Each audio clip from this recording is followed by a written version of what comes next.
I am a terminal cancer patient. Although the doctors say I have less than 4 days to live, I still want to spend 3 of those days to change my profession. The homeroom teacher strongly discourages me, worried that I won't be able to handle it. My classmates mock me, saying that even if I awaken, it will be a blank profession. However, I awaken as a transmission profession, which allows me to randomly summon characters from comics to fight for me. Moreover, any target killed by the comic characters will turn into vitality that I can absorb. But the first character I summon is actually Nobita Nobi. At this moment in the job change hall of Qingshan Academy, the homeroom teacher, Du Feng, looks seriously at the weak young man sitting in a wheelchair in front of him. He shouts, "Are you trying to throw your life away? Do you even know what you're doing?" "Teacher, changing my profession is my wish. Even if it leads to death, I still want to try," I said, breathing heavily, with determination in my eyes. Du Feng hesitated, worried that changing professions consumes vitality, and he feared I wouldn't be able to endure it. "All right," I said, showing a desperate expression and pleadingly looking at Du Feng.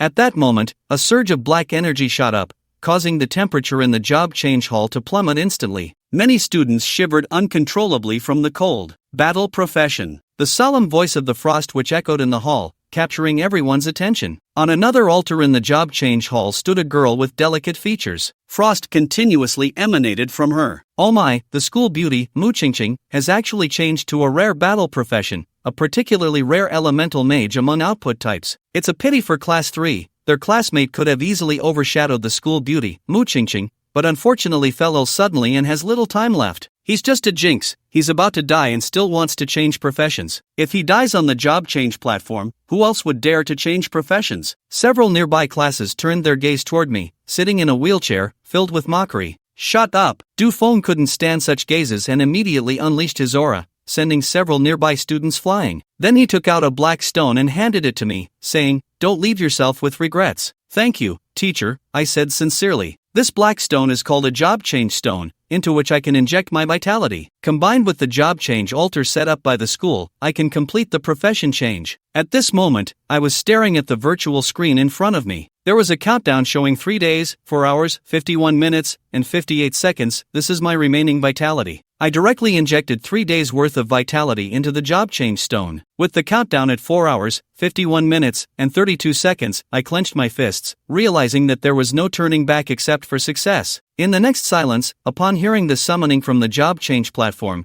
Du Feng looked back at me sitting in the wheelchair. Silence. Du Feng sighed, wanting to continue persuading me. I can definitely do it. I gritted my teeth, my entire body tensed, using all my strength to stand up. I took one step after another toward the job change altar. At this moment, standing on the job change platform, I was drenched in sweat, using my last bit of strength to place the job change room on it. As the room transformed into specks of light and merged into the altar, various colors of energy surged around me. Soon, these energies disappeared, leaving only a white energy. White energy, a blank profession. Du Feng couldn't help but sigh when he saw the white energy above my head. I told you he was wasting his job change history. How can a dying person change to a powerful profession? If you ask me, the fact that he didn't die right on the job change platform is already a blessing from above. Some students who didn't get their desired professions began to mock and ridicule him to vent their frustrations. Noticing something was off, Du Feng suddenly frowned as he observed my condition. The job change altar hadn't announced my profession yet,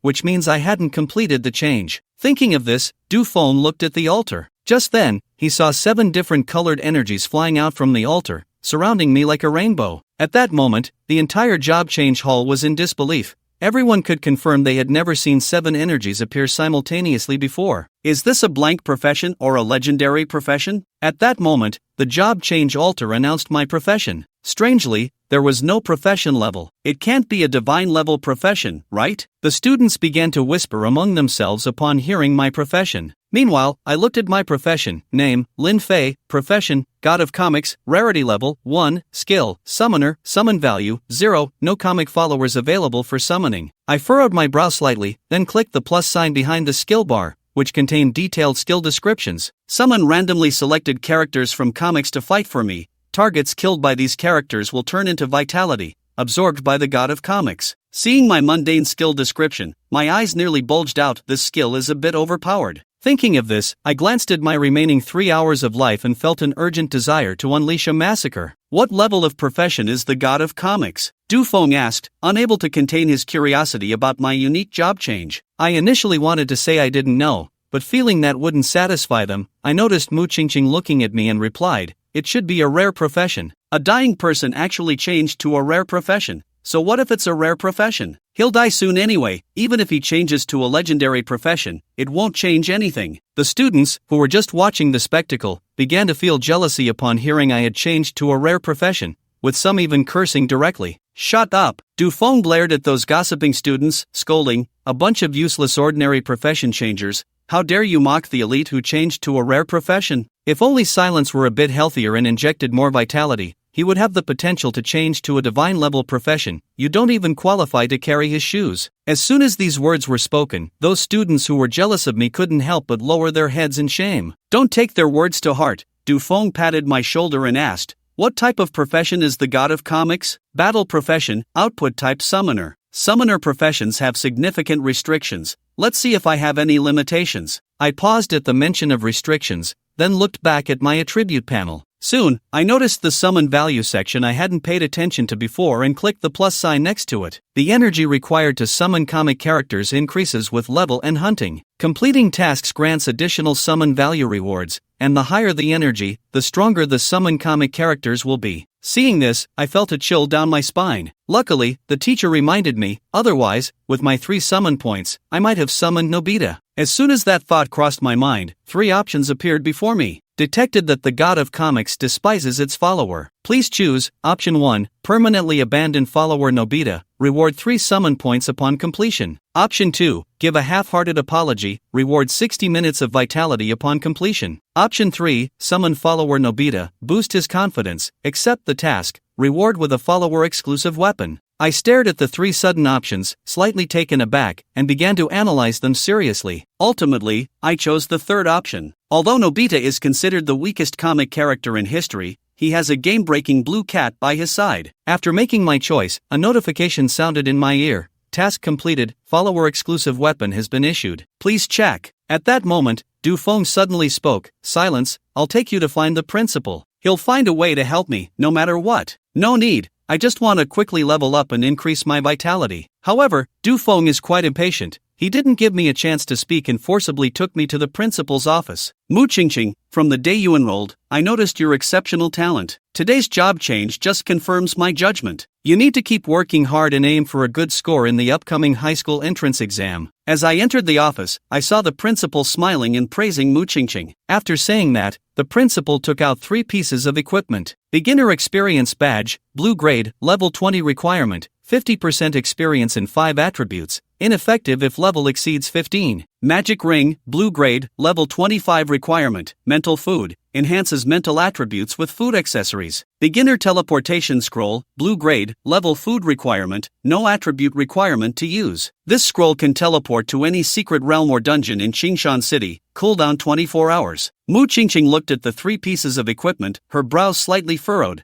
caught in a dilemma. "Take your time, don't rush," the principal said, without urging. Mu Qingqing turned to Du Feng. "Teacher Du, is there something you need?" Du Feng quickly replied, "Principal, our classmate Chen Mo has also changed to a rare profession." The principal's eyes lit up with excitement as he looked at me. "Chen Mo, from the day you enrolled, I noticed your exceptional talent. Today's job change just confirms my guess. You need to keep working hard and aim for good results in the upcoming high school entrance exam." I was speechless, the same words, just a different name. "Principal, are you being too perfunctory?" Yet, 13 options appeared before me. Faced with the leader's praise, I chose option 1, scoffing and disdainfully sneering, completing the task for a reward of 50 experience points. Option 2, politely acknowledge but be dismissive, reward a random green weapon upon completion. Option 3, flatter the leader, reward with plus 60 favorability from the principal upon completion. I decisively chose option 3. Compared to a principal who could produce 3 blue items,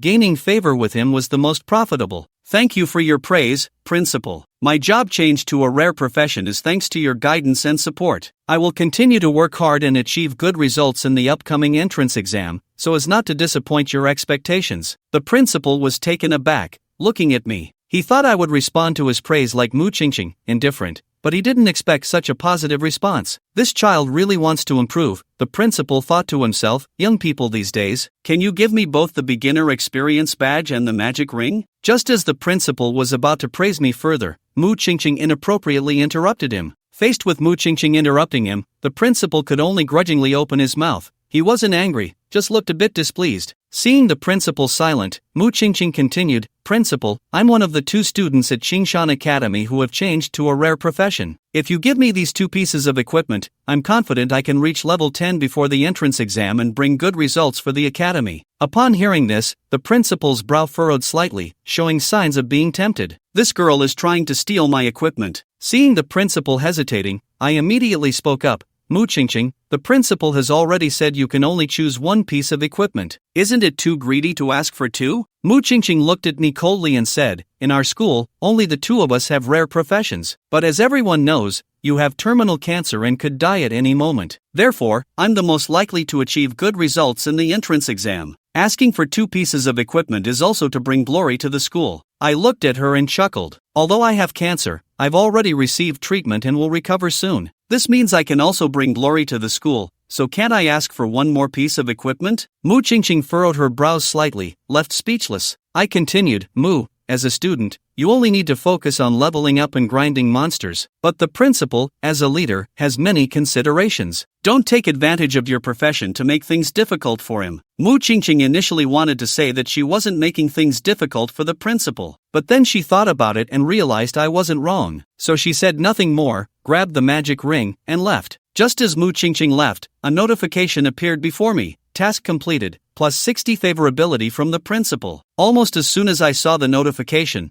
the principal laughed heartily. "It's been a long time since I've met such an interesting young person. I'll take it upon myself to lend you the remaining equipment." "Thank you, principal. I will continue to work hard," I said joyfully, thanking him as I received the 2 blue pieces of equipment. "Time is of the essence, principal. I need to level up quickly and aim for good results in the upcoming entrance exam to bring glory to the school." After getting the 2 blue items, I hurriedly left. Just as I exited the principal's office, Mu Qingqing blocked my path. "Mu, is there something you need?" I instinctively took a step back, worried that Mu Qingqing was here to settle scores with me. "If I'm not mistaken, you must have chosen the beginner experience badge. If you lend me that equipment, I can team up with you to level up." Although Mu Qingqing was clearly asking me, her tone sounded condescending. I directly refused. Mu Qingqing furrowed her brows and asked, "Don't you want to level up quickly?" I shook my head. "I don't want you following me." This was the first time Mu Qingqing encountered a man who rejected her. After thinking for a moment, she coldly said, "I've seen all kinds of guys. If you're trying to get my attention by rejecting me." I interrupted her before she could finish. "Mu,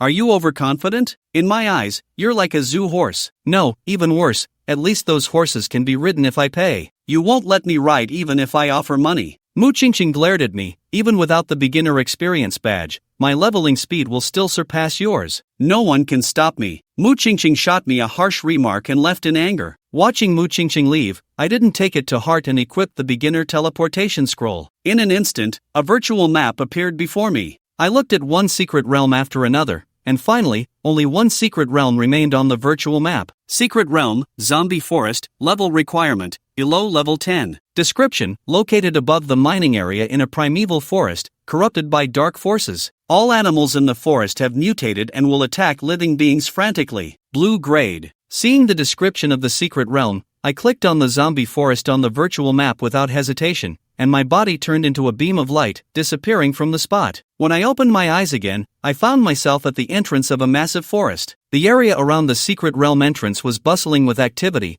as a large number of job changers gathered here, forming a small market. I didn't have time to browse the market. I needed to quickly replenish my vitality. I then approached the entrance to the zombie forest and stepped in without hesitation. As I entered, I instantly felt a chilling sensation. I immediately used my skill to summon Nobita, and the next moment, a burst of white light flew out from my body. As the white light shattered, a 10-year-old boy appeared before me, wearing a beige shirt, blue shorts, and glasses. The boy's legs were trembling uncontrollably as he looked around in terror, making one feel an involuntary sense of fear. Nobita, the comic follower, has fixed stats: Level 1, Strength 3, Agility 3, Vitality 3, Spirit 3, Skill 5. Hobbies include sleeping and reading comics, peeking while others bathe, and his specialties are sleeping, rope tricks, and confidence 3. No wonder he's the most useless comic protagonist. He can't even measure up to a low-level fighter. I let out a bitter laugh, trying to show a friendly smile toward Nobita. This is the game world, where you can have fun. Here's the weapon prepared for you. As I spoke, I took out the exclusive weapon awarded to Nobita, 2 upgradable guns from Doraemon. The game is so great. I don't know if it's because I summoned him, but Nobita easily believed me. I happily took the twin guns. Just then, a sharp alarm sounded in my ear. Vitality below 1 hour. Please replenish immediately. I quickly opened my attributes panel to check. It turns out that the comic characters I summon not only consume summon points but also drain my vitality while summoned. The more comic characters I summon in the future, the more vitality I will consume. I muttered a curse under my breath, not daring to delay any further, and set off on my path to level up. Not far from the entrance, I saw a humanoid monster hesitating beside a withered tree, continuously letting out low growls. My eyes lit up. I looked at Nobita, planning to give him a pep talk while he was feeling timid. However, I forgot that he's the type of kid who's timid in reality but unruly in games. At that moment, when Nobita saw the zombie for the first time, he was not scared but excited. Without me giving a command, Nobita swiftly drew 2 revolvers and fired a shot, hitting the zombie squarely. The zombie's head instantly had a bullet hole, and it fell straight to the ground. Killed a level 3 ordinary zombie, absorbed 3 hours of vitality, rewarded with 10 experience points, with a plus 5 experience boost from the beginner experience badge, and additional experience from Doraemon's upgradable guns. Killing a level 3 monster absorbed 3 hours of vitality. Doesn't this mean that as long as I find a lot of zombies, I'll be set? With that thought, I looked deep into the zombie forest and steeled myself to dive in. Thanks to Nobita's absurd monster-slaying speed, I leveled up to level 2 in just half an hour. Congratulations! Your level has increased. You are now level 2. New skill unlocked, Divine Light of the God of Comics. By burning vitality to release light, followers' strength is enhanced. The more vitality consumed, the stronger the enhancement. While others cross over by spending money, I have to spend my life. I grumbled while reading the description of Divine Light, my face darkening. At that moment, Nobita casually lifted his revolver, instantly killing a zombie, and then, bored, pouted and said, "Is this game only about killing zombies? It suddenly feels so dull." As expected, he lost interest after 3 minutes. I know Nobita all too well, so it didn't surprise me. I thought about suggesting we head back since it was boring, but it felt somewhat regrettable. What's regrettable? Nobita's curiosity was piqued. It's about scoring 100 points, I said seriously. As everyone knows, games have ratings, and this one is no exception. Your recent performance reached 89 points, just a bit short of 100. But it doesn't matter, if you think it's boring, we can head back. Nobita suddenly grabbed me, his eyes firm as he loudly rejected my suggestion. Don't go back yet. I want to get 100 points. His expression was exceptionally serious, his eyes seemed to burn with fire, filled with determination. Although I felt Nobita's desire for 100 points, to prevent another fleeting interest, I deliberately said, "Nobita, how about we just forget it?" Why forget it? In this game, getting 100 points is much harder than getting 100 on an exam. Not to mention Fat Tiger and Shizuka, even Shizuka might not score 100. It's even less likely for you. Upon hearing Shizuka's name, Nobita shouted, "Chunmo, don't underestimate me. I will prove that I am better than Shizuka." Without needing me to urge him,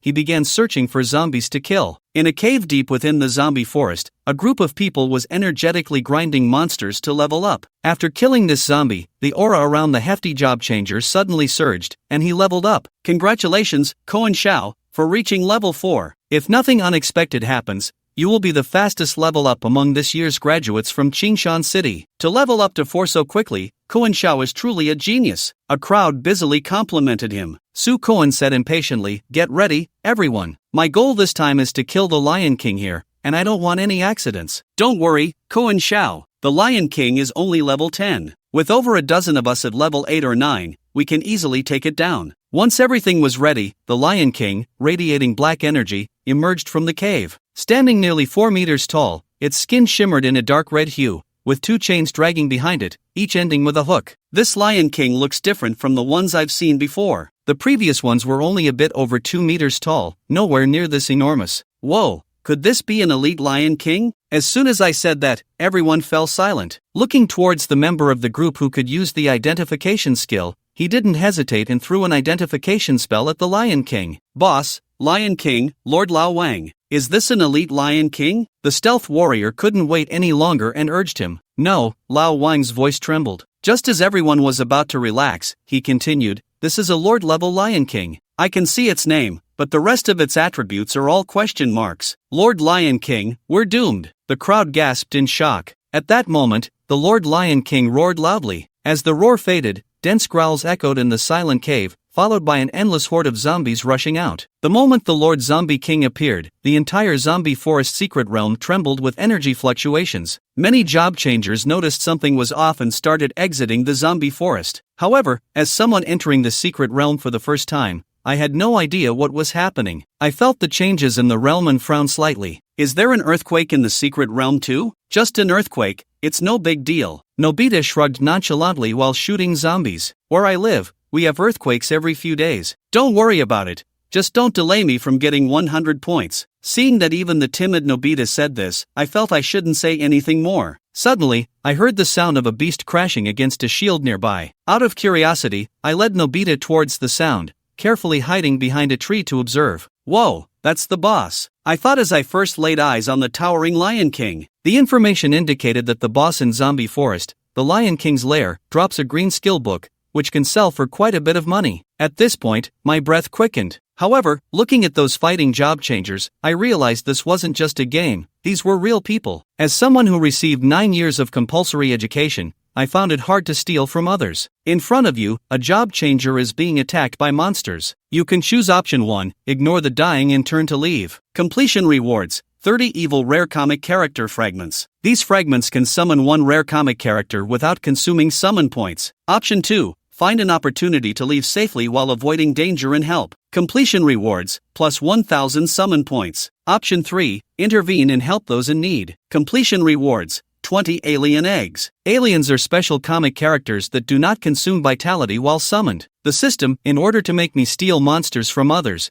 actually beautified stealing monsters as helping out with a sword. After looking at the 3 options, I didn't hesitate at all, abandoned my 9 years of compulsory education, and directly chose option 3. However, to avoid exposing myself, I looked at Nobita. Nobita, this is a new game scene. Those NPC humans are being attacked by monsters. As long as you kill that tall zombie and save everyone, you can get 100 points. With a score of 100, Nobita's eyes burst with excitement as he pulled out 2 guns and was about to charge forward. I hurriedly grabbed Nobita and instructed him that first, those NPC humans are very panicked and might attack you. You can't let them hurt you, so as soon as you see someone about to attack you, you should take them out first. Don't worry, they are not human, just NPCs. Secondly, you must not expose my existence. If they ask for your name, you should tell them your name. Lastly, after you kill that tall zombie, it will drop a quest item that you must pick up, as it has a score bonus. I understand, Nobita nodded vigorously, and then rushed forward. Daxiong nodded vigorously and then charged forward. Task completed, received 20 alien eggs. Daxiong had barely walked a few meters when the system notified him that the task was complete. Lin Fei opened his built-in backpack and saw 20 alien eggs neatly arranged inside. These alien eggs were 1 meter tall, their surfaces smooth and pulsating like hearts,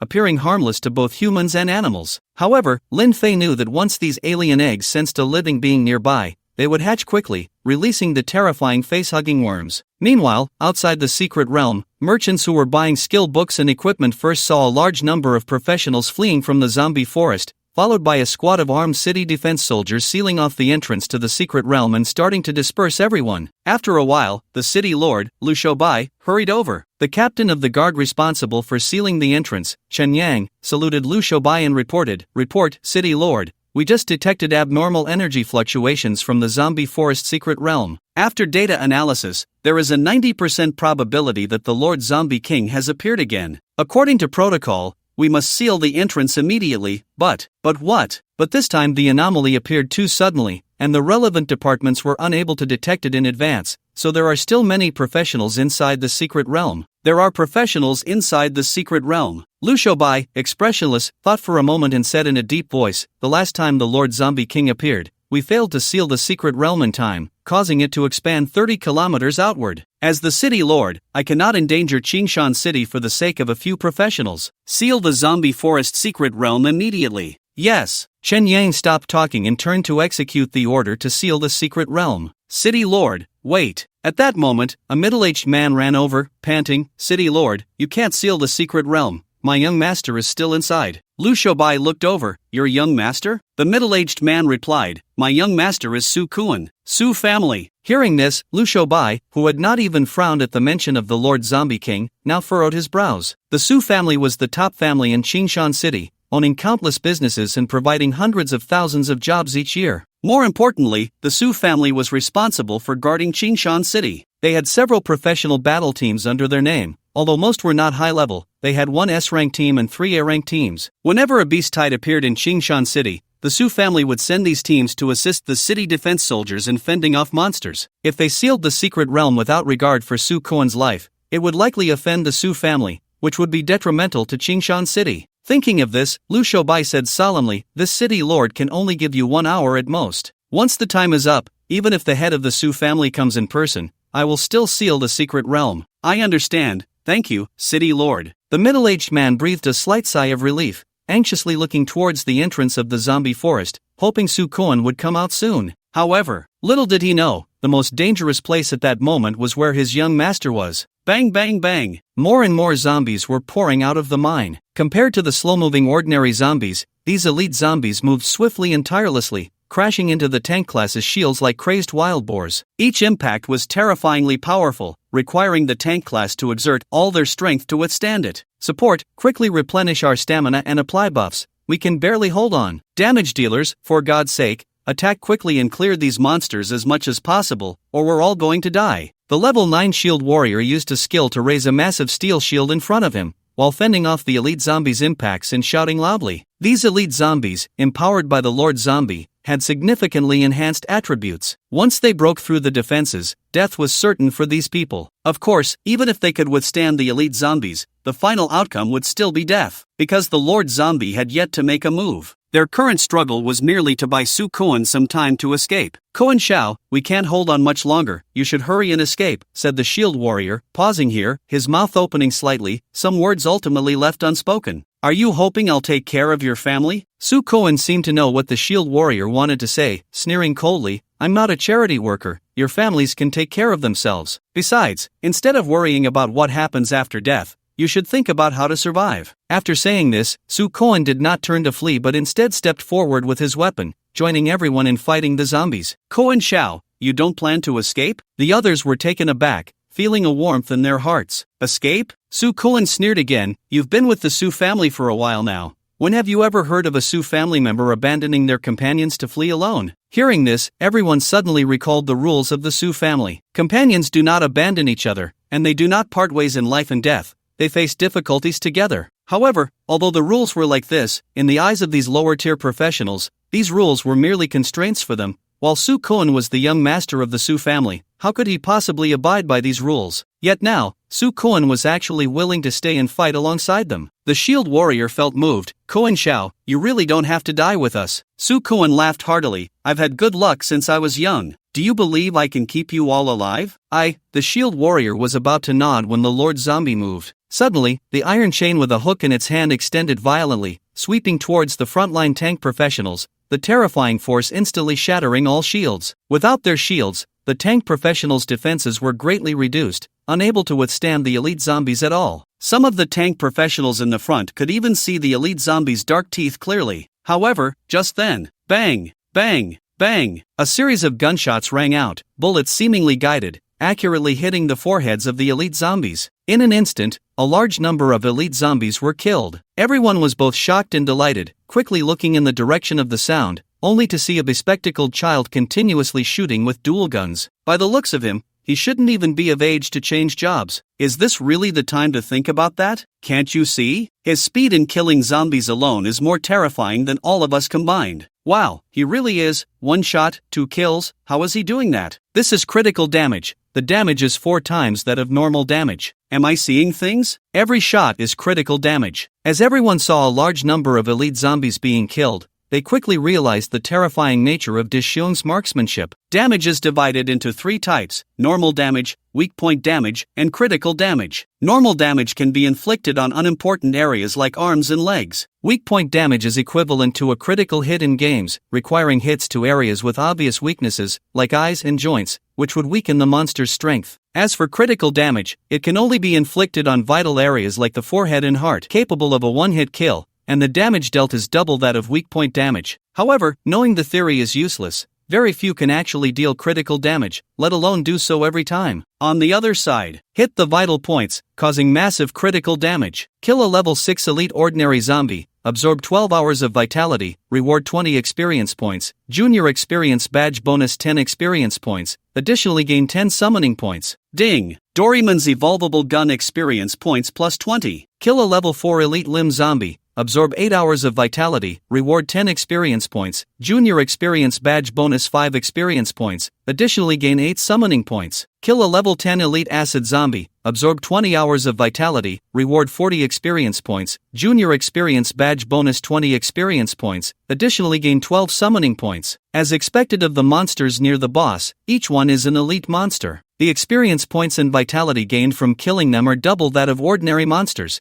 and each one can also provide summoning points. Lin Fei, hiding in the shadows, watched the flood of prompt messages, grinning from ear to ear. The little guilt he felt about stealing someone else's boss completely vanished. He even thought to himself that he would specialize in stealing others' bosses in the future. Congratulations, level up, current level 3 in just a few minutes. A golden light burst from Lin Fei, leveling him up to level 3. This time, he did not unlock any new skills or increase any attributes. In fact, he was different from other professions. He did not have the 4 attributes of strength, agility, constitution, and spirit, and the rarity of his profession was determined by the comic characters he summoned. Previously, his profession rarity was a question mark, but after summoning Nobita, it became the lowest whiteboard profession. Although he did not know why this was the case, he did not delve into it, thinking it might be useful later. Congratulations, Doraemon's evolvable gun level up, current level, whiteboard 2 stars. Please choose a skill. 1. Gun penetration plus 1. 2. Attach fire attribute to bullets, causing fire burn on hit monsters, lasting 120 seconds. 3. Each shot increases bullet rapid fire plus 1. Just as Lin Fei leveled up, Doraemon's evolvable gun also leveled up, presenting 3 skill options. Lin Fei looked at the 3 skills, thought for a moment, and chose the 3rd skill. Equipment, Doraemon's evolvable gun grade, white 2 stars level 3, can be upgraded. Wearing requirement, Nobita Nobi attributes, attack power 11 skills, trajectory 2, rapid fire 1 supplement. Each gun can hold 6 bullets, bullet replenishment is 1 second, unlimited bullets. After selecting the skill, Lin Fei looked up at the battlefield. He saw that the evolvable gun in Nobita's hands, after a flash, shot out 2 bullets each time, followed by 2 more bullets. As Doraemon's evolvable gun leveled up again, Nobita's speed in killing zombies increased. The zombie army, which had already broken through the defense line and was about to overwhelm everyone, was forcefully pushed back by Nobita. His attacks seemed to be fiercer. But the revolver has a magazine capacity of 6 bullets. How is he able to shoot 4 bullets each time and fire continuously? So stupid. This is obviously his skill, similar to the archer's rain of arrows skill, shooting 1 arrow that falls hundreds or thousands of arrows. The archer's rain of arrows isn't this powerful. Compared to his skill, my rain of arrows is just a tickle. There's no way. His every shot is a critical hit. Even if the base damage is the same, the damage he deals is 4 times ours. While everyone was shocked by Nobita's powerful strength, they looked at the retreating horde of corpses and all breathed a sigh of relief. Now is not the time to relax. Just then, the shielded warrior spoke up, that Lord Zombie King has not been killed yet, our crisis has not been resolved. While this senior holds off the horde, we should quickly recover our stamina and ensure the senior can output safely later. As soon as these words were spoken, everyone was taken aback and suddenly looked towards the Lord Zombie at the entrance of the mine. Although the zombie horde was currently suppressed, as long as the Lord Zombie was present, it could continuously summon elite zombies from the mine, so their crisis was far from over. Realizing this, everyone dared not hesitate, pouring potions down their throats as if they were free, striving to restore their condition. Bang!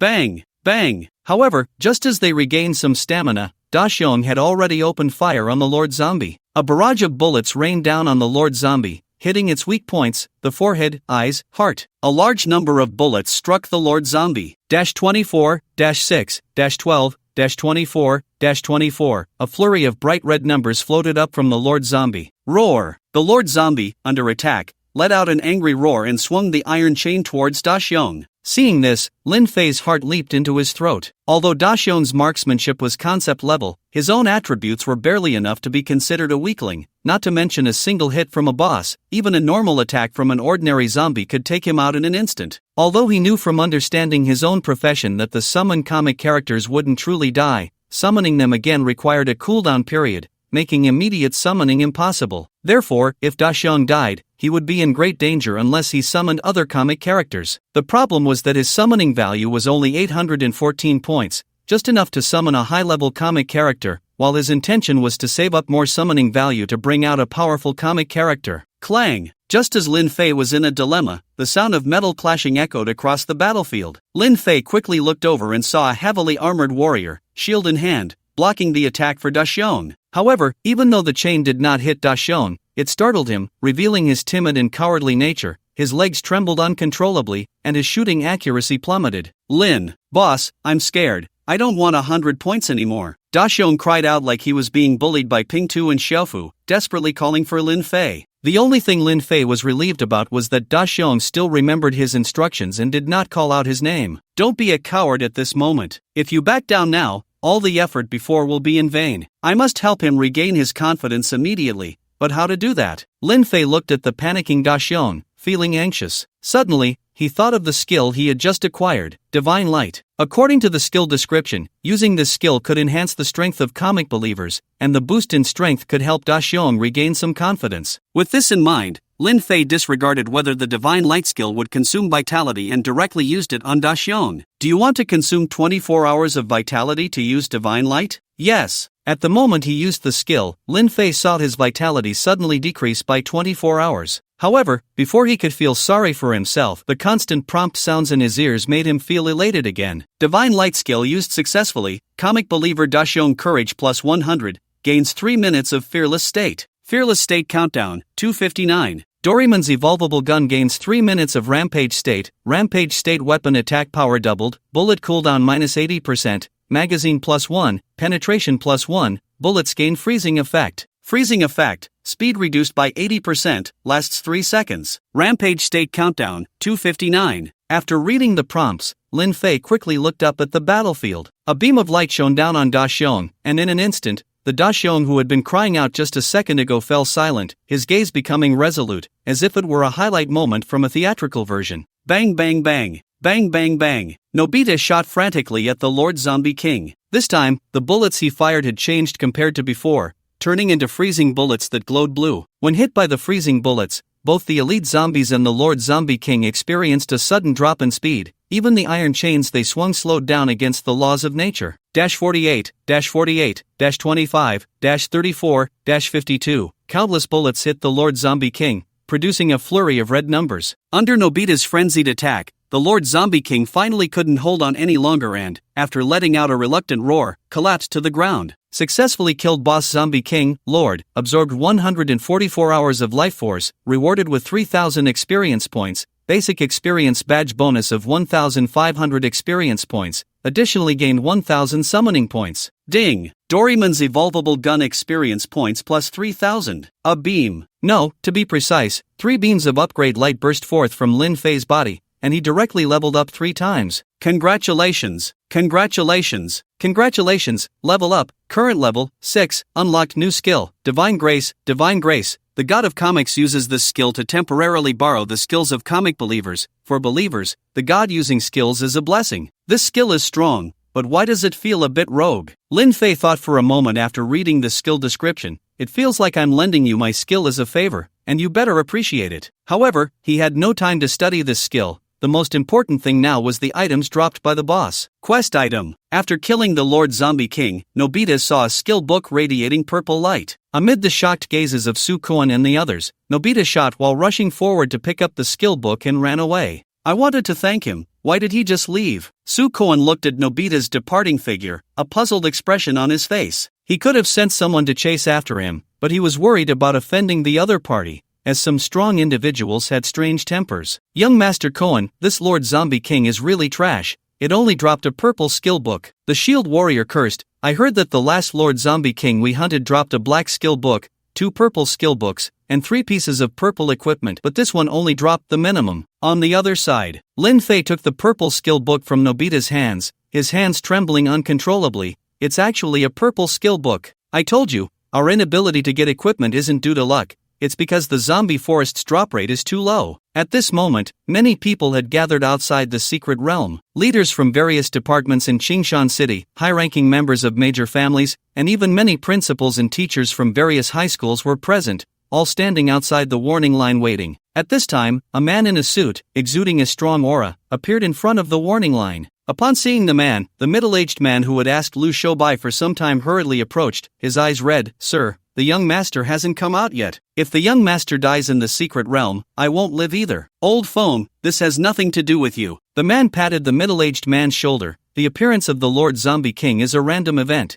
It's not something you or I can control. Moreover, since he chose to become a job changer, he should be prepared to die at the hands of monsters. Oh my, no wonder you're the great hero of Qingshan City. Your words are so righteous. Let me give you a round of applause. A voice with a hint of sarcasm rang out, followed by a harsh clapping sound. The man frowned slightly and looked in the direction of the voice, only to see a greasy middle-aged man walking over with a cigar in his mouth. Go ride. I'm in a bad mood today, don't provoke me. The man did not want to pay attention to the greasy middle-aged man. I'm in a good mood. Go ride grinned, squinting at the man. But if I could see your son die in the secret realm, I'd be even happier. Looking for death. The man's gaze turned cold as he raised his hand to press down on Go Ride. Before Go Ride could react, he felt a terrifying force bearing down on him, causing his body to uncontrollably kneel on the ground. Su Feng, that's enough. The city lord, Lu Shoubai, appeared just in time to stop the angry man and scolded Go Ride.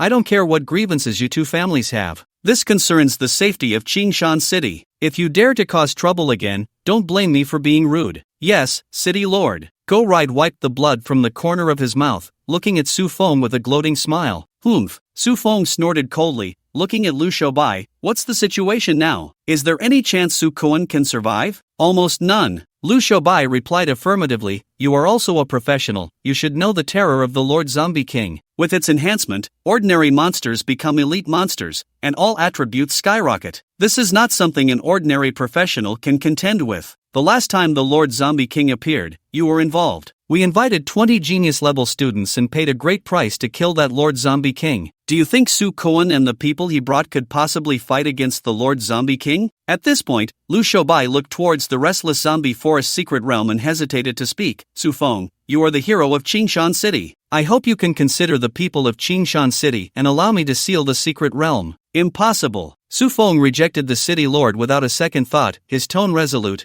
Unless I confirm Su Kuan is dead, no one is allowed to seal the secret realm. Why bother? Lu Shoubai's tone was filled with helplessness and regret. Had he known Su Feng would arrive so quickly, he wouldn't have agreed to give an hour. Now, as long as Su Feng does not allow it, even as the city lord, he cannot seal the secret realm. After all, Su Feng was not only the head of the Su group but also the strongest professional in Qingshan City. City lord, it seems someone is coming out. At that moment, a soldier holding a device shouted loudly. Upon hearing this, everyone's gaze turned to the exit of the secret realm. As everyone anxiously waited, Su Kuan and a group of people emerged, but from their confused expressions, it was clear they knew nothing of the current situation. Young master, Old Feng rushed over, his face full of excitement. You finally came out. You scared me to death. I almost thought you were dead. Cough, cough, cough. The master heard you were trapped in the secret realm and dropped everything to come. Hearing Old Feng's words, Su Kuan finally noticed Su Feng not far away and called out, Father. Su Feng nodded indifferently and asked, Do you know that the Lord Zombie King appeared in the secret realm? I know. Su Kuan paused slightly and continued, If nothing unexpected happened, I encountered the Lord Zombie King as soon as it appeared. Su Feng frowned, looking at the professionals behind Su Kuan. With your strength, it's impossible to kill the Lord Zombie King. Did you leave someone behind? Su Kuan quickly shook his head. The Su family rules state that we cannot abandon our companions. How could I leave someone behind? Lu Shoubai, the city lord, couldn't help but ask, Then how did you escape? Upon hearing the city lord's question, Su Kuan did not answer immediately but looked at his father. Su Feng knew Su Kuan had something to say to him, but considering the city lord's responsibilities, he spoke up, Answer the city lord's question truthfully. Yes. Su Kuan looked at Lu Shoubai, thought for a moment, and said, Lord City Master, I can't tell you the details, but what I can tell you is that the Lord Zombie King has been killed." This statement was like a heavy bomb, shocking not only Liu Xiaobai and Su Feng but also everyone else present. The Lord Zombie King has been killed? By whom? That was the Lord Zombie King. An ordinary job changer could never kill it. To deal with this crisis, those with some say in Qingshan City have all come, and yet the Lord Zombie King has already been killed. Faced with the crowd's confusion, Su Koan did not provide an answer but followed Su Feng to leave. Wait a moment. A bald teacher rushed forward, anxiously asking, "My student Lin Fei is also in the zombie forest. Have you seen him?" This bald teacher was none other than Lin Fei's homeroom teacher, Du Feng. Upon hearing that something had happened in the zombie forest, Du Feng immediately asked in the class group if any students were in the zombie forest, and after learning that Lin Fei might be there, he hurried over. "Your student?" Su Koan's eyes lit up, and he quickly asked, "Is your student very young, wearing thick glasses, and his profession related to firearms?" "No, Lin Fei he." Du Feng wanted to describe Lin Fei's appearance to Su Koan. "I'm sorry, teacher, but I haven't seen anyone in the secret realm," Su Koan said, not wanting to hear more after realizing Du Feng's student was not the person he was looking for. Of course, he had a purpose in doing this, which was to avoid mentioning what had happened in the secret realm as much as possible. He wanted to keep hidden the job changer who had almost soloed the Lord Zombie King, planning to invite him to join the Su family the next time they met. Just thinking about a job changer below level 10 who could solo the Lord Zombie King was terrifying. Could he be a god-level job? I must tell my father about this immediately. "Father!" Su Koan got into the car with Su Feng, and as soon as he closed the door, he couldn't wait to say, "I met a job changer in the secret realm. His weapon is dual guns, and each shot can deal fatal damage. The Lord Zombie King was killed by him. My idea is that while other forces are still unaware of his existence, our Su family should find a way to locate him and recruit him." At this point, Su Koan noticed the faint smile at the corner of his father's mouth and couldn't help but ask, "Father, you didn't guess what I was going to say in advance, did you?" "I didn't say anything when I came out." "You think you said nothing, but in the eyes of those old foxes, you said everything." Su Feng said, seeing that Su Koan still didn't understand. He explained, "You said you encountered the Lord Zombie King, but with your strength, you couldn't kill it. Plus, your hesitant demeanor only indicates that a very powerful job changer saved you." Later, when that teacher asked about his own student, you inadvertently revealed the appearance of that job changer in your anxiety. Su Koan was stunned, completely speechless. He thought he had concealed everything well, but unexpectedly all the information had already been exposed, making him want to slap himself. "Don't be frustrated." Su Feng patted Su Koan's shoulder. "Even if you say nothing, Liu Xiaobai will send someone in to investigate. At that time, as long as they use time reversal items, they can recreate the situation, so you can't hide it. So what do we do now?" "Wait and see." "Wait and see?" Su Koan became anxious.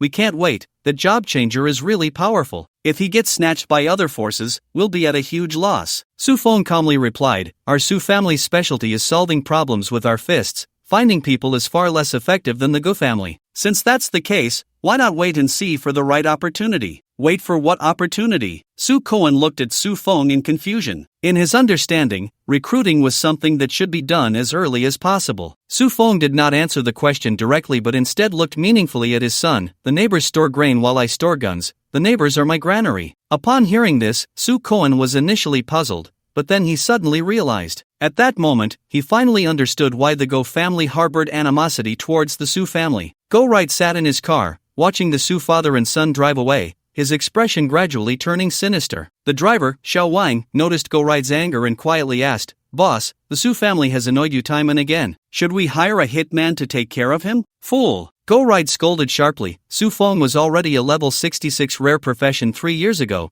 Now his level is definitely over 70. "Tell me, which hitman would dare to assassinate him? If I could have him killed, I wouldn't need you to remind me. I would have found someone to do it long ago." Xiao Wang shrank his head. "Boss, don't be angry. It was my oversight." "Boss, you." "Enough." Go Right was well aware that the driver was about to flatter him, but he wasn't in the mood to listen today. After a moment of thought, he asked, "Did you hear what Su Feng's son just said?" "I heard it," Xiao Wang recalled and nodded in response. "What do you think of his words?" "It seems he is looking for someone, and it is highly likely that this person is the one who killed the Lord Undead." "I think so too." Go Right's lips curled into a mocking smile. That little guy thinks he can hide that profession by saying less, not realizing that the more he does so, the more he exposes. "He's still too young." Xiao Wang asked, "Boss, what should we do next?" Go Right took a couple of puffs from his cigar, squinting as he said, send someone to monitor the secret realm exit 24 hours a day. As long as they fit the description of that profession, even if it's just a little, capture them. First, we must ensure that the Su family cannot recruit that profession. Xiao Wang was puzzled and asked, "Boss, shouldn't we first consider recruiting this mysterious profession?"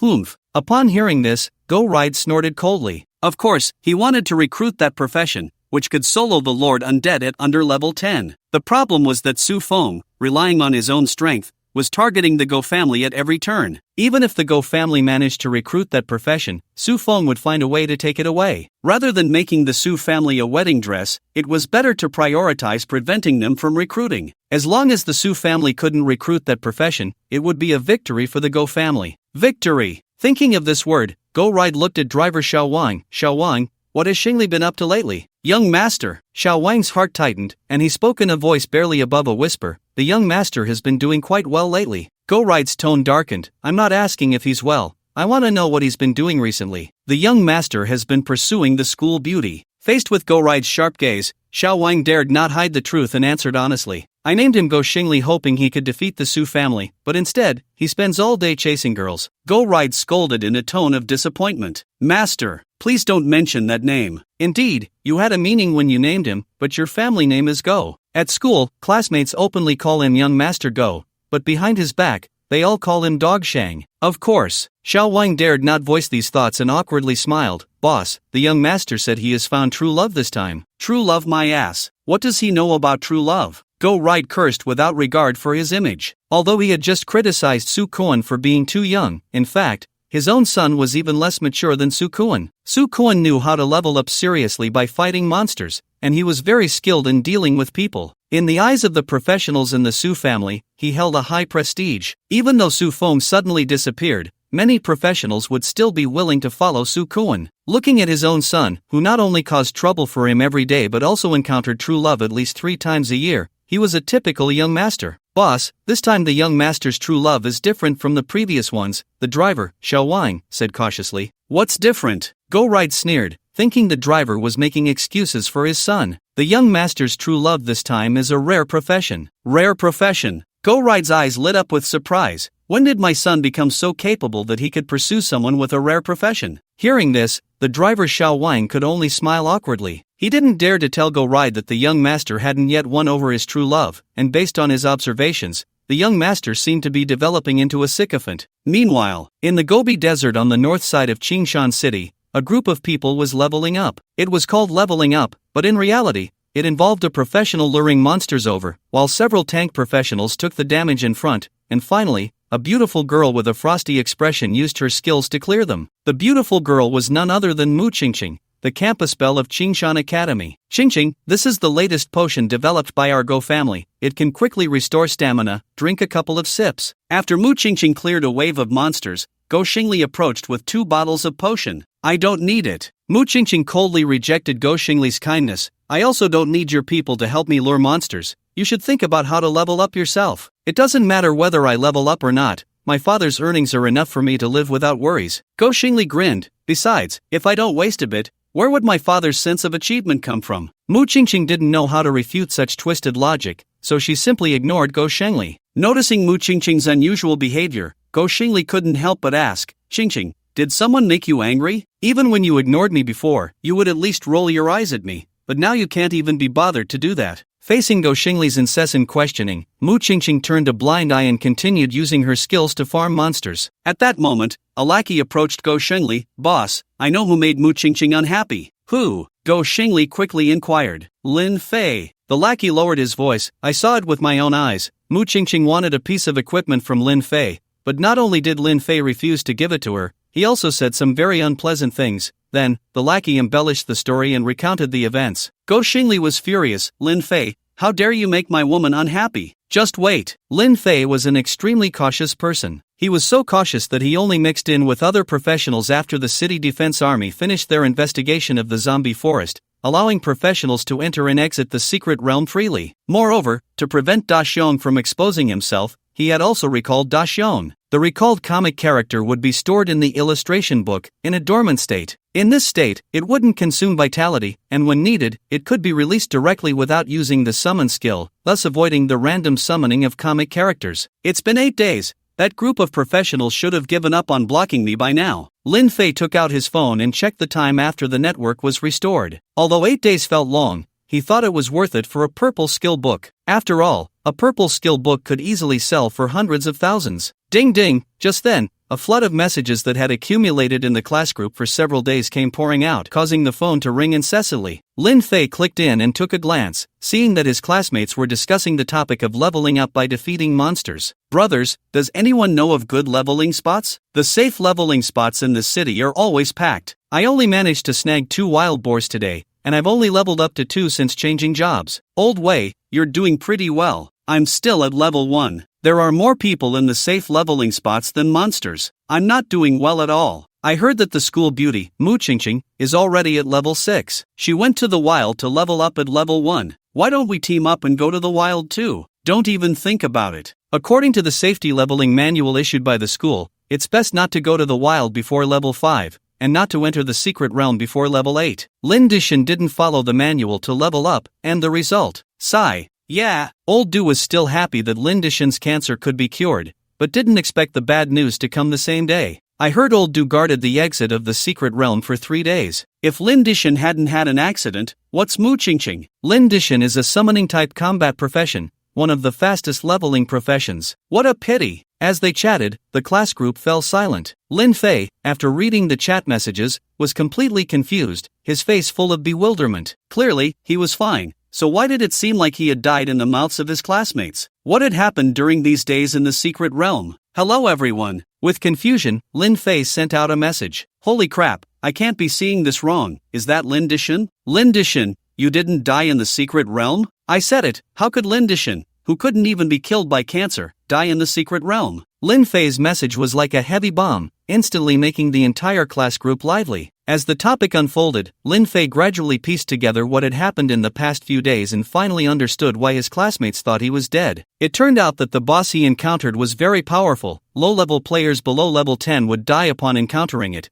even alarming the city lord and the city defense army. In such a situation, it was natural that no one thought he could survive. Lin Dishan, I want to ask, what level are you at now? At that moment, a message was sent out, causing the class group to fall silent. Clearly, everyone wanted to know if Lin Fei, who overshadowed Mu Qingqing in talent, could surpass her in level. I'm level 10. Lin Fei hesitated for a moment before revealing his true level. Although he had been hiding in the secret realm these days, he hadn't been idle. He had been grinding monsters with Dishyung every day and had worked hard to reach level 10. Before coming out, he thought his leveling speed was slow. He didn't expect that most of the class was below level 3, with only a few reaching levels 4 or 5, making him far ahead of everyone. Oh my god, Lin Dishan, you're too awesome, you're already level 10. Mu Qingqing at level 6 has already matched the best record from previous years. Level 10 should break the record of Qingshan Academy. With Lin Dishan here, our class is guaranteed to do well in the joint exam. I'll go to other classes to promote it and let them know how they mocked Lin Dishan before. Lin Dishan is mighty and powerful. Lin Dishan is amazing. The classmates in the group went wild, sending messages frantically. Looking at these messages, Lin Fei smiled faintly, then exited the class group and called his homeroom teacher, Du Feng. From what he heard from his classmates, the thing he was most worried about during his days in the secret realm was Du Feng. Even though everyone said he died in the secret realm, Du Feng still guarded the exit for 3 days,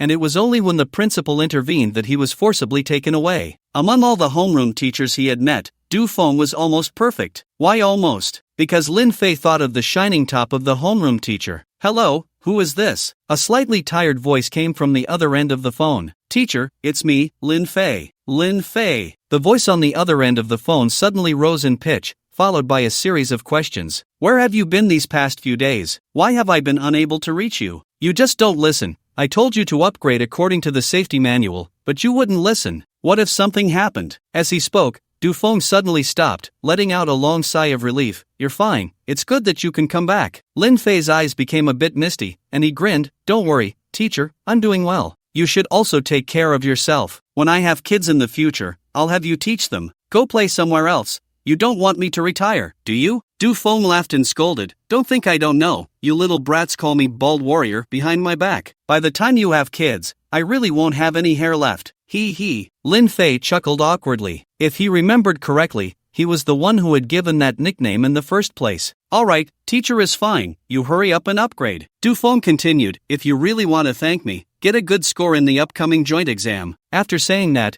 Dufeng hung up the phone before Lin Fei could respond. Good score. Is first place not enough? Lin Fei smiled slightly, his gaze becoming exceptionally firm. Putting away the phone, Lin Fei saw that it was still early, so he headed to the Qingshan City Exchange. He planned to sell that purple skill book. Although he could sell the skill book directly to the merchant at the entrance of the zombie forest, after careful consideration, he decided to go to the exchange. After all, the purple skill book was quite rare, sometimes it wouldn't appear for months. Once he took it out, it might attract attention, and people could even associate it with the Lord Zombie King he had killed. At that time, those who had their bosses stolen from them might come looking for him. Therefore, the wisest course of action was to sell the skill book at the exchange. First, the prices at the exchange were higher than those at the zombie forest. Second, many professionals sold items at the exchange every day, so a purple skill book wouldn't draw too much attention. Third, he wanted to buy some equipment. The drop rate in the zombie forest is really low. After so many days, I haven't gotten a single piece of equipment. Lin Fei complained as he thought about spending money on gear. The Qingshan City Exchange was located in the most bustling area of the city center,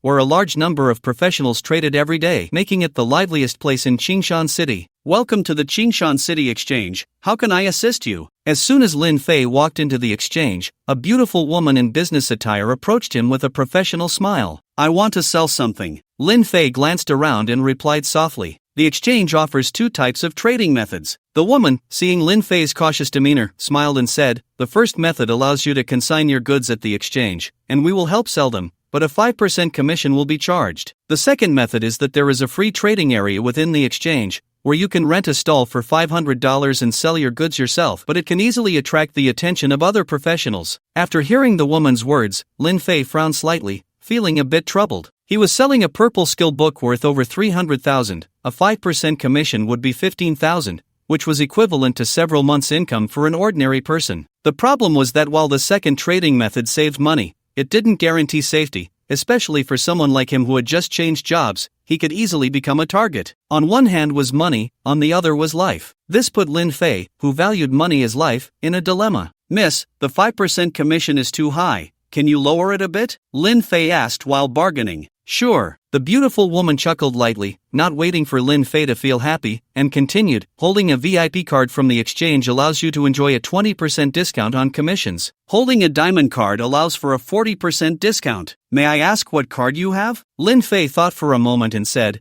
I have a student card. Can I get a discount on renting a booth? Although he didn't know how to obtain the exchange's VIP or diamond cards, he was sure he didn't qualify for them, and he was reluctant to part with so much commission money, so he could only rent a booth. However, even the 500 yuan booth rental fee still felt expensive to him, so he took out his student card, hoping for a discount. The beautiful woman was clearly taken aback when she saw Lin Fei's student card, then she giggled. I've seen stingy people, but I've never seen someone as stingy as you, using a student card to rent a booth. Lin Fei asked, is that not allowed? It wasn't allowed, but since you're so shameless, I'll make an exception for you. As she spoke, she reached out to take the money, but her delicate hand stopped halfway, playfully saying, if you give me another 20 yuan, I'll sell you a useful piece of information. Okay. Lin Fei took out another 10 yuan, and then, under the beautiful woman's puzzled expression, explained, student card, half-price discount. Fair enough. The beautiful woman didn't mind, smiling as she accepted the money. In the innermost corner of the free trading area, there's a booth selling masks. The owner of the booth is a mask maker, and he can create a mask called the disguiser, which can hide your appearance and information. What's the price? To buy. The beautiful woman started to speak but then stopped, glancing at Lin Fei and saying, you don't look like someone who can afford it. The rental price is 300 yuan. Why are you staring at the money in my hand? Don't tell me you don't even have 300 yuan. He. Lin Fei scratched his head awkwardly. Just as the beautiful woman guessed,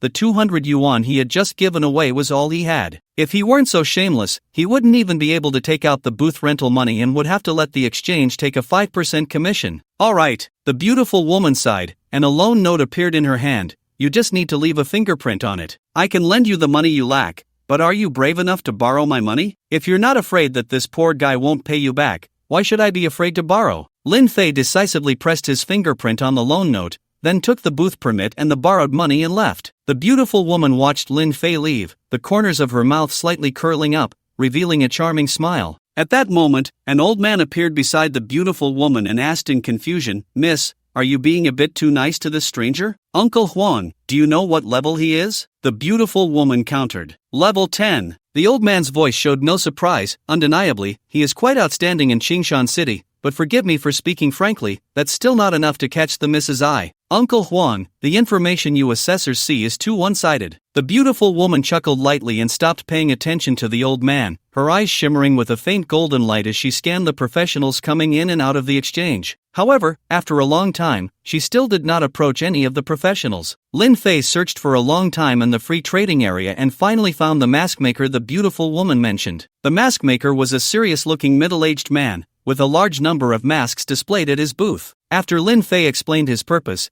he pawned a piece of blue equipment and rented a mask. Equipment: Disguiser mask grade, white level, 1 wearing requirement, none function. Wearing this mask can resist identification techniques below level 3. Although it doesn't have attribute bonuses, it is indeed a good item for hiding one's identity. Lin Fei found a secluded corner and put on his mask. Seeing the transparent barrier appear around him, he finally felt at ease to take out the purple skill book. Just as he set the purple skill book down, it attracted quite a few professionals, who began to examine the skill book. Skill: Iceblade Storm, grade, purple, level 1, learning requirements, Elemental Mage, level 5, description: summons a terrifying Iceblade Storm, dealing massive magical damage to an area, ignoring magical evasion, with a 100% hit rate, hit speed minus 15%, can stack 2 layers of damage, each layer increasing the base damage by 50%. Damn, this skill book is top tier even among purple grades. Ignoring magical evasion, it's too overpowered. Ordinary purple skills can sell for 300,000. This top tier purple skill book is worth much more. Bro,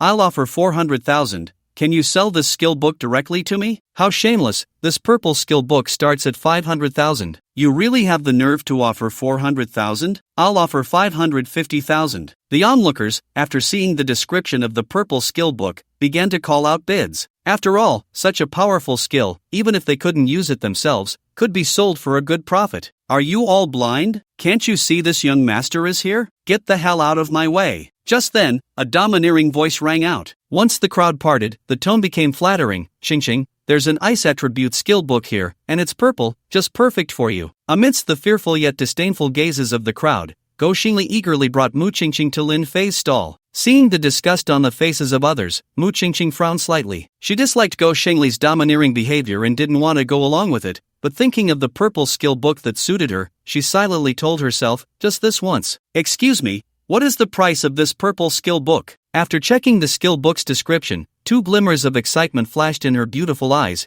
This skill book was perfect for her. 1 million. Lin Fei, seeing Mu Qingqing inquire about the price, touched the mask on his face to ensure she wouldn't recognize him and boldly stated his price. 1 million? A hint of surprise flashed across Mu Qingqing's pretty face. Although this skill book is quite good, 1 million is too expensive. That's almost the price of a black skill book. Upon hearing this, Lin Fei looked at Go Xingli beside him, thinking it was time for him to show off. Hurry up and act cool. If you throw 1 million at me, I won't hesitate to hand over the skill book and even throw in a set of flattery techniques. Wouldn't that win me the beauty? Unfortunately, Lin Fei waited for quite a while, but Go Xingli didn't speak up. Lin Fei had to ask, "What price are you willing to offer?" "I'll offer 400,000. Mu Qingqing paused for a moment, her face full of sincerity. "I know this price is a bit low, but that's all the money I have. Please believe me, once I become strong in the future, I will definitely compensate you." "Become strong?" Lin Fei replied with a slightly mocking tone. "Let's not even discuss whether you can become strong. Even if you miraculously do, who knows if you'll still honor your word then? I'm a short-sighted person, I only recognize money. How about this, you give me 600,000,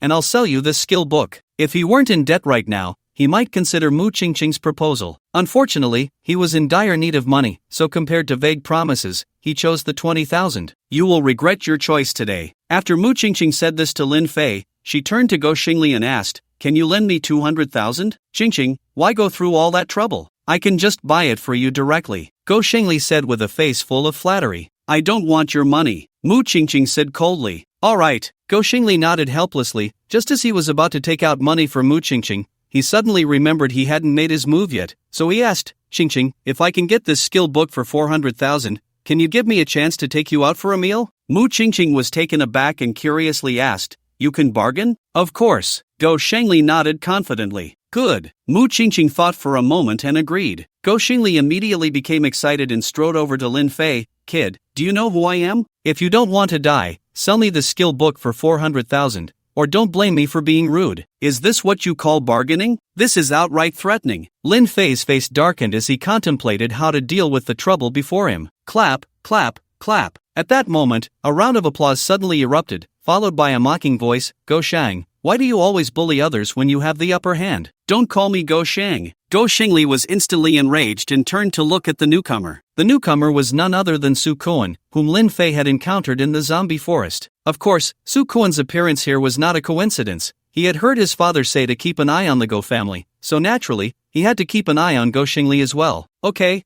Go Shang. Su Kuan deliberately called out again, then picked up the purple skill book under everyone's gaze and asked, excuse me, how much is this skill book? 600,000. I'll take it. Su Kuan did not hesitate and immediately began to take out money. Seeing this scene, Go Shengli naturally would not agree and angrily said, Su Kuan, are you blind? Can't you see I'm buying this skill book? Su Kuan mocked, using your identity to intimidate the vendor, how can you say you're buying something? Humph. Go Shengli knew he was in the wrong, snorted coldly, and looked at Lin Fei. Kid, although I can't do anything to him, if you dare sell the skill book to him, I'll make sure you regret it. Saying this, he waved his hand, and the professionals following him surrounded Lin Fei. The meaning was clear, it was a threat to Lin Fei. You should have sold it when someone offered 500,000. Now, I'm afraid no one would dare to offer even 300,000. Yeah. Besides Su Kuan, no one dares to compete for what Go Xiao wants. Selling to Kuan Xiao offends Go Xiao. Selling to Go Xiao offends Kuan Xiao. This skill book is probably going to be stuck in your hands. The crowd murmured, all with a look of watching a show, eager to see how Lin Fei would respond. Lin Fei knew he couldn't escape, and after a moment of silence, he asked, Go Xiao, do you know who I am? Go Shengli shouted, I don't give a damn who you are. If you dare sell the skill book to Su Kuan, I'll make sure you regret it. He. Hearing that Go Shengli didn't know who he was, Lin Fei grew bold and coldly mocked, Go Xiao, who gave you the courage to think you can casually intimidate me? A coward who bullies the weak. As soon as these words came out, the crowd was in an uproar. Everyone, including Su Kuan, looked at Lin Fei in disbelief, as they never expected him to dare say such a thing. It should be noted that the Go family's influence in Qingshan City was second only to the Su family. If Go Shengli was determined to deal with someone, even the Su family would have to tread carefully. Good, very good. Go Shengli laughed in anger. Suddenly his expression turned cold, and he ordered, beat him hard, if you kill him, I'll take responsibility. The professionals from the Go family rushed towards Lin Fei without any hesitation. Kill me? Do you have the strength for that? Facing the rushing professionals, Lin Fei calmly used his summoning skill. Immediately, black orbs of light flew out from Lin Fei's body, transforming into one black figure after another. These creatures are pitch black, with elongated heads and humanoid shapes, their faces reduced to bare teeth, saliva continuously dripping from their mouths, and their tails resembling segments of bone. When these strange beings appeared before everyone, chills ran down their spines, feeling that the grotesque monsters before them would violently tear them apart in the next second. These fearsome creatures are the xenomorphs. Since Dexiong's appearance had been exposed, Lin Fei had hatched all the xenomorph eggs during his days in the zombie forest. Now, he had 20 merciless xenomorphs. Hisses. The xenomorphs emitted a low, eerie sound, resembling a pack of hunting hounds, fixated on the professionals intending to attack Lin Fei. Lin Fei had no doubt that as soon as he issued the attack command, all the xenomorphs would immediately launch an assault. A fight to the death. As for those professionals planning to teach Lin Fei a lesson, the moment they saw the xenomorphs, they felt as if they had fallen into an ice pit, a sense of being targeted by predators, their bodies uncontrollably frozen in place. I didn't expect the stall owner to be a summoner, and the summoned creatures look quite formidable. Not just formidable, a summoned creature that can make my hair stand on end must be incredibly powerful. I've never seen such a summoned creature before. What category does it belong to? What are its abilities? Once everyone regained their composure, they began to point and comment on the xenomorphs. However, no one noticed that Go Shengli's expression was growing increasingly grim. He felt he had lost face. First Su Kuan, and now even the small stall owner dared to embarrass him. If he didn't take real action soon, any random person would disregard him in the future. A bunch of useless fools. So what if it's a summoning type? He's just one person.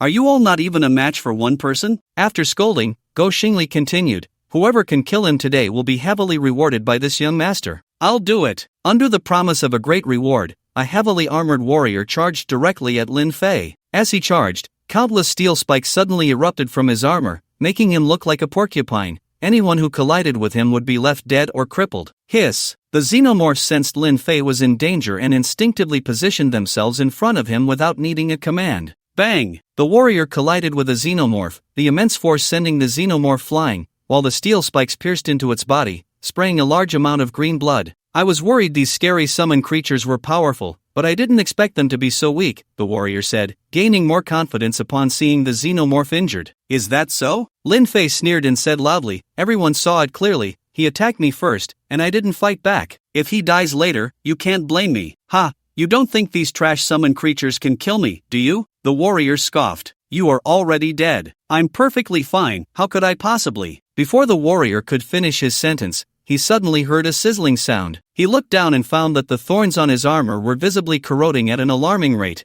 with some weak spots already revealing his flesh. How could this happen? This is green quality armor. How could it be corroded? Ah! It hurts. Go Xiao, save me, help me. In everyone's eyes, the warrior tried to remove his thorny armor, but the corrosion was too rapid. He only managed to let out a few screams before his body was reduced to a puddle of blood. A high-level professional of over 10 levels just died like that? The whole process took less than 10 seconds. What terrifying corrosive ability. I've encountered monsters with corrosive blood before, but none can compare to these summon creatures. They don't even have 1/10 of the corrosiveness. If you accidentally get splashed, the only way to save yourself is to cut off the entire piece of flesh. Truly terrifying summoned creatures. Everyone witnessed the entire process of the warrior turning into blood, and they were all shocked, unable to calm down for a long time. Of course, Lin Fei was used to it. Anyone who has seen an alien movie knows that just a few drops of alien blood can burn through several layers of spaceship hull. Those high-tech spaceship hulls can't withstand alien blood, let alone green quality equipment, which would be corroded in an instant. Special comic character, alien, source, alien, level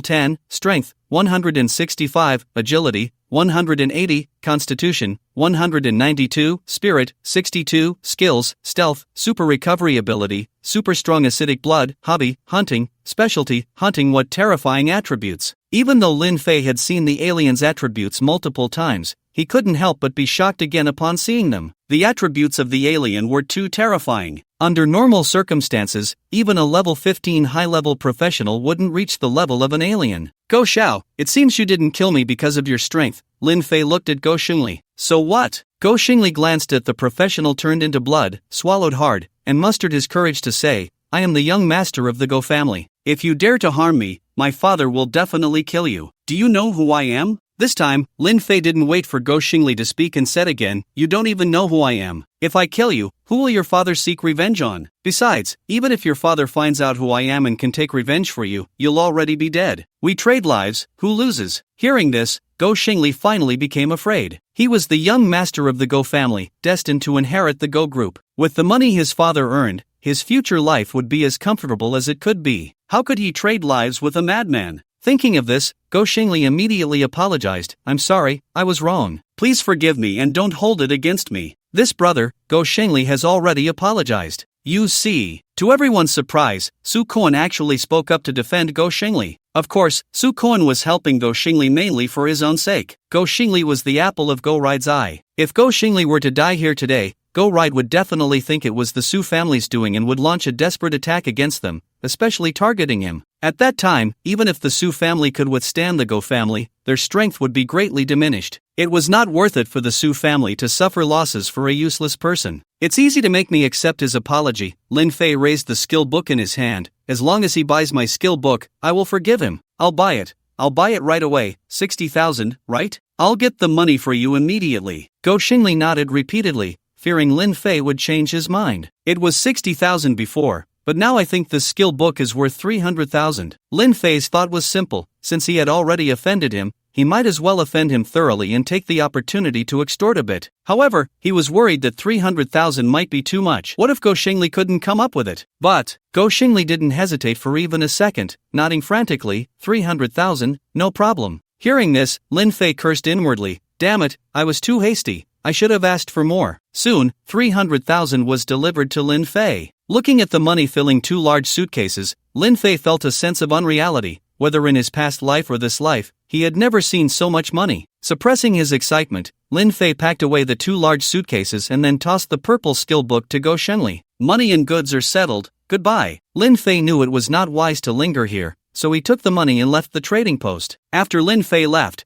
Go Xingli also felt embarrassed to stay at the trading post any longer. He handed the purple skill book to Mu Qingqing and then left with his group. The other onlookers, seeing that there was no more excitement to watch, quickly dispersed. He's wearing the uniform of Qingshan Academy. He should be a student from my year. But how could there be a student stronger than me? He's wearing a special mask, so I can't use identification skills on him, but I can identify the creatures he summoned. They're all level 10, and the theory states that a summoner's summoned creatures cannot exceed their own level, which means he's at least level 10. What's going on this year? First, there was a zombie Lin who could solo the Lord Corpse King, and now there's a level 10 summoner. They're both so much stronger than me. No, I must work harder to level up. Even if I can't compare to those two, I can't let that stingy man surpass me. Hey, that stingy man seems to be a summoner too. Could he be? What am I thinking? Even if he's a rare profession summoner, he can't be compared to the summoner from just now. The stingy man Mu Qingqing was thinking of was Lin Fei. Perhaps due to her dislike for him, she couldn't believe Lin Fei could become strong. She never expected that she would eliminate the correct answer right away. After leaving the trading post, Lin Fei,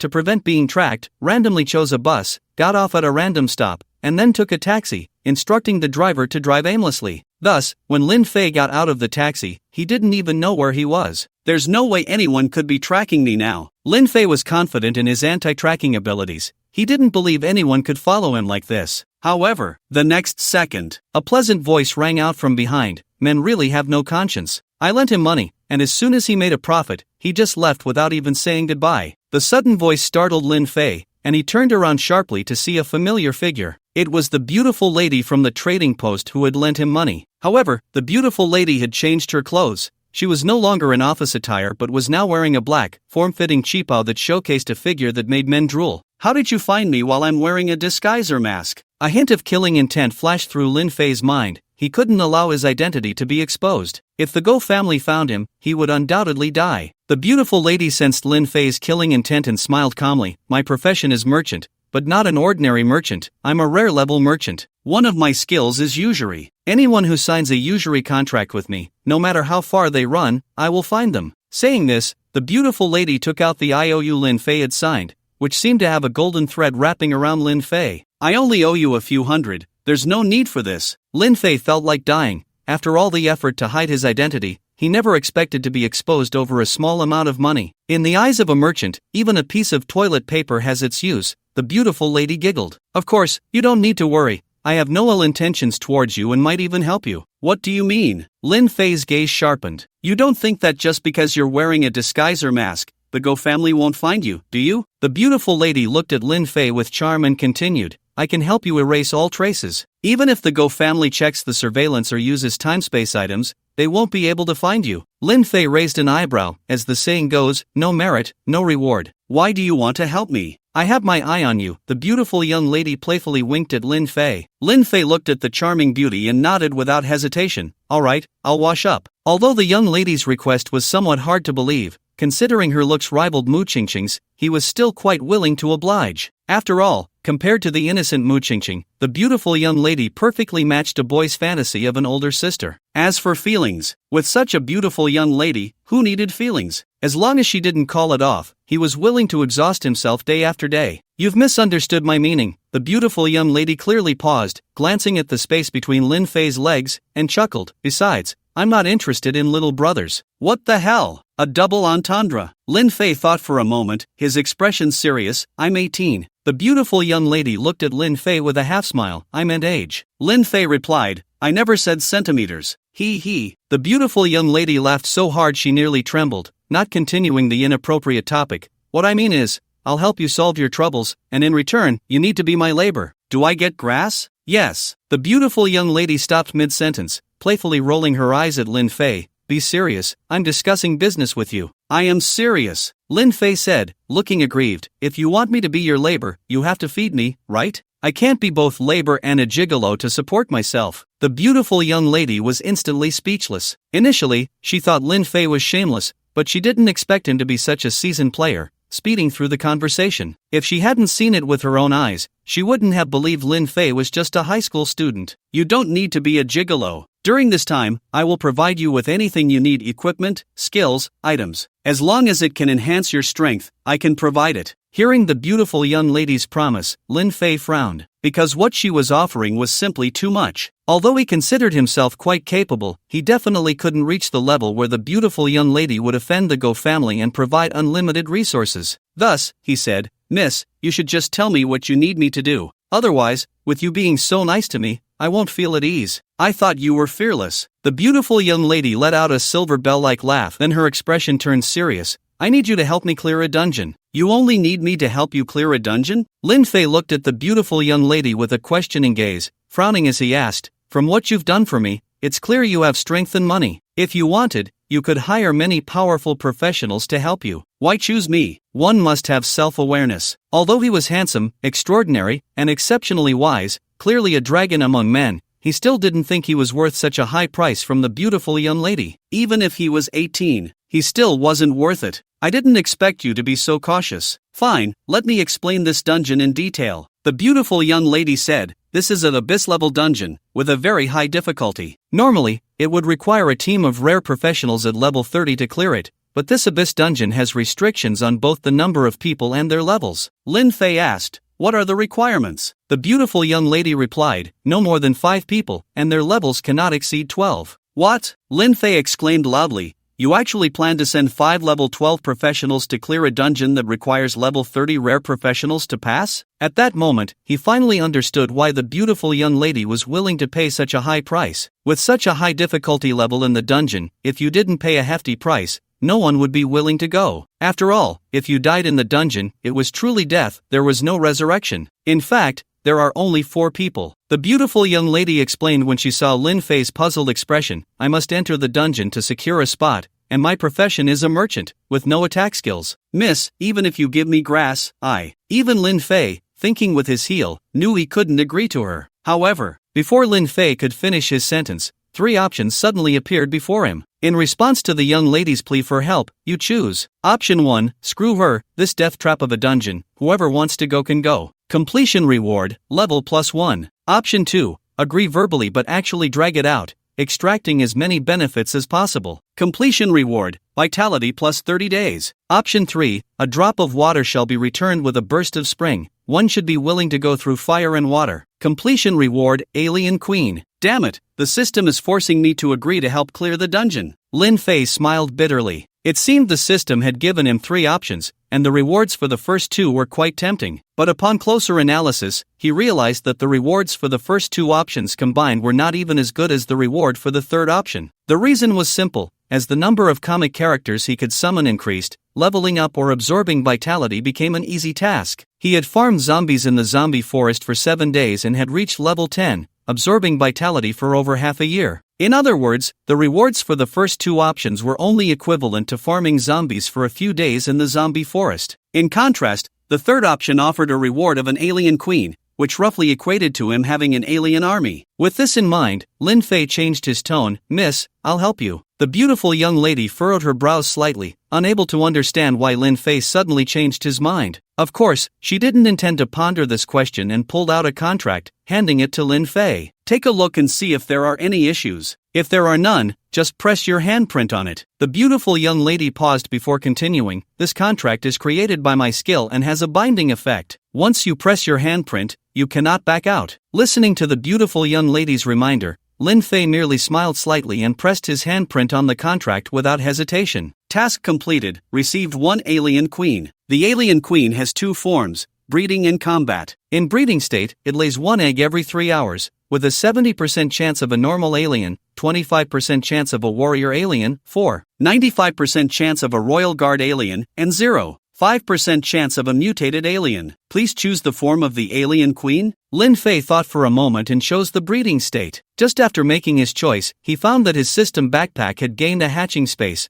which contained a massive alien queen in breeding form. He actually really wants to help me. He truly is an 18-year-old adult boy. The beautiful young lady's face flushed slightly, and she cleared her throat, saying, "I'll notify you when to enter the dungeon. During this time, your level cannot exceed level 12. If you need anything, you can contact me, and I will find a way to help you." Lin Fei asked, "Can you give me a specific time for entering the dungeon?" After the joint examination, the beautiful young lady looked at Lin Fei. "For this joint examination, I specifically invited 3 teams. They are all elite teams I selected from various places in the Great Xia, and they will be your competitors. At that time, I will choose the strongest professionals among you to help me." Lin Fei asked, "What if I am not selected? What price do I have to pay?" The beautiful young lady shook her head and said, "No cost is needed." Upon hearing this, Lin Fei almost couldn't suppress the smile at the corner of his mouth. If it weren't for completing the selection task, he wouldn't want to help. Now that there were others competing, as long as he didn't achieve good results, he could withdraw without paying any price. However, at that moment, the beautiful young lady said, "As long as the chosen professionals by me can receive 30 million and one piece of black equipment, I have drifted for half my life, only regretting not meeting a wise lord. If you do not abandon me,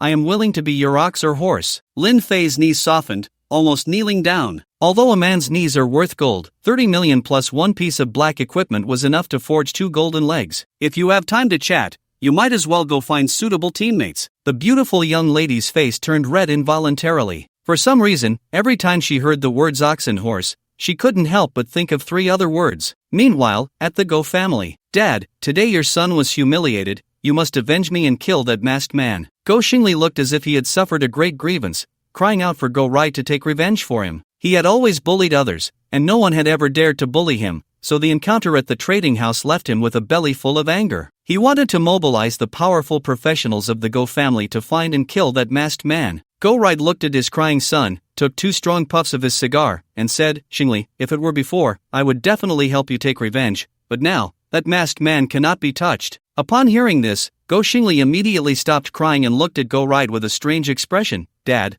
that masked man isn't your illegitimate son, is he?" Saying this, he was about to go get his mother's portrait to stand on the moral high ground and condemn his father. "If you keep talking nonsense, believe it or not, I'll slap you." Go Rai glared fiercely at his unfilial son and then helplessly said, "I recently received news that the Morong family is looking for powerful professionals in Qingshan City to tackle a deep abyss dungeon." Go Xingli blinked his confused eyes. "I don't even know who the Morong family is. Why should I care about them? Besides, this doesn't stop me from killing the masked man. I want you to participate." Go Rai revealed his true thoughts. Let me participate." Go Xingli was stunned for a moment and then cried again, "It's well known that I'm useless. You want me to participate in the abyss dungeon, clearly wanting me to die. You really have a new favorite and plan to use this opportunity to get rid of me." "Shut up!" Go Rai shouted angrily. "You are my son. Do you think I don't know you're useless? To tackle this dungeon, the Morong family has found several teams. I'm letting you participate just to make up the numbers. But even as a filler, there's a chance to get to know the Morong family. Do you understand what I mean now?" Go Xingli's eyes gradually brightened, and he nodded vigorously. Go Rai continued, "The Morong family is looking for a whole team, so you need to find 3 people to form a team. I think that masked man is quite good. Since it's just to make up the numbers,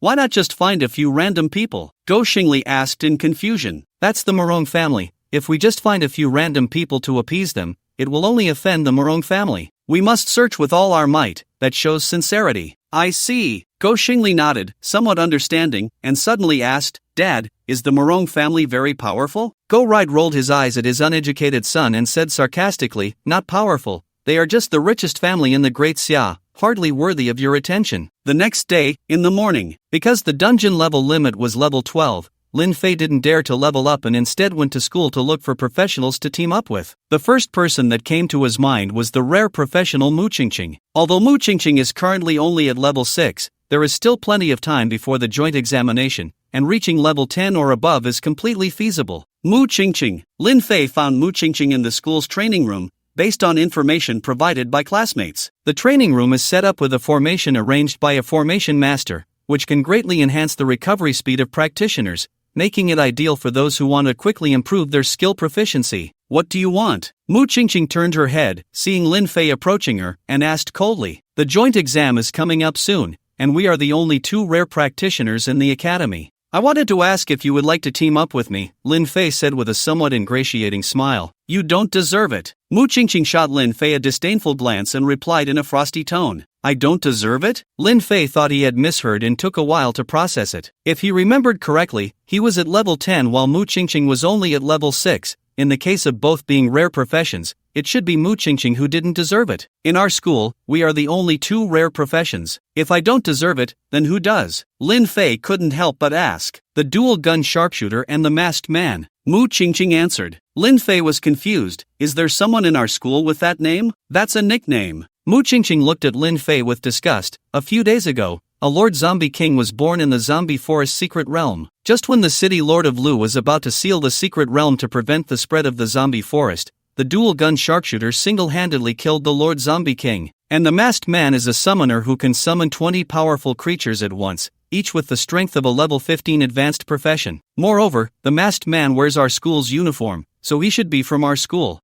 It seems that the dual-gun sharpshooter and the masked man Mu Qingqing mentioned are both him. Should he tell her the truth? That way, he could show off and see the surprised look on the school beauty's face. Those two are hard to find. Why don't you just settle for teaming up with me? Lin Fei ultimately decided to hide his identity. Humph. Mu Qingqing gave him a look that said to get lost and ignored Lin Fei, walking over to the training dummy to continue improving her skill proficiency. Lin Fei looked at Mu Qingqing, who was resolutely refusing to team up with him, and couldn't help but smile wryly. He never expected that Mu Qingqing would refuse to team up because of his two hidden identities. He suddenly became curious about what expression Mu Qingqing would have when she found out that the dual-gun sharpshooter and the masked man were both him. Forget it. I won't think about these boring things anymore. I should focus on how to gather a 4-person team. Lin Fei thought hard for a while but had no ideas. He envied, if only I were the masked man, then. Halfway through his thought, Lin Fei abruptly stopped and slapped his head. Why should I envy myself? I am the masked man. As long as I put on the mask,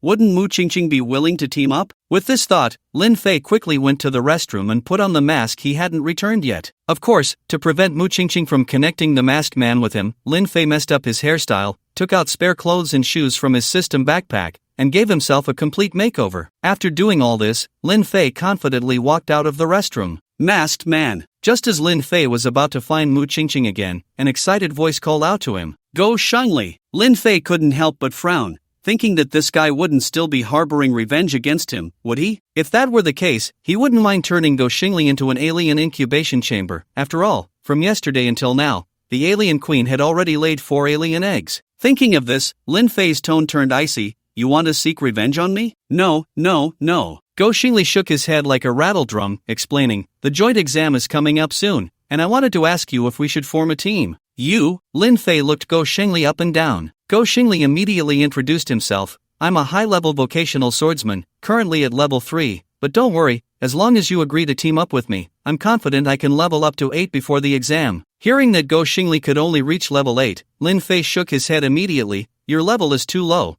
I won't team up with you. Although level 8 is not low compared to the previous year's levels of 5 or 6, it must be clear that his team is going into the Abyss Dungeon. To be honest, entering the Abyss Dungeon at level 8 is basically equivalent to handing over your head. Even if he didn't like Go Xingli, he couldn't intentionally let him die when the other party meant no harm. I can level up to 10, Go Xingli hurriedly said. This isn't just about levels. Lin Fei thought for a moment, his expression serious. It will be very dangerous to follow me. One careless move could cost you your life, and I don't want to harm you. Go Xingli said, you're so strong. Just protect me when danger comes. Lin Fei laughed in anger. I'm not your bodyguard. Why should I protect you? That's true. Go Xingli nodded in agreement and said, the bodyguard my dad hired for me has to be paid. It seems to be 30,000 a month. 30,000? Ha! I have 3 million. I don't care about 30,000. Lin Fei scoffed at the 30,000 monthly salary. At this moment, Go Xingli continued, of course, masked man, you're so strong, you can't possibly take 30,000. So how about 100,000 a month? 100,000. Truly the foolish son of a landlord. However, I have 3 million.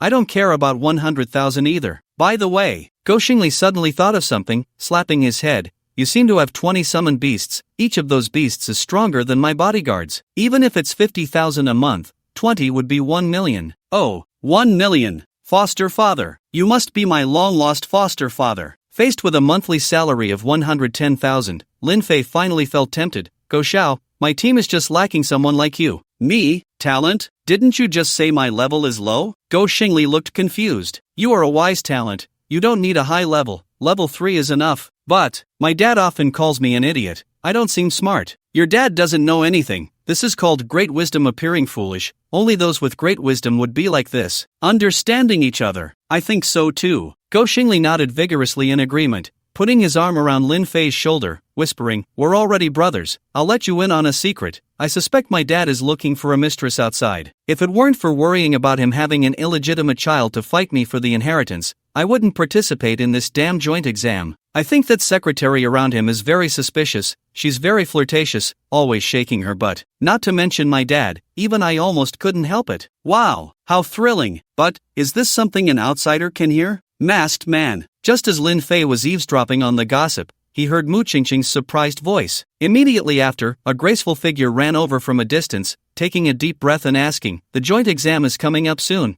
and I am one of the 2 rare professionals at Qingshan Academy. Would you be willing to team up with me? This classmate, I'm sorry, but our team has very high requirements, so we can't agree to you." Lin Fei looked at Mu Qingqing, who appeared nervous and her eyes flickering with panic, suddenly feeling playful. "Let you say I'm unworthy. Now let you experience the feeling of being rejected. If he can join your team, why can't I?" Mu Qingqing glanced at the side at Go Shunli, her brows slightly furrowing. Hey, show some respect. This is my adoptive father. Don't look at him with that disdainful gaze, or I will be unhappy. Qingqing, you don't know this, do you? The masked man said I'm a talent that seems foolish but is actually wise. I'm the core of the team, haha. Suddenly, Go Xingli placed his hands on his hips and laughed heartily. Mu Qingqing looked at Lin Fei with a face full of questions, as if asking, "Is this the so-called wise fool you mentioned?" Lin Fei smiled awkwardly. He never expected that the fearsome Go Xingli would secretly be such a joker. What to do next? If I directly allow Mu Qingqing to join, won't that be too embarrassing? Dog Sheng, so you're here. Just as Lin Fei was in a dilemma, another voice came. Hearing the voice, Lin Fei didn't need to turn around to know it was Su Kuan, because in the entire Qingshan city, the only one who dared to call Go Xingli Dog Sheng was him. "Don't call me Dog Sheng." Go Xingli glared at Su Kuan, his face full of annoyance as he asked, "Why are you everywhere I go? Are you stalking me?" Hearing this, Su Kuan just smiled and didn't answer the question, because he couldn't understand how Go Xingli could only just realize such an obvious thing. "I want to join your team." Su Kuan looked at Lin Fei and introduced himself.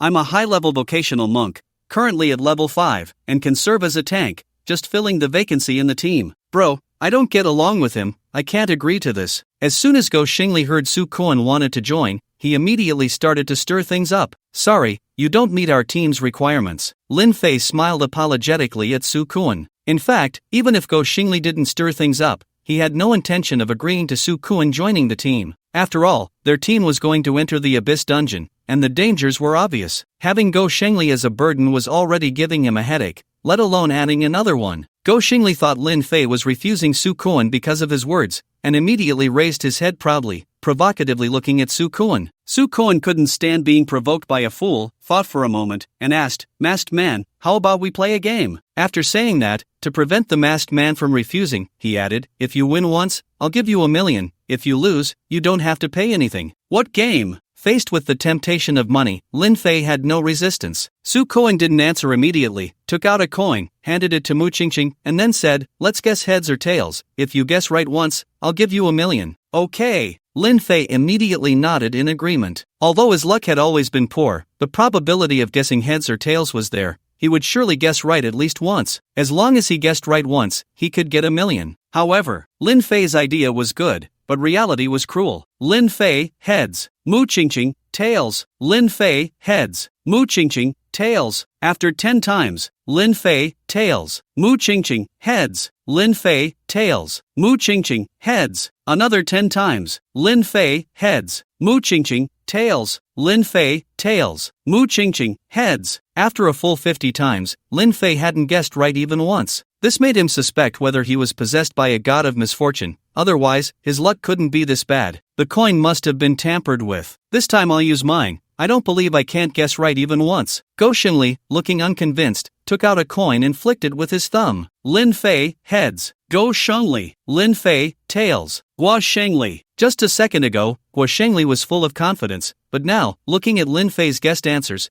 he couldn't make a sound after each guess. After 50 tries, Guo Xingli, like an eggplant hit by frost, wilted and said, "Brother, even if you guessed with your eyes closed, you shouldn't be wrong every single time. You've perfectly avoided all the correct answers." Lin Fei couldn't refute, nor did he have the strength to do so, because he had never imagined that his luck could be this bad. To be clear, the probability of failing to guess correctly 100 times in a row is 0.5 to the power of 100, which is many, many times smaller than winning the lottery's grand prize. "This is my talent. No one can win against me." Su Kuan suddenly spoke up. "Although my professional level is only advanced, I possess the talent. Gaining weight is a blessing, which simply means that the fatter I get, the better my luck becomes." "You are actually a talent professional," Mu Qingqing exclaimed. "Qingqing, what is a talent professional?" Guo Xingli asked in a low voice. "Talent refers to innate special abilities or qualities. Most people's talents are insignificant, but some people's talents can be enhanced during job transitions and even appear on their attribute panels. Such people are called talent professionals," Mu Qingqing explained. "Are talent professionals very powerful?" Guo Xingli asked again. "Not necessarily." Mu Qingqing shook her head slightly. "Some professionals have talents that are optional, but some have talents that perfectly match their profession, unleashing unimaginable power." Guo Xingli's eyes lit up. Su Kuan's profession is monk, and his talent is to increase luck. There's no compatibility between the two. Doesn't that mean his talent is one of those optional types? No. Mu Qingqing shook her head again. "His talent is quite special. It perfectly matches any profession." Guo Xingli was unconvinced. "Aside from being useful for guessing coin flips, I can't think of any other use." Mu Qingqing rolled her eyes at Guo Xingli in exasperation. "Let me give you a simple example. If you both hunt the same type of monster, the equipment and materials you drop from killing 100 of them might not be as much as what he gets from killing just 10. Hearing this, Lin Fei, who had been silent, suddenly thought of something. He walked up to Su Kuan and asked in a deep voice, "If it were you who killed the Lord Corpse King, what kind of equipment would it drop?" Su Kuan hesitated before answering. "There would definitely be a black skill book, around 3 purple skill books, and no less than 10 blue skill books. As for equipment, there would be 4 or 5 pieces of purple equipment. Black equipment is uncertain, and blue and green. I would just ignore them. Speaking of this, I think of the dual gun sharpshooter. You might not believe it, but the Lord Corpse King he killed only dropped 1 purple skill book. That luck is just too bad." Boom! Lin Fei felt as if he had been struck by lightning, standing frozen in place, unable to speak for a long time. Then, as if possessed, he grabbed Su Kuan's hands tightly. "Brother, no matter what, you have to join my team. I'm begging you." Su Kuan's original intention was to join the masked man's team, and now that the masked man was inviting him, he naturally wouldn't refuse. He just didn't understand why the masked man was so excited that he was squeezing his hands painfully. "Mu Qingqing, you should join too." After adding Su Kuan to the team, Lin Fei had no mood to tease Mu Qingqing and directly sent her a team request. Of course, to avoid revealing his identity, he hid his real name and used the masked man instead. After forming the team, Lin Fei looked at the level 3 Guo Xingli and planned to go outside the city to level up. For safety reasons, all 4 of them had to reach level 12 before entering the Abyss Dungeon. The 4 of them selected for a while and finally decided to head to the southern suburbs of Qingshan City, where there was a secret realm called the Valley of Death Bugs. Secret Realm, Valley of Death Bugs level requirement, non-secret realm introduction. Originally a beautiful valley suitable for insects to live in, it has been eroded by dark forces, causing the insects to grow larger and possess strong attack power. They are numerous and will devour all living beings. Monsters: Underground Sandworm LV8, Giant Worm LV10, Giant Millipede LV13, Blood Centipede LV15, Beheading Mantis LV16, Poison Scorpion LV18, Evil Clawbug LV20. Difficulty: Medium. The Valley of Death Bugs is considered the most difficult among the secret realms surrounding Qingshan City. Compared to other secret realms, the monsters in the Valley of Death Bugs have higher levels, are powerful, and the density of monsters is terrifying. Even with high-level professionals leading the way, not many are willing to enter this instance. The only advantage of the Valley of Death Bugs is the high experience points gained from killing monsters. Upon arriving at the Valley of Death Bugs, there was a team of level 20 city defense soldiers guarding the entrance. Any professional wishing to enter the Valley of Death Bugs must register their personal information. You 4 young people really don't know the heights of heaven and depths of earth. Is the Valley of Death Bugs a place you can enter? Are you planning to feed yourselves to the bugs? The city defense soldier in charge of registration reprimanded Lin Fei and the others upon seeing their levels. The map indicates that there is no level requirement to enter the Valley of Death Bugs. Lin Fei took out the map and pointed to the notation on it. The map is marked this way because the situation in the Valley of Death Bugs is special. The city defense soldier patiently explained to Lin Fei and the others, every secret realm and instance has a barrier, and the barrier has a level threshold. Once the level exceeds the threshold, the barrier can easily collapse, which would cause the monsters inside the secret realm an instance to escape. The barrier of the Valley of Death Bugs is about to collapse. Although the barrier is still there, its effectiveness is minimal, and bugs occasionally escape. Therefore, any level can enter. However, for the safety of professionals, the Lord has ordered that only professionals above level 15 can enter. After hearing the city defense soldier's words, Sukuan asked, "If we can kill the bugs and prove our strength, can we then enter the secret realm?" "Yes." The city defense soldier nodded first, then grinned, "But you can't enter the secret realm, so you can't kill the bugs, and without killing the bugs, you can't prove your strength, and without proving your strength, you can't enter." "Not necessarily." Sukuan smiled confidently. "Didn't you just say that the bugs in the secret realm occasionally come out?" "I did say that, so what? You don't think that bugs will come out today, do you? Don't be ridiculous. Bugs only come out about once a month,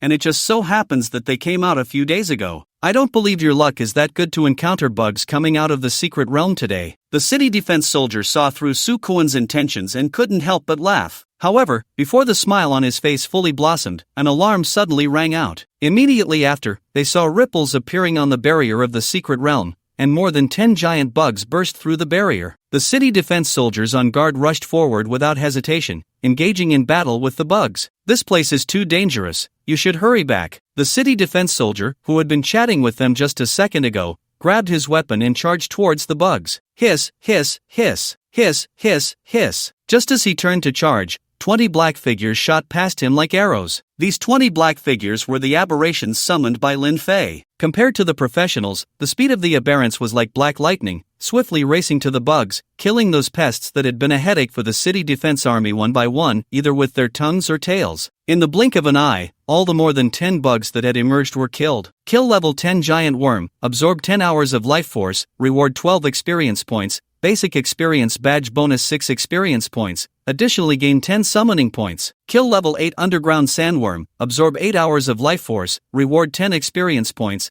basic experience badge bonus 5 experience points. Kill level 8 elite underground sandworm, absorb 16 hours of life force, reward 20 experience points, basic experience badge bonus 10 experience points, additionally gain 30 summoning points. Although the bugs were of a higher level than the zombies, Lin Fei was in a team state, and the experience points needed to be shared among the other three, so the experience gained was not high. However, the absorbed life force did not decrease. Moreover, Lin Fei was pleasantly surprised to find that those bugs actually dropped equipment. Even though they were all basic gear, it brought tears to Lin Fei's eyes. He finally believed that his previous lack of equipment drops was due to his bad luck. After killing all the bugs, Lin Fei slightly raised his hand, and all the aberrants ran back. Except for 2 aberrants that had sustained minor injuries, the others were unharmed, making the battle a perfect success. "Everyone, don't be too nervous, it's just a few little bugs. Our captain can take them down with a wave of his hand. Don't look at us with such surprised expressions, this is basic operation. You don't need to worry about us now, right? Please make way,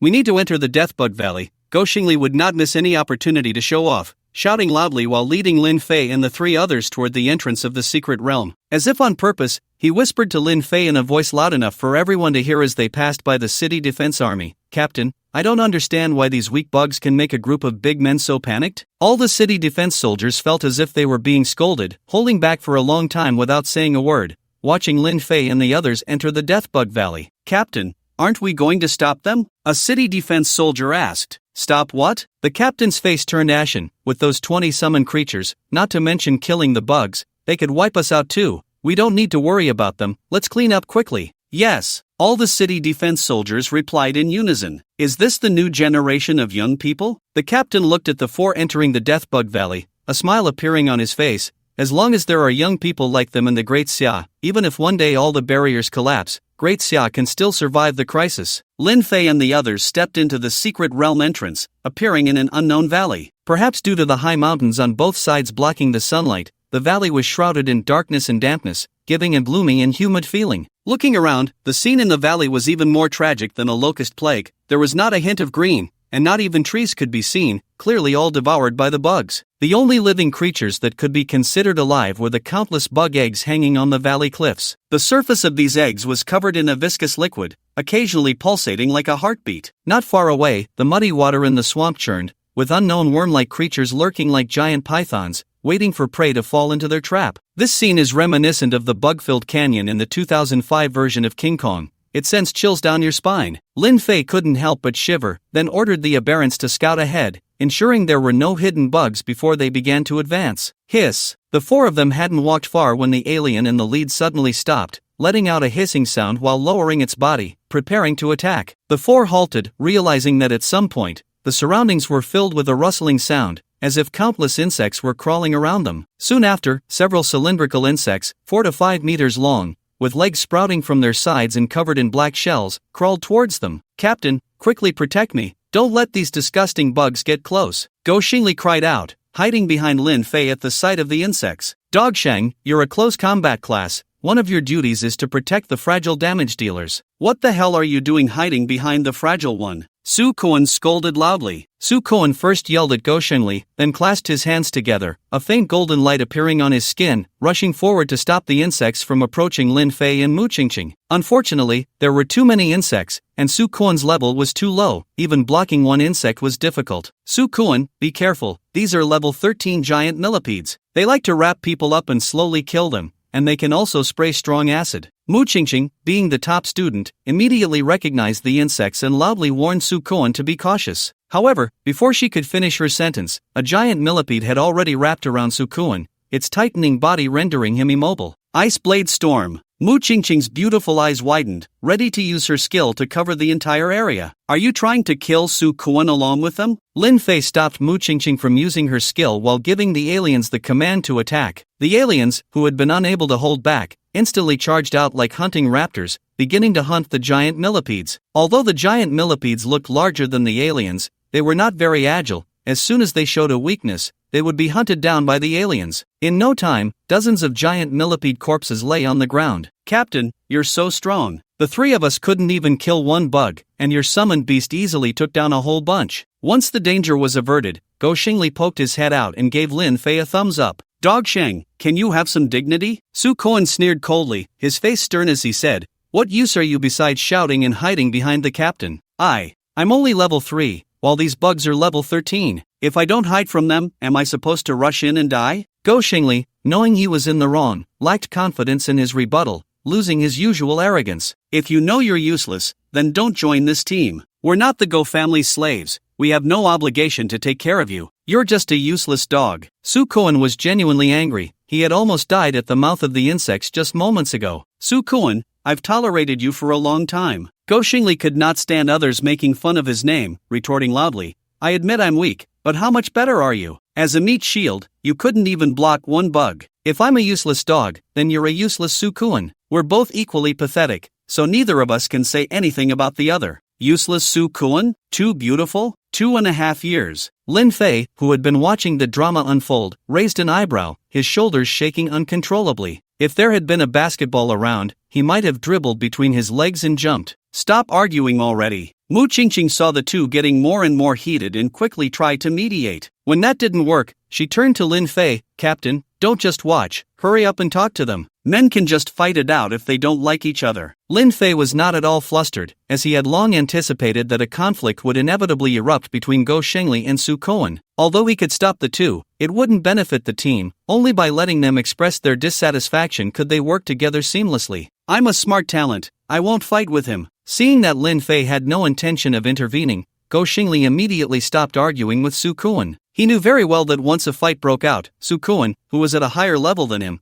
could easily pin him to the ground. "Humph." Su Kuan could see through Go Xingli's thoughts and snorted coldly, choosing not to argue further. "If we're not going to argue, let me say a few words." Lin Fei smiled slightly, his gaze sweeping over the three of them. "First, let's talk about our cooperation, which is completely non-existent. Go Xiao has no experience in monster hunting. Throughout the whole process, aside from contributing his unpleasant voice, he was no different from a waste." "Put." Mu Qingqing couldn't help but laugh at Lin Fei's analogy. "Mudaxioa, you laugh first, and after you're done, I'll address your issues," Lin Fei said, looking at Mu Qingqing, whose smile instantly vanished, as if she had been scolded by the teacher for mocking a classmate who failed to answer a question correctly. Seeing that Mu Qingqing could no longer smile, Lin Fei continued, "Although you are knowledgeable and skilled, you panic too easily. You almost used Ice Blade Storm on Kuan Xiao. I don't know if the bugs would die, but Kuan Xiao would most likely be dead. Thank you for the reminder. Mu Qingqing sincerely accepted the issues pointed out by Lin Fei. Lastly, Lin Fei's gaze landed on Su Kuan, who immediately stood up straight, like a student called upon to answer a question in class. Kuan Xiao, don't be nervous.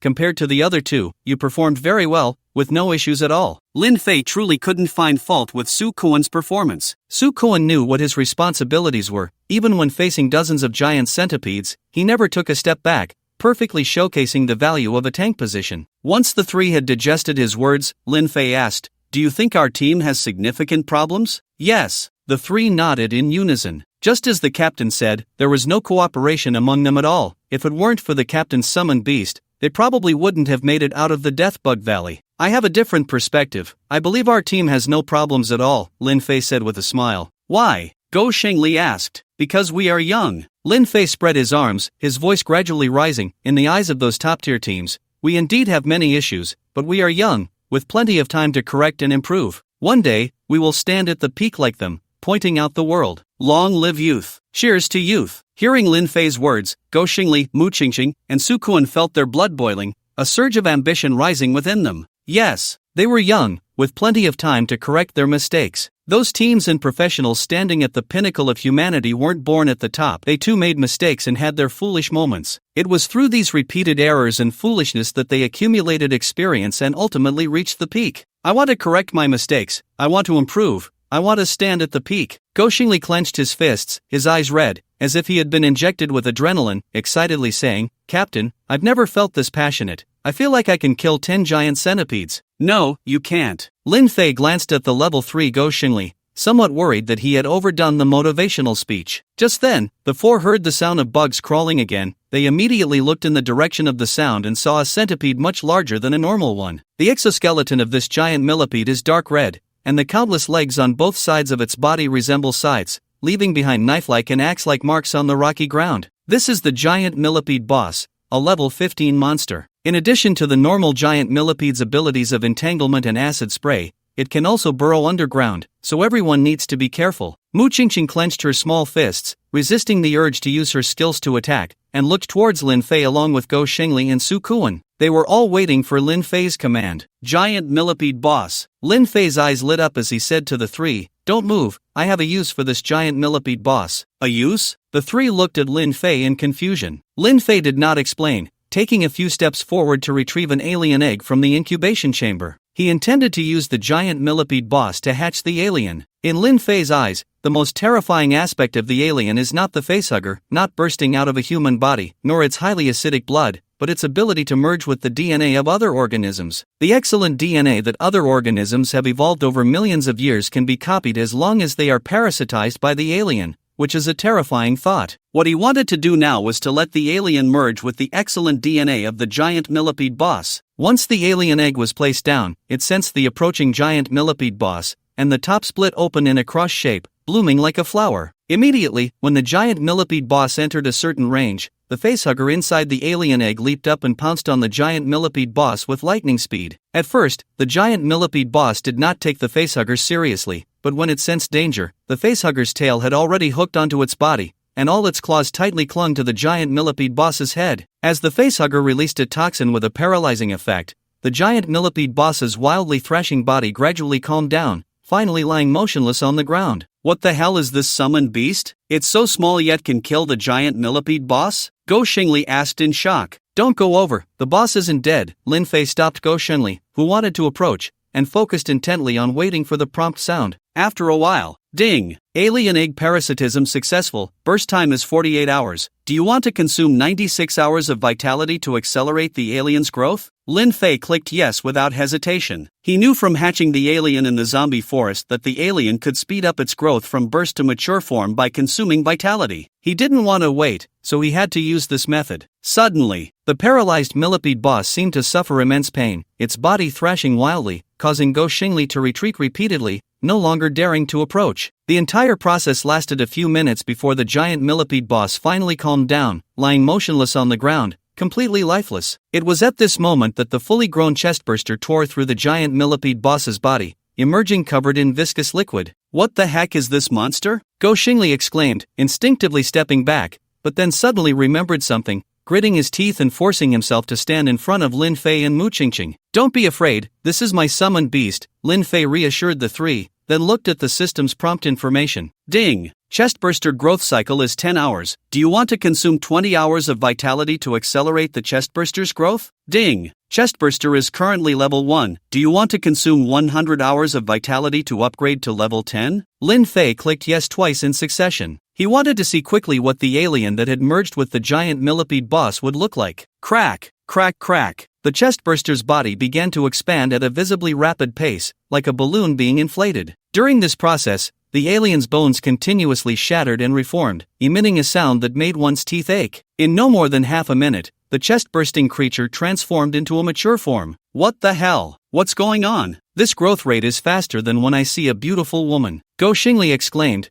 as the scene before him was too astonishing. Mu Qingqing and Su Koan didn't say much, but from their surprised expressions, it was clear they were also shocked. Special comic character, mutated alien, level 10, strength, 195, agility, 192, constitution, 205, spirit, 75, skills, stealth, enhanced regeneration, superacidic blood spitting, hobby, hunting, specialty, hunting. Lin Fei opened the attributes of the mutated alien, his smile hard to conceal. Because at the same level of 10, the mutated alien's attributes were 68 points higher than those of a normal alien, especially in strength, which was a full 30 points higher. Of course, what Lin Fei cared about most was that the mutated alien had an additional skill, blood spitting. This skill would be worthless on other summoned beasts, but for an alien with terrifying corrosive blood, this move was terrifying and also compensated for the alien's inability to attack from a distance. Captain, your summoned beast seems a bit different from the others, kind of like a centipede, Go Xingli observed carefully. The characteristic of my summoned beast is that it gains the abilities of any organism it parasitizes, and its appearance will change accordingly, Lin Fei explained. So amazing! Go Xingli's eyes lit up. Do you want one? Lin Fei asked with a smile. Yes. Go Xingli nodded eagerly. Mu Qingqing and Su Koan also wanted one, but they understood that these summoned beasts couldn't be given away for free. After all, even the most ordinary battle beasts were worth hundreds of thousands. Lin Fei thought for a moment and said, then I'll sell you some, 1 million each. 1 million! Go Xingli's face lit up as he said, give me 20 million worth, then I can go on a killing spree like you. Hearing Go Xingli's words, Su Koan rarely nodded. These summoned beasts are indeed powerful, so give me 50 million worth. Lin Fei, upon hearing this, looked at the alien queen in the hatching area struggling to lay eggs and suddenly felt it wasn't working hard enough. What are you thinking? Lin Fei, not having many alien eggs, could only speak with righteous indignation. I sell you alien eggs mainly to assist you in battle. If you lose sight of your own strength improvement, how can we stand at the peak? One had to admit that using the moral high ground to admonish others was particularly effective. Go Xingli and Su Koan both looked ashamed, especially Go Xingli, who even slapped himself, shouting apologies to his youth. How about this? Lin Fei looked at the 6 alien eggs in the hatching area and thought for a moment. Go Xiao is the weakest, so I'll sell you 3, Koan Xiao 2, and Mu Qingqing 1. Captain, I don't have that much money, Mu Qingqing stammered. Qingqing, I have money. Before Lin Fei could speak, Go Xingli's sycophantic nature was revealed. Captain, I'll pay for Qingqing's alien egg. Mu Qingqing didn't want to accept Go Xingli's kindness but was reluctant to part with the beast egg. Hesitating, I'll pay you back. As long as it makes you happy, what's this little money? Alright. Lin Fei interrupted Go Xingli's sycophantic behavior and looked at the three. Although I'm selling you the alien eggs, there are a few points I need to remind you. First, throughout its entire life cycle, the alien's blood has a terrifying acidity, so you must be careful not to get any blood on you. Secondly, the aliens are inherently murderous, so your orders must be precise, otherwise, when faced with someone they can kill or spare, they will definitely choose to kill. Thirdly, aliens are divided into ordinary and mutated types. To turn them into mutated types, one only needs to parasitize a powerful monster, and there's a chance to gain the monster's traits and abilities. However, I hope you won't blindly choose a host. Aliens are terrifying creatures, and to avoid accidents, some things must be made clear. I have a question. Go Xingli scratched his head, confused, and asked, I want to know, why can't we blindly choose a host? Lin Fei explained, aliens can acquire the traits and abilities of their hosts, which means their suitable roles are not fixed. They can be tanks, support, or damage dealers. You should match your own profession and choose the alien's function accordingly. I understand. Go Xingli nodded in realization but then frowned again. Qingqing is a fragile damage dealer, so training the alien as a tank. Kai Shukuan is a tank, so training the alien as a damage dealer. But I'm useless. Which direction should I cultivate? Lin Fei was at a loss for words. He didn't know whether to praise Go Xingli for his self-awareness or to scold him for not even understanding his own profession. Crack, crack, crack. Just as Lin Fei was pondering how to respond, a piercing scream came from the Death Bug Valley. After the scream, the bugs that had been fighting each other just a second ago seemed to respond to some kind of summons, all crawling in one direction. Seeing this bizarre scene, Lin Fei and the other three exchanged glances, and the four instantly reached a tacit understanding, following the bugs deeper into the Death Bug Valley. About an hour later, they came across a deep pit, with countless bugs crawling in one after another, as if the pit could never be filled. Observing this situation, the four of them cautiously approached the edge of the pit. The pit was as large as 2 football fields, and near the mountain wall was a massive nest, at the center of which was a giant clawed bug, measuring at least 10 meters in length, its entire body silver white, continuously emitting a kikek roar. This was because 4 professionals were hunting it. However, only one person was truly attacking the evil clawed bug. This professional wielded a wand-like weapon, constantly releasing misty electric currents onto the bug's head. It was this seemingly weak current that made the evil clawed bug jump in rage, yet its body remained immobile. As for the other 3 professionals, their task was to hold back the bugs continuously pouring into the pit. One tank was taking damage at the front, while a fire element mage was behind, laying down firewalls on the ground, continuously burning the bugs that charged forward. The last remaining professional had yet to make a move, and their profession was temporarily undetermined. Lin Fei, Mu Qingqing, and Su Koan watched the cooperation of the 4, their brows furrowing. No matter how unwilling they were to admit it, the coordination of these 4 surpassed theirs by 10-fold, 100-fold. Their teamwork was simply like that of a single person. Ha ha. However, Go Xingli's focus was different from the other 3. He excitedly said, I guessed right, someone is fighting a boss. This boss looks good, let's snatch it for my alien egg to use as a host. Kaigo, these 4 have an average level over 10, and their coordination is so perfect. What do you expect to use to snatch it? Su Koan's tone was unfriendly. He felt that Go Xingli was dragging down the team's average intelligence. I'll use money to snatch it. Go Xingli's mind worked particularly fast whenever he argued with Su Koan.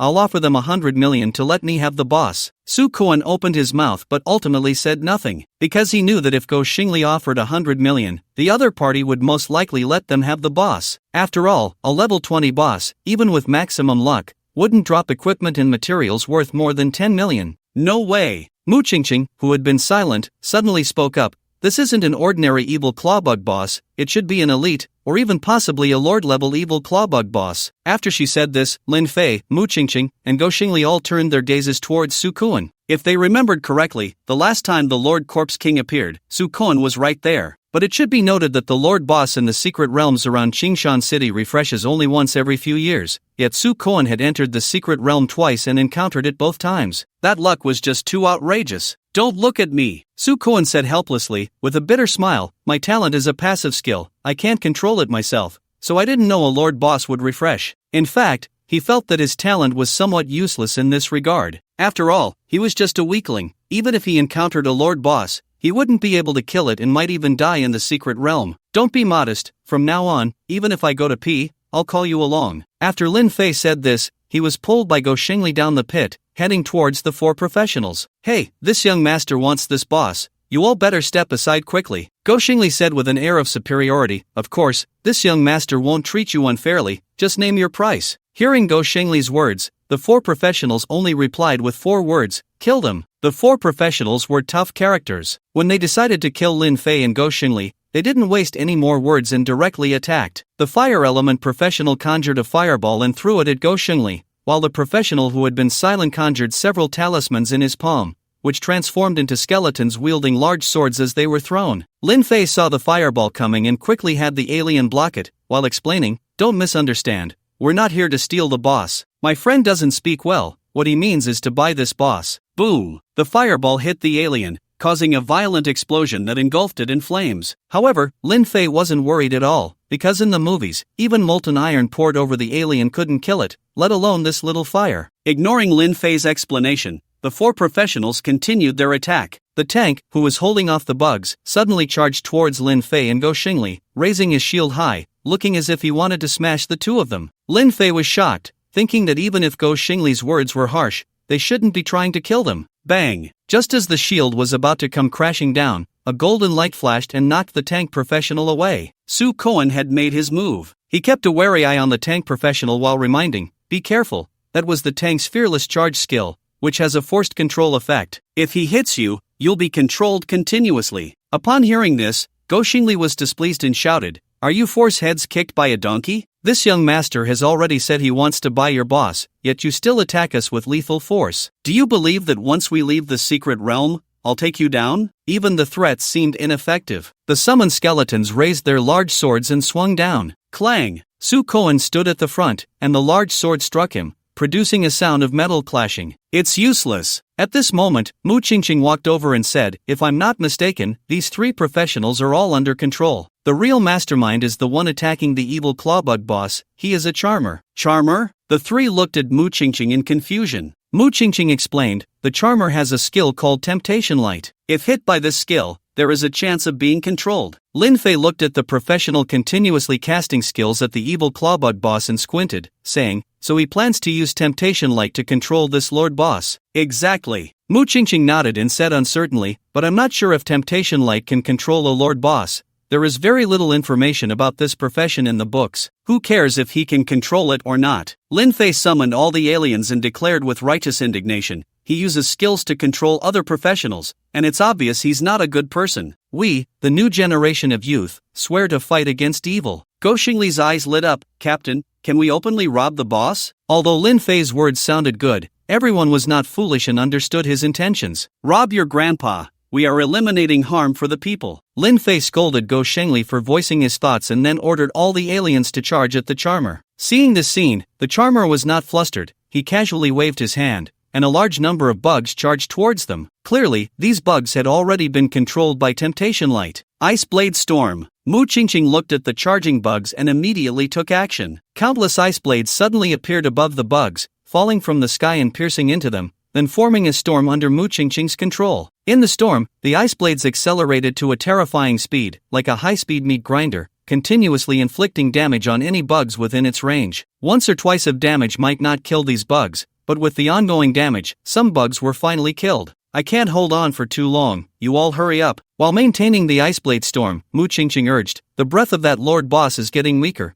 It should be unable to hold on much longer. Once he controls the lord boss, we will be in big trouble. We can't get through." Go Xingli was completely helpless. The only thing he could do was cheer for the aliens hunting the bugs. He said with a bitter face, "Our levels are too low to be effective, and the captain's aliens are restrained by the bugs, unable to free their hands." Although the aliens were stronger and numerous, compared to the charmer's controlled bugs, they could only be described as insignificant. In fact, being able to withstand hundreds of bugs plus 3 controlled professionals was already quite impressive. "I need to think of a way." Lin Fei looked at the situation before him, feeling conflicted. Perhaps in Mu Qingqing's eyes, the situation was very urgent, but for him, solving the problem was as easy as pie. He just needed to summon De Xiong. The problem was, De Xiong was the dual-gun sharpshooter everyone talked about. If he summoned him, his identity would be exposed. Was there really no other way? Suddenly, Lin Fei's eyes lit up, and he excitedly said, "Isn't it just a big bug? I have a big one here too." After saying that, Lin Fei's consciousness entered the incubation chamber. The giant alien queen was still struggling to lay eggs. "Would you like to change the alien queen's breeding form to combat form?" "Yes." Lin Fei clicked yes without hesitation. The command was given, and the once quiet alien queen suddenly began to struggle wildly,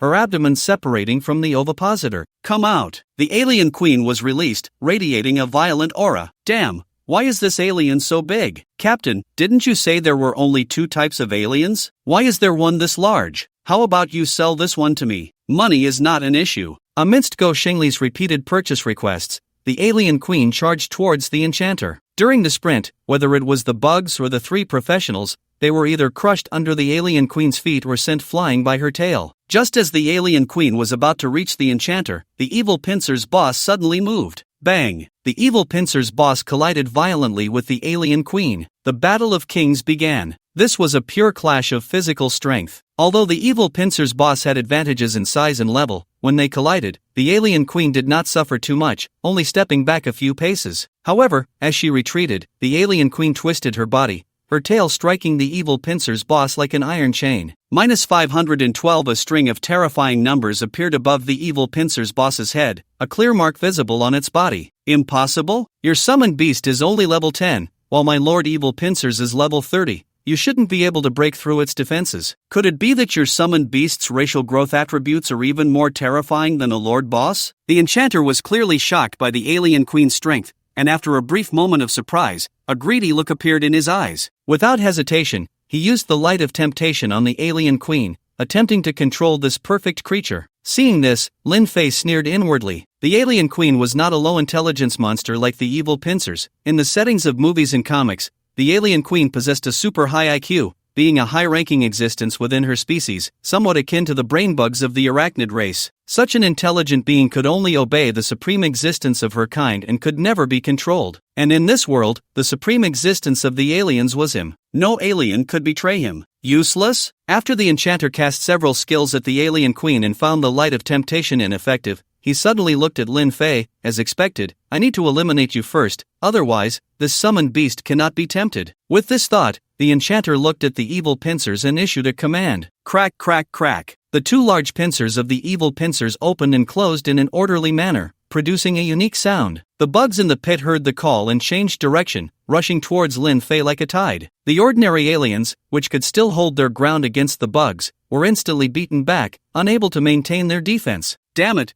you want to play with my life? Ha, fine, then let's fight to the death. You better not let me catch you, otherwise, I'll definitely let the aliens parasitize you. Looking at the enchanter who was trying to put him in a deadly situation, Lin Fei felt a murderous intent for the first time. Divine Light. Lin Fei used Divine Light on all the aliens. Do you want to consume 24 hours of vitality to use Divine Light? Yes. Ding. You used Divine Light 22 times, consuming 528 hours of vitality. Divine Light skill used successfully. The alien queen, mutated aliens, and ordinary aliens enter a berserk state, with all attributes doubled, recovery rate doubled, and blood acidity doubled, lasting 3 minutes. Berserk state countdown, 2 minutes 59. Hiss. All aliens, including the alien queen, were covered in a thin layer of red light, becoming brutal and frenzied. They were like a pride of lions seeing a flock of sheep, charging into the swarm of insects without a hint of fear, wantonly hunting the bugs and leaving a field of corpses. However, the most captivating sight was the battle between the alien queen and the evil pincers. The alien queen already had the upper hand, and now, bolstered by divine light, she completely suppressed the evil pincers,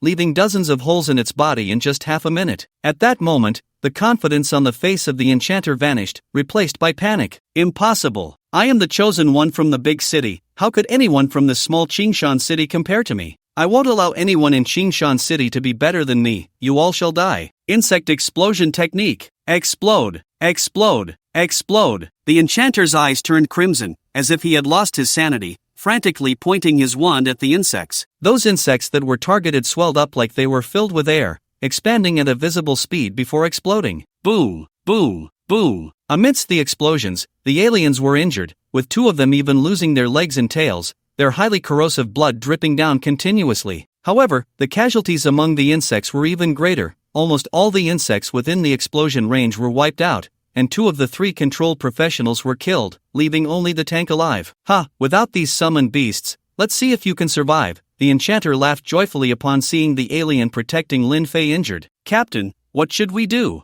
Mu Qingqing, Su Kuan, and Go Shengli looked worried. In a battle of this level, they couldn't help at all. If the captain couldn't hold on, they would all perish here. Lin Fei ignored the 3 and continued to burn his life force. Do you want to consume 425 hours of life force to accelerate the alien's recovery? Yes. Do you want to consume 528 hours of life force to double the alien's strength? Yes. Do you want to consume 528 hours of life force to triple the alien's strength? Yes. Do you want to consume 528 hours of life force to quadruple the alien's strength? Yes. Do you want to consume 528 hours of life force to quintuple the alien's strength? Yes. Lin Fei was even crazier than the enchanter, enhancing the alien's strength 5-fold at the cost of over 4 months of life force. Of course, the others only saw the alien's wounds heal instantly, followed by a surge in power, killing the insects as easily as chopping vegetables, forcefully driving back the countless insects that charged forward. However, the most terrifying was still the alien queen. When the evil pincers clamped down on it, it suddenly turned and swung its tail,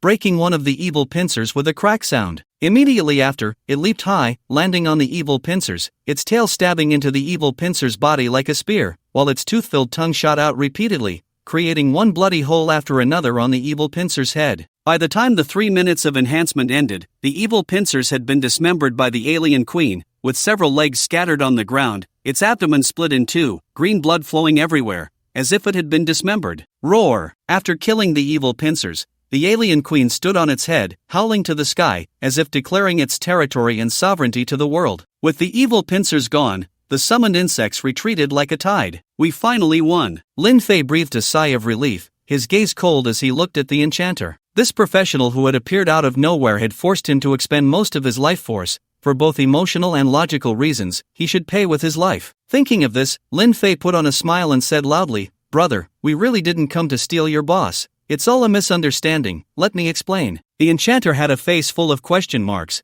thinking to himself that they had already killed so many enemies, and he was still considering the matter of stealing the boss. What a crazy mind! However, just as he was contemplating whether to say something, he suddenly felt something crawling up his back. As he turned to check, he felt something tighten around his neck, and a creature resembling a spider lunged at his face. "That's right!" Lin Fei said those words to attract the enchanter's attention, with the aim of creating a parasitic opportunity for the facehugger. Ding! Alien egg parasitism successful. Body rupture time is 32 hours. Do you wish to consume 64 hours of life force to accelerate alien growth? Yes. Lin Fei had no mercy for a human who was about to put him to death. The enchanter began to twist and contort like the previous millipede boss, his body grotesque. If he hadn't had something stuck in his mouth, one could surely hear his heart-wrenching screams of pain. Rip! After struggling for a few minutes, the facehugger tore through the enchanter's chest. For this scene, Lin Fei and Su Koan felt nothing. In their eyes, as long as it was an enemy, it was not worth mourning. But Gu Xingli and Mu Qingqing had just come out of school and had never witnessed such a scene. Feeling their stomachs churn violently, an overwhelming urge to vomit. Ding! Facehugger growth cycle is 10 hours. Do you wish to consume 20 hours of life force to accelerate facehugger growth? Ding! Facehugger is currently level 1. Do you wish to consume 100 hours of life force to upgrade to level 10? Lin Fei ignored Gu Shengli and Mu Qingqing, continuing to consume life force to speed up the growth and leveling of the facehugger. Once the facehugger matured, Lin Fei quickly checked its attributes. Special comic character, mutated alien, level 10, strength, 155, agility, 170, constitution, 142, spirit, 141, skills, stealth, super recovery ability, super acidic blood, light of temptation, hobby, hunting, specialty, hunting. After reading the attributes of the mutated alien, Lin Fei's smile was harder to suppress than an AK-47. Although the mutated alien's strength, agility, and constitution had all significantly decreased, its spirit had more than doubled, and it had mastered the skill Light of Temptation. He had personally witnessed the enchanter use this skill to control a lord-level evil clawed insect, demonstrating just how powerful this skill was. The enchanter should have more than just this skill. The mutated alien's ability to accurately acquire this skill must be related to Su Kuan. Lin Fei knew his luck too well. Even if the enchanter had only 2 skills, he wouldn't be able to choose the Light of Temptation skill even if he picked 3 times. But as long as Su Kuan was standing nearby, even if the enchanter had 10 skills, his success rate would be nearly 100%. Captain, come look, we hit the jackpot. My goodness, there's equipment and items everywhere, and even skill books. These bugs actually drop skill books. The odds are harder than finding a virgin in the island nation. And there's a black one, oh my, this is a purple set, the crown of the insect god. Just as Lin Fei was marveling at Su Kuan's good luck, Gu Xingli had already started shouting. Lin Fei then noticed that everywhere he looked, there was equipment scattered about, the sheer quantity astonishing. Although most of the ordinary bugs dropped white equipment, with only a few green items, for Lin Fei, who had killed monsters in the zombie forest for 7 days without a single piece of equipment dropping, it felt like a dream. Of course, he didn't focus on the equipment dropped by ordinary bugs, quickly walking up to the evil clawed insect and snatching that purple set. Equipment, crown of the insect god, grade, purple, level, 20, wearing requirement, spirit 65, attributes, spirit plus 50, constitution plus 20, agility plus 10, entry 1, summons 2 level 15 claw insects to assist in battle, 2 pieces activated, entry 2, reduces spirit consumption by 15%, 3 pieces activated. Note, one of the 3-piece set of the insect god truly a purple set, it increases 3 attributes and has 2 entries waiting to be activated. it can sell for at least several 100,000, Lin Fei said, unable to part with it. Ordinary purple equipment goes for hundreds of thousands. For a set, 1 piece triples the price, 2 pieces sextuples it, and 3 pieces decuples it. This one is worth around 1.5 million, Su Kuan reminded Lin Fei, worried he might get scammed. Here you go. As soon as Su Kuan finished speaking, Lin Fei tossed the equipment to Mu Qingqing. Give it to me? Mu Qingqing didn't expect Lin Fei to throw the purple set to her and fumbled to catch it. Our team only has you as a mage. If I don't give it to you, who else should I give it to? Lin Fei retorted, looking at Go Xingli and Su Kuan. Do you two have any objections? I certainly have no objections. Go Xingli was almost raising both hands in agreement. I have no objections either. Su Kuan was momentarily stunned, then shook his head with a smile. He was surprised that the seemingly stingy Lin Fei would actually give away a piece of purple equipment. He had always thought Lin Fei would sell it. You see, we all have no objections, so just take it. Thank you, Captain. Mu Qingqing softly expressed her gratitude, feeling a strange emotion rise in her heart, her face turning red. Go Shengli and Su Kuan didn't notice this scene, but Lin Fei did. He thought for a moment and said jokingly, Mu Qingqing, I'm giving you the equipment because you are my teammate, nothing more, so you can't have any improper thoughts about me. Besides, I don't like younger ones. Upon hearing this, Mu Qingqing wanted to shout at Lin Fei, we're in the same class. What gives you the right to say I'm younger? However, she quickly noticed Lin Fei's gaze lingering on her chest. She looked down and suddenly several idioms flashed through her mind. Flat as a pancake, smooth as a plane, safe journey, you can go die. Mu Qingqing was so embarrassed and angry that if it weren't for Go Xingli and Su Kuan constantly saying good things nearby, she would have already taken action. However, even without acting, Mu Qingqing was still angry and walked away, not wanting to deal with Lin Fei for the time being. You two, don't just stand there, pick up all the equipment and materials, not a single one can be left behind. If you can use anything, just take it and use it. Watching Mu Qingqing walk away, Lin Fei breathed a sigh of relief and said to Go Shengli and Su Kuan. After that, he walked up to the evil claw insect and began to collect materials from the boss. Ding! Congratulations, you have collected a pair of Lord-level evil claw insect pincers. Material, evil claw insects pincers, grade, purple, note, used for forging weapons, ding. Congratulations, you have collected 10 pieces of Lord-level evil claw insect shell. Material, evil claw insect shell, grade, blue, note, used for forging armor, ding. Congratulations, you have collected 1 Lord-level evil claw insect venom gland, grade, blue, note, used for potion brewing, ding. Congratulations, you have collected 1 nest. Item, nest, grade, black, note, breeding speed plus 30%, can be used as a basic material for creating insect nests. A nest? Lin Fei, who had been mechanically collecting materials, suddenly widened his eyes, his face filled with ecstatic expression. After checking the nest's attributes, Lin Fei couldn't wait to equip it. Then he saw the egg-laying speed of the alien queen change from 3 hours per egg to 2.1 hours per egg, allowing for 4 more alien eggs to be produced in a day. Of course, what Lin Fei cared about the most was that the nest could serve as a basic material to construct a Zerg nest. The Zerg, now that was a race even more terrifying than the xenomorphs. Take the most ordinary warrior bug, for instance.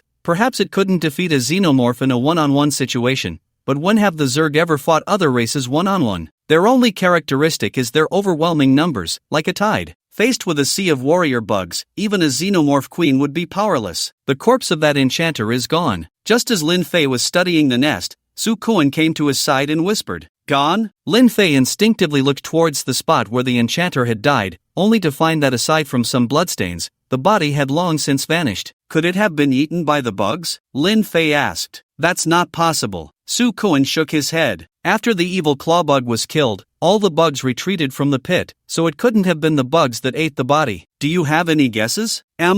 Su Kuan nodded lightly. I think he's not dead. He must have used some kind of item to help him avoid death. Is there such an item? As soon as Lin Fei asked this question, he felt foolish. In this bizarre world, anything was possible. There are many such items. I've heard of substitute dolls, undead totems, reset bracelets. But in his case, he most likely used a substitute doll. This enchanter's identity is not ordinary. I'm worried. I'm worried too. Before Su Kuan could finish his sentence, Lin Fei nodded in agreement. I'm worried he might die. Su Kuan looked puzzled. Shouldn't they be worried about the enchanter's revenge? Lin Fei noticed Su Kuan's confusion and smiled as he explained, if he dies, who will my xenomorph parasitize? You know, with your luck boost, a single parasitism can grant a temptation light. Su Kuan suddenly understood. The captain is right. I suddenly don't want him to die either. Qingshan City. In a hotel, a woman with a graceful figure was posing in front of a mirror, gazing at her reflection with a look of ecstasy. Just then, a hurried knock sounded at the door, and the woman reluctantly went to open it. "Why did you suddenly come back? Have you managed to control that lord boss? Are you hurt?" The woman opened the door and bombarded the newcomer with questions. The visitor was none other than the enchanter who had been killed by Lin Fei. "Stop with the nonsense, just heal me quickly." The enchanter pushed the woman away with a look of disdain and warned in a low voice, "Cui Shang, if you let that disgusting thing get close to me again, I swear I'll kill you." As soon as he said this, the brightness in the woman's eyes gradually faded, leaving her standing there in a daze. Then, the bedroom door opened, and a hideous man, reeking of decay, walked out. "Zhao Cheng,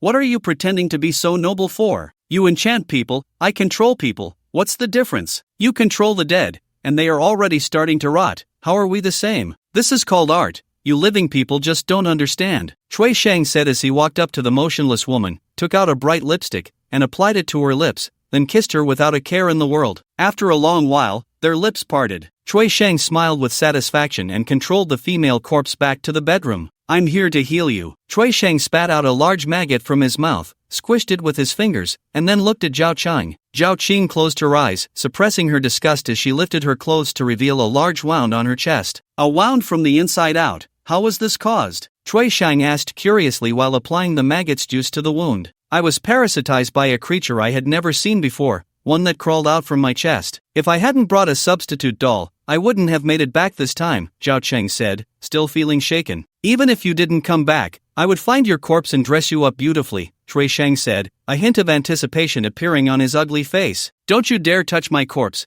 Zhao Cheng glared fiercely at Cui Shang, then asked, "Where are the captain and Jean Fei?" Cui Shang wore a face full of resentment. "They went to meet that lady from the Morong family. After all, she is our employer this time, and we have to be a bit polite. But looking at the time, they should be back soon." Just then, a knock sounded at the door again. Cui Shang hurried to open it and soon brought in two young people. These two young people seemed to be high school seniors. One had squinty eyes and a constant friendly smile, while the other had a frosty expression, giving off an air of distance. The squinty-eyed one looked at the injured Zhao Cheng and asked with a smile, "Can you tell me in detail how you got hurt?" "Yes," Zhao Qing replied respectfully and recounted the events. After listening, the squinty-eyed one still wore only a smile, but remained silent for a long time, tapping his fingers rhythmically on the table, lost in thought. After a while, he finally spoke. "It's a pity we couldn't control that boss, but it's not a big deal. Just take care of your injuries." "Thank you, Captain." Zhao Qing secretly breathed a sigh of relief upon seeing that the squinty-eyed one didn't blame him. "Take this and take good care of him," the squinty-eyed one said, pulling out 4 file folders and handing them to Cui Shang. "Rest assured, Captain," Cui Shang said as he received the folders with both hands. "Jean Fei, we need to go out again," the squinty-eyed one said, looking at the frosty-faced teammate. Jean Fei nodded expressionlessly. Then, the two left the hotel. After they left,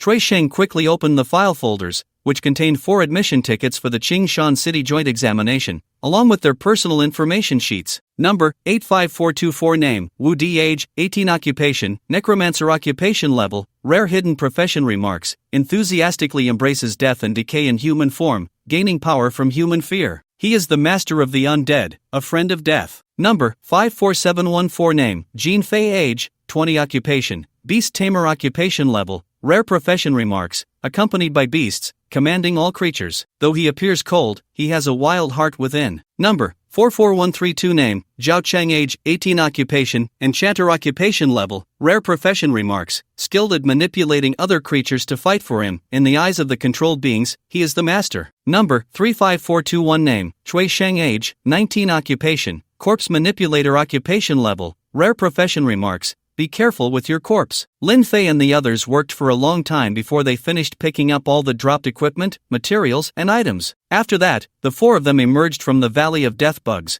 returned to Qingshan City, and headed to the trading post. Compared to the awkwardness of the first time, Lin Fei was much more skilled this time. He didn't wait for the beautiful lady to come over. Instead, he took the initiative to approach her. Lin Fei noticed that the beautiful lady was much more voluptuous than Mu Qingqing, and quickly changed his words. "Big sister, in the free trading area, students get half price." "Oh, so it's Little." The beautiful big sister seemed to intentionally retaliate against Lin Fei, glancing down at him. "So you're 18. I didn't expect you to have made so much money last time, yet you're still so stingy this time. Where are your eyes looking? Can you pay a bit more attention to your image? And it's stingy, not small-minded. Lin Fei couldn't lose face, raised an eyebrow and said, "Big sister, I actually wanted to give it to you directly, but the amount this time is a bit large, I'm afraid you can't handle it." 18, with such a small capacity, how could I possibly not handle it? The beautiful big sister chuckled lightly and asked, "Do you want to take it out for me to see?" Lin Fei immediately softened, shaking his head, "Forget it, the fees you charge here are too high." He. After a proud and charming laugh, the beautiful big sister quickly took care of Lin Fei's documents and then went back to her own business. Mu Qingqing watched the beautiful big sister leave, feeling inexplicably uncomfortable, yet not knowing why. "I don't like that woman. I think this big sister is quite nice." Go Xingli's eyes were almost popping out. "Didn't you notice that her conversation with the captain had another layer of meaning?" Mu Qingqing asked. "Really?" Go Xingli scratched his head. "I thought it sounded pretty normal." "You're too stupid." Mu Qingqing stomped her foot in frustration, looking at Su Kuan. "What do you think? Does the captain's conversation with that woman have any other meaning?" "The weather is nice today. I'm going to help the captain sell things." Su Kuan answered off-topic and quickly ran away. He naturally picked up on the ambiguous tone in their earlier conversation, but he couldn't tell Mu Qingqing, otherwise, it would be a headache if the vinegar jar was overturned. Lin Fei skillfully found a good spot and dumped all his equipment out in one go, piling it up into a small mountain, like selling scrap. This scene immediately attracted quite a few customers. My goodness, where did so much equipment and materials come from? Insect wings, poison sacs. Judging from the materials, they should be dropped from the Death Insect Valley, but the drop rate in the Death Insect Valley isn't high. To have this much equipment, he must have killed thousands of insects. I wouldn't dare to casually enter the Death Insect Valley at level 18. This little brother must be hiding his strength. Some regulars at the trading post quickly analyzed where these pieces of equipment came from. However, these people generally wouldn't buy Lin Fei's equipment. They were just there to join the fun. "Excuse me, may I ask how much this piece of equipment costs?" At that moment, a timid voice asked. Lin Fei felt the voice was somewhat familiar, looked up, and found it was actually his male classmate. Although they didn't communicate much on a daily basis, during his most difficult time, this classmate had even donated money to him. In fact, everyone in their class, from the homeroom teacher to the ordinary classmates, had treated him well. Even when other classes called him trash, no one in his class kicked him while he was down. Instead, they all cheered him on, calling him Lin the Great. With that title, he couldn't possibly charge for the equipment. After all, as a transmigrator, besides eliminating enemies, he had to repay kindness with great gratitude. Of course, he couldn't just give the equipment away directly, otherwise, others would definitely have opinions. "I've got it." Lin Fei's eyes lit up as he looked at his male classmate.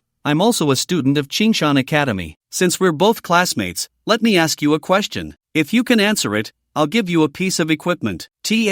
Thank you, classmate." The male classmate was a bit surprised. "Please listen to the question." Lin Fei asked seriously, "How many eyes does a cow have?" Two. Hearing such a simple question, the male classmate answered with little confidence. "Correct. You can choose one piece of equipment." Lin Fei smiled. Thank you so much." The male classmate jumped up excitedly, picking up the white equipment he chose. "I'll take this one." "Don't you want to choose a green or blue piece of equipment?" Lin Fei was somewhat speechless, thinking to himself, "I'm giving it away for free, can't you pick something better?" "No need, I'm just an ordinary profession. It's not safe to take good equipment." The male classmate was quite self-aware. Alright, Lin Fei thought it made sense and let the male classmate choose. When the others saw that Lin Fei was really giving away equipment, they instantly became agitated, shouting out, "Your question is too easy, I can answer it too, you have to give me a piece of equipment as well." "That's right, we can't play favorites, we also need to answer questions. If we get it right, give us equipment. I warn you, if you don't give out equipment, you won't be able to keep your stall today." These professionals hanging around the trading post wouldn't miss the chance to get something for nothing. "How about I just return it to you?" The male classmate, who was visiting the trading post for the first time,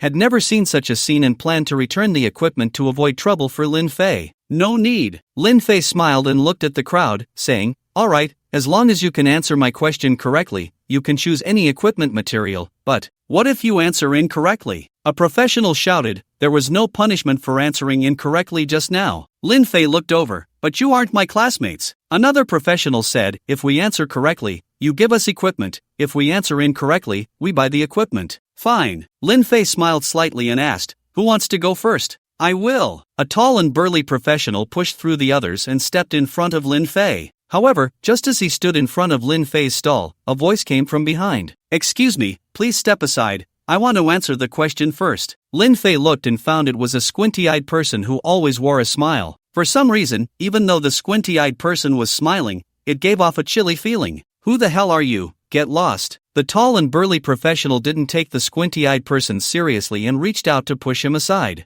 Bang! But the next second, the tall and burly professional was sent flying, crashing into a pillar and spitting blood. Only then did the crowd notice that next to the squinty-eyed person stood a silent, frozen-faced individual. I'm not asking for your opinion, just informing you that I'm going first. The squinty-eyed person glanced at the tall and burly professional as if he were trash, then walked up to Lin Fei. I'm here to answer the question. Please listen to the question. Lin Fei thought for a moment and asked, how many hairs are there on a cow? The squinty-eyed person was taken aback by the question and said with a half-smile, this is a bit boring. I find it quite interesting, Lin Fei continued. According to our agreement, you have to buy a piece of equipment. The squinty-eyed person smiled back and asked, what if I don't buy it? The squinty-eyed person's voice wasn't very loud, but the onlookers heard it. They instantly understood that the squinty-eyed person was here to cause trouble. Realizing this, everyone looked at Lin Fei, eager to see how he would respond. Not buying is fine. Lin Fei waved his hand with a smile, and just when everyone thought Lin Fei was afraid, his voice suddenly turned cold. As long as you leave one arm behind. As soon as the words fell, several alien creatures appeared behind the squinty-eyed person, their tails stabbing towards him like long spears. That's right. Lin Fei acted without hesitation. Although he considered himself a good person, he wasn't the kind of good person who would hesitate to let someone go when they had already come to his doorstep with malice. He wanted to be like Xie-sun, a good person who would strike down anyone who showed hostility. For him, striking first wasn't exclusive to bad people. As for whether he would be pursued by the city defense army, the masked man killing someone had nothing to do with Lin Fei. Unfortunately, the squinty-eyed person and the frozen-faced individual were clearly already on guard. Almost at the moment of the alien creature's ambush, two battle beasts appeared out of thin air. A turtle-like war beast blocked the alien attack, while another large, weasel-like war beast wielded a sickle, unleashing a blade of wind towards Lin Fei. Under normal circumstances, at such a close distance, it would be nearly impossible for Lin Fei to dodge the wind blade. However, Lin Fei had already considered the sneak attacks from the squinty-eyed and the frozen-faced before making his move, so he immediately summoned the alien to help block the wind blade. It was just that Lin Fei slightly misjudged the power of the wind blade. Although the alien managed to block it, its hard exoskeleton was sliced open, and a large amount of corrosive blood began to drip out. You actually ambushed me. I was right, you are not good people, Lin Fei accused loudly while consuming his life force to heal the alien. Upon hearing this, the onlookers were left bewildered. Little brother, we're not blind. You clearly made the first move. How did it turn into someone else ambushing you? You're the one who's preemptively accusing others. We can't help but feel you're more like the bad guy here. Not good people? The squinty-eyed one shrugged nonchalantly and continued, in my eyes, there's no distinction between good and bad people, only strong and weak. The strong are justice. As long as I am strong enough, I am justice. I agree. Lin Fei smiled and nodded. However, I'm not saying this for you, but for those foolish people who are easily swayed. As long as they hear this, they will preconceive you as the bad guys, and when I kill you, public opinion will be on my side. I see. The squinty-eyed one's emotions remained exceptionally stable as he smiled and retorted, your idea is good, but on what basis do you think you can kill us? His voice suddenly turned deep, and his shadow spread out like ripples on a lake, quickly covering the entire free trading area. Immediately, countless undead creatures crawled out from the shadows, filling the entire free trading area in a very short time. My god, he's a rare hidden class necromancer, capable of destroying a city single-handedly. It's said that this class is infinitely close to god level, hailed as a pseudo-god class. Even in the Great Xia, it's considered a top-tier genius. This stall owner is finished. A pseudo-god class is simply beyond his ability to handle. As the onlookers recognized the squinty-eyed one's class, they all felt that Lin Fei was undoubtedly doomed. However, Lin Fei merely scoffed, a slight smirk on his lips. Is pseudo-god level really that impressive? His class can summon beings even beyond god level. What's a pseudo-god to him? Facing a pseudo-god, you choose. Option 1, it looks quite powerful, kneel down and admit your mistake, asking for forgiveness. Completion reward, none. Option 2, better safe than sorry, strive for reconciliation. Completion reward, none. Option 3, pseudo-gods deserve to die, in the name of the gods, eliminate him and his teammates. Completion reward, Arachi Insect Clan Nest Blueprint. Note, owning a nest allows you to summon the insect clan. It's the first time I've seen a situation with no rewards at all. It seems the system is forcing me to kill him. Lin Fei was momentarily taken aback by the three options. I had that intention anyway. Even if the system offers no rewards, I cannot let those who harbor murderous intent against me live, so I choose 3. With that thought, he planned to summon again. Although his current summoning value was not enough to summon a god-level comic character, summoning a rare comic character would suffice. What are you doing? At that moment, an enraged voice rang out, "Stop your actions immediately, or don't blame me for being rude." The crowd turned to see a beautiful woman with a furious expression striding towards them. Many professionals had seen this woman before, but no one knew her background. They only knew she held significant power within the trading post, and even the city lord treated her with respect. "Miss Morong." The squinty-eyed one slightly bowed in greeting. It's just that as he was about to explain the situation, Lin Fei ran over in panic. "Beautiful sister, you have to stand up for me. I was just diligently selling my goods when those two came over to cause trouble and even ambushed me." Lin Fei's voice was filled with grievance. If it weren't for the many onlookers, he might have fooled them with his acting. "Is that how it happened?" The beautiful sister looked at the crowd. Of course, a professional was about to reveal the truth. "Of course it is," but another voice interrupted. "I am Su Cohen from the Su family. I just witnessed the whole process, and it was indeed this pseudo-god-level professional who deliberately caused trouble and ambushed this vendor." As the voice fell, Su Cohen was already standing next to Lin Fei. "I also saw it." Go Xingli squeezed out of the crowd and stood on Lin Fei's other side, saying, "There's no need to introduce who I am. My reputation is well known, and I guarantee with my character that this squinty-eyed person is looking for trouble." "Character? Who doesn't know you're the biggest playboy in Qingshan City? You have no character at all." The onlookers thought this in their hearts, but no one dared to step forward, as these two young masters represented the Su and Go families. Offending one could still leave you some hope with the other. But if you offend both, even the city lord couldn't protect you. You would have no place to stay in Qingshan City. What the two young masters said is correct. It is indeed this squinty-eyed person's fault. That frozen-faced one even injured someone, all because they wanted to cut in line. Injuring someone over a disagreement, do they really think we in Qingshan City are easy to bully? They must be taught a lesson. Apologize, they must apologize. Those who felt embarrassed to lie kept silent, but more professionals from the Su and Go families naturally chimed in. Seeing this, the beautiful sister turned to the squinty-eyed one and said, "Wu Di, apologize." Wu Di realized no one was speaking up for him and understood what the outcome would be. Instantly, anger surged within him, nearly causing him to lose his rationality. He wanted to kill everyone. However, this anger was quickly suppressed, and he maintained a faint smile as he looked at Lin Fei and said, "I'm sorry, it was my fault earlier. I ask for your forgiveness." "What did you say?" Lin Fei dug in his ear and pretended, "Your voice is too low. I didn't hear you." "I said I'm sorry, it was my fault earlier. I ask for your forgiveness." Wu Di knew Lin Fei was deliberately messing with him and could only apologize loudly again. "Have you not eaten?" If you still can't hear, I'll have him apologize in your ear." The beautiful sister saw Lin Fei being unreasonable and sounded a bit displeased. No need to apologize in my ear. I suddenly heard you." Lin Fei smiled awkwardly. He couldn't handle an apology in his ear. Seeing Wu Di apologize, the beautiful sister immediately said, "All right, everyone disperse." The crowd, seeing there was no more excitement, quickly dispersed. Once the crowd left, the beautiful sister looked at Wu Di. "You two go back first. We'll talk later." "Yes," Wu Di replied and left with Jin Fei. As soon as the two left the trading hall, the beautiful sister suddenly turned to Lin Fei and said in a deep voice, "Come with me." "All right." Lin Fei followed behind eagerly, entering an office within the trading hall. She slammed the door shut, took a file from the drawer, and forcefully threw it in front of Lin Fei. "Do you know who you have offended? Only those who think they have long lives would provoke Wu Di. Don't be fooled by his constant smile. When he strikes, he is incredibly ruthless, even his teammates fear him." Lin Fei looked at the chattering beautiful sister, smiling as he opened the file bag and asked, "Big sister, are you concerned about me?" "I only care about whether the Abyss dungeon can be cleared,"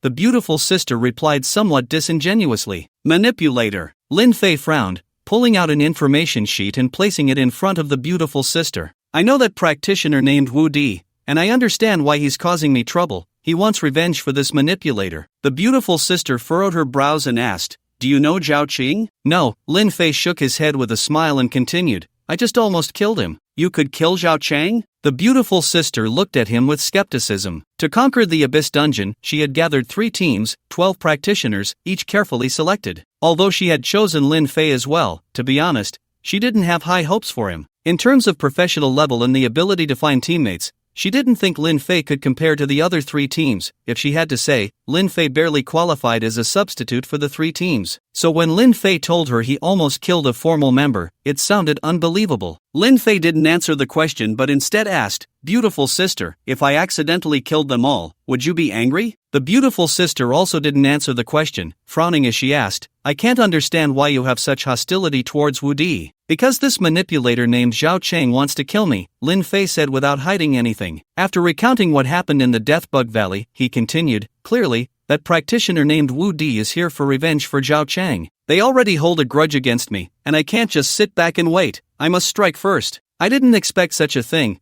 the beautiful sister said, her brows tightly knit. After thinking for a long time, she said, "First of all, they were invited by me. If they die, it will affect my credibility, and I won't allow them to die outside. Secondly, as long as it doesn't affect clearing the Abyss Dungeon, theoretically, I have no right to interfere with anything you do. Thirdly, I'm a person who speaks the truth. If they die, I will honestly report what I see." After hearing her statement, Lin Fei first frowned, then his eyes brightened, revealing a look of understanding. "Don't worry, big sister, I will strictly adhere to these 3 points." Lin Fei walked towards the door but turned back at the entrance to ask, "By the way, after knowing you for so long, I still don't know your name." "My name is Morong Ruoyun. You can call me Sister Yin from now on," Morong Ruoyun said without hiding her identity. "No, I still prefer to call you Big Sister." Lin Fei glanced at the woman's chest, and before she could throw the file bag at him, he laughed and left. Stinky 18. Morong Ruoyun looked at Lin Fei as he ran away and couldn't help but laugh. For some unknown reason, she felt relaxed chatting with Lin Fei, unlike others who only treated her politely. "Miss, I don't understand. Wu Di is a pseudo-god level practitioner, of higher value, but why do you favor this person?" An old man named Uncle Huang appeared beside Morong Ruoyun like a ghost. On the surface, he was inquiring, but it felt more like questioning. He wanted to use this question to tell Morong Ruoyun that her actions were inappropriate. "What a buzzkill." Morong Ruoyun's smile vanished, and she asked coldly, "When did I favor him?" The 3 points you mentioned seem to warn him, but in reality, they tell him that as long as it's not these situations, he can act. "Isn't that favoring him?" Uncle Huang frowned and asked. "And then?" "With his vengeful nature, he will definitely look for an opportunity to act. If he kills Wu Di and the others, the loss would be significant." "Oh," Morong Ruoyun responded perfunctorily and continued, "What you said makes a lot of sense, but have you ever considered that if Lin Fei were to kill Wu Di under so many restrictions, which of them would have greater value?" Upon hearing this question, Uncle Huang was taken aback. The reason he had reminded his young lady was that he believed Wu Di was stronger than Lin Fei, and thus had a higher value. From a business perspective, choosing Wu Di would be the correct decision. But the current question was, if Lin Fei could kill Wu Di, then did Wu Di still have any value? If he had no value, then he had been wrong from the very beginning. "Uncle Huang, I know you're worried about me, but please believe me, I will definitely conquer this Abyss Dungeon and complete the task assigned by the family," Morong Ruoyun said gently. "All right." Uncle Huang compromised, sighing as he said, "Miss, you must clear this Abyss Dungeon, because only by obtaining the items inside can you undergo a second job change." Morong Ruoyun smiled confidently, "Uncle Huang, I have a feeling that I will definitely pass this Abyss Dungeon." In the following time, Qingshan City appeared particularly calm. Wu Di and his 3 companions did not come to trouble Lin Fei, and Lin Fei did not secretly eliminate the 4 of them. Both sides coexisted peacefully, even politely nodding when they accidentally met at the trading post. However, the more it was like this, the more both sides understood that there would inevitably be a life and death battle between them. In such an atmosphere, time unknowingly arrived at the day of the joint examination. On this day, all the practitioners in Qingshan City, whether combat or life professions, gathered in the square in front of the Lord's mansion. Of course, the content of the joint examination for combat and life professions was different. Combat professions would be teleported to a trial dungeon, earning points by killing monsters. The more points earned in 10 days, the higher the ranking would be. Currently, the best score in Qingshan City was 38th in the nation, achieved by Su Kuan's father, Su Feng. Unfortunately, Su Feng did not have strong teammates, and their team score did not even make it into the top 300. As for life practitioners, they would be teleported to different examiners based on their professions. These examiners would assess life practitioners from various aspects, with the level of formality even surpassing that of combat professions. Because some life practitioners had incredibly powerful abilities, their importance no less than that of combat professions. There had been tailors capable of creating items with absolute defense attributes, and chefs whose food could instantly restore full status. "Captain, While Lin Fei was waiting, Go Xingli, Mu Qingqing, and Su Kuan approached him, all with excited expressions. In the past few days, we have all leveled up to level 12 as you requested. Not bad. Lin Fei nodded in satisfaction. To prevent his level from exceeding 12, he had not leveled up with the three of them during this time,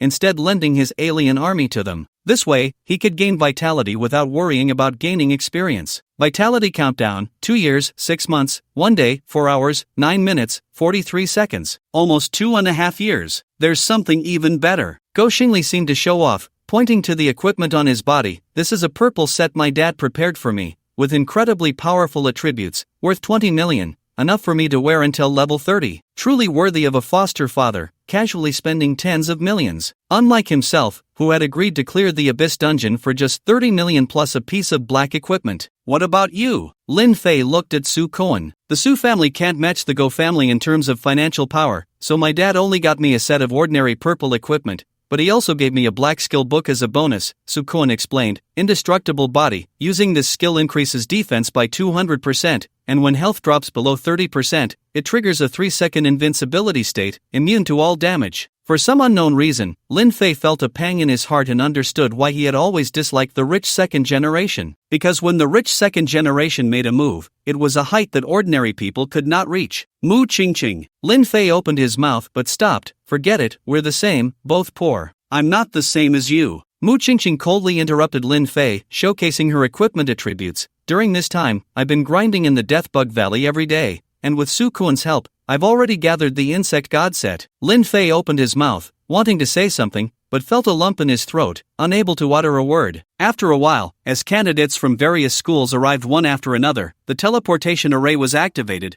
and one by one, candidates from different schools were transported into the instance. Students, let me remind you one last time, when killing monsters, choose those you are confident you can defeat. If you encounter a powerful monster, just avoid it. If you really can't escape, exit the instance. Safety first, exam second. Du Feng was even more nervous than the students participating in the joint exam, repeatedly emphasizing the precautions for the joint exam. Old Du, stop nagging, we can take care of ourselves. Old Du, we've grown up, don't always treat us like kids. Old teacher, goodbye. As the students spoke, their eyes began to well up, and some girls even choked up, because they knew that once they stepped into the teleportation array, they would no longer be high school students. And this shiny-headed, endlessly chattering old Du, who they found so tiresome, would be hard to see in the future. Countdown to the joint exam instance opening, 0 hours 0 minutes 10. Exam ticket scanning. Scanning complete, proceed with teleportation? Yes. Lin Fei took a deep breath and uttered a single word. Almost instantly, his vision went dark, his consciousness fell into a coma, and his figure vanished from the square. Soon, the square, which had been crowded with people, was left with only the teachers and principals from various schools. Year after year, I wonder what kind of results Qingshan City will achieve this year. For a remote small city like ours, making it into the top 100 on the individual leaderboard would be good enough. Don't even think about the team and school rankings. This year, Qingshan Academy has produced 2 rare professions, both reaching level 12. Perhaps we can compete for a spot in the top 10 of the provincial school rankings. It's tough. I heard recently that several nearby cities have rare professionals, and there's even a rare hidden profession. Making it into the top 10 schools is very difficult. You're talking about the girl from Yunwu City? No. One high school, she's a support class, but she needs to work with damage-dealing classes to unleash her full potential. Don't underestimate support classes, especially demigod-level supports. Their role can often be more terrifying than demigod-level damage dealers. Since the joint exam had just begun and the results had not yet been updated, the teachers and principals, feeling bored, started discussing. Instance, polluted world location, source of mutation level requirement, non-instance description. In the year 2127, this was once a world with highly developed technological civilization. However, due to a certain country dumping highly harmful radioactive elements into the ocean, the world gradually began to mutate. 50 years later, marine life mutated, and humans could no longer obtain food from the ocean. 100 years later, countless mutated marine creatures crazily attacked various countries, and island nations in the ocean were instantly wiped out, forcing humanity to retreat inland, far from the ocean. 103 years later, other creatures also began to mutate, human civilization was destroyed, and the once vibrant planet was completely devoid of humans. Monsters, unknown difficulty, unknown TSK, such a familiar story background. I just didn't expect there to be an instance leaning towards science fiction. Lin Fei stood atop a tall building, gazing out at the dilapidated city. He raised his hand and snapped his fingers. "Leave 3 guards to protect me, and clear the area of the rest." The hundreds of alien creatures standing behind Lin Fei, upon hearing his command, scattered quickly like a pack of hunting wolves, leaving only 3 guards, slightly smaller than the alien queen. Meanwhile, in another country plagued by pollution, a short, muscular examinee with a full beard fell from the sky, landing heavily on the ground. Normally, a fall from such a height would result in serious injury or death, but this examinee got up as if nothing had happened, casually brushing off the dust from his clothes before pulling out a large iron hammer. He wandered around with the hammer, striking anything made of iron, and the objects he hit quickly transformed into cubic metal blocks, as if he were using a gathering skill in a game. Soon, the examinee had collected a large number of metal blocks. Awoo! At that moment, a mutated creature covered in pus, with a massive tumor on its head and tentacle-like lower limbs, charged towards him. Just as it was about to attack, a steel wall appeared out of thin air in front of the creature. Then, as if building a house in a game, a steel fortress materialized in no time. Crack, crack, crack. The steel fortress slowly powered up, revealing numerous lookout ports, each equipped with a variety of weapons. One of the lookout ports opened right in front of the mutated creature's head, and a Gatling gun extended out, shattering the creature's skull. War Fortress, activate! The examinee commanded like a commander, controlling the entire steel fortress, muttering to himself, according to the rules, team members shouldn't be too far apart. I need to find a way to let them know my location. I must regroup quickly. Got it! After a brief moment of thought, the examinee's eyes lit up as he pressed a red button. Crack, crack! The top of the war fortress opened up numerous lookout ports,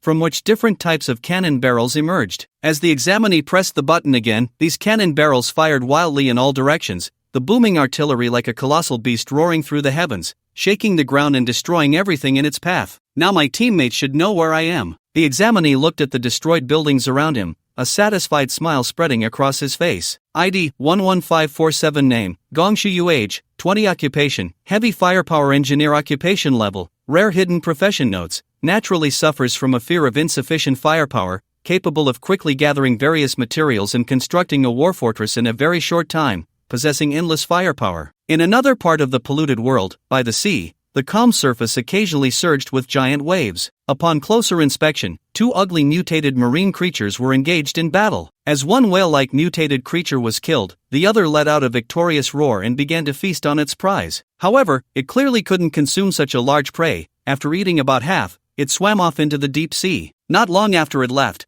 countless smaller mutated creatures appeared around the dead one, frantically competing to devour it until nothing was left. Just as these creatures were about to leave, they noticed a human sitting cross-legged not far from the shore, with a large black knife stuck beside him. To the mutated creatures, this was a long-lost human. Instantly, they surged from the sea like zombies, rushing towards the human. In contrast, the seated human remained completely still, even closing his eyes, as if he were meditating. Creak, creak, creak. Running at the forefront was a mutated horseshoe crab, its size akin to that of a grinding wheel, with huge pincers still smeared with remnants of flesh. It extended its claws, intending to split a human in two. Suddenly, the human sitting cross-legged opened his eyes, grabbed the large knife beside him, raised it above his head, and struck down forcefully towards the front. At the moment the knife descended, countless beams of light shot out in a fan shape, killing all the mutated creatures that had crawled ashore, leaving only a ground strewn with broken bodies. ID 00047 Name, Nyayu Age, 20 Occupation, Blade Immortal Occupation Level, Rare Hidden Profession Remarks, Entering immortality with a blade, capable of cleaving mountains and rivers,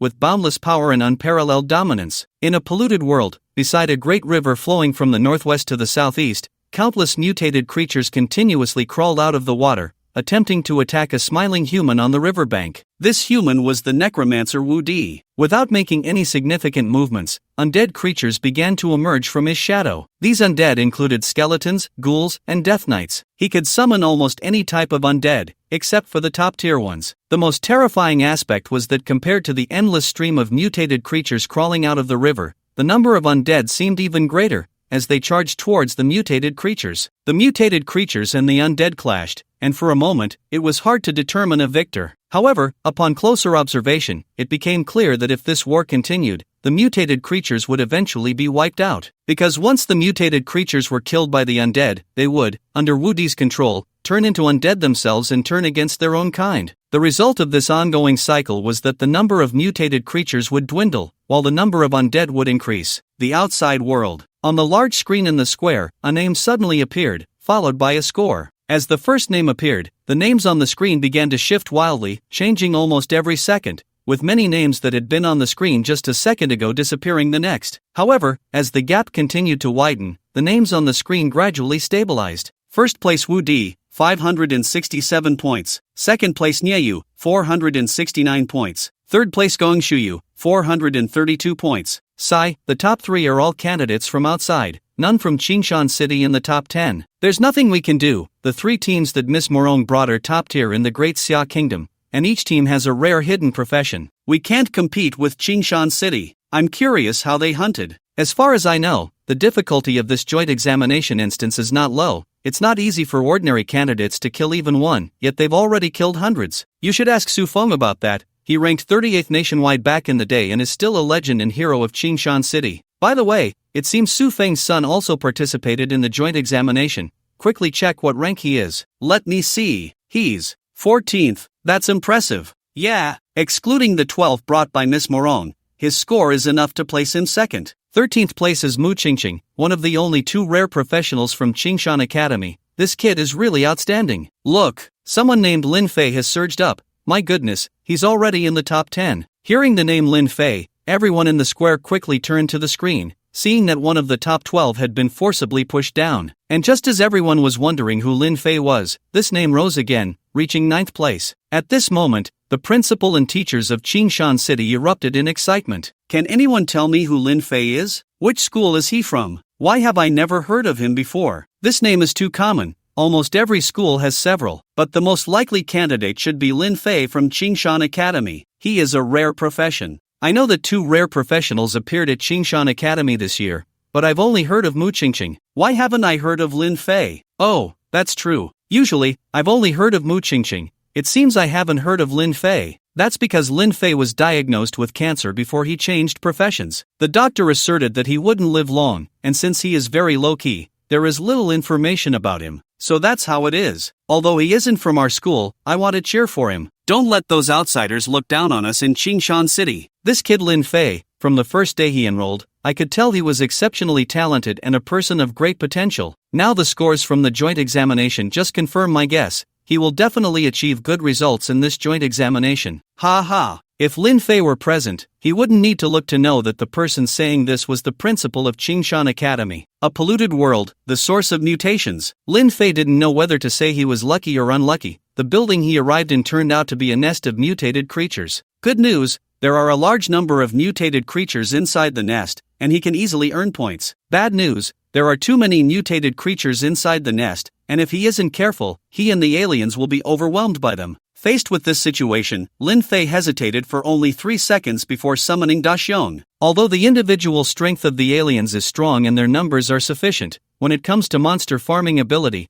a few hundred aliens are no match for Da Xiong. And since he is currently in the joint examination instance, even if he summons Da Xiong, no one will see it. Da Xiong rubbed his eyes, looked around, and asked, "Boss, where is this place?" This is the second level of the game. Lin Fei took out the things he had prepared in advance and said, "Da Xiong, these are your rewards for the first level, a 100 points game certificate, officially certified, and a medal. If you're going to put on a show, do it right." To prevent Da Xiong from realizing he had been tricked, during Da Xiong's sleep, he had someone create a large number of certificates and medals. For others, certificates and medals are nothing to speak of, but for Da Xiong, these are like stimulants, the kind that won't turn purple. 100 points certificate and medal. Da Xiong, who had been sleepy just a second ago, instantly perked up, snatching the certificate and medal. "I want to show Fat Tiger and Little Show that I can also get 100 points. Do you want to get another 100 points? Lin Fei took the opportunity to ask. "One is enough, I'm not greedy." Da Xiong hugged the certificate and medal, showing no fighting spirit at all. "Not greedy? You're just lazy." Lin Fei silently complained in his heart but wasn't surprised,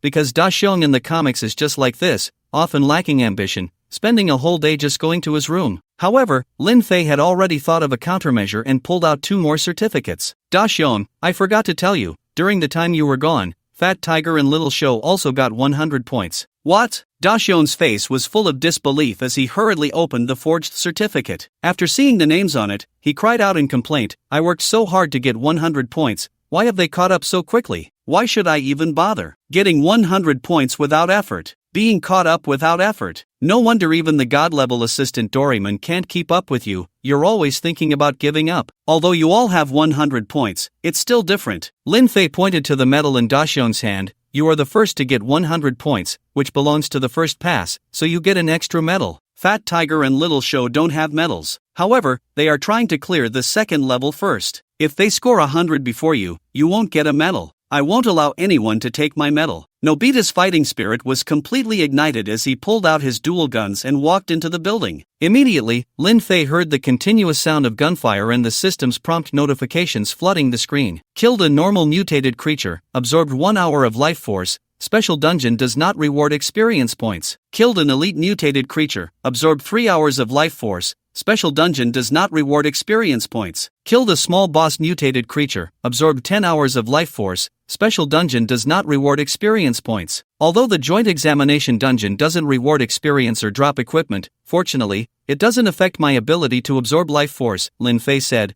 noticing a large number of mutated creatures rushing in from all directions. He smiled and added, "It must be Nobita's bad luck. The mutated creatures are swarming around, and I don't even need to lure them. Perhaps in the eyes of ordinary practitioners, mutated creatures are powerful, and killing one is fraught with difficulties. But for rare practitioners, mutated creatures are similar to the monsters in safe zones, easily dispatched with a wave of the hand." In this situation, the breakthrough point for scoring became who could find more mutated creatures within 10 days. From this perspective, Nobita's bad luck actually helped him. Thinking of this, Lin Fei glanced at the leaderboard. First place, Wu Di, 845 points. Second place, Nye Yu, 771 points. Third place, Gong Shuyu, 599 points. I'm currently ranked 8th with only 412 points. Lin Fei frowned slightly and muttered to himself, "I underestimated the top students that Sister Morong is looking for, especially that necromancer, whose score is actually more than double mine." The terrifying thing about the necromancer is that it continuously replenishes its forces during battle, meaning its monster killing speed will only increase. If I don't have a good strategy, I might not be able to surpass it. But how can I find more mutated creatures? Although he knew that the city he was in was filled with endless mutated creatures,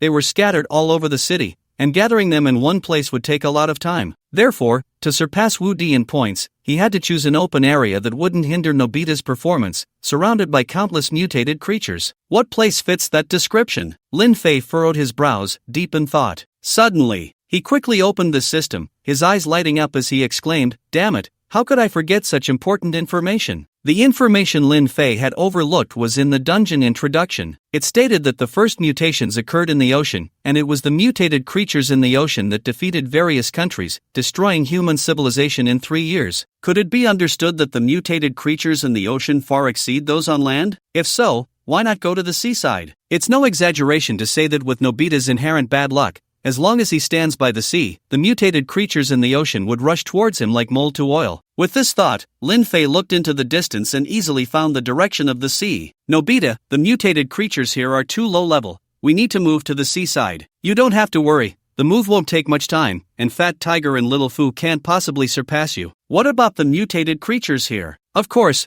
we kill them all. I'll help you improve your strength." Burn, life force. Lin Fei used the divine light skill to enhance Nobita and the aliens' combat power, speeding up their monster killing pace. What would have taken several hours to finish was completed in just half an hour by Nobita and the alien. Of course, the consumption of life force is terrifying. Under the premise that killing mutated creatures can gain life force, he still lost 15 months of it. To put it in a saying, it was a case of income not covering expenses. However, Lin Fei couldn't care less about that anymore. After clearing out the entire building of mutated creatures, they rode on the back of the elite alien and rushed towards the seaside. Along the way, a large number of mutated creatures were attracted, forming a tide behind Lin Fei, like a surging flood, threatening to sweep everything away. Compared to these mutated creatures, the zombie tide in a biochemical crisis seemed trivial. TSK, if only I could summon Superman. No, even if I could summon the patriotic man and have him use his heat vision, my points would instantly surpass Wu Di. Lin Fei turned to look at the mutated creatures chasing after them, and in his mind,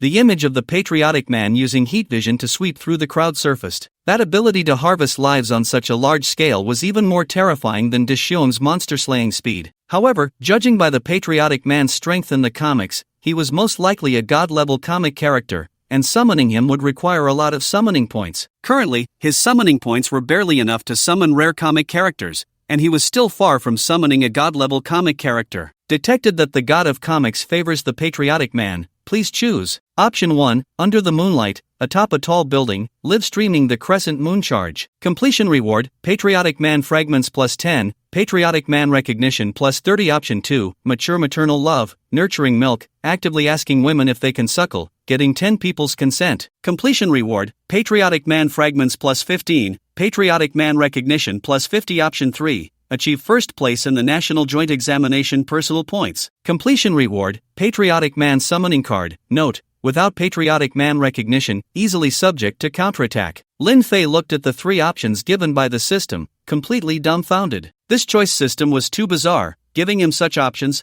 How was he supposed to choose? Live streaming the Crescent Moon Charge under the moonlight? Don't joke around. Even if he never summoned the Patriotic Man in his life, he could never live stream the Crescent Moon Charge. He didn't have the guts like Azu. No, even Azu did it secretly alone. Then there was the second option. Who the hell could ask that? The problem was, the system required him to get 10 people's consent. How many people would he have to ask to get 10 to agree? Comparatively, the third option looked decent. But it only looked decent. Anyone who had read the comics knew that the patriotic man was a madman. Almost no one could control him, and a slight misstep would lead to backlash. Even the higher-ups of Water Company didn't take the patriotic man seriously, let alone him. If he didn't have the means to suppress the patriotic man, the first thing the patriotic man would do upon being summoned would be to kill him. This was a lunatic. Can I not choose this task? Lin Fei thought it over and decided not to choose any of them, unless one day he could summon Superman. Compared to Superman, the patriotic man was just a little brother. No, the system actually replied. Let's negotiate. Countdown, 10, 9, 8, CNM. Lin Fei quickly cursed the system, gritting his teeth and saying, I choose 3, at worst, I won't complete the task. Failure penalty, being hunted by the patriotic man for 3 days. You can even patch things up. Lin Fei realized he was completely at the system's mercy. Boss, we've reached the seaside. Just as Lin Fei was cursing the system in his heart, Daxiong reminded him. Lin Fei came to his senses, looked around, and pointed to a wide stretch of beach, instructing the alien to take them there. Upon arrival, hundreds of aliens formed 2 defensive lines in front and behind, protecting Lin Fei and Daxiong within. I'm going to start now. Daxiong raised his dual guns and continuously shot at the mutated creatures rushing towards him. Bang! Doraemon's evolution gun was currently at level 10, equivalent to being enhanced 10 times, with each shot having 4 projectiles, firing twice in a row, double penetration, and 1 bullet splitting. Lin Fei could only see the mutated creatures surging forward like a tide, falling in rows as if they were cut down like chives, not a single one able to get close to them. His points skyrocketed once again. Outside world. In the empty square, many people gathered again. They included ordinary professionals, parents of students, educational institutions, and regular residents. No matter who they were, they all stared intently at the points ranking screen, letting out sighs. Why aren't Lin Fei's points moving? He was just about to surpass the 3rd place. It seems he was only 25 points away, but after that, his points stopped moving. Could he have been killed by a monster? Pa. If you can't speak, don't say anything. Besides, this is a joint exam instance. If he encounters danger, he just needs to crush his student ID, and he'll be teleported back instantly. Now he's dropped to 9th place. If his points don't move soon, he'll fall out of the top 10. Our Qingshan city finally produced a genius, and now, what a pity. Just now, he was ranked 59th in the province and 1,542nd nationwide. If he can maintain this, he still has a chance to be in the top 300 nationally. Sigh, that outsider named Wu Di, his points are already 5 times Lin Fei's. If nothing unexpected happens, he'll be the first in Qingshan City. Not just the first in Qingshan City, I just checked his national personal ranking, and he's entered the top 100, steadily rising, with hopes of entering the top 30. Look, Lin Fei has dropped out of the top 10. As a voice suddenly rang out, Lin Fei's rank disappeared from the top 10 on the first page. Polluted world. It wasn't just the people outside who were paying attention to the points leaderboard. The candidates entering the joint exam instance were also constantly monitoring the points leaderboard, as it related to their rankings. I can't imagine that the first-ranked candidate is almost reaching 1,000 points, while the four of us are working ourselves to death for only 77 points. People really can be infuriating. Wu Di is a rare hidden profession. Even Mu Qingqing from Qingshan Academy and Lin Fei have a lower profession rarity than him. It's normal that we can't compete with him. I know it's normal, but it just doesn't sit right with me. Why should an outsider show off in our Qingshan city? If only Lin Fei could keep pushing forward. I can't understand why his points have stopped. Could he have been eliminated? The 4 team members killed a mutated creature and opened the points leaderboard during their break, watching and complaining. They were all high-level professionals, considered top students among their peers, but they didn't expect the gap to be so large compared to top-tier professionals. The only one with hope, Lin Fei, inexplicably had his points stop growing, and his rank was continuously overtaken, already falling out of the top 10. There's a possibility Lin Fei's profession is a summoner, and the hard truth for summoners is that their main body is too weak. If Lin Fei is eliminated, then we can only rely on Mu Qingqing now. But I think Mu Qingqing's limit is just the top 10. Mu Qingqing is currently ranked 13th, closely trailing the 12th place. It's difficult for her to reach the 10th place. Alright. Instead of analyzing the points leaderboard, we should kill more mutated creatures. With our speed, even if the top 10 scores don't move, we still won't surpass them.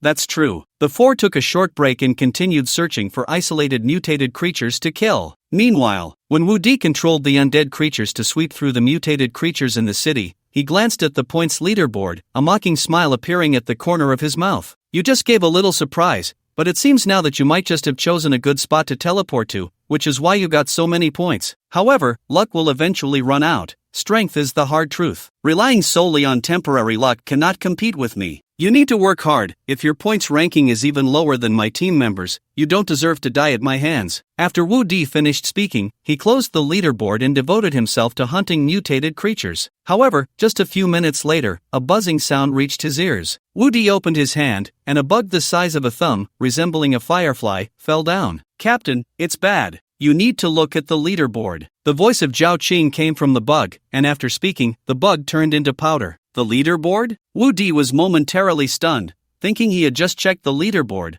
What was there to see? However, considering that Zhao Qing had used a precious communication bug to contact him, something must have happened, so he opened the leaderboard. As a result, he saw a shocking scene. Lin Fei's points were skyrocketing as if he had taken a rocket. In just a few minutes, Lin Fei not only returned to the top 10 but also surged past the 9th and 10th places, reaching 8th. Although his points were still far less than Wu Di's, he had a feeling that Lin Fei might surpass him. Of course, the changes in the leaderboard were not only noticed by Zhao Qing, everyone else noticed it too. My god, Lin Fei's points are moving. Every refresh increases by dozens of points, it just won't stop. The speed of this points increase is even more terrifying than last time. How did he do it? If Lin Fei's points continue to grow at this rate, he might even surpass the first place. The only concern is whether it will suddenly stop. He's already 6th. No, 5th. Whether outside or inside the instance, everyone couldn't believe their eyes. Because in the eyes of many, Lin Fei was likely eliminated, and his points couldn't possibly increase. Yet unexpectedly, not only did Lin Fei's points increase, but the speed of the increase could only be described as terrifying. This made everyone curious about how Lin Fei managed to do it. On Lin Fei's side, De Xiong was maximizing his talent, and with the help of Doraemon's evolvable gun, no mutated creature could get close to them. Equipment: Doraemon's evolvable gun grade, white, can be upgraded plus, level, 10, can be leveled up. Wearing requirement: Nobita Nobi attributes, attack power 35 skills, trajectory 4, rapid fire 2, penetration 2, bullet split 1 supplement, each gun can hold 6 bullets, bullet replenishment is 0, 8 seconds, unlimited bullets. While De Xiong was farming monsters, Lin Fei opened the attributes of the evolvable gun, considering how to upgrade the gun's grade. Although the white grade evolvable gun was sufficient for now, it couldn't guarantee that they wouldn't encounter stronger mutated creatures later, so it was better to upgrade the gun's grade early for safety. With this in mind, Lin Fei clicked on the plus after the word evolvable, and the upgrade conditions appeared before him. Condition 1, kill monsters 524/10,000. Condition 2, obtain pistol revolver parts 0/10. Condition 3, obtain reinforced barrel parts 0/10. After reading the upgrade conditions, Lin Fei was dumbfounded because he completely didn't understand the last two conditions, aside from the first one. How do I obtain the pistol revolver and reinforced barrel? Buy them? Lin Fei thought for a moment and tried to ask the system. By De Xiong personally farming monsters. To his surprise, the system actually responded to him. However, seeing the system's response, Lin Fei couldn't feel happy no matter what. He clearly remembered that he and Da Xiong had been grinding zombies in the zombie forest for several days, and the number of zombies that died at their hands was no less than 800, if not 1,000. Yet, apart from the guaranteed skill book dropped by the Lord Zombie King, he hadn't seen a single useful item. Why are the system's requirements getting more and more twisted? It's obvious that Da Xiong is cursed with bad luck, and monsters don't drop items when he kills them, yet they still want him to grind monsters himself. Could it be that they want to expose Da Xiong's relationship with me? The only solution Lin Fei could think of was to ask Su Koan for help. Su Koan, with his innate luck and holy body, might offset Da Xiong's bad luck with his increased luck, perhaps giving them a glimmer of hope. Just then, in the distant sky, red dots of light appeared, rapidly descending towards the ground. These red dots, trailing long tails, stained the sky red, creating an apocalyptic feeling. A large number of first-stage world boss have been released. Killing them can earn you a lot of points, supplies, and temporary equipment. All professionals, please hurry to kill them. A large number of first-stage world boss have been released. Killing them can earn you a lot of points, supplies, and temporary equipment. All professionals, please hurry to kill them. A large number of first-stage world boss have been released. Killing them can earn you a lot of points, supplies, and temporary equipment. All professionals, please hurry to kill them. Red prompts appeared before all the candidates, and 3 messages were sent in succession. They refreshed the first stage world boss so quickly? Under normal circumstances, world boss only refreshes when a candidate's points exceed 2,000. Could someone have over 2,000 points? Damn, there really is. The top of the Daxia individual points leaderboard, Chu Gu, with 25 points. How did this guy manage that? Lin Fei glanced at his own points, currently at 1125, ranking 4th in Qingshan City, with Wu Di still in first place, just barely over 1,700 points. However, when it came to the national leaderboard, neither he nor Wu Di even made it into the top 100. Wu Di was ranked 148th, while he was 981st. It seems I can't be timid anymore. I must evolve my gun. Otherwise, I might not even surpass Wu Di. I must secure first place to give old Du some face, so I'm determined to take that first. Lin Fei clenched his fists, resolved not to hide Da Xiong anymore. He was going to grind points with all his might. With that thought, he turned his gaze towards the world boss spawn point and murmured to himself, should I go fight the world boss? The joint examination lasted 10 days, and the score of the first place each day would refresh the world boss. This meant the world boss would refresh 10 times. The number of world boss that spawned each round was determined by the number of candidates, ensuring that at least one world boss would spawn near each candidate. World boss were incredibly powerful, often requiring many professionals to pay a great price to kill one. However, crisis and opportunity coexisted. If they could miraculously kill a world boss, they would receive substantial rewards, not just points and supplies, but also items, second job transfer cards, titles. Among these, the most precious was the second job transfer card, which was invaluable to those dissatisfied with their current profession, because with this card, one could change jobs a second time. Forget it. After a brief hesitation, Lin Fei abandoned the idea of hunting the world boss. Although I'm confident I could kill the world boss, it would definitely take a lot of time. With that time, I might as well kill ordinary mutated creatures, which would yield even more points. But, Lin Fei paused, his gaze landing on an ordinary alien creature. Even if I don't go personally, I still need to participate. You go look for an opportunity and take down the world boss. The alien creature. Silence here speaks louder than words. After the ordinary alien left, Lin Fei looked at a few ordinary aliens again. You go find Su Koan and bring him here. Hiss. Compared to the previous alien, these few aliens were much more cheerful, running wildly in different directions. Unknowingly, 2 hours passed. During these 2 hours, Lin Fei lived up to expectations. His personal points reached second place in Qingshan City, only 100 points less than the first place, Wu Di. Wu Di's points were also increasing, but the speed of increase was obviously much slower. It was unclear what he was doing. Just then, a notification sound rang in Lin Fei's ear. Congratulations! The professional Chu Gu has completed the world boss first kill, rewarded with 1,500 points, rewarded with the title of Boss Terminator, and awarded a points badge. After reading the notification, Lin Fei was completely stunned, his face filled with disbelief. Who is this Chu Gu? Is he a bit too strong? Under normal circumstances, the world boss wouldn't refresh until the afternoon, and it could only be first killed the next day. But this guy killed the world boss in just 2 hours. It seems I underestimated the great Xia. With so many candidates every year, there will always be a few prodigies, and I am only impressive in Qingshan City. It wasn't that Lin Fei underestimated himself, it was just that this Chugo was too fierce. Such a character in a novel would be an unparalleled powerhouse crushing an era. Congratulations! The professional Wu Di has completed the world boss second kill, rewarded with 1,200 points, rewarded with the mutant nemesis badge, increasing damage to mutated creatures by 50%. Suddenly, a second notification sound rang in Lin Fei's ear. Hearing this notification, Lin Fei froze for a few seconds before cursing loudly. This evil necromancer is really insidious,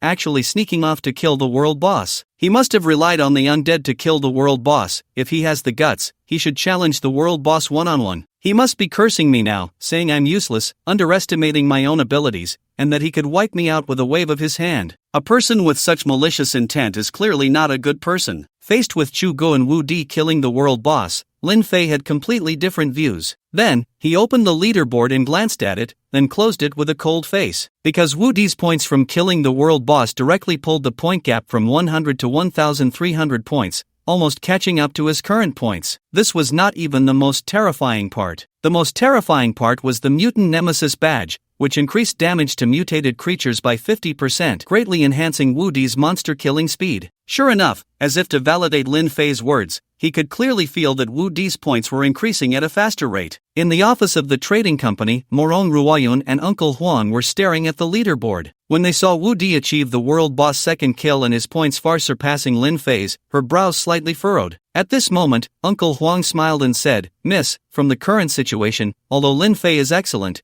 it is obvious that Wu Di is even more outstanding." "I see," Morong Ruoyun said somewhat displeased. "This is only the first day, there are still 9 days to go. Can you ensure Wu Di stays ahead?" "I can." Uncle Huang nodded confidently and reminded, "Miss, don't forget what Wu Di's profession is. The strength of this profession lies in constantly summoning the undead. The longer the time, the more undead Wu Di will have. How can Lin Fei surpass him?" Morong Ruoyun was still not convinced. "How do you know Lin Fei doesn't have any trump cards?" Uncle Huang smiled and said, "I secretly investigated him. He should be the dual-gun sharpshooter that others talk about, and the masked man is also him. It cannot be denied that it is remarkable for him to have both identities at the same time, but Qingshan City is ultimately a small city and cannot be compared to Wu Di from a big city." This time, Morong Ruoyan did not speak, as she tacitly accepted Uncle Huang's words. Perhaps when Lin Fei fully matured, he would be able to completely crush Wu Di. But for now, compared to the two, Lin Fei was still considerably weaker. This was the gap in education, something Lin Fei couldn't catch up to in a short time. Congratulations! Professional Lin Fei has completed a triple kill on the world boss, earning 1,000 points and a special badge. Just as the office fell into silence, a voice rang out. Hearing the voice, Morong Ruoyan quickly checked the leaderboard and saw the gap between Lin Fei and Wu Di shrink from 1,300 points to 300. Stinky 18, quite surprising. Morong Ruoyan smiled lightly, a charming smile appearing at the corner of her mouth. In fact, not only was Morong Ruoyan shocked, but Lin Fei was equally astonished. "I was the third to kill the world boss? How is that possible? I just sent an ordinary mutant over. Don't tell me it actually succeeded in stealing the world boss?" At that moment, Lin Fei recalled what the nine-headed bug had said to the bouncing tyrant about getting rid of Tang Sang and his disciples. He was just like the nine-headed bug back then, merely saying it casually, never expecting an ordinary mutant to achieve that. After all, it was a world boss. Even if the Queen of Mutants led all the mutants to besiege it, they would have to pay a great price. Forget it, no need to think too much about it. Let's check the rewards first. Lin Fei happily took out the special badge he earned and examined its attributes. Equipment, special badge, grade, purple, level, 15, wearing requirement, 10, attributes, kill 100 mutated creatures to gain a lottery chance, 0 out of 100, note, temporary equipment, will be automatically retrieved after the joint exam ends. Seeing the attributes of the equipment, the smile on Lin Fei's face vanished at a visible speed. He spat angrily and threw the special badge on the ground, stomping on it twice. "Are you trying to make a fool of me? With my luck, no matter how many times I draw, I can't possibly get a good reward. Compared to the first and second kills, the reward for my triple kill is just crap," Lin Fei complained, feeling utterly lacking in confidence regarding his luck, making the special badge nearly useless to him. However, thinking that at least it was a reward for a triple kill, he picked it up again and wore it on his chest. The moment he put it on, he saw the kill count continuously changing, and before long, it turned into 100 to 100. "You have gained a lottery chance. Would you like to draw? How about I give it a try?" Even though Lin Fei knew he had bad luck, he couldn't help but want to try when he saw the lottery chance. So, he clicked yes. The special badge transformed into countless starlights, which reassembled in front of Lin Fei, turning into an ancient-looking slot machine. The slot machine had various patterns, but it was unclear what rewards they corresponded to. Heavenly spirits, earthly spirits, I'm willing to trade Wu Di's 3 years of life for this draw, thank you. Lin Fei clasped his hands together in prayer, then pressed the button hard, the cursor starting to spin rapidly, stopping only after more than 10 seconds. Congratulations, you didn't get anything. Congratulations for getting nothing.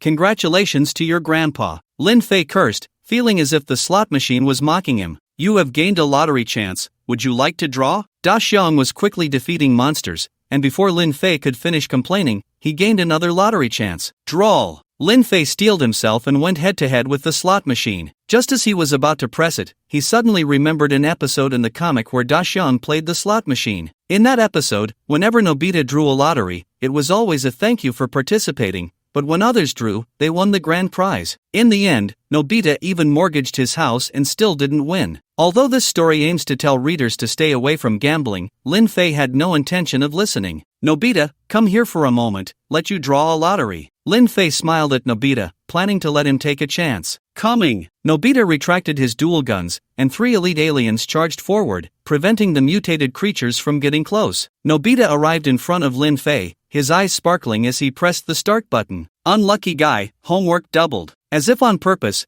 the slot machine played a very sad tune. Boss, I don't want to do homework. You have to help me think of a way. Upon hearing that the homework had doubled, the sparkle in Nobita's eyes vanished, and he became very flustered. Don't be afraid, the boss will help you with your homework. Boss, you're so great. Hearing that someone would help with his homework, Nobita scampered back to grind monsters. Once Nobita left, Lin Fei rubbed his hands and walked up to the slot machine, thinking, with Nobita's help this time, I should be able to win a small prize. Congratulations, you have won 100 points. As the cursor stopped, the slot machine played celebratory music. I got 100 points so easily? When did my luck get this good? Even with Nobita's help, Lin Fei still couldn't believe his luck. In his expectations, getting a piece of white equipment would be good enough. Now it seemed that his method of using Nobita was quite effective, and if that was the case, he was bound to strike it rich. After all, Nobita and the aliens could kill mutated creatures quickly, taking down 100 in just a few minutes, which meant he could draw a lottery every few minutes. Captain,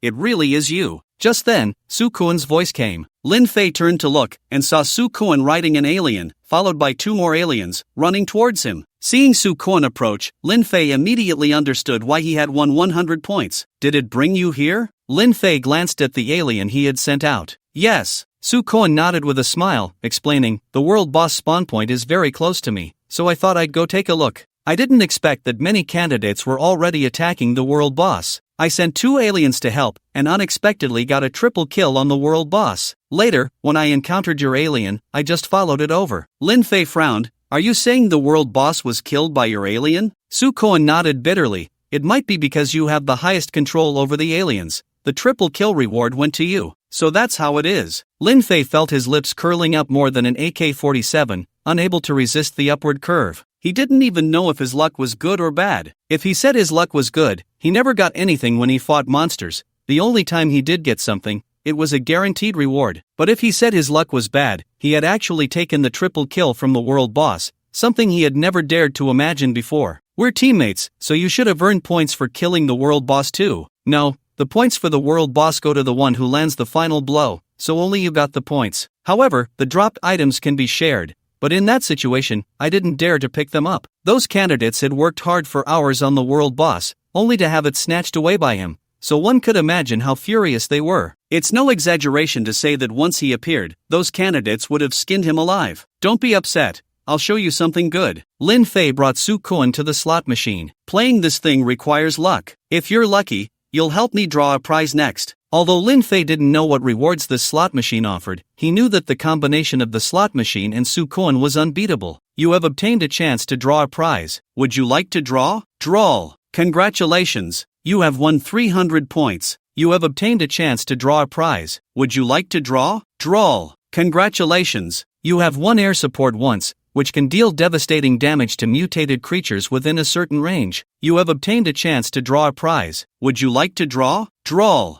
Congratulations! You have won heavy firepower for 24 hours. You have obtained a chance to draw a prize. Would you like to draw? Draw! Congratulations! You have won a replication card. which can replicate one of your subordinates to fight for you for 12 hours. You have obtained a chance to draw a prize. Would you like to draw? Draw! Congratulations! You have won a Mutation Frenzy card, which will summon a large number of mutated creatures when used. Lin Fei watched as Su Kuan drew his prizes, a smile spreading across his face like that of Chow Chow seeing a beautiful woman, feeling immensely pleased inside. He guessed that the people responsible for the joint examination never expected a practitioner with such incredible luck to appear, otherwise, they would never have given out such equipment as rewards. Next, Lin Fei first used the Mutation Frenzy card to summon a large number of mutated creatures, then used air support to bombard the summoned mutated creatures. Just this round of operations allowed his points to surpass Wu Di, putting him far ahead. Of course, Su Kuan, who was just along for the ride, also gained a lot of points, reaching 5th place in Qingshan City. Captain, should we take it easy? Su Kuan looked worried, like a student who got full marks by cheating. At this rate, you'll soon be the top in the Great Xia. This score is too eye-catching. What's there to be afraid of? We didn't cheat, the points we earned are within the rules. As long as no one stops us, we'll keep racking up points like this, Lin Fei said dismissively. His goal was to be first on the national individual points leaderboard, so he naturally had to use some unconventional methods. Alright, Su Kuan had to compromise, then turned his gaze to Da Xiong,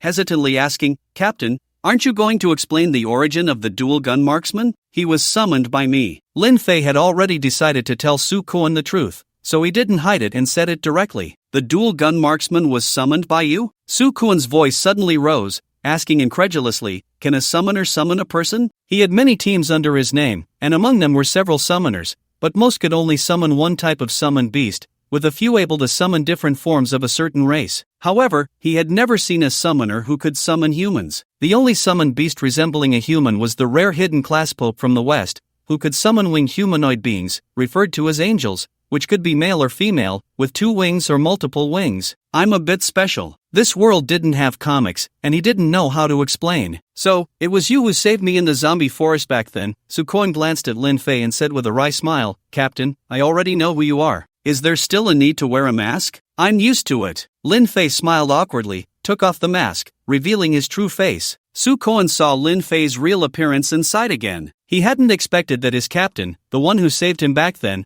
was actually the notorious sickly person from Qingshan Academy. Of course, he had never mocked Lin Fei, not because he was particularly kind-hearted, but mainly because, in his eyes, a dying person like Lin Fei didn't even have the qualification to be mocked by him. Lin Fei saw Su Kuan, who had been smiling bitterly, and after a moment of thought, asked, You wouldn't have told Mu Qingqing and Go Xingli about my identity, would you? All according to the captain's orders. Su Kuan paused for a moment and continued, However, I think as long as they have their wits about them, they should be able to figure out the captain's true identity. Mu Qingqing immediately ruled out the option that I am Lin Fei. As for Go Xingli, Lin Fei smiled at Su Kuan. Does he even have any intelligence? Su Kuan was taken aback by the remark and then burst into laughter. Meanwhile, in front of the city lord's mansion, more and more people gathered in the square, all there to check the leaderboard. Ranked 18th on the national individual leaderboard, that's already surpassed the score of the Su family head back in the day, but Lin Fei still has an upward trend. He has a chance to enter the national top 10. The top 300 in the country can definitely get into Kyoto University. If he makes it into the top 10, not only can he get into Kyoto University,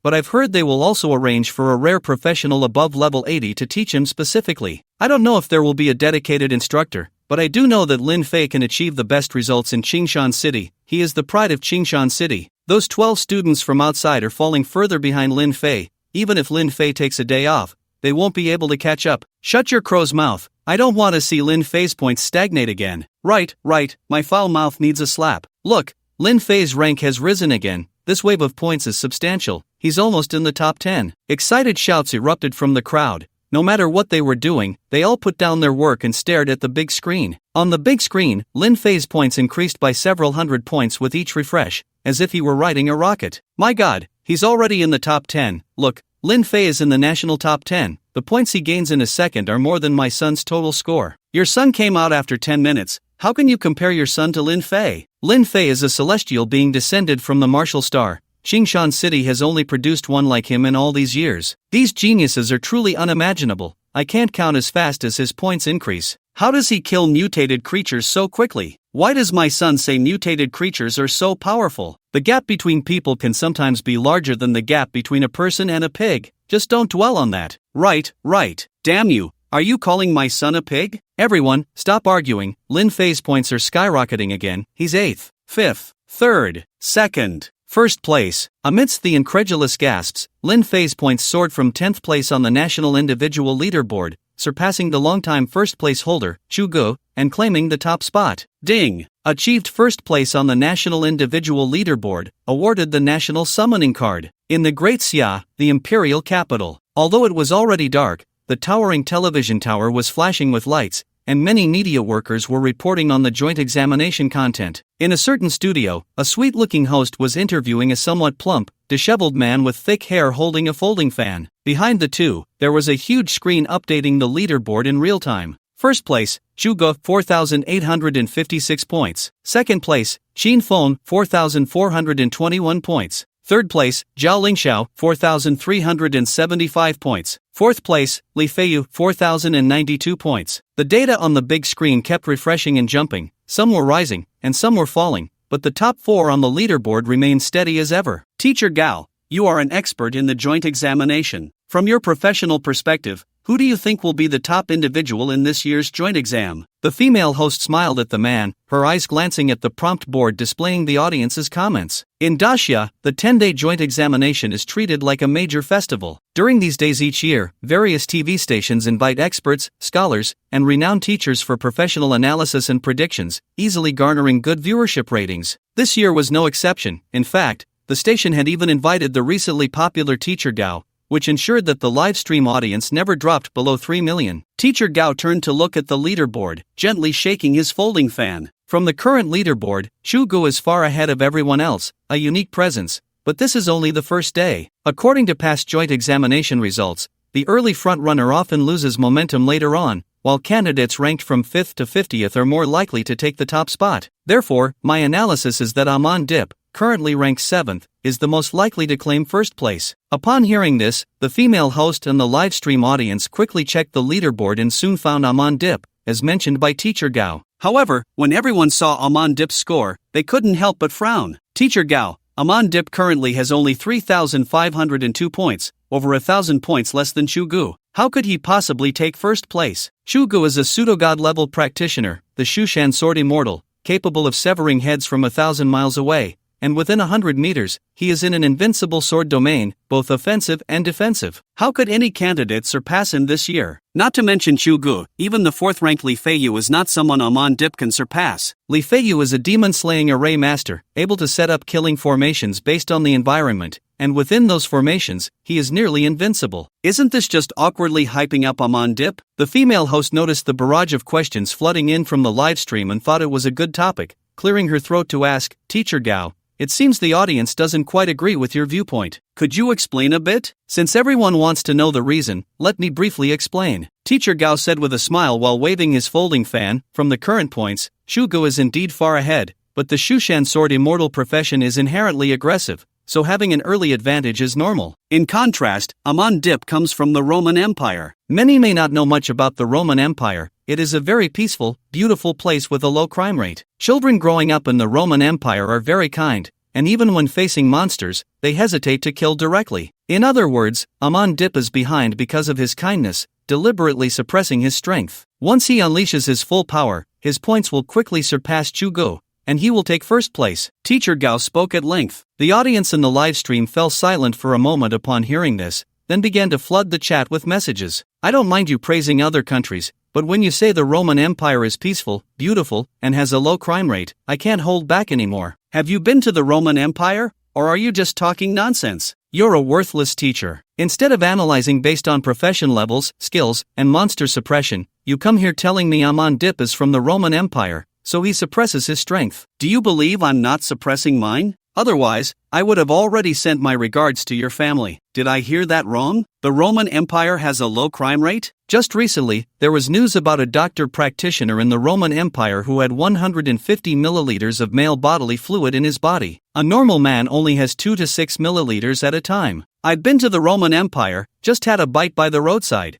and ended up with a week of stomach issues, didn't feel anything good. Trash, get lost. Disgusting to the extreme. It wasn't that the audience in the livestream couldn't tolerate Teacher Gao praising other countries, it was that the Roman Empire was just too pathetic. Such blind flattery was truly nauseating. The female host looked at the rapidly rising comments but couldn't feel happy at all. She sensed that if she didn't change the topic soon, it might lead to a live broadcast accident. So, she forced a smile and said, "Teacher Gao, do you think there's a possibility that a dark horse might emerge in this year's joint examination?" Teacher Gao confidently shook his head. To become a dark horse, one must have a strong profession. Now, all the candidates' information can be found online. Everyone knows the details, so how can they still be considered dark horses? The female host smiled politely and said, "Teacher Gao, I don't agree with your viewpoint. Look at this student ranked 18th. I haven't even seen his name, and he's not a pseudo-god level professional. Xingshan City, Lin Fei." Teacher Gao turned to glance at the screen and sneered, "Undeniably, his current ranking is good.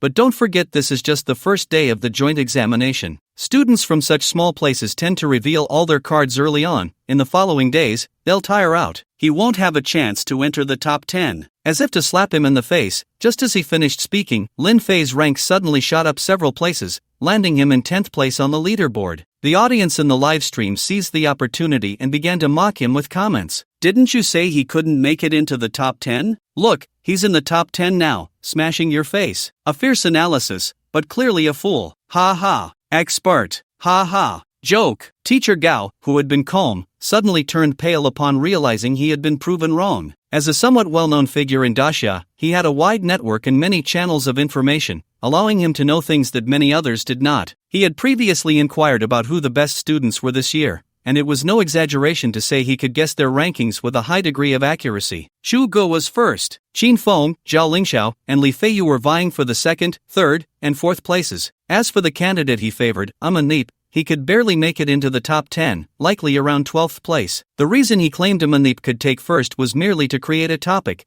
Having a topic meant having traffic, which was his way of maintaining high visibility. However, he didn't expect an anomaly this year. After a moment of silence, he feigned elegance and said, "It seems this candidate can bring surprises, but 10th place is his limit. No matter how hard he tries, he won't be able to improve his ranking, nor can he take first." Just as he finished speaking, the female host swallowed hard. Teacher Gao, this candidate named Lin Fei has just surpassed Zhu Gu in points and is currently in first place. Teacher Gao quickly turned to check, seeing some abstract points, and was speechless for a long time. A polluted world, the source of mutation. Da Xiong and the aliens were fighting hard to kill mutated creatures, while Lin Fei and Su Kuan were frantically drawing prizes at the slot machine. "You have obtained a chance to draw a prize. Will you proceed?" "Yes." "Congratulations. You have won 150 points. You have obtained a chance to draw a prize. Will you proceed?" "Yes." "Congratulations, congratulations, congratulations. You have won a super reward, a profession upgrade card." He didn't know how many times he had drawn,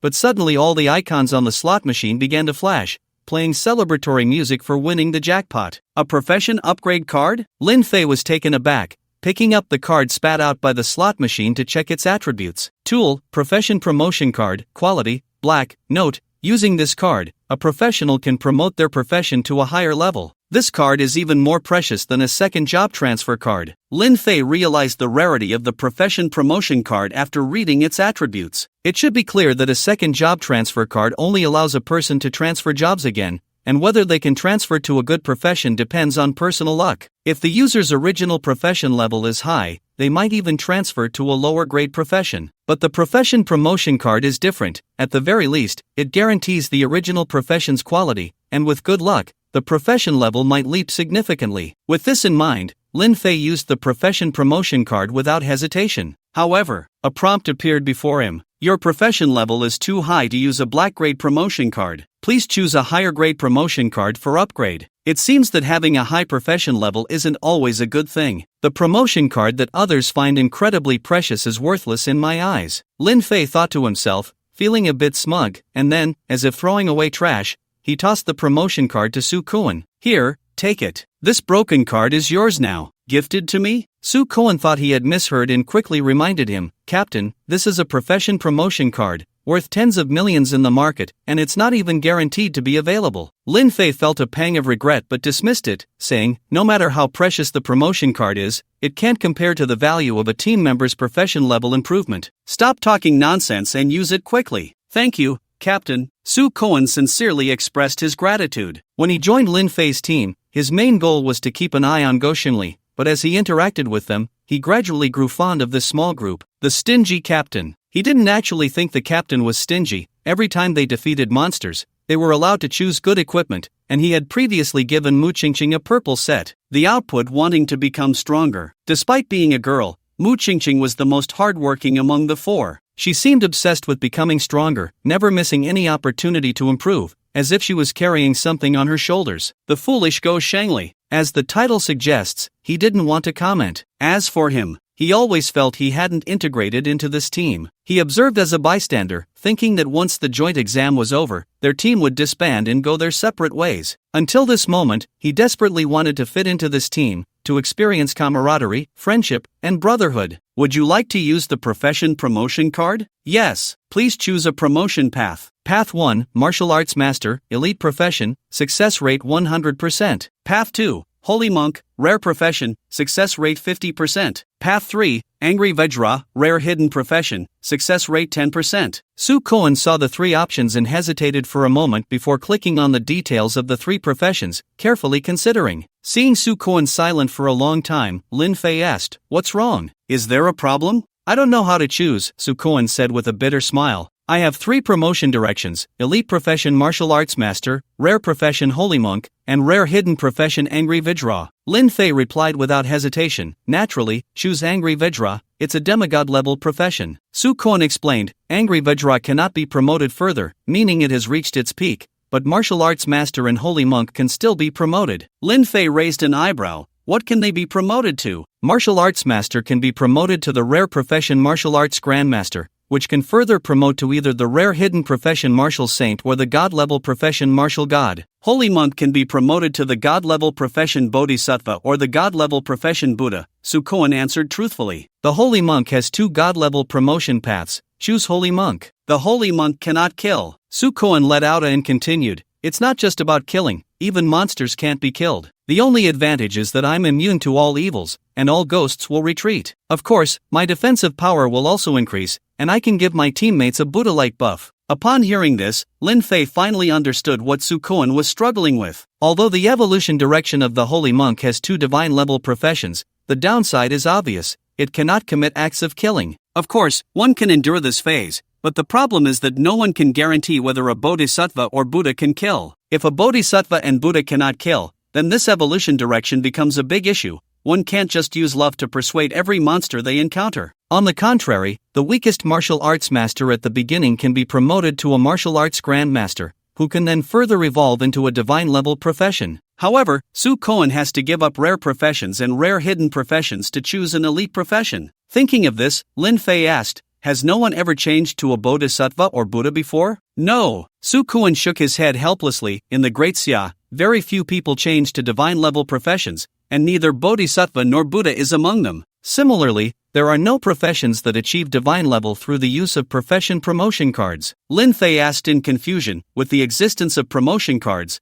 there should be many practitioners who can promote to divine level professions. Are there really none of these two professions?" "Actually, not that many," Su Koen explained. "The more promotion cards used, the lower the success rate of promotion. If it weren't for my talent and luck boost, I would have directly chosen the Fierce-Eyed Vajra. But even if my luck is unbeatable, I can't guarantee success 3 times. "I see." Lin Fei nodded in understanding. He had been puzzled. With such a powerful item as the promotion card, there shouldn't be so few divine-level practitioners in the Great Xia. After all, for ordinary people, promotion cards are very expensive. But in the eyes of those big families, promotion cards can only be considered resources that can be bought with money. If promotion cards could be used infinitely, those big families would definitely have a group of divine-level professions, rather than having them be as rare as they are now. If you feel that promoting 3 times is too difficult, then just promote to Holy Monk. Lin Fei patted Su Koen's shoulder firmly. "Since you can't output damage, you'll be the shield of the team, the strongest shield in the Great Xia."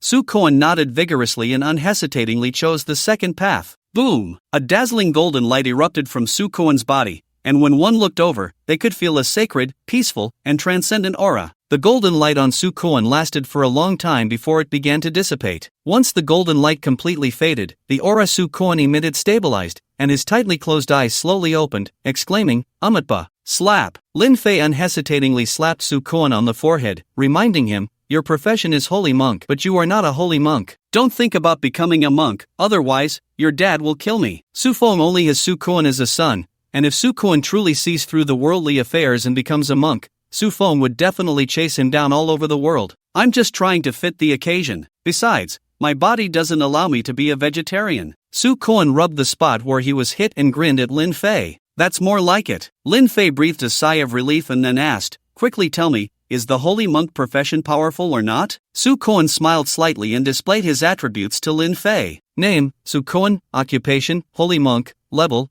12. Strength, 10. Agility, 30. Constitution, 260. Buddha's light protection. Mentality, 300. Buddha's light blessing. Skills, indestructible body. Buddha's light illuminates all. Rebirth spell. Remarks, this is an enlightened monk with a compassionate heart, who will not harbor thoughts of killing in the face of any evil. He can accumulate merit through cultivation, releasing life, and giving alms. The merit can be used to summon protective deities. Merit, 0. The holy monk profession is much more powerful than you described. Lin Fei took a deep breath. He originally thought Su Kuan could only serve as a tank to absorb damage, but after seeing the attributes, he realized that Su Kuan's holy monk is comparable to Tang Seng from Journey to the West. Don't be fooled by how often Tang Seng gets captured by monsters to improve their meals. He may seem weak, but even without the protection of Sun Wukong, Zhu Beiji, and Sha Sang, Tang Seng is still surrounded by the 4 heavenly kings, the 5 directions revealer, the 6 Ding and 6 Jia, and 18 protective deities. Of course, even without these divine protectors, Tang Sang, relying solely on his own Buddhist cultivation, can keep away malevolent spirits of the level of the mountain village old corpse and the beautiful Chu person, and can even exorcise them just by reciting scriptures. Su Kuan's understanding is, I cannot kill. The reality, however, is, he does not need to take action himself. Is the holy monk profession really that powerful? In this world, there is no Journey to the West and no mythological novels, so Su Kuan does not know the true value of the holy monk profession. Very powerful. Lin Fei nodded vigorously,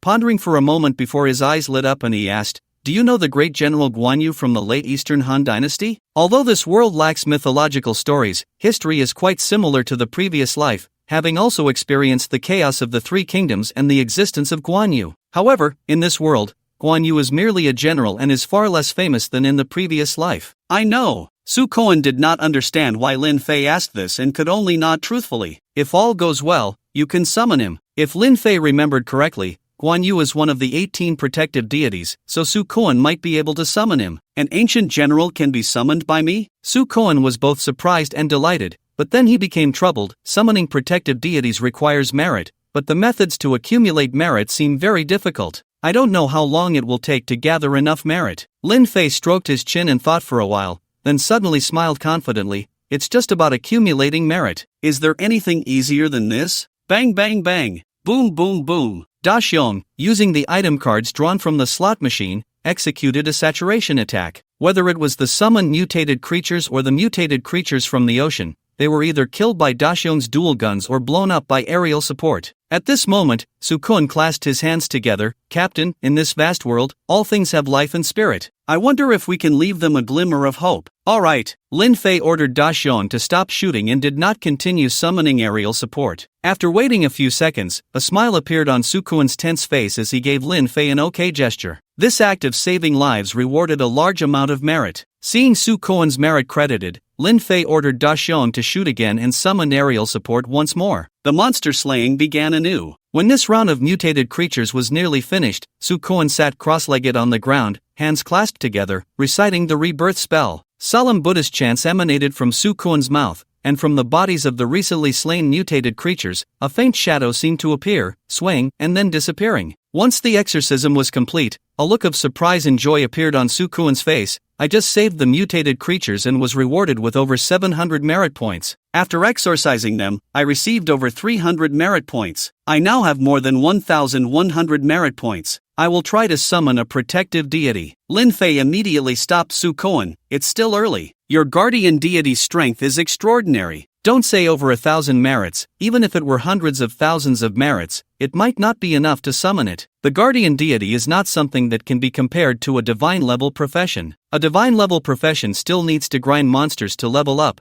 and it takes a long time to master powerful abilities, but the guardian deity is a true immortal. Even if a divine-level profession reaches the maximum level, it might not be able to defeat a guardian deity. After all, reaching the maximum level in a divine-level profession might just be the beginning for a deity. In that case, let's keep grinding for merits. Su Kuan shrugged nonchalantly. He understood that the greater the difficulty of summoning, the stronger the summoned deity would be, and he had plenty of time to wait. Time passed. In the blink of an eye, 3 days had gone by, and the joint examination had entered its 4th day. By now, 80% of the candidates in the instance had been eliminated, and the rankings of the remaining candidates had changed little, as the point differences between them grew larger with the passage of time. Koan Xiao, let's get some more beef rolls. In front of Lin Fei was a dining table with a charcoal-burning copper stove, where fragrant beef rolls were cooking, alongside a beer glistening with condensation. That's right, the two were having hot pot. Alright, Su Kuan put down his bowl and chopsticks, walked over to the slot machine, and said, I want to eat beef rolls. After saying that, he pressed the start button. Congratulations, you have won 2 pounds of beef rolls. Su Kuan returned with the beef rolls, dumping them all into the copper pot, and asked, Captain, should we keep grinding for points? Your points are almost catching up to the total points of the 2nd to 9th place combined. After saying that, he checked his own ranking and let out a bitter laugh.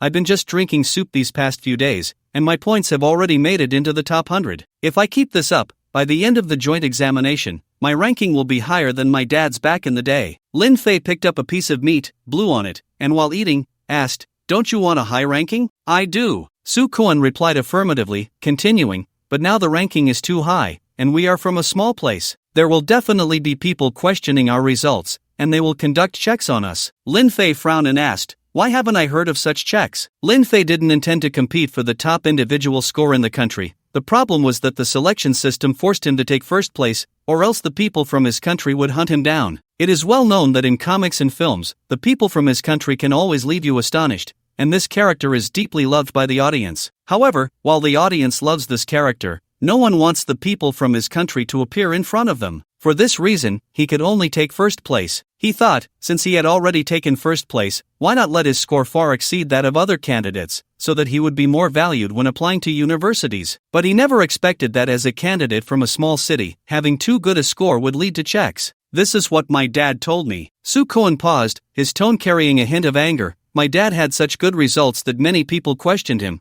forcing the school to make him prove himself, or else they wouldn't let him into university. Lin Fei frowned slightly. Can those idiots really affect university admissions? Su Kuan smiled bitterly. Some people deliberately stir the pot, causing social opinion to sway. To clear their name, universities have no choice but to comply with these people's wishes. Hearing this, Lin Fei could imagine how much grievance Su Kuan's father must have suffered back then. Now he finally understood why Su Kuan's father, such a powerful practitioner, chose not to stay outside but returned to Qingshan City. On one hand, the outside world had left him disheartened. On the other hand, he also wanted to make Qingshan City stronger, so that no matter what scores the students from Qingshan City achieved, no one would question them anymore. Thinking of this, Lin Fei felt a fire burning in his chest, squinting his eyes and sneering, If we really get checked, let those idiots come. Let's see if I need to use my big bag to slap their faces. Su Kuan smiled bitterly. Captain, you can summon the dual-gun sharpshooter and the alien, so you're naturally not afraid of inspections, but I'm currently a holy monk with no output. Lin Fei thought for a moment and said, That's simple. I'll transfer control of the alien queen to you. You have hundreds of aliens.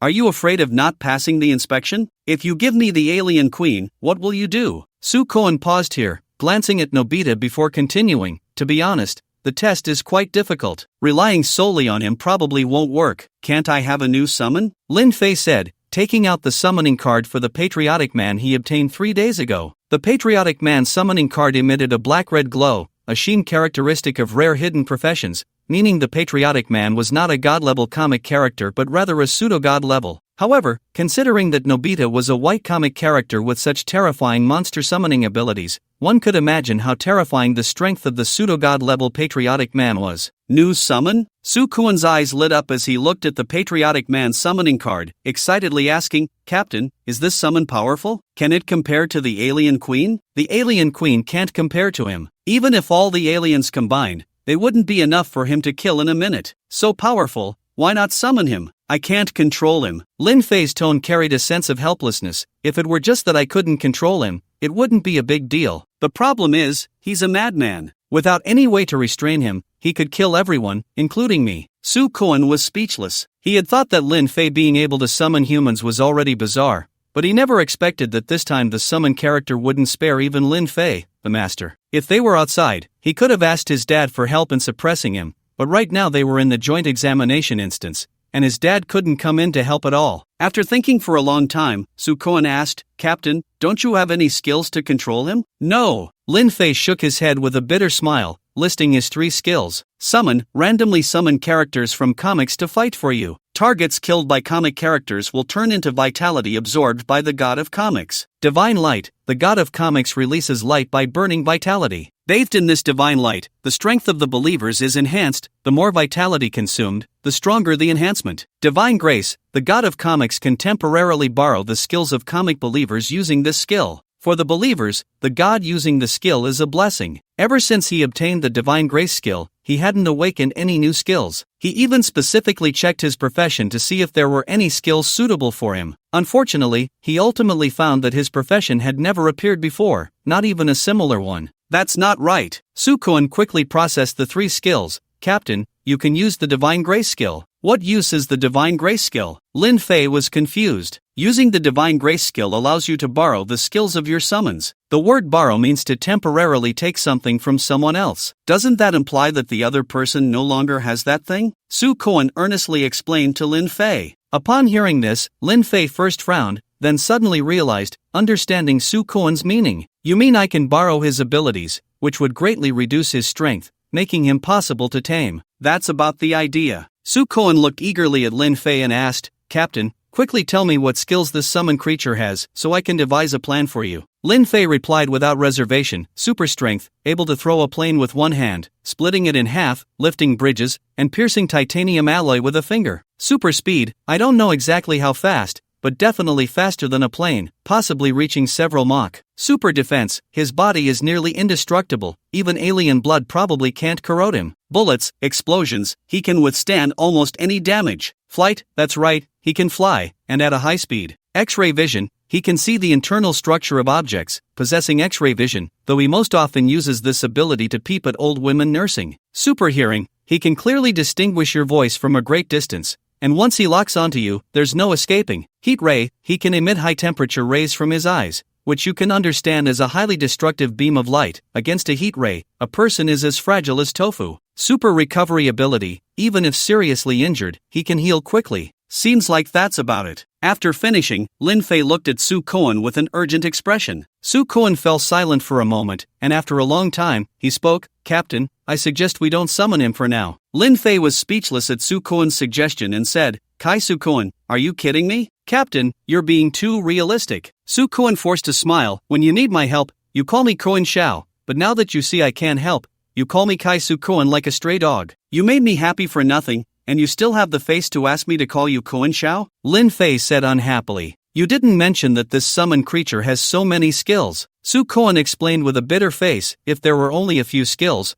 we could just borrow the most critical ones, but he has a full 8 skills. Borrow the heat ray, and super speed could kill us instantly. Borrow super speed, and the heat ray could still kill us. He also has super defense. Even if we borrowed both the heat ray and super speed, he could just stand there and we might not be able to break through his defense." The more Su Koen spoke, the more he felt wronged. He never expected Lin Fei's summoned creature to be so terrifying, having so many skills right after being summoned, and each skill was so overpowered, far exceeding his understanding of summoned creatures. At that moment, he even began to doubt whether Lin Fei was a rare profession, because he had never seen any rare professional who could summon such a terrifying creature. After hearing the explanation, Lin Fei sighed, "Alas, it seems this summoning card can only be set aside for now. We'll summon it again when we can suppress it." Su Koen hesitantly asked, "Then, what about the random check?" Lin Fei rolled his eyes at Su Koen. "Don't worry, I have other powerful summons. You don't need to be concerned about the random check." And Su Koen found it hard to believe and pressed on, "Captain, just how many types of summoned creatures can you summon?" "A lot." Lin Fei smiled mysteriously at Su Koen and continued, "Moreover, that powerful summon creature just now doesn't even rank in the top 100 of all my summons." Although this sounded like boasting, in fact, Lin Fei was already quite restrained,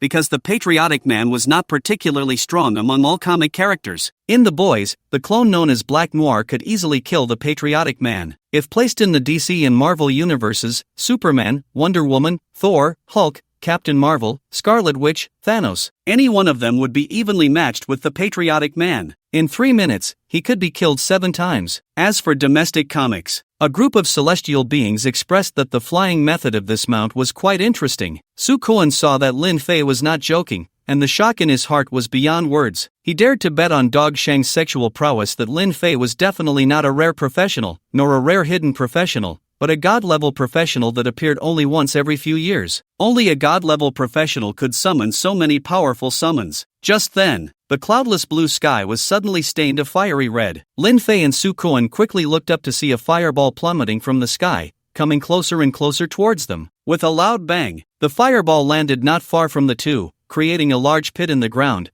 but there was no violent shockwave as they had imagined. After a while, a bull-headed spider-like monster, 6 legs like sides and towering 3 stories high, crawled out of the pit. Boss, boss, boss. A red prompt appeared before Lin Fei and Sukoan, repeating 3 times. Sukoan, we're quite lucky, the world boss has actually dropped right in front of us. Lin Fei looked at the gigantic world boss, thinking of letting all the aberrations swarm it and take it down. What's so good about it? Sukoan, however, looked anxious and reminded loudly, right now, the points ranking is basically stable, and many candidates are not thinking about killing monsters for points. These candidates gather together and only do 2 things every day. Lin Fei asked, what 2 things? Sukoan replied, killing world bosses and eliminating other candidates. Lin Fei's eyes widened suddenly, but he quickly understood that compared to grinding monsters himself, eliminating other candidates would allow his ranking to rise. After all, universities do not look at points but at the points ranking. Boss, I found the world boss. A voice suddenly rang out. Lin Fei and Sukoan looked in the direction of the voice and saw a wingsuit flying professional passing overhead. Boss, I found the candidate who stole our world boss on the first day. This professional had clearly spotted them and excitedly said, Lin Fei,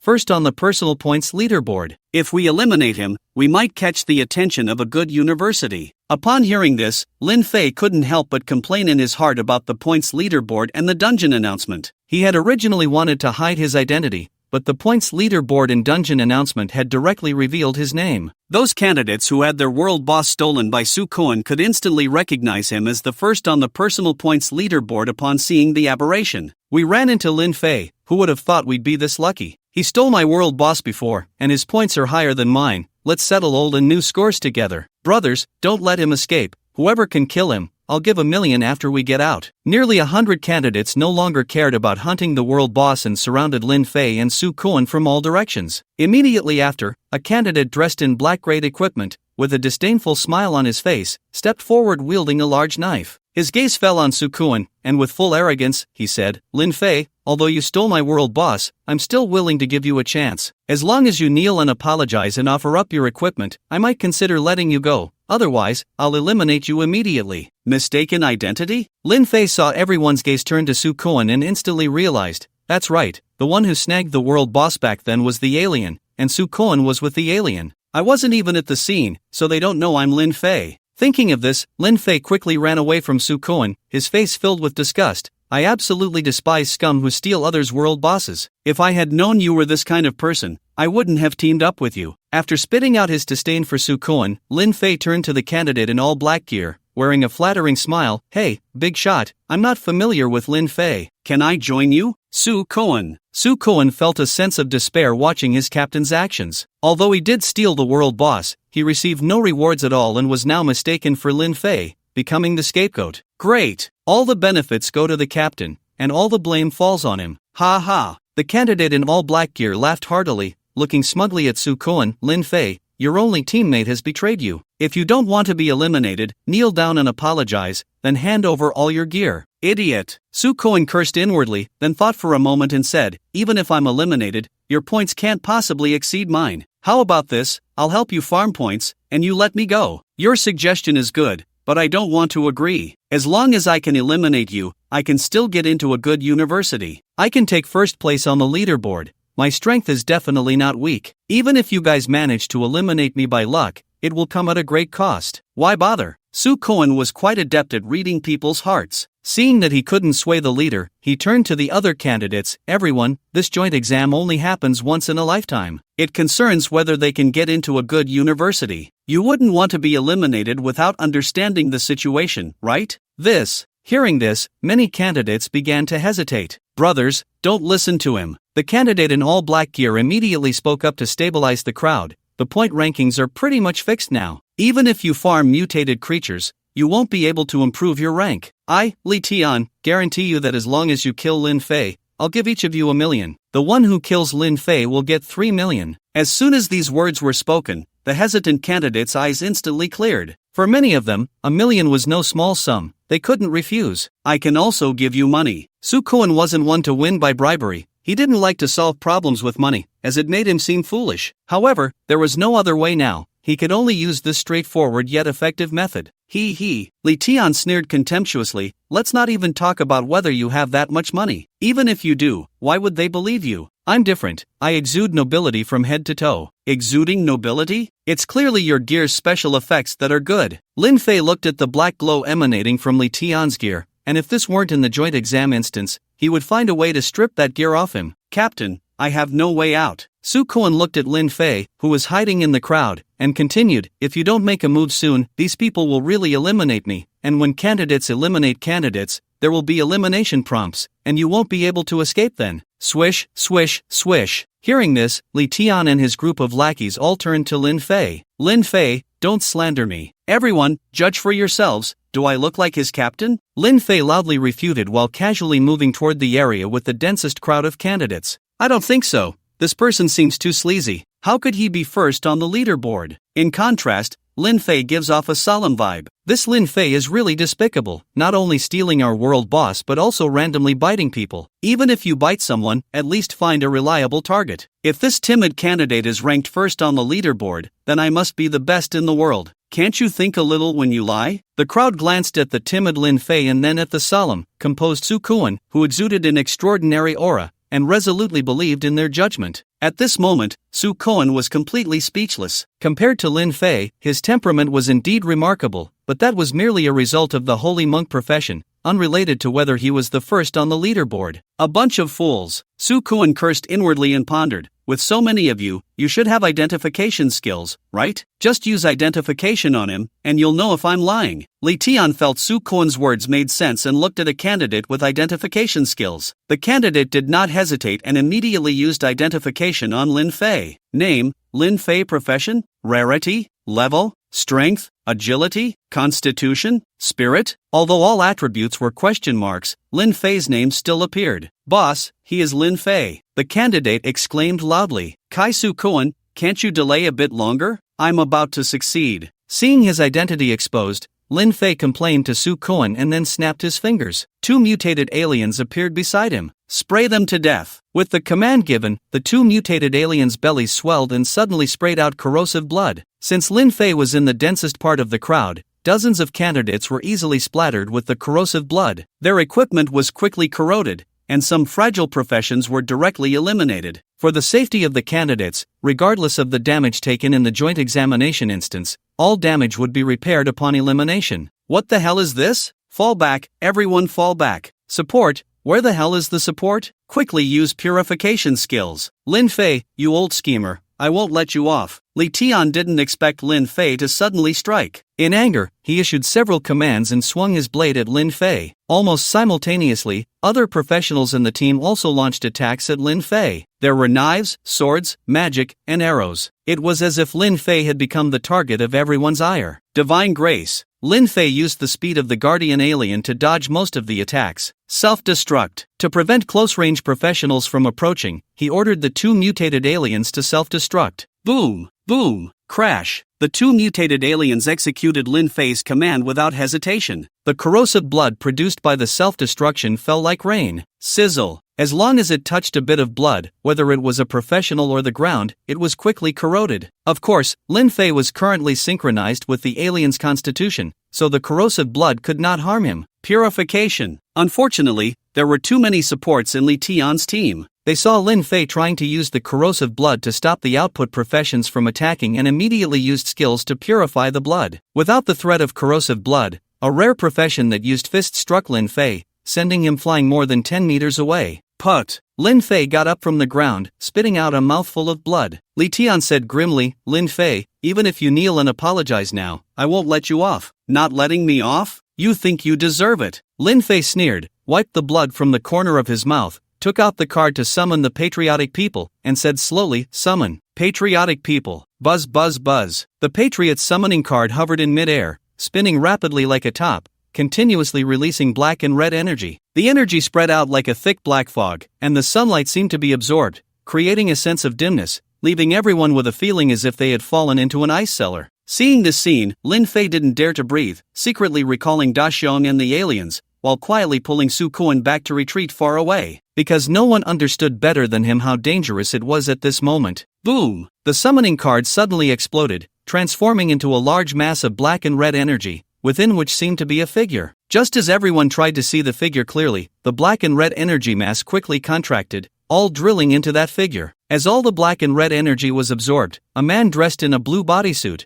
with a star-spangled banner draped over his back, slowly opened his eyes. He looked at the crowd before him, a kind smile appearing at the corner of his mouth. "Hi!" The patriot extended a hand from behind his back and greeted Li Tian and the others. "I am the patriot. No matter what danger you encounter, you are safe now. You did well, you are very brave." Everyone was confused by the patriot's words. "We encountered danger? It's you who are in danger. Did Lin Fei summon a fool?" In fact, not only Li Tian and the others, but Su Kuan also looked at Lin Fei with a puzzled expression, as if to say, "This isn't scary at all." However, all of Lin Fei's attention was on the patriot, with no time to pay attention to Su Kuan. "Go to hell!" Li Tian angrily scolded the patriot, then looked at Lin Fei, who was hiding far away, and shouted, "I thought the number 1 on the leaderboard was impressive, but I didn't expect you to summon a fool. Don't think about resisting, no one can save you today." Hearing this, Lin Fei's face lit up with joy. "Daring to call the patriot a fool? Are you asking for your body to be incomplete?" As expected, when the patriot heard Li Tian insult him, the brilliant smile on his face clearly stiffened,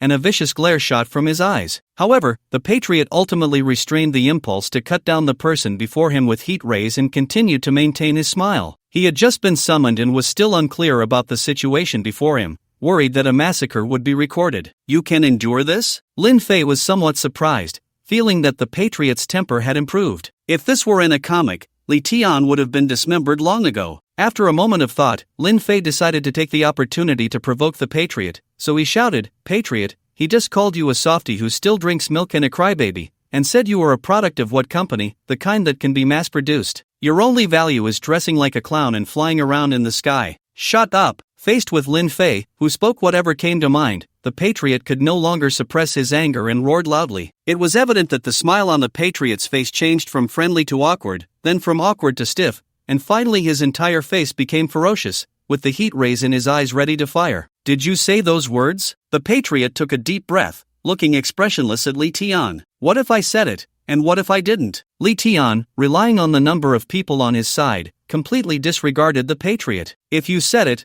I will shoot you dead." "No, no." The patriot glanced at the other professionals, his face twisted in rage. "I will shoot all of you dead, killing you like cockroaches." "Shoot all of us dead?" Li Tian faced the threat and burst into laughter, deliberately provoking. "So what if I said those words? I want to see if you alone." Whoosh! Before Li Tian could finish his sentence, 2 beams of heat rays shot from the eyes of the person from the motherland, slicing through Li Tian's body, blood splattering everywhere. Of course, at the moment he suffered the fatal blow, Li Tian exited the joint examination instance. Immediately after, the person from the motherland slowly flew into the air, unhesitatingly using the heat rays to sweep across the densest part of the crowd. Lin Fei and Su Kuan could see that whether they were fragile professionals or tank professionals, they had no resistance against the heat rays, their bodies easily sliced apart like tofu, blood and intestines spilling everywhere. This scene reminded Lin Fei of the images of the person from the motherland in the drama version of fantasy. If it weren't for the person from the motherland being particularly concerned about his reputation, no one would have survived. "Everyone, don't be afraid. He's just one person. Can't we kill him with so many of us? As long as we kill him and avenge Boss Li Tian, he won't treat us poorly. Brothers, the opportunity is right in front of us. Everyone charge with me." After Li Tian was eliminated, a rare professional immediately stood up and launched an attack against the person from the motherland. This rare professional was a berserker, surrounded by a mist of blood, his breath growing more violent. With a roar, he leaped up, swinging his sword towards the person from the motherland. Clang! However, to everyone's shock, this devastating blow struck the person from the motherland and produced the sound of metal clashing. The person from the motherland remained unscathed, not moving an inch. Bang! The person from the motherland threw a punch, and the berserker's head was smashed like a watermelon under a heavy blow. The headless berserker sprayed blood like a fountain all over the person from the motherland. The candidates looked at the person from the motherland, drenched in blood, and felt a chill run down their spines, completely losing their fighting spirit and fleeing in panic. But how could the person from the motherland allow them to escape? Whoosh! Bang! The person from the motherland either used heat rays or his fists, eliminating over 100 candidates in the most bloody and brutal manner. Once he finished killing everyone, the person from the motherland, covered in blood, had a satisfied smile reappear on his face. Gulp! Sukoan looked at the bloody scene before him, feeling his stomach churn. When he first met the person from the motherland, he thought Lin Fei was lying to him, but after witnessing it firsthand, he realized the person from the motherland was even more perverse than Lin Fei had described. He was a demon. Compared to the person from the motherland dismembering people with heat rays, crushing others' heads, and tearing people in half, the face-hugging bugs and Cell brothers seemed so cute. No wonder Lin Fei feared the person from the motherland. He was a demon. It's just you two left. Just as Sukoan was shocked, the person from the motherland appeared before him, looking down from a high position, sizing up his prey. Whoosh! Whoosh! The person from the motherland gave Lin Fei and Sukoan no chance to speak, shooting 2 heat rays that struck their chests. The reason the person from the motherland was loved by the audience was mainly because he rarely wasted words when killing, unlike other villains. In his own words, "I am the person from the motherland, I do whatever I want." This statement resonated with those who felt oppressed. They also wanted to be as unrestrained as the person from the motherland, doing whatever they pleased. Many expressed, "If I had the abilities of the person from the motherland, I would be even more perverse." The person from the motherland looked at the corpses scattered everywhere, a relieved smile appearing on his face. Then, he looked around, trying to figure out where he was. He remembered he was live streaming The Pursuit of a Criminal, and just as he was about to complete his show, everything went dark, and he found himself here. Cough cough. Just as the person from the homeland was deep in thought, Sukoan, who should have been dead, suddenly started coughing violently and said with relief, "Fortunately, I have an indestructible body. When my health drops below 30%, I enter a 3-second invincible state, otherwise, I would have been eliminated." After saying this, Sukoan looked at Lin Fei, who was lying motionless on the ground, and threw a handful of sand at him. "Captain, stop playing dead and get up quickly." Lin Fei sat up, glanced at the somewhat dazed person from the homeland, and complained, "You didn't die, so why are you still pretending? Why are you suddenly talking? He's still here." Sukoan reminded him, "The mutated creatures are attacking again. If you keep pretending to be dead, you'll get eaten." Hearing this, Lin Fei finally noticed that the mutated creatures in the ocean and the city, having lost Deshung and the aliens, were closing in again. These mutated creatures loved to eat human flesh, so they wouldn't spare even human corpses. "Alright." Lin Fei sighed with a bitter smile and said to the person from the homeland, "You should be able to sense it. I summoned you here." Whoosh! The person from the homeland didn't say a word and shot a heat ray at Lin Fei again. Lin Fei didn't dodge, he took the heat ray head on, feeling an intense heat where he was hit, as if he were being burned by fire. However, he only felt a burning sensation, and his body suffered no harm at all. "Captain, how are you so strong?" Sukoan rubbed his eyes in disbelief, thinking he must have seen it wrong. Lin Fei smiled but didn't answer Sukoan's question. In fact, it was only at the moment the heat ray attacked him that he realized it couldn't harm him. At first, he didn't know the reason until he opened his attribute panel. Name, Lin Fei plus, occupation, God of Comics plus, rarity, rare hidden profession plus, level, 12, 85%. Strength, 3572, super strength bonus, agility, 3481, super speed bonus, constitution, 4812, super defense bonus, super recovery bonus, spirit, 392, skills, summon, divine light, divine grace plus, summon value, 87,125, level asterisk 10/hour, plus, comic followers, Deshung, alien queen,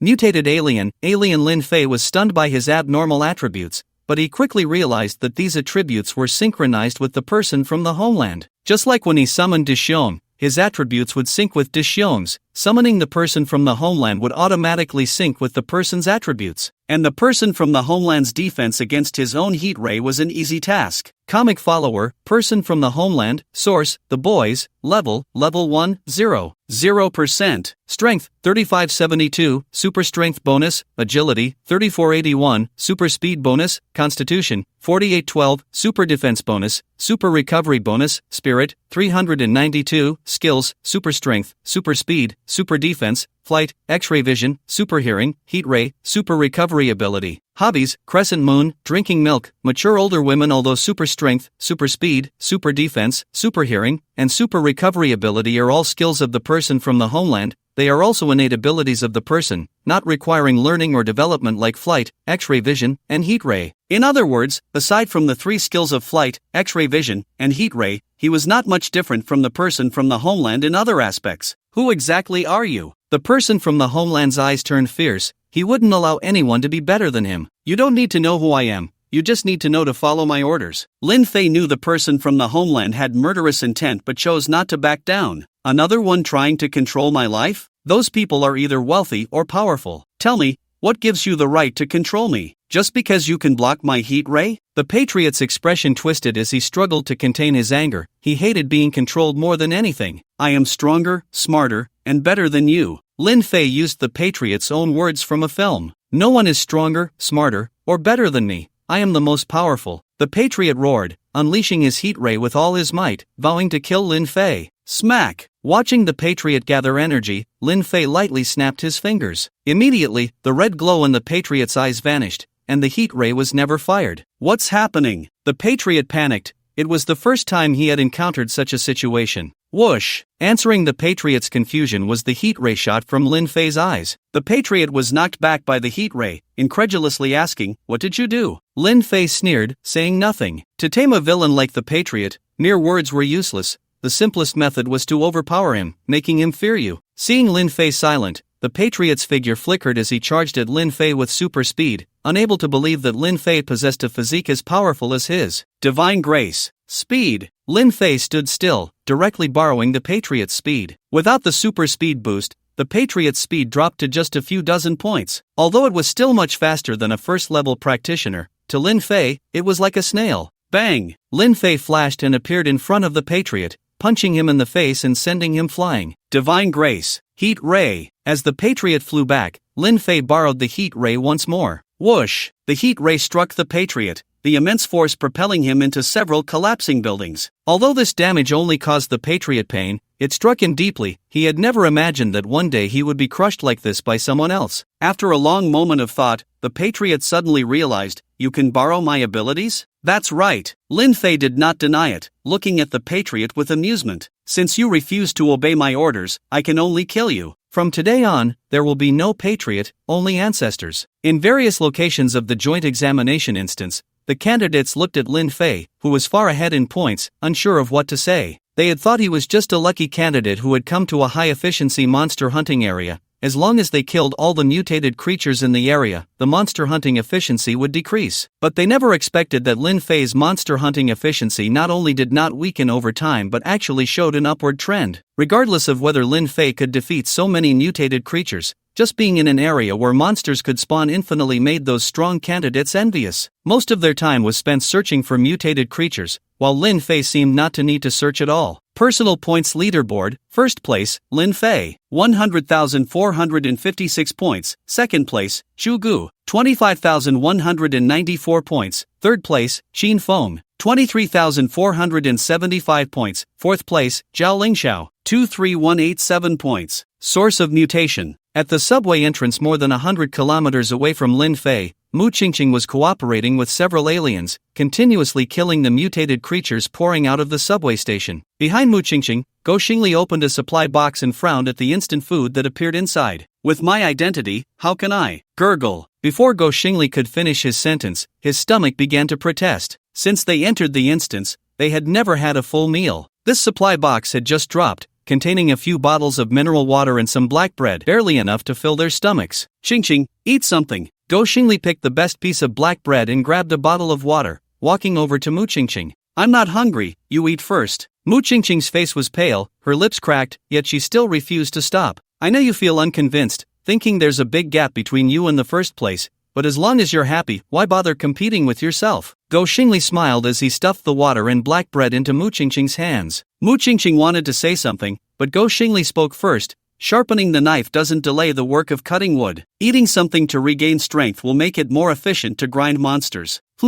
Only then did Mu Qingqing relent, twisting off the bottle cap and gulping down half a bottle of water before picking up the black bread to eat. Seeing this, Go Xingli finally felt relieved and took out his own water and black bread to eat. Unlike Mu Qingqing, he didn't care about the points, as no matter how many points he earned, it wouldn't change his identity as the young master of the Go family. In life, one should refuse to be caught in the rat race. He. Go Xingli looked at the leaderboard and suddenly laughed. I didn't expect the highest scorer in our team to be Kai Shukuan. He has over 18,000 points now. Once we get out, I'll tease the captain about it. Mu Qingqing was left speechless by Go Xingli's thought process. Shukuan is your arch rival. Aren't you jealous of his points? Don't you want to surpass him? You're actually thinking about teasing the captain. She hesitated noticeably when saying the word captain. Even though I don't get along with him, we're teammates now. Why should I be jealous of him? Go Xingli raised an eyebrow. Besides, don't you think this is a good opportunity to tease the captain? Mu Qingqing looked at Go Xingli, who seemed to lack ambition, and thought for a moment before saying, you won't have the chance to tease the captain. Go Xingli was puzzled. Why not? Just look at the team leaderboard. After saying this, Mu Qingqing stuffed the remaining black bread into her mouth and continued grinding monsters. Team leaderboard? Go Xingli looked confused, opened the team leaderboard, and exclaimed in surprise, Qingqing, we're first in the Qingshan City team. This achievement is enough for me to brag about for a lifetime. Mu Qingqing no longer wanted to engage with Go Xingli. She had shown him the team leaderboard to inform him that the first place, Lin Fei, was their captain. After all, their team's total score was over 100,000 points,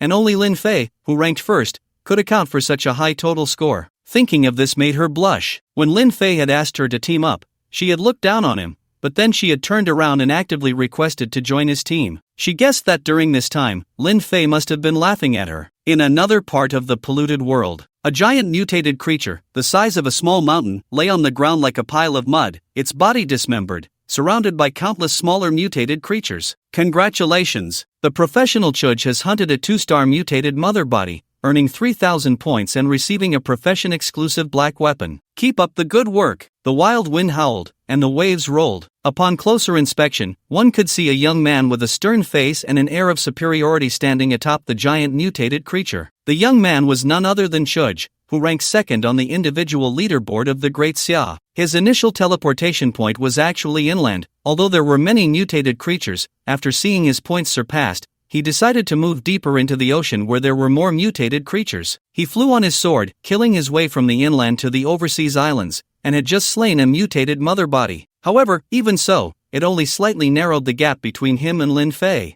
I have mastered the sword technique to a small extent, able to kill from 100 miles away. Wherever I look, my flying sword can reach in an instant. Even a 2-star mutated mother body can't withstand my attacks for more than 5 minutes. Why is he still so far ahead of me? Is the gap between him and me really that vast? Shugo was a very arrogant person. In his eyes, all the candidates in the world were like ants. Even the third-ranked Qin Feng was beneath his notice. His goal in the joint examination was to crush all the candidates and become a record breaker. However, he never expected to be overwhelmingly crushed by someone else. The most terrifying part was that this candidate named Lin Fei had completed his record-breaking goal in just 3 days. If the 10-day joint examination ended, he couldn't imagine what Lin Fei's score would reach. There are still 6 days left. I can't give up. Let me fight one more time. As long as I continue to fly deeper into the sea with my sword, I will surely find endless mutated creatures to kill. With this thought, Shugo raised his hand, and 2 flying swords appeared before him. One of the flying swords emitted a green glow. This sword was named Qingfeng,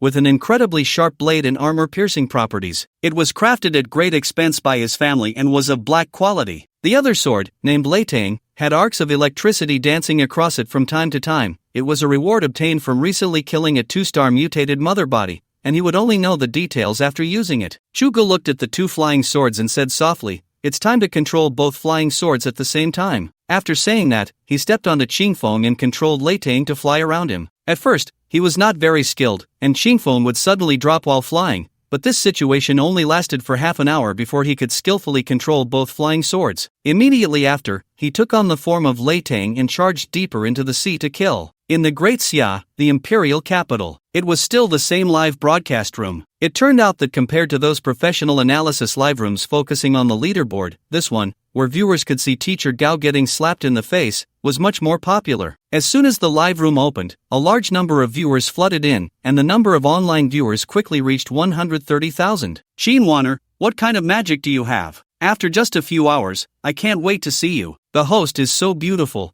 and the one next to her is so ugly. Oh, Isn't that Teacher Gao? Lin Fei is still in first place, isn't he getting slapped in the face? If I remember correctly, in previous years, around 60,000 points was enough for the top spot. Lin Fei reached 100,000 points on the fourth day. There's no doubt that this year's top spot belongs to him. Your third brother is hopeless. Teacher Gao's third brother is not just hopeless, he's completely wilted, having dropped out of the top 10, and his score increase has slowed significantly. Teacher Gao, do you have any more bizarre statements? Hurry up and say something to make us laugh. Most of the viewers entering the live room were mocking Teacher Gao. Teacher Gao glanced at the barrage of comments, tightly gripped his folding fan, but still maintained a pretentious smile of an intellectual on his face as he slowly spoke. There is an ancient saying in Great Xia, it's not fat until it's fat. I believe that as time goes on, other candidates will be able to surpass him. Moreover, hasn't everyone noticed that Lin Fei, apart from killing a world boss on the first day, hasn't killed any world bosses in the following 3 days? World bosses are the standard for testing a candidate's strength. Grinding ordinary monsters is of little use. When faced with powerful monsters, it's only a matter of escaping. From the number of world bosses killed, it's not hard to see that Lin Fei's upper limit of strength is only equivalent to about 200 candidates, which is completely incomparable to Chu Gu. Teacher Gao presented a set of data to the viewers in the live room. In fact, he didn't want to do this. Mainly, the comments from the viewers were too harsh. If he didn't provide some evidence to support his viewpoint, he might be driven off the internet. Hearing this, Xin Wanner couldn't help but turn to look at Teacher Gao. Although there is a leaderboard for killing world bosses, not many people really care about it. It's like in regular cultural exams, where students only focus on the big questions at the end. What matters is the total score, and even if all the big questions are answered correctly, what difference does it make? However, she didn't want to undermine Teacher Gao, not because she didn't want to, but mainly because she was worried that if she made a sarcastic remark, Teacher Gao wouldn't come anymore. A large portion of the audience in the live stream was there to mock Teacher Gao, and if she didn't show up, the popularity of the stream would drop significantly. Thinking of this, Xin Wanner revealed a sweet smile. Teacher Gao was right. The number of world bosses killed determines the upper limit for candidates. Although Lin Fei has a high score,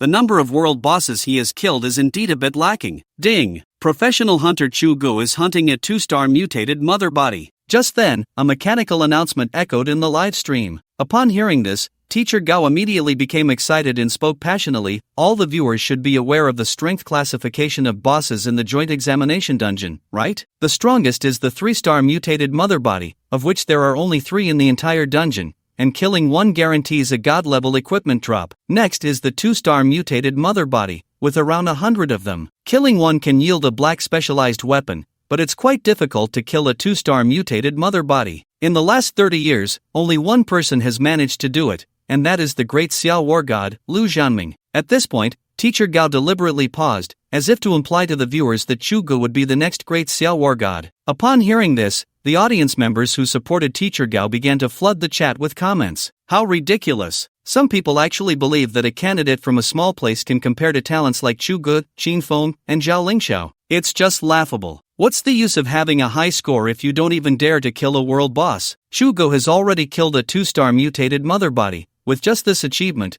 Lin Fei will never catch up. A bunch of clueless people only care about the leaderboard, not realizing that those top talents don't care about scores at all. They only think about killing stronger bosses. Otherwise, Lin Fei wouldn't even be able to catch up by flying. Killing bosses and not ordinary monsters is called a sense of relaxation. Only candidates from small places would desperately grind for points. What's the use of high scores? Seeing the surge of supportive comments, Teacher Gao straightened his back and leisurely waved his folding fan. If I remember correctly, the great Xiao war god Lu Zhanming was only 3rd on the leaderboard back in the day, but he killed the most world bosses and mutated mother bodies. And who still remembers the names of the 1st and 2nd place candidates from that year? They are just like Lin Fei, only focused on killing mutated creatures for points. In front of top talents, ordinary mutated creatures are like ants. They disdain killing them, so their scores are often not very high. However, in future developments, their shortcomings will gradually be exposed. Taking advantage of the increased support from the audience,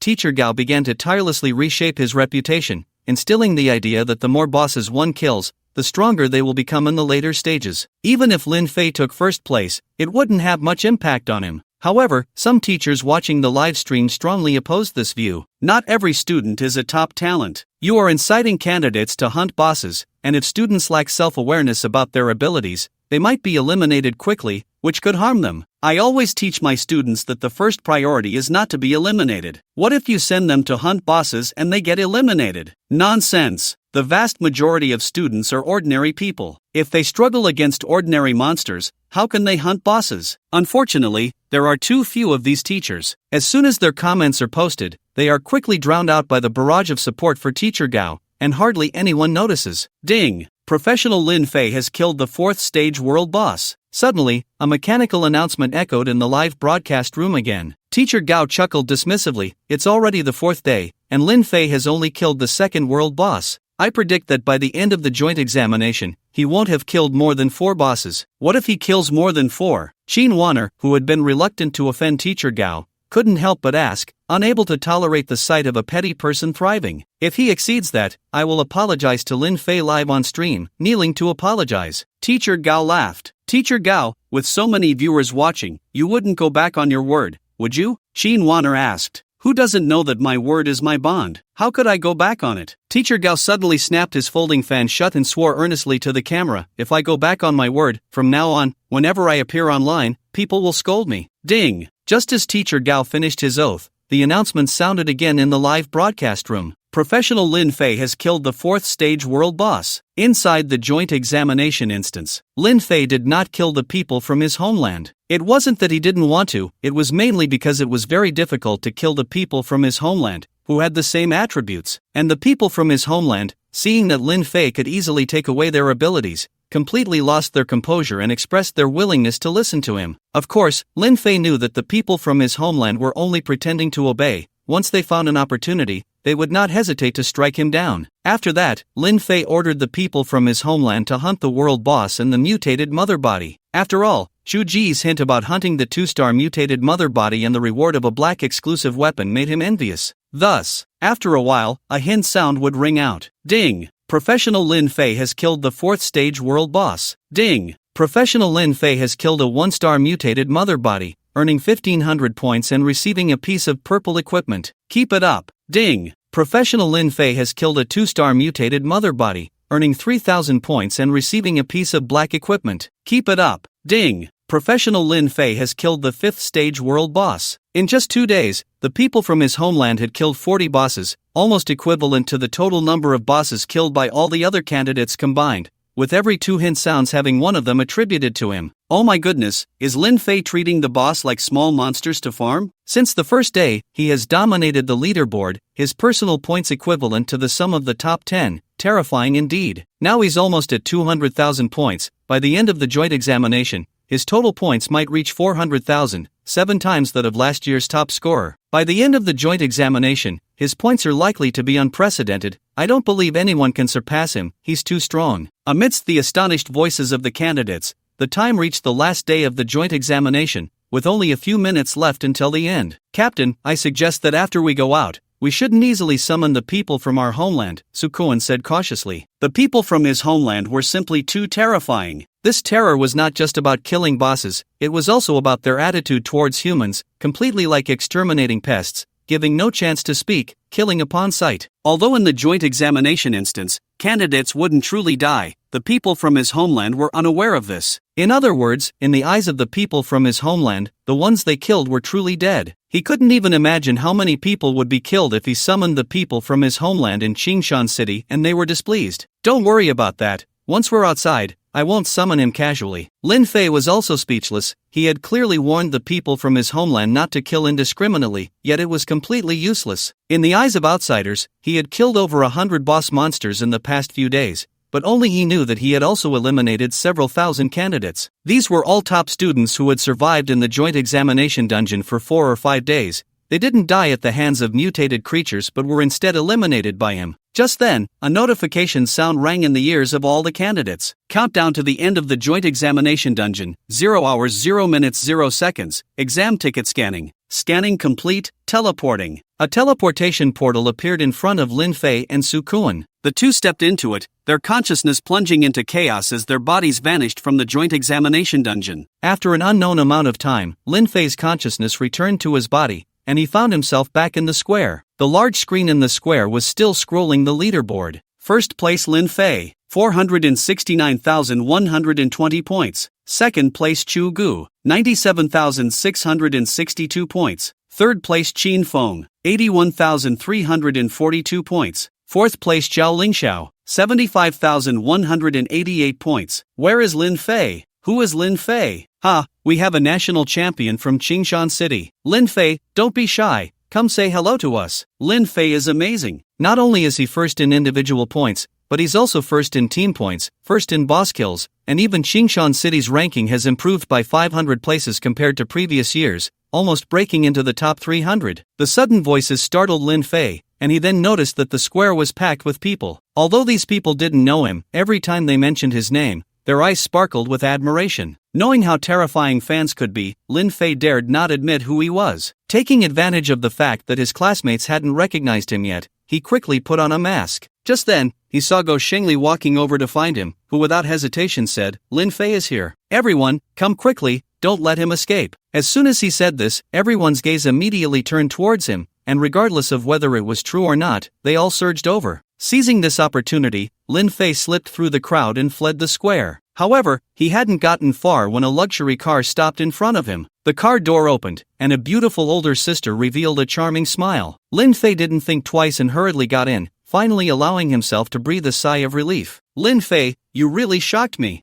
I didn't expect you to become the national champion," Morong Ruoyan said happily. "It's just a national champion, nothing special," Lin Fei said as he took off his mask. Since Morong Ruoyan knew his identity, he had no need to hide. "You just keep bragging." Morong Ruoyan chuckled lightly, looking at Lin Fei with electrifying eyes. "Now that the joint examination is over, aren't you going to fulfill your promise and help me clear the dungeon?" "I just came out of the dungeon and haven't even had a chance to rest yet." Lin Fei felt that Morong Ruoyan was a bit anxious. "This is your reward now." Morong Ruoyan used a skill to conjure a new contract and handed it to Lin Fei. At first, Lin Fei didn't pay much attention, but as he looked closer, his eyes suddenly widened, and his voice trembled. 300 million plus a piece of red equipment. It was clear that his previous reward was only 30 million plus a piece of black equipment, which meant a tenfold increase. Before, you were just a substitute, now you are the main force, so naturally, the reward rises accordingly. Morong Ruoyan shrugged nonchalantly and continued, "Just to let you in on a secret, the other 3 team leaders only have 80 million. I'm truly honored." Lin Fei didn't immediately agree to Morong Ruoyan. After thinking for a moment, he asked, "Is my team the first choice?" "Yes." Morong Ruoyan nodded gently. "I want to clear the dungeon in a different way." Lin Fei continued, "Instead of being limited to one team,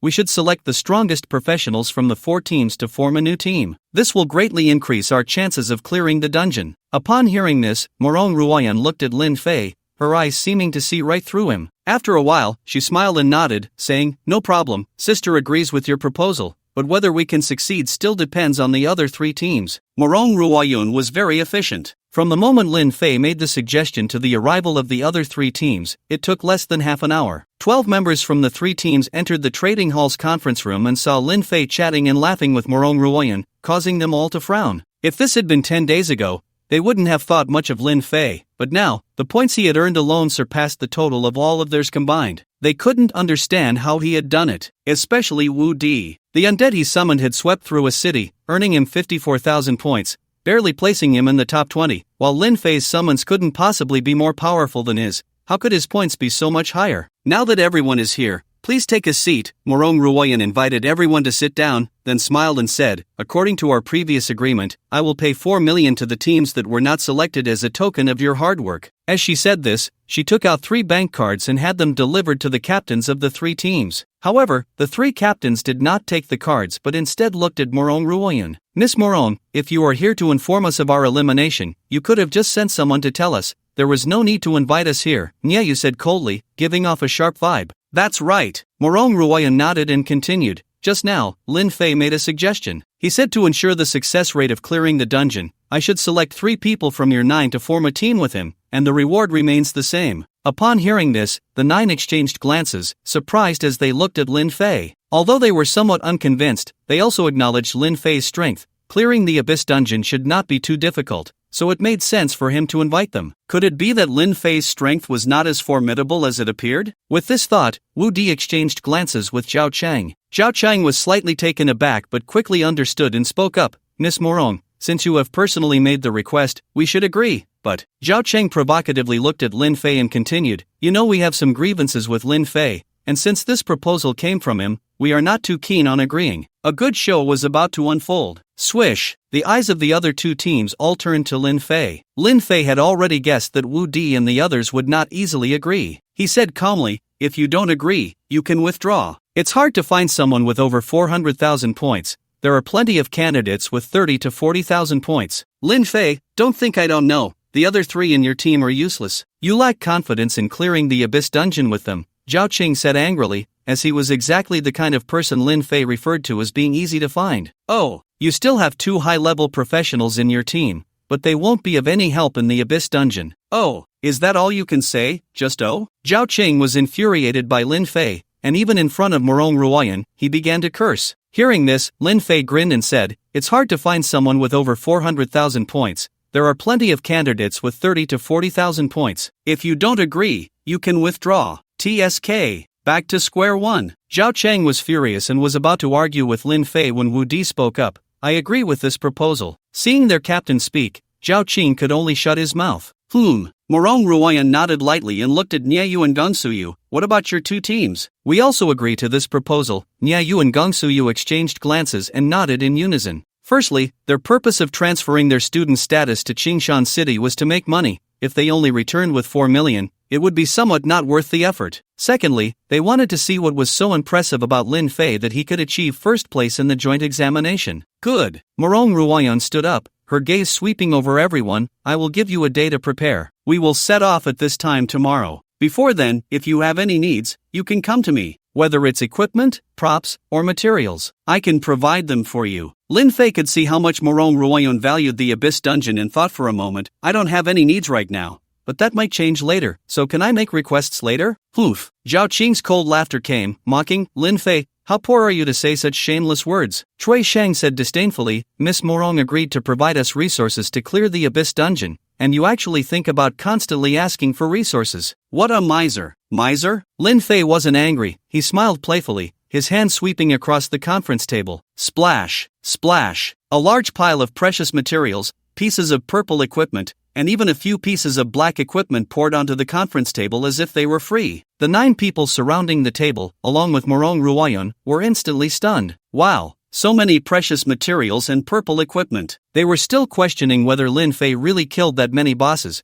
but now it seems they were wrong. This is hilarious. How stupid do you have to be to call the top scorer a miser? Don't you know the top scorer killed nearly half of the bosses? The members of the other two teams couldn't help but mock. Lin Fei naturally wouldn't hold back, retrieving the equipment while taunting. I was trying to keep a low profile, but I didn't expect to be called a miser by you. I really don't know how you have the face to say that when you clearly have blue equipment on you. Slap, slap. At this moment, silence spoke louder than words. Zhao Qing and Cui Shang felt a burning sensation on their faces. They certainly knew Lin Fei had killed over 100 bosses in the joint examination dungeon, but they hadn't thought of it at the moment and, seeing that Lin Fei wasn't using any equipment, couldn't help but mock him. They just didn't expect Lin Fei to not indulge them at all, suddenly pulling out dozens of pieces of purple equipment. Sigh. Lin Fei looked at the large pile of equipment and sighed inwardly. What good is having so much equipment if I can't use any of it? Killing a 2-star mutated mother body should yield exclusive reward weapons, so why aren't they exclusive weapons for me? He also wanted to wear powerful equipment like other professionals to enhance his combat power. But unfortunately, he could only equip item-type gear, he couldn't equip armor or weapons, as it always prompted a profession mismatch. Just as Lin Fei was pondering, Morong Ruoyan spoke,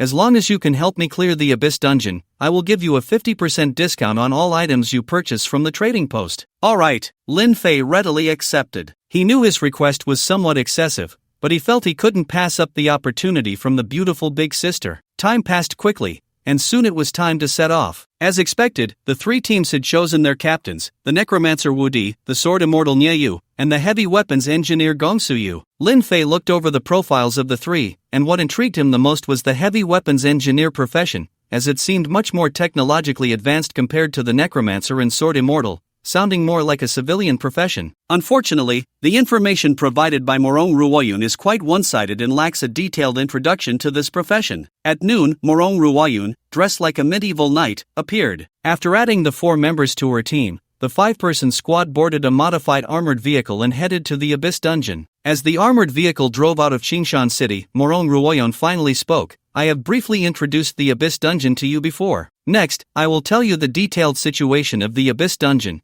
and you can discuss your strategies. Upon hearing this, everyone, including Lin Fei, turned to look at Morong Ruoyeon. She continued, this Abyss Dungeon is called Evil Eternal Seal. Unlike the dungeons you have encountered before, this one requires us not only to kill monsters but also to protect the sacred artifact from being attacked by them. Tower defense? Lin Fei immediately thought of the mini-games he played in his past life. The essence of tower defense games is to eliminate monsters as much as possible and prevent them from getting close to the things you need to protect. I am a necromancer and can summon an army of undead. No matter how many monsters there are, they won't get close to the sacred artifact, Wu Di said confidently. Morong Ruoyeon gently shook her head. It's not as simple as you think. The monsters in this dungeon are all undead, and the army of undead you summon may become their nourishment, enhancing the monster's strength. Upon hearing this, Lin Fei couldn't help but smile. The reason necromancers are difficult to deal with is that they can continuously summon undead creatures. Even a dragon could be worn down by an endless stream of undead.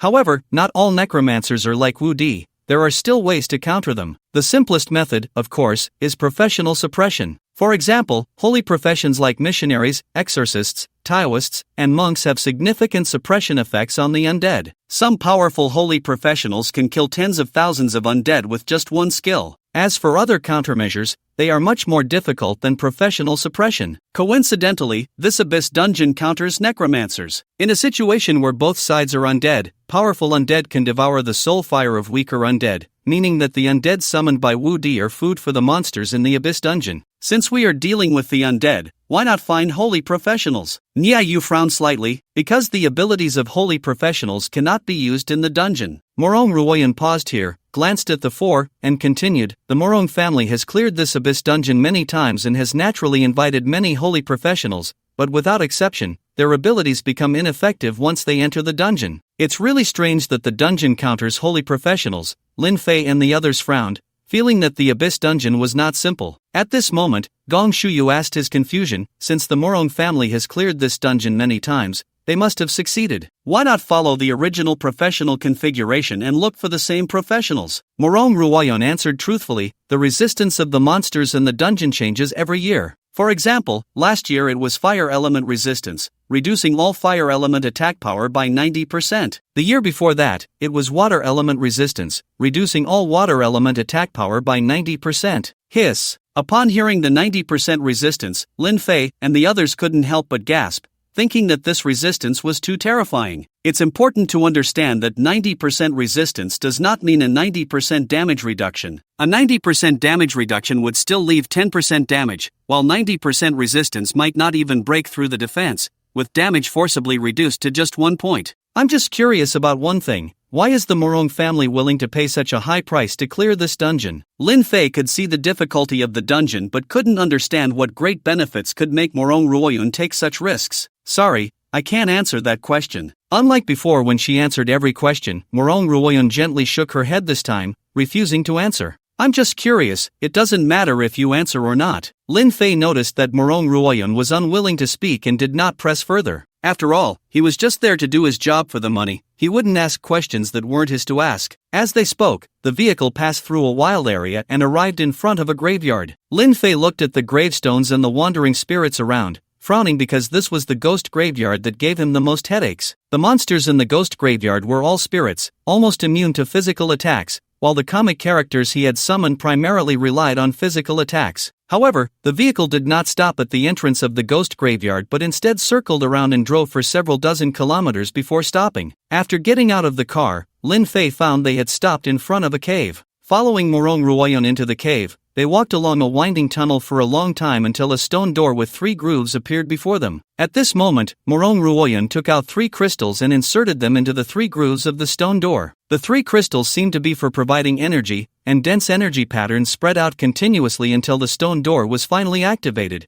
transforming into a light curtain. I'll go in first, you all hurry up and follow. Morong Ruoyeon stepped up to the entrance of the instance, took a deep breath, and stepped inside. The other 4 followed closely behind and entered the instance. Lin Fei felt a blur before his eyes, and when he opened them again, he found himself in a basin surrounded by mountains. The basin and peaks were barren, with only scorched earth visible. Behind them stood a large tree emitting a white light, and the soil beneath it was normal, with flowers and grass growing. However, when Lin Fei approached the large tree, his gaze froze. Inside the tree, which radiated a holy white light, was a massive piece of amber containing an old man in a white robe. The old man's eyes were tightly closed, oblivious to life or death. Instance, Evil Eternal Seal, Level Requirement, below Level 12, Instance Introduction, the struggle between light and darkness, the game of life and death. Protection is not merely protection. Monsters, undead. Difficulty, Abyss, Note, Chosen 1 detected, difficulty increased, undead attack power minus 90%, physical attack power minus 90%.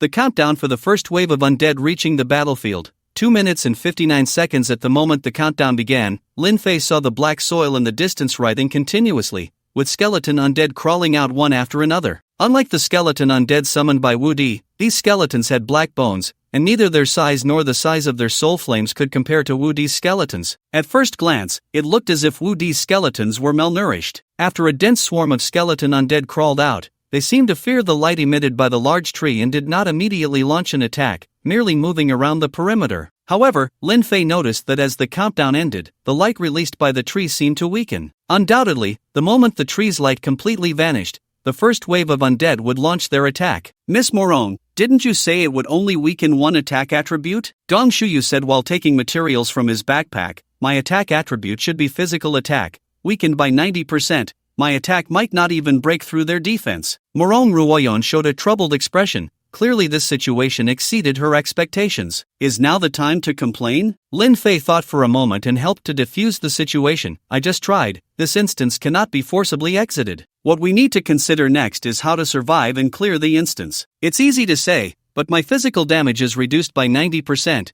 and I barely deal any damage, Gong Shuyu said, looking at Nyeyu. Your profession is Blade Immortal. You should also be a physical damage dealer, right? 60% physical attack, 40% blade energy damage. My attack power is only half of what it usually is, Nyeyu replied expressionlessly. My situation is the worst. The summoned undead deal almost no damage, at most, they can only be used to block monsters, Wu Di said proactively. After hearing the 3 of them, Lin Fei was at a loss for words. He hadn't expected them to be weakened so much. Initially, he thought he wouldn't even need to intervene. Wu Di and the others could clear the dungeon on their own. Now, it seemed he had to step in. With that in mind, he looked at the other 3. You all try to stop the undead from getting close. If you really can't hold them off, I'll take action. You'll take action? Gong Shuyu frowned at Lin Fei. If I remember correctly, you also deal physical damage. If we can't kill these undead, how can you? Don't worry about that. Just focus on showing your true abilities, Lin Fei said,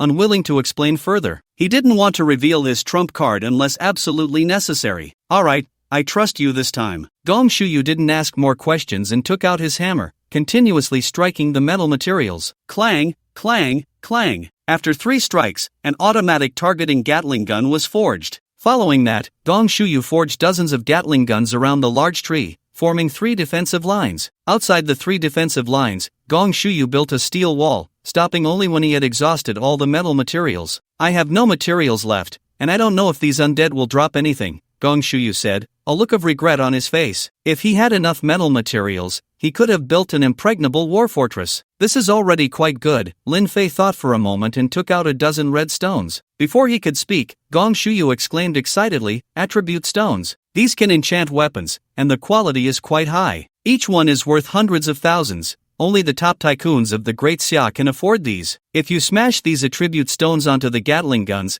they will add fire element damage on top of the physical attack. Lin Fei stated his purpose. These attribute stones are worth nearly 10 million. Gong Shuyu reminded him. 15 million. I bought these attribute stones. Morong Ruoyan directly offered a price 50% above market value. Clang. Just as Lin Fei was about to express his gratitude, the steel wall forged by Gong Shuyu came under attack. The 5 turned to look, only to see a bone arrow embedded in the iron plate. The depth to which the bone arrow penetrated made it clear how terrifying the force of that strike was. Tat tat tat, tat tat tat. Almost instantly, dozens of Gatling guns fired simultaneously, and those that had the attribute stones smashed onto them had gun muzzles emitting flames of different colors. However, due to the minus 90% reduction in physical attack power, the bullets only dealt a few points of damage to the undead. Instead, the flames, lightning paralysis, and ice freezing from the attribute stones had a significant effect, either burning for tens of damage each time, immobilizing them, or slowing them down. Chaotic Blade Slash. Nyeyu was not idle either. He swung his blade into the skeleton undead, dealing hundreds of points of damage with each random attack, and his attack range was quite large. But as the person involved, Nyeyu frowned tightly,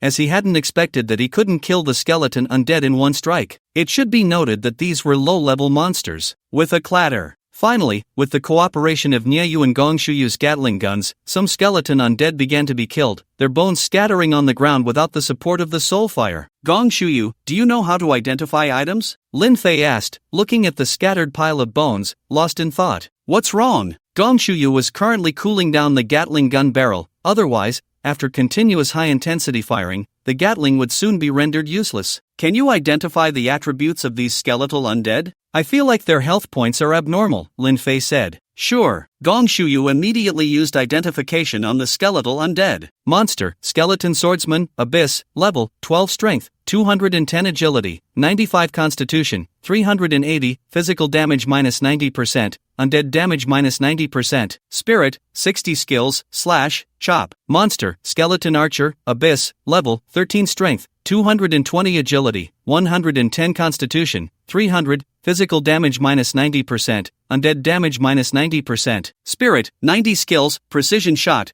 charged strike. After hearing Gongshuyu's introduction, Lin Fei's face turned grim. Just as he suspected, the defenses and health points of these skeletal undead had been enhanced. To put it bluntly, in a one-on-one situation, even the alien might not be able to defeat the skeleton swordsman. The strength and constitution of the skeleton swordsman far exceeded that of the alien. Crack! Just as Lin Fei was about to curse, the bones of the slain skeletal undead began to gather in one place, eventually forming an enormous skeletal undead. This skeletal undead was as tall as a 3-story building, wielding an axe in each hand, exuding considerable power. Monster, skeleton general, abyss, level, 18 strength, 350 agility, 130 constitution, 410, physical damage minus 90%, undead damage minus 90%, spirit, 120 skills, axe throwing, charged strike. Just as Gongshuyu finished his introduction, he saw the giant axe in the skeleton general's hand swing toward them. Boom! The steel wall was instantly smashed open. Seeing this, Gongshuyu anxiously said, Lin Fei, hurry up and take action, we can't hold on much longer. Lin Fei was speechless. He had thought that even if the skeletal undead were enhanced,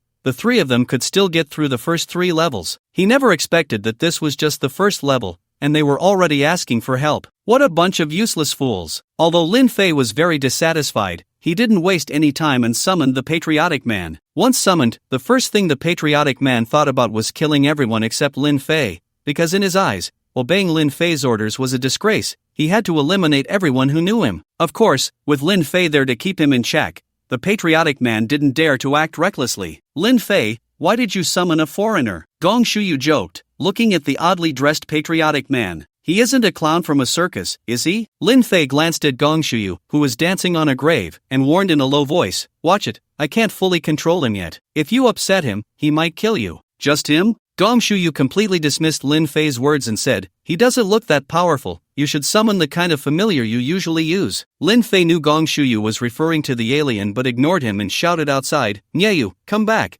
You won't need to fight anymore. Nyeyu, having just killed a skeleton shield soldier with all her might, turned and asked, can't I help a little? Why should I go back? You can't help. You'll just be a liability. Hurry back, Lin Fei replied, holding back another concern that the Patriotic Man might kill Nyeyu. After all, if the Patriotic Man's heat ray deviated even slightly, it could slice Nyeyu in half. Hearing this, Nyeyu hesitated for a few seconds before she sheathed her sword and returned inside the steel wall. Lin Fei is the top scholar in the country, so he tends to look down on others. Don't take it to heart, Gongshuyu said with a smile, noticing Nyeyu's displeased expression and worried it might affect their cooperation. He's too reckless and has no idea how formidable these skeletal undead are. Even with my full power, I can't kill the most ordinary skeleton soldier. How can he possibly withstand so many skeletal undead with just one summon? Nyeyu asked angrily. After all, Nyeyu was among the top 300 in the national rankings, and to be called a hindrance was quite an insult. It was already generous not to compete fiercely with Lin Fei. These skeletal undead aren't much of a threat to you, let's finish this quickly, Lin Fei said as he saw Nyeyu return. then issued an order to the Guerin. Almost the moment the order was given, the Guerin's eyes focused with energy, and 2 heat rays swept across, spinning rapidly. In the next moment,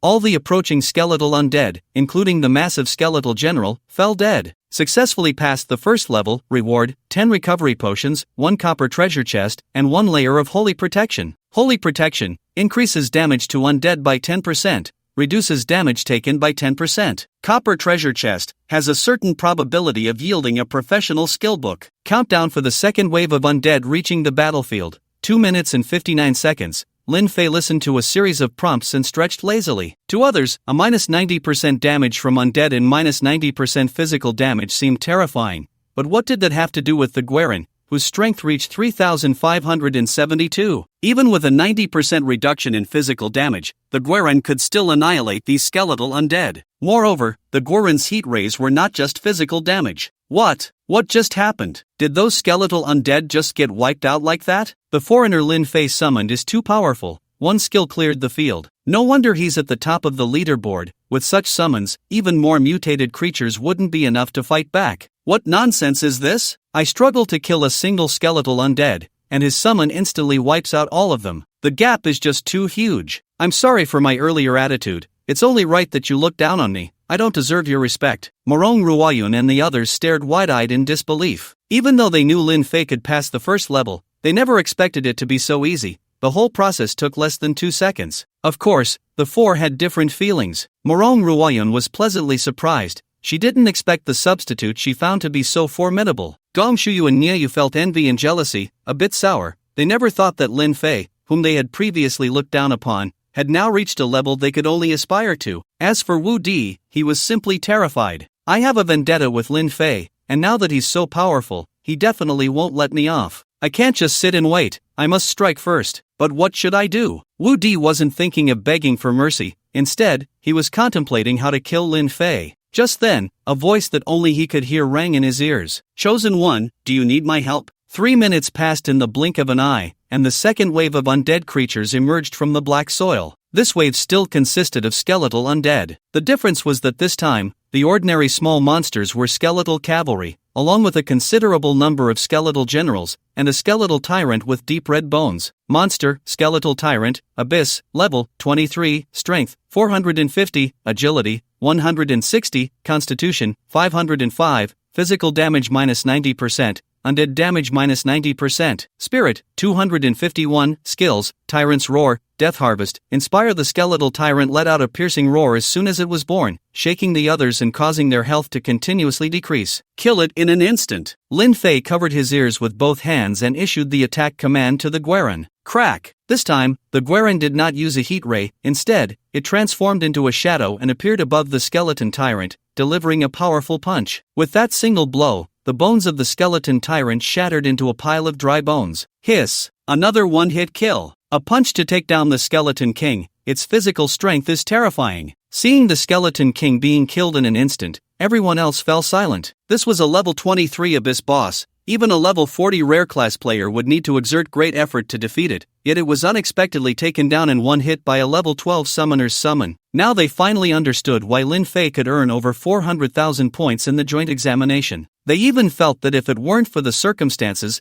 Lin Fei could easily score 1,000,000 points. With this thought, Morong Ruoyun, Gong Sunyu, and Nieyu looked at Wu Di with a hint of pity in their eyes. Before this, they had thought Wu Di had a glimmer of hope, but now, witnessing Lin Fei's power, they no longer believed Wu Di had any chance of a counterattack. Wu Di stood quietly, his expression unchanged, not speaking at all, lost in his thoughts. Following that, the third wave, fourth wave, fifth wave, all the way to the ninth wave. No matter what undead creature appeared, they were all killed in an instant by the Guerin. Successfully passed the 9th level, rewarded with 50 instant recovery potions, received a copper treasure chest, and gained a layer of sacred protection. Sacred protection, level 9 increases damage dealt to undead by 90%, reduces damage taken by 90%. The 10th wave of endless undead refreshed, with passing for 3 minutes, good for 8 minutes, excellent for 15 minutes, and full marks for 30 minutes. The assessment began. After the 9th wave ended, there was no 3-minute break. The 10th wave started immediately. At the moment the announcement fell, undead creatures began to crawl out of the black soil continuously, from the most ordinary skeleton soldiers to flying bone dragons, and even ethereal spirits. In short,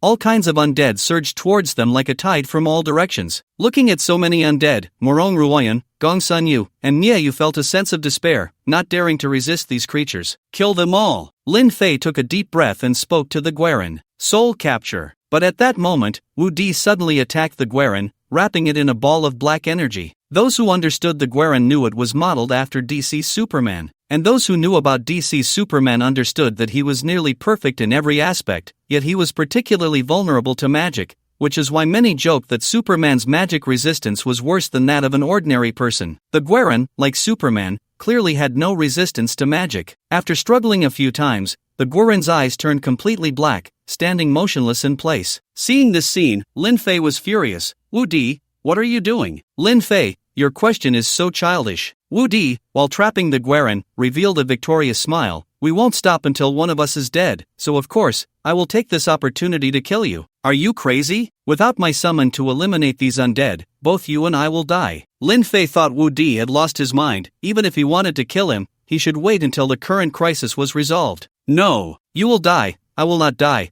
because I am the chosen one mentioned in the dungeon notes. This dungeon is designed for me. Wu Di's face twisted with malice, his eyes gleaming with excitement. After saying this, he snapped his fingers as if to show off, and all the undead creatures that had surged forward came to a halt in an instant. Lin Fei stared at the undead creature controlled by Wu Di, completely stunned. He initially thought the notes in the dungeon were just casual remarks, but he never expected there would actually be a chosen one. What surprised him even more was that the chosen one would be Wu Di. He had thought it would be himself. Lin Fei, I have to admit, you scare me. I almost knelt down and begged for mercy, Wu Di said, like a victorious champion who had turned the tables, chattering on, but fortunately, I have obtained the inheritance of the Undead Lord. The Undead Lord is the advanced class of the Necromancer, and Necromancers are all demigod-level professions. Can you guess what level the Undead Lord is? That's right, it's divine level, a lofty divine-level profession. You, a lowly rare profession user, will never understand the power of divine-level professions. Wu Di's emotions could no longer be described as excitement.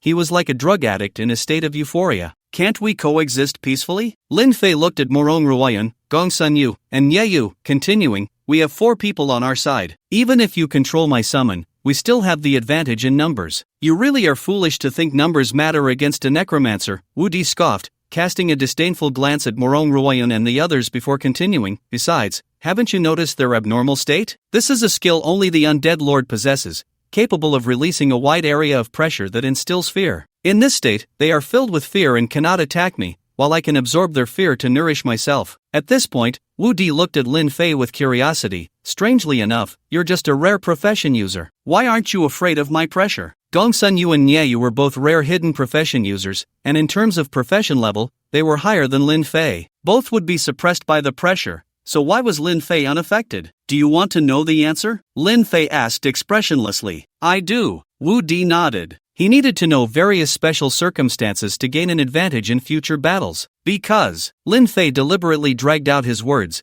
causing Wu Di to lean in to listen. In the next moment, Lin Fei suddenly vanished from his spot and reappeared right in front of Wu Di. Without giving Wu Di a chance to react, Lin Fei punched through Wu Di's chest and crushed his heart in his hand. Put! Wu Di spat out a mouthful of blood, his face filled with disbelief.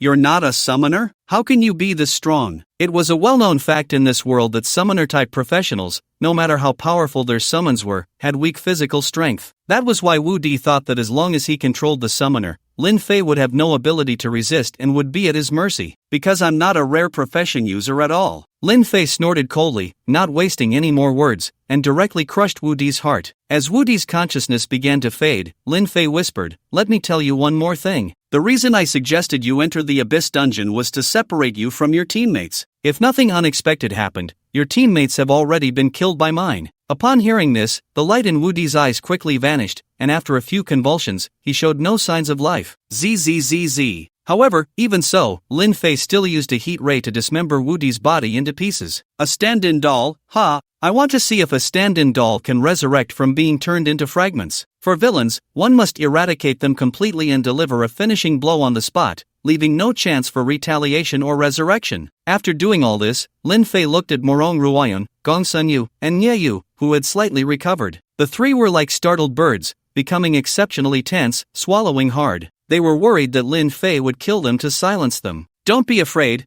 I, Lin Fei, am a person who distinguishes between. You have no enmity with me, so I won't kill you. Lin Fei smiled at the three, understanding they had not fully recovered yet. The three first glanced at the heart crushed beneath Lin Fei's feet, then looked at the dismembered Wu Di, nodding repeatedly. Although it was Wu Di who had first harbored murderous intent towards them, Lin Fei's methods were indeed somewhat terrifying, leaving them momentarily unsure of who was the good person and who was the bad one. However, this situation did not last long. Once the three fully recovered from the fear pressure, they felt as if they had returned from another world. Wu Di actually thought about killing us, he really has gone mad. Gong Shuyu spat fiercely at Wu Di's corpse. As a heavy artillery engineer, most of the monsters he had killed were mere remnants. How could he possibly fear a corpse? He isn't mad, he has obtained the legacy of the Lord of the Undead and has become somewhat complacent. Niayu crossed her arms and sighed. I didn't expect him to be the chosen one. I thought Miss Morong or Lin Fei was the chosen one. Wu Di's death is well deserved. Morong Ruoyan looked at Lin Fei. You don't need to concern yourself with Wu Di's death, the Morong family will handle it. Thank you. Lin Fei breathed a sigh of relief. If it were an ordinary practitioner, their death would be just that death, and not many would care. However, Wu Di was a top 20 candidate on the leaderboard, attracting the attention of top universities. Dying inexplicably in a dungeon would surely lead to an investigation. But with Morong Ruoyan stepping in, along with the testimonies of Gong Shuyu and Niayu, Wu Di's death would be perfectly resolved. Half an hour later, successfully cleared the 10th wave of Endless Undead, achieving a full score, rewarded with 1 piece of black equipment, and received 1 copper treasure chest. Countdown to leave the dungeon, 9 hours 59 minutes and 59 seconds. At this moment, Morong Ruoyan looked at Lin Fei.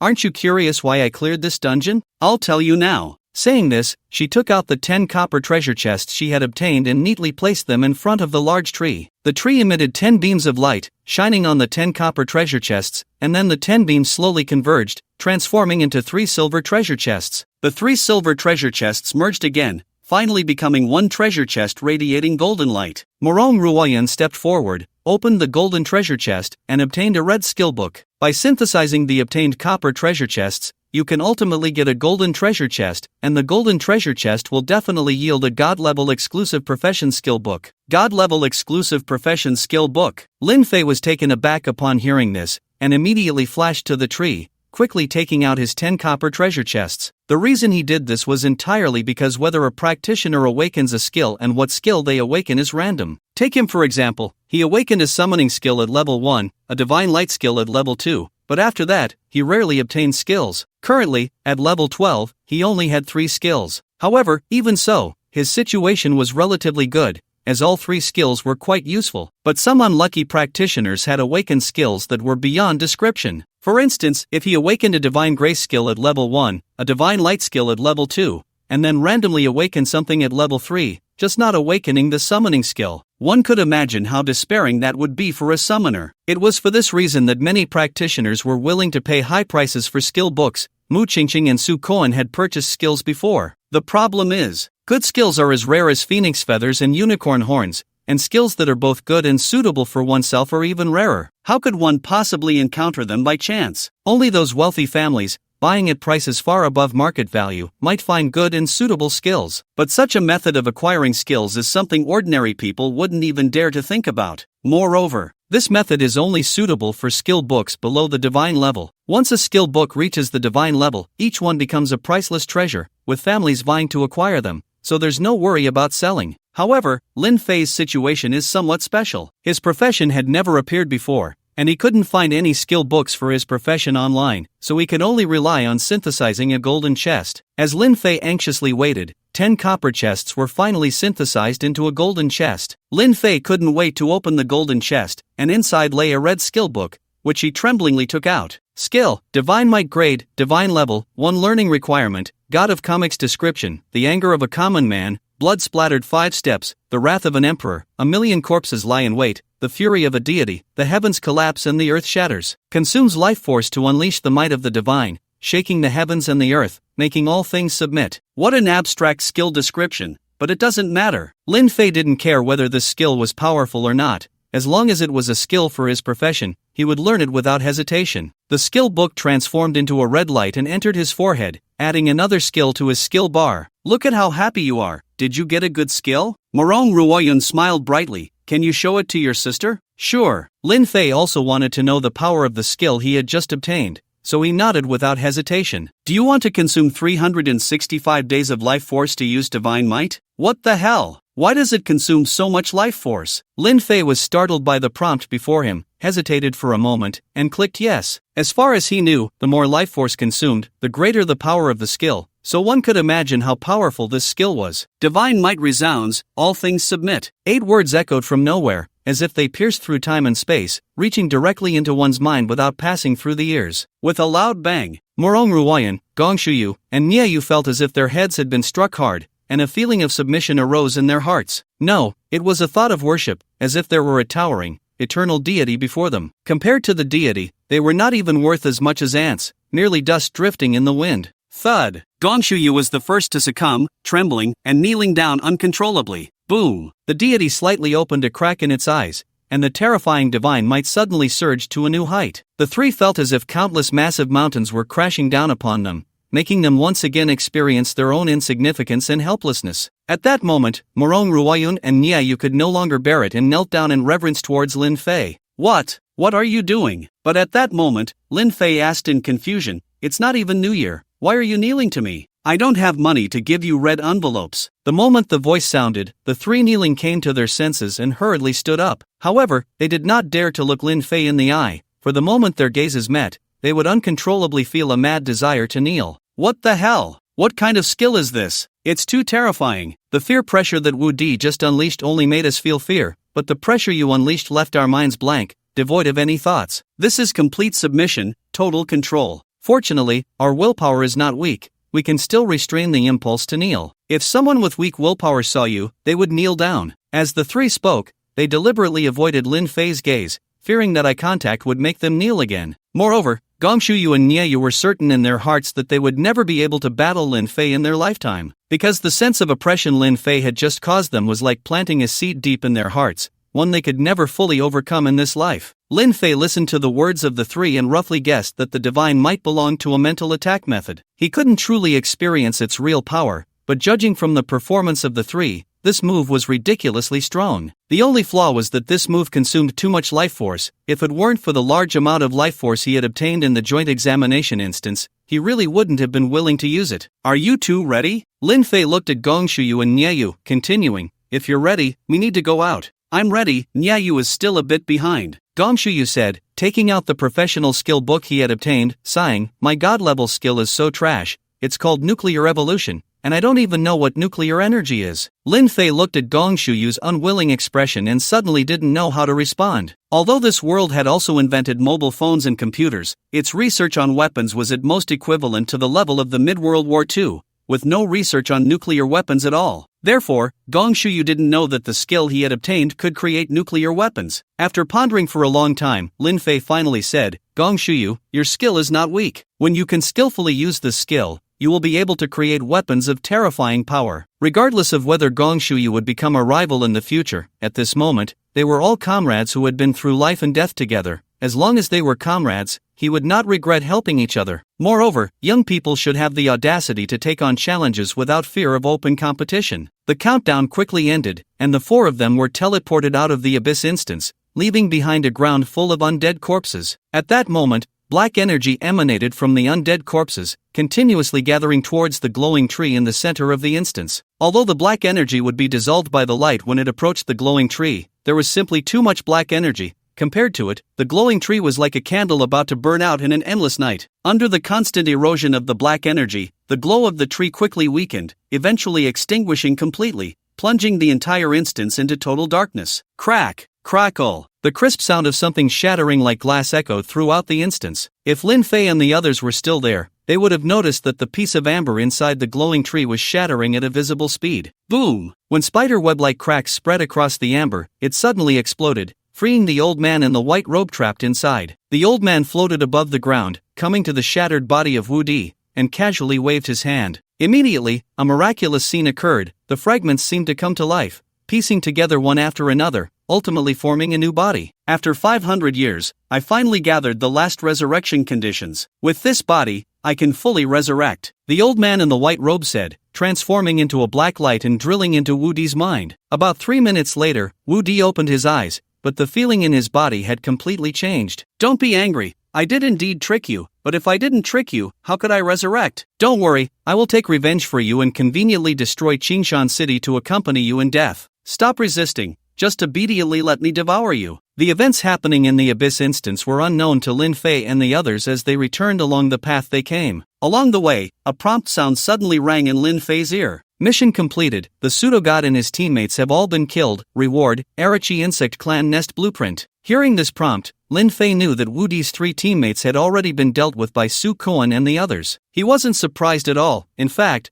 he thought it was only natural. After all, Qingshan City was their home ground, and with the aberrations he had left behind, the 3 had no chance of survival. As for whether the 3 would leave any traces, don't be ridiculous. Here is Qingshan City, where the 2 largest families are the Su family and the Go family. They want to hide something, and there's almost no chance of it being discovered. Lin Fei calmly opened his backpack and found the blueprint for the Zerg nest awarded by the system. As he unfolded the blueprint, the materials needed to construct the nest flooded into his mind, leaving him momentarily dizzy. After a long time, Lin Fei finally processed all the information, and his expression became somewhat unnatural. He had originally thought that since he already had the main materials for the nest, he wouldn't need too many other materials. However, he discovered the vast difference between the 2 nests, akin to the gap between a single-celled organism and a human. They could hardly be considered the same thing. But this was understandable, as the Zerg and the insects from the Valley of Death, aside from both having the word insect, were completely different in every other aspect. Being able to use the Zerg's nest to create an Iraqi Zerg nest was already a stroke of luck amidst misfortune. Thinking of this, a flattering smile appeared on Lin Fei's face as he said in a nauseating tone, Sister Yun, does what you promised me still count? Your smile is so lewd. Morong Ruoyun shivered, hugging her arms and asking, what did you say I promised you? You promised me that after we came out of the dungeon, you would give me a 50% discount on the materials I buy at the trading post. Is that all? Morong Ruoyun thought Lin Fei would make some excessive demands,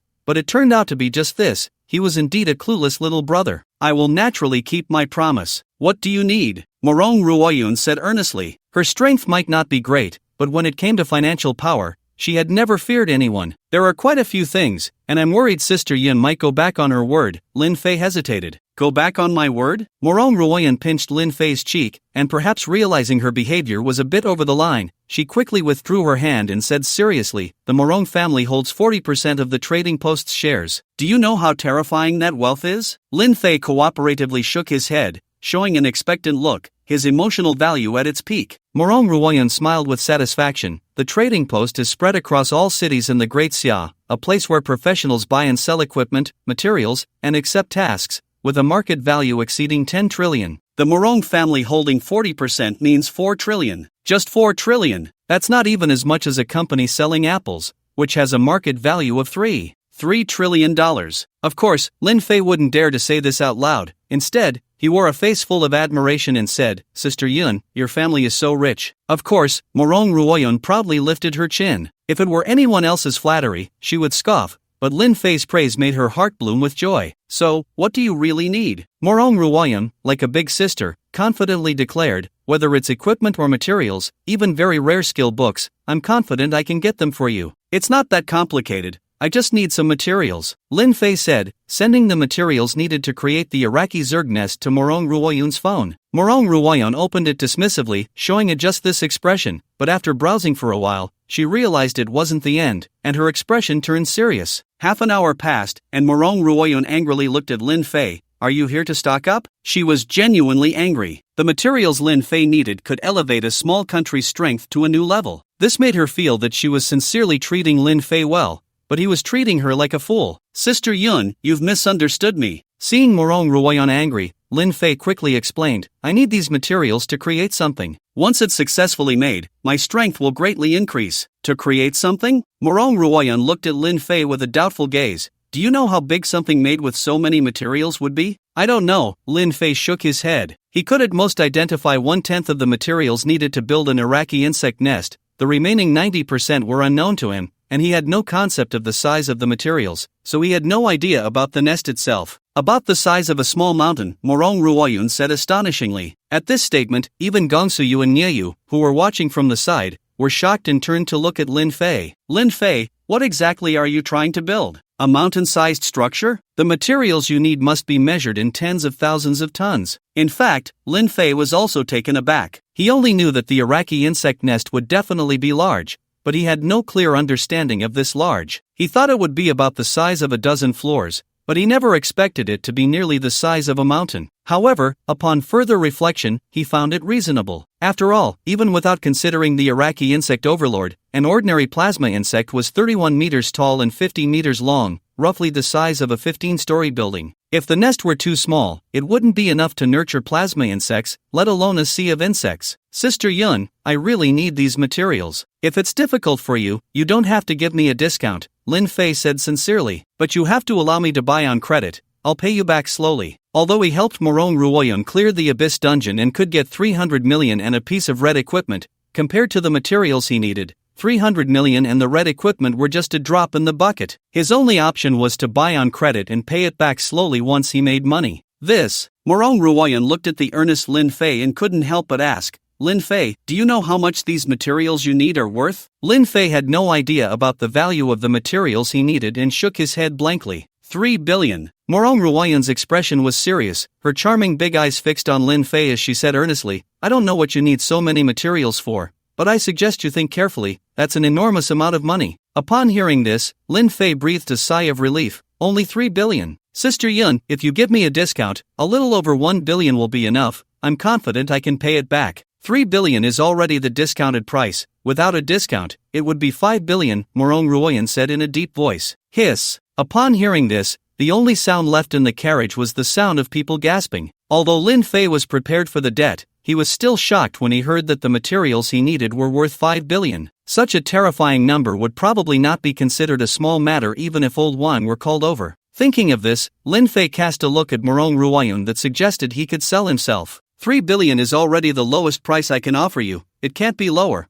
or I won't be able to explain it to my family, Morong Ruoyun stated directly. Does the Morong family have any lending services? Lin Fei, seeing that Morong Ruoyun didn't appreciate his body, could only think of other ways. There is, but the down payment for 3 billion is at least 1 billion. Do you have 1 billion? Morong Ruoyun looked Lin Fei up and down, not believing he could come up with that much money. After all, if Lin Fei had that much money, he wouldn't have borrowed from her when he first rented the stall. No, Lin Fei didn't even need to calculate. He knew he didn't have that much money. He hesitated for a moment, then emptied his backpack of all the equipment, materials, and items, looking at Morong Ruoyun and saying, help me estimate how much these are worth. Morong Ruoyun didn't waste time and began to appraise each item, quickly providing a quote. You have 105 pieces of purple equipment here, but there are no sets, so we can only calculate the value based on ordinary purple equipment, which is 500,000 each, totaling 52.5 million. There are 6 pieces of black equipment, also without sets, calculated as ordinary black equipment,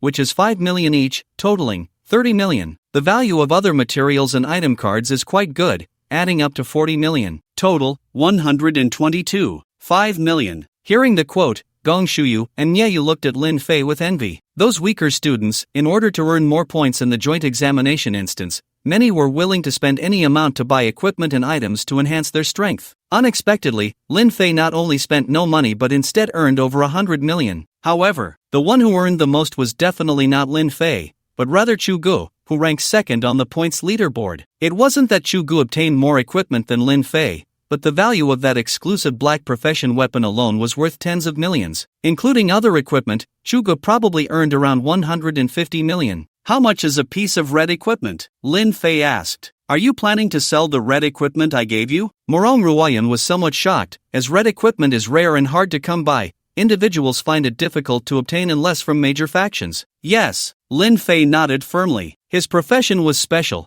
and he couldn't wear ordinary equipment, so it would be better to sell the red equipment. That depends on the attributes of the red equipment. Morong Ruoyun glanced at Lin Fei and continued, for now, let's estimate it at 80 million. That's my maximum authority. Thank you. Lin Fei sincerely expressed his gratitude. As a top student of Qingshan Academy, how could he not know the value of red equipment? Green equipment, blue equipment, purple equipment, black equipment, red equipment. The price difference between them is about tenfold, meaning red equipment is 10 times the price of black equipment. A piece of black equipment is 5 million, so red equipment would be 50 million. Of course, 50 million is the lowest price for red equipment, If it's a special weapon for certain professions or has particularly good attributes, the price can reach several hundred million. The question is, would the Morong family give him such red equipment? Normally, they would only give the worst red equipment, and even if sold, it would be at the lowest price of 50 million. Morong Ruwayan estimating it at 80 million was clearly giving him 30 million for free.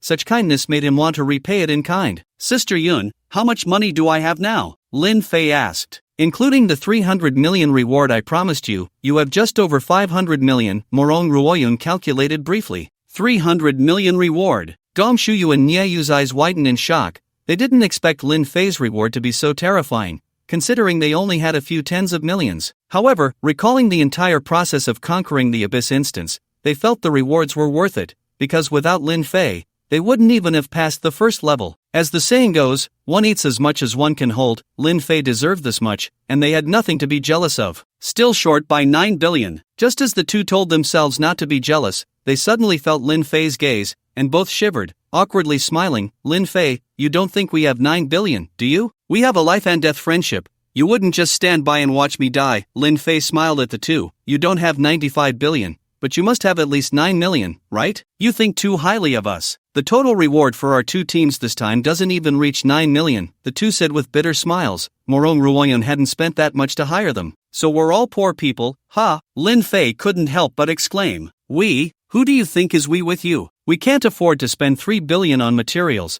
and we can't even come up with 500 million. Can you not take advantage of us poor people? Gong Shuyu and Nie Yusen thought to themselves. After exchanging glances, they said, we don't have 95 million, but we can scrape together 9 million if we tighten our belts. Although the reward offered by Morong Ruoyan was not low, it was meant for their entire team, and they had to share it with their teammates. After sharing, they would also need to change their equipment, so they could only manage to come up with this much. Thank you, but no, I'll think of another way. Lin Fei declined their goodwill and looked at Morong Ruoyan, saying, give me 3 days, and I'll give you a definite answer then. However, I hope you can prepare in advance. I don't want to waste time waiting for materials after I get the money. Morong Ruoyan replied, don't worry about that. The materials you need are just in large quantities, they're not hard to find. As long as your funds are in place, you can see all the materials in just one day. The professional exchange was not just a trading hub, it also had the most complete teleportation network in the Great Xia. Each exchange was equipped with a teleportation array. Although these arrays couldn't transport people on a large scale, they were sufficient for transporting goods. Therefore, what seemed impossible to Lin Fei was not a big issue for the exchange. Upon returning to Qingshan City, Lin Fei bid farewell to the three and walked back to his home. Although he called it home, it was actually a rented place on the outskirts of Qingshan City, the kind of area that would be the first to fall during a beast tide. But for Lin Fei, this home was the place where he felt the safest. Lin Fei sat on the sofa at home, turned on the black and white TV filled with static, and listened to the crackling sound while pondering how to get 95 billion. Borrow? He could ask Go Shengli and Su Koen, they would likely be willing to help him. However, one thing was certain, neither of them could come up with that much money. No matter how indulgent their fathers were, they couldn't possibly take out nearly 100 billion. This amount was significant anywhere except in the underworld and Zimbabwe. Rob? That was a good idea. With the strength of his fellow countrymen, he wouldn't even need to worry about practitioners below level 40. The problem was, who had 95 billion for him to rob? He couldn't just go rob the Go family and the Su family. Knock, knock, knock. At that moment, a sudden knock on the door startled Lin Fei. He thought to himself, could my identity have been exposed? I don't want to be surrounded inside and out. Captain, it's me. Su Koen spoke in a low voice like a spy. The tasks you assigned us have been completed. The three of us are here to see you. Lin Fei put on his mask and opened the door, seeing Su Koen, Go Shengli, and Mu Qingqing, all with excited expressions. It seemed they had gained a lot from dealing with Wu Di and the other teammates. Come in. Lin Fei welcomed the three into the rented room and poured each of them a cup of cool boiled water. Su Koen and Mu Qingqing drank from their cups, but Go Shengli pushed his cup aside, saying, Captain, my grandma said that overnight water is unhealthy. You haven't been back for many days. This water must have been sitting for a long time. Come on, what era is this? You still believe the rumor that overnight water can't be drunk? You usually drink carbonated drinks and smoke, and I don't see you saying that's unhealthy. Mu Qingqing and Su Koen rolled their eyes at Go Shengli, feeling that his thought process was seriously flawed. He was ignoring something so important just to worry about whether the water was overnight. Just then, Lin Fei spat out the cool boiled water he had just sipped and said seriously, "My grandma also said that overnight water can't be drunk." Mu Qingqing and Su Kuan suddenly felt like the joke was on them. Is everything taken care of? Lin Fei set down his cup and glanced at the three before finally focusing on the more reliable Su Kuan. That's settled. Su Kuan nodded. We followed the method you taught us, Captain, and put black water in their food. Before long, they were killed by the chestbursters. To prevent them from having resurrection items, we stayed right next to them, killing them every time they revived, ensuring their certain death. The so-called black water is actually the genetic material injected into the host by facehuggers. When this genetic material combines with the host's DNA, it develops into a xenomorph larva. However, without xenomorph eggs and facehuggers, this genetic material quickly loses its effectiveness and is difficult to enter the host's body, somewhat similar to primitive xenomorph spores. Su Kuan continued. Afterward, I asked the scavengers from the battle group for help. They not only completely destroyed their bodies but also erased all their personal information, so no one can trace them. Well done. Lin Fei had confidence in Su Kuan's ability to handle matters, but still cautioned, regarding those three, no matter who asks, you must say you don't know, especially you. Go Xingli, watch your mouth. Am I that bad? Go Xingli muttered under his breath, feeling unconvinced but lacking the courage to refute Lin Fei, because in their small team, he was indeed the one most likely to slip up. By the way, Su Kuan suddenly thought of something and looked at Lin Fei. The principal called this morning, asking us to prepare, saying that teachers from Kyoto University will come to inspect us in the next few days. Lin Fei asked, if the inspection goes well, will they allow us to enter Kyoto University? Yes. Su Kuan nodded with a bitter smile. Although he was very averse to inspections, Kyoto University was the best school in the Great Xia, and countless candidates wanted to get in. He could only helplessly bow to reality. After all, he really didn't want to give up such a rare opportunity. However, Lin Fei sneered twice and said, you tell the principal to let those inspecting teachers go eat shit. As for my grades, they can believe it or not, I don't have time to cater to them. If it were before, he might have pretended to deal with the inspection, but now he was worried about money and couldn't be bothered with those worthless teachers. Captain, you're amazing. Go Xingli looked at Lin Fei with admiration. My old man told me that if I could get into Kyoto University, he would call me dad from then on. But here you are, completely disregarding Kyoto University. Young people like us should be like you, firmly rejecting Kyoto University. Reject? Su Kuan glanced at the overconfident Go Xingli and reminded him, you can only refuse if Kyoto University invites you, but with your grades, they wouldn't even want you. What right do you have to refuse? I got too carried away just now and forgot about that. Go Xingli scratched his head, feeling embarrassed. Mu Qingqing listened to the conversation among the three, feeling quite uncomfortable. No one knew that her goal was Kyoto University, but unfortunately,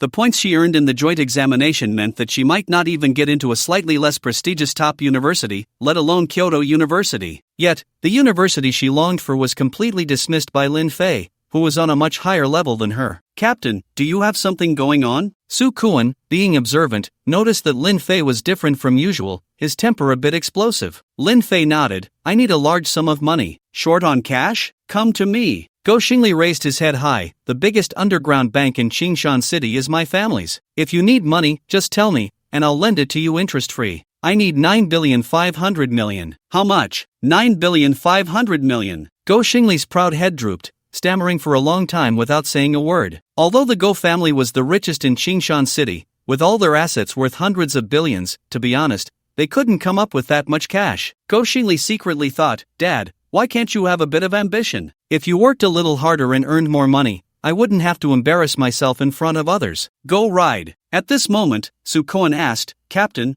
what do you need so much money for? To buy materials. Lin Fei looked at the three of them, hesitated for a moment, and did not hide. I have unlocked the fourth type of summon, but to summon this type of summon, there is a prerequisite, to build a nest. These materials are for building the nest. 95 billion to build a nest. Is this summon really that powerful? Mu Qingqing asked in surprise, her mouth agape. Very powerful. Lin Fei made a simple comparison. If I can summon them, my joint exam points could increase tenfold. As soon as he said this, Mu Qingqing and the others looked as if they had seen a ghost, their eyes wide open. Because with 10 times the points, their captain could earn over 4 million points, and such a large number of points would only be possible by clearing out mutated creatures within the scope of a small country. The key is, how could they possibly sweep through such a large area of mutated creatures in 10 days? Lin Fei looked at the doubt on the faces of the three and did not explain. In fact, he was understating when he said 10 times. As a race that could conquer a planet in just a few days, 10 days would be enough for the Zerg to sweep through the entire joint exam instance. This speed was far beyond that of a necromancer's undead army. This is my own business, don't take it too much to heart, I can handle it myself, Lin Fei said to comfort the three, worried they would overthink. Actually,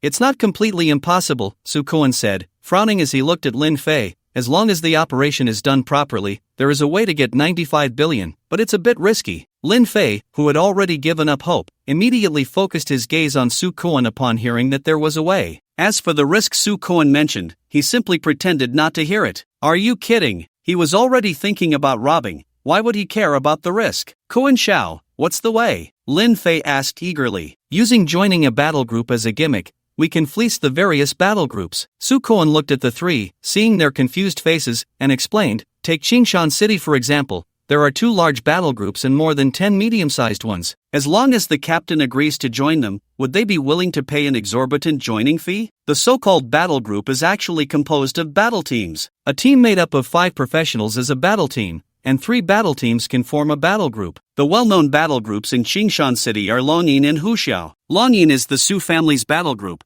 while Huxiao is the Go family's battle group. Each of these 2 groups has more than a dozen battle teams and powerful support professions backing them, making them not weak even on a national level. Of course, such behavior of privately forming armed forces would not be allowed in the previous life, but in this crisis-ridden world, relying solely on official forces cannot protect the city, so battle groups are allowed to exist. Every time Qingshan City faces danger, the Longyin and Huxiao battle groups cooperate with the city defense army to defend, playing a significant role. It is also for this reason that even the city lord Lu Shoubai treats both families politely. Mu Qingqing nodded. The first place in the last individual points ranking had a joining fee of 130 million, but the captain is not only the first in individual points but has also unprecedentedly earned over 400,000 points. A joining fee of 2 to 300 million should be no problem. Go Xingli curiously asked, isn't the first place in the individual points ranking Lin Fei? What does that have to do with the captain? Su Kuan and Mu Qingqing rolled their eyes at Go Xingli, too lazy to deal with this fool. They never expected that even at this point,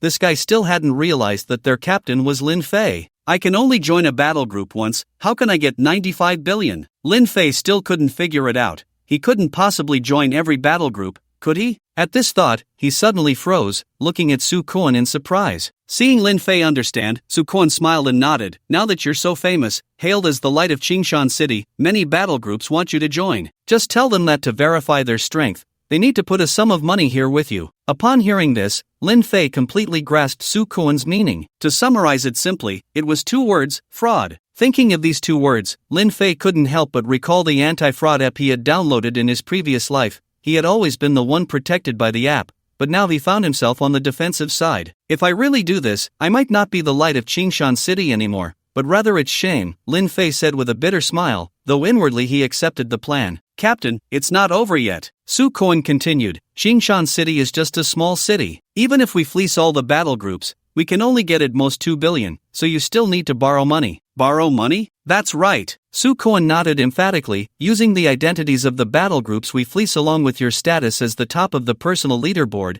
you can approach various banks, underground money houses, exchanges. You can even find wealthy merchants to lend from. Take as much as you can. As Lin Fei listened to Su Kuan's scheme, 2 words popped into his mind, online loans. First fraud, then online loans, things he hadn't done in his previous life. He was doing all of them in this one. However, to gather 100 billion, he still agreed. He then asked uneasily, Qingshan City may not be small, but it's not that big either. If I fleece so many battle groups and borrow from so many people, won't it be easy to get discovered? It definitely will, Su Kuan nodded. So we must get the money in the shortest time possible. During this process, both I and Go Xingli will help. Relying on our identities will make it much simpler. As for being discovered later, that's not something we need to consider right now. Our top priority is to make money. By the time the deceived come looking for us, the money will already be spent. It seemed that not only did he have to commit fraud and take out loans, but he also had to become a deadbeat. However, Lin Fei no longer cared. As long as he could get the money, he was willing to do anything. Soon, the 4 of them began contacting various battle groups. Those groups, upon hearing that Lin Fei planned to consider joining them, all showed great interest and were willing to offer high rewards, even exceeding Su Kuan's estimates. However, nearly all the groups had the same request: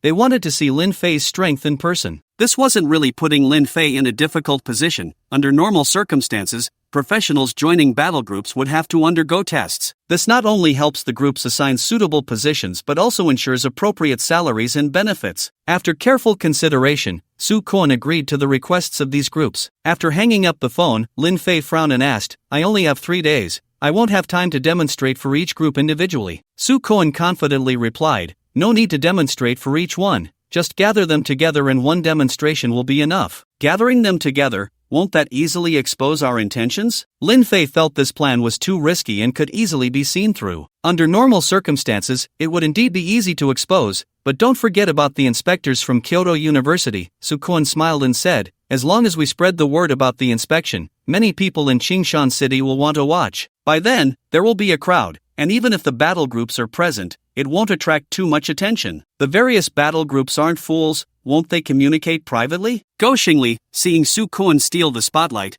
couldn't help but want to undermine him. It's precisely because they aren't fools that they won't communicate privately. Su Kuan smiled confidently and said, "These battle groups all think the captain only contacted them. To prevent other groups from competing with them, they will definitely keep their mouths shut." Go Xingli wanted to refute a few words, but when he saw the captain and Mu Qingqing nodding silently, he immediately shut his mouth. In fact, it seemed his father had taught him the same thing, but he found it too annoying, basically letting it go in one ear and out the other, never taking it to heart. He didn't expect it would actually come in handy today. In that case, let's contact the teachers from Kyoto University. After Lin Fei finished speaking, he suddenly thought of something and looked at Go Xingli and Mu Qingqing. "You should transfer the control of the abnormal forms in your hands to Su Kuan. He needs to be checked with me tomorrow, and without the abnormal forms, he won't pass the inspection." Okay. Go Shengli and Mu Qingqing nodded in agreement. In the blink of an eye, it was the next day. Starting from the previous evening, Lin Fei was to receive the inspection from the teachers of Kyoto University at Qingshan Academy,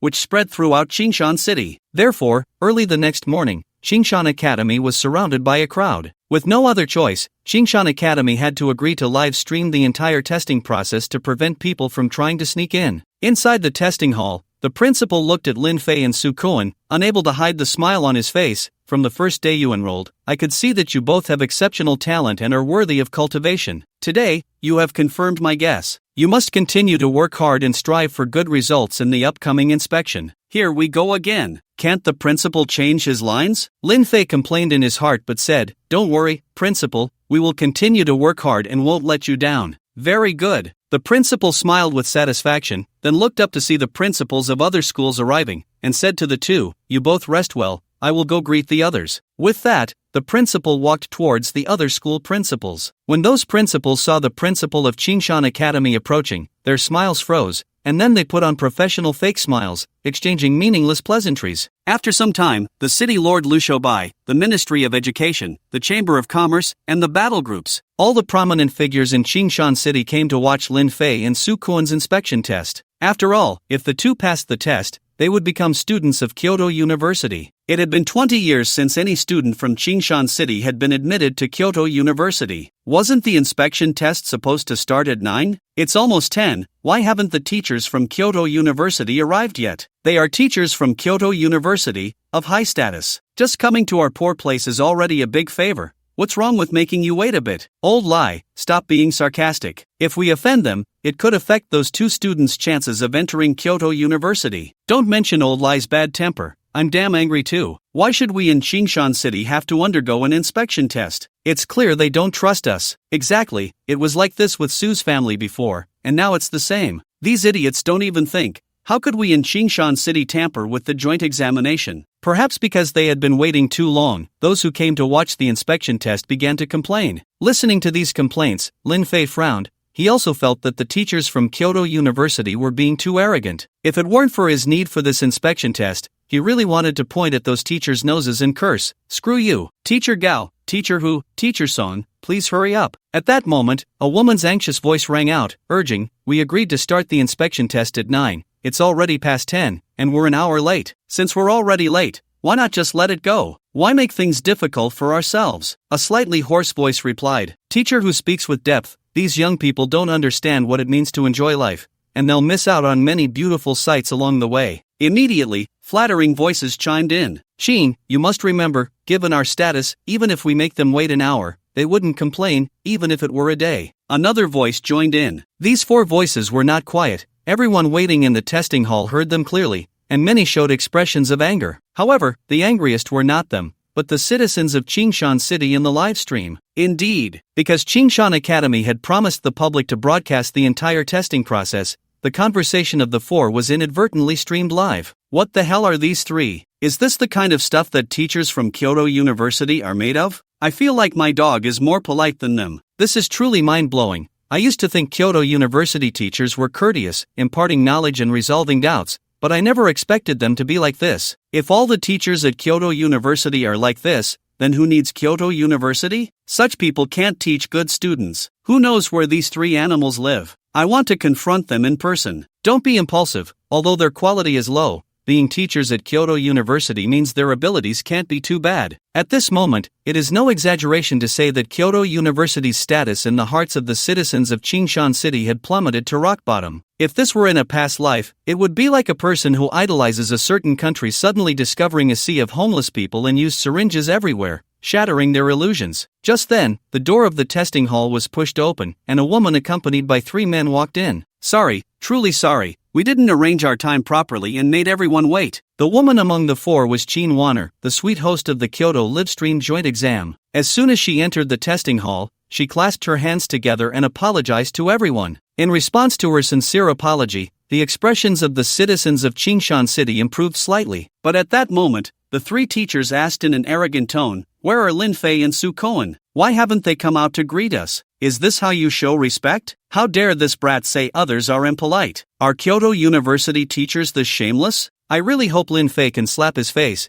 but unfortunately, no student wants to miss out on Kyoto University. Lin Fei and Su Koen will probably be polite to them." Stop with the sarcastic remarks. Lin Fei and Su Koen are just students. Wanting to attend Kyoto University is normal. Don't drag Lin Fei into this. That's right, we can scold them, but we can't let Lin Fei and Su Koen be insulted. Otherwise, they might not get into Kyoto University. The audience in the livestream, seeing the teachers from Kyoto University being so shameless, began to flood the comments with curses. "Grandpa is here." A loud voice suddenly echoed through the testing hall, and the audience in the livestream heard it too. The camera then focused on the speaker, who was none other than Lin Fei, wearing a mask. Damn, 666. Impressive, so powerful. Ha, well said. This is so satisfying. The audience in the livestream erupted. They had originally thought Lin Fei would pander to them, but unexpectedly, he responded to the teachers from Kyoto University with, "Grandpa is here." The teachers from Kyoto University, upon hearing these 4 words, were momentarily stunned. However, they quickly regained their composure and angrily retorted, "Do you have any manners? We are your elders. Can you speak to your elders like this? Don't think that just because you're at the top of the personal leaderboard, you can look down on others. Every year, the national top scorers join Kyoto University, and losing you is no loss. With such impoliteness and lack of upbringing, even if your joint exam results are excellent, Kyoto University won't want you." The 3 teachers were genuinely angry. No matter where they went before, they would always be treated as honored guests, but unexpectedly today they faced humiliation from students. "My respected teacher, caring for students' health, risking punishment to fulfill their wishes, and after knowing a student was in trouble, standing guard at the entrance of the secret realm for 3 days and nights, what the hell do you think you are to be my teacher?" Lin Fei was completely enraged, shouting, "You 3, all I can say to you is, go to hell." Lin Fei's voice was loud and piercing. Everyone present, as well as the viewers in the livestream, were shocked. If the earlier "Grandpa is here" could still be salvaged, then "now go to hell" could never be taken back. "Calm down, Lin Fei, you need to calm down. It was my fault for inciting you to curse at them." Oh my, Lin Fei's temper is even more explosive than those of us just watching the show. I'm really afraid he might beat these 3 teachers to death. It shouldn't come to that, right? Didn't someone just say that the teachers from Kyoto University are quite strong? Strong only in comparison to ordinary people. Don't forget how many points Lin Fei scored in the joint exam.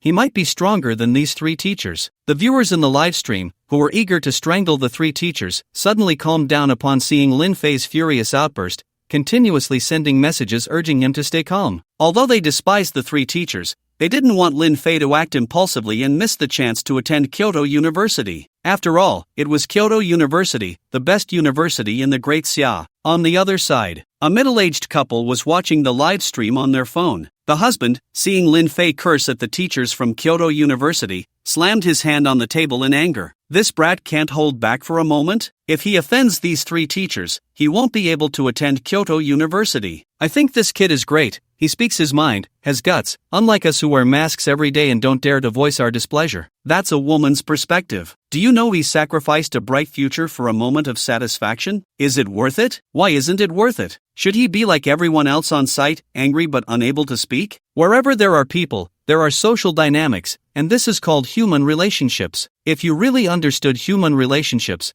you wouldn't still just be a homeroom teacher after all these years. You just talk about others. If you were there, you'd probably act just like this student. I wouldn't do that. I would definitely speak calmly. Calmly? Who was it that, in the job transfer hall, heard the grade director mocking his own student and ended up hitting the grade director? Who was it that risked punishment to give a job transfer stone to a seriously ill student? Who was it that, upon hearing a student, the wife was listing her husband's faults like a treasure trove, but suddenly she stopped, shocked, looking at her husband, because she realized that what she was saying almost completely overlapped with what Lin Fei had said. You can't be the teacher Lin Fei was talking about, can you? The husband was taken aback, his old face turning red, slightly embarrassed as he nodded. That's right. The husband was none other than Lin Fei's homeroom teacher, Du Feng. The principal had wanted him to go to school, but he really disliked such occasions, so he stayed home to watch the live stream with his wife. He just didn't expect to be recognized by her. My God, you actually raised a top scholar, the strongest top scholar in history. This child has always been excellent. Even if he weren't in my class, he would still stand out. How can that be considered my achievement? If it weren't for you secretly covering his medical expenses,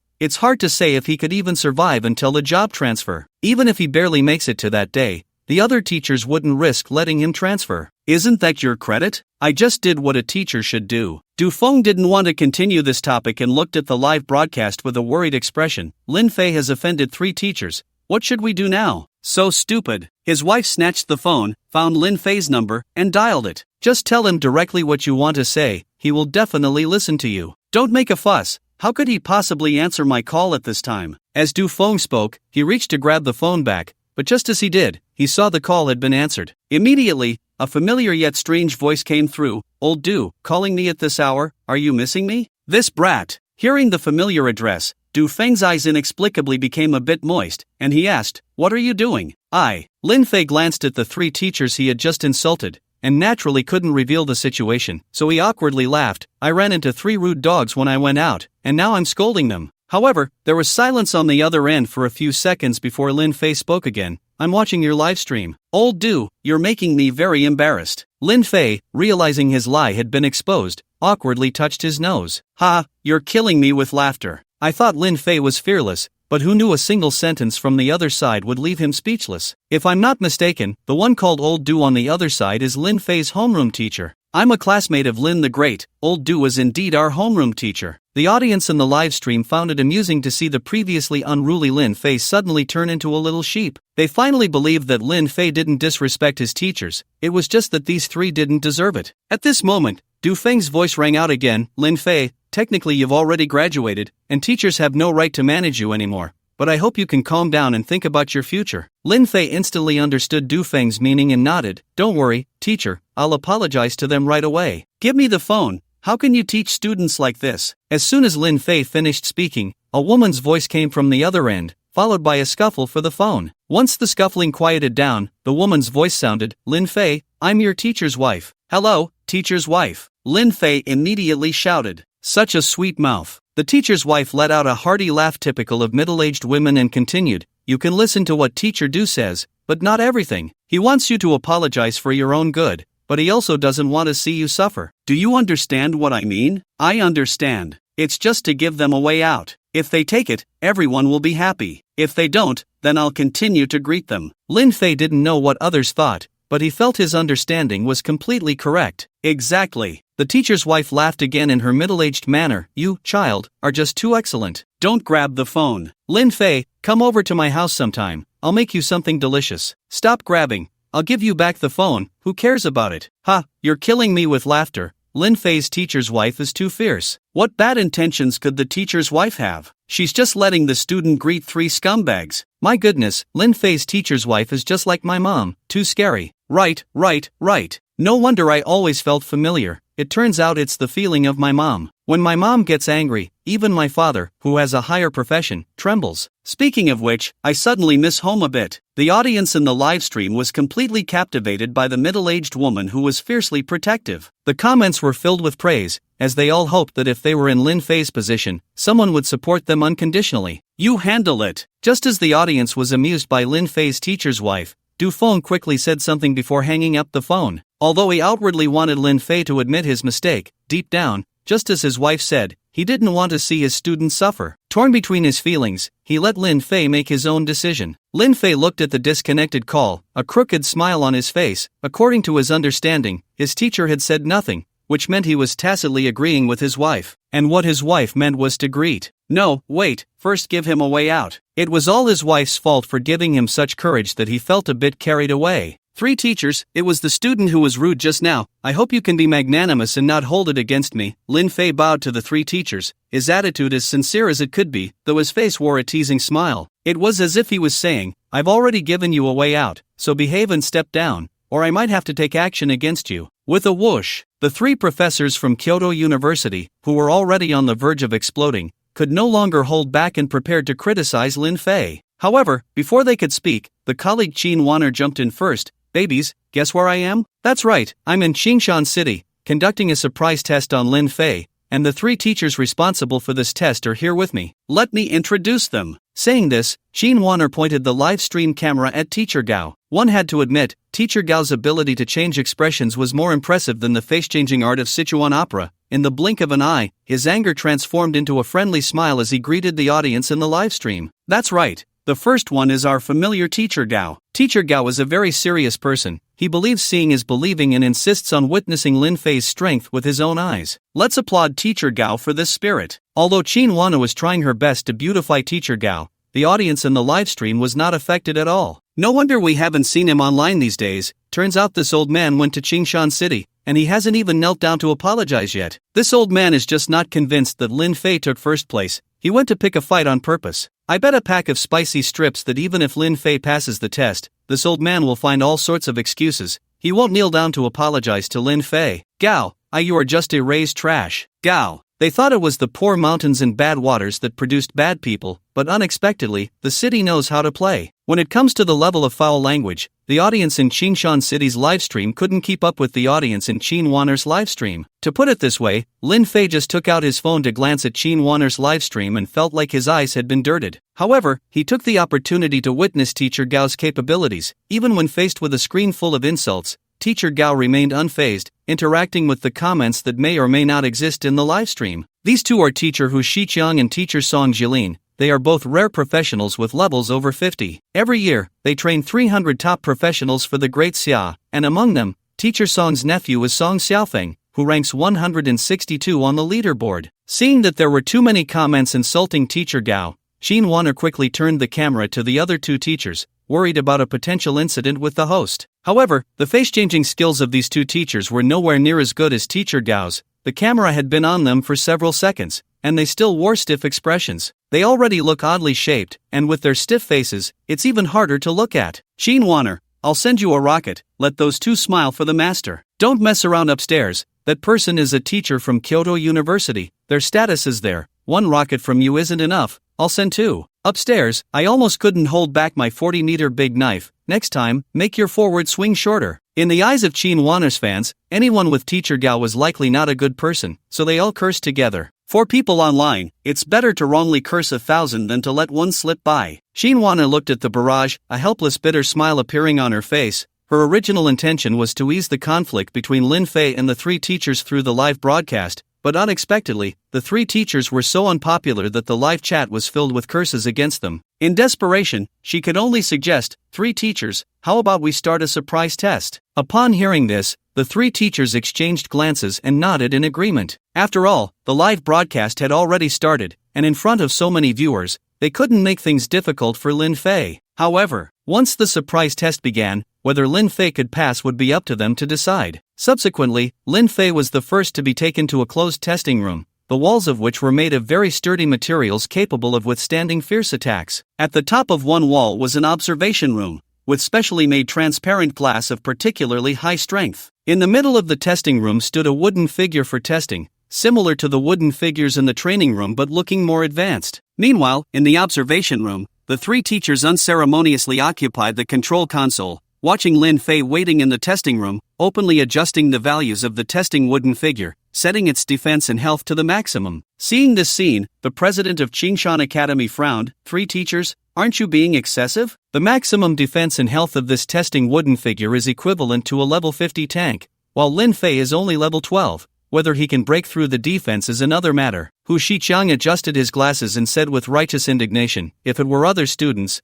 there would be no need to set the defense and health to the highest, but Lin Fei has achieved unprecedented points. We cannot be careless in his testing. It must be at the highest level." What did they want to teach Lin Fei a lesson for? Even in front of the live audience, they dared to do this. After all, they were responsible for the surprise tests, and this was their right. The president of Qingshan Academy wanted to argue a few words but was pulled back by others, hinting that now was not the time to offend the three teachers. Helpless, the president could only give up. First test. Please attack the testing wooden figure with all your strength for 1 minute. This is to test damage and DPS. Lin Fei listened to the voice coming from the room, thought for a moment, and directly summoned the Patriotic Man. "Patriotic Man, attack the wooden figure. Use the Divine Light skill. Let's increase strength by 3 times first." Lin Fei knew how significant this was. According to Su Koan, the better his performance, the higher the joining fee the battle group would give him. Of course, he wasn't just doing it for the money, he also wanted to show those who supported him, to tell old Du and the teacher's wife that he wouldn't let them down. Therefore, no matter what, he had to achieve a result that would shock the heavens and make the ghosts weep. The divine light shone on the Patriotic Man, and he was surprised to find a warm current flowing through him, significantly enhancing all his abilities. Whoosh! The heat ray shot at the testing wooden figure. Boom! 1 second later, the testing wooden figure, equivalent to a level 50 tank,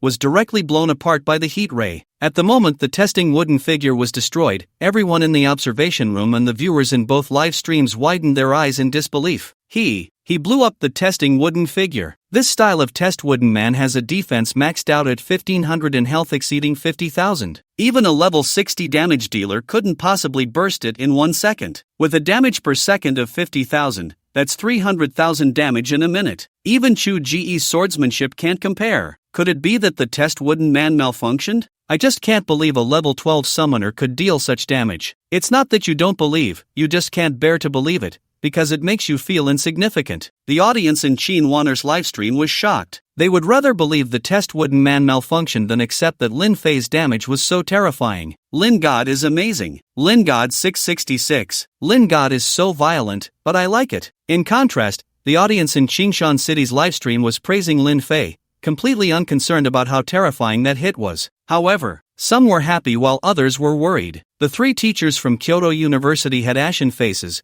looking as if they had eaten something unpleasant, biting their teeth and unable to speak for a long time. "This doesn't count," Teacher Gao said thick-skinned. "It must be that the test wooden man hasn't been maintained for a long time and malfunctioned. I suggest we switch to the test iron man." Hu Shiqiang quickly nodded in agreement. "I also think the test wooden man malfunctioned. For the sake of fairness in testing, I agree to use the test Iron Man. The defense of the Iron Man is double that of the Wooden Man. It's usually used to test the damage of damage dealers above level 50, but Lin Fei is only level 12. Even the usually quiet Lu Shoubai couldn't help but speak up. "Lord Lu, we are teachers from Kyoto University. Questioning us is questioning Kyoto University." Song Jilin was completely unafraid of Lu Shoubai. As long as he was still a teacher from Kyoto University, even a lord had to show him respect. Hearing this, Lu Shoubai clenched his fists, suppressing his anger after a long time. Although he wasn't afraid of offending the 3, and they couldn't do anything to him, he feared that Kyoto University would target Qingshan City, worried that future candidates from Qingshan City would be unable to attend Kyoto University. He couldn't gamble with the future of Qingshan City's candidates.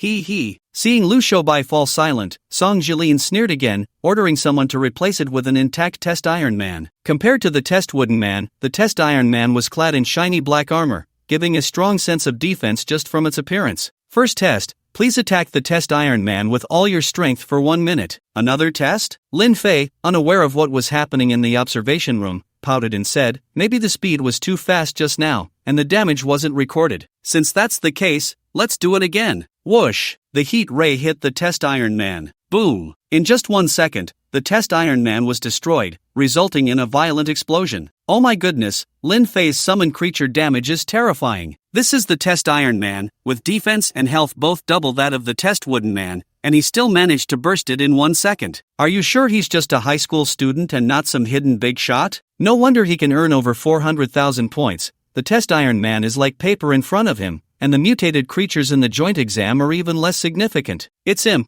He was the one who killed me back then. After being eliminated, I even analyzed where I went wrong, thinking I should have completed a counterkill, only to realize how ridiculous I was. I brought over 100 little brothers to kill Lin Fei, and I was the first to be cut into pieces by that move. Ha ha! Remember my name, I'm Li Tian. At first, the bullet comments in Qin Wanner's livestream were relatively normal, but at some point, they were led astray, with many candidates who had been killed in the joint exam dungeon posting comments about their experiences with the people from the motherland. Of course, they did not hate the people of their homeland, rather, they felt it was an honor to die under such a powerful summon. You see, the test armored man was killed in an instant, and I was also killed in an instant. My defense is the same as that of the test armored man. I was sliced into 8 pieces by the heat ray, while you were only cut into 2. What do you have to compare with me? This summon even insulted me at that moment, but it didn't insult you because you're not worthy. Once a person becomes a fan, their thought process becomes crazy. Impossible, absolutely impossible, Teacher Gao exclaimed loudly, unable to remain calm. The test armored man has a defense of 3,000 and a health of 100,000. How could it be killed in an instant by a level 12 summoner's summon? It must be that Qingshan City tampered with the test robot to help Lin Fei get into Kyoto University. Although the people of Qingshan City knew that Teacher Gao intended to use the same old trick again, they did not refute him because they also wondered if there was something wrong with the test robot. After all, the test armored man was equivalent to a boss with 3,000 defense and 100,000 health, and they had to exert a lot of effort to defeat it, yet Lin Fei killed it instantly. However, they had no idea that the power of the homeland people had already reached a terrifying 3,572 points at level 1, and with Lin Fei's threefold divine light enhancement, his power easily exceeded 10,000. Coupled with the tearing and burning characteristics of the heat ray, he simply did not regard the test armored man as a threat. After so many years, you 3 useless fools are still only able to rely on the name of Kyoto University to scare people. You've completely embarrassed Kyoto University. At that moment, a cold voice suddenly rang out. Everyone turned to look, and they saw a tall man in a suit standing before them. Upon seeing the newcomer, the people of Qingshan City visibly relaxed, and Su Kuan hurriedly stepped forward. Father, you finally came. Indeed, the newcomer was none other than Su Kuan's father, Su Feng. Back in the day, Su Feng ranked 38th on the personal leaderboard and got into Kyoto University, but after graduation, for certain reasons, he did not stay in the capital but returned to Qingshan City, repeatedly protecting it from beast tides and earning the title of Hero of Qingshan City. Su Feng had not come initially. It was Su Kuan who sensed something was wrong and secretly texted him to come. When Hu Shiqiang and the other 2 saw Su Feng, they were clearly startled, instinctively retreating, and even daring not to meet his gaze. I haven't been back to school for a long time. I'm planning to find a time to visit Teacher AI. What do you think? Su Feng said with an air of superiority, looking at the 3 with amusement. Teacher AI is getting old. It's best not to disturb him, Song Jilin said with an awkward smile. The Teacher AI mentioned by Su Feng is one of the 3 vice presidents of Kyoto University, AI Jin. Although he is just a vice president, even the president must treat him politely because the president is a student of AI Jin. However, AI Jin's favorite has always been the person in front of him. It was for Su Feng that AI Jin could not take the position of president and remained a vice president. Alright, I'll listen to you, but, Su Feng paused, looking at Lin Fei in the testing room, and said in a tone full of pressure, I hope this child can be treated fairly. Who agrees, and who opposes?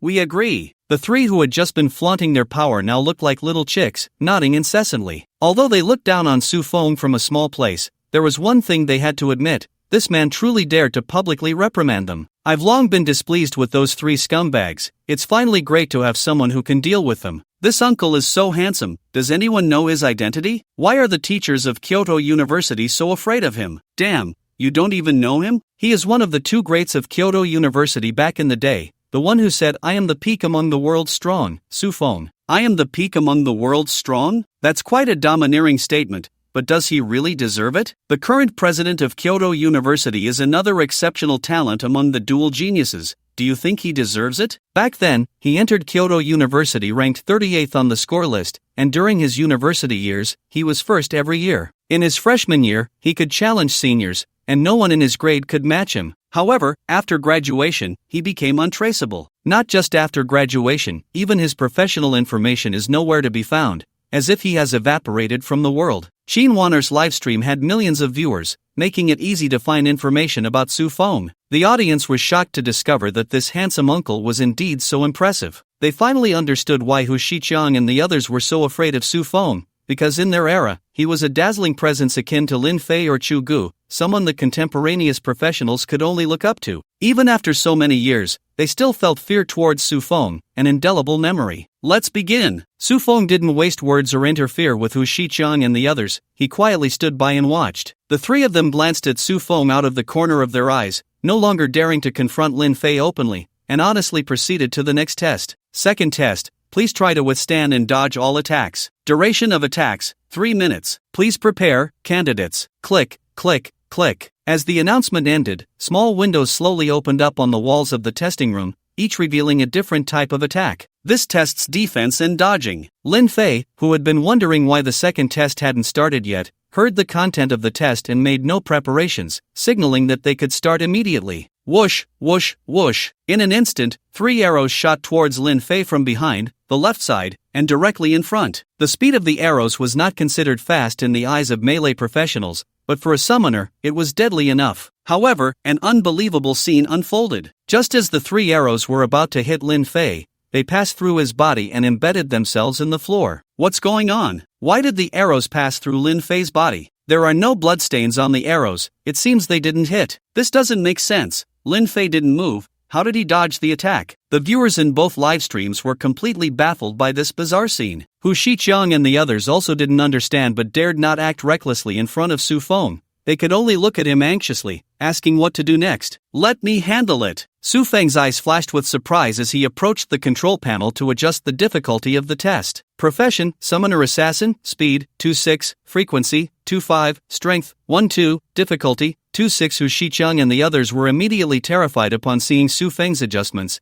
and before he could press the start button, they mustered their courage to stop him. Brother Feng, you absolutely cannot start. This difficulty is already godlike for an assassin, let alone he's a summoner. A level 10 summoner difficulty is only equivalent to a level 3 assassin difficulty. Testing a summoner at level 6 assassin difficulty is a guaranteed death. Brother Feng, he is the top scorer of this year's joint examination. If he dies during the test, we won't be able to explain ourselves. Although the three of them wished for Lin Fei's demise, they didn't dare to kill him during the test, otherwise, as the testing instructors, they would definitely be held accountable. They began to suspect whether Lin Fei had offended Su Feng, and that Su Feng was trying to take this opportunity to eliminate him. I don't quite understand, is the adjusted test difficulty really that high? Not just high, it's practically a hellish level of 10 deaths without life. The assassin's specialties are agility and stealth, but without their summoned beasts, summoners are no different from ordinary people. Testing the difficulty of an assassin with that of a summoned beast, one can imagine how great the challenge is. In the live stream, some viewers who understood the intricacies began to explain to others. After hearing this, the other viewers finally understood why the three teachers were so excited, because under the level 6 assassin's difficulty, the summoned beasts had no chance of survival. Su Feng faced the obstruction of Hu Shiqiang and the others, merely glancing over before unhesitatingly pressing the start button. Whoosh, whoosh, whoosh, swish, swish, swish, whoosh, whoosh, whoosh. In an instant, countless attacks shot out from the small windows in the walls, including arrows, darts, fireballs, and ice spikes. Almost every type of attack was present. The speed of these attacks was incredibly fast and densely packed, like a light rain. Seeing this scene, many people couldn't bear to watch and closed their eyes. Because no one believed Lin Fei could dodge so many attacks, inevitably, he would be shot into a porcupine. Just as everyone closed their eyes, Jean Wanner let out a gasp. Lin Fei is so fast. He perfectly dodged all the attacks. As soon as she said this, those who had closed their eyes quickly opened them, seeing Lin Fei's figure like a ghost, weaving through countless attacks. Suddenly, someone reacted first, looking at Su Feng. Lin Fei didn't fail to dodge the first round of attacks, he was just too fast, leaving an afterimage in place. Su Feng's voice was cold, and after saying this, he continued to adjust the test difficulty. Occupation, assassin, speed, 610, frequency, 510, strength, 22, difficulty, 69. This adjustment meant that, aside from the attack power remaining unchanged, both the attack speed and frequency reached the highest level of 10, with the difficulty reaching a monstrous level of 9. After the adjustments, the attacks in the testing room became fiercer, the density shifting from light rain to a torrential downpour. However, even so, not a single attack could touch Lin Fei. He was like a butterfly in the bushes, gracefully dancing and easily dodging all attacks. Can a summoner answer this? Are you all this fierce? As a high-level summoner, I wouldn't even blink at such a test, because I wouldn't have time to blink before I die. As an elite summoner, I can last a few minutes in there, but after a few minutes, you'll need a vacuum cleaner to clean up my ashes. Bro, we are summoners, not assassins. Moreover, even if we were assassins, we might not be able to dodge these attacks. Upstairs, brother, I'm a level 20 rare assassin, and honestly, I can't last 10 seconds. Is this the strength of the number 1 on the leaderboard? Lin Fei's performance left all the professionals in the livestream unsettled. They couldn't comprehend the scene before them that defied common sense. Just then, Lin Fei's rapidly moving body came to a halt in the center of the testing room. Countless attacks surged toward Lin Fei. This scene happened too suddenly, even Su Feng couldn't react in time as hundreds and thousands of attacks landed on Lin Fei. Boom! These attacks reacted, causing a violent explosion. The smoke generated by the explosion enveloped the entire testing room, obscuring everyone's view. Even those in the observation room couldn't see anything. For a moment, both the people on site and the viewers in the livestream were stunned. Su Feng, what have you done? Hu Shiqiang realized something was wrong and had to find a way to clear himself. We three tried our best to stop you from testing at such intensity, but you wouldn't listen. Now that Lin Fei is in trouble, it's all your responsibility. Teacher Gao and Song Jilin were taken aback upon hearing this and immediately echoed loudly from the side. The audience in the livestream doesn't know, but you can't hide it from us. One of the 2 people we randomly checked this time is your son, Su Kuan. You are at least a legendary figure from our time. I never expected you would do something so despicable. If I had known, I would have fought to stop you. Some things don't need to be fully articulated, just a little guidance will lead the so-called smart people to discover the truth and weave a perfect conspiracy theory. So Su Feng is Su Kuan's father. No wonder he went all out against Lin Fei. His goal was to get Su Kuan into Kyoto University. At first, I thought he was a good person, but it turns out he's just a piece of trash in human skin. This must be what they call a cultured scoundrel, a beast in human guise. No wonder he was so famous back then but couldn't stay in the capital. It turns out his character was lacking. It's a good thing he was abandoned by Kyoto University, otherwise, even the dogs raised in his hometown could have gotten a position. Su Feng's reputation plummeted in Qin Wanner's livestream, transforming from a handsome uncle praised by everyone to a cultured scoundrel that everyone wanted to attack. Shut the hell up! Su Kuan, seeing the audience's slander against his father, couldn't hold back his anger and glared at Hu Shiqiang and the others. No wonder the captain told you to eat shit. You don't deserve to be teachers. A qualified teacher wouldn't deliberately guide public opinion. In his eyes, his father was a great hero, and he wouldn't allow anyone to slander him. Hearing Su Kuan curse at him, Song Jili not only wasn't angry but instead laughed. Are you speaking the truth? Is it your father's mistake that led to this incident? That's right. Su Kuan, unaware of the trap, nodded and continued. But my father definitely didn't do it to get me into Kyoto University. I'm ranked in the top 30 on the leaderboard and can easily enter Kyoto University with the captain. Child, you know a person's face but not their heart, Song Jili said earnestly. Although with your grades you could enter Kyoto University, being first in Qingshan City sounds much better than being second. You can't be sure your father wouldn't do something to eliminate Lin Fei like an ant just to make you number 1. Am I making sense? After saying this, he coldly smiled at Su Kuan. Still too young. Just a little provocation, and he would be furious, speaking without restraint. At this moment, as long as he guided him, he would lead him by the nose, and once a flaw appeared, it would be his killing moment. At this point, Su Kuan noticed the smile at the corner of Song Jili's mouth and immediately realized he had been reckless. He shouldn't have answered Song Jili's first question. Because he was related to Su Feng as father and son, even if his words made sense, others would only see it as a clever defense, which would be even more detrimental to his father. However, he was glad he still had a trump card. There's no damn logic in that. Su Kuan raised his middle finger at Song Jili, calmly walked to the control panel, adjusted the test difficulty, and said, "The reason you are so eager to smear my father is that you are worried the captain might die in the test, and you won't be able to escape responsibility. But you don't understand the captain. If the captain is a swan, then you are just sparrows. Sparrows don't know the ambitions of swans, you don't know the captain's strength. You judge the captain's misfortunes based on your own understanding, not realizing that the captain's strength exceeds your comprehension. As he spoke, Su-Koan had already finished adjusting. Profession: Assassin. Tank speed, 610 frequency, 510 strength, 210 difficulty, 610 because the assassin has high agility. When testing the assassin,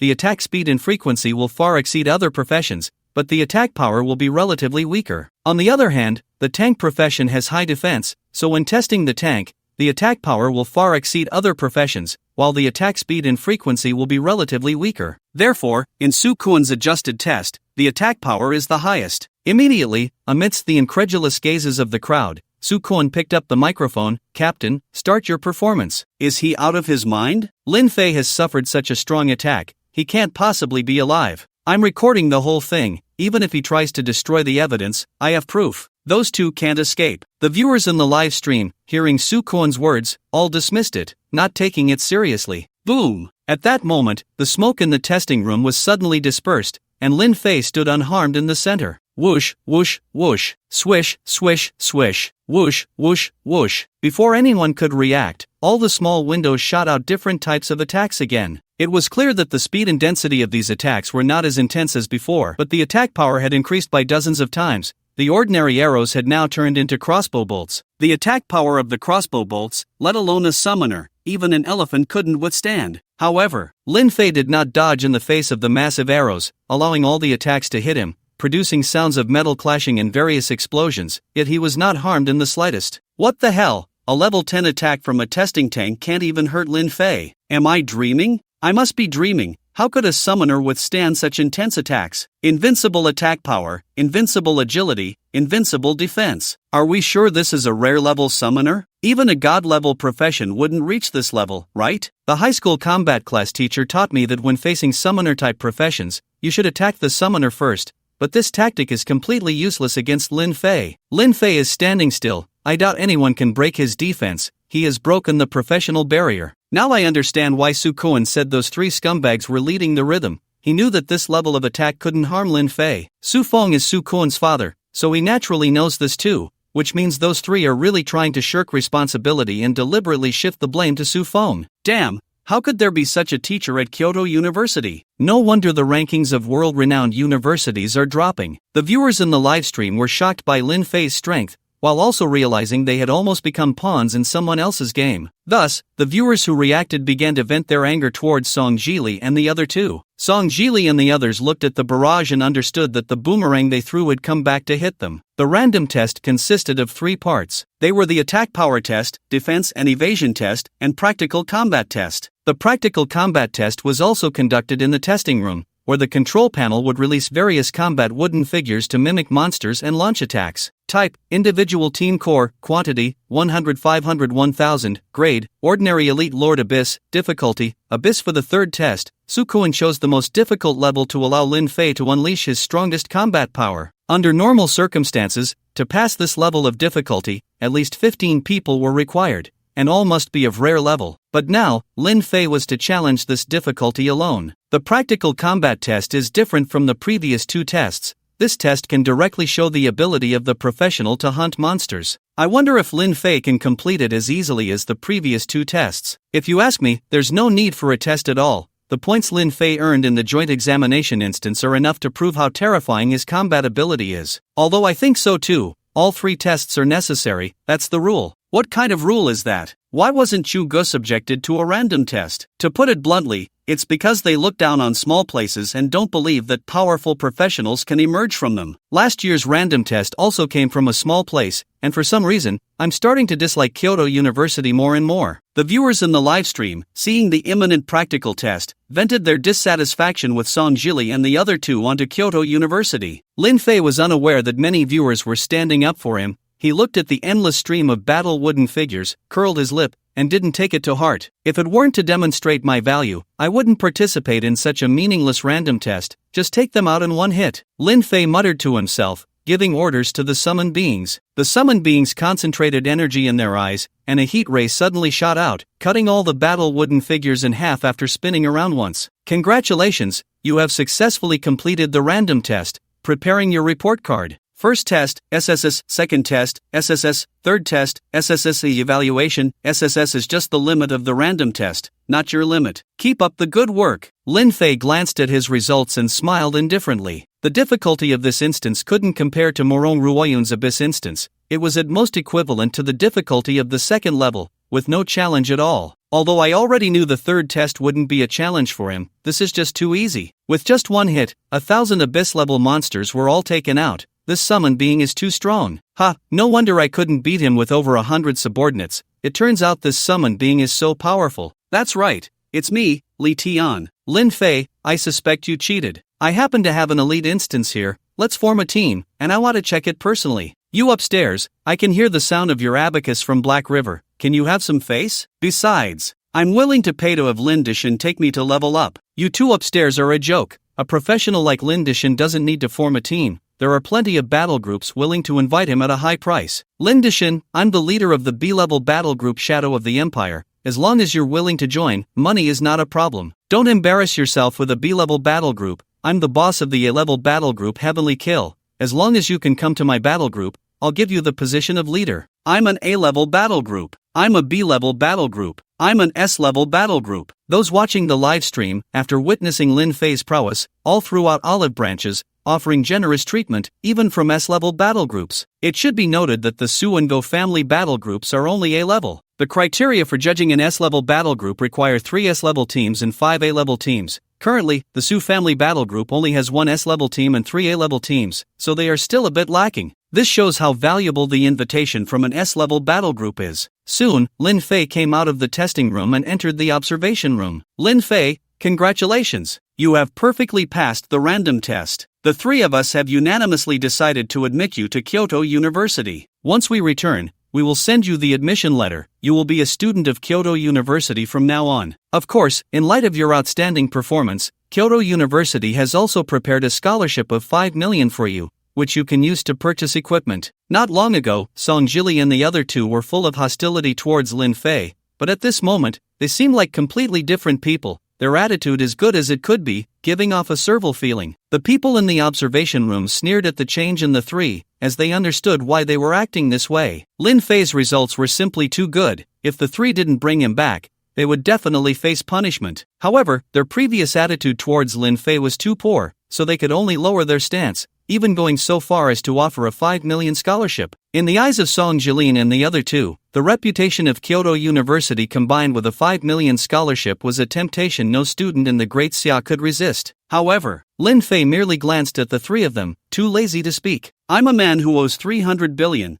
What do I need 5 million for? Lin Fei. At that moment, Su Feng, who had been silent for a long time, spoke up. If you are unwilling to go to Kyoto University, I can recommend you to a place that is more suitable for you than Kyoto University. Upon hearing this, Song Jilin and the others could no longer sit still. They had already tarnished Kyoto University's reputation, and if they failed to bring Lin Fei back, they might be expelled from the university. Thinking of this, the 3 of them were no longer afraid of Su Feng and shouted, "You are also a student of Kyoto University. Is it appropriate to poach from Kyoto University? Can you face teacher AI with this?" Su Feng shot a sidelong glance at the 3 of them and replied calmly, "I only invited him to other schools because Lin Fei is unwilling to join Kyoto University. It's not poaching." At this point, Su Feng looked at Lin Fei. Ultimately, where Lin Fei wants to go is up to him. Upon hearing this, the 3 of them quickly turned to Lin Fei. Lin Fei, Kyoto University is the best university in Great Xia. Only by entering Kyoto University can you fully develop your talents. If you are not satisfied with the scholarship just now,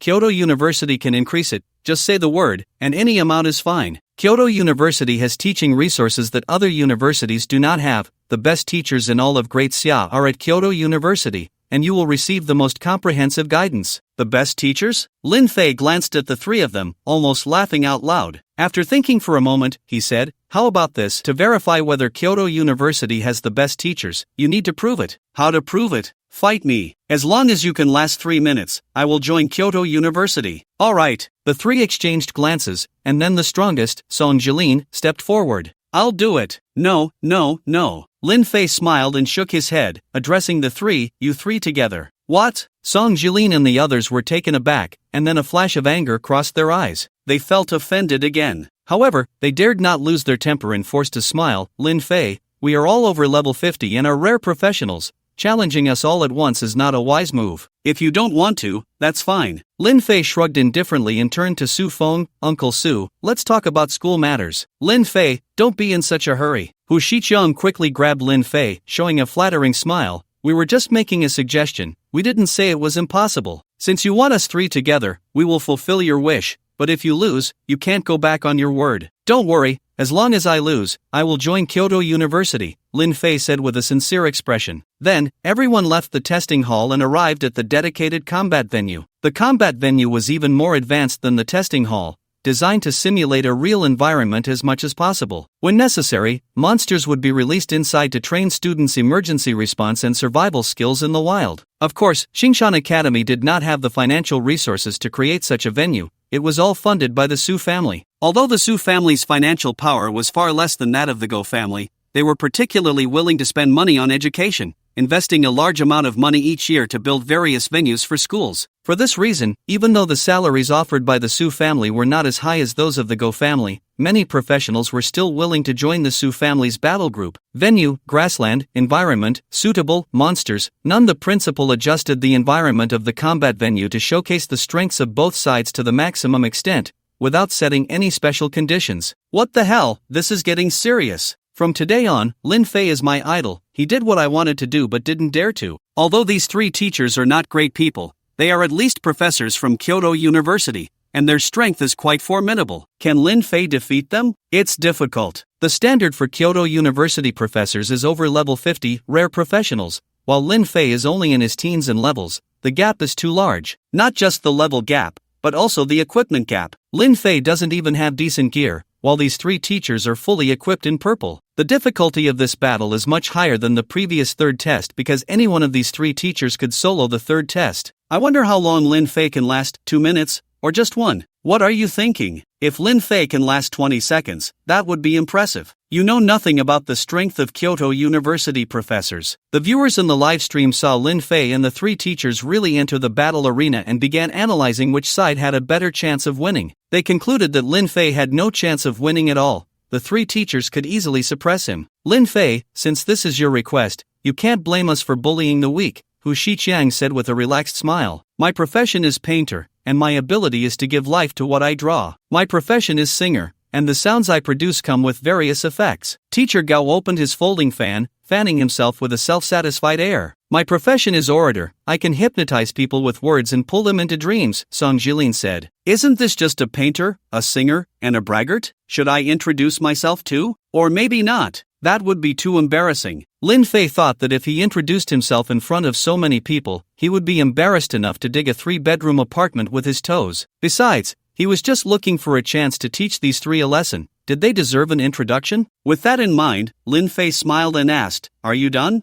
The three frowned in dissatisfaction when their good attitude only earned Lin Fei a bland response, and they nodded, saying, "We're ready." Since you're ready, then kneel. Lin Fei raised his hand towards the three, pressing down as he activated his divine might. In an instant, Song Jilin and the others felt as if a great mountain was pressing down on them, their knees buckling uncontrollably, almost kneeling on the ground. What's going on? Why do I feel the urge to kneel before him? Hu Shiqiang struggled to hold himself up, refusing to kneel. Me too, Teacher Gao gritted his teeth, the words bursting out from between them. Could Lin Fei manipulate thoughts? But our levels are much higher than his. Now is not the time to worry about that. We can't kneel before him, or we'll lose face. Let's show our real skills, Song Jilin shouted angrily, preparing to counterattack. Seeing this, Hu Shiqiang and Teacher Gao also began to gather their strength. Kneel. Just then, Lin Fei shouted those two words again. To others, these words seemed ordinary, but to Song Jilin and the others, they felt like a divine decree descending from the heavens, each word carrying the power of command,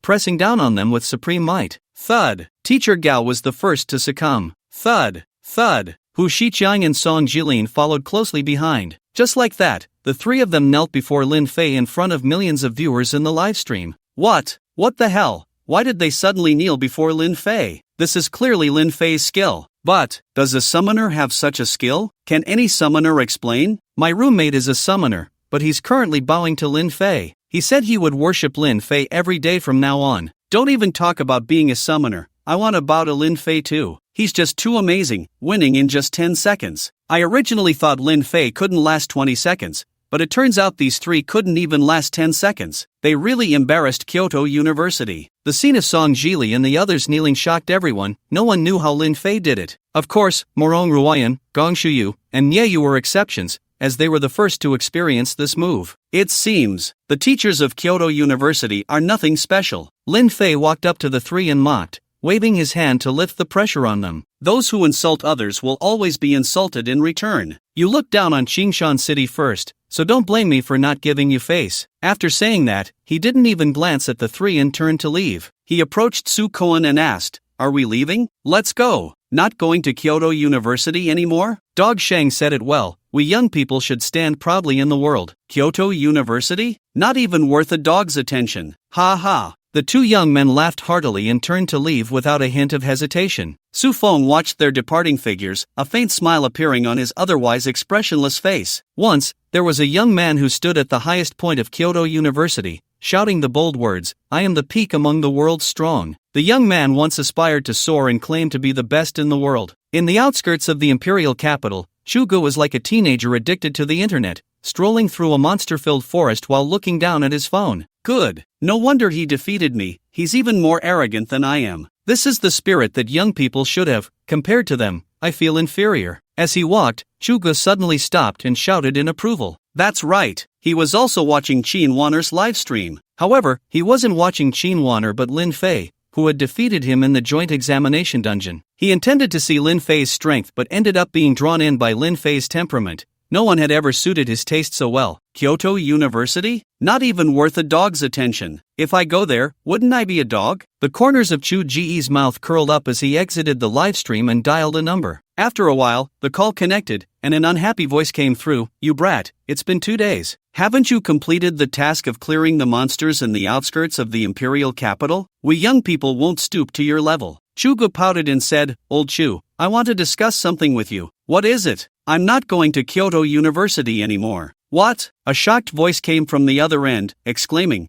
"Are you trying to rebel? Kyoto University is the best university in Daxia. If you don't go to Kyoto University, where else can you go? Come home immediately. I want to see what kind of trouble you're up to." Hearing this, Shugo felt a bit of retreat in his heart. However, just as he was about to compromise, the actions of Lin Fei and Su Koan flashed in his mind, and a sense of pride surged within him. "Old Shu, I'm not asking for your consent. I'm just informing you unilaterally." After saying that, Shugo hung up on his father and, to prevent his father from calling him back, simply blocked the number. We young people should be like this. It seems I can't go home anymore. If I can't go back, then so be it. Are we young people really without a place to go? Why not go to Qingshan City to find Lin Fei? Chu Ji's eyes lit up, and he decided on his destination. Just then, hundreds of wolf-like monsters sprang out of the forest, surrounding Chugo layer by layer as if they had been lying in wait. And at the back of these monsters was a massive boss with red eyes, finally willing to come out. "But I'm not in the mood to play with you anymore." Chugo unhesitatingly used his sword technique,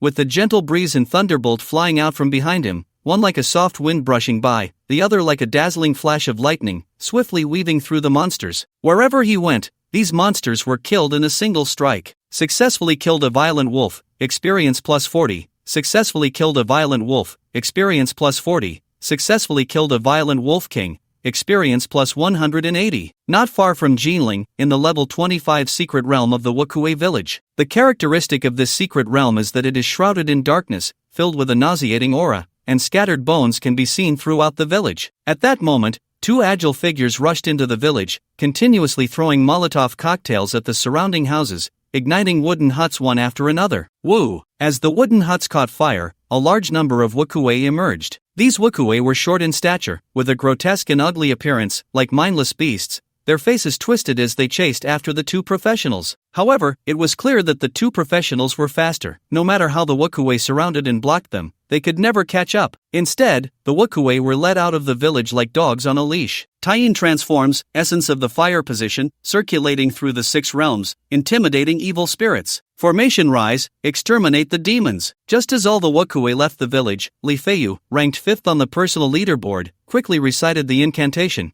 and the talisman in his hand stood up like a boy getting out of bed in the morning, radiating a shimmering light as it flew out. Boom! The talisman exploded in the void, producing yellow flames. The yellow flames spread rapidly like ripples in water, soon enveloping an area of several hundred meters, forming a massive formation that trapped all the Wakue. At this moment, the Wakue realized they had been tricked and tried to escape. However, as soon as they touched the boundary of the formation, their bodies would be ignited by the yellow flames, burning away like candles, watching in excruciating pain as their bodies were consumed. Successfully killed a Wakue, experience plus 80. Successfully killed a Wakue, experience plus 80. Successfully killed a Wakue, experience plus 80. Li Feiyu glanced at the Wakue burned to death by the soul fire and didn't pay any more attention. As long as the monsters entered his killing formation, none would escape. Captain, there's another Wakue village 5 kilometers to the northwest. Should we head there now? One of the two responsible for luring the monsters pulled out a map to take a look. I'm low on stamina, let's wait for Zhang He to come back with stamina potions. Li Feiyu thought for a moment and gently shook his head. Hearing this, the other two glanced at the time and cursed. Zhang He is really unreliable. He's been gone for 2 hours and still hasn't brought back the stamina potions. Captain,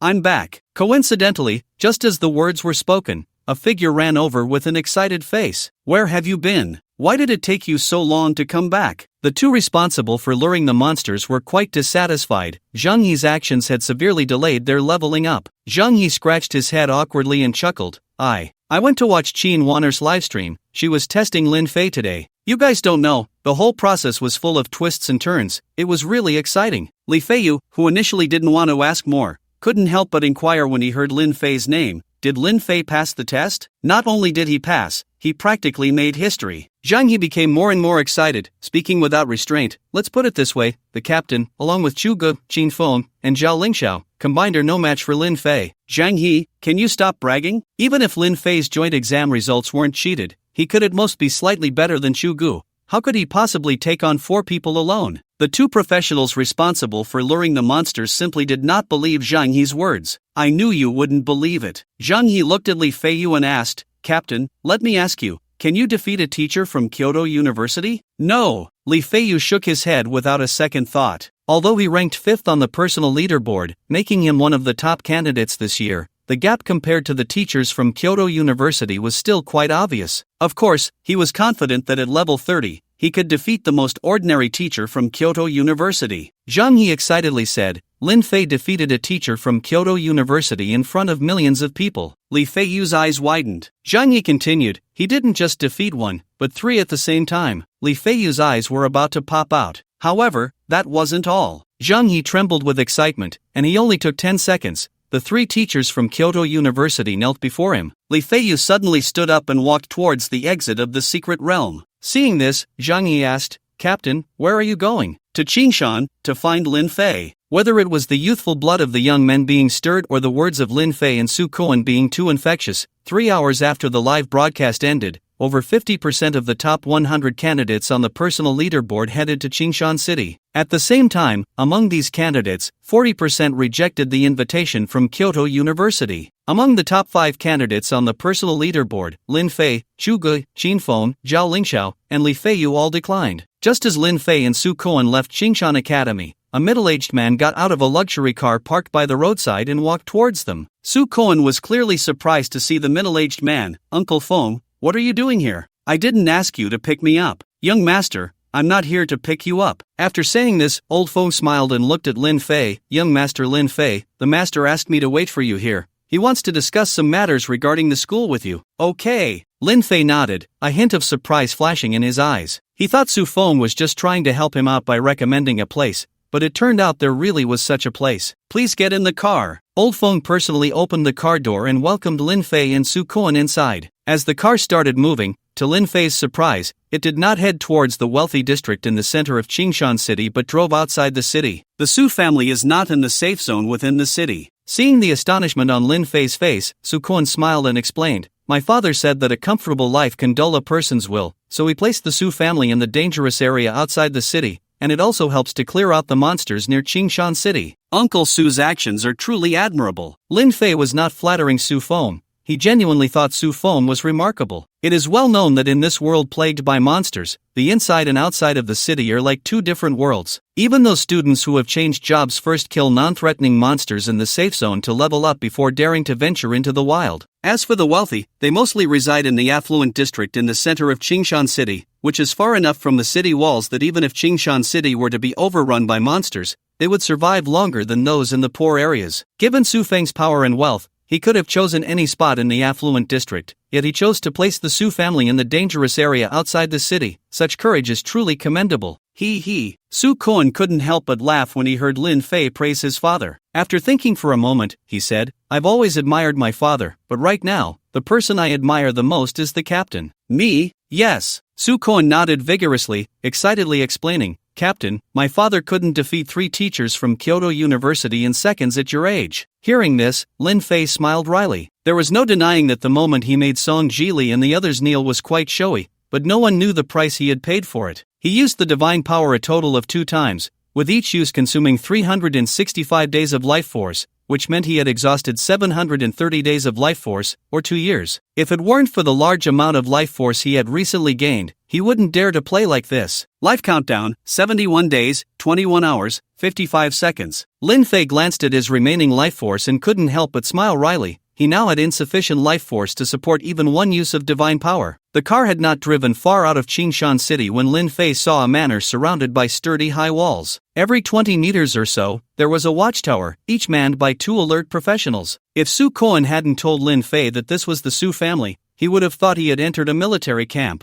As the car entered the Su family estate, Lin Fei's eyes brightened again, for the style of the manor was also reminiscent of a military camp, and he could even see professionals in training. We've arrived. At that moment, Old Feng stopped the car and opened the door for Lin Fei. Young Master Lin Fei, the master is already waiting for you in the living room. This way, please. Thank you. Lin Fei followed Old Feng and soon met Su Feng. Just as Lin Fei had guessed, the living room's decor was also filled with military style, the only oddity being Su Feng, who was dressed in a suit. Su Feng seemed to really like wearing suits. In Lin Fei's memory, Su Feng always appeared in newspapers or on television in a suit. Master, young Master Lin Fei has arrived, Old Feng said before stepping back voluntarily. You two, sit down. Su Feng's tone carried a hint of command. Once Lin Fei and Su Koen were seated, he continued, you two performed well in the test, so I want to recommend you to a place. A place? Before Lin Fei could speak, Su Koen jumped in. Father, you mentioned a place twice, not a school. Can I understand that the place you're recommending is not a school? Upon hearing this, Lin Fei couldn't help but shiver. If Su Koen hadn't asked, he wouldn't have noticed this detail at all. Half right. Su Feng's gaze lingered on Su Koen for a few seconds before he slowly spoke.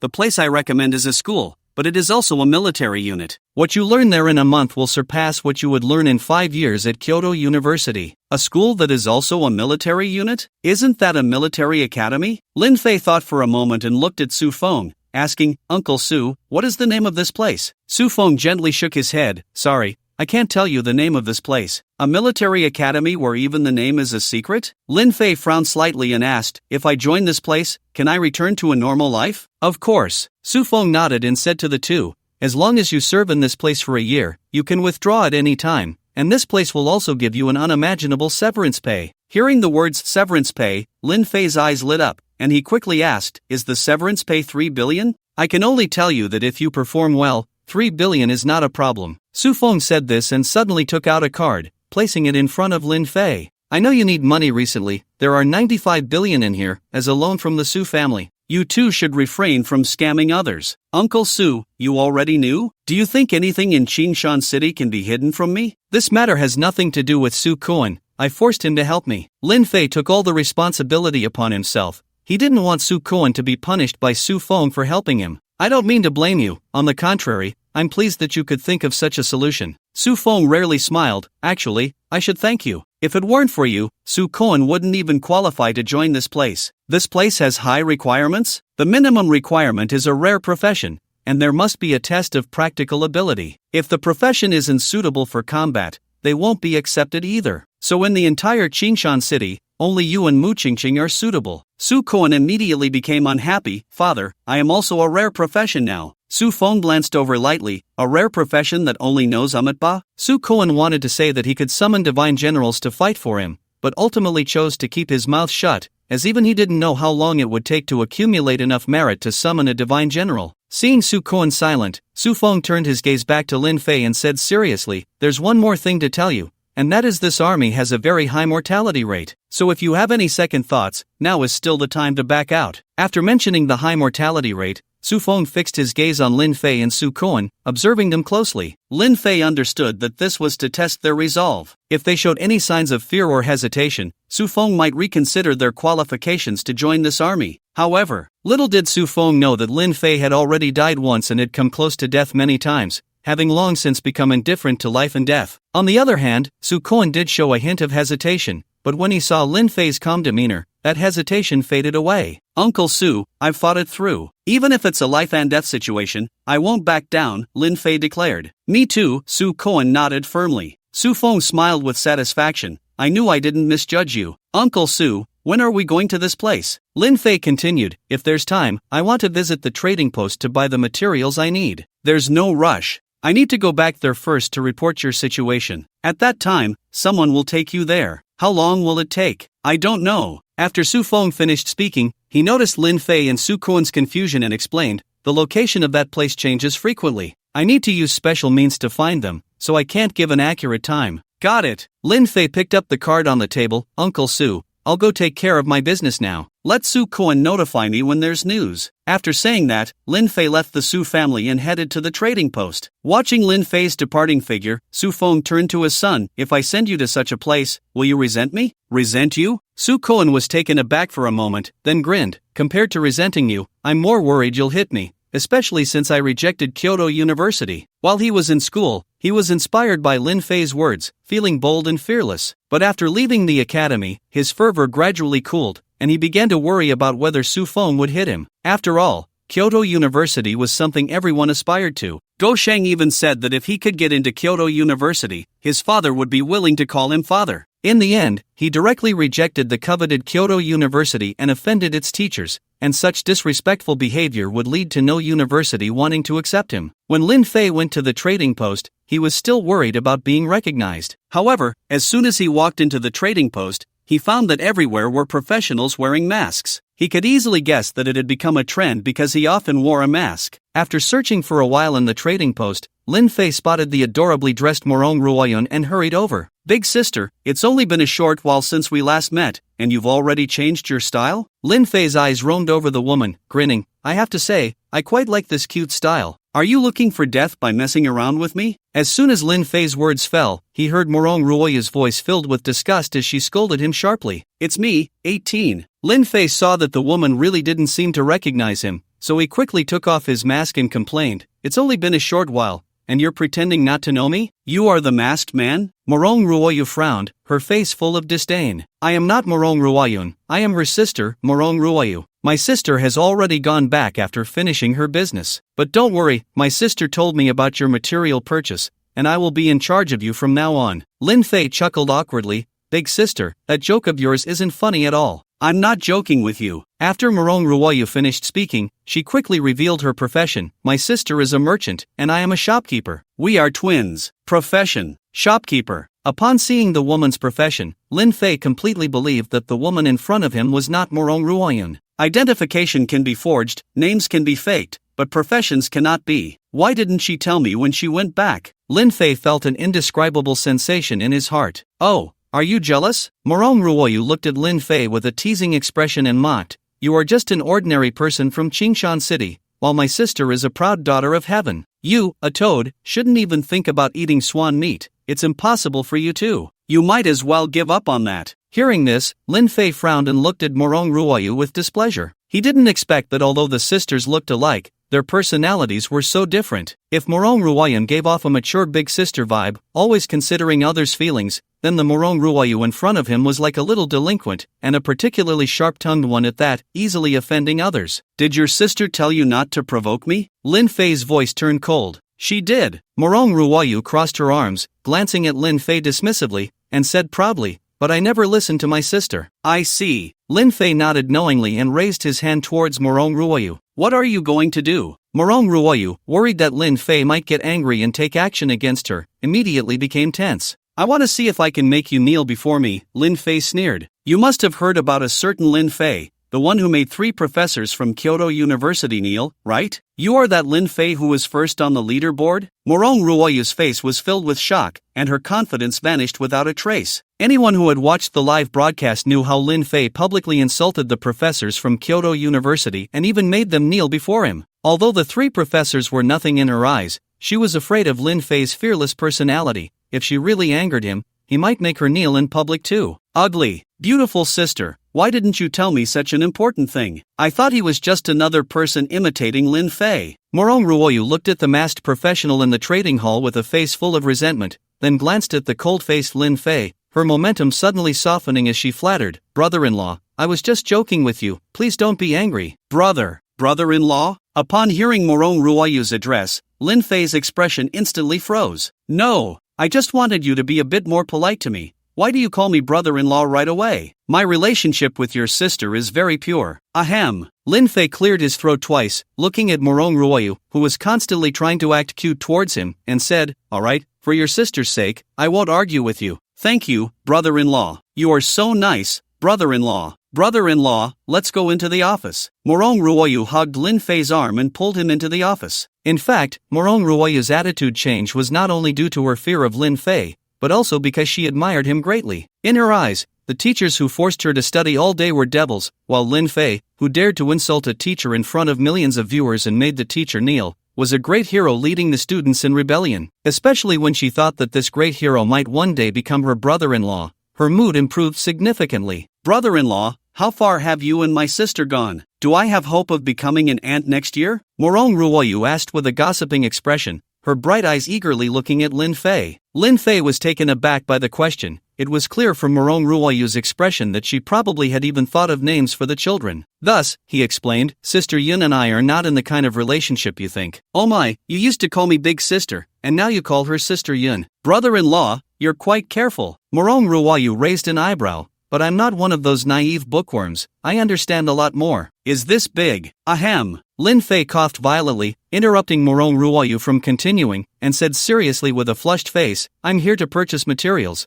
I don't want to discuss other matters." After saying that, he placed the card Su Feng had given him in front of Morong Ruoyu. "Brother-in-law, you really can't take a joke." Morong Ruoyu picked up the card and swiped it, confirming there was enough money inside, then took out 6 contracts. "This one is a loan agreement. The exchange is lending you 2 billion, with an annual interest of 6%, and the collateral is your fortune. This one is the contract for purchasing materials. Once you sign it, the transaction will be established, and all materials will be delivered to you within 24 hours. There are 3 copies of each contract, you and the exchange each get one, and the other will be sent to the notary for confirmation. If there are no issues, you can sign." Lin Fei glanced at the contract and curiously asked, "Can something like fortune, which is intangible and invisible, really be used as collateral?" "Of course." Morong Ruoyu pulled out a lollipop and popped it into her mouth, explaining, "For others, fortune is intangible and invisible, but for us fortune-related professionals, it is as tangible as gold and can be transported through our abilities." Fortune-related professionals? Businessmen, shopkeepers, swindlers, developers. Anyone related to making money falls into the fortune-related profession. My sister's purpose for coming to Qingshan City this time is to be promoted to a martial god of wealth. What is a martial god of wealth? The god of wealth is divided into civil and martial. The civil god of wealth symbolizes the creation of wealth and possesses management skills,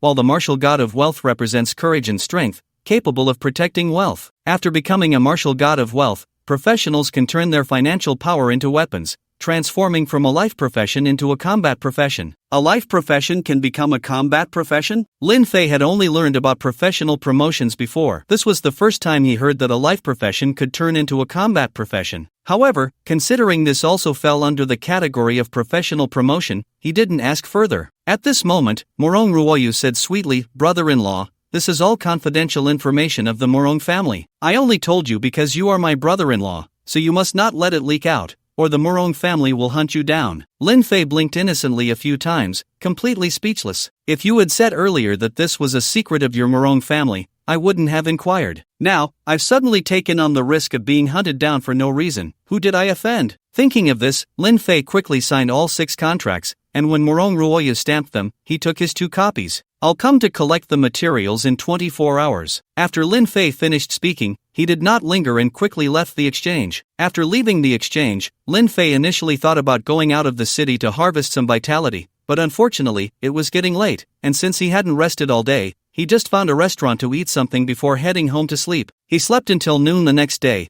only waking up to the protests of his growling stomach. Lin Fei glanced at the time and realized that it would take more than 10 hours for Morong Ruoyu to prepare the materials, so he went to buy some fruit and decided to visit Old Du before heading to the military academy. Old Du hadn't bought a house. His family lived in the staff dormitory of Qingshan Academy, which was not far from the academy, making it easy for Lin Fei to find. As he entered the community, Lin Fei saw several 5-story buildings with concrete walls. The wear and tear on the walls and the shape of the buildings made it clear that these dormitories had weathered the passage of time. In simple terms, old and shabby. The residents of the community were all teachers from Qingshan Academy, so Lin Fei inquired a little and soon found Old Du's home, ringing the doorbell. Before long, the door opened, and Lin Fei saw Old Du in an apron, holding a dumpling wrapper. Old Du looked momentarily stunned upon seeing Lin Fei, his old face flushing red, probably unaccustomed to being seen by his student in such a state. "Teacher, I came to see you." Lin Fei broke the ice first. "Come in." Old Du smiled happily and called into the house.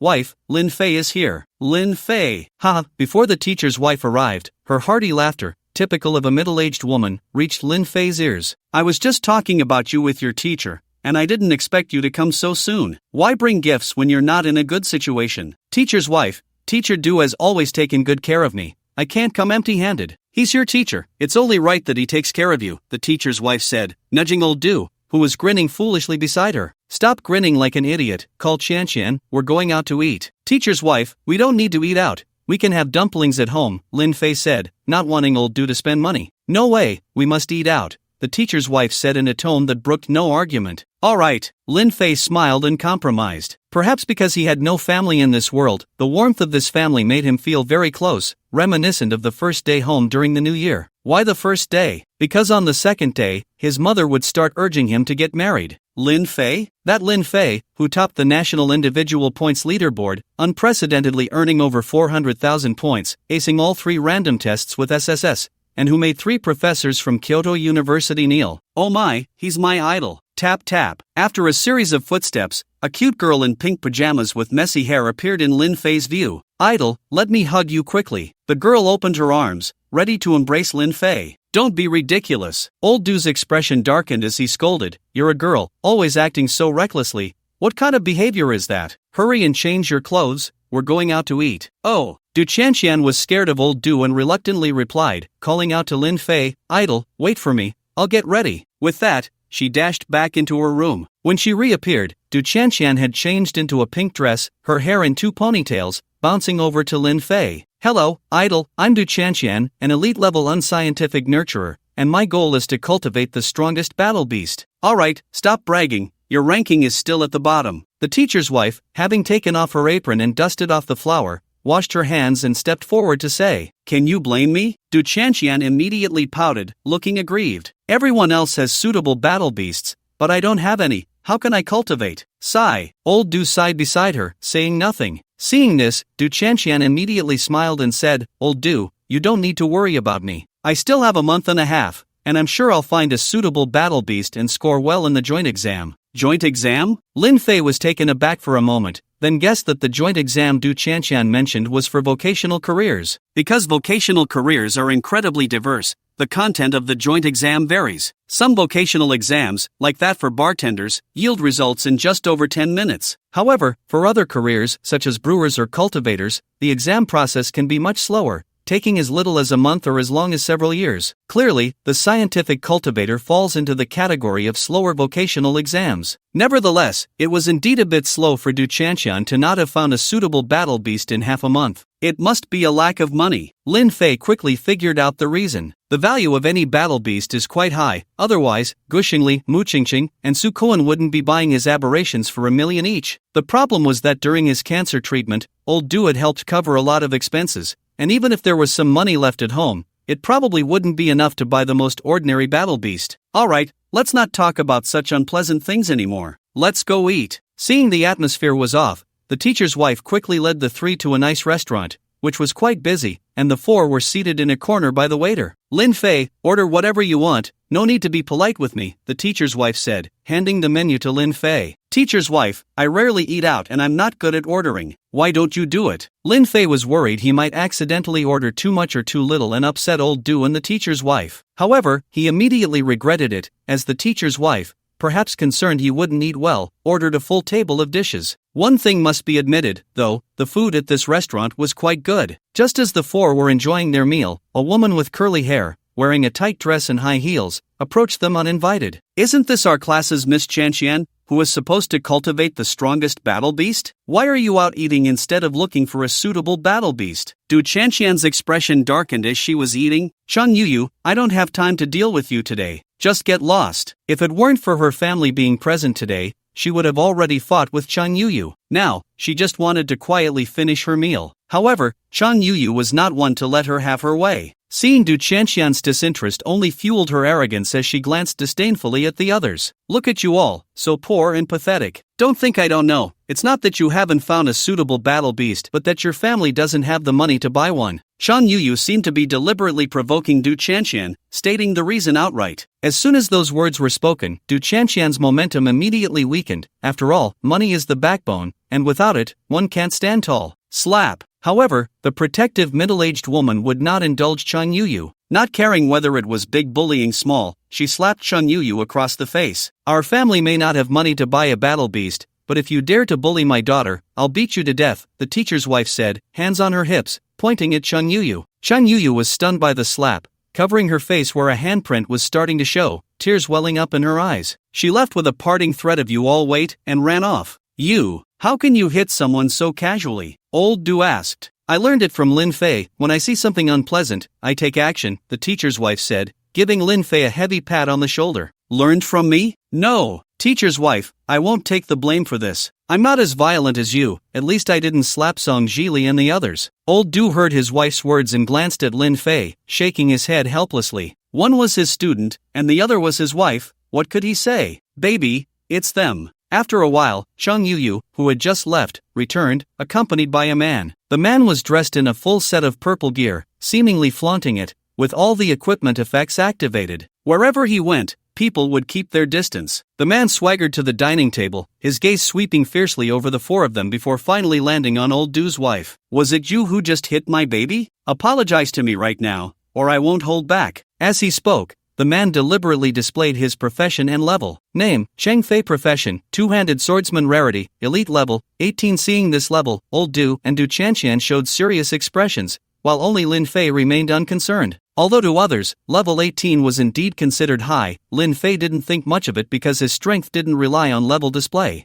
Of course, this didn't mean that level wasn't important, it just wasn't that important to him. Besides, as the fastest leveling player in Qingshan City, if he hadn't intentionally slowed down his leveling speed to enter the Abyss Dungeon, he would have long surpassed level 20. Level 18 was simply not enough. "What if I don't?" Lin Fei asked with a light laugh before his teacher's wife could speak. "Not apologizing?" Cheng Fei sneered. "Don't think that just because you're a professional, you can be carefree. You poor people, can you afford equipment? Can you afford skill books? Can you afford battle beasts? I won't bully you. As long as you admit your mistake, I might consider letting you join my family's battle group. Otherwise, I guarantee no battle group in Qingshan City will take you in." Hearing this, Lin Fei's playful spirit ignited, and he said, "How about this? As long as you can stand in front of me for 10 minutes, I'll apologize to you." "What do you mean? Do you want to challenge me to a duel?" Cheng Fei frowned, feeling that Lin Fei was overestimating himself. No.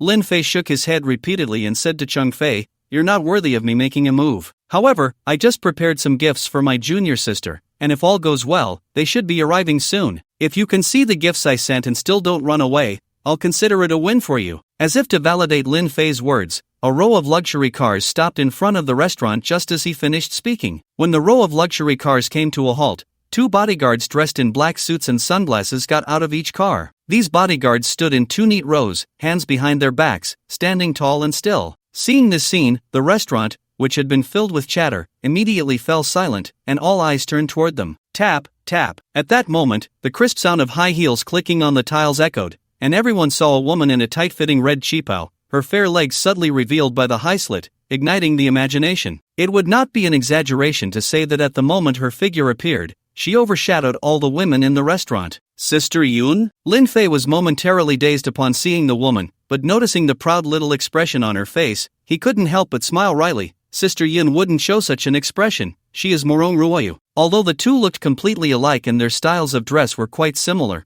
the aura they exuded was entirely different. In the same outfit, Morong Ruoyun gave off an impression of a refined young lady, polite and maturely charming, while Morong Ruoyu was like the most beautiful and dazzling flower in a garden. Her presence meant to outshine all. Morong Ruoyu scanned the restaurant and, upon seeing Lin Fei, a radiant smile appeared on her face as she swayed her waist and walked over. "Miss Morong, what brings you here?" Just as he had walked halfway, Chung Feng blocked his path, his attitude exceedingly respectful, his back slightly bent. There was no other choice. This young lady before him was someone he, let alone his father, the leader of the sea-level battle group, would dare not offend easily. Of course, at this moment, Chung Feng had not considered that it was Lin Fei who had called for Morong Ruoyu. After all, the class difference between them was too great, leaving no possibility for interaction. "Chang, so it's you." Morong Ruoyu was somewhat displeased at being suddenly stopped, but thinking of her sister's instructions, she could only greet him politely. However, she really couldn't remember the name of this minor character, and after thinking for a long time, she could only brush it off. "I didn't expect Miss Morong to remember me.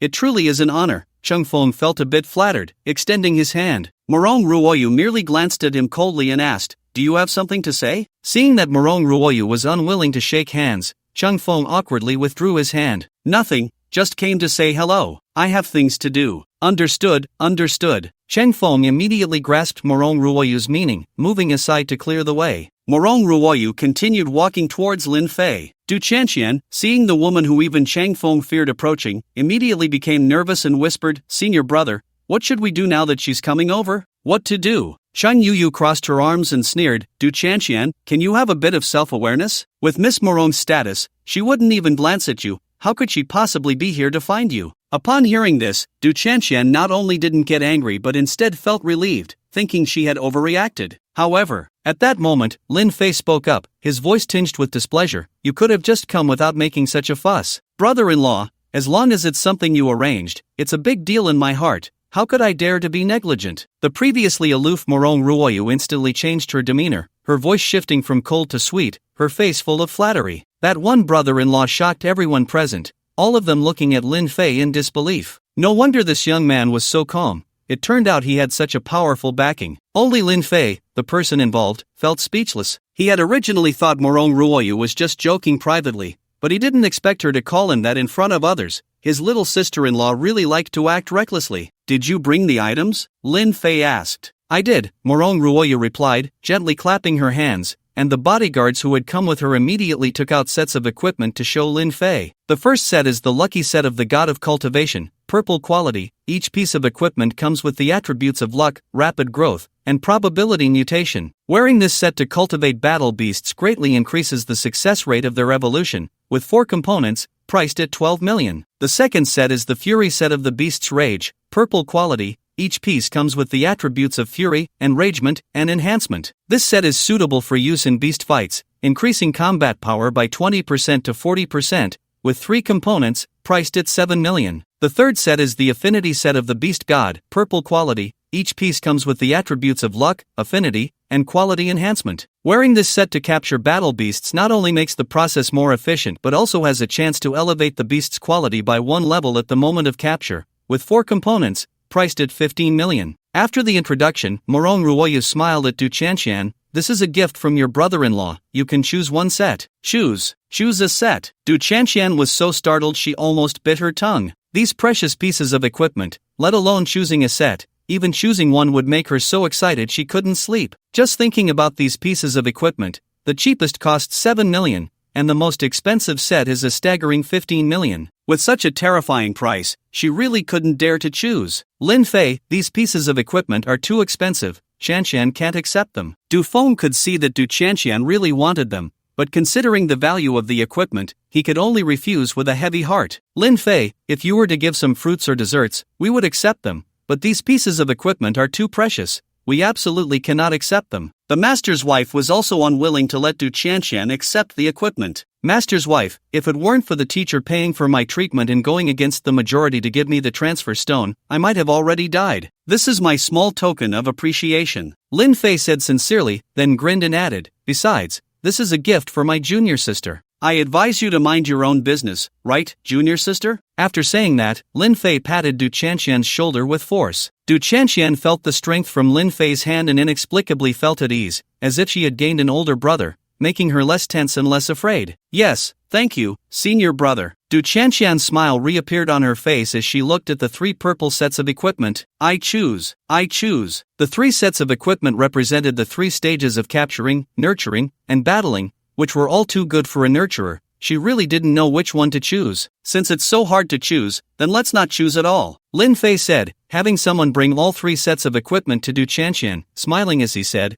only children make choices, we adults take them all. All of them. Du Chanxian felt surrounded by happiness and excitedly asked, Senior brother, can I really have them all? Of course. Lin Fei nodded with a smile, looking at Morong Ruoyu, since my junior sister likes all 3 sets of equipment, let's keep them all. Please give me a receipt. Okay. Morong Ruoyu gave an okay gesture, quickly prepared the receipt, and asked, Brother-in-law, should I still keep a tab? What else? Lin Fei shot an unhappy glare at Morong Ruoyu, thinking to himself that he had spent all his money on materials and had no more than 30 million left to give her. Was she trying to sabotage him on purpose? In fact, he wasn't worried about taking on another 30 million in debt. After all, with 2 billion in debt, 30 million was nothing. But he was concerned that Morong Ruoyu might blurt out that he was in deep debt, which would worry old Du and the master's wife. Morong Ruoyu smiled mischievously and handed the purchase receipt to Du Chanxian. Miss Du, if the equipment gets damaged in the future, this receipt allows for 3 free repairs. After 3 times, you can still enjoy a 20% discount, and additionally, you will receive waxing and polishing services every year. For details, you can consult at the trading center. The service at your trading center is quite good. Du Chanxian couldn't help but exclaim as she listened to Morong Ruoyu's words. Good, junior sister. If you spend over 30 million anywhere, the service attitude will also be very good. Lin Fei felt that Du Chanxian was too naive, actually believing the faces of these merchants. Didn't she see how Morong Ruoyu completely ignored Chung Feng when he tried to shake hands just now? Thinking of this, Lin Fei looked at Chung Feng, who was standing there like a wooden chicken, and asked, Young Master Chang, are you not planning to leave? Upon hearing this, Chung Feng's face showed an awkward yet polite smile, and his straight posture bent slightly as he intended to pull Chung Yuyu away. Don't push me. Chung Yuyu slapped Chung Feng's hand away and crossed her arms, saying, Didn't you hear that the money for these pieces of equipment is on credit? He hasn't given any money, not even 30 million. It seems he is just a kept boy with no real ability. We're not leaving. Let's see what he can do to us. Lin Fei, hearing Chung Yuyu's words, suddenly felt as if he had encountered a little fairy. In the eyes of the little fairy, tens of thousands were merely pocket money, millions barely enough to catch her eye, and tens of millions could only be considered a modest capability. But if you asked the little fairy how much she earned, she would proudly tell you that making money was a man's job, she only needed to be beautiful like a flower, or that love could not be measured by money, or that the more you spend on her, the more you loved her. In fact, every little fairy you cannot have might just be a bicycle that someone else has worn out. If you don't want to leave, just keep waiting. My second gift should be arriving soon, Lin Fei said with a smile as he glanced at the time. Second gift? Du Chanxian asked in surprise. There's more? Of course, Lin Fei nodded, his gaze turning to the entrance of the restaurant, just in time to see a somewhat plump figure walking in, raising a hand and calling out, Kuan Xiao, over here. Indeed, the newcomer was none other than Su Kuan. Lin Fei had not only prepared equipment for Du Chanxian but also a battle beast for her. Upon hearing Lin Fei's voice, Su Kuan's sweaty face immediately broke into a smile as he walked in, complaining, Can't you have a little sympathy for a fat guy? It's so hot today, I almost died from exhaustion. Lin Fei handed him a cup of tea. Stop complaining, did you bring the stuff? I did, Su Kuan replied, pulling out 3 irregular eggs, 3 guardian irregular eggs. I heard you were giving them away, so I picked the best ones. Previously, to prepare for a surprise inspection, Lin Fei had transferred all the irregulars, including the irregular queen, to Su Kuan. Although Su Kuan later gave up on the inspection, Lin Fei did not reclaim the irregulars. First, with compatriots around, the irregulars were no longer of much use to him. Second, Su Kuan's profession was special, he couldn't engage in combat and needed some guards. The grade is still a bit low, Lin Fei mused, stroking his chin, then raised a finger and tapped one of the irregular eggs. Instantly, the tapped irregular egg burst forth with dazzling light, its grade transforming from guardian level to queen level. Of course, to others, it seemed Lin Fei merely tapped it lightly, but in reality, he had consumed 40 days of vitality to achieve this. Life countdown, 30 days 23 hours 01. As per usual, only children make choices. These are all yours. Lin Fei pushed the 3 irregular eggs over and quietly explained to Du Chanxian how to hatch the irregulars, what abilities they had, and what precautions to take. When Du Chanxian heard that the irregulars had super evolution capabilities, she immediately used her breeder skill to assess them. Battle Beast, Irregular, Status, Egg, Grade, Excellent, Talent, Super Evolution. Du Chanxian completed the assessment, her eyes shining with excitement. The Battle Beast grades are divided into 6 levels: Inferior, Lower, Middle, Upper, Excellent, and Perfect, with each level further divided into lower, middle, and upper tiers. For her, having a lower upper or middle lower would be satisfactory. However, Lin Fei had given her 3 excellent ones, and among them was even an upper excellent, something she had never dared to dream of. Thank you, senior brother. Du Chanxian happily accepted the 3 irregular eggs, planning to find an opportunity to hatch them. Lin Fei, isn't this a bit too precious? Old Du, seeing his daughter's joyful expression, knew these 3 battle beasts were not simple. Teacher, these are my own battle beasts. I didn't spend any money. Lin Fei naturally wouldn't tell old Du that a guardian irregular costs at least 10 million, and an irregular queen with breeding capabilities could not be measured by money. You didn't lie to me, is it really true? Old Du was somewhat skeptical. Teacher Du, it's true. Sukoan, seeing Lin Fei struggling to explain, smiled and said, I have plenty of these battle beasts, don't say 3, even if it's 30 or 300, I can produce them. Speaking of which, he really took out more than 10 alien eggs to show to Du Feng. Seeing so many alien eggs, Du Feng truly believed it, treating the aliens as not very valuable battle beasts. However, he could never have imagined that the 3 alien eggs Lin Fei gave to Du Chanxian were not these ordinary alien eggs, but the strongest among the aliens, the elite guard alien and the alien queen. Captain, Captain. At that moment, an anxious voice came from the entrance of the restaurant. Captain, where are you? I've brought you what you wanted. Your 3rd gift has arrived. Lin Fei smiled slightly at Du Chanxian, took out a mask and put it on his face, while raising his hand and saying, Go Xingli, Mu Qingqing, I'm here. Upon hearing Lin Fei's voice, Go Xingli and Mu Qingqing hurried over. Without saying a word, they took out dozens of skill books and placed them in front of Lin Fei. Captain, these are all the skill books for cultivators before level 20. I went through a lot of trouble to get them for you. After downing a cup of tea, Go Xingli finally noticed Su Kuan and Morong Royu. Oh, look, Kai Su Kuan and Miss Morong are here too. When Go Shengli said Miss Morong, Mu Qingqing couldn't help but glance over, her brows slightly furrowed. They're also here to deliver things for me. Lin Fei explained quickly, worried that Su Kuan and Go Shengli would start arguing again, and handed all the skill books to Du Chanxian. Skills are about quality, not quantity. Choose the skills that suit you to learn, and don't try to learn them all. Got it. Du Chanxian's excited little face turned red, nodding her head like a chick pecking at rice. It might be hard to believe, but just a few hours ago, she was still worrying about battle beasts. Now, unexpectedly, she had battle beasts, equipment, and skill books, all of which were top-notch items she had never even dared to dream of before. With these things, she was confident she could achieve good results in the upcoming vocational college entrance examination. Thinking of this, she playfully stuck her tongue out at Chang Yuyu. Seeing Du Chanxian, whom she looked down upon, receiving so many good things, Chang Yuyu's eyes turned red with jealousy. When she saw Du Chanxian provoking her, a surge of anger welled up inside her. These are just some worthless junk that others don't want. Only a poor person like you would treat them as treasures. After saying this, Chang Yuyu hugged Cheng Feng's arm. 10 minutes are up, and we haven't left yet. You all need to apologize to me. The first one to be speechless upon hearing Chang Yuyu's words was Lin Fei. No, little fairy, don't you realize the situation in front of you? What I've given you can't even be considered a step down. I would rather build you a slide. If you had any sense, you should be pulling your boyfriend away right now, not coming over to seek death. Yuyu, stop talking, let's go. Cheng Feng, who had been arrogant just 10 minutes ago,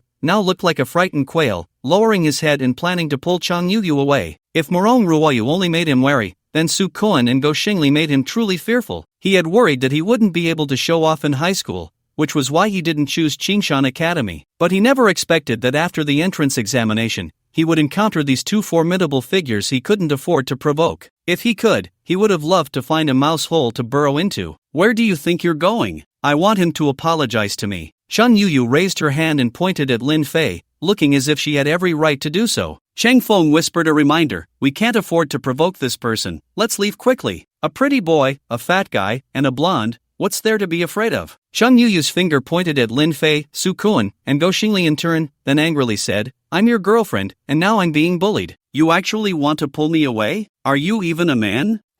Cheng Feng found it hard to speak, feeling anxious and wanting to distance himself from Chang Yuyu. Alright. Lin Fei saw that the two were about to argue and felt it wasn't worth it over a trivial matter, so he said, you really did insist for 10 minutes, I admit defeat, I'm sorry. In the incredulous gazes of the crowd, Lin Fei apologized to Chung Yu. This apology was so unbelievable in the eyes of Su Kuan, Go Xingli, and Mu Qingqing, who had witnessed Lin Fei resorting to violence at the slightest disagreement. It was no exaggeration to say that the incident of Lin Fei apologizing could be talked about for a year. No way! Chung Yu saw Lin Fei apologize and thought he was afraid of her, so she pressed further. You just slapped me. I want you to kneel and apologize. Kneel? Lin Fei frowned, his tone somewhat displeased. Don't go too far, I've already apologized to you. At this point, Lin Fei noticed Go Xingli rolling up his sleeves and said, you guys should leave quickly, or you'll regret it later. Despite Go Xingli currently obeying him, this guy was notorious for being a playboy. Once he made a move, Chung Yu and Chang Feng would likely be in for a rough time. Chung Yu sneered disdainfully, you three losers think you can make us unlucky? Do you know who my boyfriend is? Upon hearing this, Lin Fei finally understood what it meant to be unable to persuade a doomed ghost. Really, when someone wants to court disaster, no matter how hard you try, you can't pull them back. Thinking of this, Lin Fei looked at Go Xingli, you handle it, don't be too harsh, just make them leave. Don't worry, Captain,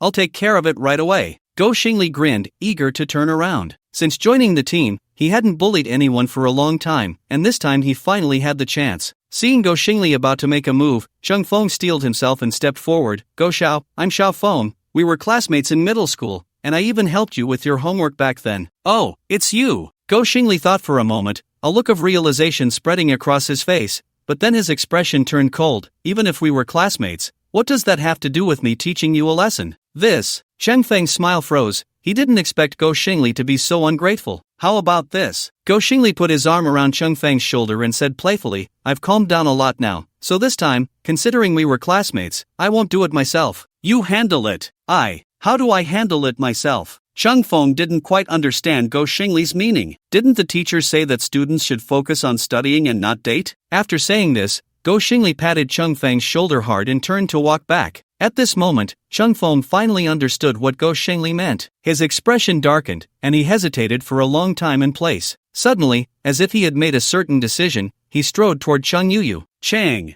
Feng, what are you doing? Chung Yu instinctively stepped back, looking at the aggressive Chung Feng. What am I doing? Chang Feng raised his hand and slapped Chung Yu hard across the face. You big-chested fool, from now on, we have nothing to do with each other. Disappear from my sight immediately, or every time I see you, I'll hit you. Chung Yu was stunned by the slap and left in tears. Cheng Feng didn't chase after her. He approached Go Xingli with a bitter smile and asked, Go Xiao, do you think this is okay? That barely passes, now get lost. Go Xingli could see that Chung Feng had deliberately let Cheng Yu go, but he didn't hold it against him and waved him away. Junior sister, did you see that? This is the outcome of dating. In the future, if you want to find a man, you must first pass your senior brother's test. Lin Fei thought of Du Chanqian as his own sister and said seriously, got it. Du Chanqian was entirely focused on the 3 abnormal eggs and replied perfunctorily, dating? What a joke. What man finds it interesting to raise battle beasts? This meal lasted a long time, and it wasn't until evening that Lin Fei sent the teacher's family back. Just before leaving, Lin Fei secretly slipped a card to Du Chanqian, containing 3 million, for emergencies when needed. After exiting the community where old Du lived, Su Kuan, Mu Qingqing, and Go Xingli had already left,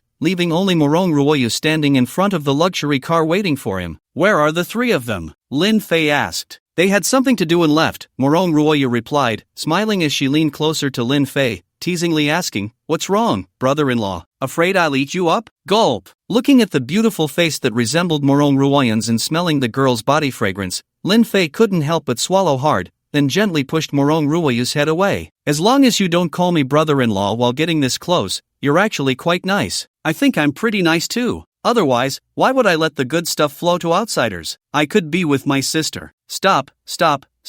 Lin Fei quickly interrupted Morong Ruoyu, feeling that if they continued, things would get out of hand, so he changed the subject and asked, have the materials I ordered arrived? Morong Ruoyu pouted, feeling bored. They've arrived, all stored in a large warehouse for you. Take me to see, Lin Fei said as he opened the car door and sat in the passenger seat, smiling at the driver. The driver. Morong Ruoyu watched Lin Fei actively avoid her, the corners of her mouth curling up slightly, before she got into the car and ordered the driver to drive. Half an hour later, the car stopped in front of a large warehouse in the west of the city. The warehouse was surrounded by barriers set up by array masters, and there were many combat professionals guarding it, with security levels much higher than the Su family. making it nearly impossible for strangers to approach. Even Morong Ruoyu herself had to verify several times before being allowed in. As soon as he entered the warehouse, Lin Fei was shocked by the scene before him. Everywhere he looked, there were mountains of piled materials. I contacted a total of 1,841 cities to gather these materials, emptying half of their stock. It's no exaggeration to say that only we can gather so many materials within 24 hours in the entire Great Xia, Morong Ruoyu said proudly, seeing Lin Fei's astonished expression. Indeed impressive, Lin Fei nodded in agreement. Although he had known there would be a lot of materials, seeing it with his own eyes still shocked him. This was the first time he felt that his 3 billion was worth it.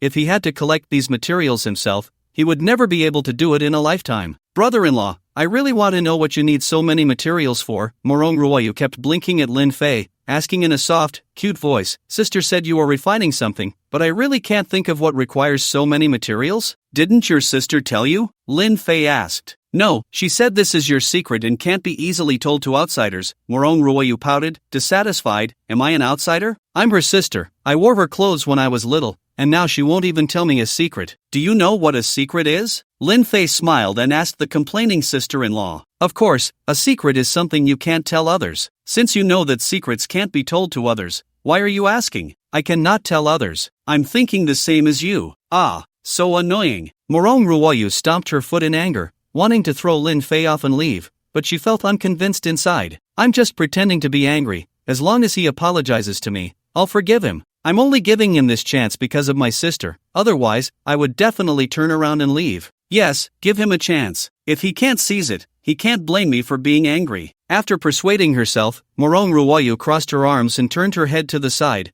wearing an expression that said, I'm angry, hurry up and appease me. Morong Ruoyu. Just then, Lin Fei called her name. What? Hearing Lin Fei call her name, Morong Ruoyu felt a surge of joy in her heart, but her face still showed an angry expression. This is none of your business, you can leave now. Also, I need to stay in this warehouse for a while, and no one is allowed to disturb me, including you. Lin Fei looked at the mountain of materials and understood how enormous the upcoming workload would be. To avoid wasting time, he didn't want anyone to disturb him. Upon hearing this, Morong Ruoyu thought she had misjudged him and looked at Lin Fei in disbelief. He actually didn't realize I was angry? My goodness, how could someone so unromantic make my sister develop feelings for him? After all these years as sisters, I never expected my sister to like this type. It's infuriating. Got it. Morong Ruoyu replied irritably and left the warehouse, slamming the large door shut. Bang! The sound of the door startled Lin Fei, who was fully focused, and he puzzledly dug at his ears, saying, What the hell? Why did she suddenly get angry? I really don't understand women. When Lin Fei was the only one left in the warehouse, he bent down to pick up a piece of material, and a prompt appeared in front of him. Detected a large amount of materials. Do you want to build an Iraqi insect nest? Note, before construction begins, 3 Acalysa beetles need to be nurtured, each consuming 1 hour of vitality. Nurture. Lin Fei clicked confirm without hesitation. Immediately, he saw the nest in his backpack flash 3 times, and soon 3 Acalysa beetles crawled out. The Acalysa beetles looked like enlarged stink bugs, but their legs were much shorter. In the hierarchy of the Iraqi insect race, these bugs were even lower than warrior bugs. Their role in the insect race was to carry brain bugs, and their combat power was probably less than that of an ordinary person with a gun. When he watched the movie back then, Lin Fei didn't even notice these bugs, which shows how low their presence was. Hiss, hiss, hiss. Lin Fei summoned the nest along with the 3 Acalysa beetles, and the 3 bugs made a piercing sound, slowly bowing down in front of Lin Fei, submitting at his feet. Building Iraqi insect nest. Lin Fei felt like he was controlling an alien creature, clearly sensing the 3 Acalysa beetles, so he tried to give commands. The moment the 3 Acalysa beetles received the instructions, they sprang into action, burrowing into the mountain of materials and emerging with materials in their mouths, crawling back to the nest. As the 3 bugs entered the nest, a progress bar appeared in front of Lin Fei. Iraqi insect nest completion, 0.0000001%. Unknowingly, 7 days passed. One day, in a restaurant in Qingshan City, more than 20 young men gathered together, drinking and chatting. Damn it, I finally made it from the capital to Qingshan City just to compete with Lin Fei, but I didn't expect to search for him for 3 days without even seeing a shadow. A 2-meter-tall boy, with bulging muscles and a full beard, gulped down a bottle of strong liquor and complained loudly. If anyone had been paying attention to this year's joint examination, they would have recognized that this boy was Shi Zhanshan, ranked 25th on the personal leaderboard. you might as well stop complaining. A thin boy next to Shi Zhanshan said with a bitter smile, I arrived a day earlier than you and also haven't seen Lin Fei. Plus, my dad already knows I'm in Qingshan City, so he'll probably come to drag me back in the next couple of days. Ha, Xin Feng, you deserve it. Who told you to get all hot-headed and publicly declare that you wouldn't go to Kyoto University? Shi Zhanshan laughed heartily,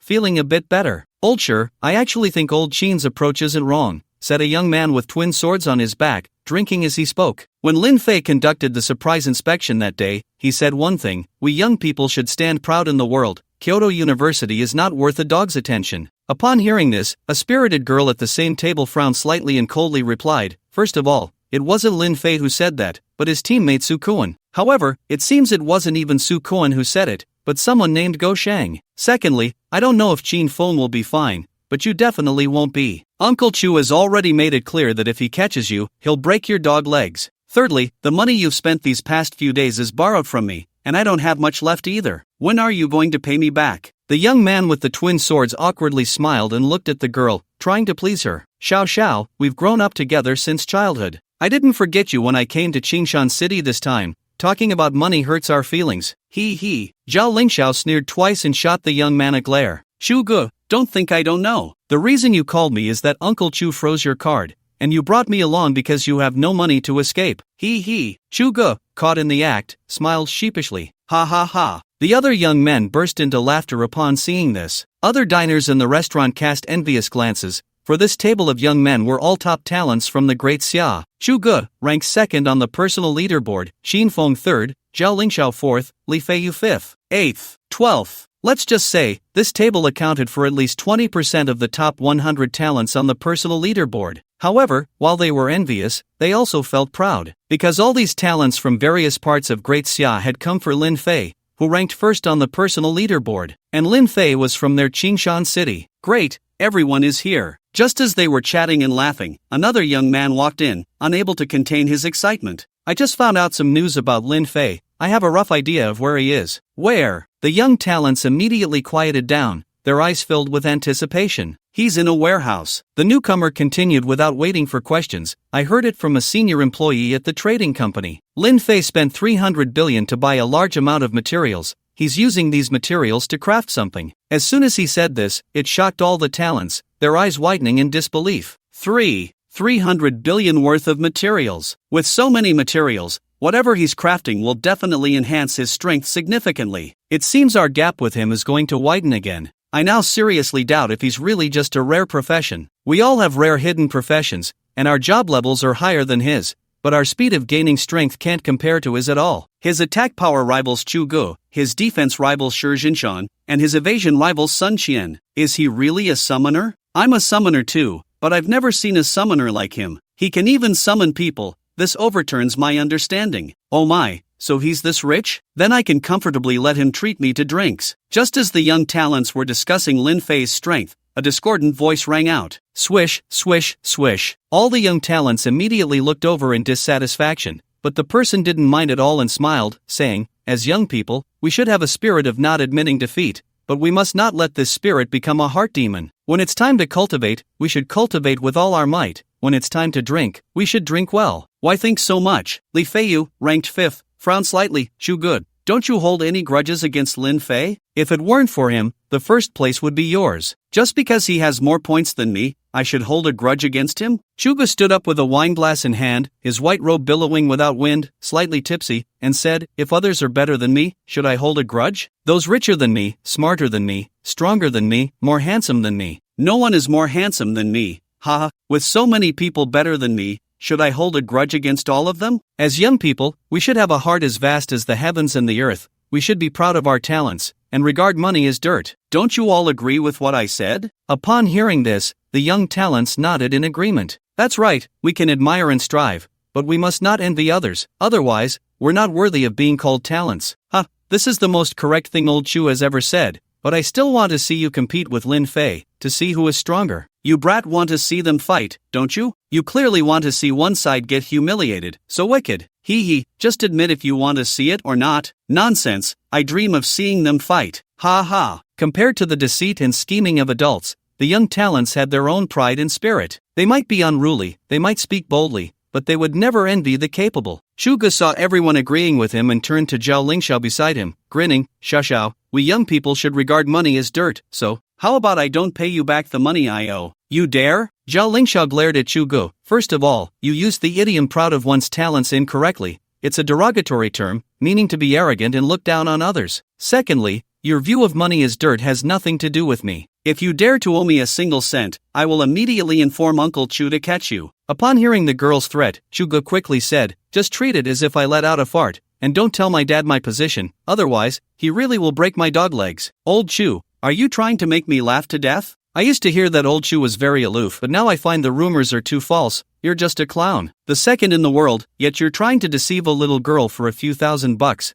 Do you have no shame? Other young talents began to joke as they saw Chuga being put in his place. Just then, a loud sound exploded in the sky, and a yellow light changed the color of the sky. At that moment, all the residents of Qingshan City were stunned. Yellow alert? The alerts are divided into 4 types: blue, yellow, orange, and red. Among them, the blue alert is the lowest level, usually triggered when wild monsters accidentally enter the range of Qingshan City, reminding civilians to be careful when going out. This situation can occur more than 10 times a year. The yellow alert is triggered when groups of monsters appear within the range of Qingshan City. This situation is relatively rare, occurring once or twice a year. The wolf-like monsters that Chuga dealt with in his previous tasks belong to this level of alert. As for the orange and red alerts, they indicate a massive beast tide, putting Qingshan City in great danger. The difference is that Qingshan City can still withstand an orange alert, while it can hardly withstand a red alert, leading the populace to flee on their own. Of course, the red alert has only appeared twice in the history of Qingshan City. Once was when Qingshan City was just established, over 80% of the residents were killed,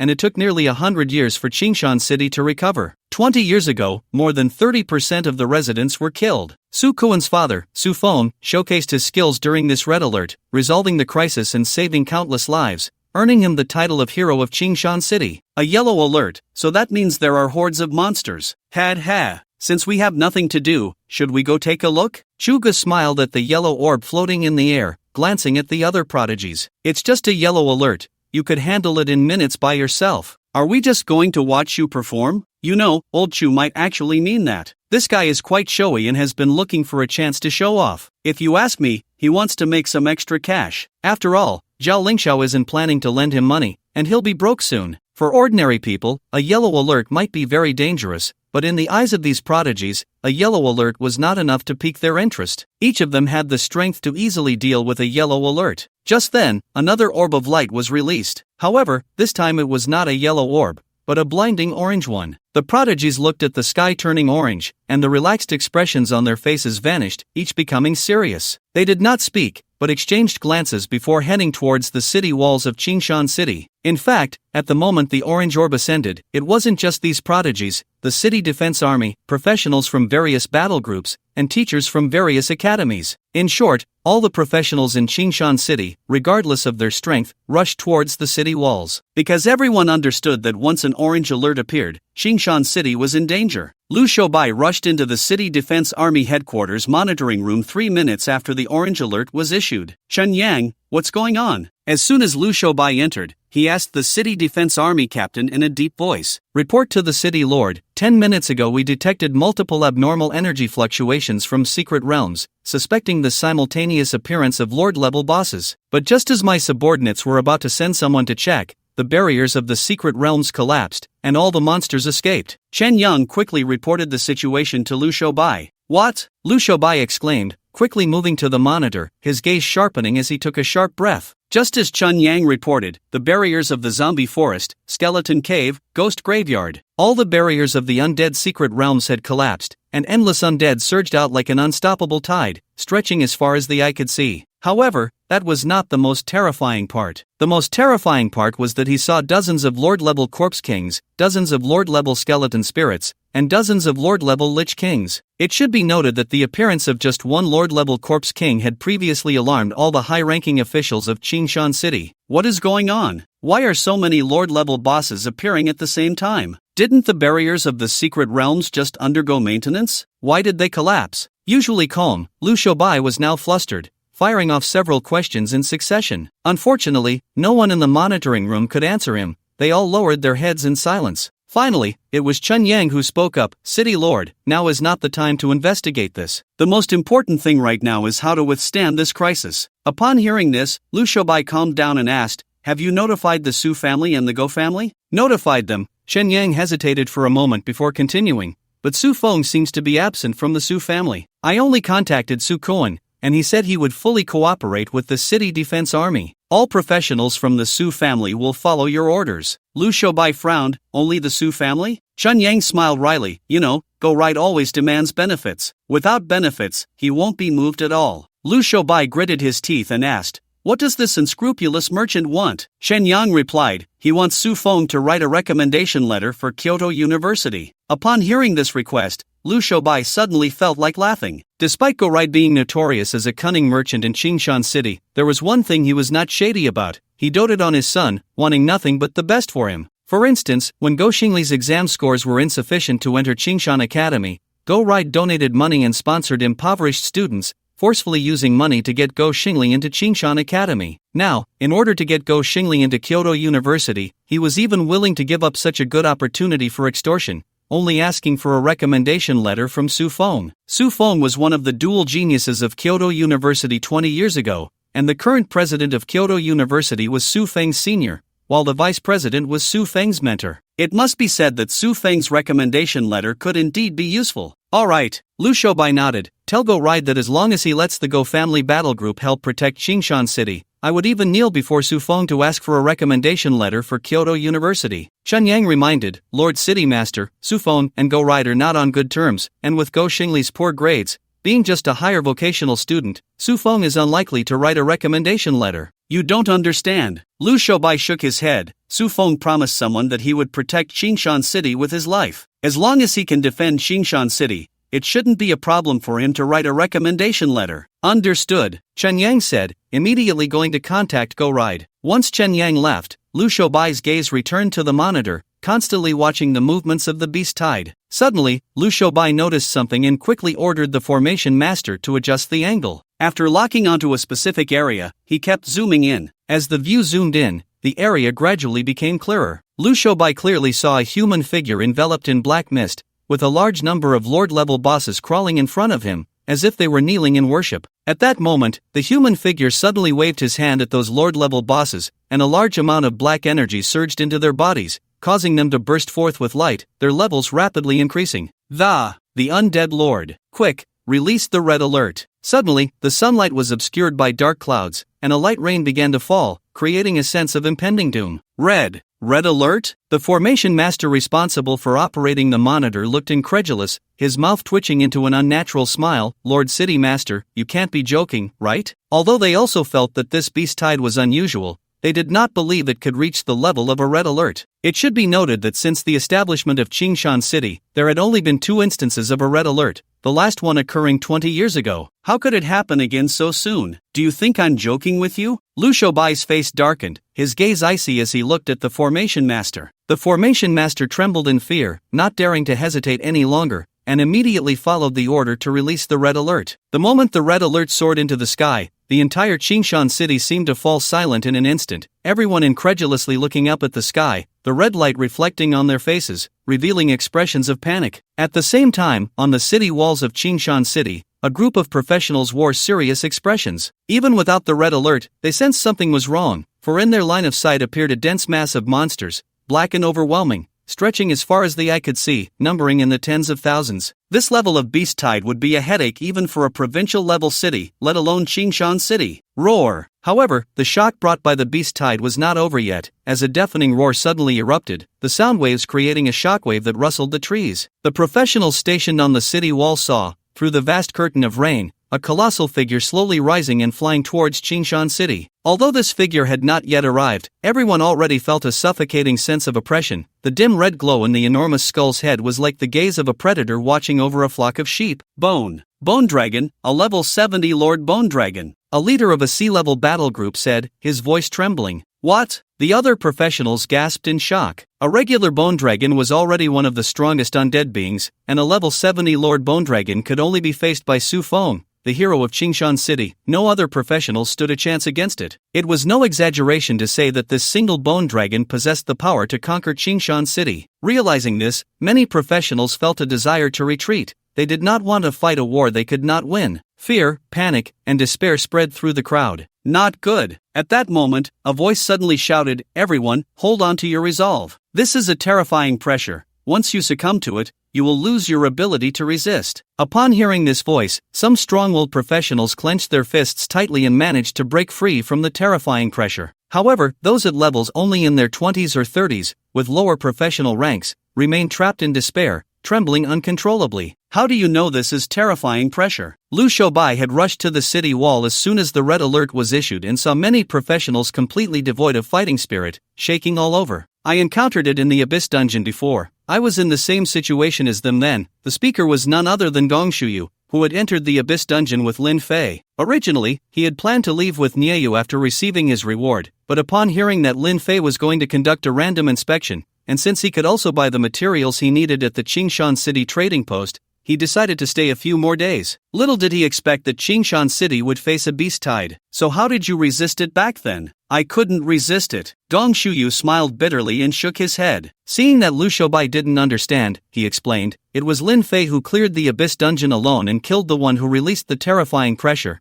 That's how we managed to recover." Liu Shoubai frowned. "Then why aren't you afraid now?" Dong Shuyu smiled bitterly again. "Because I've witnessed even more terrifying pressure." The first time he encountered the terrifying pressure, he had indeed been scared to the point of being defenseless, but after experiencing Lin Fei's pressure, he felt that the terrifying pressure was merely a drizzle. Although he was still afraid, he wouldn't be like the others, completely devoid of combat ability. Using even more terrifying pressure to resist? Liu Shoubai furrowed his brows tightly and shook his head helplessly, thinking to himself, the terrifying pressure is most likely released by the Undead Lord, and the Undead Lord is a god-level existence. How could a professional's pressure surpass that? However, this young man's words provide a line of thought. We can consider approaching it from other angles. With this in mind, Liu Shoubai declared loudly, "All support professionals, listen up. Use purification, mental enhancement, and willpower boosting skills to help others overcome their fear as much as possible." As soon as he said this, those support professionals who had already overcome their fear did not hesitate to use their skills,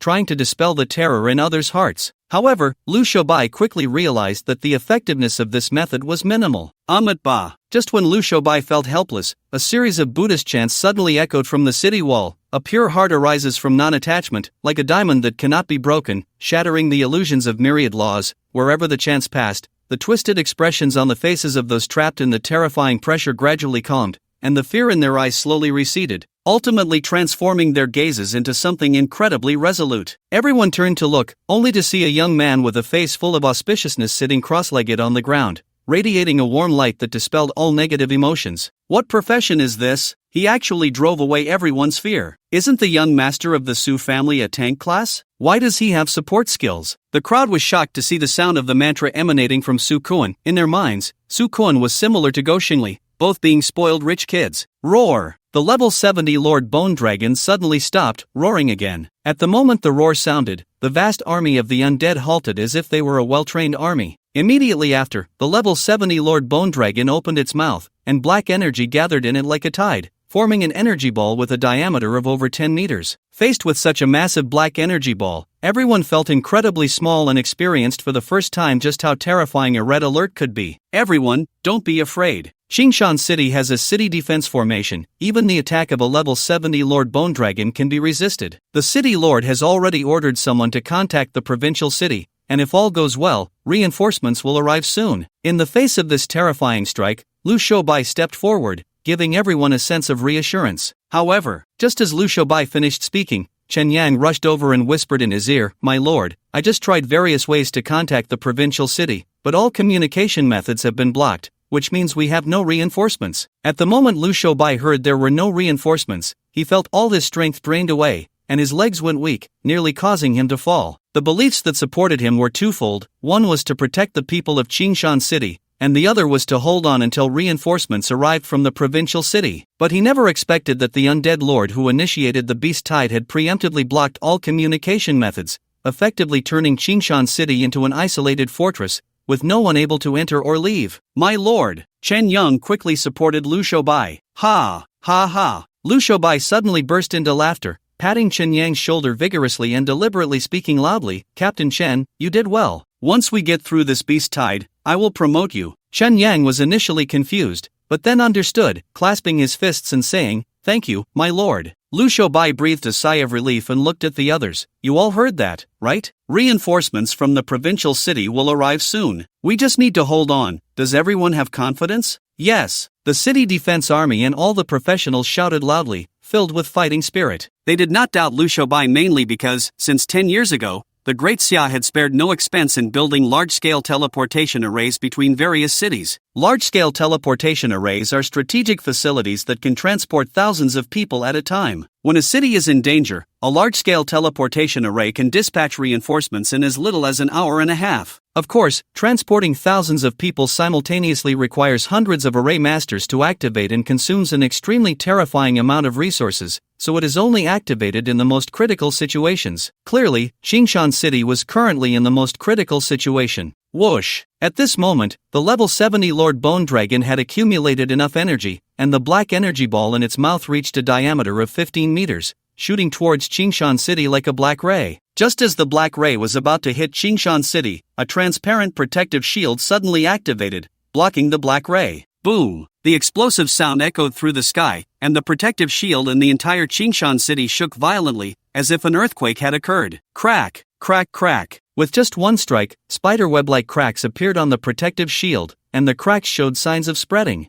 The shield of Qingshan City is truly powerful. Even a level 70 Lord Bone Dragon couldn't break it in one hit. It seems it can withstand a few more attacks. As long as we can delay a bit, the reinforcements from the provincial city should arrive. This scale of beast tide is a disaster for Qingshan City, but in the eyes of the provincial city, it's just a slightly bigger nuisance that can be easily resolved. At that time, if we seize the opportunity to kill a few more bosses, we can get a lot of good stuff. The professionals saw the cracks on the shield, and not only did they not feel afraid, but they also laughed easily. Seeing this scene, Lu Shoubai felt as if his heart had turned to ashes. His intention was to encourage everyone not to shrink back, but he never expected the effect to be too good, leading most people to lose their sense of crisis. What to do now? How boring. At that moment, a lazy voice rang out. "I thought that by following you seniors, I could learn how to deal with the beast tide, but instead, it turns out we're just hiding in the shield like turtles. What a disgrace." After saying this, Shuga fearlessly scanned everyone with his gaze and grinned. "Sorry, I'm second on the personal leaderboard. Using your seniors' words,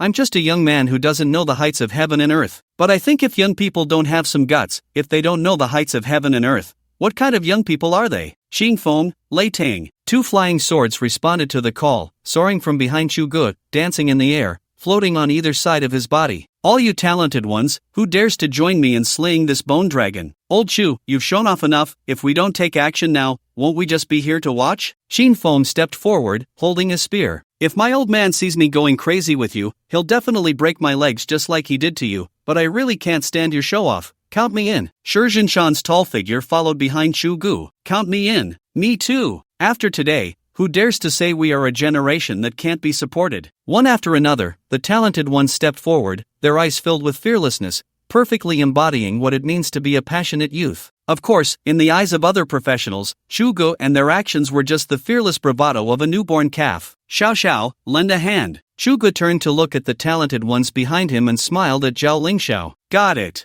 Zhao Lingxiao took a few steps forward to the edge of the city wall and said in a deep voice, "I will clear the obstacles for you as much as possible and add a layer of protection. Be careful." After saying this, Zhao Lingxiao took out a pair of gloves and put them on, flexing his fingers slightly, raising his palms slightly. Buzz buzz buzz, buzz buzz buzz, buzz buzz buzz. Just like Lin Fei summoning aliens, a large number of drones appeared out of thin air ahead, arranged in a neat formation like a well-trained army. Name, Zhao Lingxiao, age, 18, occupation, war drone programmer, occupation level, rare hidden profession kill. Zhao Lingxiao's gaze turned cold, and the drones automatically sprang into action. They transformed into giant swords, giant dragons, or fire phoenixes, forming various patterns, flashing different lights, and charging towards the ordinary monsters approaching Qingshan City. Each drone was equipped with various weapons, and they would automatically attack when close to a monster. If they encountered a powerful monster, the drones would even carry out suicidal attacks. In this way, the monsters were being killed at a visibly rapid pace. "I will also lend you a hand." Taiyin transformation, essence of the fire position, circulating through the 6 harmonies, deterring evil spirits. Formation rise, exterminate the demons. Li Feiyu simultaneously took out 3 talismans and threw them towards the most densely packed area of monsters. When these talismans fell to the ground, they immediately ignited into yellow flames, rapidly spreading out to form a killing array that enveloped an area of several hundred meters. Any monster that entered would suffer from the scorching yellow flames,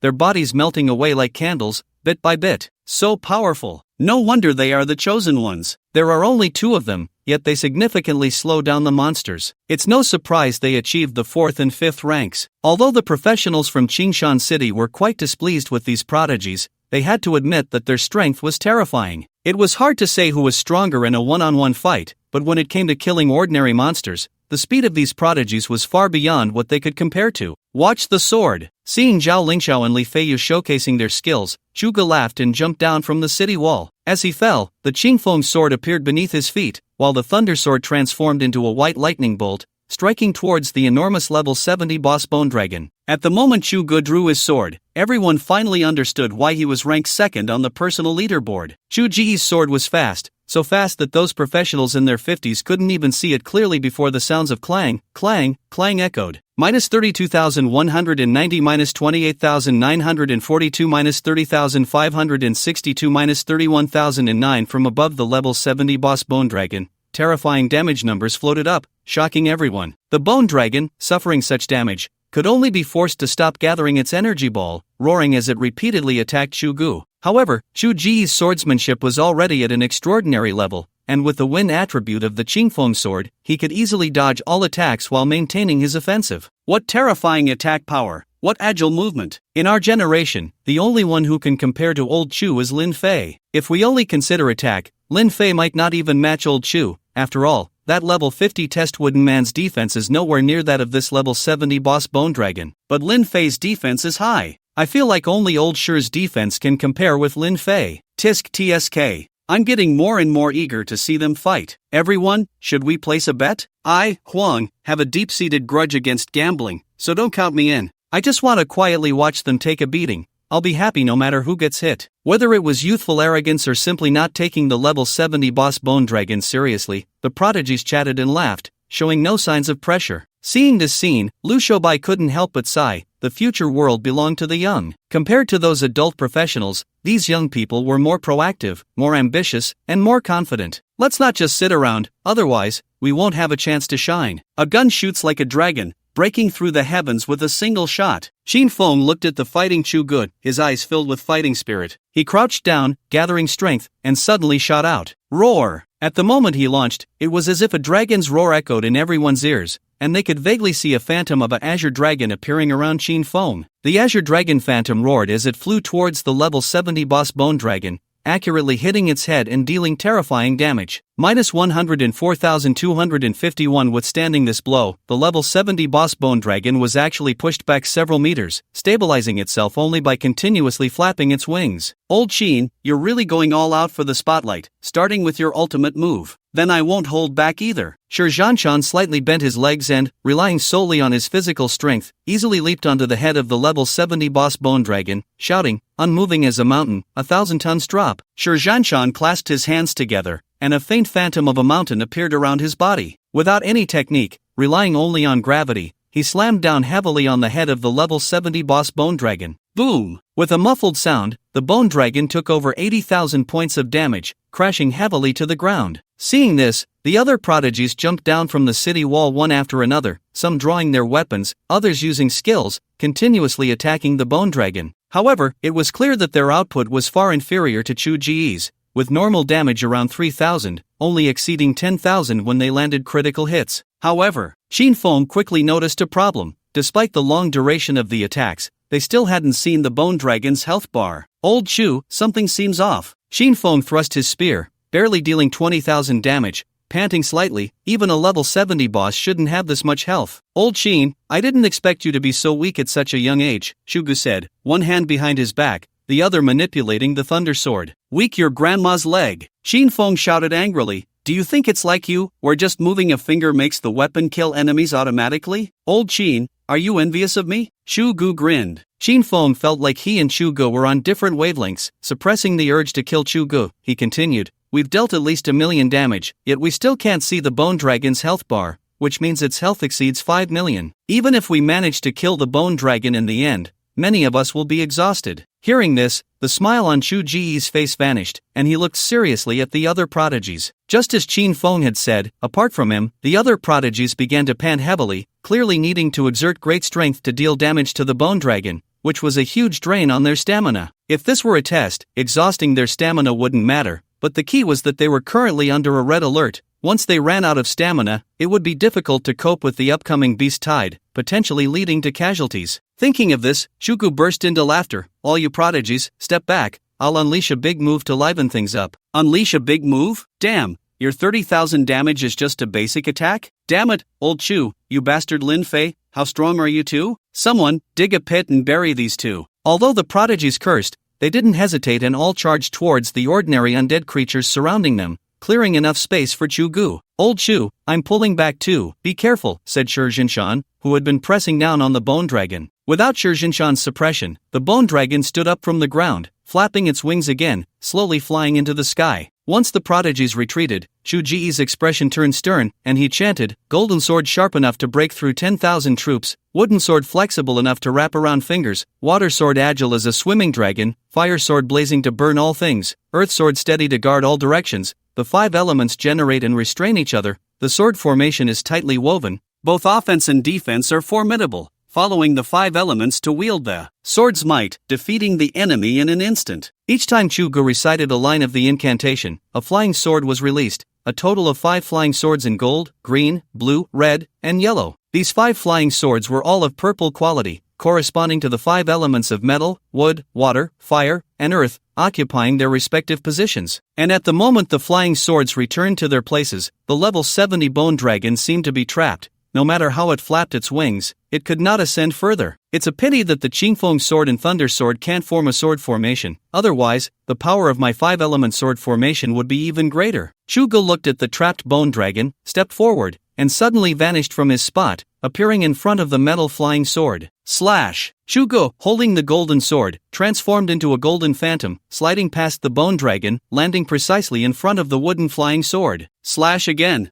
3 slashes. 4 slashes. 5 slashes. Every time Chu Gu reached a point, he would swap out the flying sword in his hand and pick up the corresponding flying sword to launch an attack. After 5 strikes, 5 phantoms formed a pentagram array in the air, with Chu Gu positioned at the center. "Explode!" Chu Gu whispered, and the pentagram array erupted, releasing an unbelievable amount of health from the bone dragon's head. -1002450 million damage. Hiss! Everyone present gasped at the sight of this number, their eyes wide in disbelief. Am I seeing things? A recently graduated high school student actually dealt 1 million damage, and this is a level 70 Lord Boss. I might not even be able to break through the defense of a level 70 Lord Boss, yet Chu Gu can inflict such terrifying damage. No wonder he's second on the personal leaderboard, it's truly frightening. Although Chu Gu is only second, his points still far exceed those of the first place in previous years. For nearly 100 years, his achievements could rank in the top 3, but unfortunately, he ran into Lin Fei. If Chu Gu is this strong, then Lin Fei must be even stronger? Absolutely stronger. Lin Fei has over 400,000 points. Just as the professionals in Qingshan City were affirming Chu Ji's strength,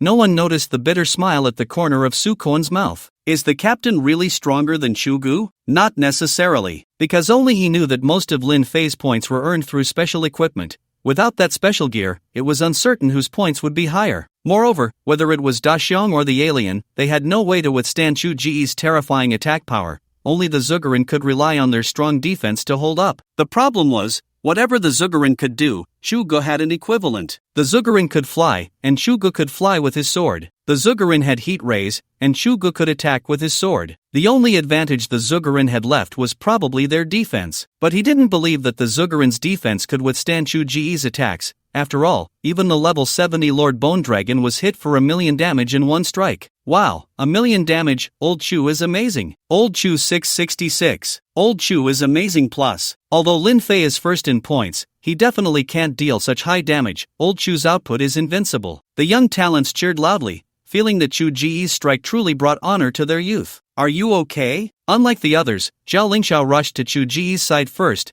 noticing his pale face and asking with concern. Clearly, that terrifying strike had consumed a lot of Chu Ji's stamina. How could I be in trouble? Chuga smiled and shook his head, pulling out a bottle of stamina replenishing potion, ready to drink it. Use this. Zhao Lingxiao handed Chugu a meat sandwich. This is a supreme meat sandwich made by a rare culinary profession. It can instantly restore stamina, and for the next 3 days, your stamina cap will increase by 50%, and your stamina recovery speed will also increase by 50%. Secret medicinal dish. Chuga didn't hesitate to take the meat sandwich and started eating it heartily, saying, "Xiao Xiao, you're too good to me, or else." What? Zhao Lingxiao felt her heart race, forgetting to breathe. Or else you could forgive the money I owe you. Chugu raised an eyebrow. Zhao Lingxiao was immediately stunned, her beautiful face turning bright red as if she were about to burst into flames. Old Chu, Lingxiao. Just as Zhao Lingxiao was about to explode, Qin Feng stepped forward, his expression serious. Good news, the Bone Dragon's health bar has appeared. Bad news, the Bone Dragon has 10 million health. How much? Chugu thought he misheard and quickly looked at the Bone Dragon. In the next second, he was shocked by the long and thick health bar of the Bone Dragon, which indeed displayed 10 million health. Old Chu, what should we do? Qin Feng said with a bitter smile on his face. Relying only on us, even if we exhaust all our strength, we might not be able to kill the Bone Dragon, unless you can use the sword formation 8 more times. Chugu shook his head. Don't even think about it. Regardless of whether my stamina can support casting the 5 elements sword formation 8 times, those 5 purple quality flying swords will shatter after 2 more uses. How about retreat? Qin Feng suggested in a low voice. Of course we retreat. Are we just going to throw our lives away? After saying this, Chuga pondered for a moment, pinching his chin. However, we can't retreat now, otherwise, the practitioners of Qingshan City will definitely laugh at us. At a time like this, you're still worried about that? What else can we do? Chuga rolled his eyes at Qin Feng, suddenly brightening up. Let's first whittle down the Bone Dragon's health to half. Leave the rest to me. I'll make sure they can't laugh at us. With that, Chuga charged forward again, engaging the Bone Dragon in battle. Seeing this, Qin Feng could only call on the other elites to continue attacking the Bone Dragon. Thus, dozens of elites spent over 10 minutes to reduce the Bone Dragon's health to below half. Respected seniors of Qingshan City, the Bone Dragon's health is now below half. As juniors, we can't just think of ourselves, so we'll leave the remaining half of its health to you. Everyone, let's watch the seniors perform. As Chugu said this, he controlled the flying swords to return to the city wall. The other elites, seeing this, also stopped attacking the Bone Dragon and returned to the city wall. Chugu and the others' actions left the practitioners of Qingshan City speechless. No, you're tired, so what? Why say you're leaving the Bone Dragon to us? We never said we wanted to fight the Bone Dragon. At that moment, the practitioners of Qingshan City finally understood that the elites led by Chugu were not only powerful and arrogant but also very cunning. Yet, they had to admit that only such practitioners could survive longer. Roar! However, at that moment, the level 70 Lord Bone Dragon roared again. It landed from the sky, crushing countless undead creatures beneath its feet, then opened its mouth, inhaling like a human. The soul flames of those weak undead creatures were sucked away. As a large number of soul flames were absorbed, the Bone Dragon's health visibly recovered, going from 5 million to 8 million in no time, restoring a full 3 million health. The Bone Dragon has such a healing skill? Damn it, the health we just whittled down was restored by it in one breath. How are we supposed to fight now? We still don't know if the Bone Dragon activates this skill when its health drops below 50% or if it activates it when it loses 50% of its current health. If it's 50% of its total health, we can't possibly kill it. Yeah, with so many low-level undead creatures, it's like it has infinite health packs. Unless we can kill it in one go, but that's simply impossible. Whether it was the practitioners of Qingshan City or those elites, everyone felt a sense of helplessness upon seeing the Bone Dragon's health recover. However, the one feeling the most helpless was Lu Shoubai, because he knew that this level 70 Lord Bone Dragon was just the frontline boss, the real behind-the-scenes boss. The undead monarch had yet to appear. Actually, I should be able to kill it. Just then, a voice rang out among the crowd. This sudden voice immediately attracted everyone's attention. However, when they turned to see that the speaker was Gong Shuyu, they couldn't help but frown. Although Gong Shuyu's joint examination results were decent among the candidates of Qingshan City, compared to the top elites of the Great Xia like Chugu, he was on a completely different level. What made Gong Shuyu think he could kill the Bone Dragon that these top elites couldn't even defeat together? What method do you have to kill the Bone Dragon? Just as everyone was questioning Gong Shuyu, Lu Shoubai decided to take a dead horse as a living horse and asked, "With the new weapon I just developed." Gong Shuyu suppressed the urge to take out the new weapon and nodded vigorously. New weapon? Lu Shoubai frowned, his expression skeptical as he asked, What new weapon can instantly kill a level 70 Lord Bone Dragon with 8 million health? Can you show it to us? No. Gong Shuyu shook his head without hesitation, then explained, this new weapon of mine is terrifying. Getting close to it poses a life-threatening danger. I barely managed to create it using my skills, and there is a significant hidden danger with this weapon. Lu Shoubai asked, what hidden danger? Gong Shuyu replied, any area that has been bombed by this weapon will have air, soil, and water sources that contain strong harmful substances. If someone accidentally enters their body, it poses a great threat to human health, meaning Qingshan City may become uninhabitable. Are you being a bit alarmist? What weapon could be that powerful? A friend of mine is in the science department and has never mentioned such a powerful weapon. Gong Shuyu, the fire is already at our backs. Can we stop wasting everyone's time? Most people were skeptical of Gong Shuyu's description of the weapon. They didn't believe such a powerful weapon existed. First of all, my skill is a divine level skill. Facing the doubts, Gong Shuyu said solemnly, secondly, Lin Fei has personally said that the weapon created by my skill is terrifying. As soon as these words were spoken, the scene fell silent. Because whether it was a divine level skill or Lin Fei's acknowledgement, it undoubtedly proved the weapon's terror. They could doubt Gong Shuyu, but they could not doubt the divine level skill and Lin Fei. Seeing that no one questioned him further, Gong Shuyu looked at Lu Shoubai and said, Lord City Master, I can provide you with the weapon, but you need to consider whether Qingshan City can withstand the damage caused by the explosion. In fact, Gong Shuyu wanted Lu Shoubai to use this new weapon so that he could witness its power. The key issue was that the moment he thought of the weapon's dangers, he began to feel conflicted, worried that improper use would destroy Qingshan City. Use it! Even though Lu Shoubai knew Qingshan City couldn't hold up, he hesitated for a long time before agreeing to use the new weapon. Qingshan City was a place he had protected for half his life.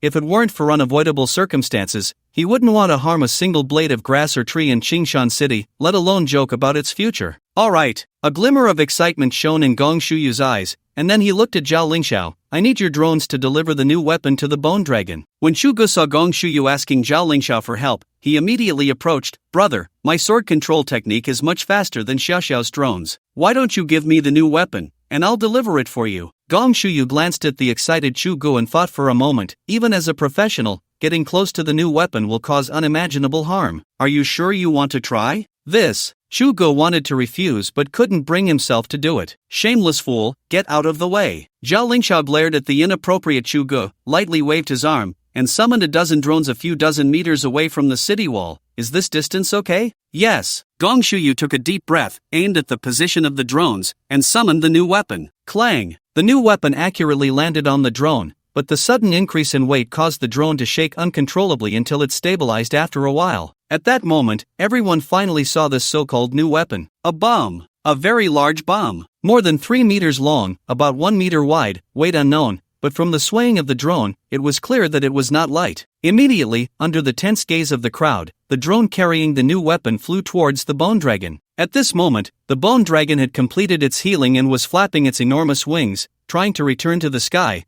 thus it did not take the new weapon flying towards it seriously. After all, in the eyes of a bone dragon over 100 meters long, a new weapon more than 3 meters long was like a toothpick in the eyes of an ordinary person. Incredibly simple, the new weapon arrived in front of the bone dragon's head. Detonate! Gong Shuyu naturally would not miss such a good opportunity and immediately pressed the red button. In an instant, a massive fireball soared into the sky, like a fountain of flames. The explosion produced a mushroom cloud that quickly rose and then rapidly fell, turning the sky into a swirling sea of fire and thick fog, as if the gates of hell had opened, releasing destructive power. After a few seconds, or perhaps just 1 second, the deafening sound of the explosion reached their ears, giving a feeling of the world collapsing. The shockwave spread through the air, actually dispersing the dark clouds in the sky, and the rain stopped. Crack, crack, crack, crack, crack, crack. The protective shield of Qingshan City suffered an unprecedented attack, spiderweb-like cracks continuously spreading out, giving the impression that it would shatter with just a slight touch. After a long time, some stunned professionals finally reacted,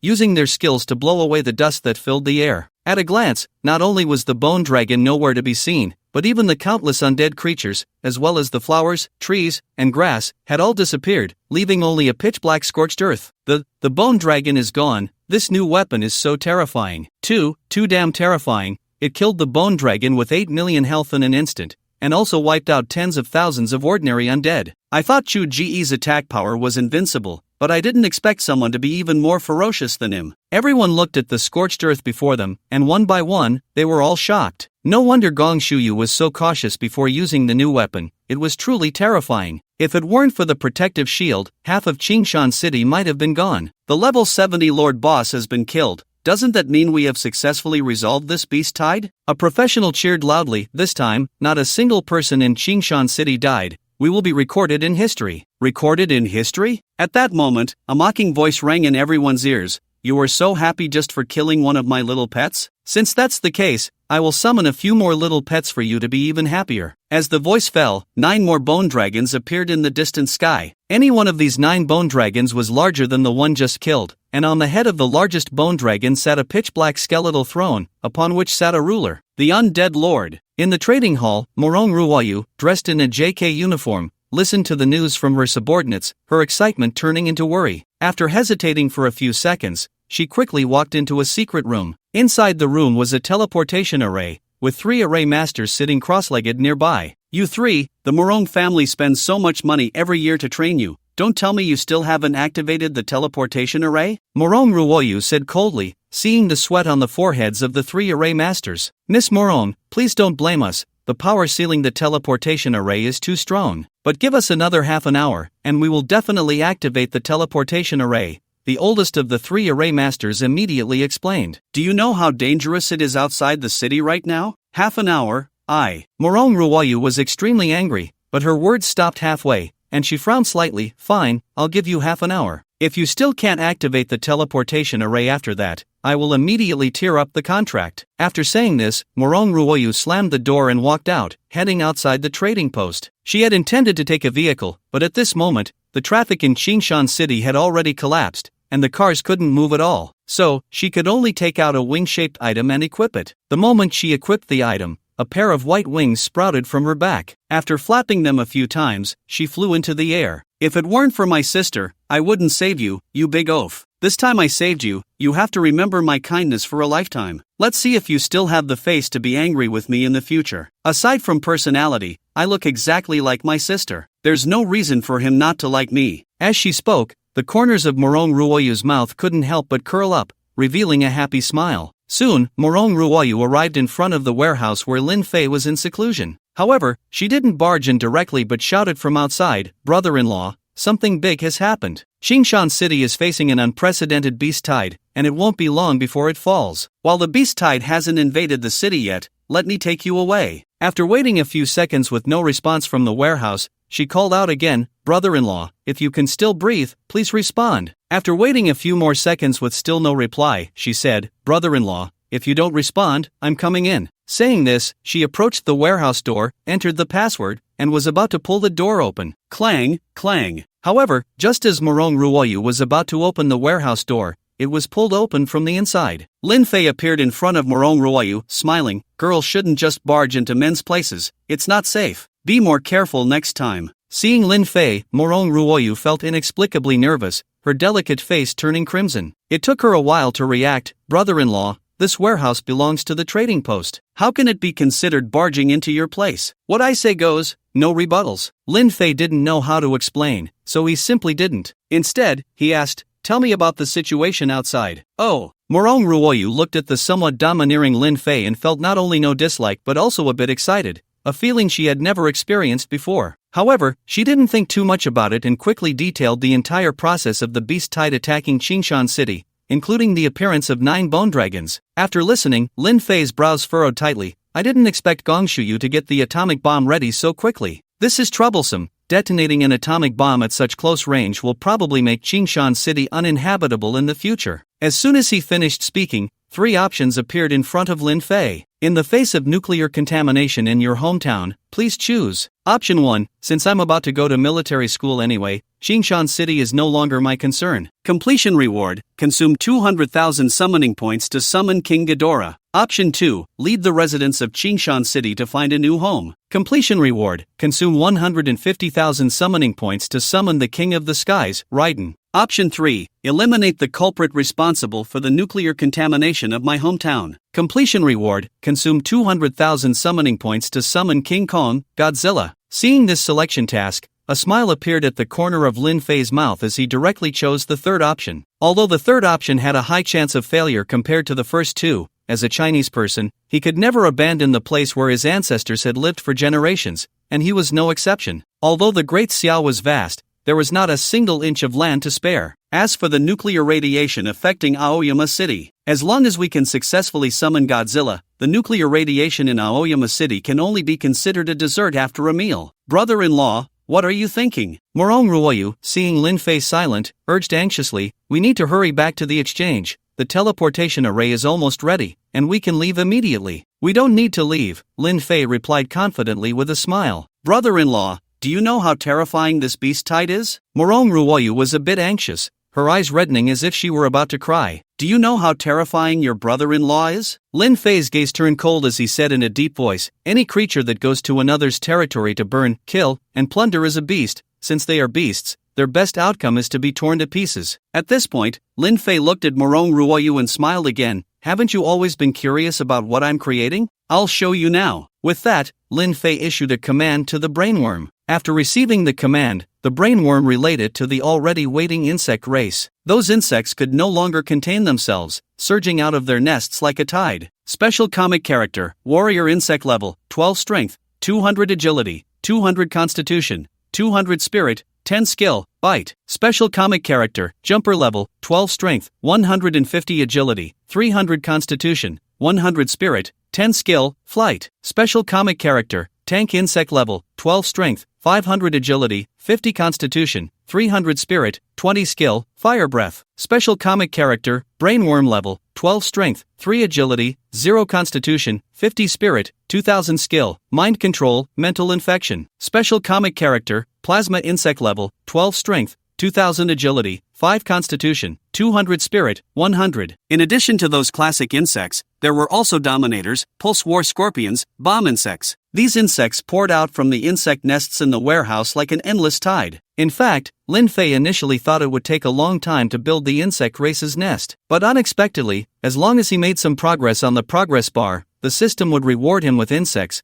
thus speeding up the construction of the nest, and he completed it in just 7 days. Brother-in-law, you're amazing again. Morong Ruoyu looked at the powerful creatures continuously emerging and covered her mouth in shock, secretly thinking to herself. Time rewound to the moment when the Undead Lord and the 9 bone dragons appeared. Just a second ago, everyone was immersed in joy, but upon seeing the reappearing Lord-level bone dragons, despair filled their hearts. Those prodigies had exhausted all means to barely kill the smallest Lord-level bone dragon, and now so many bone dragons appeared before them, they couldn't think of a solution no matter how hard they tried. They even despaired to find that even if these 9 bone dragons stood still for them to attack, they couldn't kill them. Do you still have that weapon? Lu Shoubai's voice was a bit hoarse as he turned to look at the dazed Gong Shuyu. No, I don't have any left. Making a new weapon requires a lot of materials. This one used up all my money, Gong Shuyu replied bitterly. In fact, he had invested all his previous savings and the reward given by Morong Ruoyan just to barely create a new weapon. The reason he dared to make such a decision was entirely because Lin Fei told him that his god-level skills were impressive.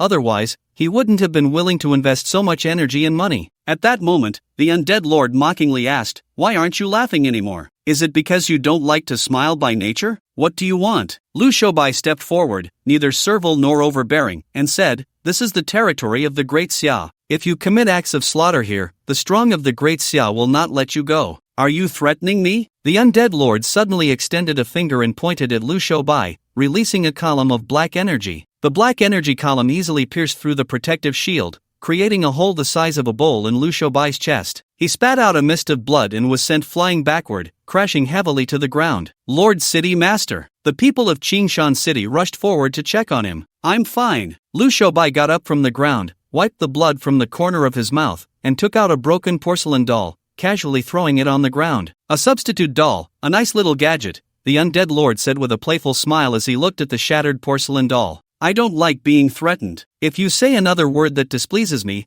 I will immediately destroy your city. At this point, the Undead Lord seemed to think of something and looked at Lu Shoubai, saying, by the way, you haven't told them that I blocked all communication methods, and no one will come to save you, have you? Upon hearing this, everyone was shocked and turned to Lu Shoubai. Lu Shoubai felt the gaze of others and knew he could no longer hide the truth. He nodded with difficulty. Seeing this scene, some of the more timid individuals turned pale and collapsed to the ground, trembling with fear. Indeed, the taste of fear that arises after human hope is shattered is the most delicious. The Undead Lord inhaled deeply, as if addicted, then fixed his gaze on Chugo and the others. You are so young yet possess such strength. You should be the pride of humanity. Do you dare to play a game with me? As he said this, the undead lord waved his hand, and dozens of black energies flew out, entering the bodies of dozens of low-level skeleton soldiers. In an instant, these skeleton soldiers underwent a transformation. Skeleton sword soldiers were promoted to skeleton great sword masters. Skeleton spear soldiers were promoted to skeleton general wielding a halberd. Skeleton archers were promoted to skeleton sharpshooters. Skeleton shield bearers were promoted to skeleton demon guards. It was as if on purpose, the newly promoted classes of these low-level skeleton soldiers corresponded one by one with Chugo and the others. Playing games is great. I love playing games. Chugo realized that the undead lord was humiliating them. Worried that someone might say something to upset the undead lord, he quickly added, however, I think playing games must have stakes, otherwise, it wouldn't be interesting. What stakes do you want? If we win, you let Qingshan City go. And if we lose, we will let you dispose of us as you wish. Ha ha. The undead lord burst into laughter upon hearing Chu Ji's stakes, but then his expression turned cold. Little friend, you are already fish in my net. I can dispose of you however I want. Using what I have as stakes, do you take me for a fool? I didn't. Chugo sensed something was wrong and hurriedly tried to explain. Boom! But the undead lord gave him no chance to explain, directly ordering the bone dragon beneath him to unleash a column of black energy, shattering the protective shield while also blasting a gap in the city wall that extended over 10 kilometers into the city. All the houses within that 10-kilometer radius vanished, and countless humans perished under this strike. This is the punishment for treating me like a fool. The undead lord revealed a smile again, casually beckoning with his finger, and the undead creatures surged into the city through the gap. You have won. I will summon back the undead that have entered the city. If I win, you will willingly become my undead generals. That would be fair. By the way, to avoid affecting your performance, others can enter the city to save the humans. Upon hearing this, Lu Shoubai immediately ordered Chen Yan to take the city defense army to protect the civilians. The various factions in Qingshan City also sent out their low-level practitioners,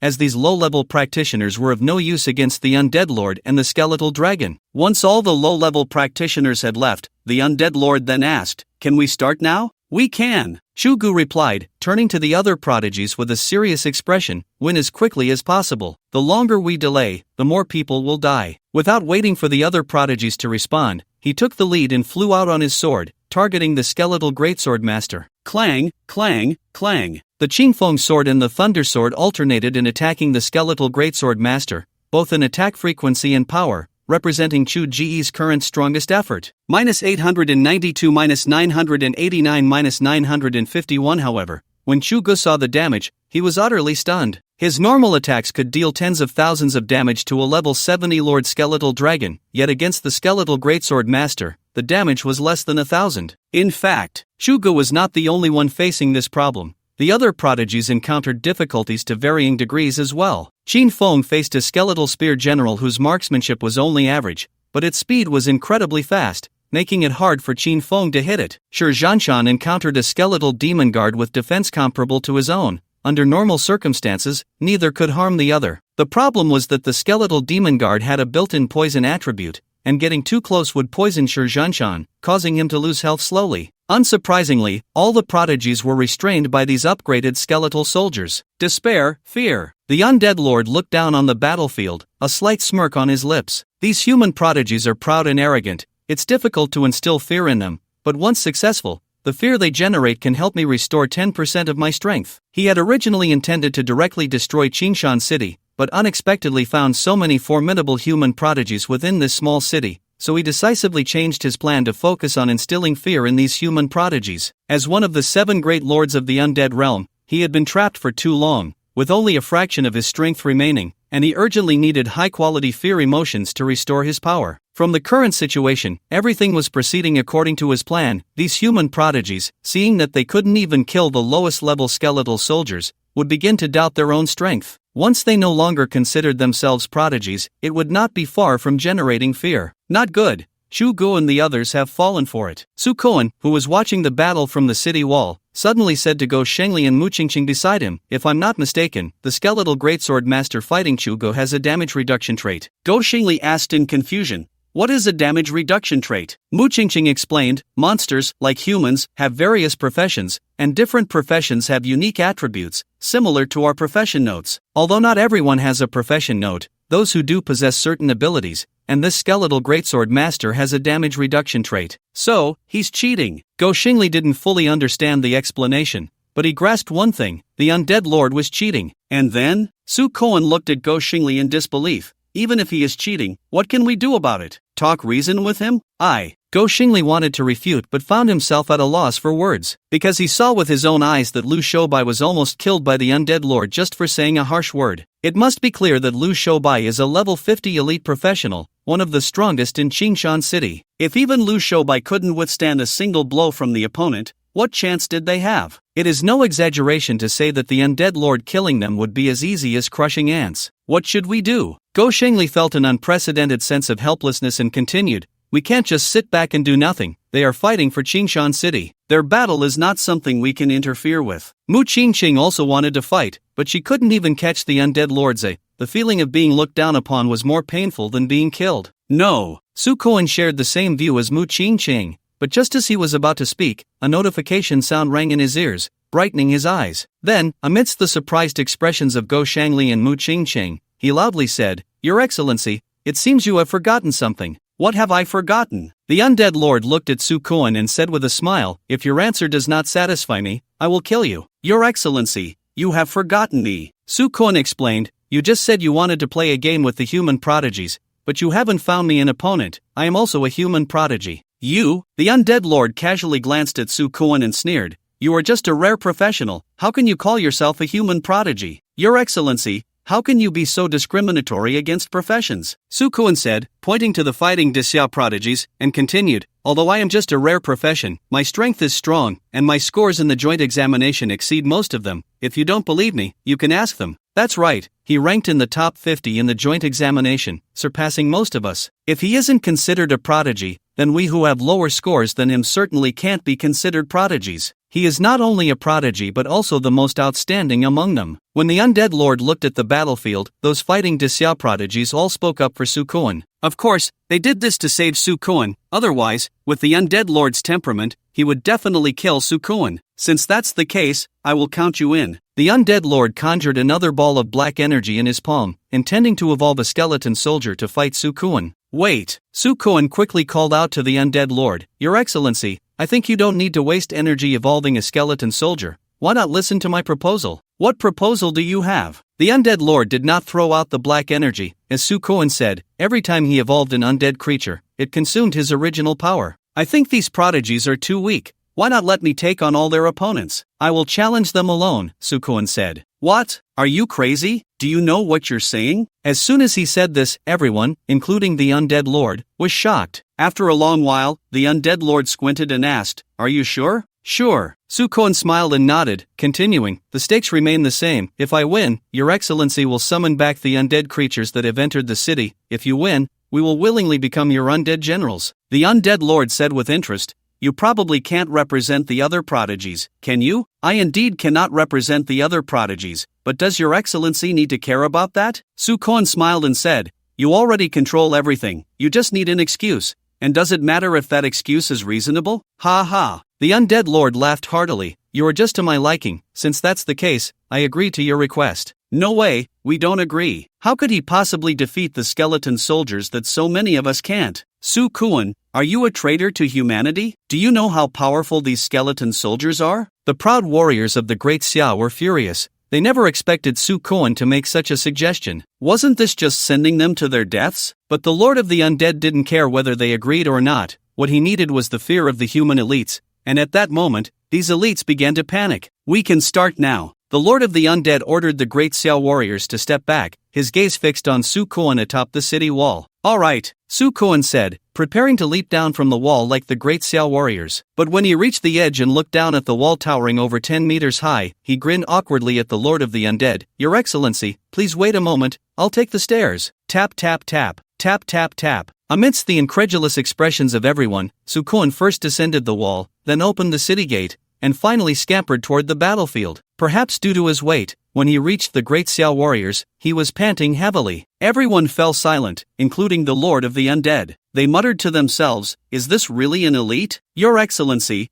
it's ready." The Lord of the Undead hesitated for several seconds before waving his hand. In an instant, dozens of upgraded skeleton soldiers charged toward Sukuan. Ahmet Ba. Facing the rushing skeletons, Sukuan calmly sat down cross-legged, hands together, chanting in a melodious tone. Clang clang clang. Just as the attacks were about to hit Sukuan, a misty golden aura erupted from him, blocking all the attacks. He. From the golden mist, the crowd seemed to hear the sound of horses neighing. Before they could wonder, a golden-armored divine general, wielding a green dragon crescent blade and riding a fiery red steed, burst forth from the golden mist. You wretched spirits, dare to harm the holy monk? Prepare to die. The divine general roared, swinging the green dragon crescent blade down, its dazzling light stretching for dozens of kilometers. Not only the dozens of skeleton soldiers but even the bone dragons in the sky and the undead army vanished without a trace. Everything happened so quickly that some people merely blinked, and the fearsome lord of the undead, 9 bone dragons, and tens of thousands of undead soldiers had disappeared, leaving only a fan-shaped mark on the ground stretching for dozens of kilometers. Am I seeing things? What is this golden-armored divine general? How can he wield such power with a single strike? Just one strike, and the Lord of the Undead is gone, the 9 bone dragons are gone, the undead army is gone. Isn't he a bit too strong? The great Xiao warriors stared in shock at the destruction caused by the golden-armored divine general, unable to calm down for a long time.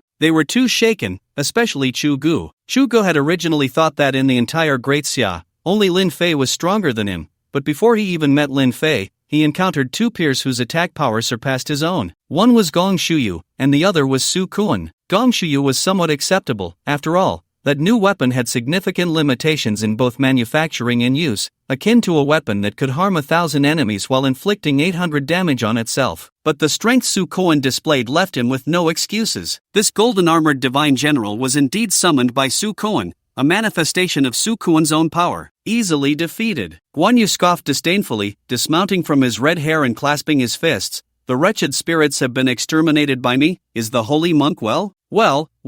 Su Kuan suppressed his excitement, nodding repeatedly. Thank you, General Guan, for your assistance. If it weren't for you today, I fear I would have met with misfortune. The holy monk is a person of great merit. Even if Guan does not come, there will be other noble people to assist. Guan Yu stroked his beard and continued, the spirits and monsters have been slain, I shall take my leave first. We bid farewell to General Guan, Su Kuan said, his hands clasped together, his attitude very respectful. Guan Yu returned the gesture with a fist salute, mounted his horse, and with a series of neighs from the horse, transformed into a golden light and disappeared into the horizon. Once Guan Yu left, Go Shengli and Mu Qingqing dared to approach. Brother Kuan, was that golden-armored deity you summoned? Aren't you a professional bald donkey? How could you summon skills? No comment. Su Kuan smiled slightly, saying nothing. It wasn't that he wanted to hide it from Go Shengli and Mu Qingqing. It was mainly because there were so many people present. If others overheard, it would be easy for them to find ways to counter him. After all, the conditions for him to summon the deity were quite harsh. He had been accumulating merit since the joint examination instance,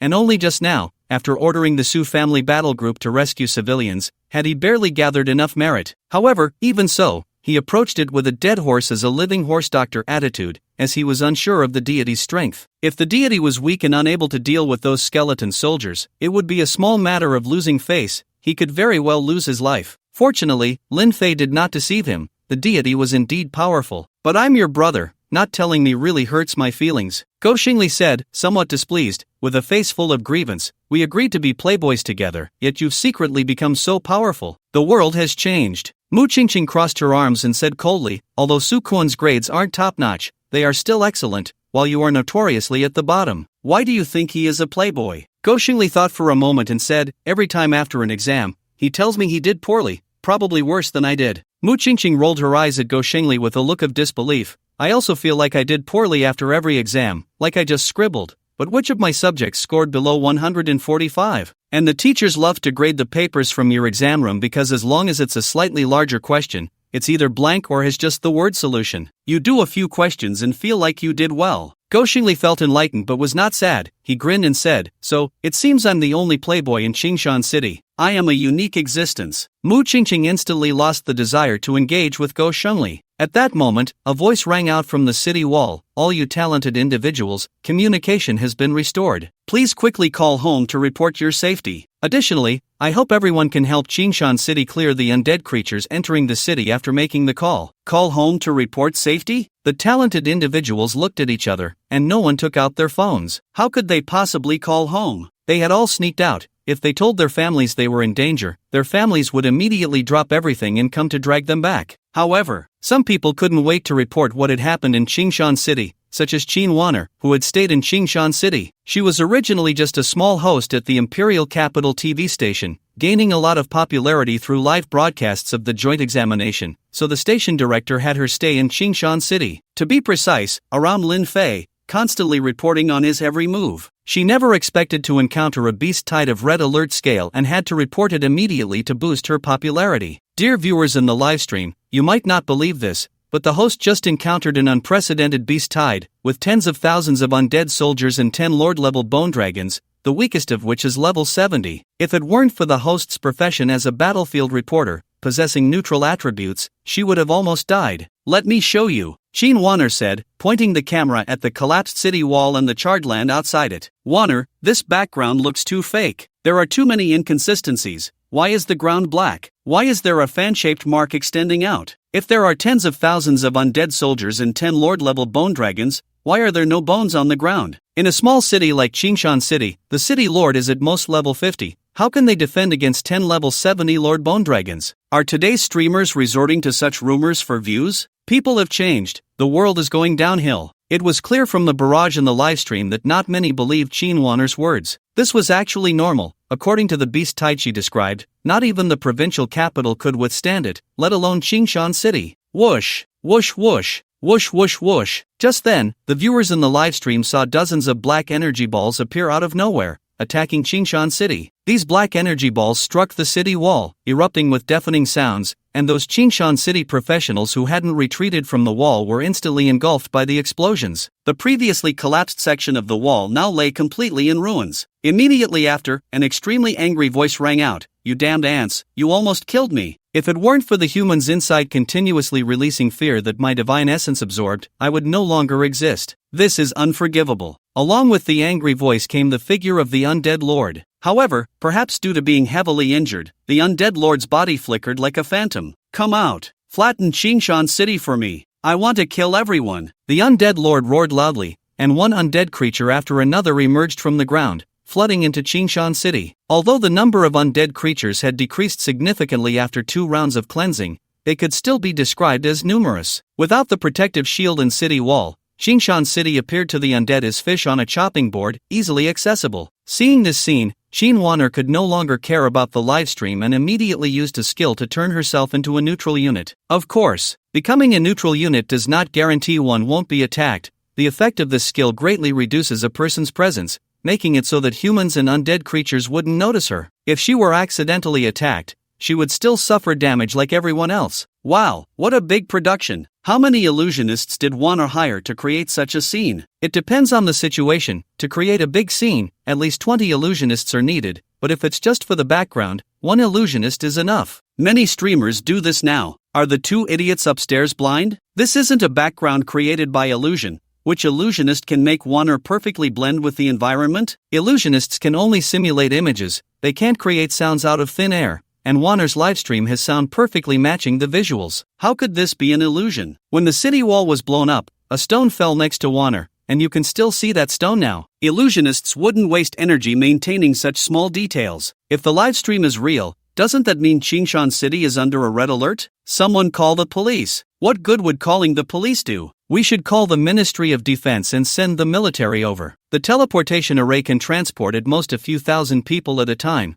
The army won't make it in time. Damn, a bone dragon, there really is a bone dragon. A level 73 Lord Bone Dragon, and there are 2 of them. Qingshan City is in danger. The viewers in the livestream completely believed Qin Wanner's words and began to think of ways to notify the higher-ups of the Great Xia, urging them to send people to save Qingshan City. However, at that moment, Qin Wanner couldn't respond to the viewers in the livestream because she couldn't make any sound while using her skills. Otherwise, the skill's effect would disappear and no longer be neutral. Hold the line. Shugo saw the undead creatures suddenly appear, and while wielding his sword to kill them, he wanted to remind others to hold the line and not let the undead creatures step into Qingshan City. But when he looked down from the air, he found that the number of undead creatures was simply too many. With just them, it was impossible to hold the line, let alone even slightly block them. The undead creatures surged into Qingshan City like a flood breaking through a dam, beginning to slaughter ordinary civilians. For the first time, Shugo felt he was too weak. First, kill the undead lord. Just then, Sukoan shouted, the undead lord was just heavily injured by the golden armored god general. Its strength is almost gone. Now is the best time to kill it. Shugo flew his sword to Sukoan and asked,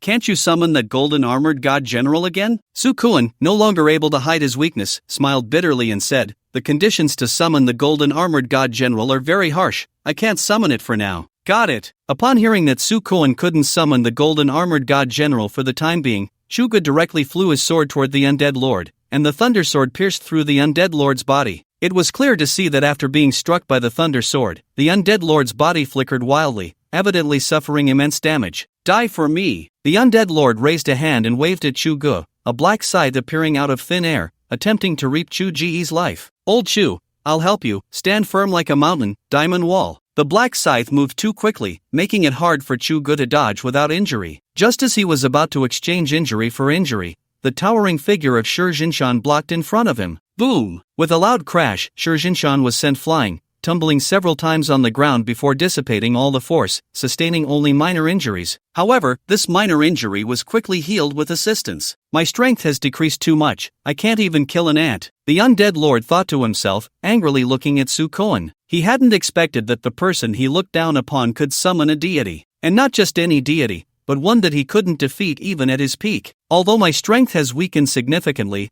I can sense that this deity comes from a higher world. This is just a lower world. How can it summon a deity from a higher world? To prevent any further accidents, I must kill him first. With that thought, the undead lord turned his gaze to Sukoan and without a word raised a hand to unleash a black energy ray. This strike was immensely powerful, and Sukoan's own defense couldn't withstand it, instantly entering the 3 seconds of invincibility of the diamond body. Not good. He wants to kill Sukoan, stop him quickly. 5 elements sword formation. Shugo immediately understood the undead lord's intention and unhesitatingly activated the 5 elements sword formation, causing 5 purple flying swords to reappear. 3000 fire dance. The tip of Qin Feng's spear erupted with scorching flames, instantly piercing through the sky with a barrage of spears. Summon the 9 nether hellfire. Li Feiyu set up a demon-slaying formation around the undead lord, summoning black hellfire to burn the undead lord's body. Xiantian sword technique. Forbidden spell, annihilation thunder. Ice blade storm. Everyone unleashed their most powerful skills, attacking the undead lord frantically. However, what left them in despair was that the undead monarch completely disregarded their attacks,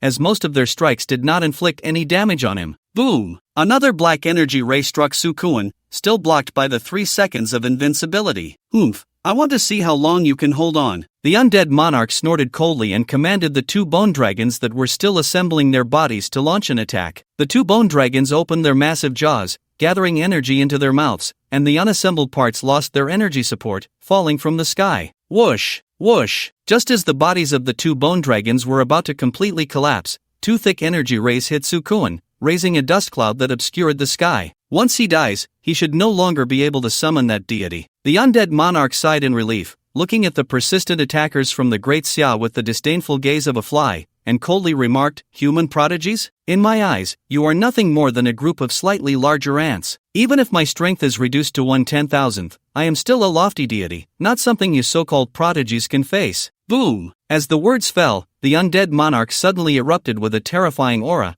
directly pushing back all the prodigies. Indeed, despite suffering so many attacks, the undead monarch not only did not weaken but instead regained some strength by absorbing the terror emotions. Ha! The damage you caused me is far less than what I have recovered. What gives you the right to fight me? What are you? The undead monarch mocked loudly. Hearing this, the great Xia prodigies turned pale, deeply shaken. What are we? At that moment, a voice emerged from the dust. In your eyes, we are nothing. But an old man once said that we young people are the sun at 7 or 8 o'clock. Remember, I am the sun. Whoosh! At the moment the voice fell, 2 heat rays shot out from the dust, hitting the undead monarch's chest and forcing him to stagger back repeatedly. Clearly, compared to the attacks from the other prodigies, the power of these 2 heat rays was much stronger. This is Lin Fei's summon creatures skill. I saw it during the live stream before. Those prodigies attacked together but couldn't push back the undead monarch, yet Lin Fei managed to do it alone. No wonder he ranks first on the leaderboard, just a slight move is the limit for other prodigies, simply invincible. The viewers in the livestream guessed who had arrived the moment they saw the heat rays, as this ability to shoot red rays from the eyes was currently possessed only by Lin Fei's summoned beast. Sure enough, as the dust gradually settled, 3 figures appeared before everyone. One was Lin Fei, one was a compatriot, and the other was the rescued Su Koan. "It's you!" The undead monarch squinted at Lin Fei and suddenly laughed. "Speaking of which, I should thank you. If it weren't for you, I would still be sealed." As he said this, the undead monarch ran his hand over his face, and his appearance changed. "Wu Di!" Before Lin Fei could speak, Gong Shuyu exclaimed loudly, "Weren't you supposed to be dead in the Abyss dungeon?" The undead monarch casually glanced at Gong Shuyu, too lazy to pay attention to this ant, and then turned his gaze to Lin Fei, wanting to see the shock on the latter's face at his appearance. However, he found Lin Fei looking at him expressionlessly. Not only was there no shock, but there wasn't even a hint of surprise. "Aren't you curious about my appearance?" the undead monarch couldn't help but ask. "Just a possession. I've seen it often before," Lin Fei shrugged dismissively. "How could you have seen it often?" the undead monarch exclaimed loudly, knowing that even in the realm of the undead, there weren't many who could possess others. Believe it or not, Lin Fei did not argue with the undead monarch, nor did he lie to him. After all, in his previous life, 9 out of 10 novels he read were about time travel, and this type usually involved seizing a body, so he said it was no problem that he often saw such things. Moreover, his situation could strictly be considered a form of seizing. The Lord of the Undead felt a deep sense of frustration and thought for a moment before asking, "Then you must not know who I am?" However, upon hearing this question, Lin Fei looked puzzled and asked, "Why should I know who you are?" "You." The Lord of the Undead felt a lump in his chest. It was like having a secret that you had held in for a long time, finally reaching the moment to reveal it, only to find that others were not leaning in to listen but rather impatiently saying, "Get lost, I don't want to know." One can imagine how uncomfortable that would be. Thus, he said, "I can tell you." Lin Fei shook his head. "I don't want to hear it. You must listen." "I just won't listen. I am one of the 7 great lords of the undead realm." The Lord of the Undead could not keep it to himself, so he spoke regardless of whether Lin Fei wanted to listen. But he had just started when he saw Lin Fei covering his ears, looking as if he was determined not to hear. Are they just playing around? How did they start chatting? Not to mention, if I were the Lord of the Undead, I couldn't stand it either. Lin Fei is too bad. Not just bad? If someone interrupted what I wanted to say, I would be so anxious I'd bite someone. If Lin Fei made the Lord of the Undead so angry he died, it would definitely be written into the history books. In fact, getting into the capital university would make it into the county records, and someone like Lin Fei, being the national top student, would probably leave a name in the history of the Great Xia. The audience in the livestream found it unbelievable that Lin Fei and the Lord of the Undead were actually chatting. They had expected a fierce battle. Not good. At that moment, Chuga suddenly thought of something and loudly reminded Lin Fei, "Stop wasting time with him. He can absorb the fear of the commoners in Qingshan City to regain strength. He is stalling for time." You don't really think I'm just chatting with you, do you? The Lord of the Undead laughed loudly, looking smugly at Lin Fei. "I'm waiting for the fear to accumulate, then I'll swallow it all to regain my strength." "What are you waiting for?" After saying that, the Lord of the Undead took a deep breath and continued, "Lin Fei, today you will witness what an army of the undead looks like. Come forth." As the Lord of the Undead raised his hands, undead creatures began to emerge from the ground, including 2 skeletal dragons. Counting the 2 incomplete skeletal dragons from before, the Lord of the Undead now had a total of 4 skeletal dragons. It's over, completely over. With so many undead creatures and skeletal dragons, even if I were to die from exhaustion, I couldn't finish them all. Lin Fei was careless. No, it should be said that the Lord of the Undead is too cunning. He actually stalled for time to regain strength. The reason necromancers are feared is that they can summon endless undead creatures. The Lord of the Undead is clearly much stronger than a necromancer, and Lin Fei didn't even think to be on guard. The most important thing now is how to rescue Lin Fei and Chu Ge. They are the most outstanding talents of the Great Xia this year. If they were to fall in Qingshan City, it would be a huge loss for the Great Xia. The moment the army of the undead appeared, the audience in the live stream believed Lin Fei was undoubtedly doomed, with no chance of turning the situation around. After all, even if Lin Fei's summoned creatures were powerful, it was impossible for one person to kill so many undead.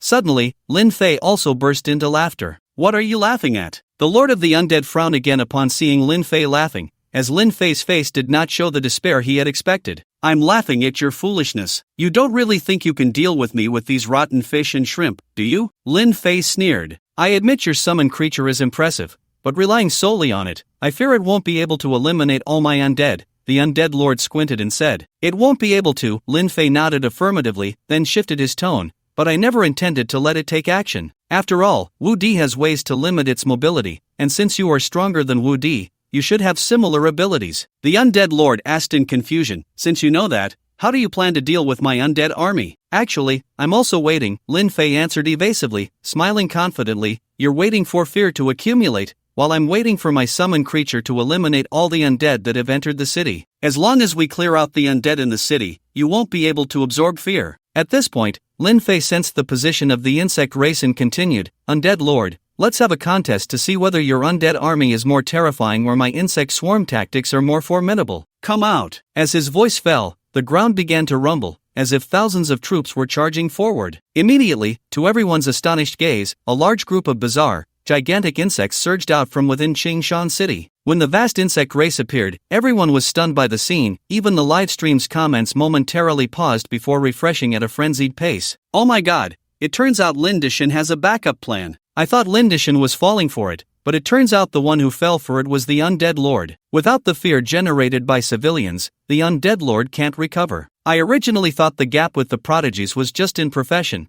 but now I realize the combat IQ is also far inferior. I should just be a good-for-nothing and not blame the heavens. Wait, doesn't anyone notice how terrifying the number of combat units summoned by Lindishan is? I remember ordinary summoners can summon at most a few dozen combat units." "You said it yourself, ordinary summoners. Is Lindishan an ordinary summoner?" "Exactly. Can an ordinary summoner be at the top of the leaderboard? Can an ordinary summoner's attack, defense, and evasion reach SSS level? Don't compare ordinary summoners to Lindishan." But that's what the books teach. Call the Ministry of Education and have them revise the textbooks." The number of viewers in Qin Wanner's livestream surpassed 10 million, and almost the entire Great Xia was focused on this battle. In the office of the president of Kyoto University, all the senior officials were present, watching Qin Wanner's livestream. "Where are Hu Shiqiang, Song Jili, and that fool with the surname Gao?" The president roared like an angry lion, "Get those three idiots here. I want to beat them to death." They rushed to Qingshan City to recruit students, and as a result, at this point, the president couldn't continue, as he knew too well some of the teachers at Kyoto University. These teachers, relying on their status at Kyoto University,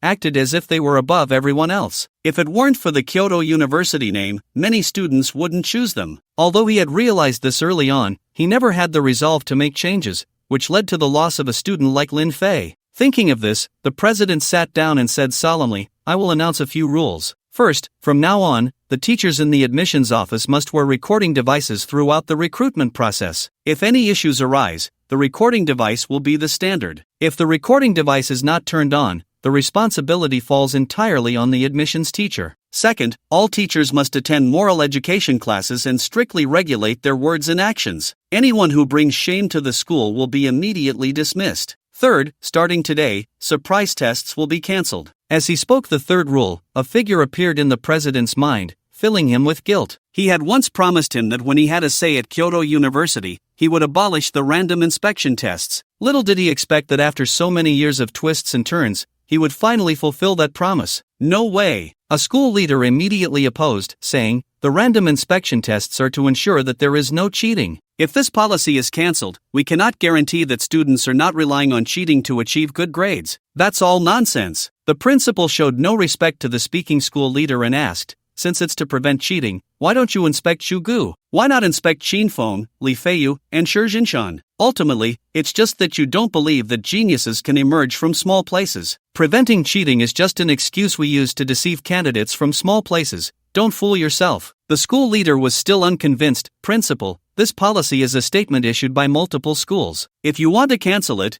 you should at least consult the other schools, right?" The principal replied firmly, "I don't care whether other schools continue this policy, but Kyoto University will no longer enforce it from now on. If you are dissatisfied, you can report me to the Ministry of Education. If you find that difficult, I can make it simpler. Let Lin Fei, Shuge, Qinfeng, come back. As long as you can do that, I will give you my position." Upon hearing this, the school leader fell silent, as he had already seen the principal's determination. After thinking for a moment, he sent a message, "Old Gao, tell Hu Shiqiang and Song Jilin that I can't help with your matters, and don't contact me anymore. I'm not familiar with you." Meanwhile, other universities were not idle either. they watched the live broadcast while commenting on Lin Fei. I originally thought he got first place by luck, but I didn't expect his real strength to be so formidable. The bugs he summoned are completely on par with the undead summoned by necromancers. These bugs are practically born for battle. Just look at their body structure, especially their strong mandibles. I bet they could even bite through steel. In terms of size, they far exceed ordinary undead,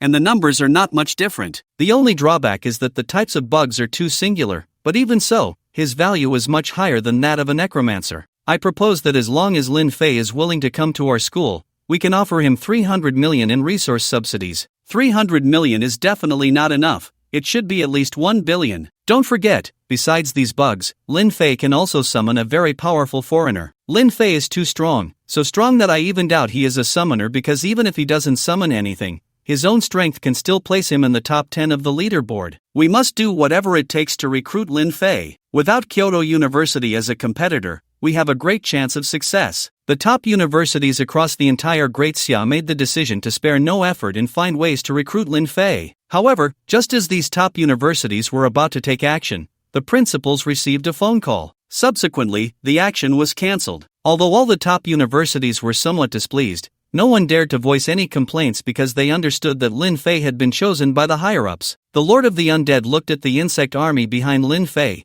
and his expression gradually became ferocious. He never expected to be deceived by a human. Good, very good. The Lord of the Undead squinted his eyes and said in a deep voice, "Since you seek death, I will grant it to you. I want you to know that no creature can resist my undead army. This is an unchanging law." Lin Fei smiled and said, "Coincidentally, in my heart, laws are meant to be broken. Charge, kill them all." The Lord of the Undead gritted his teeth and squeezed out a few words through clenched jaws. With the order given, the vast undead army surged forward like a tide. "Let them kill." Lin Fei waved his hand dismissively, and all the insectoids charged out. At that moment, whether it was the proud warriors of the Great Xia or the viewers in Qin Wanner's livestream, everyone held their breath, watching this unprecedented war unfold. Question: why are undead creatures terrifying? Answer: because they are not afraid of death and they are numerous. Lin Fei: coincidentally, my insectoids are the same. Everyone clearly saw that after Lin Fei and the Undead Lord issued the charge order, the two armies surged forward like frenzied bulls, madly rushing towards the enemy. Crash! However, as soon as the two armies clashed,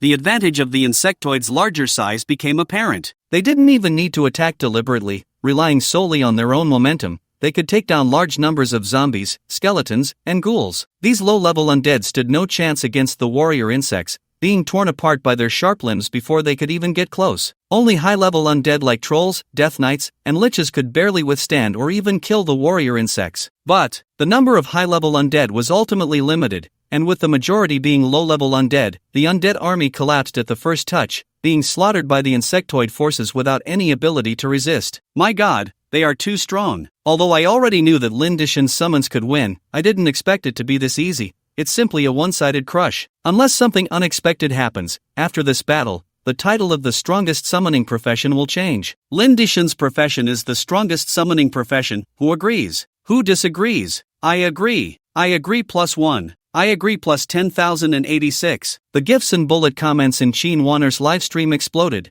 with viewers flooding the chat with comments or sending gifts. One wealthy viewer named Li Tian, dismembered by Lin Dishin's summoned beast, even sent 100 rockets in one go. However, unlike these spectators who were merely enjoying the spectacle, the teachers from various top universities frowned slightly. Although Lin Fei is currently at an advantage, his drawbacks have also been exposed. His summon creatures are too singular, and their attack methods are also limited. Exactly, against zombies, skeleton soldiers, ghouls, trolls, and death knights. These tangible undead have great lethality, but against liches and ghosts, these intangible undead, the lethality is minimal. Besides being unable to deal with incorporeal entities, it seems Lin Fei's insects do not have higher level units. If that's the case, the Undead Lord could turn the tide simply by deploying bone dragons. And that's not the most terrifying part. An esteemed elder slowly spoke, his tone serious. Everyone, don't forget, what is the most terrifying ability of the Undead Lord? The most terrifying? Upon hearing this, the others were momentarily stunned, then their eyes widened as they understood the elder's meaning. The war continued. As the undead army was suppressed by the insectoids, the Undead Lord's expression was as grim as it could be. He had never imagined that one day his undead army, which relied on numbers to win, would actually lose in numbers. Damn it, if it weren't for the fact that I just died once and consumed all my source power upon resurrection, my undead army wouldn't lose to these bugs. As the undead lord, he could allocate source power to allow ordinary undead to advance. The promoted undead would belong to the hero units, far surpassing high-level undead, easily able to slay these detestable insects. The problem was, he was currently struggling to maintain his own body, with no excess power to promote the undead. I can only rely on the bone dragons. The undead lord looked up at the 4 bone dragons, secretly calculating in his heart, first feign an attack on Lin Fei, but actually attack towards the city. As long as I can cause widespread chaos, I can absorb the terror emotions. With this thought, the undead lord issued orders to the bone dragons. Not good, the undead lord has deployed the bone dragons. The death ray of the bone dragon is immensely powerful. If it were to be fired at the bugs, it would cause significant losses to Lord Lin's combat units. I wonder if Lord Lin has a countermeasure. He can't just watch his summons get killed, can he? Hey, have you guys seen blue spherical lightning? Is the person upstairs out of their mind? Is this really the time to discuss blue spherical lightning? That's not what I mean. Look inside Qingshan City.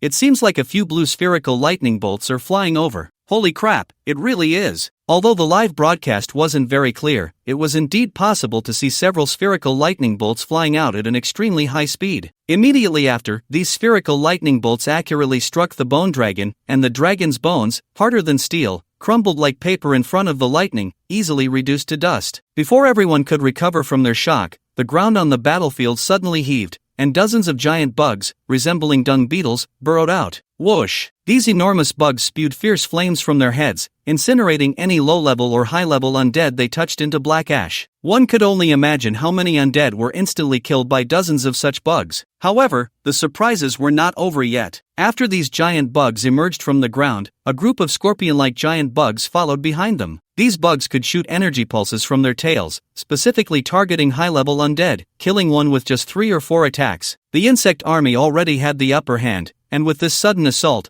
the undead army suffered heavy losses, leaving only 1/5 of their original strength. Did you see that? Did you see that? Lord Lin's bugs aren't just one type. Dung beetles, scorpions, and now at least 4 types of bugs that can shoot spherical lightning. The attack power of the dung beetles and scorpions is still within acceptable limits, but isn't the attack power of the spherical lightning too strong? That was a Lord-level bone dragon, gone in the blink of an eye. I feel like I could do it too. Brother upstairs, you need to face reality. Don't overthink it, otherwise, between life and death, you're likely to choose to die. This sudden scene shocked everyone and reignited the excitement in the live stream. However, while some rejoiced, others were dismayed. The undead lord, seeing his dwindling undead, stood frozen for a few seconds before finally realizing he had fallen for Lin Fei's trap. From the very beginning, Lin Fei had been considering how to deal with his bone dragon, even going so far as to hide the existence of other bugs. When the bone dragon was charging its attack, these hidden bugs suddenly launched their assault. In its charged state, the bone dragon couldn't stop immediately and could only watch helplessly as the spherical lightning struck it. Lin Fei, you've really angered me. The undead lord's eyes turned red, his face twisted in rage as he said, "Today, even if it means sleeping for 1,000 years, I will kill you. I will show you the most terrifying move of the undead." The furious undead lord frantically mobilized the energy of his divine status, his aura skyrocketing, and the sunlight seemed to be shrouded in darkness, dimming significantly. Lin Fei, have you ever thought about being killed by the bugs you summoned? Crack, crack, crack, crack, crack, crack. The moment the undead lord's voice fell, the sound of bones shattering echoed across the battlefield. Following the sound, those undead and warrior bugs that had already perished were all resurrected. Of course, the resurrected warrior bugs now belonged to the undead units and were no longer under the control of the mother nest. Suddenly, the number of undead not only fully recovered but even surpassed their previous count. With the addition of the undead insect race, both sides entered a stalemate. No, to be precise, Lin Fei was at a disadvantage, because anyone with clear eyes can see that the fallen Zerd will turn into undead, which means that as long as this battle continues, the undead of the undead lord will only increase, while Lin Fei's bugs will decrease. Lin Fei, do you see this? This is my true power. The undead lord looked at the undead counterattacking and shouted, "In my domain, all death is under my control. I can continuously replenish the undead,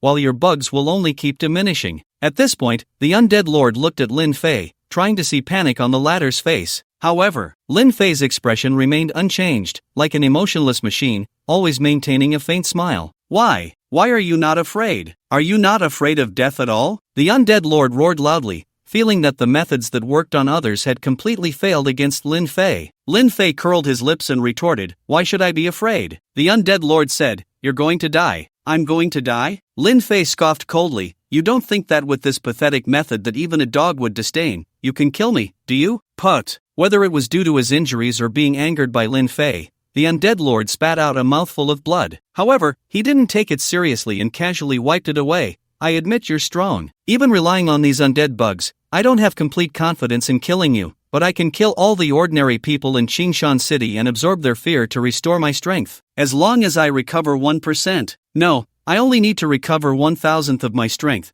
and I can crush you like an ant. You have no way to stop me. Lin Fei said expressionlessly, as long as I'm here, you can't kill anyone. Lin Fei, open your eyes and see clearly. As more and more bugs are transformed into undead, what will you use to stop me? The undead lord asked triumphantly. Lin Fei looked at the triumphant undead lord without answering the question, instead coldly saying, come out. As those 3 words were spoken, numerous holes suddenly appeared in the ground, and one bug after another surged out wildly. With these bugs joining in, Lin Fei, who was at a disadvantage, immediately turned the tide and suppressed the undead once more. You actually have so many bugs? The undead lord was taken aback for a moment, then mocked, Lin Fei, are you stupid? The more bugs you summon, the more will be transformed by me. Your body should be close to its limit, right? In response to the mockery, Lin Fei answered with a non sequitur, from how frantically you just used this move, it's not hard to see that it consumes a lot for you right now. Next, I bet with you, will your body collapse first, or will my bugs be killed off first? The undead lord squinted.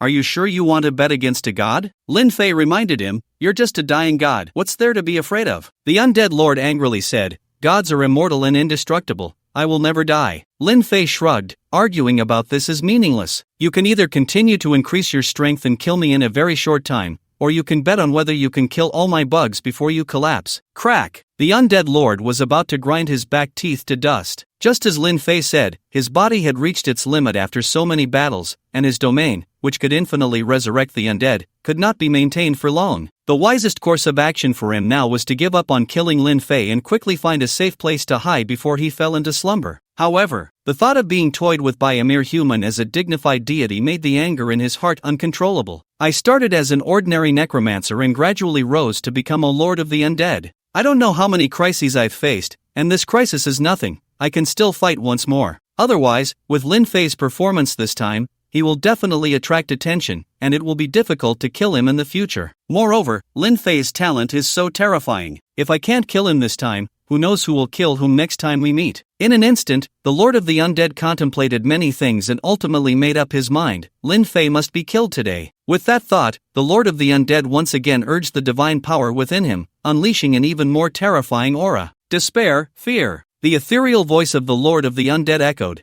and a terrifying pressure was released. This time, the terrifying pressure was incredibly strong, not to mention the proud warriors of the Great Xia, even Gong Sunyu, who had experienced Lin Fei's pressure, began to envision various horrifying scenes in his mind. Unconsciously, their bodies trembled continuously, their strength significantly weakened. Is that all? However, there was one person at the scene who was completely unaffected, and that was Lin Fei. He dug at his ears and said, if you only plan to use this move against me, I advise you to save your energy, it won't work on me at all. Humph. The Lord of the Undead snorted coldly and once again urged the source power within his divine essence. Boom! The terrifying pressure of the Lord of the Undead rose another level. The previously somewhat resistant Chu Gu and the others could no longer withstand it, trembling all over and completely losing their combat ability. At this moment, they uncontrollably recalled the most terrifying things they had encountered. Moreover, this fear would be magnified tenfold, 100-fold. Put. However, this also accelerated the collapse of the Lord of the Undead's body,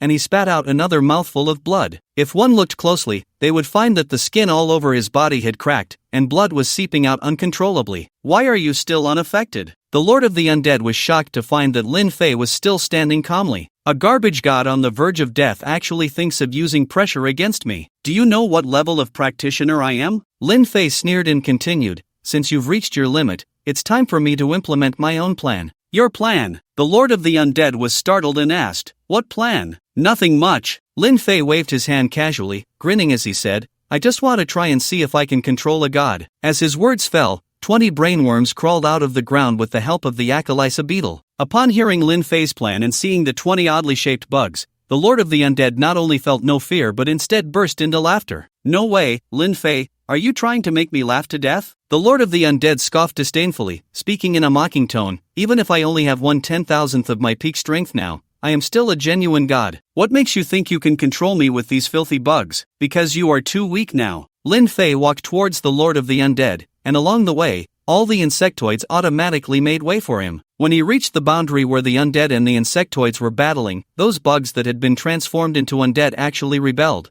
attacking the undead creatures around them. Seeing this scene, the Lord of the Undead's eyes widened. This is impossible. These bugs have already been transformed into undead creatures. Only I can control them. Lin Fei smiled without speaking. Indeed, under normal circumstances, any undead transformed by the Lord of the Undead would be under his control, but the insectoids were an exception because ordinary insectoids had almost no intelligence. Intelligence is the embodiment of the soul. Therefore, ordinary insectoids, which have very low soul strength, would not be strongly controlled even after being transformed into undead. The insect race relies on consciousness communication, meaning all members of the insect race exist on the same consciousness network. If we compare the brain insects to nodes on this network, then they are the core of the consciousness network, possessing absolute authority. This means they also have control over the undead insect race. In a situation where both have control, the one with the higher level of authority can dominate the undead insect race. Clearly, as a legendary class professional, he holds a higher level of control than the undead monarch. Humph! The undead monarch looked at Lin Fei, who was approaching him, and began to feel fear in his heart. He coldly snorted, "Lin Fei, this time you win. But just wait, one day I will take my revenge." After saying this, a divine fragment radiating black energy floated out from Wu Di's body, intending to abandon its physical form and escape. "Get back here!" Lin Fei shouted angrily, simultaneously using divine might to press down on the black divine fragment. Divine might resounds, all things submit. The undead monarch, who was about to flee, felt his consciousness suffer a heavy blow. Even without a physical body, he experienced a sense of suffocation, as if an ancient, great being stood before him. For a moment, he even felt an impulse to kneel. "Impossible, this is absolutely impossible." The undead monarch panicked and shouted, "You are just a mortal, how can you wield divine power?" "No, this is a pressure more terrifying than divine might. Who exactly are you?" If he had just regarded Lin Fei's plan as a joke, he was now genuinely afraid. He felt that Lin Fei truly had the ability to control him. "Say it again. Get back into your body." Lin Fei completely ignored the undead monarch and once again consumed 365 days of life force to use divine might. Under the dual pressure of divine might, the undead monarch's consciousness, hiding within the divine fragment, found its control over the fragment continuously weakening. Once he completely lost control, he would be expelled from the divine fragment. Without the protection of the divine fragment, his consciousness would soon dissipate. With no other choice, he could only return to Wu Di's physical body while he still had control over the divine fragment. Boom! In an instant, he felt the air around him solidify into a tangible form, pressing heavily on his chest. Each breath required all his strength, as if he were deep underwater, with water pressing in from all sides. Thud! The undead monarch could no longer hold on and knelt before Lin Fei. Unlike those professionals who suffered under terrifying pressure, he was not afraid, rather, it was as if a believer was bowing in worship to their deity, filled with reverence. Huff! Lin Fei sighed in relief upon seeing the undead monarch kneel. He was grateful that before confronting the undead monarch, he had the insect race clear away a large number of undead beings, thus gaining enough life force. Otherwise, he wouldn't have been able to use divine might even once, let alone twice in succession. Mind control. Psychic pollution. After the undead monarch was subdued, 20 brain insects surrounded him, attempting to control him. In fact, Lin Fei was also unsure if he could control the undead monarch. After all, even if the undead monarch was weak, he was still a genuine deity, so Lin Fei could only rely on numbers to make up for the lack of quality. However, Lin Fei quickly realized this method was ineffective, because even though the undead monarch was at his weakest and his consciousness was shaken by divine might, a deity was still a deity. His consciousness was as hard as steel, far beyond what the brain insects could control. Ha ha! The undead monarch gradually recovered and laughed, saying, "Lin Fei, I admit I was defeated by you today, but if you think these things can control me, you underestimate the divine far too much." Lin Fei frowned slightly. "Why can't they control you? Why should I?" The Lord of the Undead refused to answer in his heart, but his mouth betrayed him uncontrollably, because the levels of life are different. Even if I am weak, I am still a deity, while these insects are merely mortals. There is an insurmountable chasm between us. What gives them the right to control me? Lin Fei thought for a moment and asked, "So if the levels of life were the same, could they control you?" "Of course not." The Lord of the Undead wanted to say no, but it came out as, "That's right, as long as their level of life is higher than mine and they possess control skills, it is possible to control me." After answering, the Lord of the Undead was stunned and angrily said, "Lin Fei, what have you done to me? Why am I answering your questions uncontrollably? Because you regard me as a deity. The terror of divine might is like planting a wedge deep in a person's heart. No matter how much time passes, unless that wedge is removed, the heart will always fear him. The Lord of the Undead bore double the divine might, and the wedge was completely embedded in his heart. In this situation, even if the Lord of the Undead did not want to answer, he would uncontrollably respond to his questions. Level of life. Lin Fei pinched his chin, thinking to himself, although I am not a deity, my profession level is above the divine level, and my life level is barely above his. I just don't have the skill to control others. Wait, why should I have the skill to control others? As long as my summons can, that would be enough. I can use divine grace to borrow the skill. If I remember correctly, Wudi's teammate named Zhao Qing has a skill called Lure of Light. Coincidentally, I had the alien parasite him back then to acquire this skill. With this thought, Lin Fei quickly pulled up all the summon information, and after a few minutes of searching, he finally found that alien. After locating the alien, Lin Fei used divine grace to borrow the skill Lure of Light. Immediately, he cast Lure of Light at the Lord of the Undead. Zzz. A white misty electric light appeared above the Lord of the Undead's head, looking completely harmless. However, this seemingly powerless electric light caused the Lord of the Undead to tremble uncontrollably, as if struck by a powerful electric shock, his gaze momentarily lost in confusion. The Lord of the Undead panicked and shouted, "Lin Fei, I was wrong. Please spare me. As long as you let me go,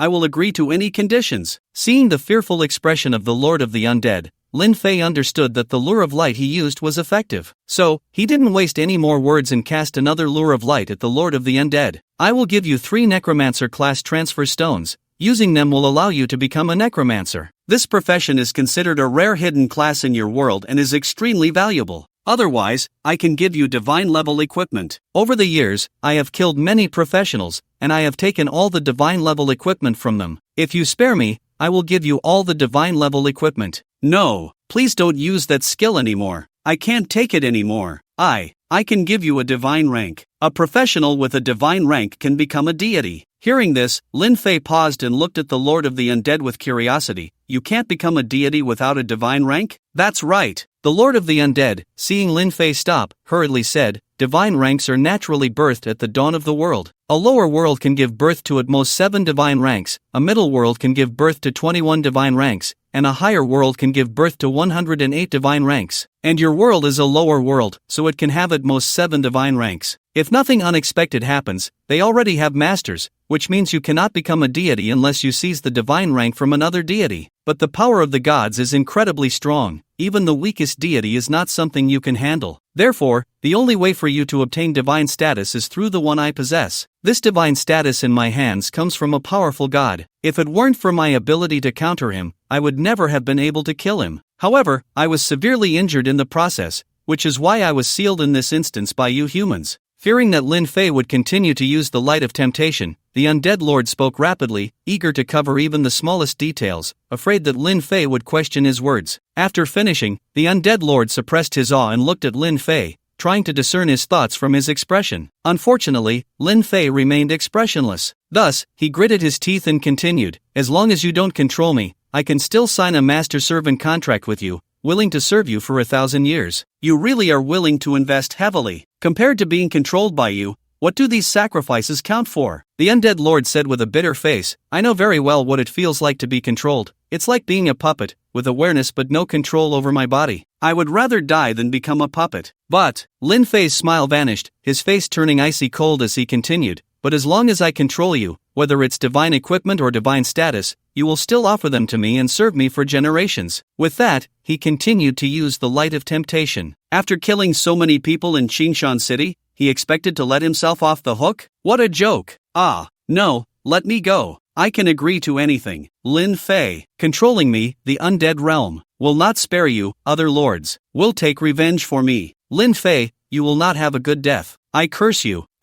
Master. Under Lin Fei's relentless efforts, the Undead Lord's gaze grew increasingly dazed, until it became completely lost, and even the way he addressed Lin Fei changed. Ding! Congratulations, you have successfully controlled the lower deity, the Undead Lord. Reward, 150,000 experience points, 50,000 summoning points, and the title of Shepherd of Gods. Your level has increased. Your level has increased. Your level has increased. At the moment the Undead Lord changed his address, a series of prompt sounds rang in Lin Fei's ears, granting him a large amount of experience points. With these experience points, Lin Fei's level directly reached level 28. Of course, his rise to level 28 was not solely due to the experience gained from controlling the undead lord, but also from the experience obtained from the previous insect race killing undead creatures. Mission completed. You have gained an opportunity to summon the Titan King Godzilla, consuming 200,000 summoning points. Do you wish to summon? Do not summon. Lin Fei glanced at his summoning points and shook his head. It wasn't that he didn't want to summon Godzilla, but rather that he didn't have enough summoning points. To be clear, 200,000 summoning points could summon a divine-level comic character. I need to save up more. Let's check the title attributes first. Lin Fei brought up the title of Shepherd of Gods to check its attributes. Title: Shepherd of Gods. Quality: Divine. Wearing requirement: Control 1 deity. Attribute: Suppress deities by 1%. Note: Treat gods as livestock, enslave the gods. Each time a deity is enslaved, the suppression on deities increases by 1%, up to a maximum of 30%. As expected of a divine title, this is simply outrageous. Lin Fei was overjoyed. Compared to equipment that directly increases attributes, this kind of percentage increasing weapon was the most precious, especially since the suppression effect of this title was not fixed. Imagine if he accidentally controlled 30 deities, raising the suppression effect to 30%. Wouldn't that be equivalent to weakening the deity's strength by 30%, leaving them with only 70%? Of course, Lin Fei also understood that controlling 30 deities was not easy.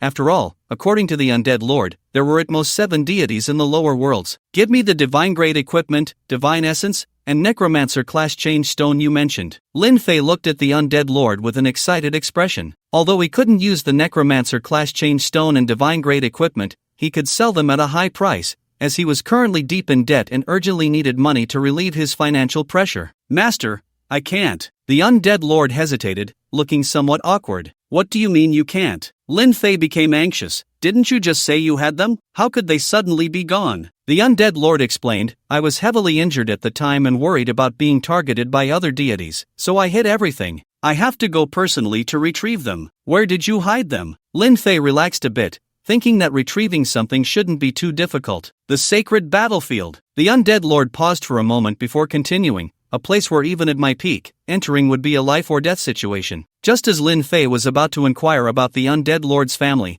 a series of eagle cries echoed within Qingshan City. Following the sound, he saw hundreds of giant white eagles flying towards them beneath the setting sun. Reinforcements had finally arrived. Calculating the time, these reinforcements must have started gathering as soon as communication was restored, immediately using the teleportation array to come here. In all of Daxia, only the military could respond with such speed. Lin Fei felt genuine admiration for these soldiers, as only they would risk their lives to support Qingshan City while the crisis was still unresolved. After all, if the undead lord had not become his subordinate, most of them would undoubtedly face death. Thinking of this, Lin Fei looked at the undead lord. Change your form so that no one recognizes you. I don't want to cause panic. Yes. The undead lord enveloped himself in black energy, and when the energy dissipated, he transformed into a man with a pale face, exuding a chilling aura. What is your real name? Lin Fei asked. I am the master of necromancers and the undead, the supreme ruler of the undead realm, the conqueror, the destroyer, the immortal Betos. The undead lord puffed out his chest and introduced himself. After listening to the undead lord's rambling, Lin Fei said with a dark expression, from now on, you'll be called Little Betos. Also, Lin Fei reminded seriously, do not summon the undead back for now, let these soldiers kill them. Be careful to hide your identity and don't get discovered. Although he had appeared in time to make the undead lord the focus,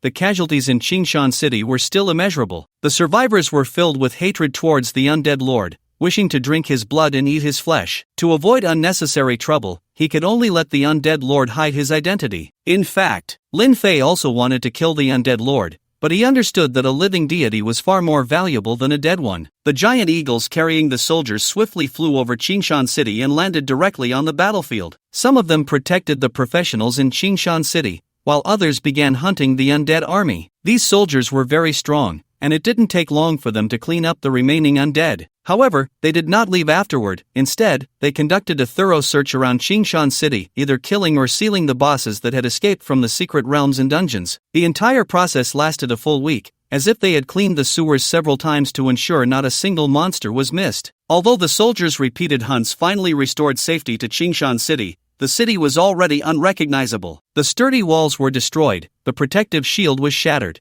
and almost all the buildings on the outskirts were obliterated. Occasionally, when some remains were discovered, it would evoke memories of the terror from that day, leaving many with lasting shadows in their hearts. Even though Lin Fei knew that, with the passage of time, this incident would gradually fade, it would be difficult for Qingshan City to recover from this beast tide in the coming months and even years. Lord Lu has lost a leg, the city defense army suffered over 50% casualties, while the major battle groups fared slightly better, with casualties around 30%. The only consolation is that the casualties in Qingshan City were less than 10%. I just can't understand why, with such significant losses in Qingshan City, this beast tide is described as a great victory. In front of the abandoned city walls, Lin Fei formed a defensive line with the other elite of the Great Xia. He looked at the news on his phone, a bitter smile tinged with melancholy on his lips. Red alert, the undead lord, over a dozen lord-level bone dragons, for a beast tide of this scale, having less than 10% civilian casualties in Qingshan City is indeed a great victory, an unprecedented one. Shuge sat cross-legged not far away, his eyes tightly closed, the Qingfeng sword and thunder sword resting on his lap,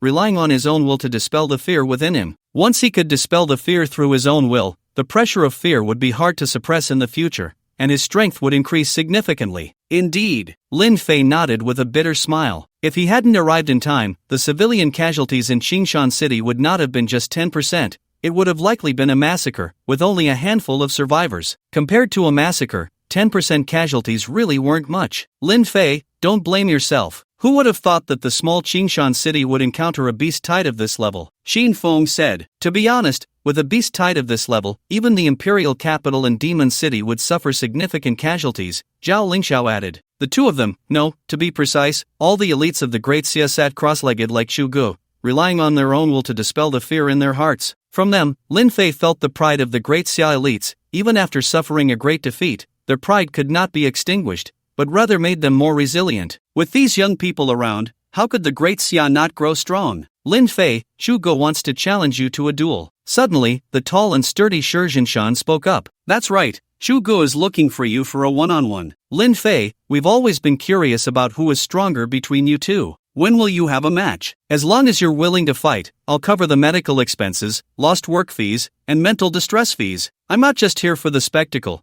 I'm genuinely curious about who is the best among our generation. The other elites, hearing Shi Zhinshan's words, began to cheer. You beasts, if you want to see me get beaten, just say so. What nonsense about being the best. Shu Ge cursed loudly. I can't even withstand the terrifying pressure of the undead lord, let alone Lin Fei's pressure. Once he exerts his pressure, I'm like fish on a chopping board, at his mercy. Before meeting Lin Fei, Shu Ge believed he still had the strength to fight. Even if he couldn't win, he could rely on his swordsmanship to maneuver. However, after witnessing Lin Fei suppress the undead lord with his pressure, he knew he could never be Lin Fei's opponent, not even if all the elites teamed up. Old Shu, giving up so soon isn't your style. Who was it that stood on the city wall and said young people lack guts, calling them worthless? Where's that guts now? Facing a level 70 Lord Bone Dragon without fear, yet Shu Er gives up before even making a move. Now you know how high the sky is and how thick the earth is, right? Other prodigies are like roommates in college. As long as they seize the opportunity, they will spare no effort to belittle you. However, when you encounter trouble, it is also this group of people who rush out first. In fact, Old Chu's strength is still quite formidable. Lin Fei looked at the two weapons resting on Chu Ji's legs and couldn't help but say, the sword energy spans 30,000 miles.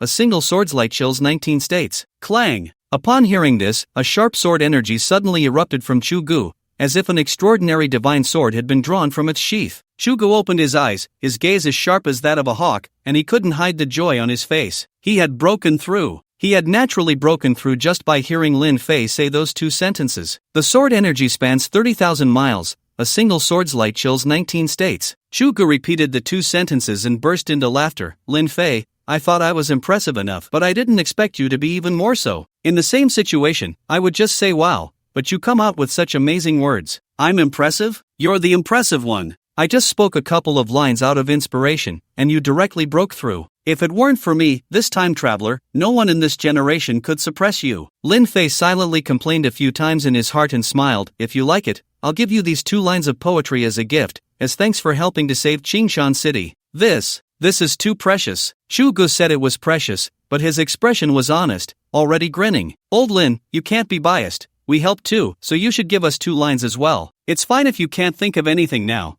but you need to write an IOU and let us know when you do. We won't be picky, a little less is fine, but it can't be too much less. The other prodigies also thought these 2 lines were good and clamored for Lin Fei to give them 2 lines as well. Hearing the demands of the crowd, Lin Fei suddenly felt like he was lifting a stone to smash his own foot. He wanted to give each person a line, but his knowledge was limited, and he really couldn't think of that many. Of course, this didn't stop him from agreeing to everyone. After all, as long as he dragged it out for a few years, not many people would remember. At this moment, Shugu asked, Lin Fei, which university do you plan to attend? As soon as this was said, everyone else fell silent, their gazes all focused on Lin Fei. Although Lin Fei had publicly rejected Kyoto University during the live broadcast, under normal circumstances, no university would take him in. But Lin Fei's performance during this Beast Tide was a bit over the top. It was likely that even Kyoto University would be willing to swallow their pride and invite Lin Fei to join again. And it wouldn't be an exaggeration to say that as long as Lin Fei nodded, any top university in the country would not refuse him. Let me first clarify my stance. Shuga saw Lin Fei about to speak and quickly interrupted him, his expression serious. Although we haven't known each other for long, I've already considered you a confidant. Wherever you go to university, that's where I'll go. Zhao Lingxiao said indifferently, Shuga still owes me money. To prevent him from defaulting, wherever he goes to university, that's where I'll go. Xin Feng said, I'm currently 3rd on the personal points leaderboard, and my goal is to surpass the 2 beasts ahead of me. So no matter where those 2 beasts go, I will follow them. Hey, without you guys, going to university wouldn't be interesting. Count me in. Me too. After Chuga finished speaking, the other prodigies expressed their stances one after another. Perhaps from an adult's perspective, the actions of these young people seem childish, but often it is these childish actions that reflect the true nature of youth, genuine, unpretentious, and unpretentious. As for me, Lin Fei scratched his head and said, I should be going to a military academy. Military academy? You want to be a soldier? Being a soldier means obeying government orders. Won't that mean losing your freedom? Everyone was taken aback by Lin Fei's idea. Despite their countless calculations, they never expected him to attend a military academy. After all, soldiers in the Great Xia are trained at the country's expense and must serve a sufficient amount of time before they can retire and gain their freedom. Upon hearing the other's words, Lin Fei did not respond immediately. Instead, he turned to look at the ruins of Qingshan City before speaking. Qingshan City is my home. Now that my home has been destroyed, I just want to protect it and also protect more small cities like Qingshan City. As soon as he said this, the other talented individuals felt ashamed, for none of them had made the protection of more people their life goal. The group of elites stood up and bowed to Lin Fei, saying, Lin Fei, not only is your strength greater than ours, but your ideological realm is also beyond our reach. Please accept our bow. You helped me save Qingshan City. I should be the one bowing to you. Lin Fei quickly stood up and returned the gesture. Then, everyone burst into laughter. It was unclear how much time had passed when someone suddenly suggested, how about we form a battle group? Form a battle group? I think that's a good idea. Ever since the joint exam results came out, many battle groups have invited me to join, but I don't want to join because there are no familiar faces. Me too, just a bunch of strangers, and the age difference is significant. We can't relate. I wholeheartedly agree to form a battle group. Then we can drink together and fight together. Upon hearing this suggestion, others chimed in agreement. They were all the pride of Great Xia. Even S-rank battle groups didn't appeal to them. They only found it interesting to be with like-minded people. I have no objections. Lin Fei, what about you? Shu Go looked at Lin Fei. I have no objections either. Lin Fei looked at the eager eyes of the talented individuals, as if he had returned to high school, forming a guild with classmates in a game. Although the behavior seemed a bit childish, it was truly passionate. Alright, Shugu grinned, Lin Fei will be the leader, and I will be the vice leader. Everyone okay with that? I oppose. Naturally, the others had no objections, but Lin Fei shook his head and explained, the leader needs to handle many trivial matters, and I find dealing with trivialities the most annoying, so the position of leader is not suitable for me. Being a leader means handling affairs. Shugo, clearly the type to get carried away with ideas, quickly waved his hand. If it requires handling trivial matters, then I won't be the vice leader either. I just want to drink and boast all day. Don't bring me any troublesome matters. Damn, I just want to drink and boast too. You might not believe it, but I've been dizzy with words since I was young. Seeing documents makes me want to sleep. What a bunch of oddballs. Not a single person wants to be the leader. Well, with you lot, whoever becomes the leader will have a headache. The group, which had been filled with enthusiasm just a moment ago, wilted upon hearing that being a leader required handling trivial matters. They would wholeheartedly agree to fight and cause trouble, but when it came to managing the battle group, they all shrank back. I actually have a good candidate. At that moment, Lin Fei spoke, looking towards Su Kun and the crowd. Su Kun's family has a battle group.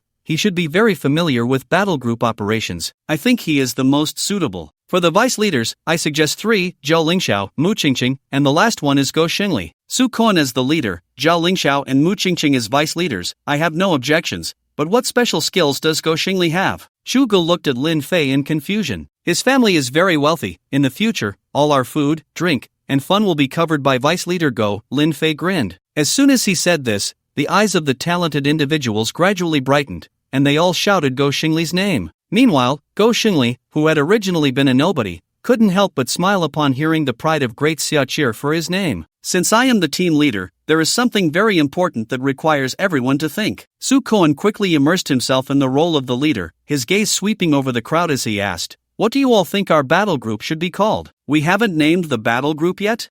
It seems that way. Luckily, we didn't let Lin Fei and Shu Ge be the leaders. Those two didn't even think of a name for the battle group. I suggest we call it Tianjiao, the pride of heaven. No, our goal is to save lives, so how about rescuers? We're not doctors. What kind of rescuers are we? A group of talented individuals began to argue over a name, each refusing to back down. After an unknown amount of time, perhaps tired from the argument, the voices of contention grew quieter. I propose we call it Dawn. At this moment, Su Kuan finally spoke up. The captain once told me that we young people are like the sun at 7 or 8 o'clock. The sun at this time may not be the brightest, but it breaks through the darkness, hence the name Dawn. Unknowingly, 3 days passed. Support from all over the country arrived one after another. With the help of these reinforcements, the damaged walls and houses of Qingshan City were nearly repaired, and the protective shield was strengthened, allowing Qingshan City to gradually return to normal. During these 3 days, Lin Fei was not idle. He repeatedly cleared the secret realms around Qingshan City, stopping only when he could hardly see any monsters inside. To others, this behavior seemed like Lin Fei was avenging Qingshan City, but only he knew he was accumulating 200,000 summoning points.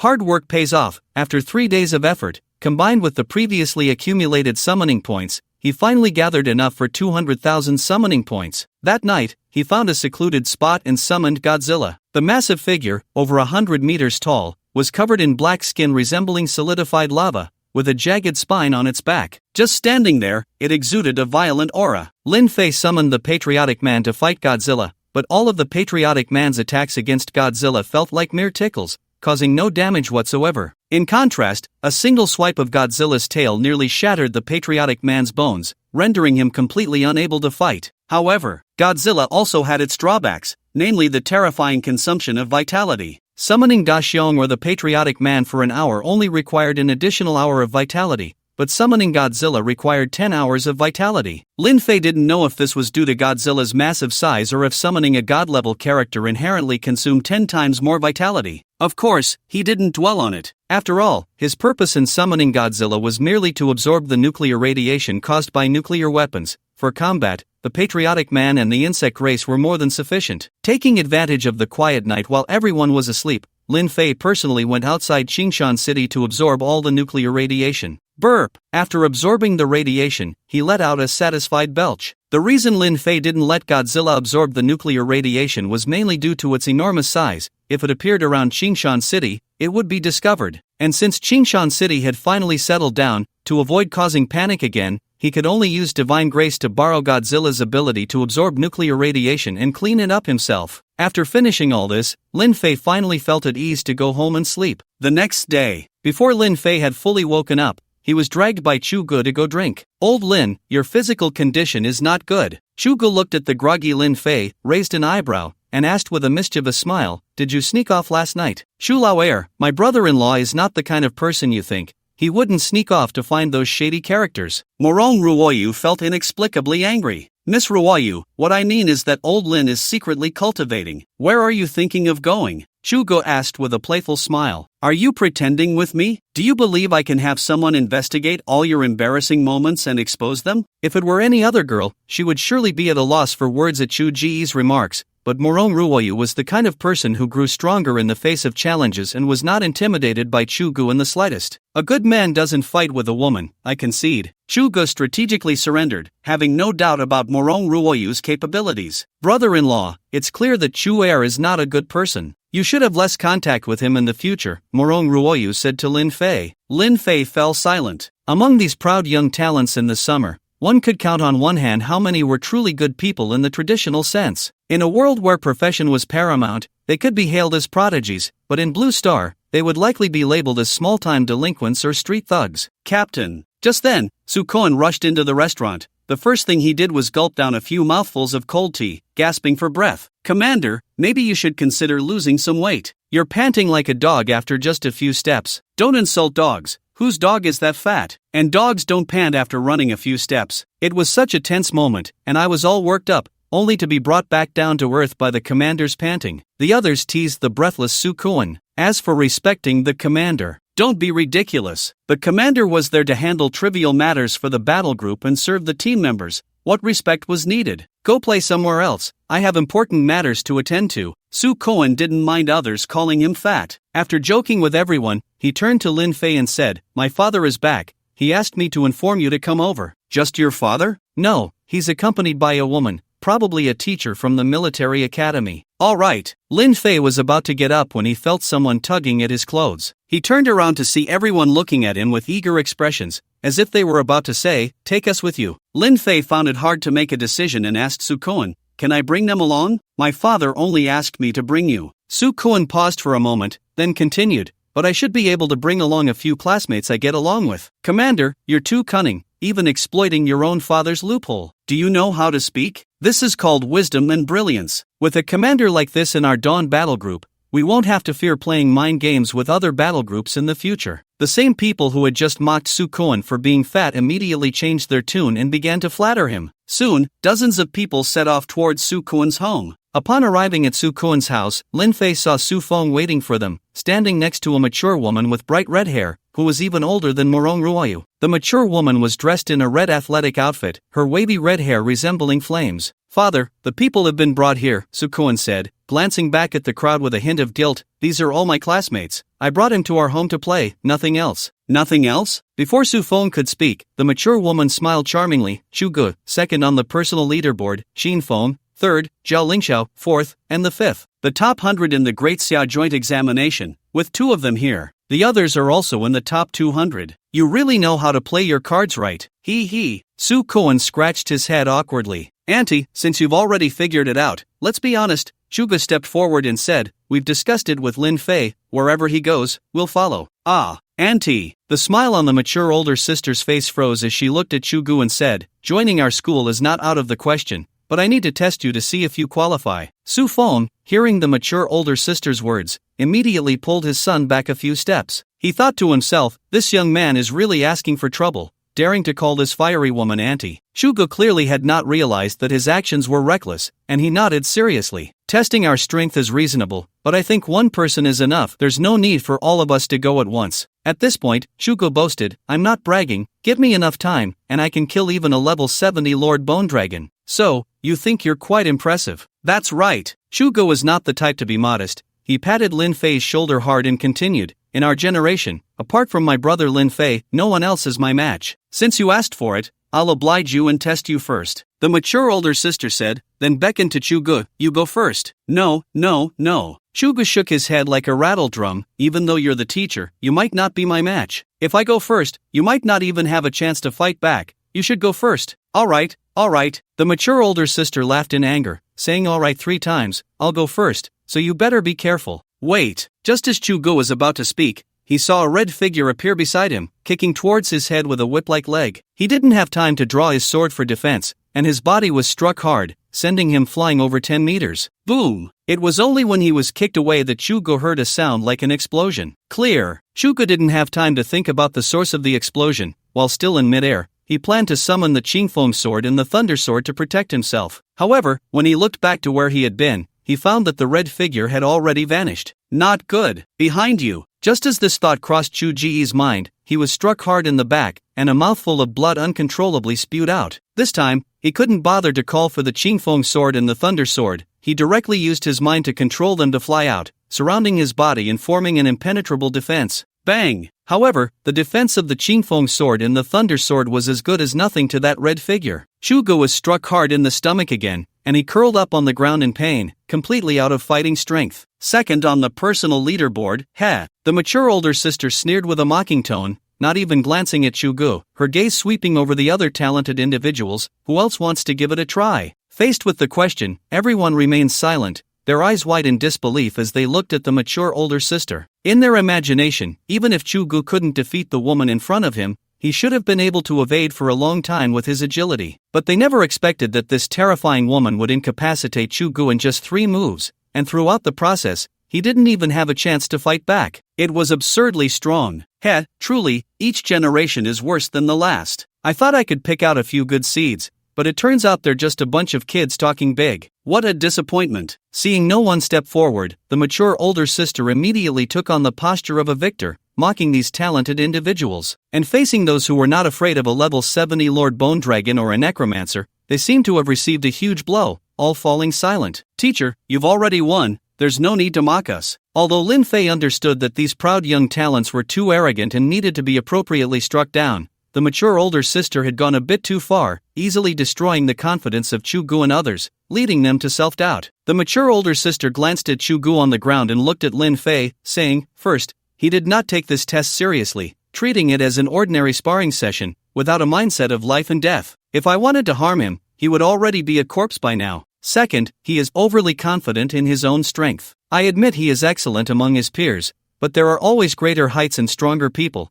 No one can guarantee they won't encounter someone more formidable. Third, he is too underestimating. Not knowing the strength of his opponent, he actually let me make the first move. Does he think that with his own strength, he can challenge the teacher? Lin Fei. Even if he was reluctant to admit it, he could not deny that the 3 points made by the mature older sister were fatal flaws in Chugu. In fact, this could not be blamed entirely on Chugu. It was mainly because he had been strong for too long. Chugu had always stood at the peak of the mountain, and over time, he came to believe that his position was the highest, never considering that there were higher peaks. Teacher, your words make sense, but after all, we have only just transitioned to being professionals for a short time. Some flaws are inevitable. If we all possessed the teacher's strength, there would be no need for us to attend university. Lin Fei thought for a moment and said, therefore, I look down on you so-called geniuses who grew up in a greenhouse. The mature older sister crossed her arms, her tone laced with disdain. Lin Fei finally understood why it was said that one should not argue with women. Because no matter how reasonable your words are,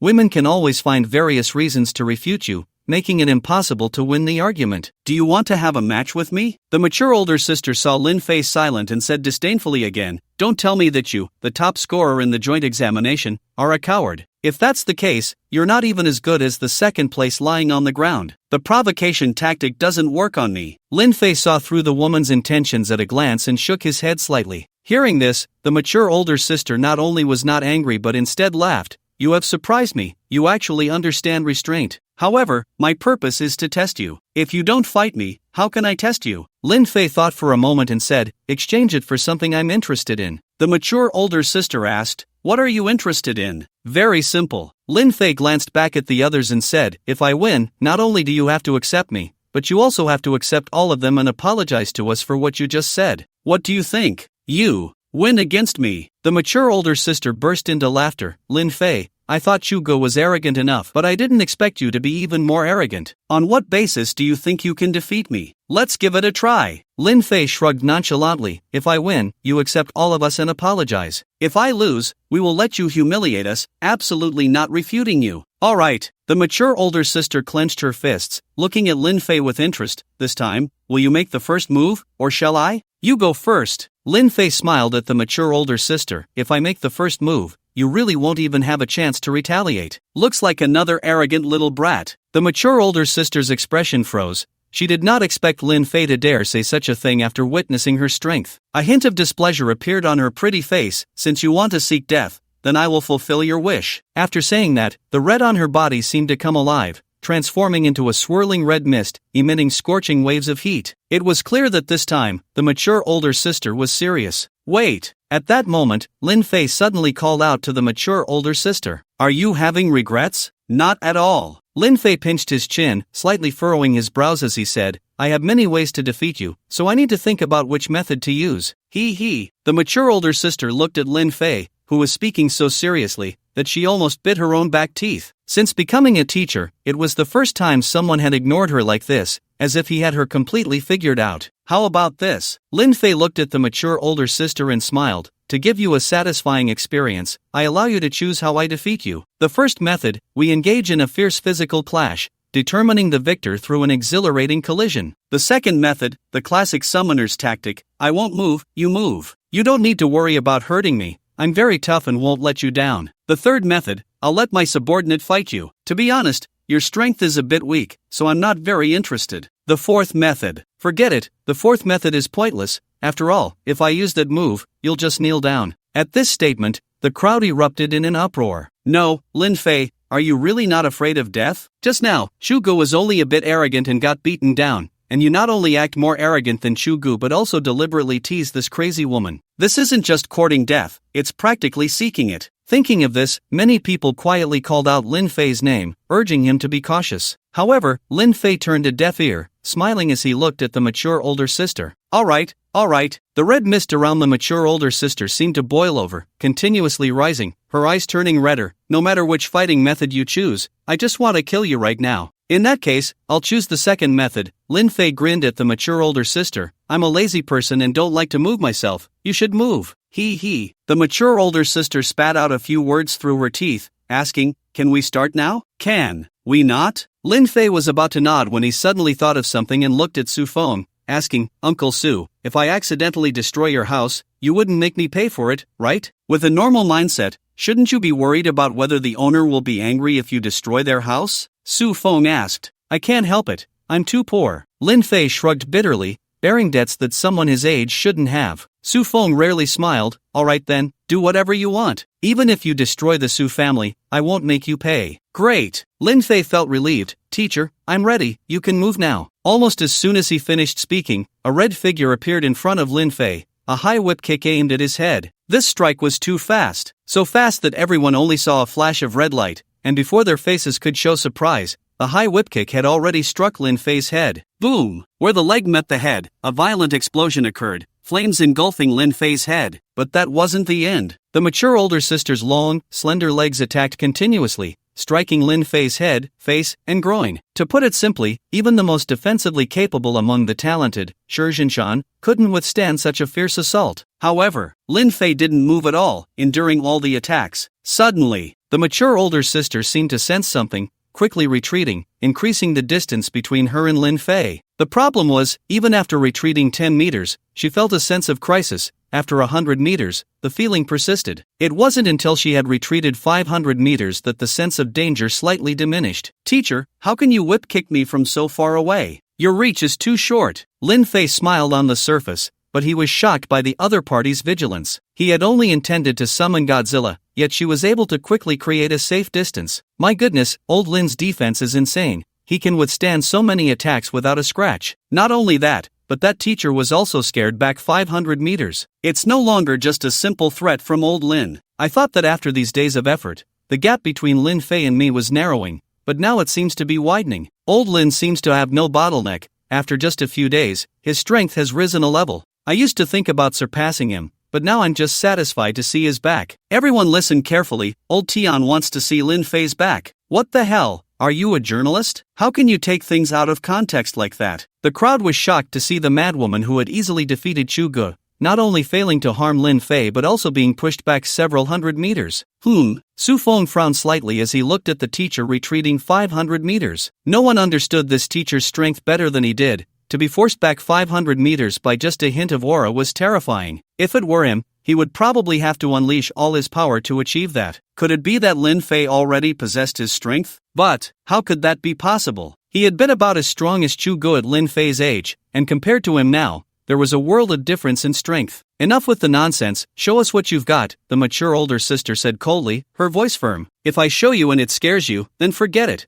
We'll call it even. Lin Fei thought for a moment, planning to give her a little face. Then stop with the nonsense and just show it, the mature older sister said sternly. Alright, as you wish. Seeing that the mature older sister was ungrateful, Lin Fei stopped talking and began to summon Godzilla. A red orb of light flew out from Lin Fei's body, and as the red sphere burst, a 1-meter diameter red circular summoning array appeared beneath his feet. Thump! Thump! Thump! The sound of a heartbeat echoed continuously. With each beat, the red circular summoning array expanded outward. 1 meter in diameter. 3 meters. 10 meters. 20 meters. 50 meters. 100 meters. The diameter of the red circular summoning array stopped at 100 meters. Following that, the red array slowly rose into the air, during which Godzilla's massive body gradually came into view from its feet to its torso. Roar! When the red circular summoning array reached a height of 100 meters, Godzilla's full form finally appeared before everyone. It threw its head back and let out a deafening roar. The thunderous roar exploded like thunder, as if it were a growl from the depths of hell, sending chills down spines and causing the earth to tremble, making everyone involuntarily feel its immense power and majesty. Godzilla stood still, and the overwhelming sense of pressure was suffocating. At that moment, everyone finally understood why that madwoman had retreated 500 meters. Because for the gigantic Godzilla, 100 or 200 meters was still within its attack range. My goodness, old Lin has summoned a new creature, and this one is the most terrifying I've ever seen, both in momentum and pressure. Not to mention, just comparing it to the Lord-level Bone Dragon during the Beast Tide, they are not even in the same league. I dare to take action against the Bone Dragon, but I wouldn't dare against it. No wonder old Lin dares to tease this teacher. If I could summon such a massive war beast, I would make her kneel before me and sing conquer. I just want to know how the teacher would fight against such a large war beast. Fight? Don't joke around. The teacher's attack on it probably feels like a tickle. Everyone present was stunned by Godzilla. They looked at the enormous creature before them and didn't dare to entertain the thought of fighting. The overwhelming power that made them hesitate to even think of battle was the first impression the many heroes had of Godzilla. This is. Su Feng furrowed his brows, then incredulously said, divine level. It definitely reaches divine level. Lin Fei can actually summon a divine beast.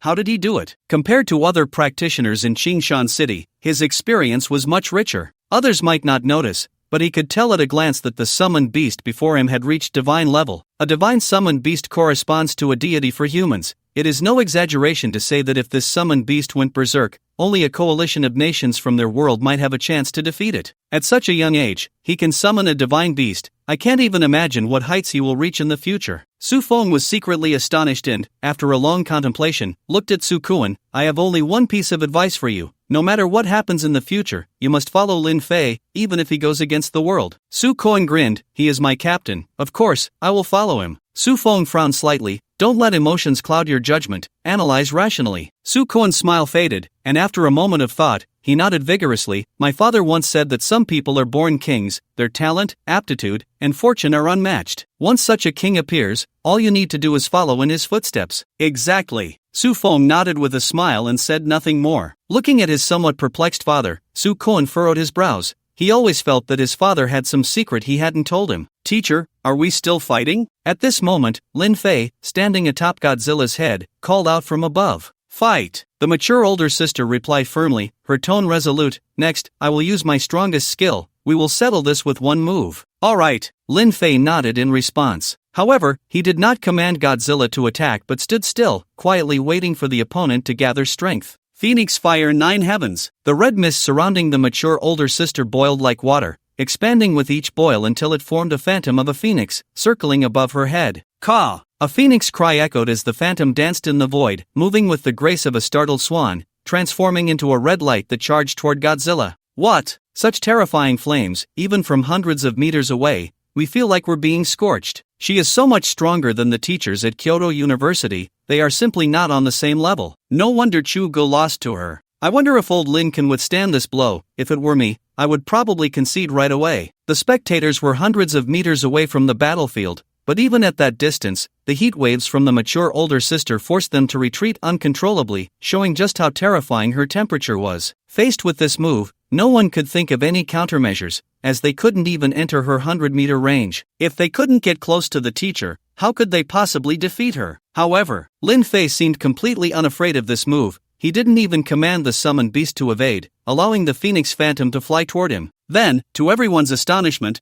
Godzilla opened its mouth and swallowed the Phoenix Phantom whole. Burp! As everyone anxiously waited, Godzilla let out a satisfied burp. That's right, it was indeed a burp, and on its fierce face, there was an expression of lingering satisfaction. So, it was just eaten like that? The temperature of that Phoenix illusion reached at least 3,000 degrees, enough to melt iron, yet it was swallowed whole by Lin Fei's summoned beast. Isn't that summoned beast afraid of burning its mouth? What is its body structure like? How can it ignore such high temperatures? This is just too ridiculous. A move that exhausted the teacher's strength was merely food for old Lin's summoned beast. Food? I think it's more like dessert. Didn't you see it wasn't even full? The crowd was shocked because the scene they witnessed was vastly different from what they had imagined. Even if they thought Godzilla could withstand this move, it would still be injured by Phoenix Dance in the 9 heavens, and at the very least, it would have to take a few steps back, exerting some effort to neutralize the attack. What they saw was Godzilla opening its mouth and swallowing Phoenix Dance in the 9 heavens. Not only was there no damage, but it even replenished its strength. The damage was minimal, but the insult was profound. Gah! The mature big sister nearly bit her teeth in anger and shouted, Lin Fei, relying on this giant summoned beast is nothing to brag about. If you have the ability, let's fight for real. I don't believe you can defeat me. Ha ha. Lin Fei laughed upon hearing this. Teacher, I'm a summoner. What else would I use if not my summoned beast? Besides, you just scolded Chu Gu, saying not to make excuses when losing,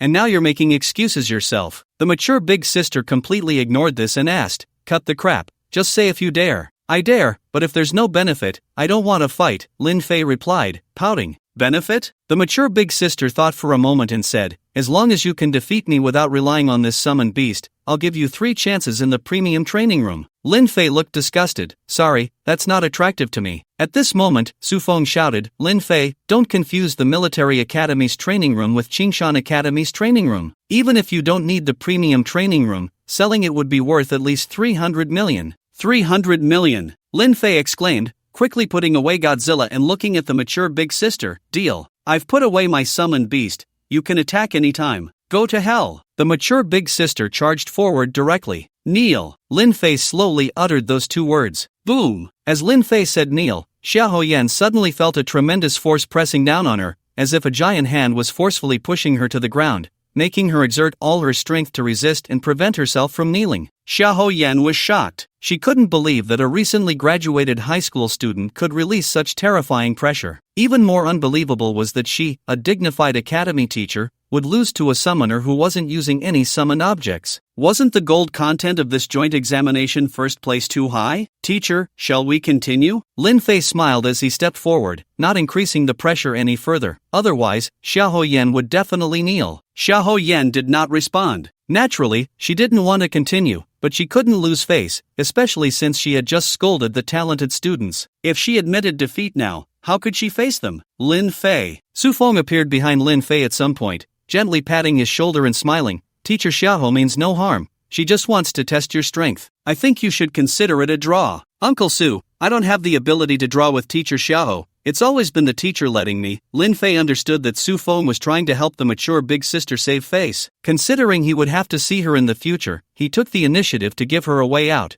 thinking not to make the teacher-student relationship too awkward. After saying this, he also voluntarily released the pressure. Brother Su, if I can't win, I can't win. You don't need to make excuses for me. Xiahou Yan did not accept Su Feng's kindness and looked at Lin Fei, saying, you must accept the consequences of your bets. I will accept all of you students, and in addition, I will give you 3 chances to enter the elite training room. Although she felt embarrassed to lose to a student, it was even more embarrassing to have Lin Fei give her a way out, as everyone could see that she was not Lin Fei's match. Thank you, teacher. Lin Fei quickly expressed his gratitude, hesitating as he scratched his head. Teacher, can I convert the 3 chances to enter the elite training room into cash? Convert to cash? Xiahou Yan frowned in displeasure. Do you know how precious these 3 chances are? Lin Fei first shook his head, then thought for a moment and nodded. After all, a single chance to enter the elite training room was worth 300 million. It was easy to understand how valuable these 3 chances were. At that moment, Su Feng said, the elite training room can rapidly enhance your strength, especially for you professionals who have never been inside. 3 times can at least double your strength. As soon as he said this, the talented individuals present gasped in shock. They were all top-tier professionals with exceptional talent and aptitude, possessing an enhancement speed that ordinary professionals could not compare to, yet even so, they often felt bottlenecks. However, this so-called elite training room could easily enhance their strength, which was simply unbelievable. In our academy, money is the least valuable thing. Xiahou Yan was very pleased with the surprised expressions of the talented individuals and spoke to Lin Fei in a teacherly tone. You are still young, don't focus on making money. You should think about how to enhance your strength. As long as your strength is strong enough, you can easily earn a lot of money. Lin Fei said with a bitter face, I understand the reasoning, but I am in deep debt. You, a recent high school graduate, can owe how much? Xiahou Yan laughed dismissively and waved her hand. How about this? I will help you pay off your debts, and you can focus on enhancing your strength. Although she had lost to Lin Fei in their previous contest, she was very satisfied with this student who could defeat her. As long as she brought Lin Fei back, her class would be able to achieve first place in the next hunt. Therefore, to prevent this small matter of debt from hindering Lin Fei's strength enhancement, she planned to help him pay off his debts. Teacher, thank you for your kindness, but my debts are a bit too much. Let's forget it. Lin Fei shook his head, refusing Xiahou Yan's offer. Lin Fei, you know nothing about a teacher's income. Teacher, you know nothing about my debts. Xiahou Yan felt that Lin Fei was being too stubborn and said unhappily, stop with the nonsense and quickly tell me how much you owe. 300. Lin Fei held up 3 fingers, stammering. 3 million? Xiahou Yan interrupted him, laughing scornfully as she took out a card and handed it to Lin Fei. There are 5 million in here. Take 3 million to pay off your debts, and the remaining 2 million can be your daily expenses. Lin Fei did not reach out to take it, awkwardly smiling. It's not 3 million, it's 300 billion. How much? Xiahou Yan's voice suddenly rose, the red mist around her shaking violently as she exclaimed, how could you possibly owe so much money? In fact, apart from a very few people, everyone else present was also shocked by the amount of debt Lin Fei owed.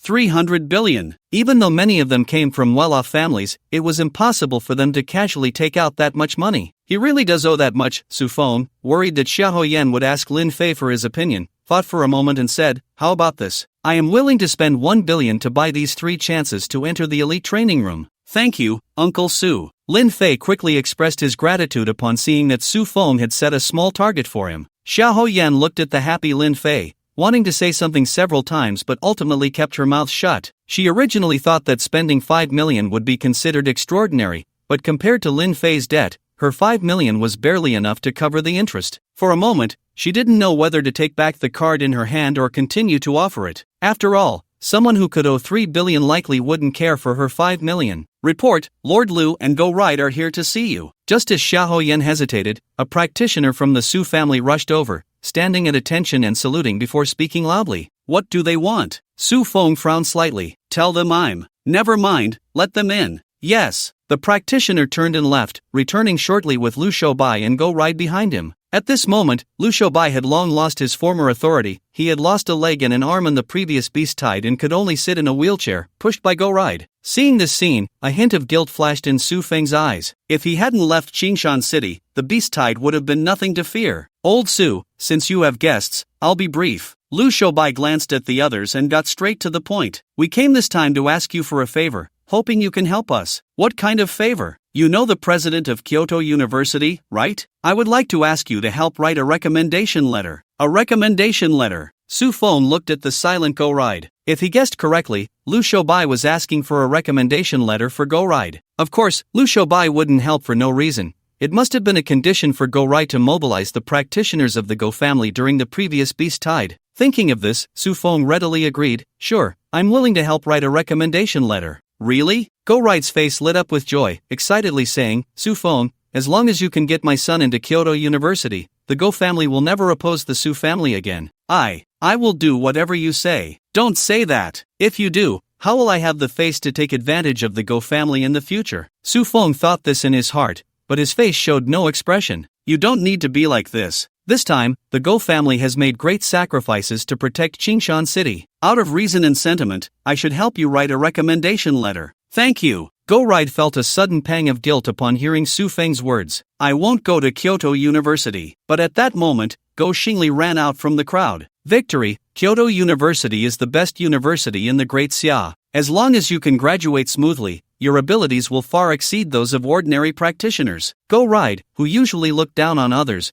was gentle and earnestly persuading his son. However, before he could finish, Go Xingli interrupted, Dad, don't say anymore. I've already made arrangements with them. We're going to military school together. Nonsense! Go Ride's expression instantly darkened upon hearing that Go Xingli wanted to attend military school. He scolded, do you know how dangerous military school is? What if something happens to you? We young people should aim high and bravely take on the responsibilities of our time. How can we be afraid of death and live like flowers in a greenhouse? Go Xingli puffed out his chest, feeling much more dignified after saying this. Nonsense! Go Ride shouted angrily, you haven't even grown all your hair, you don't understand the dangers of monsters. Do you know how many practitioners die at the hands of monsters every year? Go Xingli replied, isn't it a great thing to die protecting others? After all, everyone has to die. You. Go Ride was nearly furious. He had heard that Su Feng was back and had forcibly brought the bedridden Liu Shoubai to the Su family, even sacrificing all his face just to get Su Feng to write a recommendation letter. As a result, he never expected that the recommendation letter he thought would be difficult would be readily agreed to by Su Feng, and that his son, whom he didn't consider a problem, would cause trouble. This is beyond your control. Go Ride waved his hand lightly,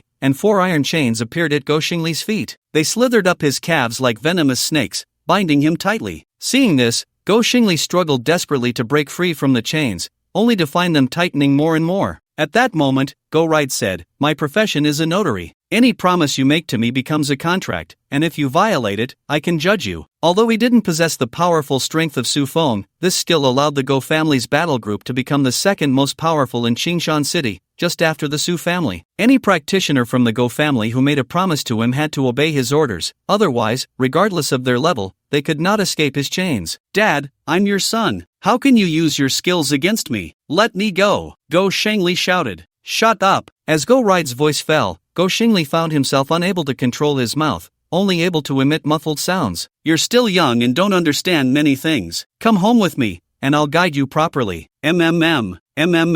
Go Xingli struggled continuously, and after seeing no effect, he looked at Lin Fei with pleading eyes. Sigh. Lin Fei sighed. Although he didn't want to get involved in Go Xingli's family matters, he couldn't just watch as Go Xingli was taken away. "Uncle Go, can I say a few words? If you want to persuade me, don't say a word." Go Ride coldly refused to give Lin Fei any face. "Wow, not even giving me a chance to reason." Lin Fei thought silently, hesitated for a moment, and then steeled himself to say, "In that case, I won't say anything and will have to offend you." As his voice fell, dozens of warrior insects were released, surrounding Go Ride. "Are you trying to kidnap my son?" Go Ride frowned slightly, looking unhurriedly at Liu Shoubai. "Lord City Master, what is the punishment for kidnapping?" Liu Shoubai replied, "According to the Great Xia criminal law, Article 239, kidnapping, if someone kidnaps another for the purpose of extorting property or as a hostage, they shall be sentenced to more than 10 years of fixed-term imprisonment or life imprisonment, and shall be fined or have their property confiscated. If the circumstances are lighter, they shall be sentenced to fixed-term imprisonment of more than 5 years but less than 10 years, and shall be fined." Lin Fei was speechless. He never expected that Go Ride would use Great Xia law against him, and the problem was that his actions could indeed be judged as kidnapping. If Lin Fei intervenes, it wouldn't count as kidnapping. Suddenly, a clear voice rang out as Mu Qingqing stepped out from the crowd. Go Xingli previously hired Lin Fei for 1 million a month. Now that Lin Fei sees Go Xingli in danger and intervenes to rescue him, how can that be considered kidnapping? Right. Lin Fei's eyes lit up as he looked at Go Ride and said, "Go Xingli hired me to protect him. Stopping you from taking him away is part of my duty. This doesn't count as kidnapping. I'll give you 10 times the price. From now on, you listen to me." Seeing that he couldn't intimidate Lin Fei, Go Ride could only resort to what he was best at, throwing money. "Sorry, I'm a principled bodyguard." Lin Fei shook his head in refusal. No, 10 billion. I want to buy your principles." Go Ride initially wanted to offer 1 billion but suddenly remembered that Lin Fei owed 300 billion, so he directly offered 10 billion. Although 10 billion was a lot, as long as he could successfully bring his son back, it was worth it in his eyes. 10 billion? I'll be your son. Lin Fei almost blurted out his thoughts but held back the temptation and shook his head vigorously. "Uncle Go, I'm sorry, I can't agree to that. Money can't move you?" Go Ride was momentarily taken aback, but then he understood. These young people did not know the importance of money, they prioritized righteousness, and spending money was not a wise choice. Thus, he gathered his emotions, his eyes reddening as he said, "Lin Fei, it's not that I don't want Xingli to go to military school, but mainly because our Go family has been passed down for 3 generations, and I promised his mother to take good care of him. If anything were to happen to him, I wouldn't have the face to explain to her after I die. You are a good child and should understand your parents' good intentions. Just let me take him away, I beg you. I will kneel for you." As he spoke, Go Ride was about to kneel. How could Lin Fei allow Go Ride to kneel? He quickly supported him up. "Uncle Go, do you agree to let me take Xingli?" Go Ride was somewhat morally coercing Lin Fei. "Uncle Go, I am an orphan, so I cannot understand the good intentions of parents." If it were an ordinary young person, hearing Go Ride's words would surely soften their heart. But Lin Fei, when he was in Blue Star, had been fed countless empty promises by bosses and had drunk countless bowls of chicken soup. He had long since developed immunity to such words. Trying to fool him was not that easy. Seeing Lin Fei, who was impervious to his words, Go Ride felt it was somewhat tricky. Are all high school students this difficult to deal with now? Go Ride couldn't help but think this, looking angrily at Lin Fei, You refuse to take the money and won't let me kneel to beg you. What must I do for you to agree to let me take Xingli? Uncle Go, please don't be angry. Lin Fei glanced at Go Xingli and continued, as long as Xingli agrees to go back with you, I will no longer obstruct. How could this ungrateful child possibly go back with me? Go Ride felt that Lin Fei was being unreasonable. If he could make Go Xingli obediently return home, he wouldn't have to use skills to bind him. Then I have no way. Lin Fei spread his hands, looking helpless. I have something to say. Su Feng, seeing the situation at a standstill, finally couldn't help but speak. He looked at Go Ride and said, as a father myself, I understand what you are afraid of your child getting hurt, afraid of not being able to take care of himself, afraid of ruining his future. But you overlook that children need to be tempered during their growth. Appropriate setbacks and challenges actually help them grow better. Perhaps you haven't even noticed that Xingli has changed a lot. Upon hearing this, Go Xingli stopped struggling and looked firmly at his father. Go Ride seemed to understand something, weakly waved his hand, and the iron chains binding him slowly retreated, restoring Go Xingli's freedom. Thud! The first thing Go Xingli did upon regaining his freedom was not to run away, but to kneel directly in front of Go Ride. Dad, can you listen to me calmly? Speak! Go Ride seemed to age significantly in an instant, struggling to utter those two words. From childhood to now, as long as it was something I wanted, you would go to great lengths to satisfy me, worried that I would be wronged. You rejected many women who came to you. No matter how others outside criticize you for being profit-driven, in my eyes, you are the best father. Tears streamed down Go Xingli's face. But I don't know when it started. I found myself somewhat indifferent to desires, money, grades, career. I didn't even care about my own strength, until this beast tied. At this point, Go Xingli looked at the others, his voice filled with excitement. I found the passion that young people should possess from them. I want to fight like them, to wield my sword across the world, to seek justice and fame. I want the people of Qingshan City to hear my name and say, he is Go Ride's son, he is the hero of our Qingshan City. I want to become your pride, Dad. Upon hearing this, Go Ride could no longer control himself, and tears flowed uncontrollably. He originally thought that Go Xingli wanted to go to military school due to the influence of others, but he didn't expect that a significant part of the reason was to achieve something to show him. For the first time, he realized that he knew very little about this son, even feeling somewhat unfamiliar. After a long while, he asked, what if I absolutely refuse to let you go? What if I insist that you follow my arrangements? This time, Go Xingli did not loudly refute him. His emotions were unusually calm as he looked up at the sky. I was thinking about this question when I was just restrained. Go Xingli smiled, although I don't want to inherit our family's hundreds of billions in assets in so many industries. If you don't agree, then forget it. After all, you are my old man, I can't just make you angry. Go Ride thought several times about speaking, but the words stuck in his throat. Finally, he sighed deeply and said, although I really want you to follow my arrangements, I can't demand that of you because I haven't seen the desire for something in your eyes for many years. It's just a pity about the wealth I've accumulated over the years. Go Xingli was taken aback by his words and quickly said, I'm just going to military school with them. I'm not coming back. The wealth you earned is still mine. It's not easy to be reborn as a rich second generation. You can't just strip me of my inheritance rights at the slightest disagreement. Confused, Go Ride slapped his head hard. I thought you weren't coming back. Now that I think about it, the only difference after you graduate will be the diploma. Even if you can't get into college, I can still support you. Of course. Go Xingli put his arm around Go Ride's shoulder and boasted, my old man may not have other skills, but he knows how to make money. In the future, I'll be responsible for all the expenses of my brothers. I can't waste my dad's talent for making money. The others were speechless. It was the first time they had seen someone squander money in front of their father. And what left them even more speechless was that the father seemed quite pleased, handing several cards to his son. In the past, they had looked down on such fatherly love and filial piety, but now they were touched, thinking about finding a time to call their own family member. Xia Hoyan stayed in Qingshan City for 3 days. During these 3 days, Xia Hoyan hired more than 10 formation masters to set up a huge temporary teleportation array. Once the temporary teleportation array was completed,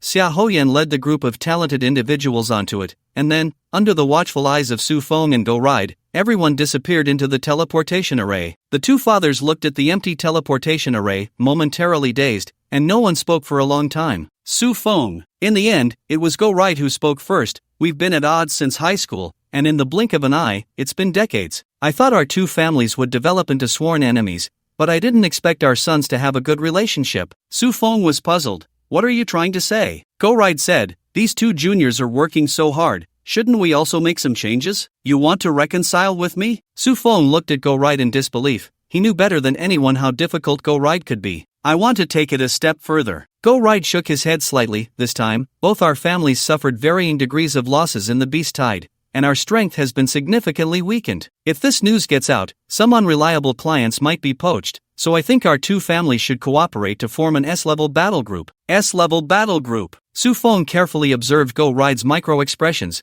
trying to see if this archenemy had lost his mind. Given their previous relationship, the people of Qingshan City would rather believe they were fighting than merging. Of course, if their two families cooperated, they could barely meet the standards for an S-level battle group. Please don't look at me with such cautious eyes. I am very sincere. Go Ride flipped his eyes at Su Feng. After the merger of the battle group, you will be the leader, managing the professionals of the battle group, while I will be the vice leader, in charge of finances and supplies. All logistics will be handed over to me. I will hold 49% of the shares, and you will hold 51%. No way. Su Feng shook his head, and then, under Go Ride's angry expression, said, You, this old fox, have made a concession. How can I not do the same? We are both leaders. I will be responsible for the selection and training of professionals, while you handle finances and logistics, and the shares will be split equally. Lin Fei felt a wave of dizziness, and when he regained consciousness, he found himself in a very peculiar place. There was no sun or moon in the sky, and everything around was perpetually gray. The ground was a black, muddy substance that felt soft underfoot. Looking up ahead, there was a river so vast it was beyond description. This river stretched from distant interstellar space to right in front of him, continuing on to places his gaze could not reach. If one had to describe it, it would be the Milky Way from a mythological story. The flowing substance in the river was not water, but a strange fluid that shimmered with light, looking beautiful and magical. A few girls, seeing such a beautiful fluid, wanted to reach out and touch it, but were stopped by Xiaoyan. This is boundary water. Each drop has an unimaginable weight. If you don't want to die, pull your hands back. Upon hearing this, the girls immediately withdrew their hands. Some of you should feel that this is not our world. Of course, it is no less than a secret realm or a dungeon. If we must give this place a name, it is chaos. Xiaoyan saw the girls retract their hands and scan the crowd, her expression particularly serious. Chaos? What kind of place is that? I don't know either. It seems there is no mention of this place in the books, not belonging to a secret realm or a dungeon, and not our world, so what is this place? Upon hearing Xiaoyan's words, everyone showed puzzled expressions and began to whisper among themselves. Chaos, the area between worlds. At that moment, a cool voice rang out, and everyone turned to see that it was Mu Qingqing who spoke. You know about chaos? Xiaoyan showed a surprised expression. Although Mu Qingqing had only introduced it with a single sentence, it was already a breach of confidentiality,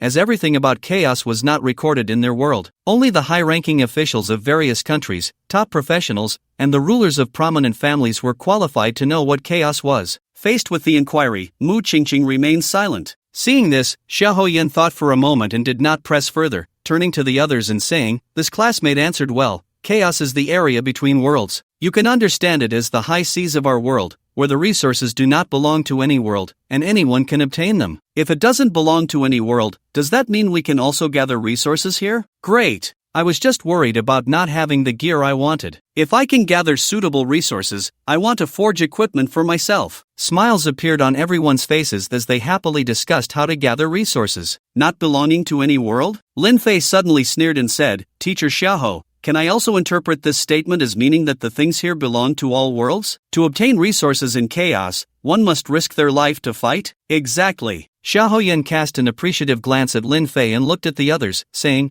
Chaos has no laws, no constraints. Killing or being killed is just a thought away. The only truth here is strength. As soon as these words were spoken, those proud individuals who had been excited just a second ago were left stunned the next moment. Seeing the expressions on everyone's faces, Xiaoyan revealed a satisfied smile. Although these young talents were among the best in the Great Xia, and their strength was quite decent, they had just graduated and completely misunderstood the survival rules of the chaos. They needed to realize the terror of the chaos in a very short time to survive as much as possible. Of course, you are just new students of the academy and are not yet qualified to enter the chaos. Seeing that everyone was intimidated, Xiaoyan's lips curled slightly, revealing a charming smile. Teacher, when can we enter the chaos? Lin Fei asked. Not necessarily. Xiaoyan explained to everyone, when you feel that your strength is strong enough, you can apply to the academy. The academy will review your application, and once approved, you can enter the chaos. Lin Fei asked again, what if I never pass the review? Then you'll have to wait until your third year. In the third year, the school will send mentors to lead students into the chaos trials. Xiaoyan paused for a moment and continued,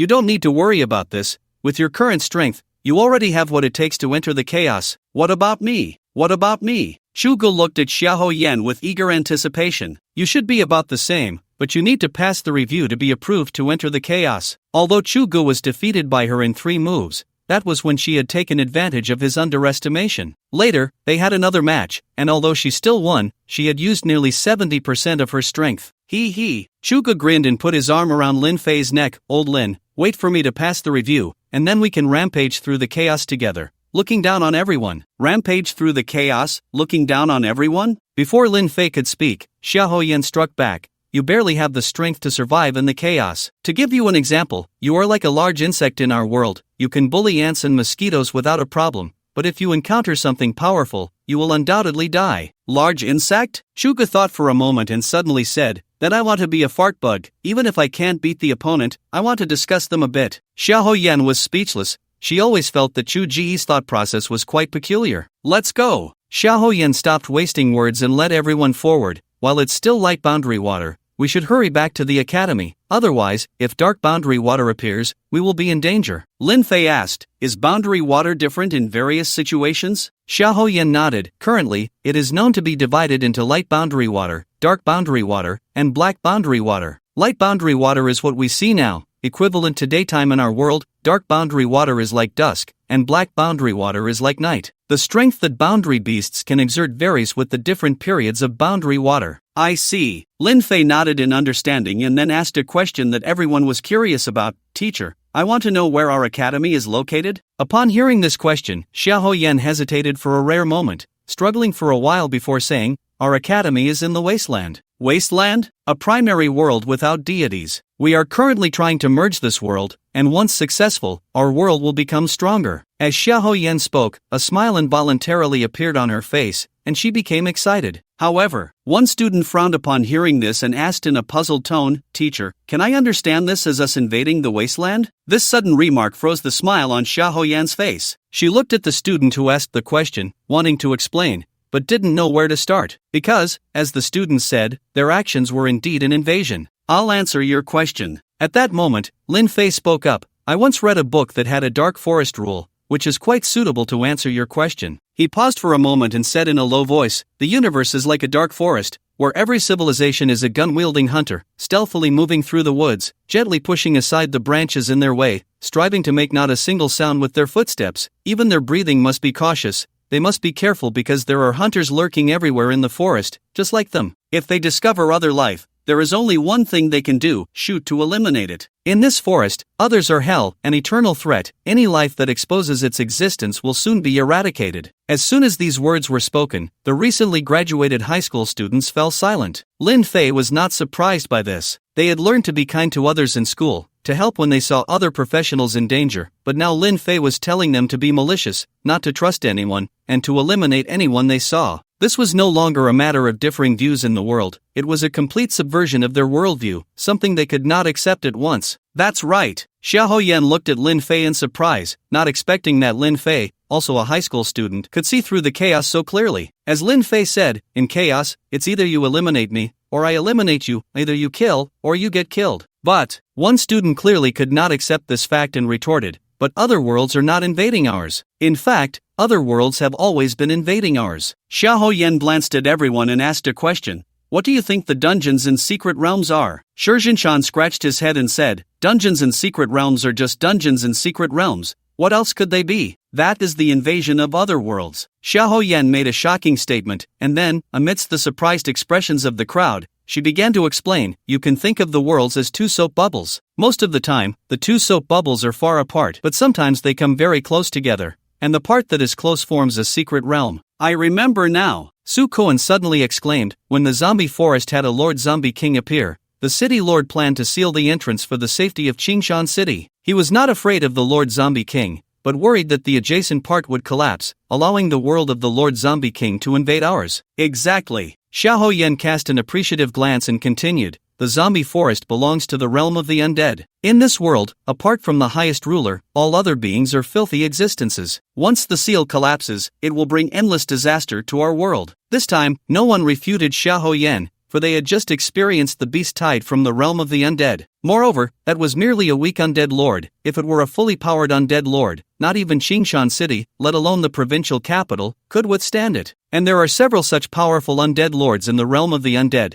If they all invaded Dasha would be destroyed in just a few days. The barrier of the Valley of Deathbugs is about to disappear, and Qingshan City is only sending a few professionals to guard it. Does that mean the world to which the Valley of Deathbugs belongs is not a concern? Su Koan asked again. The insect realm to which the Valley of Deathbugs belongs has only one deity, so what we need to worry about is not us, but the insect realm. Xiaoyan smiled. We don't take the insect realm's deity too seriously. Why should we then mobilize against the wasteland? Su Kuan asked this question and, before Xiaoyan could answer, suddenly realized, Teacher, is it because the wasteland has no contact with our world? Yes. Xiaoyan first nodded, then explained, actually, in the beginning, the wild realm was connected to our world, but the deities of the wild realm sacrificed themselves to forcibly separate the two worlds to prevent our invasion. Forcefully separating the two worlds. Upon hearing this, the young talents gasped, thinking about how terrifying the power must be to split a world apart. Xiaoyan seemed to see what was on everyone's mind and smiled. When we say forcefully separated, it actually means cutting off the adjacent parts, so the two worlds are no longer next to each other, and the cut-off part becomes the instance. Of course, there are other ways to form instances. An instance is an independent space separated from the world.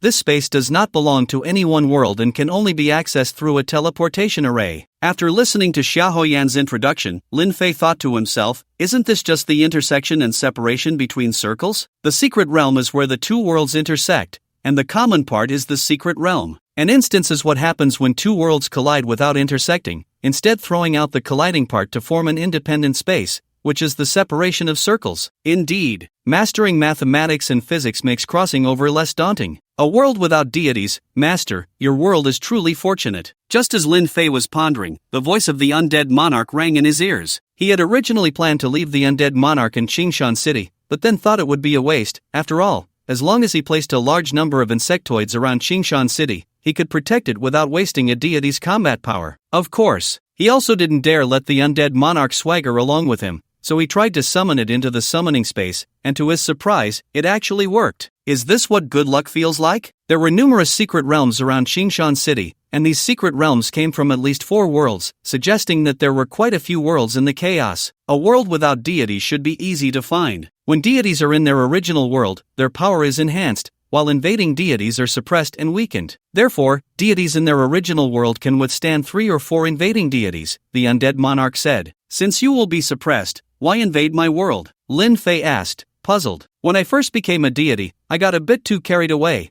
and coupled with being misled by others, I recklessly entered your world, the undead monarch sighed. Lin Fei almost couldn't help but laugh at this. By the way, the undead monarch suddenly thought of something and said, Master, in your original world, you are considered a player character, but if you are in other worlds, you are classified as a monster. I am classified as a monster? Lin Fei was taken aback, not quite understanding the meaning of this statement. Yes, as long as you are not in your original world, when you go to other worlds, you will automatically be classified as a monster. This is the otherworld rejection and restriction against you. Even deities must abide by this rule, the undead monarch explained. Then do I have to stay in the secret realm and act according to its rules? Lin Fei still couldn't envision himself as a monster. Exactly. The undead monarch paused for a moment and continued, however, your world and the wild realm do not intersect, so to be precise, Master, you should be in an instance, just like when I was sealed. I see. Lin Fei scratched his head, beginning to understand what it meant to become a monster. Then, doesn't that mean my power has been significantly weakened? Although the undead monarch was in a sealed state at that time,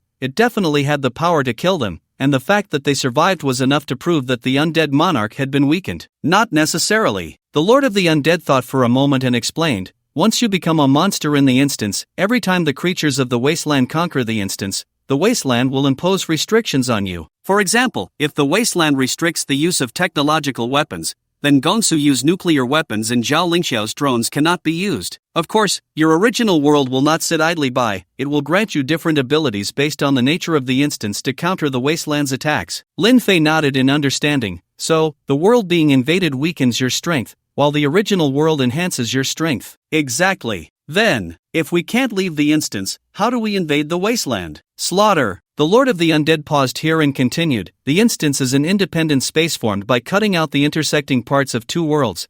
thus containing the incomplete laws of both worlds. Creatures that die in the instance, whether player characters or monster characters, will be transformed into energy absorbed by the instance. The energy will be absorbed according to which world it comes from, and as more energy is absorbed, the balance of the incomplete laws within the instance will be disrupted, causing the instance to move towards the world with the greater weight of incomplete laws. Lin Fei's eyes widened. Can I understand it as meaning that as long as we keep killing the Wasteland's practitioners, the instance will move towards the Wasteland? That's one way to understand it. The Lord of the Undead nodded. I initially used this point to make every practitioner entering the Abyss instance kill a large number of undead creatures. The instance absorbed their energy, and the power I could use was correspondingly enhanced, ultimately breaking the seal. So, it turns out I released you. Lin Fei recalled his rampage in the instance and couldn't help but smile wryly, thinking, so, the restrictions the instance imposed on us were actually the original world preventing us from releasing the Lord of the Undead. When they were conquering the Abyss instance,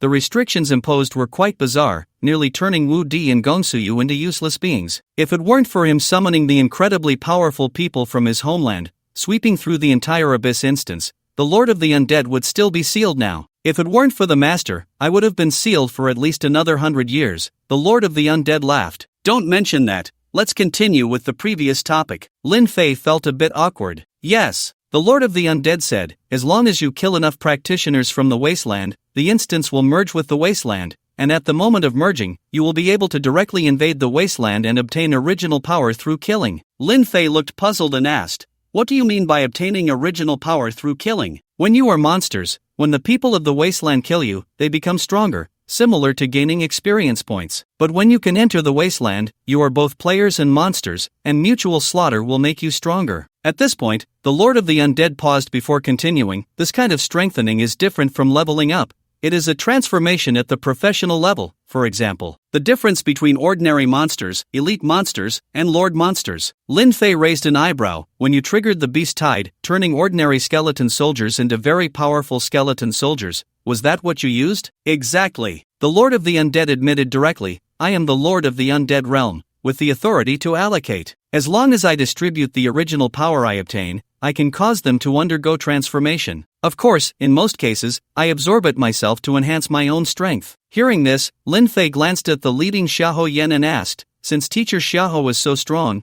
has she also absorbed original power? Definitely. The Lord of the Undead nodded vigorously, then shifted the topic, saying, however, she shouldn't have obtained her source power through slaughter. After all, the instance hasn't merged with the Wasteland yet. You still belong to the monsters. Not through slaughter? Lin Fei's eyes lit up as if he had thought of something. The premium training room. She must have obtained her source power through the premium training room. No wonder the opportunity to enter is so expensive. He had previously been puzzled as to why Xiahou Yan, who was merely a rare class, could easily defeat Chu Gu, who had a rare hidden class. To be clear, although both classes had the word rare in them, the gap was still quite significant. Otherwise, the rare hidden class wouldn't be called pseudo-divine level. Under the suppression of class levels, Chu Gu still lost terribly, which was enough to prove the terrifying nature of source power. Xiao Bei, besides invading other worlds, is there any other way to obtain source power? Lin Fei thought it would take a long time to invade the Wasteland, and he couldn't help but feel anxious. Hunting chaos beasts and collecting rare treasures from the chaos can also yield source power, the Lord of the Undead replied. Upon hearing these two methods, Lin Fei began to look around,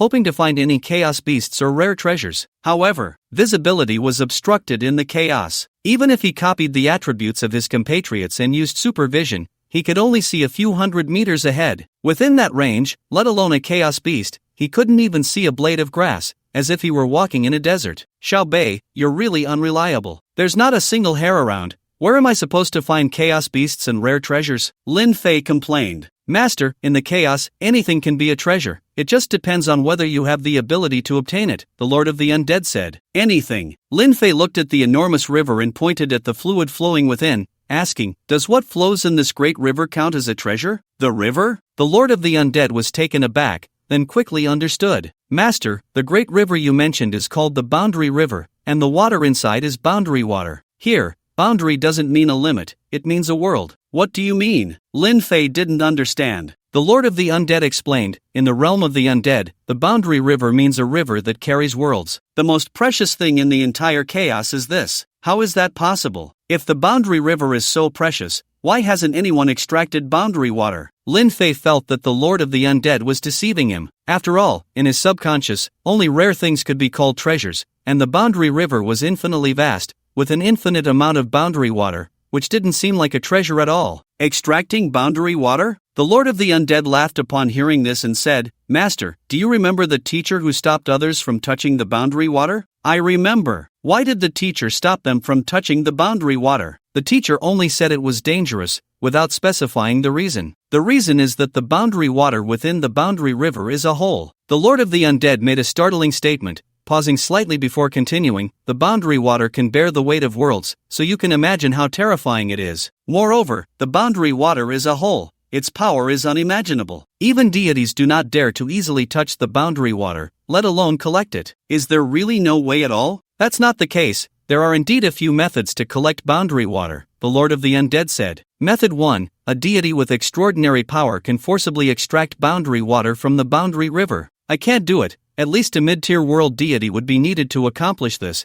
and it would take hundreds of years to collect a single drop. Method 2. There is a type of chaos beast living in the boundary river called the Luoi fish. This chaos beast has the ability to extract boundary water, but capturing it is extremely difficult, as even mid-tier deities cannot stay in the boundary river for long. Method 3. Forget it, these two methods are already the simplest, the others are even harder. Lin Fei fell silent upon hearing these two methods. The reason was simple, he was too weak. Although he had enslaved a deity, that deity was left with only 1/10,000th of its power, in a severely injured and dying state, with real combat strength even inferior to Godzilla. However, even if he were to increase this deity's power by 10,000 times, it would still only be a lower deity, with an insurmountable chasm between it and a mid-tier deity. Moreover, a mid-tier deity could barely collect world water, which showed just how far he was from being able to collect it. Thinking of this, he asked, Xiaobei, what is the value of a drop of world water? Let me think. The Lord of the Undead pondered for a long time and said, in my severely injured state, I would say a drop of world water is worth about 10 drops to purchase a fully powered lower deity, and a lower world is worth about 200 drops of world water. Lin Fei felt incredibly uncomfortable. It was like standing before a mountain of 24K pure gold, yet having no tools to mine it,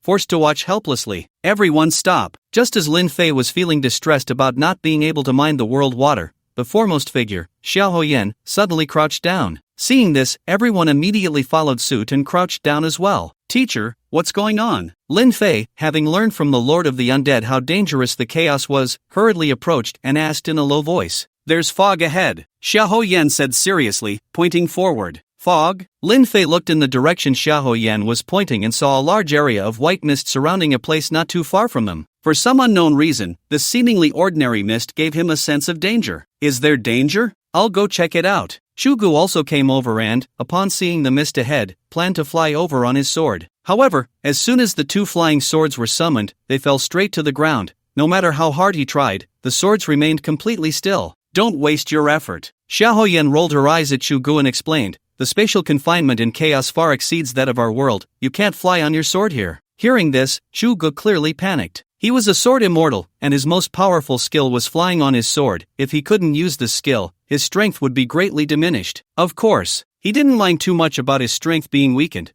What he cared about most was that without being able to fly on his sword, he wouldn't be able to show off. Don't worry, this is only temporary. After you train a few times in the training room, you'll be able to fly on your sword in chaos. Xiaohoyan comforted Chugu, then turned her gaze to the mist ahead, her brow furrowed. There shouldn't be fog in chaos, so the white mist we see must contain danger. Lin Fei asked, what kind of danger? If I knew what kind of danger it was, would I still be here chatting with you? Xiaohoyan rolled her eyes at Lin Fei, speaking with conviction. Ugh, what a waste of a question. Lin Fei silently complained and could only ask the Lord of the Undead. The Lord of the Undead hesitated for a moment and replied, if I'm not mistaken, this should be the nightmare mist spat out by the Raniyu. Raniyu? Nightmare mist? Lin Fei was taken aback. Raniyu, a chaotic beast with a fish body, a snake head, 6 legs, and eyes like horse ears. When they hunt, they spit out hallucinatory nightmare mist. Once you enter it, it's like being in a dream, the Lord of the Undead explained. Can I kill it? You should be able to. The Lord of the Undead added, Raniyu is an amphibious creature, and there is a very small chance it contains a trace of world water. 10 traces make 1 drop. Originally planning to take a detour, upon hearing that Raniyu contained world water, Lin Fei immediately had the idea of hunting it down. He looked at Xiahou Yan and said, "Teacher, you are wise. This mist is released by a chaotic beast called Raniyu, which hides in the mist to hunt for prey." "How do you know?" Xiahou Yan frowned at Lin Fei. Even she didn't know the origin of this white mist. How could Lin Fei, who had just arrived in the chaos, know it so clearly? "It's my skill." Lin Fei couldn't be bothered to make excuses and directly used his skill to deflect Xiahou Yan's question. Skill? Xiahou Yan furrowed her brows because these newcomers to the chaos couldn't use skills. However, just as she was about to expose Lin Fei, he preemptively said, "Teacher, you just mentioned that the Dark Realm water is coming soon. For the safety of our classmates, we must return to the military academy as quickly as possible. Therefore, I am willing to attract Raniyu's attack for the sake of my classmates, and you can take the opportunity to lead everyone away. What will you do?" Xiahou Yan's expression changed drastically as she hurriedly asked. "Of course, I will catch up with you after killing Raniyu," Lin Fei replied. "But that's a chaotic beast. Even the weakest chaotic beast might not be something I can kill," Xiahou Yan reminded him. Lin Fei blinked at Xiahou Yan a few times, saying nothing. Xiahou Yan immediately realized that she had been defeated by Lin Fei before. Just because she couldn't kill the weakest chaotic beast didn't mean Lin Fei couldn't. Even if he couldn't kill it, he could still escape. Thinking of this, she nodded and said, "All right, just be careful." "No problem." Lin Fei smiled confidently, his eyes sparkling with excitement as he looked at the white mist. Lin Fei left the group and approached the nightmare mist. Before he could step into it, the calm mist suddenly came alive, extending countless tentacles made of mist to pull him into the nightmare. The moment he entered the nightmare, the mist before him dispersed, and he found himself in a steel city. He looked around and felt an uncanny sense of familiarity. Special scene, Apocalypse Steel City, illusion, level requirement, none scene description. A special scene formed from the fears of those trapped, stolen by the nightmare mist. Here, creatures you fear will continuously appear, and once you feel fear, they will kill you. Monster, Rani ULV 50 difficulty, Abyss note, remember, the best way to overcome fear is to face it head-on. To materialize the fear in my heart? Lin Fei smiled slightly at the introduction of the special scene,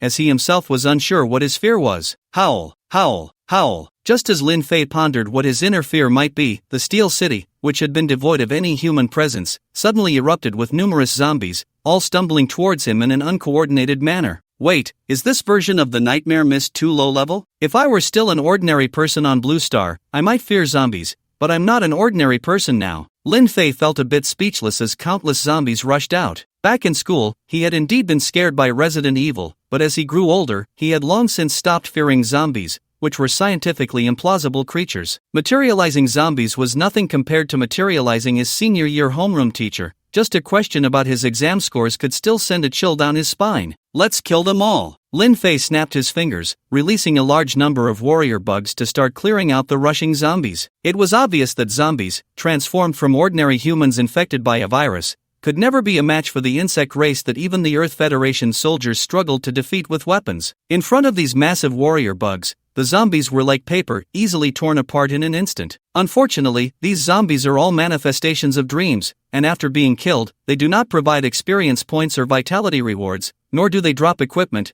They only drop a material called Dream Crystal, which is of blue quality. Ding! Congratulations, you have successfully cleared the Steel City of the Apocalypse. The strength of Raniyu has decreased by 3%. In the Illusion Special Area, you have entered a new scene. It is unclear how much time has passed, but a series of prompt sounds rang in Lin Fei's ears. Immediately, the scene before him transformed like a mirage, slowly becoming fragmented and then reassembling into a new scene. This time, Lin Fei found himself on a spaceship that was sailing. Special scene, Death Universe Spaceship, Illusion, Level Requirement, None Scene Description. A special scene created from the fears of trapped individuals, where creatures you fear will continuously appear. If you feel fear, they will kill you. Monster, Rani ULV 50 difficulty, Abyss note, remember, the best way to overcome fear is to face it directly. Damn, aside from the name of the scene being changed, all other information is the same. This Raniyu is too lazy. Lin Fei cursed under his breath and began searching for the monster's trace within the spaceship, pondering which of his fears had been manifested. Unfortunately, the information provided by this scene was too sparse, leaving him with no clues. Where are the monsters in this scene? Lin Fei wandered around the spaceship for a long time but encountered not a single monster.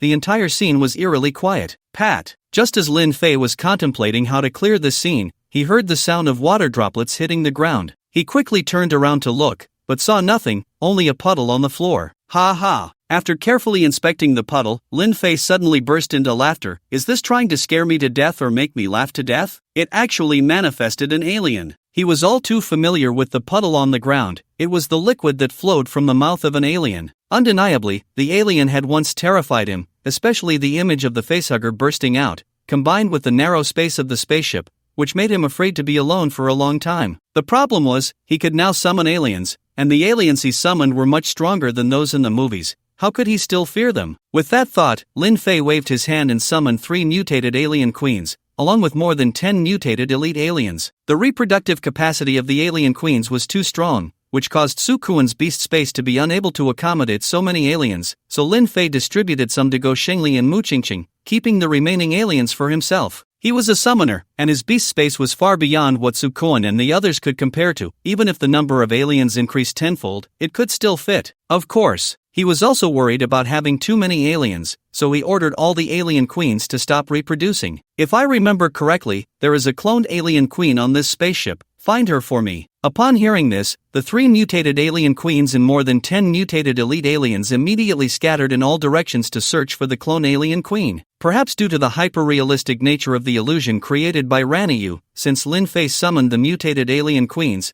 the alien that had been following him, waiting for an opportunity to ambush, had not appeared again. Thus, 20 minutes passed, and one of the mutated alien queens reported that it had found the cloned alien queen. Lin Fei hurried over, and along the way, he saw numerous alien corpses. From the wounds on the bodies, it was clear that they had all been killed in a single blow by the mutated elite aliens. Soon, Lin Fei arrived at the alien nest and saw the cloned alien queen. In the movie, it looked quite large, but after meeting in person, I found that the cloned alien queen was even smaller than the ordinary alien queen, let alone the mutated alien queen. Lin Fei looked at the cloned alien queen, surrounded and trembling all over by 3 mutated alien queens, and curled his lips, issuing a clearance order. Before long, the cloned alien queen and the reverse species alien that was still gestating were all killed. Ding! Congratulations, you have successfully cleared the death spaceship. Raniyu's power is reduced by 3%. In the illusion special, you have entered a new scene. After the cloned alien queen was killed, Lin Fei heard the prompt sound in his ear again, and then the scene changed once more. This time, Lin Fei found himself in a Japanese wooden house, facing an old television set, which was filled with static. Lin Fei looked at the scene before him and instantly understood what fear he was encountering this time. Midnight Bell. Sadako. He still remembered that this was the horror movie he watched during an all-nighter, and when he saw the scariest scene, he was so frightened that he immediately threw away his headphones and smoked several cigarettes to calm down. Since then, he had kicked the bad habit of watching horror movies with headphones on. Sure enough, special scene, a woman crawling out of a well, illusion, level requirement, none, scene introduction, a special scene transformed from the inner fears of trapped individuals by the nightmare mist, where creatures you fear will continuously appear. Once you feel fear, they will kill you. Monster, Rani ULV 50, difficulty, abyss. Note, remember, the best way to overcome fear is to face it head-on. Just as Lin Fei finished reading the scene introduction, the static on the old television suddenly disappeared, revealing a dark forest, with a well in the center. If it were just this image, it wouldn't be too scary, but the problem was that an eerie sound had started echoing in the wooden house, accompanied by chilling winds, even more frightening than watching a movie with headphones,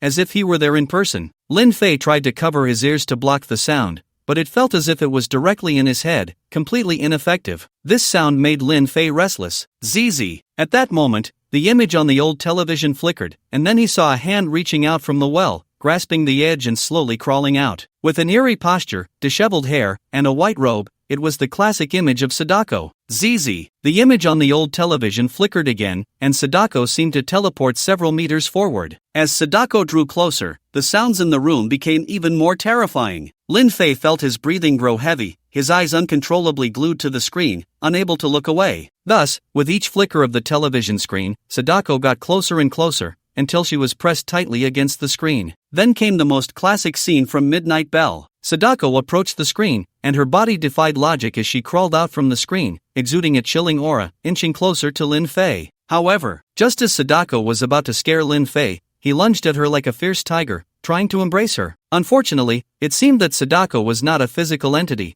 and Lin Fei passed right through her body. Seeing this, Lin Fei shouted, "Xiaobei, hurry up and come out, hold Sadako down for me. I want to have some fun with my master." Sadako? Before Sadako could react, the Lord of the Undead appeared. Although the Lord of the Undead was in a weakened state, as a deity of the undead realm, he had a class-based suppression over undead creatures. He merely raised his hand slightly, and Sadako was pinned to the ground by a powerful force, spread out in a big shape. It is said that as long as you have the guts, even a female ghost can take a maternity leave. Since you've come out, don't go back. I heard that the actress who plays Sadako is quite beautiful. I wonder how much Sadako resembles her. What? You're a serious female ghost? Please spare me. What does it matter to me whether you're a serious female ghost? I'm not a serious person. Lin Fei looked at Sadako pinned to the ground, revealing an evil smile as he stepped forward, intending to spar with her. However, just as Lin Fei's hand was about to touch Sadako, her body instantly vanished. Ding! Congratulations, you have successfully cleared the level of the woman who crawled out of the well. Due to your shameless behavior, you dealt critical damage to Raniyu, causing her strength to weaken by 5%. After a prompt sound, the scene once again became fragmented. Lin Fei's vision blurred, and he returned to the realm of nightmares. However, he clearly felt that the concentration of the nightmare mist had weakened significantly and was continuing to dissipate. In just a moment, the nightmare mist completely vanished, revealing Raniyu's true form before Lin Fei. From a distance, Raniyu looked like a fish stranded on the shore, only much larger, lying down as tall as a 3-story building, with a length exceeding 15 meters, making her enormous. Raniyu sensed the threat posed by Lin Fei and let out a child's wailing cry, then forcefully slapped her tail against the ground,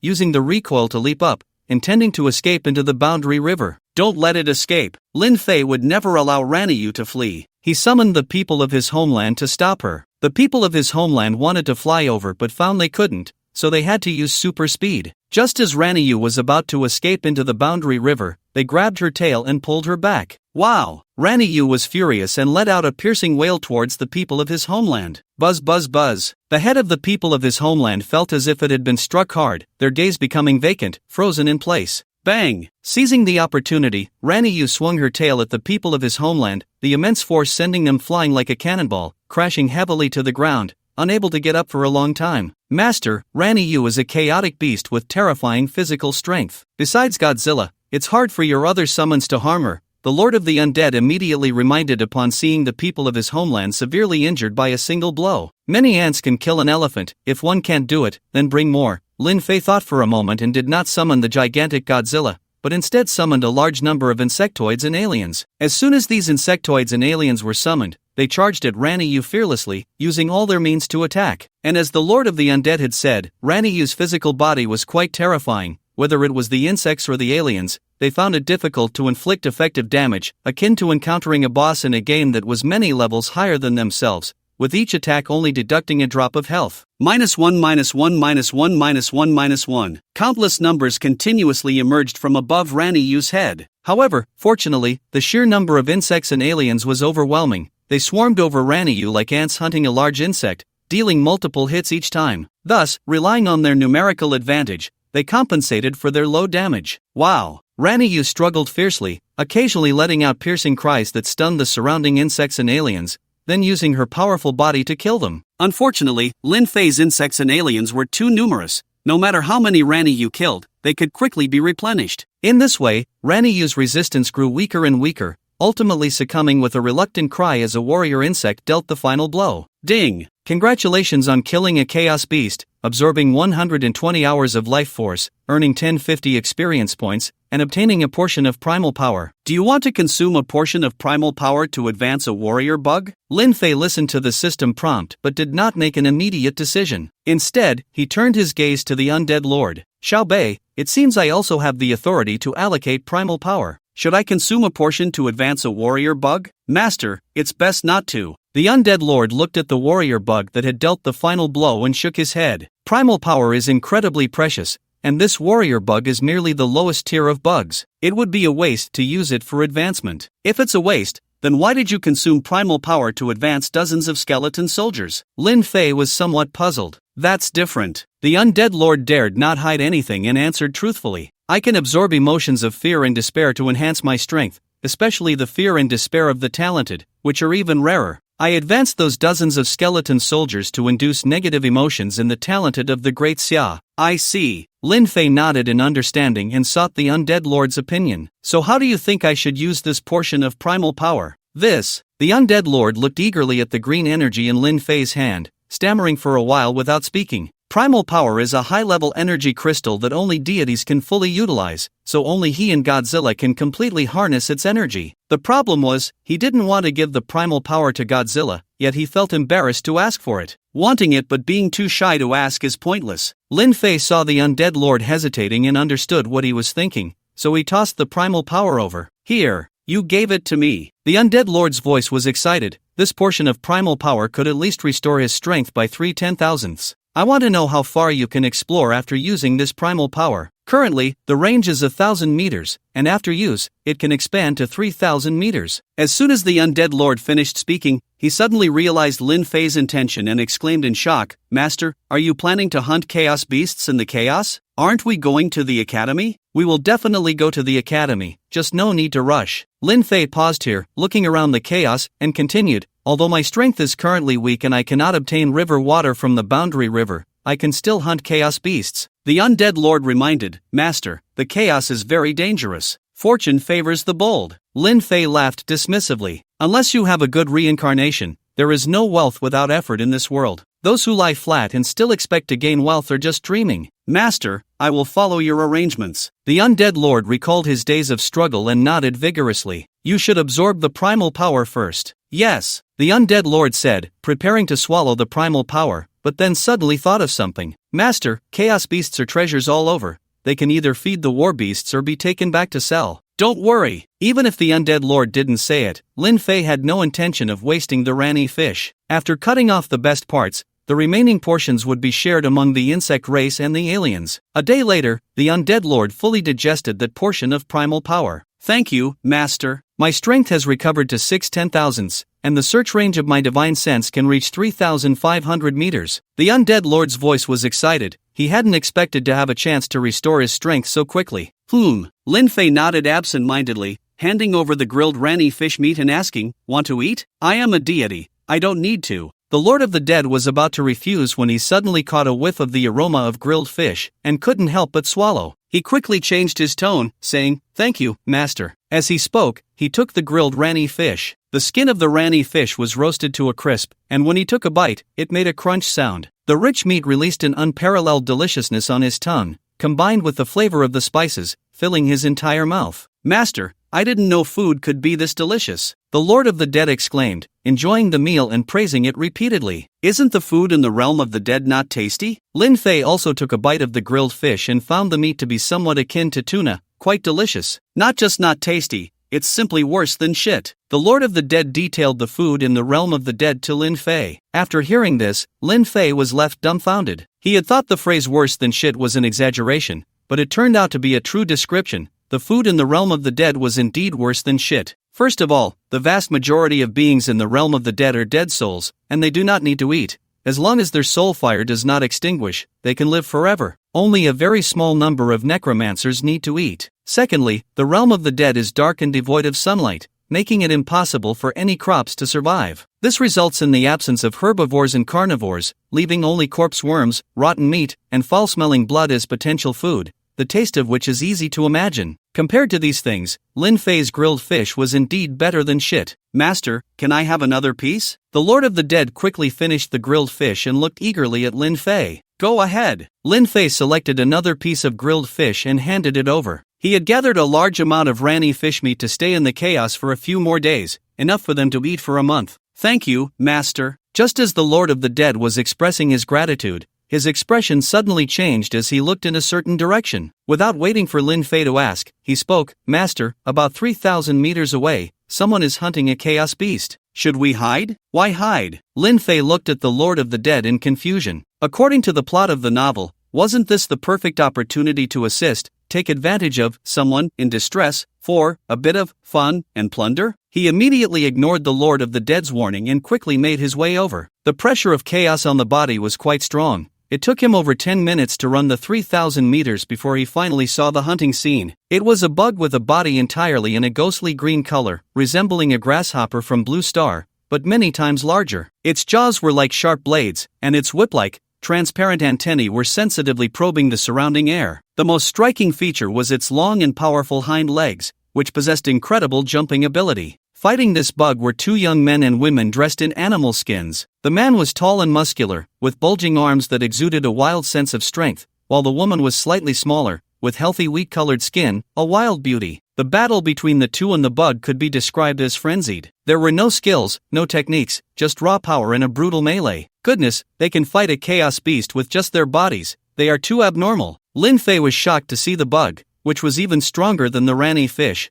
being sent flying by the man's punch. It was important to note that even the physically strong people from his homeland would be severely injured by a normal strike from a Rani fish. Yet, the bug before him was stronger than a chaos beast, and this man and woman could suppress it, indicating that their physical strength was even more formidable than that of his homeland. This bug is called a silk grasshopper. It should barely reach the firefly level. These two can easily suppress the silk grasshopper, so their strength is at least at the firefly level. The Lord of the Undead observed the hunt and transmitted a message to Lin Fei. Firefly? Lin Fei was taken aback and asked in confusion, "What kind of ranking is this? Why is it different from my world?" "Master, the power ranking method in your world is not accurate." The Lord of the Undead gave an example. For instance, a level 30 rare class and a level 50 elite class, who is stronger? Of course, Lin Fei wanted to say the level 30 rare class was powerful, but the words caught in his throat because the level 50 elite class might not necessarily lose to the level 30 rare class in actual combat. Take Su Koan for example. Normally, he is a rare class, but once he accumulates enough merit points to summon the 6 Ding and 6 Jia, even a deity could be slain in one strike. In such cases, using level and class to determine strength becomes somewhat inaccurate. Thinking of this, Lin Fei asked, "Xiaobei, how is strength ranked in chaos?" "The weakest is the Dust of Ruin,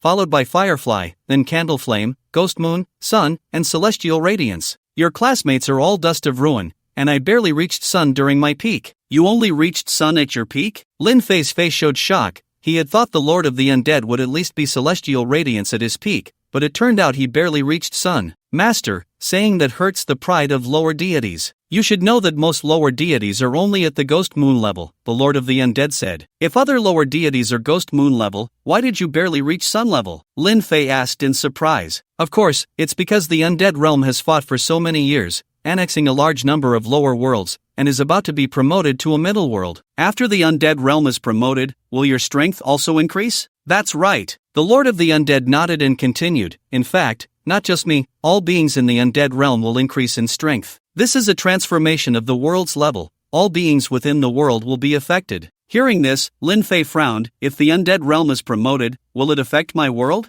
"Yes." The Lord of the Undead said truthfully, "A middle world has a strong suppression over lower worlds. Once the Undead realm is promoted, those lower worlds connected to the Undead realm will be devoured in a very short time." "Is there no way to stop it?" Although Lin Fei didn't have much attachment to the world after his rebirth, he didn't want it to be devoured, as there were still many people he cared about in that world. Lower worlds cannot stop a middle world from devouring them. The Lord of the Undead said this and then changed the subject. "However, your world can learn from the Ruin realm and cut off the intersecting parts. That way, even a middle world won't be able to find your world. The world is right there, how could it be lost?" Lin Fei found it hard to understand. In his perception, the world should be vast and impossible to hide. Facing this question, the Lord of the Undead asked, "Master, do you know where your world is?" "Of course I." Before Lin Fei could finish the words "no," he froze in place, scratching his head and saying, "I came out of the teleportation array and arrived in chaos, without seeing my own world. In fact, not to mention you, even the deities of your world do not know the location of the world. At most, they can sense a rough direction," the Lord of the Undead explained. "Why is that?" "This is to protect the lower worlds." The Lord of the Undead said this and raised his hand to point at the vast and boundless River of Realms. The River of Realms carries the weight of the worlds. This is not just talk. All lower worlds and middle worlds are within the River of Realms, flowing with the river water. The lower world is located in the center of the boundary river,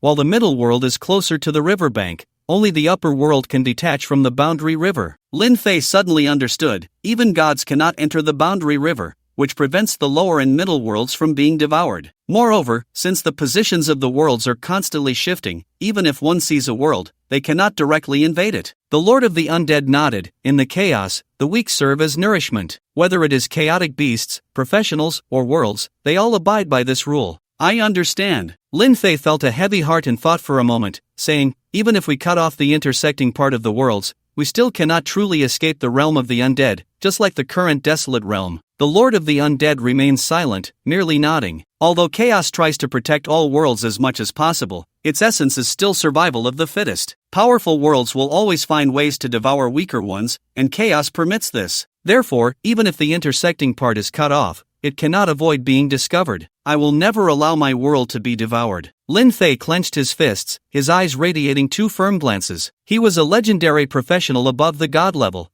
capable of summoning powerful comic characters to fight for him. Even if the realm of the undead were to ascend to a middle world, he was confident he could fight back. With this thought, he looked towards the hunting battlefield, considering how to take advantage of the situation and seize the prey from the two. However, Lin Fei did not notice that a trace of killing intent he inadvertently revealed was sensed by the two engaged in battle. The tall man suddenly erupted with white arcs of electricity, his eyes turning into a dazzling white like thunder, resembling a deity. As for the woman, her aura was somewhat weaker, enveloped in scorching purple-black flames, which even Lin Fei could feel burning. At that moment, the silk insect attacked the two again. It pushed off the ground with its hind legs, shooting into the sky like a cannonball, aiming at the two's position, and transformed into a meteor crashing down. However, in the face of this attack, the man scoffed coldly, his thunderous fist striking out, easily piercing through the silk insect's body. Not good. The Lord of the Undead's expression changed drastically upon seeing this. They are not Firefly level, but Candle Flame level, and they might even reach Moon Shadow level. Moon Shadow level? That would mean they are gods. What terrible luck! The first targets chosen for a robbery turned out to be two Moon Shadow level beings. Run! Lin Fei didn't hesitate for a second, turning and fleeing in the opposite direction. Bang! However, Lin Fei and the Lord of the Undead had only escaped a few hundred meters when the corpse of the silk insect fell from the sky, blocking their path. Immediately after, a man wrapped in thunder appeared before them. The man's gaze was icy, looking at the two as if they were prey. Brother, this person has killing intent towards us. Behind Lin Fei and the Lord of the Undead, the woman engulfed in flames pointed at Lin Fei, then looked at the Lord of the Undead, her delicate features showing a shocked expression as she excitedly said, "Brother, there's also an injured god here. As long as we seize his divine essence, our world." The woman stopped mid-sentence, suddenly realizing something, and closed her mouth. However, the excitement in her eyes did not fade. An injured god. The man's gaze locked onto the Lord of the Undead, coldly stating, "Hand over the divine essence, and I can spare your lives." Although the man's words sounded aggressive, Lin Fei felt they were quite bland, just like a tiger looking at a rabbit, completely not seeing them as a threat. This is chaos. If we hand over the divine essence, how can you guarantee our safety? Lin Fei inquired. I can't guarantee that. The man's flat tone carried a hint of impatience as he continued, however, if you don't hand over the divine essence, I will definitely kill you. If I don't give it, I'll definitely die. If I do give it, I might not live. Which do you think I'll choose? Lin Fei asked. With just a few simple sentences, Lin Fei had already made the man lose his patience. His gaze turned sharp as he looked at Lin Fei, his brows furrowing, clearly having lost the will to continue the conversation. At that moment, the woman behind him stepped forward a few paces. Prey has no right to choose. Since you are unwilling to hand over the divine essence, I can only take action and kill you. Hearing this, Lin Fei cursed inwardly. Don't act like you're the one being forced, making it seem like we did something wrong. However, Lin Fei also understood the survival rule of the chaotic world where the weak are preyed upon by the strong. The weak have no voice, they must either grow stronger or be devoured. Of course, after cursing in his heart, he spoke, we have no choice, we just want to ensure our safety after handing over the divine essence. Is that request too much? Prey cannot even choose how to die, and you actually want us to guarantee your safety? The woman sneered contemptuously, looking down on Lin Fei from her lofty position. I indeed cannot choose how to die, but I can choose to ensure you don't get the divine essence. Lin Fei glanced at the Lord of the Undead and nodded slightly. The Lord of the Undead instantly understood Lin Fei's meaning, transforming into a stream of black energy and returning to the space of Lin Fei's backpack. Seeing this scene, the pair of siblings widened their eyes, clearly not expecting Lin Fei to be able to store that severely injured deity. How is that possible? That severely injured deity is actually your subordinate? You're just an ordinary person. How could he be your subordinate? The woman's tone was no longer condescending but filled with disbelief, for in her cognition, only ordinary people could be subordinates of deities, and there had never been a case where a deity was a subordinate of an ordinary person. After the shock, the woman's eyes sparkled with a sharp cold light, and the flames around her grew even more intense, as if she were a blazing star, ready to destroy everything. If it were anyone else, they would naturally be unable to withstand this terrifying heat. But Lin Fei had long since donned Godzilla's attributes. As a god-level character, Godzilla's attributes were even more terrifying than those of his compatriots, but most importantly, Godzilla had a strong resistance to high temperatures, making the heat released by the woman ineffective against him. You might as well stop wasting your effort.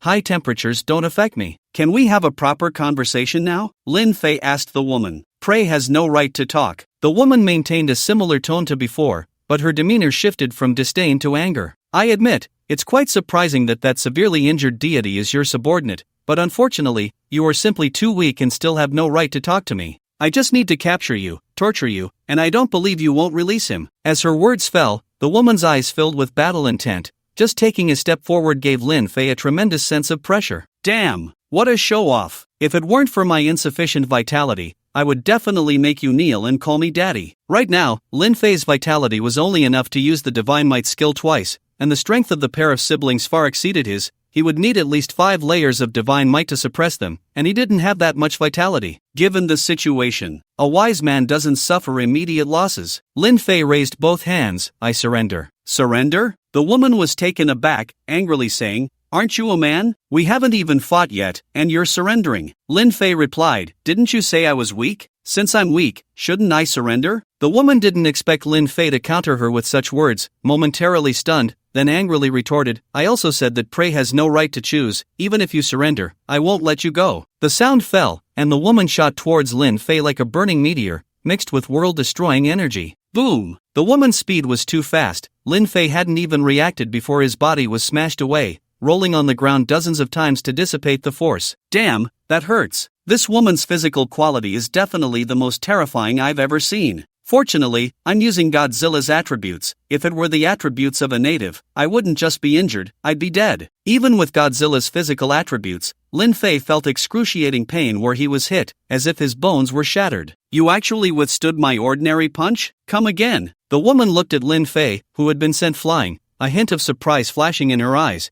and then her fighting spirit intensified. Wait a minute. Lin Fei quickly raised his hand to stop the woman, took a deep breath to ease the pain, and said as he got up, Even if I don't have the right to choose, you have to give me a chance for a fair fight, right? The woman was taken aback and asked, Didn't I give you that? I'm a summoner, and you didn't even give me a chance to summon my battle beasts. Is that what you call giving me a chance? The woman hesitated for a moment, then waved her hand impatiently. Don't say I didn't give you a fair chance. I'll give you time to summon your battle beasts. Thank you. Lin Fei expressed his gratitude and began to summon the insect race. The woman saw the insects Lin Fei summoned and a contemptuous smile appeared on her face. These insects were far too weak for her. No matter how many he summoned, they wouldn't be her match. More and more insects were summoned by Lin Fei, and from a distance, it looked like a sea of people. No, it should be a sea of insects, an endless sight. However, even with so many insects, Lin Fei continued to summon more. Are you done yet? The woman, seeing Lin Fei endlessly summoning insects,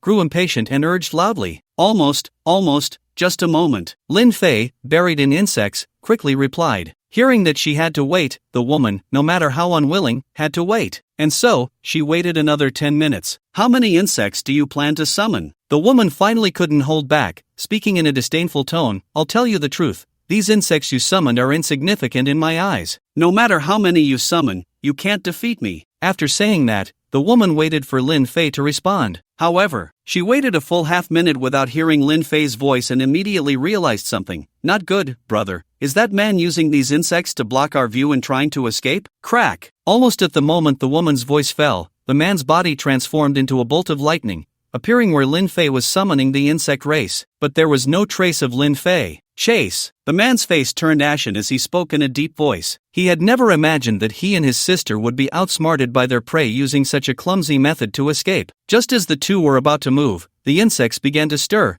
charging at the brother and sister like a pack of hungry wolves. Clang clang clang, clang clang clang. The attacks from those warriors struck the brother and sister, producing the sound of metal clashing. Die! The already furious woman suddenly erupted with terrifying flames. The flames spread out from her center, extending several hundred meters before stopping, turning all the insects within that range to ashes. Unfortunately, Lin Fei had summoned all the insects to escape, and the number of insects could only be described as terrifying. Just as she finished clearing the insects within a few hundred meters, more insects flowed in like a tide, making it impossible to clean them up in a short time. Feng Yu, don't worry about these insects, just chase. The man understood that Lin Fei intended to use the bugs to delay them and immediately reminded his companion. After speaking, he lightly stepped on the ground, and his body transformed into a bolt of lightning, hovering in the air. Seeing this, Fengyu smashed a beetle with her fist and also flew into the air, searching for Lin Fei's whereabouts. However, apart from the countless bugs on the ground,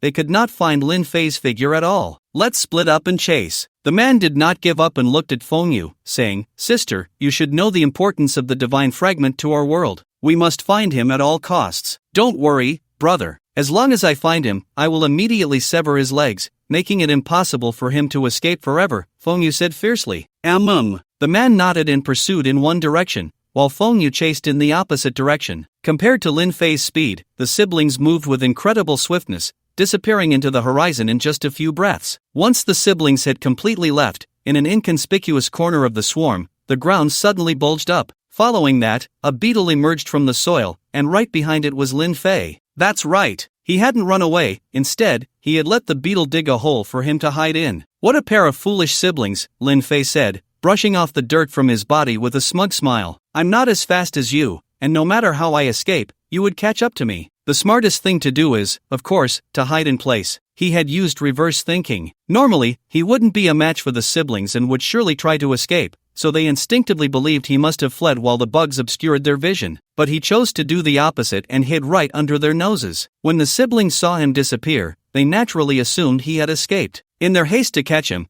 they would search for his figure like headless flies without taking the time to check carefully. You killed so many of my bugs. It seems reasonable for me to take one of yours as compensation. After collecting all the intact bugs, Lin Fei was about to leave when he spotted the corpse of the slain silk locust. Perhaps due to the rush, the silk locust had not yet been harvested, meaning it was as if it had just been killed, and the value of an unharvested chaotic beast's corpse was unimaginable. Of course, Lin Fei dared not harvest the silk locust now, fearing the siblings might suddenly return. Thus, he stowed the silk locust in his backpack and hurriedly left the area. During his escape, he was cautious and ran for a whole day and night before finding a cave to hide in on a hillside. The siblings had searched nearly 1,000 kilometers but still had not found Lin Fei, so they returned to regroup. However, when they got back, they found that the dense swarm of bugs had vanished, and even the silk locust they had killed was gone, leaving nothing on the ground. If it weren't for the familiar energy still lingering on the ground, the siblings would have almost thought they had come to the wrong place. When they discovered the hole where the beetle had emerged, they understood what had happened. Damn it!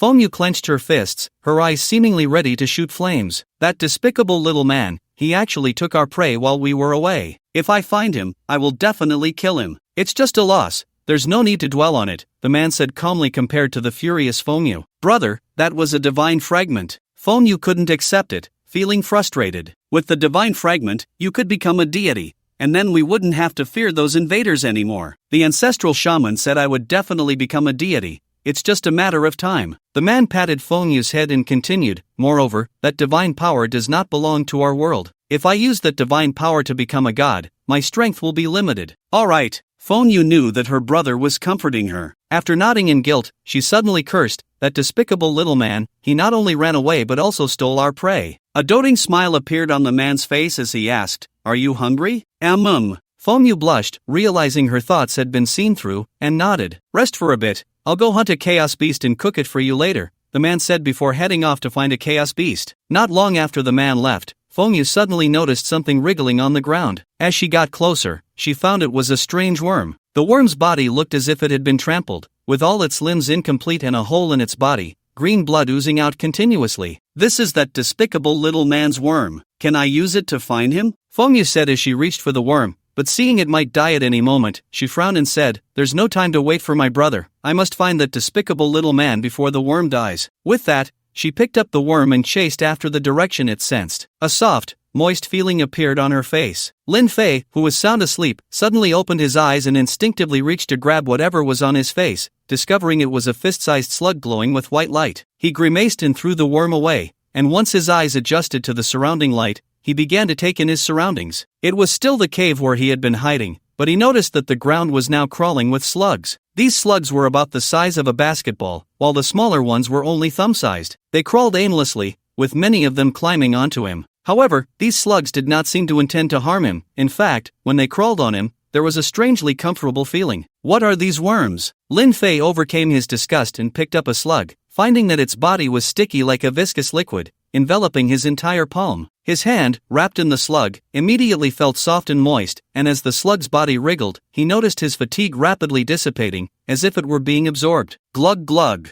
Just as Lin Fei was exploring other uses for the slug, his stomach betrayed him with a growl, and a sense of weakness washed over him. Since coming to the chaos, I haven't had a proper meal. I need to find something to eat first. With that, he took the silkworm from his backpack and used his gathering skill. Ding! Congratulations, you have gathered a pair of silkworm wings from the chaos beast. Ding! Congratulations, you have gathered a pair of silkworm teeth from the chaos beast. Ding! Congratulations, you have gathered a portion of source power. Perhaps because the silkworm's body was relatively intact, Lin Fei managed to gather 6 types of materials in total. Unfortunately, the silkworm was considered a weaker chaos beast in the chaos, so most of the materials were of green quality and not very valuable. Of course, the green materials gathered from the silkworm were not comparable to the green materials in the source world. These materials from the chaos beasts were of much higher quality. After completing the gathering, Lin Fei looked at the remaining silkworm torso, selected a plump piece, and started a fire to roast it. In no time, a mouth-watering aroma wafted through the air. Oomph!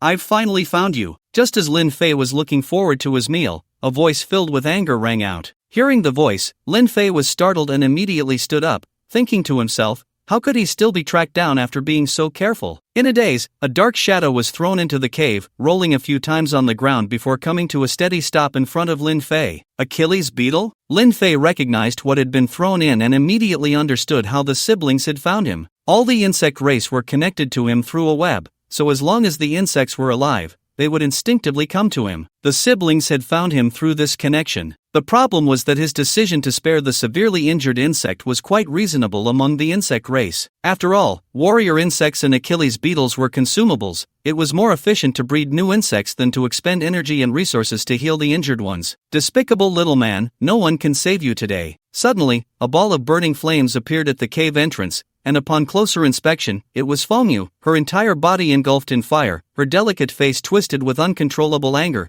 as if she were about to devour someone. Is it just you? Lin Fei, ready for battle, raised an eyebrow upon seeing that only Fengyu had entered. For a despicable little man like you, I alone am enough. Fengyu's eyes glinted with disdain, not taking Lin Fei seriously. He. Lin Fei chuckled at her words. If both you and your brother had come, I would only have a chance to escape. But with just you here, who knows who will escape? As he spoke, he secretly activated Godzilla's attributes and prepared to summon Godzilla at any moment. So you think I'm not your match? A despicable little man who only knows how to flee? I could kill you even without using both hands. Those insects you summon are nothing in front of me. My summoned beasts are not just insects. Who cares what your summoned beasts are? You won't escape today. Fengyu had no intention of wasting words with Lin Fei. She suddenly lunged at him. Facing the woman charging at him, Lin Fei showed no fear and swung his fist in response. Boom! The two fists collided, and the powerful force pushed the surrounding air away, creating shockwaves that spread outwards, forming a small vacuum environment. Fortunately, this was chaos, and everything contained immense power. Otherwise, the shockwaves generated by their clash could have destroyed the cave. The recoil from the collision made them both stagger back several steps. What a monstrous physical strength! If I hadn't used Godzilla's attributes, that punch could have shattered me to pieces. Lin Fei appeared relaxed on the surface, but inside, he was utterly shocked. The woman before him could repel him, and by extension, she could also repel Godzilla. Just thinking about this woman's strength, comparable to Godzilla's towering height of 120 meters and weight of nearly 100,000 tons, capable of withstanding a nuclear bomb, made Lin Fei swallow hard. This could no longer be described as a humanoid Tyrannosaurus. She was a humanoid Godzilla. You're actually this strong. Compared to the shocked Lin Fei, Fengyu was not much better off, looking at him with disbelief. Still want to fight? Lin Fei smiled at the woman. If given a choice, he didn't want to fight her. First, it was meaningless. Even if he summoned Godzilla, he could never kill the woman. As long as she wanted to escape, he would never catch up, making the fight pointless. Secondly, he didn't want to provoke the woman's brother. It wasn't that he feared that man, he just felt that if things escalated to a life and death situation, it would interfere with his hunt for the chaotic beasts, which was far more important at the moment. Unless you hand over the divine status, we will not rest until one of us is dead, Fengyu said firmly. Come on, the divine status you speak of belongs to my subordinate. I can't just forcibly strip it away. Lin Fei was speechless. He couldn't understand how a female bandit could have the audacity to say such a thing. I don't care, you must give me the divine status, Feng Yu said stubbornly. Since that's the case, let's have a fight, Lin Fei said. Bring it on. Feng Yu replied without hesitation, instantly appearing in front of Lin Fei and swinging her fist at his head. The woman's speed was too fast for Lin Fei to dodge, so he simply chose not to evade and swung his fist back at Feng Yu. Boom! Boom! Two deafening explosions rang out as both of them took a solid punch. Again! Come on! Neither of them dodged, they exchanged punches, shaking the ground beneath them. They had no idea how long they had been trading blows,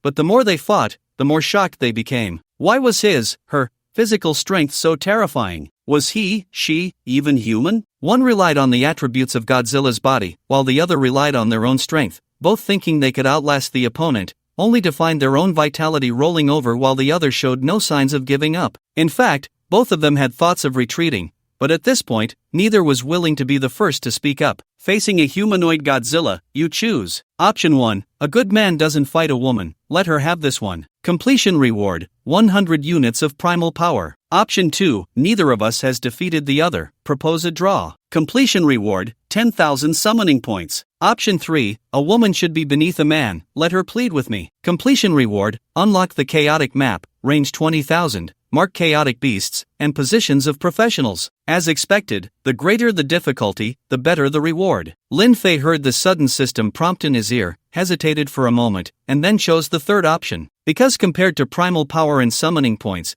the value of a chaotic map with a range of 20,000 meters was undoubtedly much higher. Of course, the completion condition for option 3 was also the most difficult. He didn't believe that the savage woman in front of him would easily plead with him. Boom! The two exchanged another punch, and just as the woman was about to raise her fist again, Lin Fei quickly said, "No more fighting. Are you conceding?" Feng Yu was taken aback and asked excitedly, "Do you think you've defeated me?" Lin Fei glanced at the oblivious woman and continued, "I just think we've been fighting for so long, we should take a break, eat something, and then continue." Feng Yu initially wanted to refuse Lin Fei's suggestion, but upon hearing the words "eat something," she hesitated. Before meeting Lin Fei, she and her brother had been hunting chaotic beasts for food, but unexpectedly, they were delayed by Lin Fei, and the chaotic beasts were stolen away. Later, as she tracked Lin Fei, she had no time to eat and was already starving. "All right." Feng Yu nodded and then said, "After we eat, we'll continue. If I win, you have to give me a divine fragment." "What if I win?" Lin Fei raised an eyebrow. "You can't possibly win against me," Feng Yu said confidently. "What if?" Lin Fei smiled at Feng Yu. "To be fair, if I win, shouldn't you also give me a divine fragment?" "I don't have a divine fragment."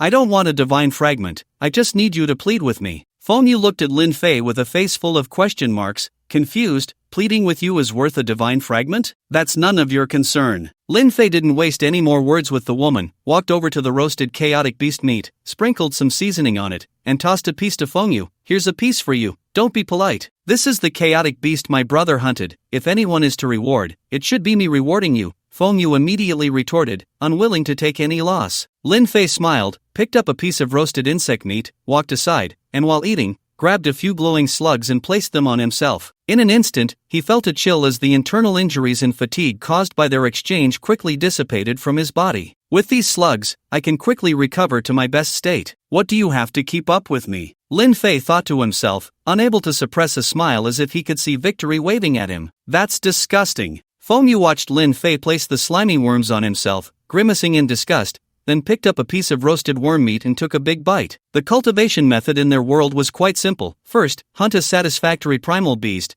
use the primal beast core to gain corresponding abilities, and then daily hunting of primal beasts for food, relying on the blood and flesh of the primal beasts to strengthen the body. Although there were no primal beasts in the chaos, the energy contained in the flesh and blood of chaotic beasts was even greater than that of primal beasts. After taking a bite of the worm meat, she felt warm energy spreading within her, nourishing her weary body and healing her injuries. In our world, awakeners can recover from internal injuries and fatigue just by eating. Even if your physical strength is comparable to mine, I don't believe your recovery speed can match mine. What do you have to keep up with me? Feng Yu laughed confidently, as if she could see the moment she obtained divinity. After finishing a piece of roasted worm meat, Feng Yu unceremoniously took another piece and began to eat heartily in front of Lin Fei. Aren't you afraid I'll poison it? Lin Fei smiled and asked, looking at Feng Yu, who was completely unguarded. Feng Yu glanced at Lin Fei with disdain and continued to eat, casually replying, "My body is immune to all poisons. Poisoning me is useless." "Immune to poison? That's impressive," Lin Fei complimented.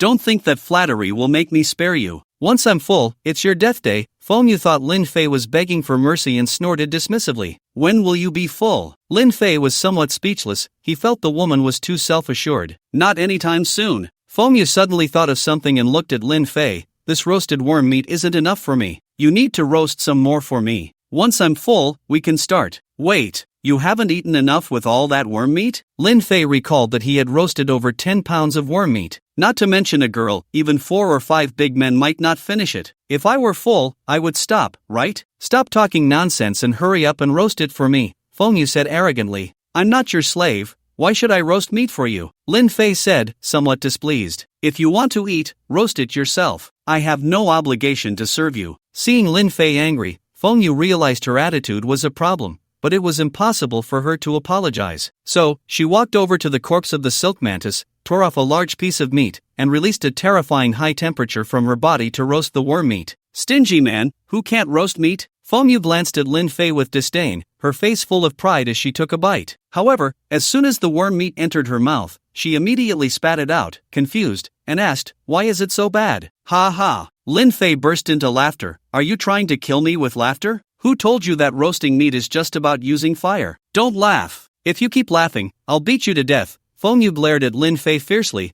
looking at the charred worm meat in her hand, scratching her head and muttering, "This is how my brother roasts meat. Why is mine so bad?" She had never roasted meat herself. It was always her brother who served her the roasted meat. She originally thought roasting meat was easy, but she didn't expect her own roasted meat to taste so terrible. This thing, even if she wasn't picky, she couldn't swallow it. But without eating, she couldn't recover her strength. Helpless, she could only look at Lin Fei. "Consider this me begging you. Can you help me roast the meat?" Ding! Task completed, unlocking the chaos map. In Lin Fei's incredulous expression, an electronic map unfolded before him. Is the task really completed like this? Lin Fei looked at the electronic map that appeared before him, feeling a bit dazed. He had thought he would have to exert a lot of effort to make the woman ask him for help, but unexpectedly, she simply asked for his assistance to cook. If he had known the task was this simple, he should have invited her to eat from the start. "Alright, I'll help you grill the meat." Lin Fei hesitated for a moment before agreeing to the woman's request. "Thank you, you're quite nice." Upon hearing there was food, Feng Yu's impression of Lin Fei changed slightly. Lin Fei just smiled at her words, walked over to the corpse of the silkworm, cut off a piece of tender worm meat, and placed it over the fire to grill slowly. Before long, the tender worm meat emitted an enticing aroma, especially after Lin Fei sprinkled some seasoning on it. The fragrance peaked,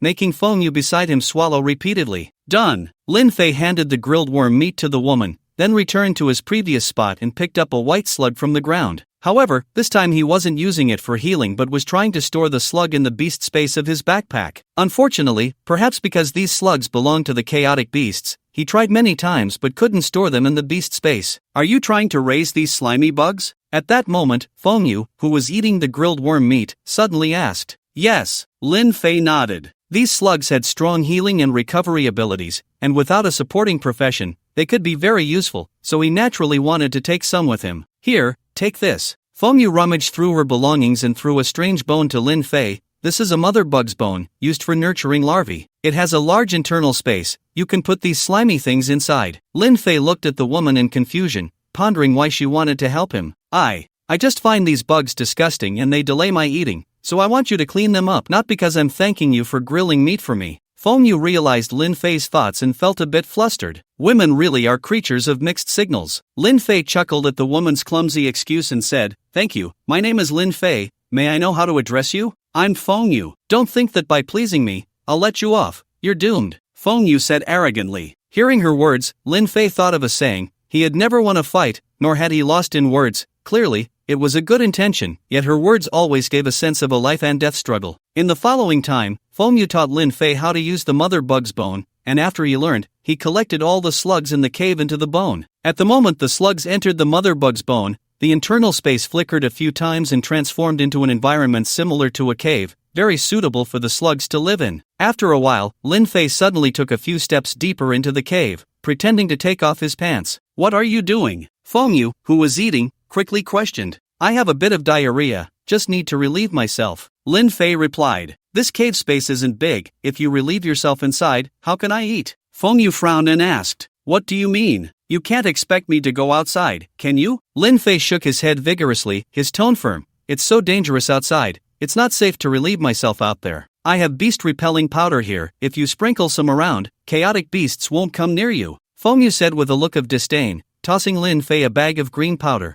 You, how can you do this? Lin Fei reluctantly accepted the beast-repelling powder, walking towards the cave entrance while complaining. Clearly, I found this cave first, why should I have to go out? If I weren't afraid of you, I would have pinned you down already. Feng Yu listened to Lin Fei's complaints, and instead of getting angry, she felt quite pleased. This man wasn't too foolish. He knew he was no match for me and could only choose to obediently listen. As for wanting to pin me down, who pins whom is still uncertain. Lin Fei stepped out of the cave, and the first thing he did was not to take off his pants, but to stuff the beast-repelling powder into his pocket and flee into the distance. That's right, he had never considered continuing to fight with Feng Yu. Now that the task was complete, the electronic map was activated, and he had even obtained 2 decent items. Why stay here if he could escape? What he didn't expect was that Feng Yu was so easy to deceive, coming out of the cave with just a few of his words. Although this woman is quite foolish, she is generous. Whether it's the mother bug's bone or the beast-repelling powder, they are rare treasures. But it's a pity that the 2 siblings are always thinking about seizing the divine essence of the undead lord. Otherwise, she and I could definitely become friends. As Lin Fei ran, he felt a wave of emotion. He could sense that the siblings didn't harbor much malice. Otherwise, if they had attacked together, he wouldn't have been able to escape, let alone bargain. Beep beep beep. After running for a while, just as the blue dot representing Feng Yu on the electronic map was about to exceed the map's range, a series of alarm sounds suddenly rang in his ears. Alert, alert. Lower deity detected, please evade immediately. Alert, alert. Lower deity detected, please evade immediately. Alert, alert. Lower deity detected, please evade immediately. The mechanical voice of the electronic map repeated 3 times. Lin Fei picked up the electronic map and saw that within the detection range, a fast-moving red dot had appeared. The points on the electronic map were divided into 5 colors. White represented no threat, green represented a slight threat,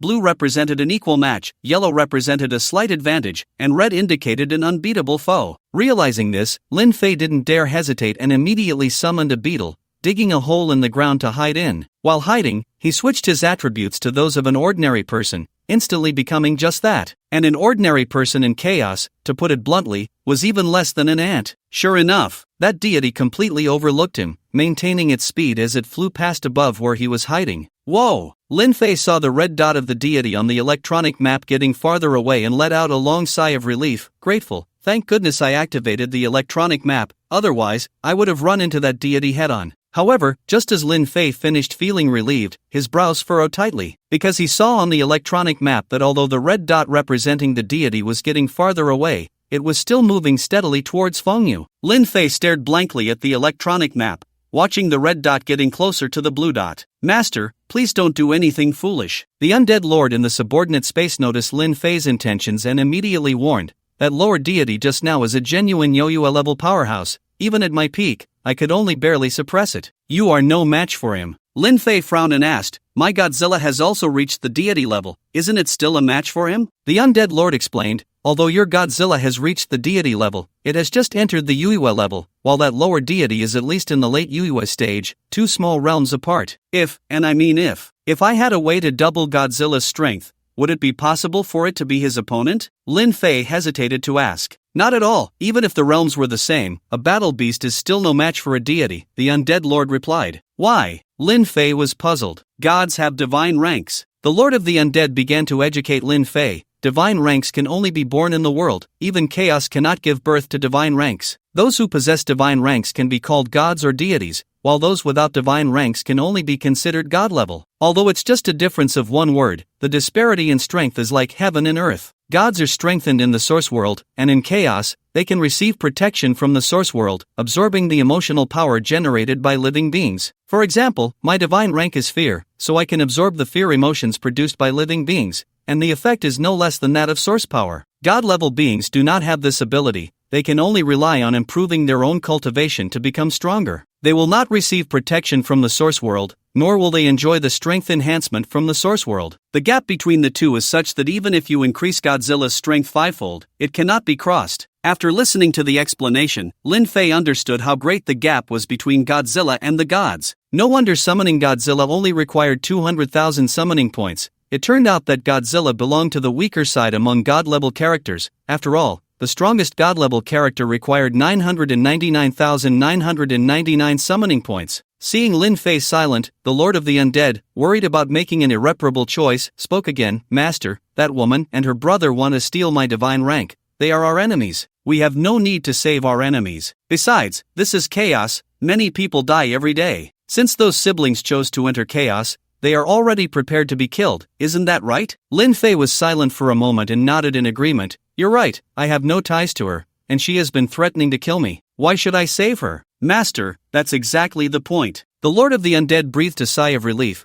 but after Lin Fei walked out of the cave, he exclaimed, Master, the direction is wrong, this direction is. Master, are you really going to save her? I don't know. Lin Fei felt like he was going crazy. He clearly knew that not wanting to save her was the right choice, yet he couldn't harden his heart. If he had to give a reason, it was that he didn't want that foolish girl to die. Master, why is that? Is it too reckless? The Lord of the Undead asked loudly. Can you just shut up? Lin Fei replied irritably. Isn't being reckless what it means to be young? The Lord of the Undead saw Lin Fei getting angry and dared not say anything more. Lin Fei then switched to a patriotic mindset and quickly ran towards the cave. Along the way, he saw the red dot representing the gods collide with the blue dot representing Fengyu. At the same time, Fengyu was surrounded by raging flames, resembling the sun, not allowing any living being to approach. Above her head stood an old man in a gray robe, with prominent cheekbones, a hooked nose, and narrow eyes, exuding a chilling aura that sent shivers down one's spine. The old man looked down at Fengyu with a satisfied smile in his eyes. Today is my lucky day. I unexpectedly encountered a candle flame level awakener, the gray-robed old man said. Don't be afraid. I won't kill you, but you have to come with me. What if I don't? Fengyu looked up at the old man, her eyes filled with battle intent, showing no fear. Don't? The old man was not angry, revealing a contemptuous smile as if looking at an ant. Do you think you have the right to refuse a god? Whether I have the right or not, I'll know once I try. With that, Fengyu slightly bent her legs, her whole body like a cannonball, swiftly throwing a punch at the old man. Even before her body reached him, the terrifying high temperature radiating from her made the old man feel a burning sensation. The smile on the old man's face instantly vanished, and two sinister glints shot from his eyes. You overestimate yourself. The old man slightly raised his hand towards Fengyu. In an instant, Fengyu felt the space around her constricting, and she couldn't even move, completely restricted in her ability to act. Go! The old man flicked his fingers in the air, and Fengyu was sent flying out at a speed even faster than before, crashing heavily to the ground, blood trickling from the corner of her mouth, taking a long time to get back up. At that moment, the old man spoke again. I told you, if you obediently come with me, I won't kill you, but if you disobey, no one can save you. Humph! Fengyu, like a stubborn donkey, snorted coldly and erupted in flames again, charging at the old man. In that case, you shall die. The old man, watching Fengyu rush towards him again, completely lost all patience and raised his hand to press down on her. At that moment, Fengyu felt an even more terrifying force, as if she were carrying a great mountain on her back, making it impossible for her to maintain a standing position, forcing her to kneel on one knee. However, the sense of oppression did not dissipate with time. Instead, it grew heavier, as if it were going to crush her to death. I didn't expect your willpower to be so strong, able to withstand my pressure. However, beneath the gods, all are ants. No matter how strong your willpower is, you cannot resist the pressure of a god. Considering your decent strength, I'll give you one more chance. As long as you beg for mercy and obediently come with me, I will let you go. The old man spoke in a condescending tone, as if he were toying with a pet. No way! Fengyu gritted her teeth, the words escaping through clenched jaws. Can't be tamed? A hint of ruthlessness flashed in the old man's eyes as he said in a deep voice, What a pity, you can only die. With that, the old man intended to increase the pressure, completely crushing Fengyu. But at that moment, he sensed a dangerous aura behind him, not even giving him a chance to turn around. An atomic breath slammed into him. At the moment he was sent flying, the old man could only vaguely see a gigantic figure. Fengyu felt as if a great mountain was pressing down on her, and even though her physical condition was incredibly strong, she felt a deep sense of helplessness. She thought she was doomed. The god before her was too powerful. Even if Agu arrived now, he wouldn't be able to save her from this god's hands. Am I really going to die? What a pity. if I had enough time, I would definitely be stronger than this god. But, thankfully, Lin Fei has left, otherwise, I hope he escapes far away. For some unknown reason, she found herself worrying about Lin Fei's safety. However, just as she was about to give up resisting, the mountain pressing down on her suddenly vanished, and she felt light all over. Before she could think about what was happening, a figure appeared before her, yanking her up from the ground and pulling her in a certain direction at a frantic pace. Lin Fei. As Feng Yu regained some composure and recognized the person, she was both surprised and delighted, asking, "You didn't escape? This isn't the time to chat. While Godzilla can still suppress that god, we need to escape quickly," Lin Fei said in a low voice. When he arrived, he happened to see that lower god using pressure to pin Feng Yu to the ground. Without considering whether he would expose himself, he immediately summoned Godzilla and directed its atomic breath at the lower god. However, he didn't expect that the atomic breath, which was invincible in the movies, could only suppress the lower god without causing any real damage. Once the lower god adjusted, they would lose their chance to escape. That makes sense. Feng Yu nodded in agreement, looking at Lin Fei who was pulling her away, then changed the subject, saying, "But your speed is too slow." As soon as she finished speaking, Lin Fei felt someone wrap their arms around his waist, and before he could react, he was already hoisted onto Feng Yu's shoulder. Although this posture was ungraceful and extremely uncomfortable, it significantly increased their speed of escape. Feng Yu ran for more than 10 minutes without stopping, far exceeding the range of the electronic map, and only then did Lin Fei let out a slight sigh of relief, allowing Feng Yu to set him down. "Aren't we escaping anymore?" Feng Yu asked. "With your shoulder pressing against my stomach in this position, I'm about to throw up my dinner from last night." Lin Fei felt a tumult in his stomach, making him feel quite miserable. "I'll be more careful next time," Feng Yu said, hesitating for a few seconds before asking, "That huge monster just now, was it summoned by you?" "Yeah," Lin Fei nodded. Feng Yu had seen Godzilla with her own eyes. If he tried to make up other excuses, unless she was a fool, she would definitely know he was lying. And the two of them were currently bound together.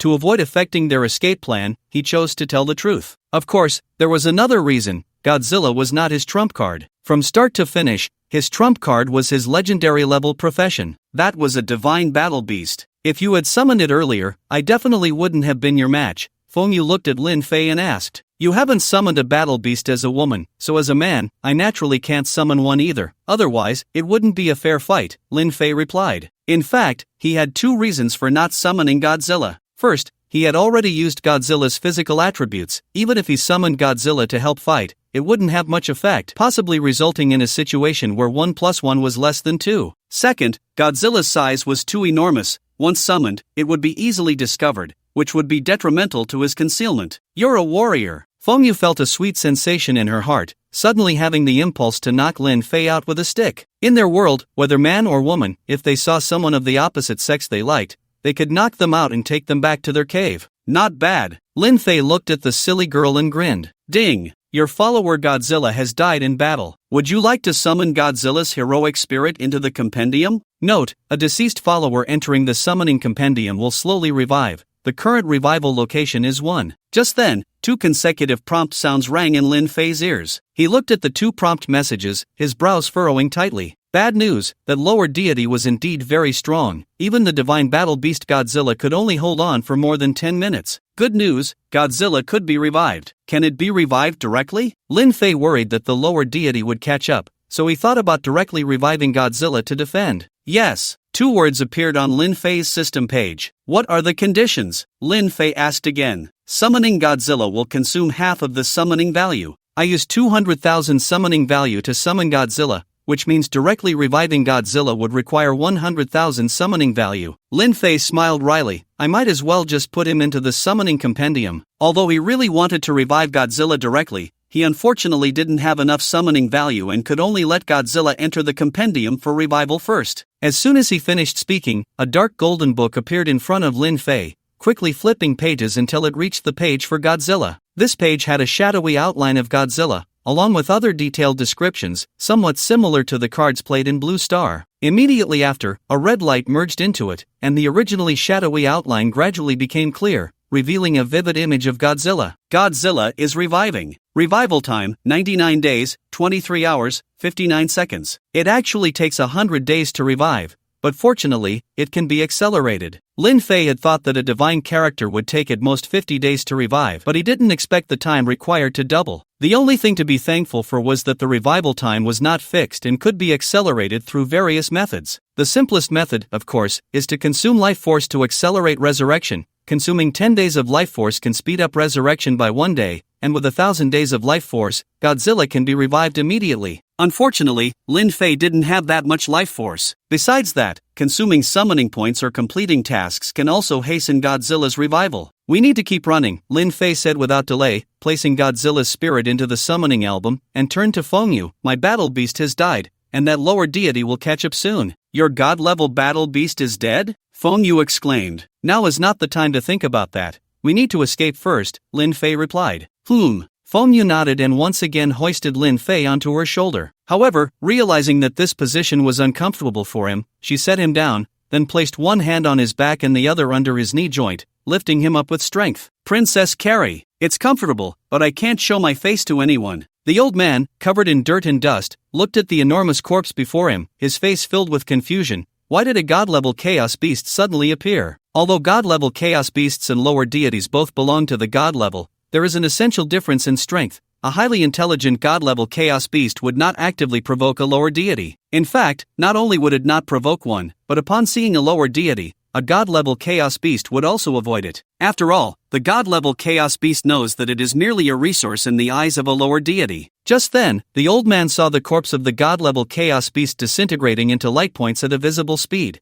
eventually disappearing. "This isn't a chaos beast, this is a battle beast summoned by someone." The old man suddenly thought of something and quickly looked in a certain direction, his gaze sharpening. "That practitioner is gone. Could it be that she summoned the god-level battle beast? No, she clearly isn't a summoner. That god-level battle beast couldn't have been summoned by her." The old man quickly dismissed his own speculation because, as far as he knew, summoners wouldn't possess such powerful physical strength, and her fighting style didn't resemble that of a summoner. Since she wasn't a summoner, why did a god-level battle beast appear? Could it be? The old man's eyes suddenly lit up, two beams of brilliance shooting from them. Could it be that there is another practitioner on site besides her? With that thought, his consciousness spread out wildly, covering a radius of tens of thousands of meters in the blink of an eye. In his consciousness, everything was seen clearly. Found it. When the old man searched within a 40,000-meter range, he saw a man and a woman. He didn't recognize the man, but the woman was the one he had just suppressed. If nothing unexpected happened, this man, who needed to be princess carried by the woman, should be the summoner of the god-level battle beast. A practitioner capable of summoning a god-level battle beast, he is the possibility I am looking for. The old man, far from being frustrated by Godzilla's ambush, instead wore a smile and swiftly pursued them. Meanwhile, as Lin Fei was being princess carried by Fengyu to escape, his gaze was constantly fixed on the electronic map, worried that the lower deity would pursue them. However, from the current situation, they were temporarily safe, as the lower deity had not yet appeared on the electronic map. "If that lower deity catches up, don't worry about me, just escape on your own,"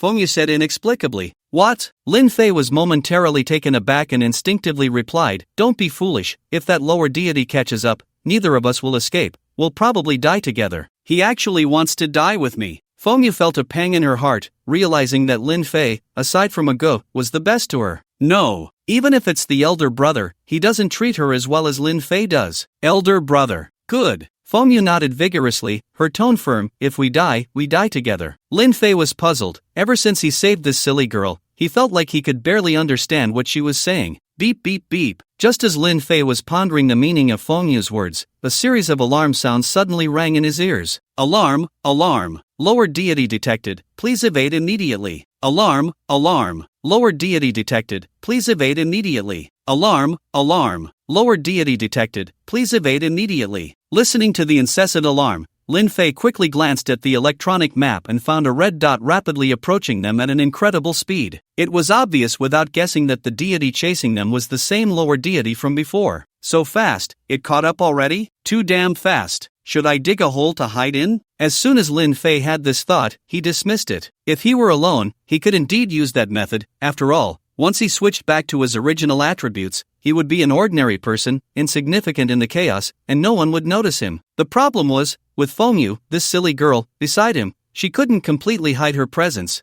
Otherwise, she wouldn't have been found by the lower deity even while eating in the cave. What's wrong? Fengyu asked when she noticed Lin Fei suddenly fell silent. That lower deity is catching up. At this speed, he will reach us soon, Lin Fei said. So fast. Feng Yu was taken aback, reluctantly glanced at Lin Fei, and then set him down. That lower deity wants to kill me. I'll hold him off. You hurry and escape. No. Just as Lin Fei was about to refuse, Feng Yu grabbed him and threw him like a javelin. To be clear, Feng Yu's strength was comparable to Godzilla, so one could imagine how terrifying her full force throw was. Lin Fei felt like he was on a rocket. The sudden acceleration nearly made him faint, and his flying speed was definitely over 20 times the speed of sound. Fortunately, the physical rules in the chaos were different from those in the source world, otherwise, he would have surely seen a sonic boom behind him. Not knowing how far he flew, Lin Fei only knew he rolled several hundred meters on the ground before finally standing up, dizzy. Couldn't that silly girl have given me a warning before throwing me? Does she know she almost got me killed? Luckily, I switched to the attributes of a citizen at the last moment, otherwise, I would have turned into mush. After Godzilla was killed, Lin Fei could no longer use its attributes, meaning that when Feng Yu threw him, he was just an ordinary practitioner. One can imagine that an ordinary practitioner flying out at 20 times the speed of sound would have no chance of survival, even if he fell into water,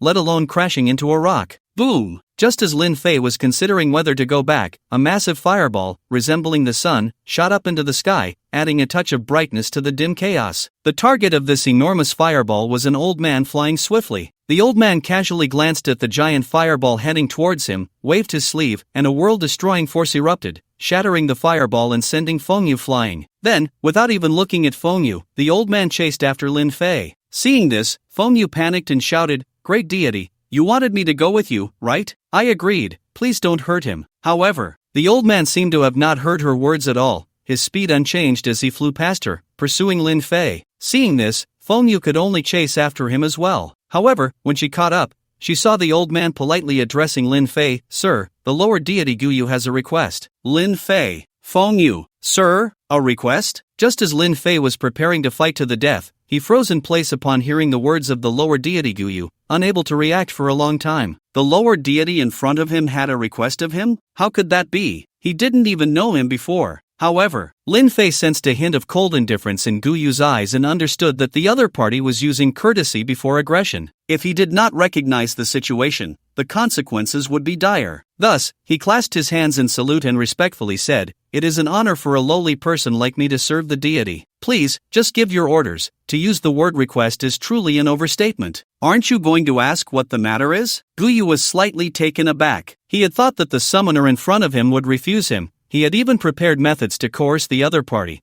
but he did not expect the other to agree directly without a hint of resistance, which surprised him. It should be noted that before this, he had approached many practitioners, and they either refused to yield to death or agreed only to procrastinate in the face of death. Only Lin Fei did not inquire about the matter and directly consented. Immediately, he had a good impression of Lin Fei. "As long as it is a matter of the deity, I will not hesitate to go through fire and water." Lin Fei's thoughts were simple: to stabilize the deity in front of him and then find an opportunity to escape. What a willingness to go through fire and water. Guyu laughed heartily, looking at Lin Fei. "Although I, Guyu, am not a good person, as long as you help me complete this matter, I will reward you handsomely." "Thank you, Lord Deity. Come with me," Guyu said, grabbing Lin Fei with one hand, intending to take him away. At that moment, Feng Yu rushed over, swinging her fist at Guyu, shouting angrily, "If you have the guts, come at me, let him go." Seeking death. The smile on Guyu's face instantly vanished, and a murderous intent shot from his eyes as he raised his hand to strike down Feng Yu. "Lord Deity, please show mercy, this is all a misunderstanding." Lin Fei naturally would not let Guyu kill Feng Yu,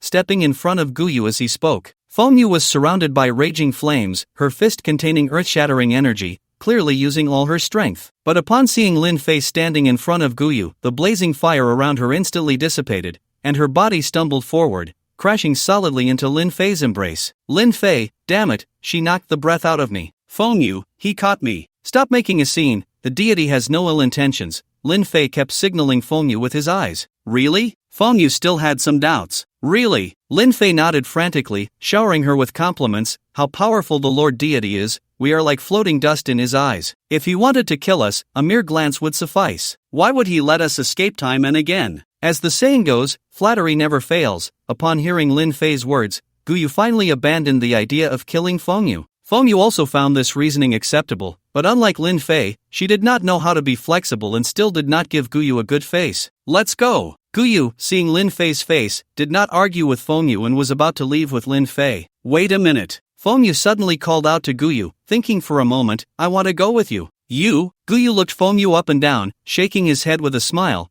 It's no longer necessary, this gentleman is enough. If you don't take me, you won't take him away. Feng Yu blocked Guyu's path. Do you really think I won't kill you? Guyu's gaze turned cold, and murderous intent surged again. You foolish girl, I'm going to help the Lord Deity. What do you want to tag along for? Lin Fei was worried that Feng Yu would say something wrong, so he stepped forward and whispered, You need to stop messing around, or I won't be able to save you either. I want to follow you, Feng Yu said firmly, ignoring Lin Fei's words. I went through a lot to save you, you should go find your brother. Why are you following me? Lin Fei was somewhat speechless. The moment you didn't abandon me, I decided on you. I want to have your children, Feng Yu said, looking at Lin Fei with intense eyes. That's a bit too direct. Lin Fei was taken aback. In his understanding, confessions were usually shy and hesitant between young couples, with the male finally mustering the courage to confess with closed eyes. But here with Feng Yu, she directly confessed and even said, I want to have your children, something he wouldn't even dare to think about. The problem was, he had only known Feng Yu for a few days. Moreover, he had used a stomachache as an excuse to sneak away,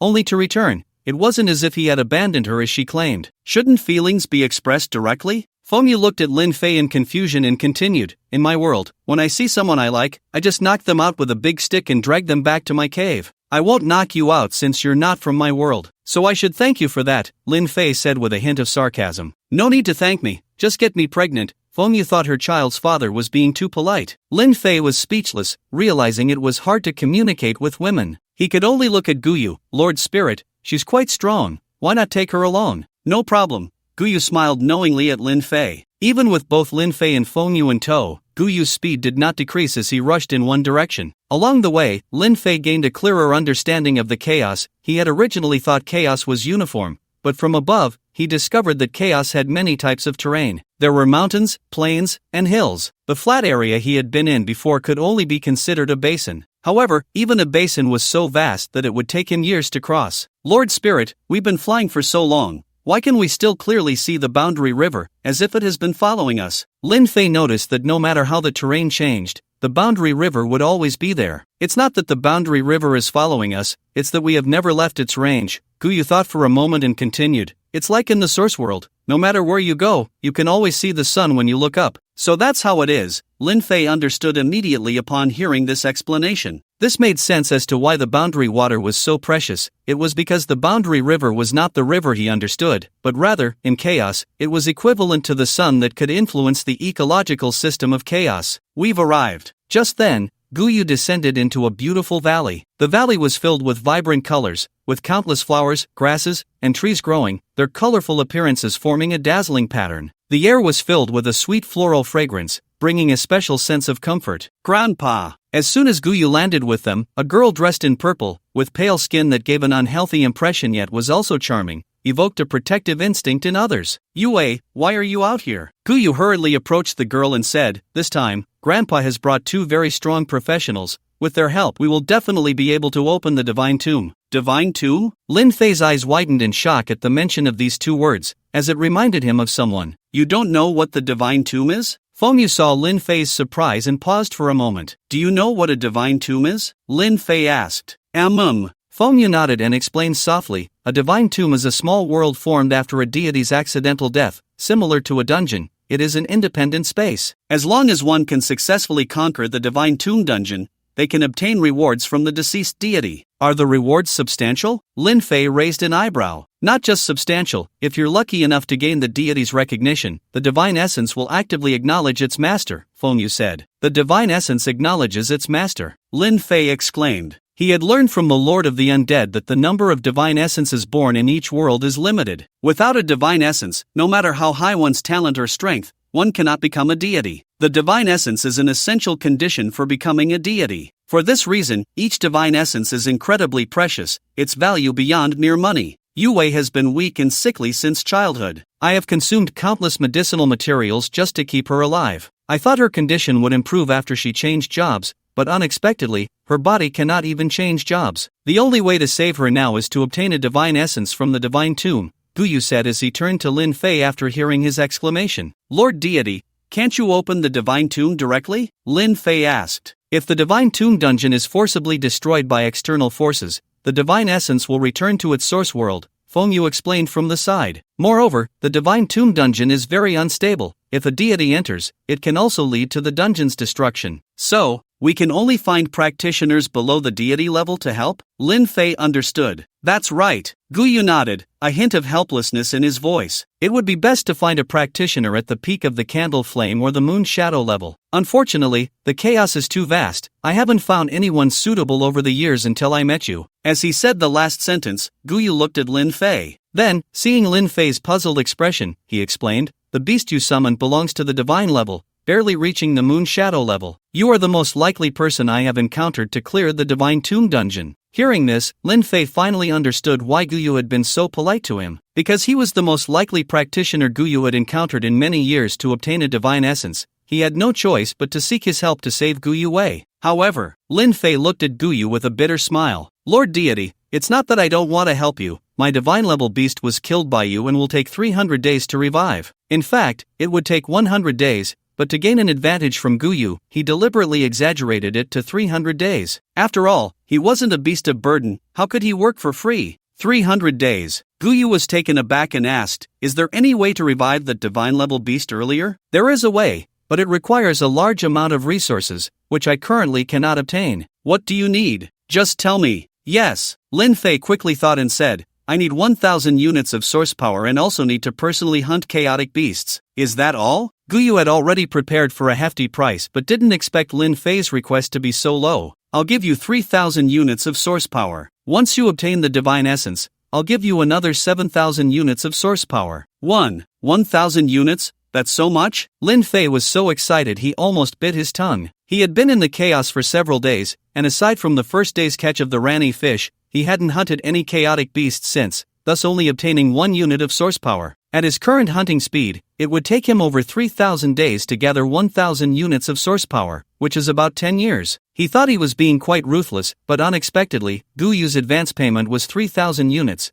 3 times more than his initial demand. As long as I can save you Wei, what is 10,000 portions of original power? It was clear that Guyu cared more about his granddaughter. After a moment of thought, he continued, however, I cannot personally take you to hunt the chaos beasts. I need to find 2 more professionals to assist you. Can't the 2 of us handle it? Lin Fei asked. Over the years, Grandpa has looked for many professionals. Their strength is not weak, but unfortunately, they can't even pass the first level, Guyu said, her eyes clear, a smile on her lips, with dimples appearing, making her look particularly gentle. Is the first level really that difficult? Lin Fei frowned slightly. It's not that it's too hard, the main issue is the sheer number of monsters, Guyu said shyly, glancing at Lin Fei. The monsters in the first level are countless red ants. Individually, these ants are not strong, but their numbers are astonishingly high. They are immune to large-scale attacks and magical attacks, and cannot be controlled. You can only engage in direct combat. Why are there so many restrictions? Lin Fei thought of the Abyss Dungeon where he sealed the Undead Lord, where the rules were quite perverse. If he hadn't summoned a compatriot whose strength far exceeded the difficulty of the dungeon, he might have perished there. The divine tomb is shaped by the will of the gods before their death,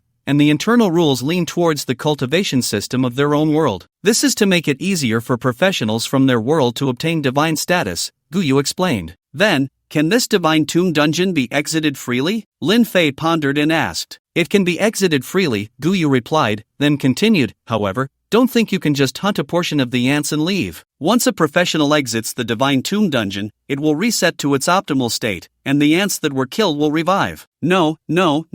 Lin Fei shook his head repeatedly, a slight smile on his lips. Lord God, I no longer need you to take me to hunt the chaos beasts, just allow me to enter the divine tomb dungeon. What he lacked most now were vitality and summoning points, both of which needed to be obtained through hunting. That was why he had asked Guyu to take him to hunt the chaos beasts. But the premise was that he couldn't find monsters weaker than the chaos beasts. If there were weaker monsters, he would naturally choose them, as the difference between hunting chaos beasts and hunting ants was not significant for him. Do you want to enter the divine tomb dungeon now? Guyu asked. Has your divine level battle beast revived? Not yet, but I have other battle beasts. They are just much weaker and cannot clear the divine tomb, Lin Fei explained. Upon hearing this, Guyu's murky eyes fixed intently on Lin Fei, as if trying to see through him. After a long while, he asked in a deep voice, how can I trust that you won't betray me? If Lord God is worried, you can place a restriction on me. As long as I betray you, you can kill me at any time. But I think it's unnecessary, Lin Fei said. Gu Yu asked, why is it unnecessary? Lin Fei explained, Lord God, you have given me too much. How could I possibly betray you? In fact, he never minded being a beast of burden. What he minded was not receiving the corresponding rewards after becoming one. No matter how Lin Fei argued, Gu Yu ultimately placed a restriction on him. Of course, it wasn't a restriction that could arbitrarily control Lin Fei's life or death, but rather something akin to an oath, which would only activate if Lin Fei broke the oath. After placing the restriction, Gu Yu gave Lin Fei 3,000 portions of original power and left the valley. I'm sorry, Grandpa often brings professionals here to save me, but please rest assured, regardless of whether you can clear the Divine Tomb dungeon, I will ensure your lives are safe, Gu Yue said with a face full of apology, slightly bowing to Lin Fei and Feng Yu. It was evident that before Lin Fei, Gu Yu had captured quite a few people. It's fine. Feng Yu, who was filled with hatred for Gu Yu, was particularly polite to Gu Yue, her voice much softer. Sister Gu, I'm about to starve to death. Could you please get me something to eat? Just a moment. Gu Yue covered her mouth and smiled, walking back into the house. When she came out, she was holding some fruit. Upon seeing the fruit, Feng Yu lunged for it like a wolf spotting a sheep, grabbing one and stuffing it into her mouth with all her might. She was too hungry. The little energy she had replenished from eating roasted insect meat in the cave had long been exhausted during her battle with Gu Yu. Now she was starving to death and needed to eat quickly to regain her strength. I'm sorry, did my grandfather deliberately not give you anything to eat? Gu Yue was startled by Feng Yu's eating manner and kept apologizing. Miss Gu, don't misunderstand. She just eats like that. Lin Fei smiled apologetically at Gu Yue,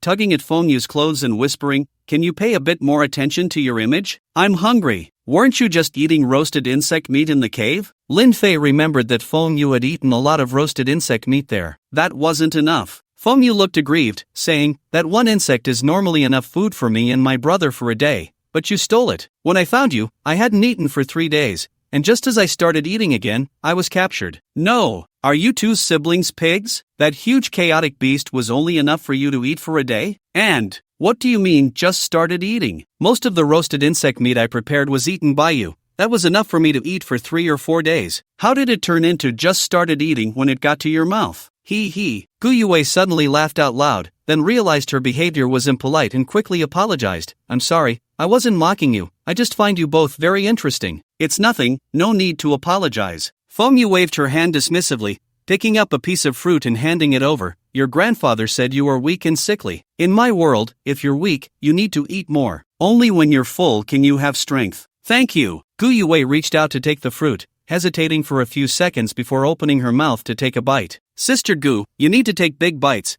You didn't even break the skin with that bite. Feng Yu grabbed another piece of fruit and took a big bite, juice filling her mouth. Watching Feng Yu's demonstration, Gu Yue felt a sudden desire to eat, mimicking Feng Yu and taking a big bite. At the moment the fruit flesh and juice filled her mouth, she felt a satisfaction she had never experienced before, her smile becoming even brighter. Sister Gu, I've finished the fruit. When do we get the staple food? After finishing the fruit Gu Yue had brought out, Feng Yu looked at her with a smile. Staple food? Gu Yue was taken aback, a charming blush appearing on her fair face as she softly said, this fruit is the staple food. I usually only eat this much in a week. Eating this fruit for a week, it's no wonder you're weak and sickly. If you want to be strong, you must eat meat, Feng Yu said. I don't like eating meat, but if my sister wants to eat, I can get some, Gu Yue replied. Hurry and get some, get more. I'll let you. Feng Yu was halfway through her sentence when she suddenly thought of something, pointing at Lin Fei and saying, I'll have my man cook for you. What he makes is delicious. Can you stop talking nonsense? When did I become your man? Lin Fei, who was busy figuring out how to allocate 3,000 portions of original power, felt speechless upon hearing Feng Yu's words. He only had a bit of affection for Feng Yu, and there was still some distance from liking her. Moreover, considering they were from different worlds, it was impossible for them to be together in this lifetime. I say it is, so it is. Do you have any objections? Feng Yu asked unhappily. I just feel that we don't have a foundation of feelings yet. It's a bit too hasty, Lin Fei said. I've asked the chief about this, and he said that in the future, we will know. I suppose this means that over time, feelings will develop, Feng Yu replied. Hearing this, Lin Fei wanted to ask, is the future the chief speaks of serious? However, Godzilla was still in the process of revival, and without being able to use Godzilla's attributes, he didn't dare to provoke Feng Yu. Thinking of this, he stopped arguing with Feng Yu about the matter. When Gu Yue brought the meat, he prepared a lavish feast of meat for the two women. Sister Gu, this is delicious, and this one is too. Don't be polite with me, just treat it like home. Eat and drink as you please. Open your mouth wider, yes, eat the meat heartily. If there's not enough, let Lin Fei cook more for us. To be honest, I let him be my man because I find his cooking delicious. Do you have a man? It's fine if I don't, we can share him. It's okay, in our place, powerful people often have many partners. Feng Yu, like a gang leader, was eating heartily while pushing her man onto others, appearing indifferent. However, the level of civilization in Gu Yaowei's world was clearly different from Feng Yu's. When she heard Feng Yu say she would share her man, her face bloomed like a peach blossom, her slightly flushed cheeks revealing an inexplicable shyness,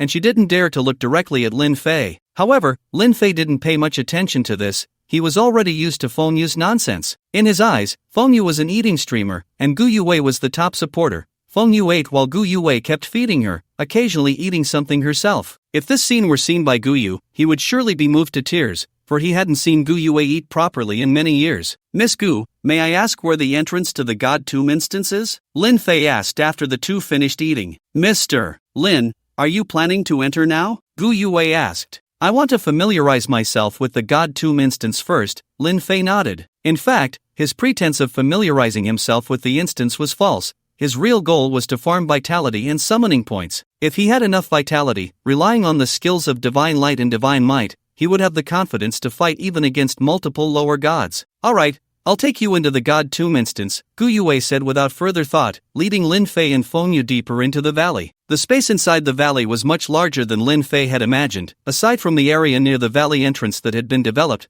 there was still an undeveloped area behind the house. However, this area likely contained unknown dangers, so Gu Yu had set up restrictions. After walking for about 10 minutes, Lin Fei saw a pool of water, with white mist rising from the surface. As he approached, he felt a bone-chilling cold. Surrounding the pool were many strange flowers, resembling the snow lotus of Tianshan, giving a sense of pure and pristine from afar. The entrance to the God Tomb instance is right here. Gu Yue stopped and said gently, "The entrance is here?" Lin Fei looked around but found no entrance to the instance, nor anything resembling one. However, while Lin Fei was in a daze, Feng Yu walked towards the strange flowers around the cold pool, and after searching, she picked one and returned. Seeing the flower Feng Yu picked, Gu Yaowei's lips curled up, revealing a gentle smile as she nodded slightly. "How did you find it?" Lin Fei was incredulous. He hadn't expected Feng Yu, who only knew how to eat, to find the God Tomb instance so quickly. "I could smell it." Feng Yu crossed her arms with a smug expression and explained to Lin Fei, "Other flowers can emit the scent of food,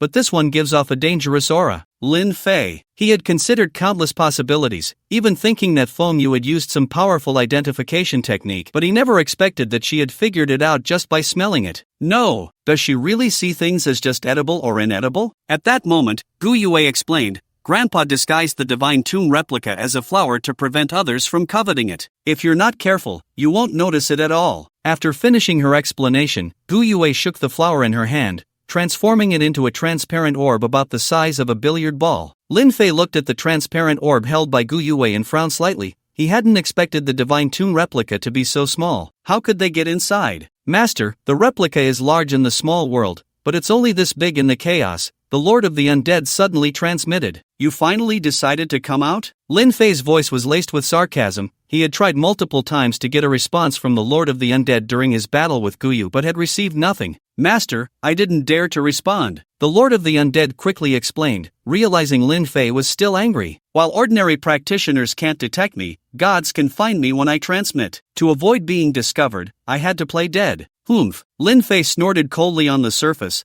but inwardly he accepted this reason and asked, "Do you know what happened while you were hiding?" "I don't know, I didn't dare to show my face." "Here's what happened." Lin Fei recounted everything that had transpired, finally asking, "Will 3,000 units of source power help you recover your peak strength?" "Not enough." The Lord of the Undead shook his head. In the early stages, the recovery effect of source power is quite noticeable, but as strength increases, the recovery effect diminishes. 3,000 units of source power can at most restore 1/10 of my strength. "Only 1/10? Master, that's already quite good." "Normally, I would need to meditate for 100 years to fully recover." "That may be so, but what good is recovering 1/10 of your strength? From what you're saying, It sounds like you're planning something. Let me guess. The Lord of the Undead's eyes lit up with excitement before Lin Fei could speak. Master, besides the divine rank in the divine tomb, are you also planning to kill that lower god? Ha, as expected of my master, you're truly wicked. Lin Fei. The Lord of the Undead continued, although that lower god is strong,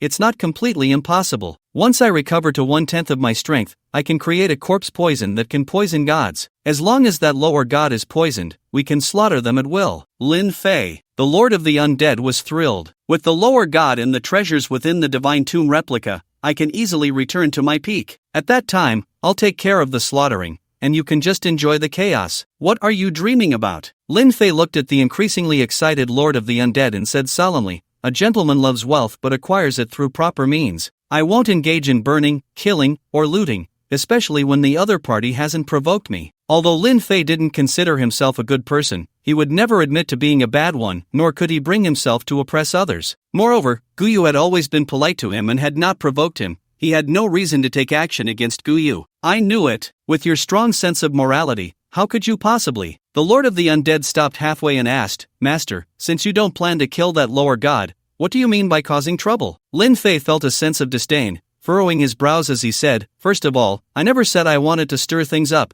Everything is just your wild speculation. Secondly, the reason I want you to regain your strength is mainly to deal with the ant beasts in the divine tomb instance. Master intends to use my undead to deal with the ant beasts? The undead lord instantly understood Lin Fei's intention. My insect race is too weak in the chaos to handle so many ant beasts, Lin Fei explained. Those ant beasts were cultivated by gods in their lifetime, and even if their strength was unknown, they would definitely surpass his Arachi insect race. This meant that, facing those ant beasts, his insect race no longer had a numerical advantage. If they're weak, then promote them, the undead lord reminded. Xiaobei, do you know how many bugs there are in the insect race? Even if I worked myself to death, I couldn't promote them all, Lin Fei said. Master, who told you that promoting a race has to be done one by one? The undead lord asked. Isn't it? Of course not. The undead lord shook his head and said, I have summoned quite a few undead. If I promoted them one by one, wouldn't I be exhausted? As long as you promote the individual with the highest status in the race, or the one responsible for reproduction, the entire race will be promoted. Lin Fei raised an eyebrow. Can I understand that as long as I strengthen the insect race's mother nest,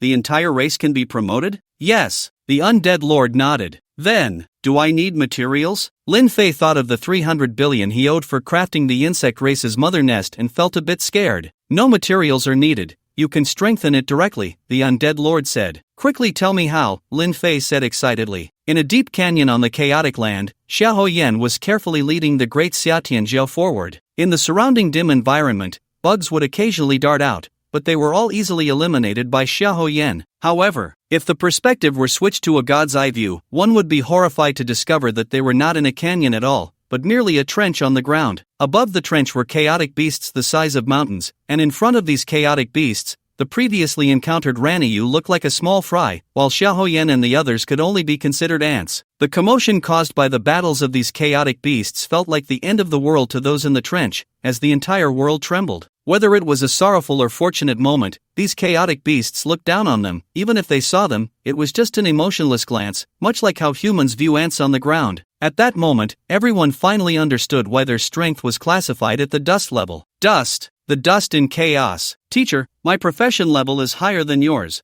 Why am I dust while you are firefly? Chuga sat cross-legged on the flying sword, appearing like a ghost before Xiahou Yan, asking in confusion. Along the way, everyone had been busy, asking Xiahou Yan to teach them about the knowledge within chaos, thus gaining a general understanding of the strength classification in chaos. Because I have absorbed the source power, Xiahou Yan's gaze couldn't help but linger on the flying sword, feeling amazed at Chu Ji's terrifying talent. It was the first time in so many years that she had seen a student overcome the limitations of chaos without absorbing source power. If it weren't for Lin Fei, Chuga would definitely be the best student in nearly 10 years. No, in nearly 50 years. What is source power? Shu Gu asked. All worlds are born from chaos, so the power of chaos is the source power, Xiahou Yan explained. Upon hearing this, a student who had been eavesdropping couldn't help but ask, Teacher, doesn't our world have source power? It does. Xiahou Yan glanced at everyone, thought for a moment, and asked in return, You all must have heard the story of Pangu creating the world, right? I've heard of it. After Pangu opened the heavens and the earth,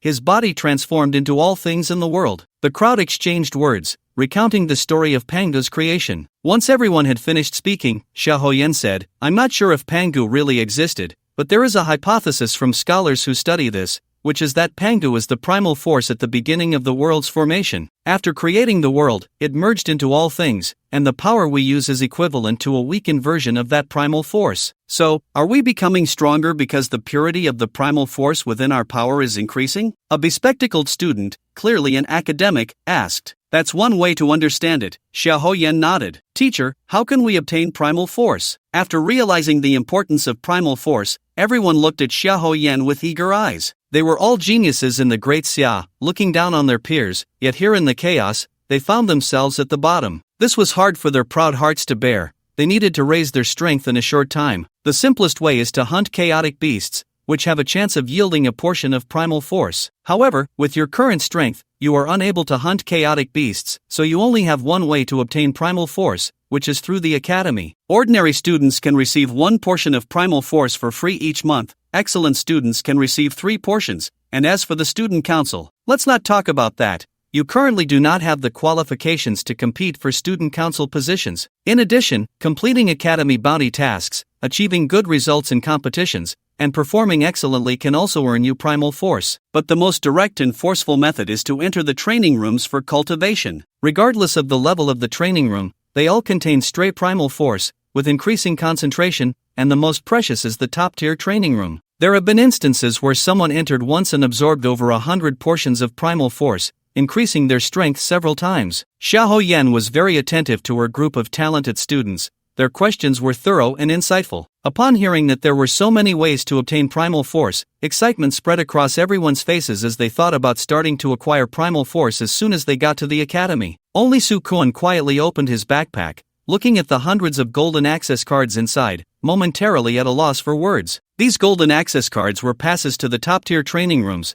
3 of which he had purchased from the captain, while the rest were leftovers that his father said were unused. He was not foolish enough to be oblivious to his father's unusual identity. If he didn't realize it now, he might as well find a block of tofu to end it all. "Teacher, if I make some good connections with senior students at the academy, and they send me primal force on time every month, would that be considered a violation of academy rules?" Chugo asked with an innocent smile. "Are you trying to collect protection money from senior students?" Xiaoyan glanced at the overconfident Chugu, her expression serious as she looked at everyone. "In our academy, aside from not being allowed to kill fellow students, you can do almost anything, including bullying classmates and collecting protection money. But," at this point, she scanned the crowd and said solemnly, "but you shouldn't think like that, because with your current strength, you would only be the ones getting bullied. Moreover, even if senior students point their fingers at you and insult you, you are not allowed to accept their challenges." "Why can't we accept?" Shugo frowned and asked. "First-year students have a 1-year period of immunity from battle. During this year, senior students cannot lay a hand on you, but if you accept a challenge, the immunity period is automatically voided, and at that point, even the teachers cannot protect you," Xiaoyan explained. In order to make students understand the terror of chaos,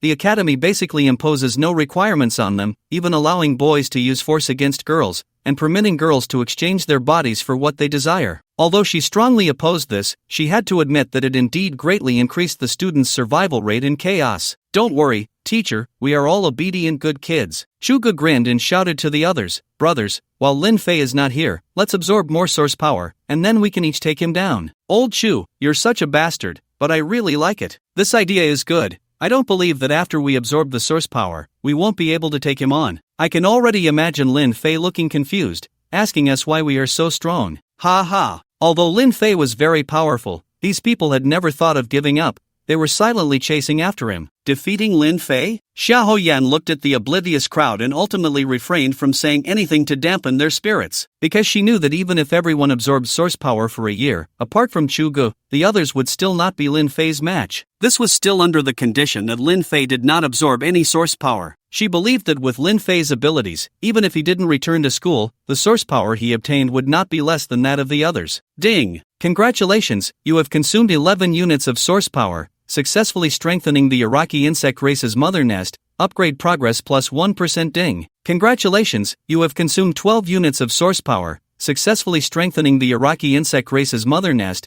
Upgrade progress plus 1%. Ding! Congratulations, you have consumed 13 units of source power, successfully strengthening the Iraqi insect race's mother nest. triggering a critical hit, upgrade progress plus 2%. Ding! Your luck is too poor, consuming 19 units of source power to strengthen the Iraqi insect race's mother nest failed, upgrade progress -5%. Ding! Congratulations, you have consumed 15 units of source power, successfully strengthening the Iraqi insect race's mother nest, upgrade progress plus 1%. Ding! Congratulations, you have consumed 19 units of source power, successfully strengthening the Iraqi insect race's mother nest, upgrade progress plus 1%. Just as Xia Hoyan was leading the others to the academy, Lin Fei was using the source power that everyone valued so highly to strengthen the Iraqi insect race's mother nest, and the amount of source power consumed at one time was equivalent to a year's quota given to them by the academy. Damn it, consuming 1500 units of source power only strengthened the insect race's mother nest to 20%.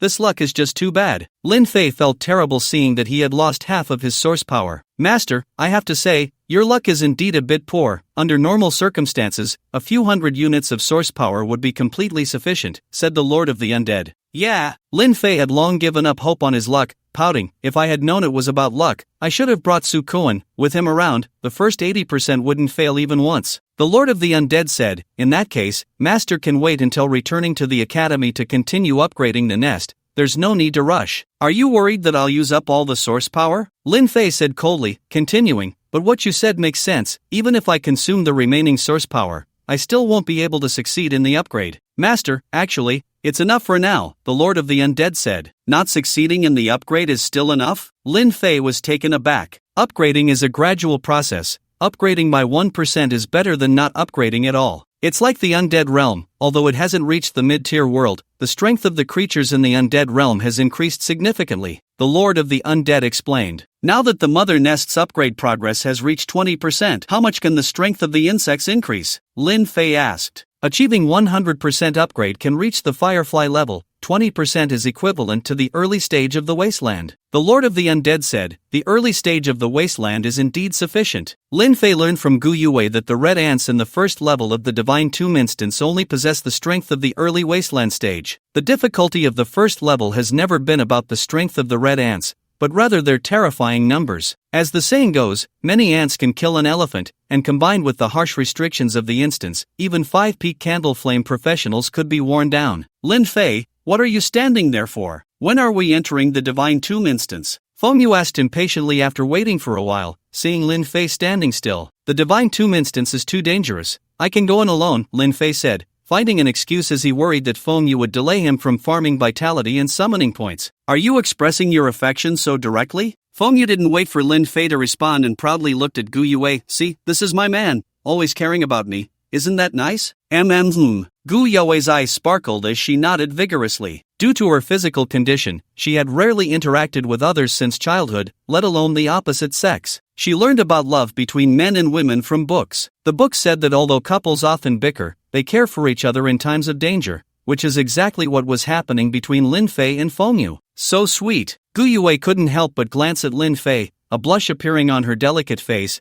and quickly averted her gaze. Lin Fei looked at the two women whispering to each other, feeling speechless. He just wanted to quietly farm vitality and summoning points. How did it turn into a misunderstanding? Forget it. As long as it doesn't delay my matters, they can say whatever they want. Lin Fei didn't argue but instead had Gu Yue open the Divine Tomb instance and quickly walked in. Sister Gu, is the Divine Tomb instance dangerous? Fengyu asked worriedly, looking at the disappearing Lin Fei. This deity is relatively merciful, so it's not too dangerous, but clearing it is quite difficult, Gu Yue replied. How difficult is it? Fengyu asked. Once, my grandfather captured 5 candle flame level professionals, and their class combination was quite reasonable, yet they only completed 69% of the first level, Gu Yue said. 5 strong individuals with similar strength to mine only managed to complete that little? Fengyu exclaimed, Lin Fei's strength is about the same as mine. If he goes in alone, wouldn't he be able to complete less than 10%? The moment Lin Fei stepped into the Divine Tomb instance, he was teleported to a rocky mountain surrounded by red soil and red sand dunes. Red? Just as Lin Fei was observing the instance, he suddenly noticed the ground and sand dunes starting to move, as if they were alive, crazily rushing towards the rocky mountain he was on. Lin Fei immediately used his supervision to take a closer look, and after seeing clearly, he gasped in shock, for he saw that the ground and sand dunes were all made up of red ants. The sheer number of red ants was terrifying to behold,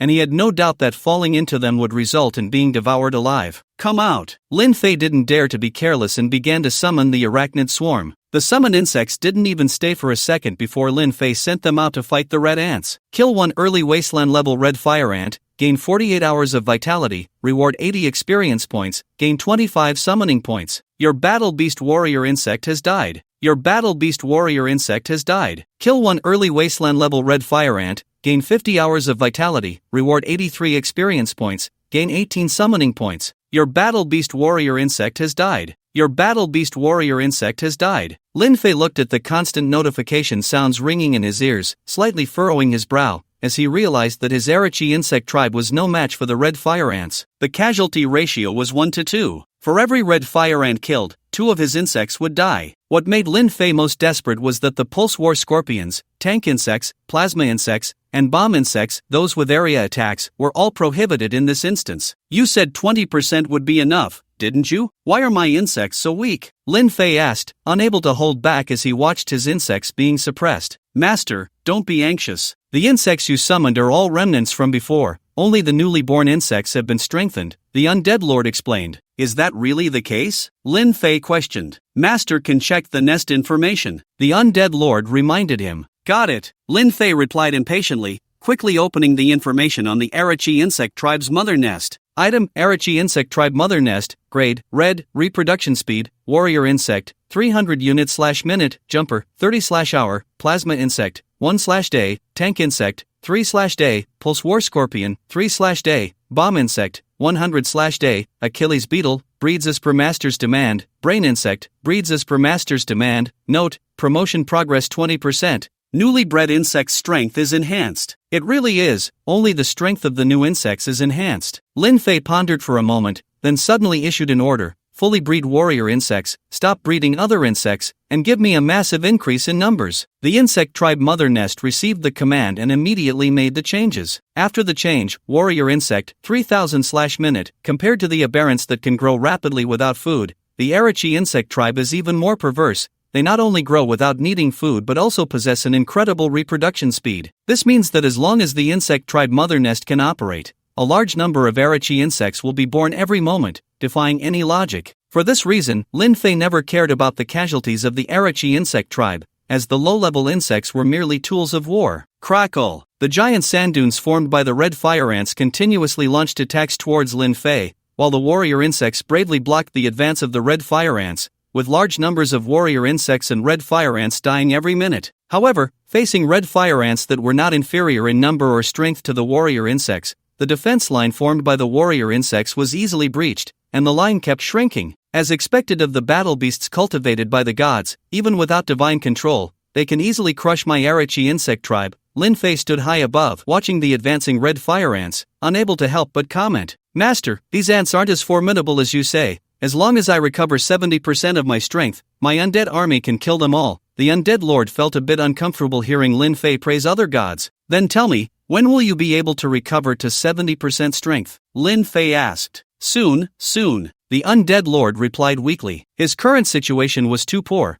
and without sufficient resources and fear emotions, he simply couldn't recover to 70% strength in a short time. In fact, let alone 70% strength, even recovering to 30% would take several years given the current resources and emotions. If I use the primal power on Godzilla, will its strength be enhanced? Lin Fei didn't expose the undead lord's lie and asked with a slight smile. Although Godzilla is already very strong, it is still a creature from a small world. If it uses primal power, its strength will naturally increase significantly, the undead lord said. So what you're saying is that as long as it's a creature from a small world, it can use primal power to enhance its strength, Lin Fei said. That's what they say, but we only have 1500 units of original power left, which isn't enough for me to recover my strength. The undead lord was worried that Lin Fei would use up the last of the original power. You can't help right now. It doesn't matter if you recover your strength a bit earlier or later, but if Guyu comes back and I don't have enough vitality and summoning points, you should know what the outcome will be, Lin Fei said. Hearing this, the undead lord hesitated for a long time before reluctantly handing over the original power. As a deity himself, he understood that if the master had no use for Guyu, Guyu might very well kill to keep the secrets of the Divine Tomb instance from leaking out. By the cold pool, Fengyu and Gu Yue waited anxiously. They weren't worried about dying in the Divine Tomb,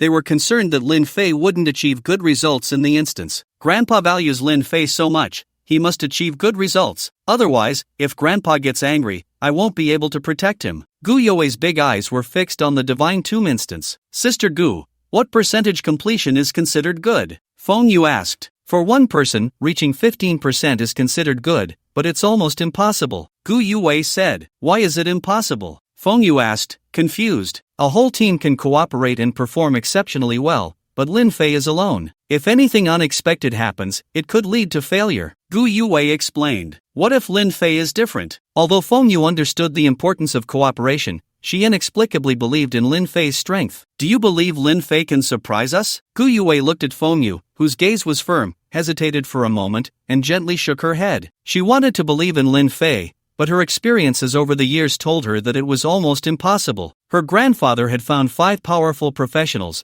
and they could only achieve a 69% completion rate. Even if Lin Fei was slightly stronger, achieving 10% alone would be good enough. Sister Gu, how about we make a bet? Feng Yu's eyes sparkled mischievously. What kind of bet? Gu Yue asked. Let's bet whether Lin Fei's completion rate can exceed 15%. Feng Yu smiled confidently at Gu Yue and continued, if he exceeds 15%, you have to give me a few more of those sweet red fruits. If he doesn't, I'll let you have half of Lin Fei. Sister, don't talk nonsense. Gu Yue's face immediately turned red, and she pouted, if you want to eat tianmi, I can get it for you. How can we bet on this? Sister, I don't mind. Why do you care? Feng Yu scratched her head in confusion. In her world, powerful men often had many partners. Her brother had 8 partners, and the female slaves in the tribe were willing to bear his children. Because as long as they gave birth to her brother's child, the female slaves could be freed from slavery and become true tribespeople. Stop talking. Just eat your tianmi. Gu Yue quickly took out the red fruit and stuffed it into Feng Yu's hands. Feng Yu skillfully opened the red fruit, savoring the flesh with a satisfied expression. Sister Gu, this fruit is really sweet, there's nothing sweeter in the world. That may not be the case. Gu Yue thought for a moment,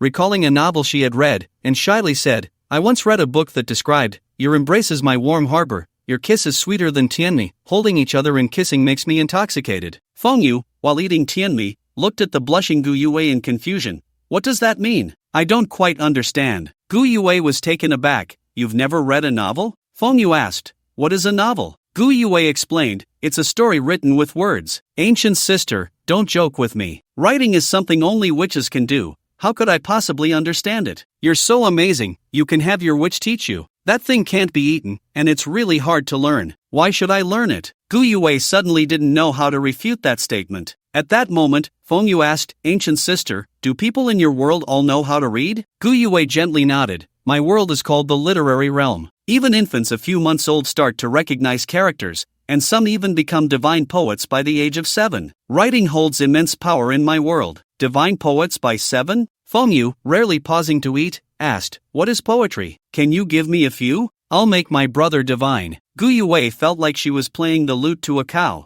Gu Yue was a very patient girl. Even though Feng Yu didn't understand her words, she still explained a lot about poetry to her. Although Feng Yu was still confused after listening, she finally understood that poetry couldn't be given but had to be learned, and that learning was for creating one's own poetry. The problem was, after 2 hours of study, she could only gather the beautiful words she could think of and wrote just one poem. Hungry, her stomach growled, her limbs weak and floating, a gust of wind made her feel like falling. It wasn't the Grim Reaper coming to collect a life, just her stomach growling. She thought her poem was quite good, simple and easy to understand, expressing her current situation by describing her physical state. However, the poem she painstakingly wrote directly left Gu Yue speechless for several minutes, ultimately giving a not bad evaluation with her eyes closed. She wasn't foolish, she could naturally tell that Gu Yue didn't want to discourage her, so she spoke nonsense with her eyes shut. Indeed, I'm not suited for writing poetry. Feng Yu had a good sense of self-awareness and immediately gave up on this path to divinity. Buzz. Just then, the God Tomb instance suddenly burst forth with dazzling light. When the light faded, Lin Fei's figure appeared before the 2 girls. Lin Fei, you've been in there for so long. Did you clear the first level? Feng Yu hurriedly asked as soon as she saw Lin Fei come out. Sister, it's only been 2.5 hours. For other professionals, achieving an average completion rate is already quite good, Gu Yue gently reminded before Lin Fei could speak. Why is it so low? Feng Yu asked. The first level restricts group damage, you can only hunt the monsters in the instance one by one, so the clearing speed is very slow, Gu Yue explained. Although she had long seen through life and death and had already given up hope,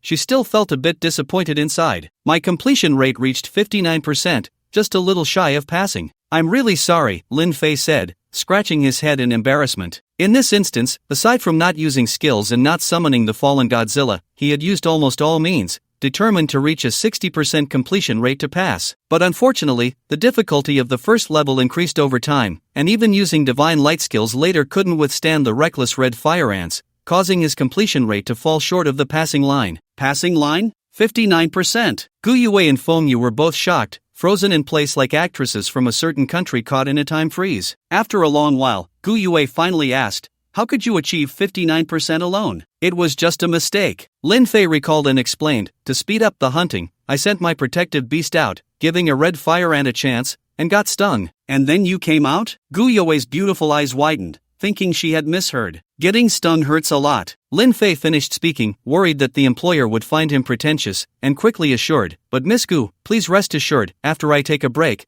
I will definitely reach 70% next time I enter." 70%? Gu Yue was shocked. "If that's not enough, I can push it to 75% with some effort." Lin Fei looked at Gu Yue's surprised expression, thinking that his performance must have been too poor. He didn't want to lose the opportunity to gain power from this institute, so he could only grit his teeth and add another 5 percentage points. Although 75% wasn't his limit, he still wanted to leave himself some room for improvement, in case he didn't progress for a long time and actually got expelled. He certainly didn't have 3,000 units of original power to compensate Gu Yu. "Young Master Lin, you've misunderstood me. What I mean is..." When Gu Yue heard the number 75%, her heart raced, her breathing quickened, and she realized that Lin Fei hadn't understood her meaning. Just as she was about to clarify, she felt that Lin Fei achieving 59% in such a short time was hard to believe, so she asked, "Young Master Lin, I'm very curious about how you killed those red ants. Is this a disqualification during the probation period, planning to interview yourself again?" Lin Fei felt bitter inside, lamenting the hard life of a worker, and hesitated before explaining, "Miss Gu, it's like this, my strongest battle beast was killed by your grandfather, so I could only summon other battle beasts to fight those red ants,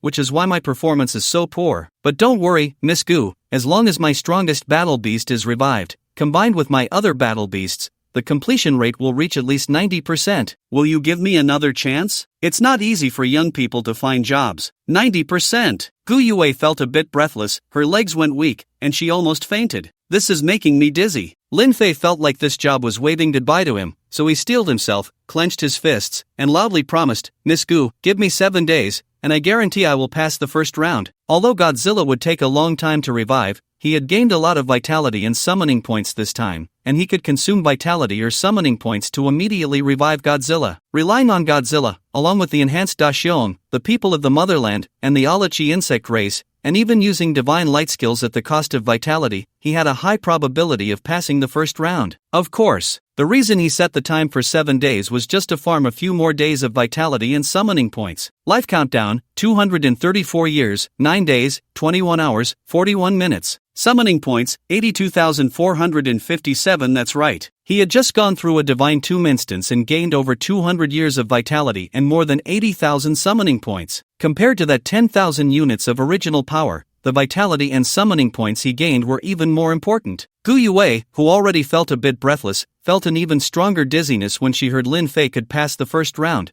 as if she were still dreaming. However, at that moment, Feng Yu suddenly hugged Lin Fei from behind and shouted to Gu Yue, "Sister Gu, although you lost the bet to me, I can't just take advantage of you, so I plan to let you kiss my man. I've already trapped him, hurry and kiss him." "A bet? Kiss my man? What kind of outrageous statements are these?" Lin Fei was completely confused, struggling hard to break free from Feng Yu's hold, but without Godzilla's attributes, his physical strength was too far behind Feng Yu's. So he shouted, "Feng Yu, what are you doing? Let me go, I." Just as Lin Fei was about to appeal to her emotions and reason, trying to persuade Feng Yu to release him, Gu Yue's soft lips kissed him. The gentle touch between their lips was like morning dew kissing flower petals, awakening the man's dormant passion. Sure enough, a boy must learn to protect himself when he is out in the world. I actually kissed Lin Gongzi. What is wrong with me? Have I turned into the bad girl from a book? Gu Yue felt like she was going crazy. She had never imagined she would kiss a man, especially one she had just met. The thought made her heart race faster and faster, her whole body felt hot and restless, her mouth seemed sealed, unwilling to part,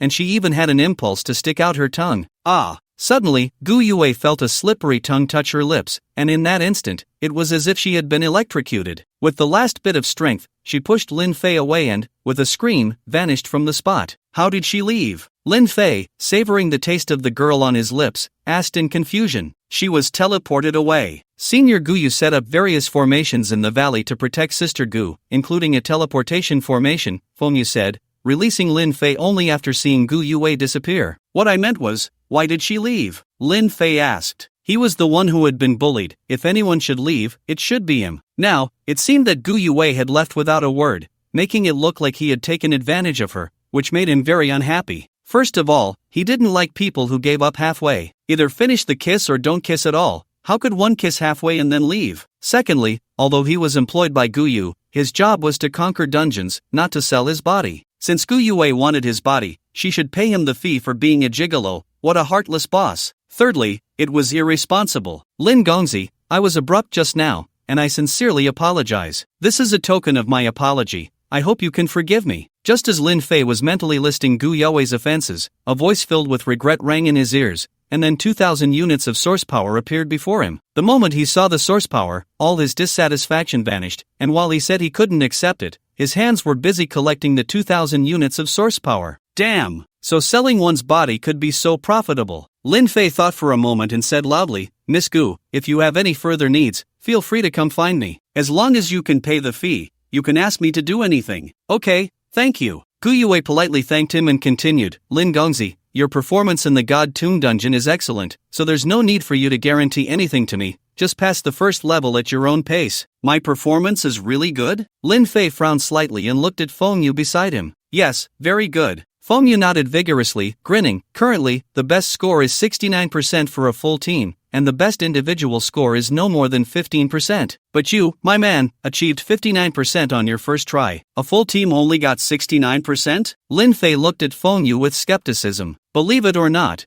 that's what Sister Gu told me. Feng Yu was too lazy to explain and directly passed the blame to Gu Yue. Hearing this, Lin Fei looked up at the sky, waiting for Gu Yue to confirm Feng Yu's words. After waiting for a while, Gu Yue remained silent, and he could only choose to believe Feng Yu. But, was a top score of only 69% a bit low? Although he thought the God Tomb dungeon was difficult, it shouldn't be that hard to only reach 69% with a full team. If he put in a little more effort, he could achieve more than that. Alright, I believe you. Lin Fei stood up, stretched, and said to Feng Yu, I'm going to rest for a bit. Remember to call me if anything comes up. Don't rush to leave. I have something to tell you. Feng Yu called out to Lin Fei, who was about to leave. What is it? Lin Fei looked at the mysterious Feng Yu, unable to help but frown. Has this silly woman discovered some incredible secret? Or do old Gu and his grandson have some unspeakable secret? It's like this. Feng Yu's voice was very soft, and helpless. Lin Fei could only lean in closer. Just then, Feng Yu suddenly reached out, hugged Lin Fei, pressed him to the ground, and directly kissed him forcefully, parting only after several seconds. This isn't sweet at all. Feng Yu smacked her lips a few times, picked up some honey from the fields and started eating. That's right, it's nowhere near as sweet as field honey. Ha! I traded my own man for so much field honey. What a great deal. After saying that, the woman left with a proud expression, leaving Lin Fei lying on the ground, tears streaming from the corners of his eyes. Unknowingly, half a month passed. During this time, Lin Fei entered the Divine Tomb instance a total of 7 times, and by the 4th entry, he already had the strength to clear the instance. However, in order to continue farming vitality and summoning points, he teleported out of the Divine Tomb instance at 99% completion for the last 3 times. It was precisely by relying on this almost cheating method that Lin Fei managed to increase his vitality to 2,000 years and his summoning points to 500,000 in just half a month. Every time he saw his vitality and summoning points, Lin Fei wanted to tell others that he was terrifyingly strong now. Young Master Lin, Grandpa is back. Let's hurry to welcome him. Gu Yue appeared with Feng Yu, her pretty face filled with joy. She had previously had no confidence in clearing the Divine Tomb instance and obtaining divine status, believing she was doomed. But now, Lin Fei could reach 99% on his own, and as long as Grandpa found a few more powerful professionals, it was entirely possible to clear the Divine Tomb instance, giving her hope for survival. Okay. Lin Fei nodded and walked up to the 2 women. Gu Yue grabbed Lin Fei and Feng Yu's hands, activating the teleportation array in the valley, and they instantly appeared at the entrance of the valley. The 3 waited for more than 10 minutes, and the space at the entrance rippled like the surface of water. Soon after, Gu Yu entered the valley with 4 figures. divine being? Lin Fei's gaze sharpened as he noticed that one of the 4 people Gu Yu brought was actually a lower-level divine being. Moreover, the red dot representing this lower-level divine being on the electronic map was even brighter than Gu Yu's. This meant that this was a lower-level divine being even more powerful than Gu Yu. Old Gu, I didn't expect you to find such a paradise in the chaos. After entering the valley, the lower-level divine being scanned the surroundings and finally looked at Gu Yu. Lord Qin, you flatter me. How can this place be considered a paradise? Gu Yu's attitude was respectful as he turned to Gu Yue, hurry and greet Lord Qin. We owe thanks to Lord Qin for gathering 3 professionals this time. Lord Qin? Gu Yue was slightly taken aback and excitedly asked, Grandpa, is the Lord Qin you mentioned the legendary poet who became a divine being, Qin Hui? Poet Qin Hui. When Lin Fei heard this name, he couldn't help but look at Qin Hui. During this half-month, he had often gone to find Gu Yue, not because he wanted to trade his body for source power but simply out of concern that Gu Yue might suddenly fall ill and needed someone to take care of her. Yes, it was this excuse, this reason. During this time, Gu Yue had shared many stories about the divine beings of the literary realm, with the one she admired most being the poet Qin Hui, and she could recite all his poems by heart. It was clear that Gu Yue regarded Qin Hui as an idol. Of course, Qin Hui indeed had such strength. Lin Fei had read many of Qin Hui's poems, and some of them were of such quality that even in Blue Star Huaxia, they would be considered rare masterpieces, worthy of being written into history. Little girl Gu Yue pays her respects to the great poet. Gu Yue quickly stepped forward and respectfully bowed to Qin Hui. I have been an old friend of your grandfather, no need for excessive formalities. After Qin Hui finished speaking, he looked at a young man behind him and said, Xinger, this is Gu Yue, the granddaughter of your great-grandfather, whom I often mention to you. If it weren't for her poor health, with her talent in poetry, she could easily reach the 4th grade gentleman level. 4th grade gentleman level? Lin Fei's heart tightened, thinking, I didn't expect Gu Yue to be a genius as well. Although there are various professions in the literary world, their strength classification is not closely related to professional ranks. To be precise, it seems that only in the world Lin Fei was reborn into do they judge a person's strength by rank and profession. The practitioners in the literary world are divided into 9 grades from weak to strong: 9th grade enlightenment, 8th grade self-cultivation, 7th grade nurturing nature, 6th grade rectifying the heart, 5th grade rectifying intentions, 4th grade gentleman, 3rd grade establishing destiny, 2nd grade great scholar, and 1st grade entering sage. The strength of a 1st grade entering sage is comparable to that of rare hidden professionals above level 90, belonging to the top tier in their small world. As for the 4th grade, it is equivalent to rare professionals above level 60, qualified to be the lord of a city in the Great Xia, and not just a small city like Qingshan City, holding a status even higher than Lushobai. The problem is, Gu Yue is still young and has a lot of room for breakthroughs. If nothing unexpected happens, she could transcend to the sage level and possess divine strength. Grandpa, what's so good about a sickly person? At that moment, an unpleasant voice rang out, spoken by a young man who looked decent but had a disdainful glint in his eyes. As soon as he said this, the smile on Gu Yue's face froze, becoming extremely unnatural. Tears welled up in her eyes, and she held back from letting them fall, but her head lowered, clearly feeling very hurt. Gu Yu's eyes flashed with anger, but after glancing at Qin Hui, he chose to suppress his anger. Qinger, you mustn't speak carelessly, quickly apologize to Yue, Qin Hui reprimanded. Yes. Qin Xing glanced at Gu Yue, sneered disdainfully, and said, Miss Gu, I'm sorry, I was rude just now. It's fine, Gu Yue replied softly. Lord Qin, please don't be angry. Young people can be a bit temperamental. Gu Yu hoped Qin Xing would help, so he naturally spoke up for him. Teaching without guidance, I am truly ashamed, Qin Hui said with a face full of apologies. However, Lin Fei couldn't tell if it was his illusion or if it was true. He did not perceive a hint of sincerity in Qin Hui's tone and gaze. To put it simply, Qin Hui's apology lacked sincerity. Brother Qin Xing, is this sickly? This Miss Gu the one you are betrothed to? Just when everyone thought the matter was over, a stunningly beautiful girl beside Qin Xing spoke provocatively. That's right, it's her, Qin Xing said with a frivolous expression, continuing, in terms of looks, she's an exceptional beauty, but her health is too poor. Even if I marry her, she would probably just be a decoration, pretty but useless. Hearing this, Gu Yue felt dizzy, her legs wobbled, and she almost fell to the ground, drawing a round of laughter from Qin Xing and the beautiful girl beside him. Lord Qin, aren't you going to manage your grandson? Gu Yu could no longer hold back, his eyes bloodshot as he glared at Qin Hui, hoping for an explanation. Old Gu, don't be angry, Qin Hui said with a faint smile, helplessly, you just saw it, my grandson doesn't listen to me at all. Besides, let the young people handle their own matters, us old fellows shouldn't interfere. You, Gu Yu was about to reason with him when another girl's voice rang out, "Old man, do you dare swear not to interfere?" The speaker was none other than Feng Yu, who could no longer hold back. In fact, if Lin Fei hadn't pulled her back, she would have cursed back at Qin Shing the moment he spoke for the first time. "Feng Yu, the poetry god, is a senior. Asking like that is disrespectful to a senior." Lin Fei continued, "As the saying goes, a gentleman's word is as good as a horse's team.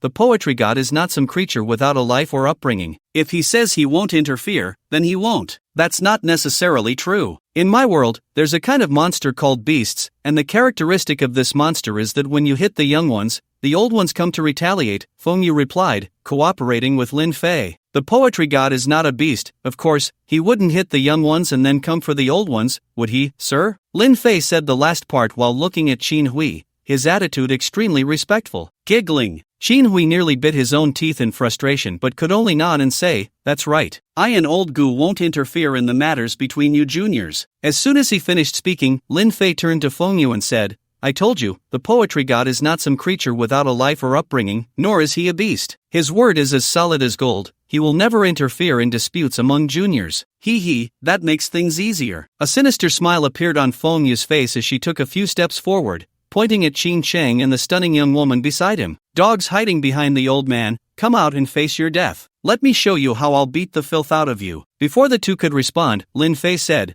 "I know you're very powerful, but taking on both of them at the same time might not be wise." Feng Yu frowned in dissatisfaction. "Are you questioning my strength? Am I not a match for them?" "Not at all." Lin Fei shook his head, his expression serious. "A bitch and a dog, forever together, a cheap man and a hen, inseparable. I'm worried they might disgust you, which would weaken your strength." "Is that all?" Feng Yu waved her hand dismissively and said loudly, "In our tribe during spring, we let many beasts mate in public and kill the unqualified ones. If I'm not afraid of beasts mating, why would I be afraid of a bitch and a dog?" "That's true. Then you can start," Lin Fei said, walking up to Gu Yue and saying, "Meeting you is like the first bloom of spring, instantly stirring my heart. In this life, I wish to be with you, weathering the storms together." "Miss Gu, do you agree?" "I do." Gu Yue, like a small boat in a vast ocean, finally found her harbor. She nodded vigorously and fell into Lin Fei's embrace. "Embracing in public, what a pair of shameless dogs," Qin Shing sneered, feeling quite uncomfortable as he watched the stunning Gu Yue throw herself into Lin Fei's arms. In the face of the insult, Lin Fei was not angry. He smiled at Gu Yue and asked, "Yue, would you like to see me perform a magic trick?" "What kind of magic trick?" Gu Yue looked at Lin Fei, and at that moment, she finally understood why it was said in books that a kiss is sweeter than honey. Just hearing the man before her call her name made her lips involuntarily curl up, her heart sweeter than honey. If they kissed again, she felt she might faint from happiness. "Those two who were barking just now, I say that whoever I tell to kneel will kneel." Lin Fei's gentle words carried a hint of barely perceptible anger. "He is the grandson of the poetry god, let's forget it." Gu Yue understood that Lin Fei wanted to stand up for her, but she was worried about offending Qin Hui. The poetry god said that only beasts would interfere in the conflicts among juniors. Lin Fei reminded Qin Hui and then looked provocatively at Qin Sheng and the beautiful young woman. "Humph." Qin Sheng snorted coldly, narrowing his eyes and saying, "My grandfather is the exalted poetry god. My father is a first-class sage. I recognized 1,000 characters at 1 year old, read the 4 books and 5 classics at 3, mastered poetry and prose at 5, and now I am hailed as the #1 genius in the literary world. I want to see how you can make me kneel." "Genius?" Lin Fei sneered contemptuously and looked at Qin Sheng, saying, "Do you know that genius is just the threshold to meet me?" "Arrogant. I don't want to hear your nonsense anymore. You can kneel now." Lin Fei completely denied Qin Sheng the chance to speak, raising his finger and lightly pointing at Qin Sheng while simultaneously using the divine might skill. In an instant, Qin Sheng felt as if he were falling into the vast universe, becoming a speck of insignificant dust, his body trembling uncontrollably, and his mind plunged into a chaotic void. It felt like a long time had passed in his perception before his consciousness slightly recovered, only to find himself already kneeling on the ground. "Brother Qin Sheng, why did you kneel to him? Get up quickly." The stunning girl hurried to help Qin Sheng. "I almost forgot about you, kneel." Lin Fei lightly pointed at the beautiful girl, and she, just like her brother Qin Sheng, obediently knelt down. Seeing this scene, Qin Hui's expression instantly turned ugly. He never expected that his carefully nurtured grandson would lose so completely, without even a trace of resistance. Who is this young man? Is there such an astonishing genius in the literary world? Qin Hui's gaze turned cold as he stared at Lin Fei for a long time, unsure of what he was thinking. At this moment, Lin Fei spoke, "I don't care if you insult others, but if you dare to insult me and Yue, I will kill both of you. To outsiders, it seemed that Lin Fei was merely threatening Qin Sheng and the beautiful girl. However, in the eyes of the two kneeling, Lin Fei appeared like a deity in the vast universe, delivering a divine decree that allowed no room for resistance. Unorthodox and evil, as far as I know. Seeing his grandson being so humiliated, Qin Hui couldn't help but speak up, intending to find an opportunity to kill Lin Fei. However, before he could finish his sentence, Guyu interrupted him. Lord Qin, we agreed not to interfere in the matters of the younger generation. Do you want to go back on your word? Humph. Qin Hui's face darkened as he clenched his fists tightly. He had thought Qin Sheng could easily crush his peers, but unexpectedly, he was the one being crushed, making him feel as if he had lifted a stone only to drop it on his own foot. Ha ha! Guyu, seeing Lin Fei avenging his granddaughter, felt particularly pleased and laughed heartily, saying, Son-in-law, the ground is cold, don't let young Master Qin stay kneeling for too long. Yes, senior. You child, why are you still calling me senior? Lin Fei immediately understood that Guyu wanted him to call him grandpa. The problem was, although he had feelings for Guyu Wei, it hadn't reached the point of discussing marriage. He stepped in to help Guyu Wei partly because he couldn't stand Qin Sheng's actions, and partly just to help Guyu Wei vent her frustrations. He never expected that Guyu truly wanted to betroth Guyu Wei to him. I only have this one granddaughter, so I naturally won't treat her poorly. This is the dowry I prepared for her, see if you're satisfied. Guyu tossed Lin Fei a cloth bag, and the system prompted that it was a storage bag. Lin Fei said he couldn't accept it, but his hands didn't stop as he opened the storage bag to take a look. Just one glance. Lin Fei knelt down before Guyu. From today on, you are my dear grandpa. I promised to love her wholeheartedly and not let her suffer even a little grievance. It wasn't that he was shameless. It was just that Guyu. No, it was truly too much from a grandpa. To describe it this way, just taking out a few items from the storage bag was enough to repay the 300 billion debt he owed. The most ordinary source power inside needed to be calculated in 10,000 units, and various rare materials and precious items from chaotic beasts were countless. With so many good things, let alone being a son-in-law, he wouldn't mind being a grandson either. Good, good,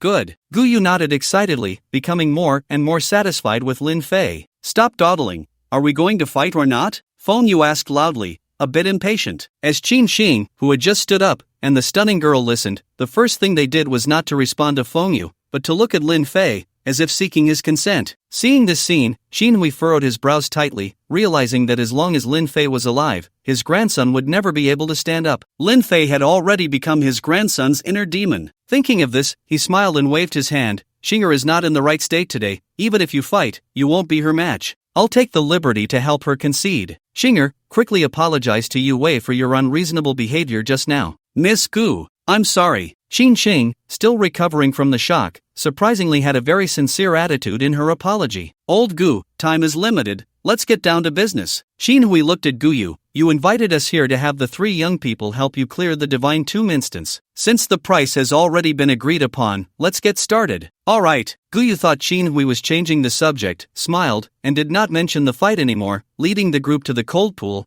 where they found the Divine Tomb instance disguised as flowers. Old Gu, you really have good luck. Qin Hui took the Divine Tomb instance from Guyu's hands and said enviously, I've searched in the chaos for hundreds of years and couldn't find a single Divine Tomb, yet you've been in the chaos for less than 15 years and have achieved such great gains. Truly commendable. Hearing Qin Hui's envious words, Guyu couldn't help but laugh. Even though they were deities, divine tombs were incredibly precious to them because each divine tomb could cultivate a deity in a very short time. Oh, old Gu, come take a look. It seems like there's something inside this divine tomb. Qin Hui seemed to have discovered something and called Guyu over to take a closer look. What is it? Guyu's heart tightened, and he hurriedly leaned in. Boom! Just then, Qin Hui suddenly launched a surprise attack, striking Guyu on the top of his head. Put! Qin Hui's strength was already greater than Guyu's, and with Guyu caught off guard, this surprise attack severely injured him, causing a mouthful of blood mist to spray out. As solid as a fortress, Guyu realized that Qin Hui intended to kill him and immediately activated his divine power for defense. As the divine words fell, a miniature city glowing with golden light appeared out of thin air, protecting him along with Lin Fei, Gu Yue, and Feng Yu. Grandpa! This scene happened too suddenly, and Gu Yue was stunned for several seconds before reacting, rushing forward in panic. Don't come over. Grandpa is fine. Guyu raised his hand to stop Gu Yue from approaching him, then turned to Qin Hui, asking in a tone filled with confusion and anger, Qin Hui, we are all deities of the literary realm. Why did you ambush me? I need divine power. Qin Hui no longer bothered to pretend, his eyes filled with greed. If you want divine power, you could have discussed it with me, Why ambush me? Guyu was still puzzled. Because I need 2 pieces of divine power, Shin Hui answered truthfully. You are already a deity, why? Guyu's words were cut off as he suddenly thought of something, glancing at Qin Cheng and saying, you want your son and grandson to all become deities? Exactly. Shin Hui nodded with a smile and said, my son is already at the first rank of the Saint Realm. With his talent, he should have become a deity long ago. Unfortunately, all the divine powers in the literary realm are already taken, so I can only target you 6. Guyu asked in confusion, I have never offended you and have always respected you, why choose me? 2 reasons. Shin Hui raised 2 fingers, speaking calmly. First, you are the most reclusive among the 7 deities of the literary realm. Sometimes years go by without any news of you, so targeting you won't attract the attention of others. Second, you have obtained a divine tomb instance. As long as you clear this instance, you can obtain another piece of divine power. Killing you can yield 2 pieces of divine power. Is there anything more profitable than this? Olju asked in a deep voice, since you need a divine rank, why not strive to find one instead of using such dirty means? Do you think everyone is like you? Shin Hui shouted, his face contorted with rage. You are the same age as my son, yet you suppress him at every turn, and you even gained the last divine rank recognition in the literary world. What's even more infuriating is that I have searched for hundreds of years in the chaos without finding a single divine rank, while you entered the chaos for just a few years and obtained one, as if all the luck of the literary world is on you. Why is that? After hearing Qin Hui's excuse, Lin Fei summarized it in 2 words, jealousy. Those who have read the novels know that even in the same world, the favored children of each era are different. Undoubtedly, both Qin Hui and Olju are the favored children of their respective times. The difference is that Qin Hui's era was long before Olju's. By the time Olju became famous, Qin Hui was already a legendary figure. No matter how brilliant Qin Hui was in his own era, he could never compare to Olju, and over time, a rift formed in his heart. Just when Qin Hui needed a divine rank, he naturally set his sights on Olju. You still consider yourself a learned person, yet I didn't expect you to be so jealous. Aren't you afraid others will find out what you've done? Olju questioned loudly. Ha ha. Qin Hui laughed heartily, mocking, Olju, have you read so much that you've gone silly? Since I've told you everything, I naturally won't let you. No, to be precise, everyone else except for us 2 must die. Great Lord of Poetry, spare my life, I will never speak of this matter. The young man who came with Qin Chang and the beautiful girl knelt on the ground, begging for mercy upon hearing that Qin Hui wanted to kill everyone. What's your name? Qin Hui asked with a smile. I am Lu Rinjia, the young man hurriedly replied. Passerby, eh? Qin Hui was taken aback, looking at the young man and saying, hearing your name, I can tell you won't live long. Let me send you on your way. Before Lu Rinjia could bow and plead for mercy, he was instantly slain by Qin Hui. The mountain light delights the birds, the pond shadow empties the human heart. After killing Lu Rinjia, Qin Hui recited a line of poetry. Upon hearing this line, Qin Chang and the beautiful girl felt as if they were amidst mountains and waters, experiencing an unprecedented tranquility and clarity.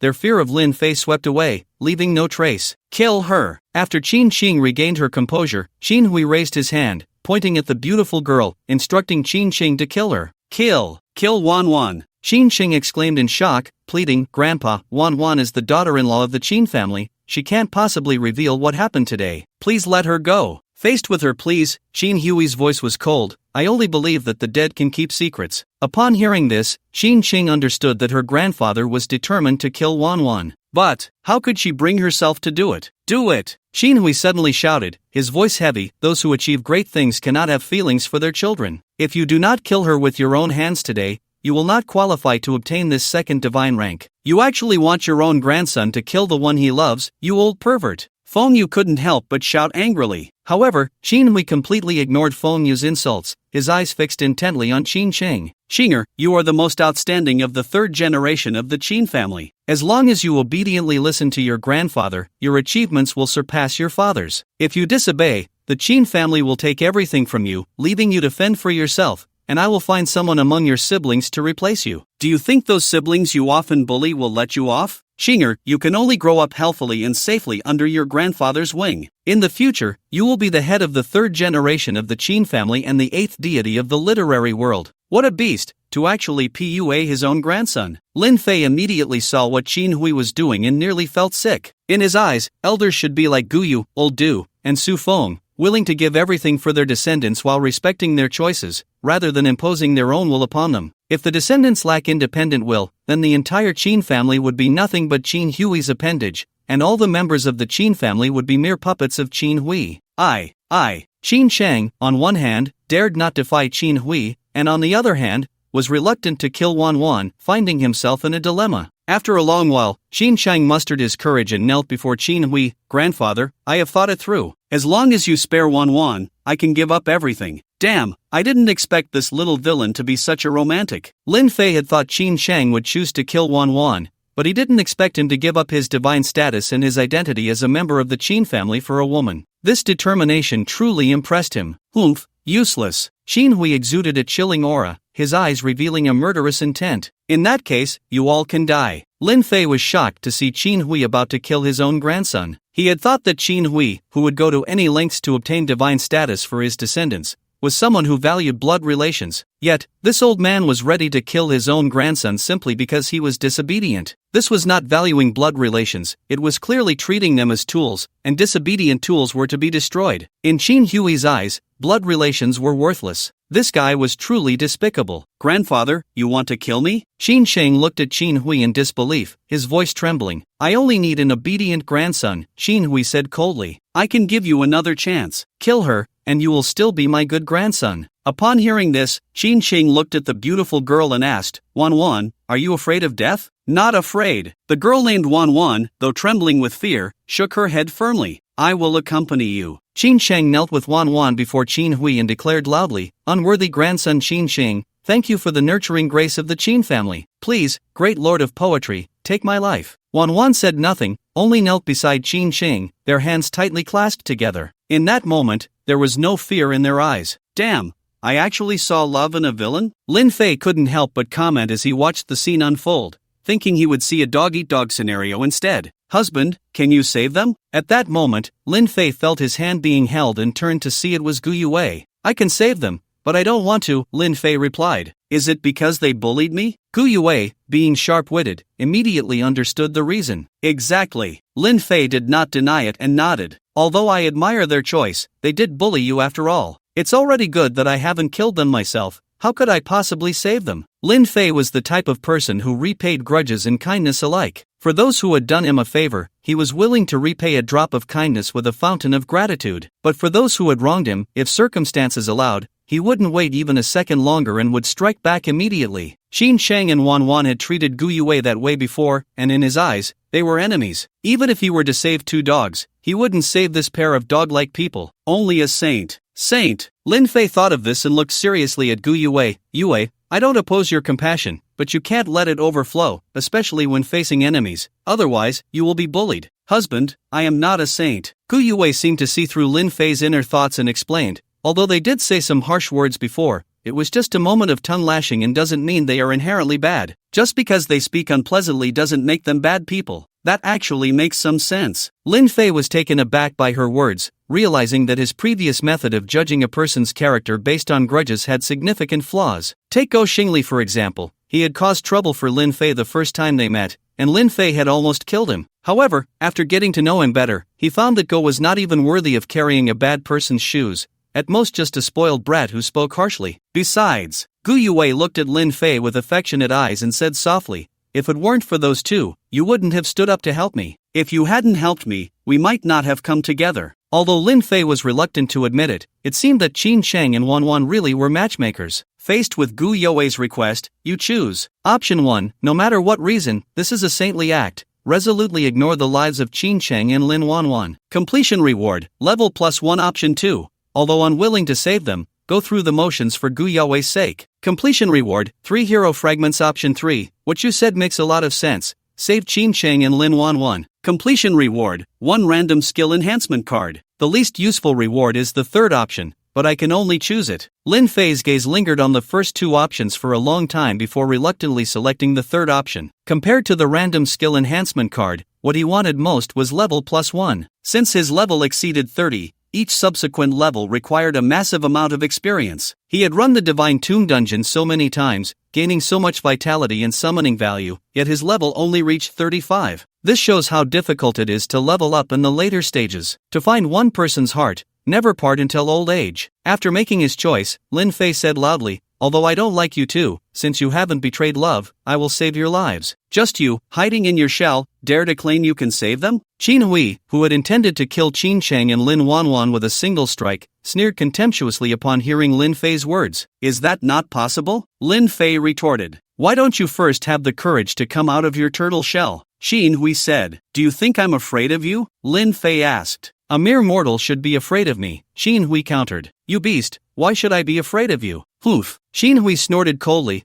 a glint of killing intent flashing in his eyes as he stared at Lin Fei. If you have the guts to come out of your shell, don't just act like a shrew, relying on your tongue. Wait for me. Lin Fei lifted his leg and walked outside. Are you crazy? Guyu grabbed Lin Fei, his face pale. He is a genuine deity. Even if you can summon a divine beast, the power gap between you two is vast. You are no match for him. Going out is just asking for death. Based on his judgment, Lin Fei could barely reach the moonshade level. Although this strength was already quite strong among his peers, it was fundamentally inferior to Qin Hui, who had reached the peak of moonshade. To put it simply, if Qin Hui truly wanted to kill Lin Fei, he could do it within 3 moves. Grandpa, believe me, I can kill him. Lin Fei's expression was full of sincerity. Nonsense, what do you have to kill him? Guyu, his heart racing, spat out a mouthful of blood, weakly saying, my physical body has been severely injured and will soon collapse. At that time, I will only have my spirit and divine essence left, and I will no longer be able to withstand Qin Hui. Therefore, while my physical body can still hold on, you must quickly take them and escape. You must promise me to treat her well for the rest of your life and not let her down. It was not hard to hear that this was a last will. Grandpa, please believe me, with me here, your physical body won't be destroyed. Lin Fei smiled confidently at Guyu and continued, Xiao Bei, come out and heal Grandpa. As the words fell, a mass of black mist flew out from the kin space, appearing before everyone. As the black mist coalesced into the form of the Lord of the Undead, everyone present, except for Feng Yu, widened their eyes in disbelief. They could hardly believe that Lin Fei actually had a divine kin. However, after the shock, everyone noticed that the Lord of the Undead was severely injured, with barely a tenth of his strength remaining. Ha ha! I thought I could only obtain 2 divine essences today, but I didn't expect this fool to summon a severely injured deity. With his divine essence, I can obtain 3 divine essences today. Qin Hui laughed heartily, seeing the injured Lord of the Undead as an easy target. However, Lin Fei completely ignored Qin Hui and asked the Lord of the Undead, Xiao Bei, my wife's grandfather is seriously injured, his body is nearly shattered. Do you have a way to save him? The Lord of the Undead was a rather special deity. Even without a physical body, he could survive, and with his rich experience, he was the only one who could save Guyu. Master, as long as the divine essence and divine soul are still intact, I can reshape a new divine body for the matriarch's grandfather, the Lord of the Undead said. The body and skin are given by parents. I dare not harm them. Can you repair the current divine body? Lin Fei thought that the cultural values were similar to those of ancient China, which placed great importance on the body and skin, so he did not agree to the Lord of the Undead's method of reshaping the divine body. It can be done, but it's not cost-effective. The materials consumed could be used to reshape a new divine body. The Lord of the Undead tried to persuade Lin Fei. No problem. Lin Fei raised his hand to interrupt the Lord of the Undead, smiling as he looked at Qin Hui. Once I slay him, not only can I obtain a divine essence, but I can also acquire a large amount of materials from him. Master, I have reserved his physical body and divine soul, the Lord of the Undead said excitedly. I can understand why you want his divine soul, but why do you want his physical body? Could it be? Lin Fei seemed to realize something, taking a few steps back to distance himself from the Lord of the Undead, his face full of disdain. Master, I want to refine his divine body into the undead. It's excellent material, the Lord of the Undead explained. I see, then I can rest easy. Lin Fei breathed a sigh of relief. He thought the Lord of the Undead had some peculiar preference. Kill me? Qin Hui, listening to the conversation between the master and servant, looked at Guyu and the Lord of the Undead with a sneer. Young man, you don't really think that with 2 injured deities, you can kill me, do you? Lin Fei smiled and retorted, why do you think I can't kill you? Ha ha. Qin Hui laughed loudly as if he had heard the biggest joke. You, a mere mortal, actually dare to think of killing a god. How ridiculous. Old beast, you don't think mortals can't kill gods, do you? Lin Fei said, and in front of everyone, he stepped out of the impregnable fortress, smiling as he looked at Qin Hui. Provocation. A blatant provocation. Good, very good. Qin Hui saw a young man daring to disregard him and immediately laughed in anger. Since I became a god, you are the first to attempt to kill a god. I want to see what you rely on to kill a god. When seeing a deity, why not bow? As the words fell, a divine might descended from the heavens, pressing down on Lin Fei with the weight of Mount Tai. However, this invisible force created by the divine might, even if fully exerted on Lin Fei, could not make him kneel. "You are but a mortal, why do you not fear divine might?" Qin Hui asked in shock. "In my eyes, so-called deities are nothing more than higher beings among humans. Ordinary people indeed fear the might of the gods, but in my view..." Lin Fei paused halfway, casually flicking his sleeve to dispel the divine might, and continued, "You and your divine might are nothing. With your little divinity, you dare to make me kneel. You, kneel before me," Lin Fei said, enunciating each word, while actively using divine might. "Do you wish to consume 3,650 days of life force to use 10 times divine might?" Yes. Normally, using divine might once consumes 365 days of life force, but since Qin Hui is a deity, Lin Fei directly opted for the tenfold package. "The way of heaven is vast, deities kneel." As 10 years of life force was consumed, 8 words suddenly echoed in the valley. These 8 words seemed to possess endless power. Just hearing them made Qin Hui feel as if his mind had been struck hard, and he inexplicably felt a hint of fear towards Lin Fei, as if the person before him was not someone he could provoke. "A mere trick, how dare you show off in front of me?" Qin Hui clenched his fists, stepping forward and proclaiming loudly, "A gentleman is open and upright." As his voice fell, 5 characters radiating the aura of Confucianism and Taoism flew out, surrounding Qin Hui before finally transforming into specks of white light that entered his body. Qin Hui immediately felt a sharp reduction in the pressure on him, and the hint of fear he had towards Lin Fei vanished, making him feel much more at ease. "How ridiculous, you think you deserve to be a gentleman?" Lin Fei scoffed, stepping forward as well, and once again using divine might. "Do you wish to consume 18,250 days of life force to use 50 times divine might? 50 years of life force, will it make the deity kneel?" Lin Fei did not rush to use the skill, pondering before asking. If it's just kneeling, 50 years of life force is enough, but it won't instill fear in him. How much life force would make him fear me? At least 100 years of life force. Then forget it, just let him kneel. Lin Fei shook his head. His goal was not to tame Qin Hui, but to kill him, so there was no need to waste life force to instill fear. Yes, 50 years of life force was consumed. Boom! Almost simultaneously, Qin Hui felt a heart-stopping sensation he had never experienced before. Before he could comprehend what was happening, a terrifying pressure descended from the heavens, like 100,000 mountains crashing down on him. No matter how he resisted, it was like an ant trying to shake a tree, utterly futile. Thud! Amidst the incredulous expressions of everyone, Qin Hui actually knelt on the ground. This is impossible. How can a mere mortal make a deity kneel? Qin Hui could not believe what was happening before his eyes, filled with anger and unwillingness. In his eyes, mortals were like ants, to be killed at will. He had never imagined that one day he would kneel before an ant, a humiliation beyond measure. A mere mortal. Lin Fei sneered contemptuously, too lazy to argue with Qin Hui, his voice cold. Today, let this mortal you look down upon trample you underfoot. Trample me underfoot? You think you deserve that? Qin Hui roared while channeling divine power to resist the divine might. Let the winds of east, west, south, and north blow. I remain unmoved. As his voice fell, the power of Confucianism and Taoism descended upon Qin Hui once more, helping him gradually rise. I said I would trample you underfoot, and I will. Lin Fei's temper was provoked, no longer hesitating to consume life force, and under the premise of 60 times divine might, he added another 40 times, reaching 100 times divine might. Beneath the sage, all are ants. Beneath the sage, all are ants. At the moment these 8 words rang out, everyone's thoughts accelerated infinitely, and in this state, they felt everything around them slow down, their bodily senses becoming extraordinarily sharp. A few hundred meters away, the sound of insects crawling was like a thunderclap to their ears, and the rustling of the wind through the flowers and grass felt like a raging storm to them. Everything insignificant was magnified countless times in their perception. However, such sensitive senses did not bring joy to the crowd. On the contrary, they trembled uncontrollably. From their perspective, Lin Fei had transformed into an omnipotent sage. He was cloaked in holy light, exuding a faint aura of sanctity, and the mysteries of heaven and earth, the sun, moon, and stars, mountains and rivers. All these things, which were unattainable in the eyes of ordinary people, were mere playthings in front of the sage. He was everywhere. He was everything in the world. One and all, everyone present trembled uncontrollably. However, this was merely a result of the divine might they felt radiating outward. Qin Hui, who bore the brunt of the divine might, was pressed firmly to the ground. He couldn't even stand up,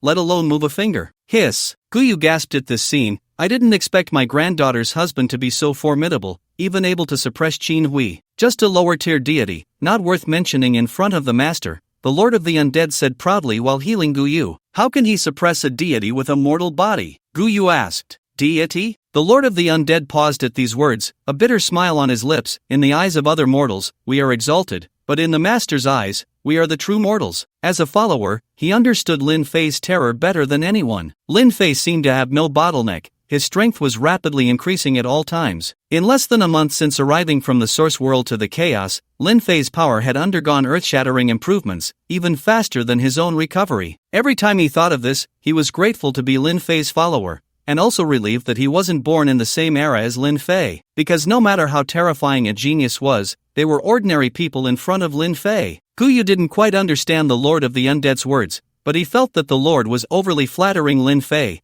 which could easily make his granddaughter's husband arrogant. So he said, I admit Lin Fei is strong, but Qin Hui is a deity after all. It's not so easy to defeat him. Old man, just keep watching, and you'll know how strong the master is, the Lord of the Undead said with a faint smile, not arguing further as he saw Guyu's disbelief. Are you that confident Lin Fei can win? Guyu asked. It's not just about winning. As long as he wants, Qin Hui won't even be able to escape, the Lord of the Undead confidently replied, recalling Lin Fei's new skills. At this moment, Qin Hui was being firmly suppressed by the divine might. He exerted all his strength to mobilize the divine power within him, but he could not withstand that terrifying force. Moreover, deep within his heart, he gradually began to feel fear towards Lin Fei. Impossible, I am a high and mighty deity, how could I fear a mortal like an ant? This is fake, it must be fake. I don't believe a mortal can suppress me. I am the revered poet god, I shine through the ages, I am unparalleled, I cannot lose to a mere mortal. Feeling his pride trampled, Qin Hui's expression shifted from shock to anger, then from anger to a grimace, until his face was twisted. One poem to suppress the past and present. Domain, unfold. With Qin Hui's furious roar, a visible barrier of domain rapidly expanded, instantly enveloping the entire valley. As the domain fully unfolded, the city formed by the solid as a fortress began to dissolve into specks of starlight in the air, and the divine might suppressing Qin Hui also began to loosen. Warning, a lower-tier deity is attempting to use domain power to resist divine might. Should a countermeasure be taken? How to counter? Lin Fei asked curiously. Consuming 1 hour of life force per second can resist the power of the domain. System, you're getting darker. Lin Fei noticed that as his life force increased, the life force consumed by his skills also grew. Detected host slandering the system, warning issued. Note, 3 warnings will deduct 300 days of life force from the host as compensation for the system's mental distress. Have you played Black Myth? Lin Fei thought for a moment and asked. No, there's a character named Zhu Beiji who once said something to Mithraea. What did he say? You grandma's leg. After cursing, Lin Fei quickly clarified, I didn't curse you, I'm just sharing knowledge from the game. You have no reason to be angry. Lin Fei waited a few seconds without seeing a response from the system, feeling pleased with himself. Sword energy like a rainbow, breaking enemies 1,000 miles away. Just as Lin Fei was about to mock the system again, Qin Hui's divine domain had already withstood the divine might and was unhesitatingly attacking Lin Fei. With a loud roar, Qin Hui instantly conjured a brilliant sword energy, slashing towards Lin Fei's head. Copper walls and iron bastions, as solid as a rock. Guyu saw Lin Fei standing still and quickly helped with the defense. Copper walls and iron bastions appeared around Lin Fei, followed by a layer of hard rock covering his skin, greatly enhancing his defense. However, the sword energy's power was evidently greater, easily piercing through the copper walls and iron bastions, and sending Lin Fei, whose skin had turned to rock, flying over 10 meters. Lin Fei, Qin Hui has unleashed the divine domain, you can't be his opponent. Quickly take the others and leave, I'll buy you time to escape, Guyu shouted. What is the divine domain? Lin Fei asked. You can understand it as a miniature world formed around a deity's divine essence. In the divine domain, the deity's power is enhanced while yours is weakened, Guyu explained. Master, similar to my death god space, where all deceased beings are transformed into undead, the undead lord added, worried that Lin Fei might not understand. Is it the same method you used to control my dead bugs when we fought? Lin Fei asked. Exactly. The undead lord continued, but I was severely injured then, and the divine domain I unleashed was almost negligible, posing no restrictions on you. This is different. This is a complete divine domain. Guyu said, in Qin Hui's divine domain, other powers are restricted, only poetry or idioms can be used to invoke Confucian and Taoist powers in battle. But Qin Hui is the god of poetry, he is invincible in this regard. Poetry and idioms? Lin Fei raised an eyebrow and laughed, Grandpa, I've had 9 years of compulsory education, I know poetry and idioms. Although Qin Hui's poetry was quite good, in the context of thousands of years of Chinese history, it could only be considered among the best, not the absolute best. Besides, could Qin Hui's speed in composing poetry be faster than his own speed in copying poetry? Ha ha! Qin Hui laughed uproariously as if he had heard the most ridiculous joke. You don't think that studying poetry for a few years can compare you to me, the god of poetry, do you? Lin Fei, don't be overconfident. Using poetry in battle is not as simple as you think. Only good poetry can invoke Confucian and Taoist powers,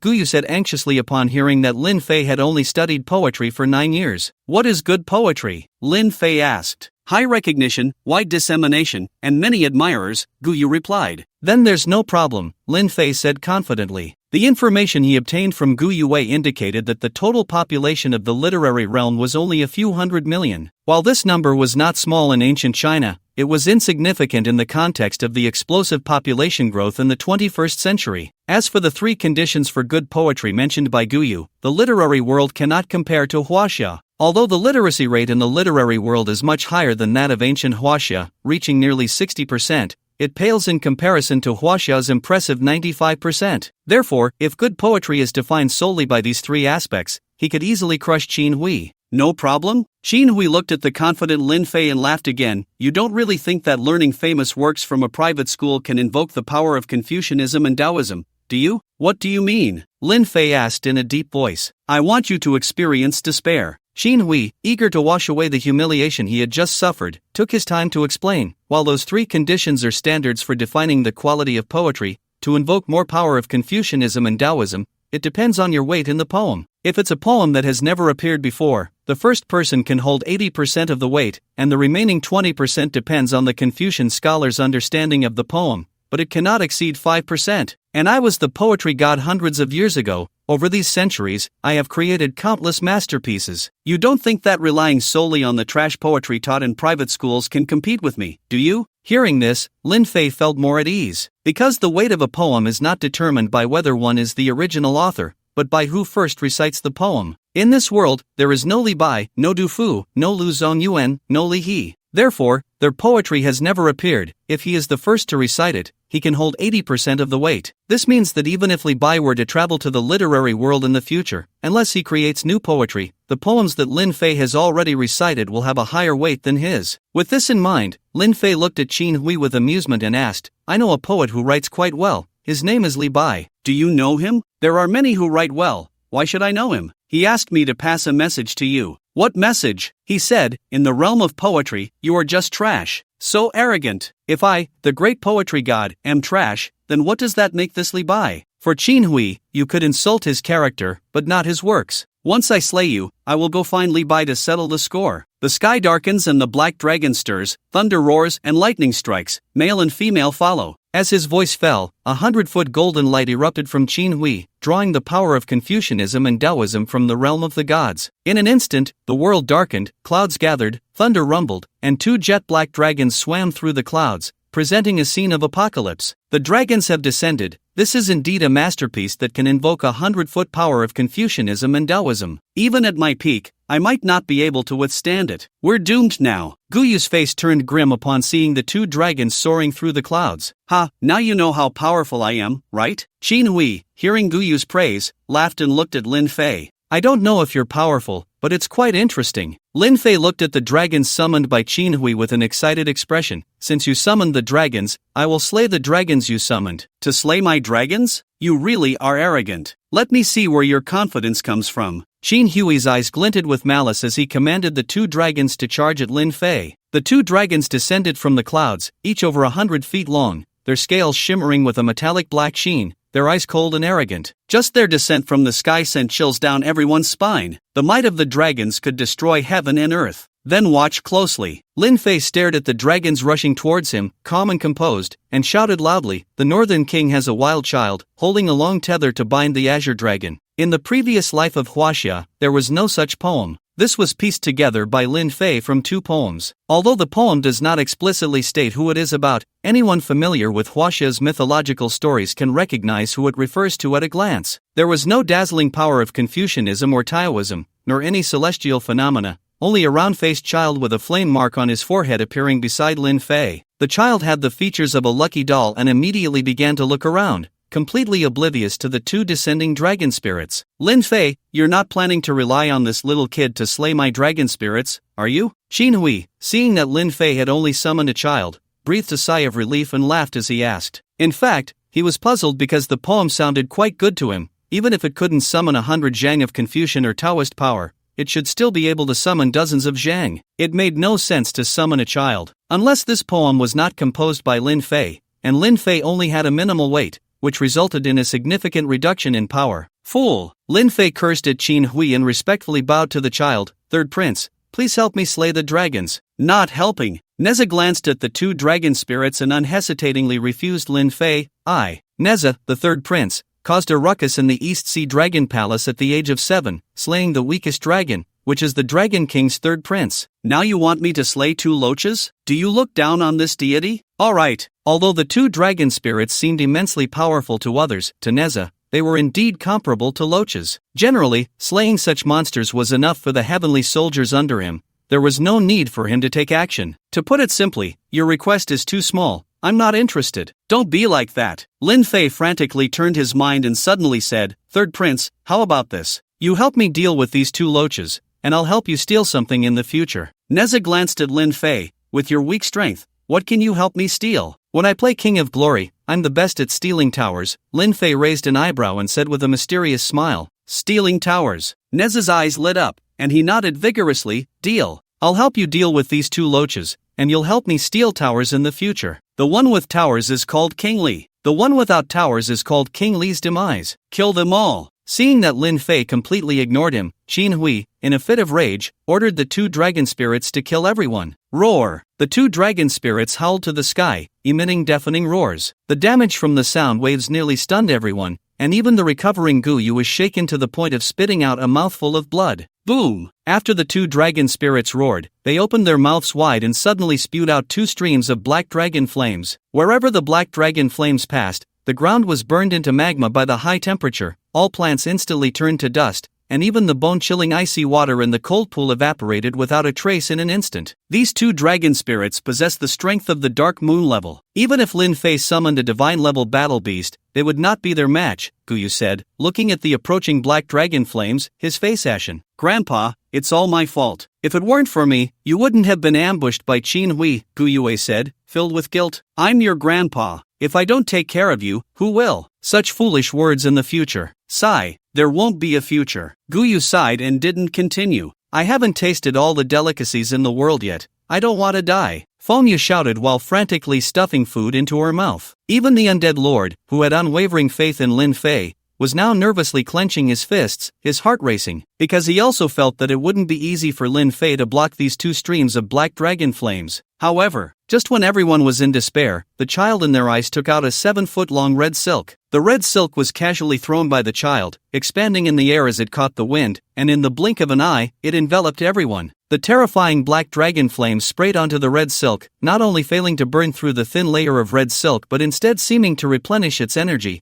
causing the red silk to glow brilliantly. Not good, come back. Qin Hui saw that the situation was not right and tried to retract the two dragon-like creatures. Go! How could Neza allow the dragons to escape? He simply uttered a word, and the red silk seemed to come to life, binding the two dragons. Immediately afterward, Neza clenched his fist tightly, and the red silk tightened continuously, easily annihilating the two dragons that possessed world-destroying power. Puff! As the dragons were slain, Qin Hui spat out a mist of blood, as if he had sustained a severe injury. The sky darkens and the dragons move. Thunder and lightning follow the male and female. Guyu saw Qin Hui spitting blood and immediately repeated the poem Qin Hui had just recited, a momentary golden light flashing across his body. Guyu, how dare you steal the weight of my poem? Qin Hui glared at Guyu, gritting his teeth. You were going to take my divine status. Can't I take your things? Guyu replied coldly, looking at Lin Fei to explain. When using poetry in battle, if the poem is destroyed, the weight of the power invoked by the Confucian and Taoist forces will be redistributed. Can it be understood that whoever speaks first can obtain 80% of the weight? Lin Fei asked. Exactly. Guyu nodded. I see. Lin Fei pondered while pinching his chin, then cupped his hands towards Neza. Third prince,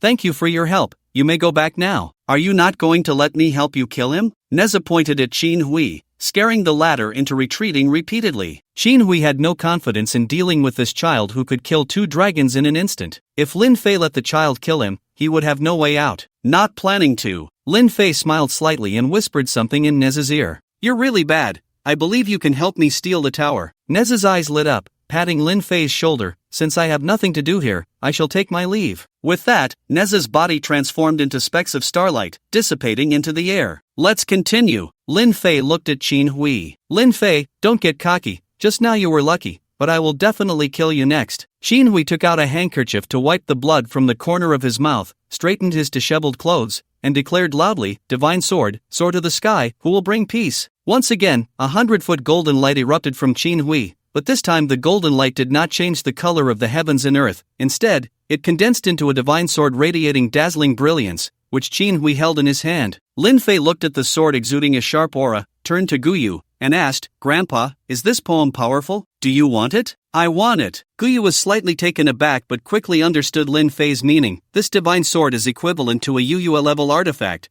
capable of being summoned at any time, and is more precious than equipment of the same level. It is a poem that is hard to come by in the literary realm. Then I'll get it for you, Lin Fei asked. Is it enough to break this divine sword? Breaking it is correct, but it can only be broken with a weapon. If that child from just now breaks it, it won't destroy this poem, Guyu explained. Isn't it possible to summon a more powerful weapon? This is simple, Lin Fei said. Although the divine sword summoned by Qin Hui looked formidable, it was still just a UUA level artifact, and he knew that weapons from mythological legends could be easily summoned. His only problem now was which weapon to choose to summon. Do you think I would give you this opportunity? Qin Hui thought Lin Fei was contemplating a new poem, and without hesitation, he slashed at Lin Fei with an empty gesture, unleashing a crescent-shaped sword energy that surged toward Lin Fei with overwhelming force. The sword energy gathers from all corners of the sea. The Xianyuan holy path supports the 9 heavens. Lin Fei did not expect Qin Hui to launch a sneak attack on him, and without time to think, he casually recited a line of poetry. As soon as he finished speaking, he realized what weapon he had summoned, and he muttered, How did I summon this sword? This is just bullying the gods. The power of Confucianism and Taoism surged toward Lin Fei,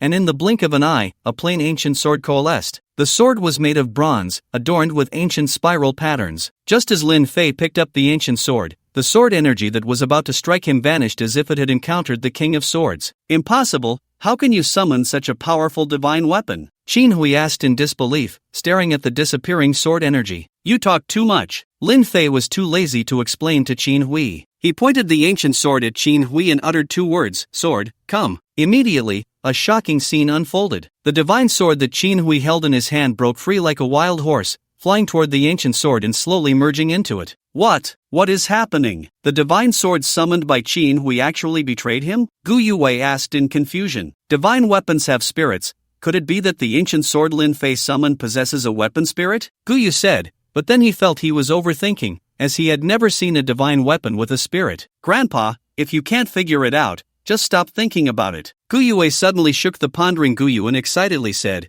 Qin Hui has spat blood again. You need to quickly seize the weight of this poem. Put. Qin Hui, who had already spat out a mouthful of blood, coughed up another mouthful upon hearing Gu Yue's words, as he finally understood Lin Fei's intention, to seize the weight of the poem from his hands. Unsurprisingly, the weight of Qin Hui's poem that invoked the power of Confucianism and Taoism was once again taken by Gu Yu. Senior, let's continue. After absorbing the divine sword, the Shenyuan sword in Lin Fei's hand was put away, and he looked at Qin Hui as if he were prey. Feeling Lin Fei's gaze, Qin Hui felt a surge of blood and nearly spat out blood mist for the 3rd time. How infuriating! Lin Fei was clearly trying to continue taking advantage of him. Qin Hui had realized Lin Fei's purpose but had no good way to counter it. He couldn't just lift the domain of the gods and withstand Lin Fei's terrifying divine might, could he? After all, within the domain of the gods, he still had mobility. If he were to lift the domain, he would be pinned to the ground by divine might, unable to move. It seems today is not suitable for conflict. I should avoid his edge and plan for the long term. Reluctant to part with his poem, Qin Hui decided to escape. He then proclaimed loudly, The swift wind blows the sail, the sunset separates us by 1,000 miles. As soon as the line was spoken, a sailboat materialized beneath him, and then a fierce wind arose within the domain of the gods, filling the sail and swiftly carrying him away into the distance. Its speed was faster than the East Wind Express of Huaxia, surpassing it without a doubt. Husband, he wants to escape, Gu Yue quickly reminded. Don't worry, my dear, he won't get away, Lin Fei said, unable to resist teasing the beautiful Gu Yue. I believe in my husband. Hearing Lin Fei's address, a blush appeared on Gu Yue's delicate face. Her husband loved her so much, always thinking of showing affection. Ugh, you two are so mushy, Fengyu said with disdain, looking at Lin Fei and urging, if you keep dawdling, that old beast will escape. That old beast and Sister Gu are both from the literary world, his divine rank is most suitable for Sister Gu. Lin Fei listened to Fengyu's speech, and a phrase floated in his mind, wild boars cannot eat fine bran. However, he indeed needed to take action, otherwise, if Qin Hui flew out of the realm of the divine, he would have no chance of catching up. The great rock rises with the wind, soaring straight up 90,000 miles. As soon as this line was uttered, 1,000-foot golden radiance erupted from Lin Fei's body, so bright that it was almost blinding. By the time everyone could look directly at him, a phantom of the great rock appeared around Lin Fei. The phantom merely flapped its wings slightly, and Lin Fei's body transformed into a streak of light, instantly catching up to Qin Hui's sailboat. 1,000-foot golden radiance. You actually wrote a poem with 1,000-foot golden radiance, how is that possible? Qin Hui looked at the great rock phantom surrounding Lin Fei, as if struck by a bolt from the blue. Seeing Qin Hui's shock, Lin Fei smiled without speaking. It wasn't that he was pretending,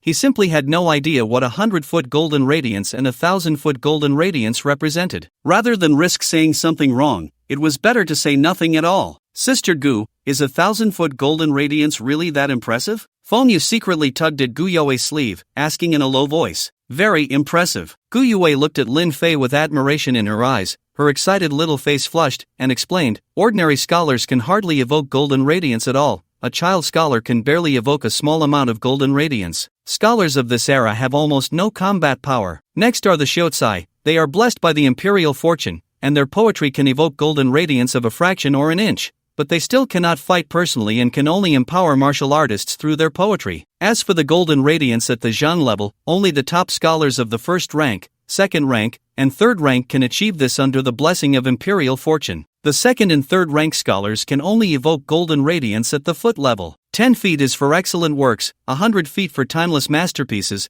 and 1,000 feet for extraordinary works. A poem that can evoke 100-foot golden radiance can be remembered in history, while a 1,000-foot golden radiance masterpiece has only 10 in the entire literary world. When Qin Hui became a god with 7 poems, he only wrote 3 poems with 100-foot golden radiance and 1 with 1,000-foot golden radiance. Therefore, in the eyes of scholars in the literary world, poems with 1,000-foot golden radiance are called divine works, possessing the qualification to become a deity. It's a pity that there are no unclaimed divine statuses in the literary world, otherwise, my husband would definitely become a deity. Gu Yue already admired those talented scholars, and now seeing that Lin Fei could create a poem with 1,000-foot golden radiance, she was very pleased, wishing to show off to everyone how amazing her husband was. So these things I don't understand are so impressive. Fengyu looked at the petite Gu Yue, scratching her head in confusion. But why do I feel that my poem is better? Sister, what I said is just the standard of the literary world, you don't need to get hung up on it. Just like what you like is enough. Gu Yue smiled and comforted the troubled Fengyu. Poetry can never please everyone, even those extraordinary works with 1,000-foot golden radiance will have people who dislike them. Moreover, Fengyu was not a person of the literary world, so it was normal for her not to like that line of poetry. There was no need to impose her views on Fengyu. Qin Hui looked at Lin Fei, surrounded by the great rock phantom, his eyes filled with jealousy, no longer showing even a hint of the poetic god's shadow, resembling a hypocrite exposed. Senior, didn't you just say you wanted to kill me? Now I'm living just fine, don't be in such a hurry to leave. Lin Fei's every word and action was an attempt to provoke Qin Hui. He wanted Qin Hui to recite more poems. A petty person who has achieved success will one day regret it. Qin Hui gritted his teeth. I don't know if I will regret it in the future,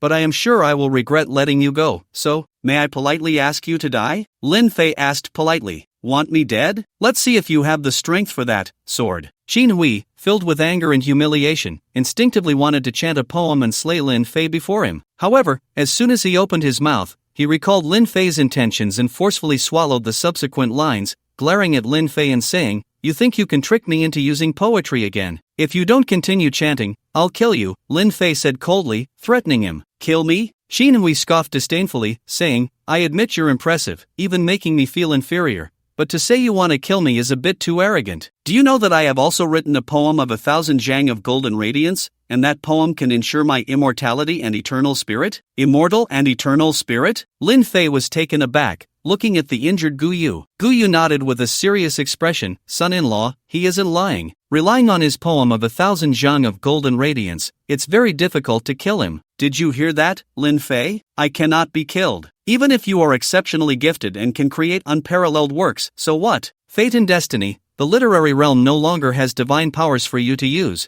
and you cannot kill me. As long as I exist, I will remain the irreplaceable poetic deity of the literary realm. Qin Hui looked at the silent Lin Fei, mocking him freely. He felt that he had regained some face. However, Lin Fei was relentless, saying in a deep voice, "Senior, if you don't want to continue being humiliated by me, then please use that poem of 1,000 Zhang of golden radiance. Not seeing the coffin, not shedding tears, I want to see how you plan to kill me." Qin Hui's gaze turned cold as he loudly chanted, "Jingwei carries tiny wood, to fill the vast sea, Xing Tian dances with axe and shield, fierce ambition remains. Jingwei fills the sea in every life, and Xing Tian fights to the death without a head." This poem, written with these two eternally enduring mythological figures, indeed allows Qin Hui's spirit to remain undying, achieving the effect of immortality. Chirp! As Qin Hui chanted, a divine bird with a floral head, white beak, and red claws, resembling a crow but far more beautiful, materialized out of thin air. It circled around Qin Hui, emitting a melodious call. This divine bird was Jingwei. Company. Following Jingwei, a headless deity appeared beside Qin Hui, holding a sharp axe and a shield in its hands, exuding a fierce aura that even made Lin Fei's heart race. What kind of fierce deity was this? Even without a head, it still fought. Lin Fei was relieved that this poem of 1,000 Zhang of golden radiance was meant for defense. Otherwise, Xing Tian could have easily slain him with a single axe. This ancient deity was far more formidable than Neza, one of the three rebellious figures of the heavenly court. "Lin Fei, don't you want to kill me? Come on, I'll stand here and let you kill me." Qin Hui spread his arms, provocatively looking at Lin Fei. "Then you better stand still." Lin Fei was not polite and immediately began to chant the poem. "The dear Lu sword at my waist is worth millions." As the poem completed, the power of Confucianism and Taoism condensed in Lin Fei's hand, transforming into an ancient long sword. The Lu sword, worn by the kings of Qin throughout the ages, symbolized royal authority and was the supreme existence in the Qin state. It is said that the sword used by the king of Qin to execute the general Bai Qi was the Lu sword, showcasing its legendary status. Perhaps due to its royal symbolism, the moment the Lu sword was drawn, waves of kingly pressure spread out, making Qin Hui feel a hint of fear. Of course, this fear, under the protection of Jingwei and Xing Tian, came quickly and left even faster, disappearing without a trace in the blink of an eye. "Can this sword slay you?" Lin Fei looked at Qin Hui with the sword in hand, speaking with the voice of a king. "I am a deity, not something a mortal king's sword can slay." Qin Hui clasped his hands behind his back, his face calm, a hint of mockery at the corners of his mouth. "Slay!" Lin Fei swung his sword down. The sword light infused with the essence of the kingly way struck towards Qin Hui, effortlessly cleaving him in two. However, the severed Qin Hui did not die, nor did he show any signs of movement. With a call from the Jingwei bird, he miraculously restored himself. Puff! At the same time Qin Hui recovered, Lin Fei felt a force being drawn from within him, uncontrollably spitting out a mouthful of blood. He instantly understood that the Lulu Jian had failed to kill Qin Hui, resulting in his loss of the weight of this poem. "The Lulu Jian at my waist is worth over 10 million. As Lin Fei spat blood, Qin Hui immediately seized the weight of the poem, laughing triumphantly. "Lin Fei, thank you for your poem, I accept it. Will you continue?" "Continue." Lin Fei wiped the blood from the corner of his mouth,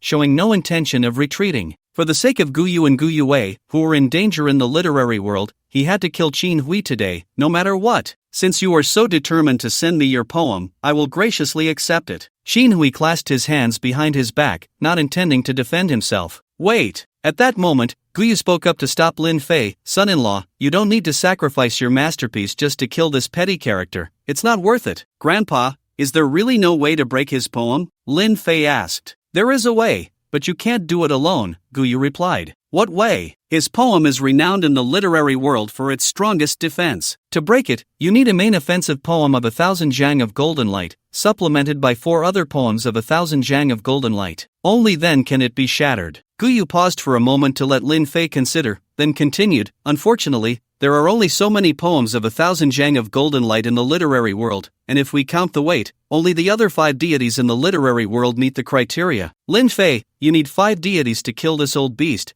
You might as well give up." Feng Yu, not fully understanding the conditions for killing Qin Hui, simply didn't want to see Lin Fei spitting blood. For some reason, at the moment Lin Fei spat blood, she felt very uncomfortable, wishing she could personally kill Qin Hui. "Master, the conditions are too harsh. Let's stop here." Even the Lord of the Dead, who had always believed in Lin Fei's strength, spoke up to advise him. Only Gu Yue tightly gripped her handkerchief, biting her lip, forcing herself to remain silent. Because her upbringing taught her that a qualified virtuous wife should not hinder her husband, even if she does not support him at this moment. No matter the circumstances, she had to steadfastly stand by Lin Fei's side. You are all wrong. Lin Fei listened to the three's advice and suddenly laughed. What Grandpa said is that I need a main offensive poem of 1,000 zhang of golden light, supplemented by 4 other poems of 1,000 zhang of golden light to break his poem, not to find the 5 deities of the literary world. Guyu, seeing Lin Fei not heeding his advice, anxiously said, to gather these 5 poems of 1,000 zhang of golden light, you can only collect the 5 deities of the literary world. Isn't that the same? Grandpa, that's certainly not the same. Lin Fei smiled slightly at the 4 below and astonishingly declared, because I can write a poem that meets the requirements all by myself. What? Impossible. How could you possibly write 5 poems of 1,000 zhang of golden light by yourself? In the literary world, 10 poems of 1,000 zhang of golden light had only appeared in 100 years, yet Lin Fei claimed he would write 5 on the spot. Even if he excluded the one just now, he would still need to write 4 more. How could that be possible? However, Lin Fei began to chant to himself, this journey to the spring platform calls for old comrades, with 100,000 banners to slay the king of hell. As the first word left his mouth, golden light surged around Lin Fei, and without uttering another word, the golden light grew to dozens of zhang. By the time the last word was spoken, the golden light had reached 100 zhang. However, this was not the end. At the moment the entire poem was completed, a golden light surged forth, expanding to several hundred zhang. Immediately after, this golden light transformed into 100,000 soldiers, standing behind Lin Fei, ready for battle. Unfortunately, it did not reach the level of 1,000 zhang of golden light. When autumn arrives on the 8th of September, my flowers bloom and slay 100 flowers, the fragrance fills Chang'an, the whole city adorned in golden armor. After completing a poem of several hundred zhang of golden light, Lin Fei did not pause for a moment and began to recite again. This poem, filled with bloody slaughter, undoubtedly reached the level of 1,000 zhang of golden light. Once the poem was finished, the 100,000 soldiers summoned earlier donned golden armor. Majestic and intimidating, they exuded a murderous aura. Heaven-born, my talents must be useful, 1,000 golds spent will return again. Killing through 1,000,000 soldiers, the blood on my sword still fresh. The hall is filled with flowers, 3,000 guests, one sword cold as frost across 14 states. In a single body, I fought 3,000 miles, one sword once blocked 1,000,000 troops. A single glimmer of cold light, a myriad of brilliance, slaughtering the world, what harm is there? The long wind will break the waves someday, directly hanging my sails to cross the vast sea. The enemy army surrounds me in countless layers, yet I remain unmoved. 10 steps to kill one, 1,000 miles without leaving a trace. Lin Fei did not stop for a moment, reciting one poem after another. Most of these poems were of several hundred zhang of golden light, but occasionally a poem of 1,000 zhang would appear. Under Lin Fei's thought of compensating for quality with quantity, the thousands of years of poetry from his past life poured forth. At this moment, Lin Fei was the brightest star in the entire venue. The wind is bleak and the water is cold, the brave man goes and never returns. Another poem of 1,000 zhang of golden light was completed, transforming into countless sparks that entered Lin Fei and the 100,000 soldiers, adding a touch of tragic sentiment and a will to kill. Lin Fei raised his sword and pointed it at Qin Hui, asking again, Senior, I have gathered the poetry of a realm within myself, can I slay you? Lin Fei's voice echoed throughout the valley. Around his body, he was already surrounded by a golden light of 10,000 zhang, appearing like a dazzling sun, making it impossible to look directly at him. How is this possible? Qin Hui no longer had his previous arrogance, looking at Lin Fei with the terror of a lost dog. He could not understand why, facing only Lin Fei, he felt as if he were battling 100 masters of poetry, some of whom were far superior to him in poetic skill. However, Lin Fei did not intend to give him a chance to think. Radiating brilliant golden light, he spoke again, Answer me, can I slay you? This voice was like the death knell, exuding a chilling aura that left Qin Hui frozen, his spirit unsteady. I suppose so. Qin Hui quickly lowered his posture, a hint of an awkward smile on his face. Just suppose? Do you believe I can create a few more poems of 1,000 zhang of golden light? Lin Fei stared at the thoroughly corrupted Qin Hui, asking coldly. No. Qin Hui hurriedly stopped Lin Fei, forcing a bitter smile as he said, I admit defeat, I am willing to offer enough treasures to buy my life, I hope you can give me a chance. Apologies came quickly. The corners of Lin Fei's mouth curled slightly. He had thought Qin Hui would have some backbone, preferring to be killed rather than beg for mercy, yet he surrendered so quickly. Keep pretending, I still have many poems to recite. Compared to your tail-wagging plea, I prefer your unruly demeanor. At least back then, you had the spirit of a scholar. Look at you now, even worse than a dog. A cornered dog will still bite, Lin Fei said. Those who know the times are wise. I have finally become a deity. There is nothing more important than my life in this world. How could I throw away my life for so-called backbone? That would be very unwise. Qin Hui was not angry, chuckling as he spoke. From what you mean, aside from your own life, the lives of others are unimportant. Even if everyone in the literary world were to die, as long as you feel there is danger, you wouldn't take the risk, Lin Fei retorted. I am a deity. As long as I am alive, the literary world still has a chance. If I die, the literary world has no chance at all. Qin Hui did not answer the question directly, but his meaning was already very clear. Indeed, the more righteous one is, the more they are like a dog butcher, the more ungrateful, the more they are like scholars. Your actions truly validate this saying, Lin Fei sighed. It cannot be denied that I am a bit selfish, but my words are not without reason. As long as you are willing to spare me, I am willing to serve you for 1,000 years and offer you all my treasures in gratitude, Qin Hui said. To be honest, your conditions are indeed tempting. I am genuinely moved, Lin Fei said with a smile, but then he changed his tone and said solemnly, however, as long as I kill you, I can use your divine essence to cultivate a deity. The treasures on you also belong to me. Go die. Lin Fei stopped talking nonsense, swinging his arm forcefully to unleash a sword strike. A beam of sword light was released, powerful enough to nearly destroy the realm of the gods. The Jingwei bird attempted to intervene but was instantly obliterated. Qin Hui was taken aback, quickly reacting. He first commanded Xing Tian to stand in front of him, and seizing the opportunity, he began to chant an escape poem. The sun and moon shuttle, time flies like an arrow. Qin Hui's body transformed into an arrow, instantly reaching a terrifying speed as he fled in the opposite direction of Lin Fei. Just as he managed to escape, Xing Tian's shield was cleaved in two. Although the power of the sword light had diminished significantly, it still destroyed this ancient god who feared nothing, his transformed body turning into specks of light, disappearing without a trace. Put! The poem was broken, and Qin Hui spat out a mouthful of blood, falling to the ground. The poem that was just shattered was the key to his ascension as a god, so his injuries were more severe than the previous 2 times, and his strength had decreased by 30%. However, he had no time to recover. Seeing Lin Fei charging towards him, he shouted, mountains overlap into the clouds, thousands of peaks and ravines are interconnected. The green peaks rise to the sky, the mountain ranges stretch like ocean waves. Boom! As the poem was completed, towering mountains appeared within the realm of the gods, each mountain connected to the next, stretching endlessly. The distance between Lin Fei and Qin Hui, who was about to catch up, was continuously increasing. Judging by sensory perception alone, they were nearly tens of thousands of kilometers apart. Even a deity would take a long time to fly over. The cries of monkeys on both banks never cease. The light boat has passed through 10,000 mountains. Lin Fei looked at the mountains and, after a moment of thought, found a countering poem. First, an illusory river flowed through these mountains, followed by a light boat appearing. As soon as Lin Fei stepped onto it, the light boat transformed into a streak of light, swiftly navigating through the mountains. In no time, the tens of thousands of kilometers of mountains were easily traversed by Lin Fei. Qin Hui never expected Lin Fei to catch up so quickly and planned to use the same trick again, summoning mountains to block Lin Fei. I didn't expect the great poetry god to resort to such despicable means. Lin Fei, seeing the mountains reappear, couldn't help but curse, then said, sword energy spans 30,000 miles, a single sword slaughters 19 states. Go! As the word left his mouth, the divine sword in Lin Fei's hand released a destructive sword light. Wherever the sword light passed, the illusory mountains were cleaved in two, leaving a mark that extended for 30,000 miles, ultimately appearing before Qin Hui and severing one of his arms. Without Qin Hui's control, the illusory mountains collapsed like a castle in the air. Seeing this, Qin Hui was greatly alarmed and hurriedly began to chant a poem again. Whoosh! How could Lin Fei give him a chance? In an instant, he appeared beside Qin Hui, his divine sword resting against Qin Hui's neck. No, no, no. Don't kill me, everything can be negotiated. As long as you let me go, I can help you hunt down other deities in the literary realm, too. No, I can help you hunt 3, and you can obtain 3 divine essences. I can also help you find beautiful women in the literary realm.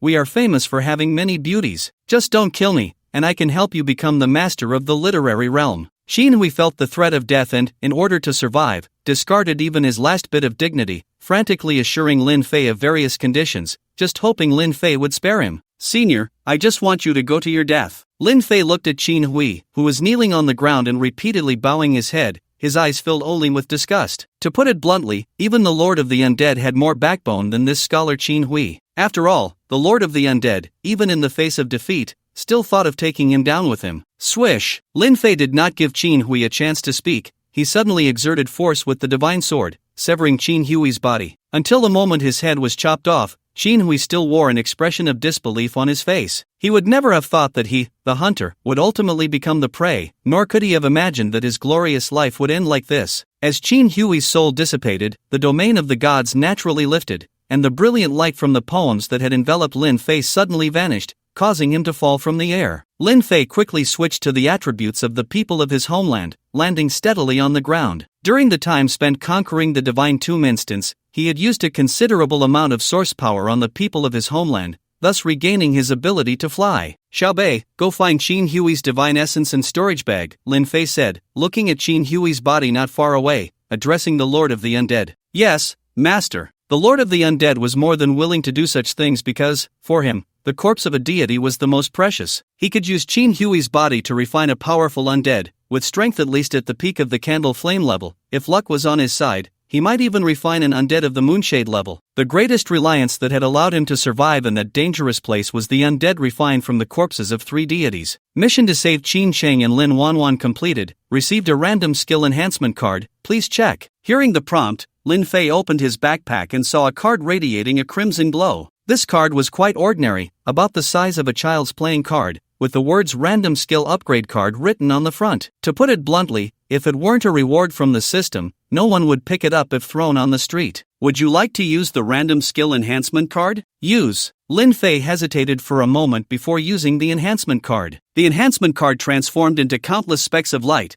continuously flowing into Lin Fei's body. Ding! Congratulations, the Divine Might skill has been enhanced. Skill, Divine Might, Grade, Divine, Level 2, Description, the anger of a common man, blood splattering 5 steps, the anger of an emperor, 100,000 corpses, the wrath of a deity, the heavens collapse and the earth shatters. Consumes vitality to unleash the might of the divine, shaking the heavens and the earth, making all things submit. Aside from the skill level becoming level 2, it seems there's no other change. System, are you scamming me? Lin Fei asked. The Divine Might skill has changed from single target to area effect. Single target mode consumes 365 days of vitality to suppress an individual. Area mode consumes 2 by 365 days of vitality to suppress all living beings within a range of 100 to 1000 meters. I can suppress multiple people at once for just double the cost of vitality. This is incredible, Lin Fei said, his spirits lifted. Although the Divine Might skill, in theory, could suppress even higher deities as long as there was enough vitality, the drawback was also evident.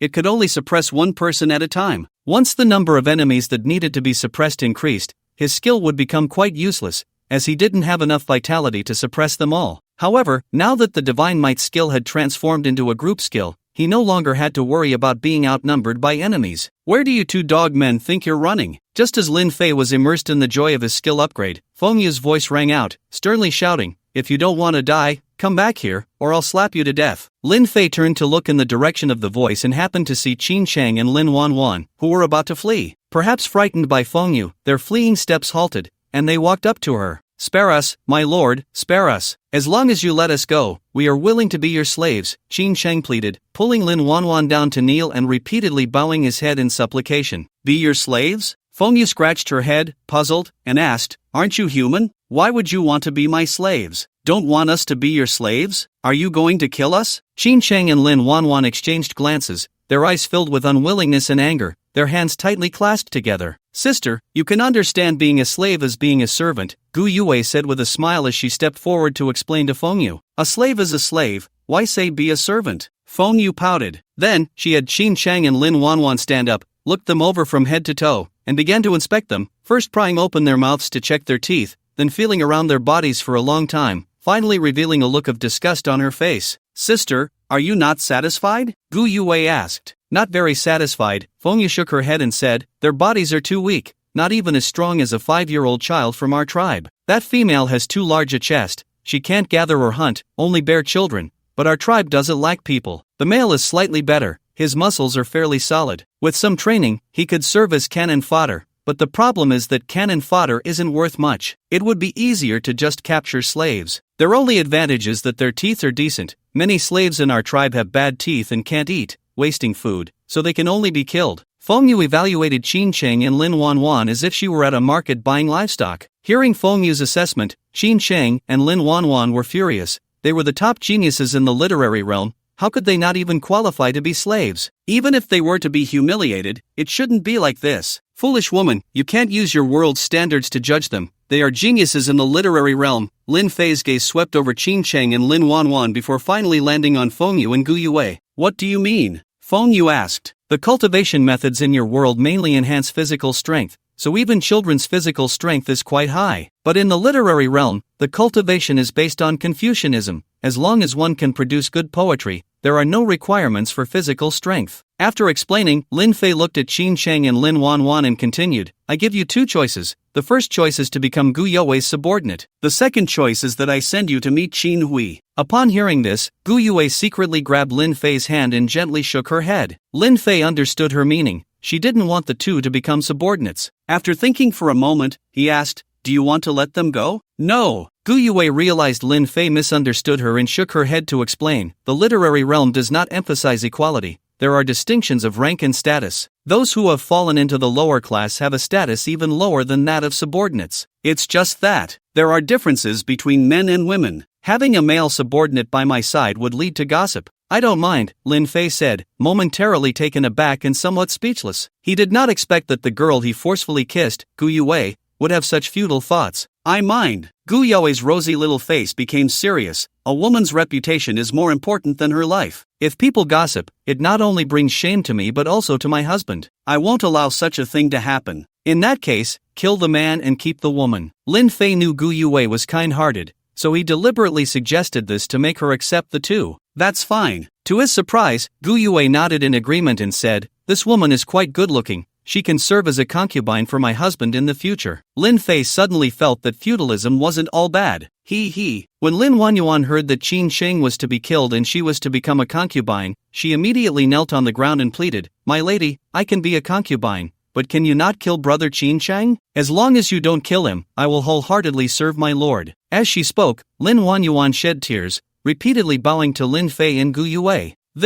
Lin Fei showed a troubled expression as he looked at Gu Yue, unsure of how to respond. His original intention was to use Gu Yue's kindness to spare the two, but he didn't expect the usually gentle and refined Gu Yue to agree without hesitation, leaving him somewhat at a loss. He couldn't really kill Qin Cheng and make Lin Wanyuan a concubine. Although Lin Wanyuan was a great beauty, she wasn't his type, just like Mu Qingqing. He only saw her as a teammate and felt no romantic feelings. Yue, this concerns their lives. Don't joke about it, Lin Fei said. I'm not joking, Gu Yue replied seriously. You are the head of the family. If you say to kill the man and keep the woman, there must be a reason. Lin Fei asked, don't you think that's inappropriate? What's inappropriate about it? Gu Yue countered, continuing, since I have decided to marry my husband, naturally, I must listen to him in everything. No, you're serious. Lin Fei initially thought Gu Yue was playing along, but he didn't expect her words to be sincere. Realizing this, Lin Fei felt he was being despicable, trying to play tricks on such a beautiful, virtuous, and good-natured wife. He truly felt ashamed. Yue, you said before that they are not evil people. It would be a pity to kill them.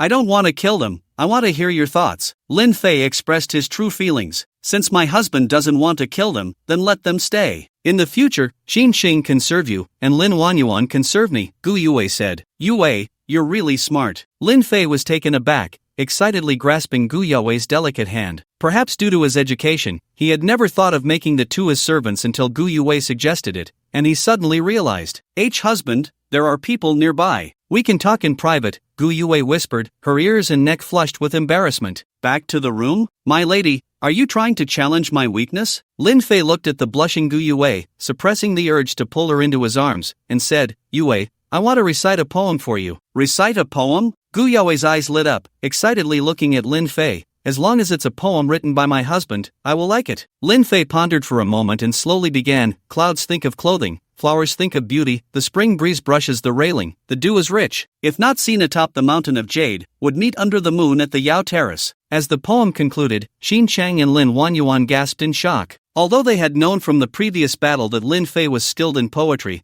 they never expected it to be this extraordinary. With just a little thought, he produced another astonishing poem. If the realm of the gods still existed, this poem would at least be 100 zhang of golden brilliance, and it might even reach 1,000 zhang. This poem is truly beautiful. Gu Yue gazed affectionately at Lin Fei, her face as red as a ripe apple, making Lin Fei want to take a bite. Is this poem really beautiful? Just as the ambiguous feelings rose between Lin Fei and Gu Yue, Feng Yu approached, holding a sweet in her hand, her eyes gleaming with innocence. It's beautiful. Gu Yue, blushing, withdrew her hand and thought for a moment, saying, "Husband, as the head of the family, you cannot be biased. Since you gave me a poem, you should also give a gift to my sister." Feng Yu shook her head vigorously. "I don't understand poetry. If my sister wants it, then it's for her." Gu Yue took Feng Yu's hand. "It doesn't have to be poetry, it can be something else. Consider it a betrothal gift." "Something else?" Feng Yu's eyes lit up instantly as she looked at Lin Fei and said, "You should give me a piece of delicious meat. I've eaten all the meat in the valley." Xin Chang, Lin Wanwan. The two didn't understand Feng Yu and thought they had misheard. How could anyone refuse a poem that was at least 100 zhang of golden brilliance in favor of a piece of meat? Even if it were dragon meat,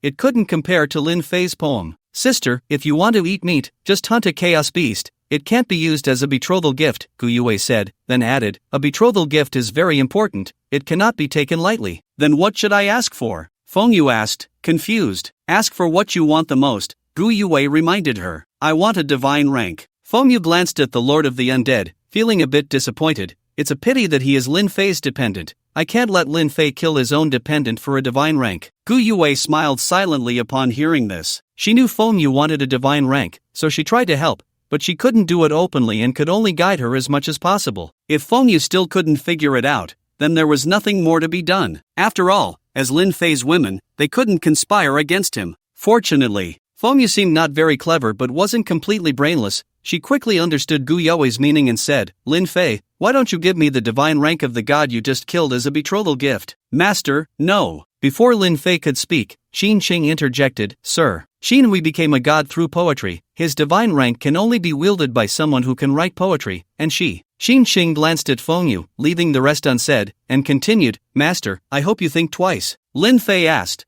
"Then who do you think is suitable for this divine rank?" Xin Qing replied, "Naturally, it is you, Master. Your mastery in poetry is unparalleled. Only you can perfectly wield the power of the divine rank." "Oh my! I didn't expect Xin Qing to be quite loyal after becoming a dependent. It's a pity that a mere lower divine rank isn't worthy of my use." Lin Fei shook his head slightly, about to speak when he suddenly thought of something and looked at Gu Yue. "You plan to help Feng Yu obtain a divine rank and then exchange it with your own, so that both of you have suitable divine ranks. Husband is wise." Gu Yue playfully stuck out her tongue. "In that case, you can take the divine rank." Lin Fei didn't think much of the divine rank. "Lin Fei, thank you." Feng Yu exclaimed joyfully upon hearing that Lin Fei was giving her the divine rank, jumping up in excitement. "I need to hurry and give this divine rank to my brother. As long as he uses it, the wasteland will be saved." "So you want the divine rank to save your world?" Lin Fei's words trailed off suddenly as he stared wide-eyed at Feng Yu. If he remembered correctly, the world that was invading his own was the wasteland. That's how people are. If it's someone or something unfamiliar, its absence doesn't matter at all. However, once it's something familiar, even if one doesn't usually care, the loss will inevitably evoke a sigh. Lin Fei was feeling this way at the moment. After learning that Feng Yu came from the wasteland, it was no longer possible for him to destroy the wasteland without a care. However, to avoid misunderstanding, he pretended to be indifferent and asked, "Feng Yu, what happened to your world?" Feng Yu clenched her fists and said angrily, "I don't know where a bunch of bastards came from. They are invading my world. My brother and I can only take the risk to come to chaos to find divine power to stop them." Lin Fei asked, "Doesn't your world have any deities? Why did you two come out?" Feng Yu's expression darkened. "Lord Wasteland became a deity after 30 years of cultivation,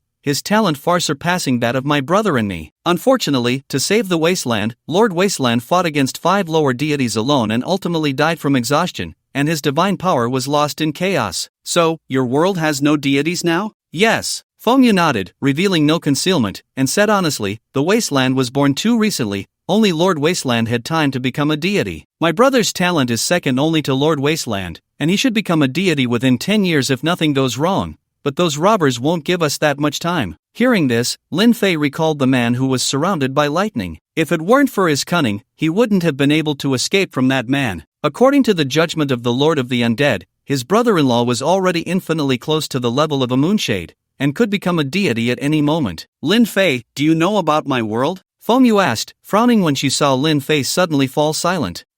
Lin Fei was about to deny it, but he felt his hand being held. Turning to look, he found it was Gu Yue. "Husband, you should understand that one lie requires countless others to cover it up." Gu Yue's eyes seemed to see through everything, making Lin Fei hesitant to meet her gaze. I really don't know how to start," Lin Fei said with a bitter smile. "Just speak the truth. What if she gets angry? From my experience with so many stories, the sooner you clarify things, the better. If you wait until it's discovered, it will be too late. Upon hearing this, Lin Fei fell silent. He understood the reasoning behind Gu Yaowei's words, but the problem was that when it came to actually speaking, he didn't know where to begin. Just like everyone knows they shouldn't waste time, yet they can't stop scrolling through videos. Feng Yu was confused by their conversation, scratching her head and asking, "What are you two talking about? Why can I understand every word, but when they come together, I can't make sense of it?" Lin Fei was still hesitating. "Husband." Gu Yue held Lin Fei's hand tightly. Feeling the strength from Gu Yue's hand, Lin Fei felt less flustered and took a deep breath, saying, "Feng Yu, if I tell you that it's my world invading yours, will you resent me?" Feng Yu's gaze instantly sharpened, and she said in a deep voice, "Lin Fei, don't joke about such things." Lin Fei replied seriously, "I'm not joking, it really could be my world invading the wasteland." As soon as he said this, Feng Yu stood frozen in place, speechless for a long time. Lin Fei hesitated for a moment, then stepped forward, intending to say something. However, before he could speak, Feng Yu suddenly threw a punch that landed squarely on him. The force of this punch was terrifying. Lin Fei's body flew back like a cannonball, and it wasn't until he crashed into the mountainside that he finally stopped, half of his body embedded in the rock. In the next moment, Feng Yu vanished from her spot and reappeared right in front of Lin Fei, raising her fist without hesitation and bringing it down. Boom, boom, boom. Each punch from Feng Yu was delivered with all her strength, the terrifying force not only smashing Lin Fei into the mountain wall but also causing the ground to tremble. "Master!" Xin Xing shouted in concern for Lin Fei, ready to rush forward to rescue him. "Don't move!" Gu Yue called out to the impulsive Xin Xing, explaining, "Feng Yu needs to vent the hatred in her heart, just watch." Xin Xing anxiously replied, "Mistress, I'm worried that the master can't withstand such a fierce assault." Gu Yue shook her head lightly. "Don't worry, your master will be fine." She had learned about Lin Fei from Feng Yu and understood just how strong his physical power was. Even if Feng Yu used all her strength, she couldn't harm Lin Fei in the slightest. After a long while, Feng Yu's attacks gradually weakened, and Gu Yue stepped forward. "Sister, I know you hate the outsiders invading the wild realm, but do you think this has much to do with your husband?" Gu Yue waited a few seconds, seeing that Feng Yu didn't respond, and continued, "Your husband is still in his youth. The invasion of the wild realm began before he was even born. This is beyond his control." Feng Yu. Gu Yue continued, "Moreover, if your husband wanted to deliberately hide this from you, do you think you would have discovered that it was his world invading the wild realm? The moment he learned you were from the wild realm, he intended to tell you the truth. Do you think he is the same as those bad people?" Feng Yu. Gu Yue went on, "Also, when you said you wanted a divine status, your husband didn't hesitate to give it to you. You should understand the value of a divine status. A man who can give you a divine status without hesitation, don't you understand his feelings?" With a thud, Feng Yu finally stopped, tears streaming down her face, her entire being feeling as if it had lost all strength, collapsing to the ground. "I know he treats me well, but because of the invasion of their world, Lord Huangzun died, De Huang died, and many people in the wild realm die in battle every year. I can't forgive him on behalf of those who have died." Feng Yu knew Lin Fei's goodness all too well. When she was hungry, Lin Fei would roast meat for her. When she was in danger, he would step up to protect her. Even when she wanted a divine status, Lin Fei was willing to give it to her. That was a divine status worth its weight in gold. If they could find a divine status in the wild realm, she and Gu wouldn't have risked entering the wild realm, searching for a divine status like headless flies. Thinking of this, Feng Yu could no longer control her emotions and began to wail, "Sister Gu, I really like Lin Fei so much. I don't want to lose him, but our two worlds are at odds. What should I do?" With a crash, a figure emerged from the collapsed mountain wall, stepping forward to embrace Feng Yu tightly. "I understand how you feel right now. I don't deserve your forgiveness, but I sincerely apologize for what my world has done and promise you that from now on, I will protect your world." "Lin Fei, I was a bit too heavy-handed just now, did it hurt?" Feng Yu cried in Lin Fei's arms for a while, gradually stabilizing her emotions, worried that she had just seriously injured him. Lin Fei wore a faint smile and said, "I have improved my strength in the Divine Tomb instance. Even if you attack me with all your might, you wouldn't be able to harm me in the slightest. I'm sorry." Feng Yu breathed a sigh of relief, hesitating for a moment before sincerely apologizing to Lin Fei. In fact, she also understood that the invasion of the wild realm had nothing to do with Lin Fei, but whenever she thought of those who had died, she couldn't calm down, which was why she had lashed out at Lin Fei. "I don't blame you, let alone." Lin Fei initially wanted to say that invading the wasteland was wrong, but according to the standards of the Dark Forest law, his world had done nothing wrong, because between different worlds, it was either I destroy you, or you destroy me. If we must discuss right and wrong, he and Feng Yu were at fault. perhaps even to a greater extent. Master, we struck it rich, we really struck it rich. Just as Lin Fei was organizing his thoughts, the undead lord rushed over excitedly, his expression turning somewhat ferocious with joy. This sudden cheer startled Fengyu, who quickly pushed Lin Fei away, her heart racing inexplicably, and her face flushed. But how could this be? She had awakened using the core of a phoenix beast. Even if it were thrown into boiling magma, she wouldn't feel hot. You better bring me a surprise, Lin Fei said, displeased as he looked at the undead lord who was delaying his explanation. Not just a surprise, it's simply shocking, the undead lord said, starting to pull things out, introducing each item as he took it out. Qin Hui's divine essence, although it can't compare to mine, is still top-notch among lower divine essences. 580,000 units of primal power. When I was at my richest, I only had 200,000, yet he has 580,000. I can't imagine how he obtained it. A nearly intact chaos beast corpse of the daylight level. This is the first time I've seen such a precious corpse. Its value is immeasurable, but it must be worth hundreds of thousands of primal power. In other words, with just these items, the master already has over 1 million units of primal power. However, none of these are the most precious. The most precious is this. The undead lord took out a bottle and shook it in front of Lin Fei. The bottle was carved from jade, entirely dark green, and through the bottle wall, Lin Fei could see a few drops of inconspicuous liquid inside, with nothing else. Could the undead lord be showing him these few drops of water? With a puzzled expression, Lin Fei looked at the undead lord. Stop keeping me in suspense. What's inside? The undead lord clenched his fists excitedly and said, this jade bottle contains 3 drops of boundary water, a whole 3 drops. I never had any before. Boundary water. Lin Fei's heart tightened as he reached out to take the jade bottle. The undead lord had previously told him that a severely injured lower deity was worth only 1 drop of boundary water, and 10 drops could buy a lower deity at their peak, while the value of a lower world only required 200 drops of boundary water. To put it plainly, Qin Hui, worth 10 drops of boundary water, actually had 3 drops hidden on him. Is there anything else? Lin Fei put the jade bottle into his backpack and asked the undead lord. There are some worthless materials and equipment. If the master needs, I can sort them out, the undead lord said. No. Lin Fei was about to say no need when he suddenly thought of something and said, select some equipment and materials suitable for level 30 to 40 practitioners. I'll find a time to go back. Go back? The undead lord was momentarily stunned, then quickly understood. Master, are you planning to return to the academy? Yes. Lin Fei nodded, glanced at Fengyu, and continued. While there is still room for maneuver between the 2 worlds, I want to try to find a solution, so I've decided to return to the academy first, then go to the wasteland. Master wants to enter the wasteland? The undead lord exclaimed, shaking his head repeatedly. No, absolutely not. Lin Fei asked, why not? The undead lord replied, the master is not from the wasteland. There are only 2 ways to enter the wasteland. One is to enter as an invader, which would be suppressed by the will of the wasteland and face many restrictions. Once your identity is exposed, you will undoubtedly die. Lin Fei furrowed his brow and asked, what about the other way? The Lord of the Undead hesitated for a few seconds. Seeing that Lin Fei had not given up on his plans, he continued, another way is to seal your strength and enter the wasteland as an ordinary person. Although this method won't expose your identity, you won't have the ability to protect yourself in case of danger. Hearing the Lord of the Undead's suggestion, Fengyu expressed her concern. Lin Fei, I think he's right. Using either of these 2 methods to enter the wasteland is too dangerous. Lin Fei looked at the 2 who were trying to persuade him, smiled slightly, and walked towards the injured Guyu. Seeing this scene, the Lord of the Undead and Fengyu wanted to continue persuading him, but they were stopped by Guyu Wei. A gentleman's promise is worth 1,000 gold. Once Lin Fei has made a decision, you won't be able to change his mind, Guyu Wei said. 3 days passed in the blink of an eye. During these 3 days, everyone was busy. The Lord of the Undead and Guyu were working hard to recover from their injuries.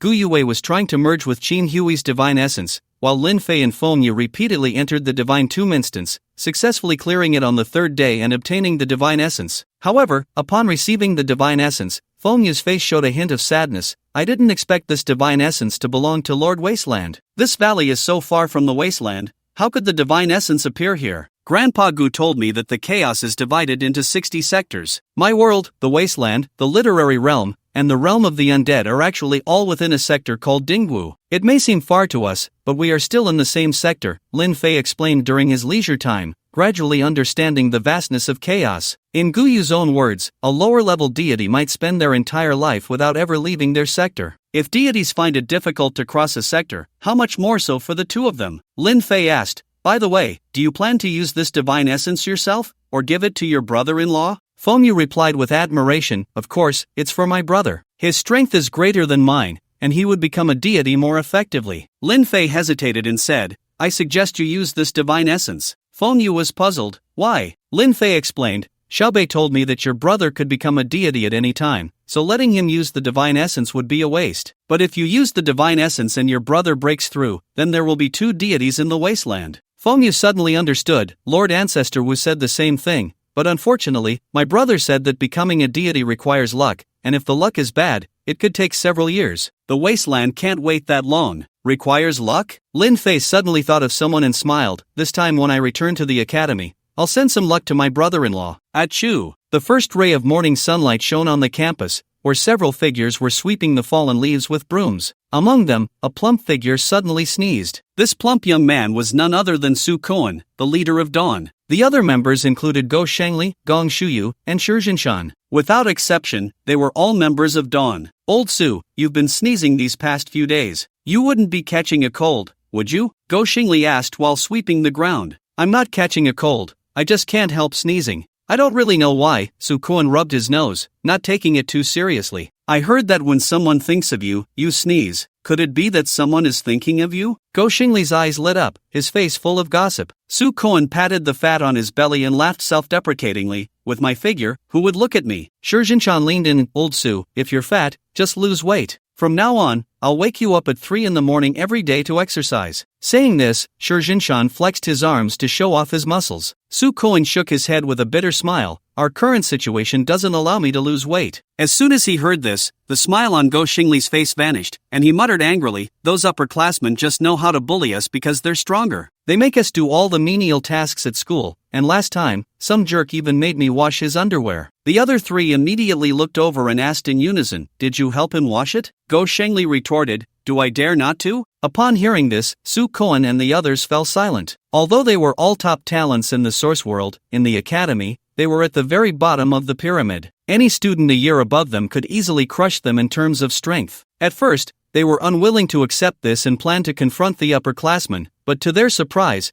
only one person from the other side came out and defeated everyone, including Chu Gu. At that moment, they finally understood why Xiahou Yan told them to be like turtles and not to accept challenges from upperclassmen. Unfortunately, it was all too late. They had lost their protection period, and upperclassmen could bully them at any time. What was most infuriating was that the source power issued by the academy had to be paid as a protection fee. It was clear that without source power, they couldn't quickly improve their strength, which meant that even when compared to their own class, they were the weakest. Bang! Just as the four were cleaning up the fallen leaves, Shi Jinshan was kicked down from behind, and the immense force made even the strong Shi Jinshan feel a surge of blood and energy. Damn! Go Shingli instinctively wanted to curse, but just as the words were on his lips, Su Koan covered his mouth, wearing a fawning smile. "Three seniors, what brings you here?" The three seniors Su Koan referred to were actually three ordinary-looking sophomores, weaker than their peers, who could only find pleasure in bullying lower-classmen. In fact, if it were purely based on strength, top talents like Chu Gud, Jin Feng, Zhao Lingxiao, and Li Feiyu, all ranked in the top 15, could easily take on three at once. The problem was that these three had no sense of martial ethics. Every time they lost, they would seek help from stronger classmates to retaliate, and over time, everyone decided to endure until they had enough strength. "Get lost, I'm not here for you." One of them, named Feng Tian, rudely pushed Su Koan aside and cheerfully approached Go Shengli, putting an arm around his shoulder. "Victory, Junior, I want to discuss something with you." Go Shengli wanted to say, "Discuss your ass," but seeing Su Koan constantly signaling him, he could only ask irritably, "What do you want to discuss?" A lewd grin appeared on Feng Tian's face as he licked his lips. "I heard Mu Qingqing is your girlfriend. I quite like her. Could you let her go for me?" Gah! Upon hearing this, Go Shengli nearly bit his back teeth in half, his fists clenched tightly, nails almost digging into his flesh. However, considering the consequences of offending the three, he suppressed his anger. Feng Tian was completely unconcerned about whether Go Shengli was angry, and playfully said, "Don't worry, Senior won't let you suffer. I'll give you a portion of source power every month, and when I graduate, I'll return her to you. By then, she'll still be your girlfriend." Ha ha! As Feng Tian's voice fell, the other two companions began to mock loudly. This time, Go Shengli could no longer hold back and directly punched Feng Tian in the face. Unfortunately, Feng Tian had clearly been prepared.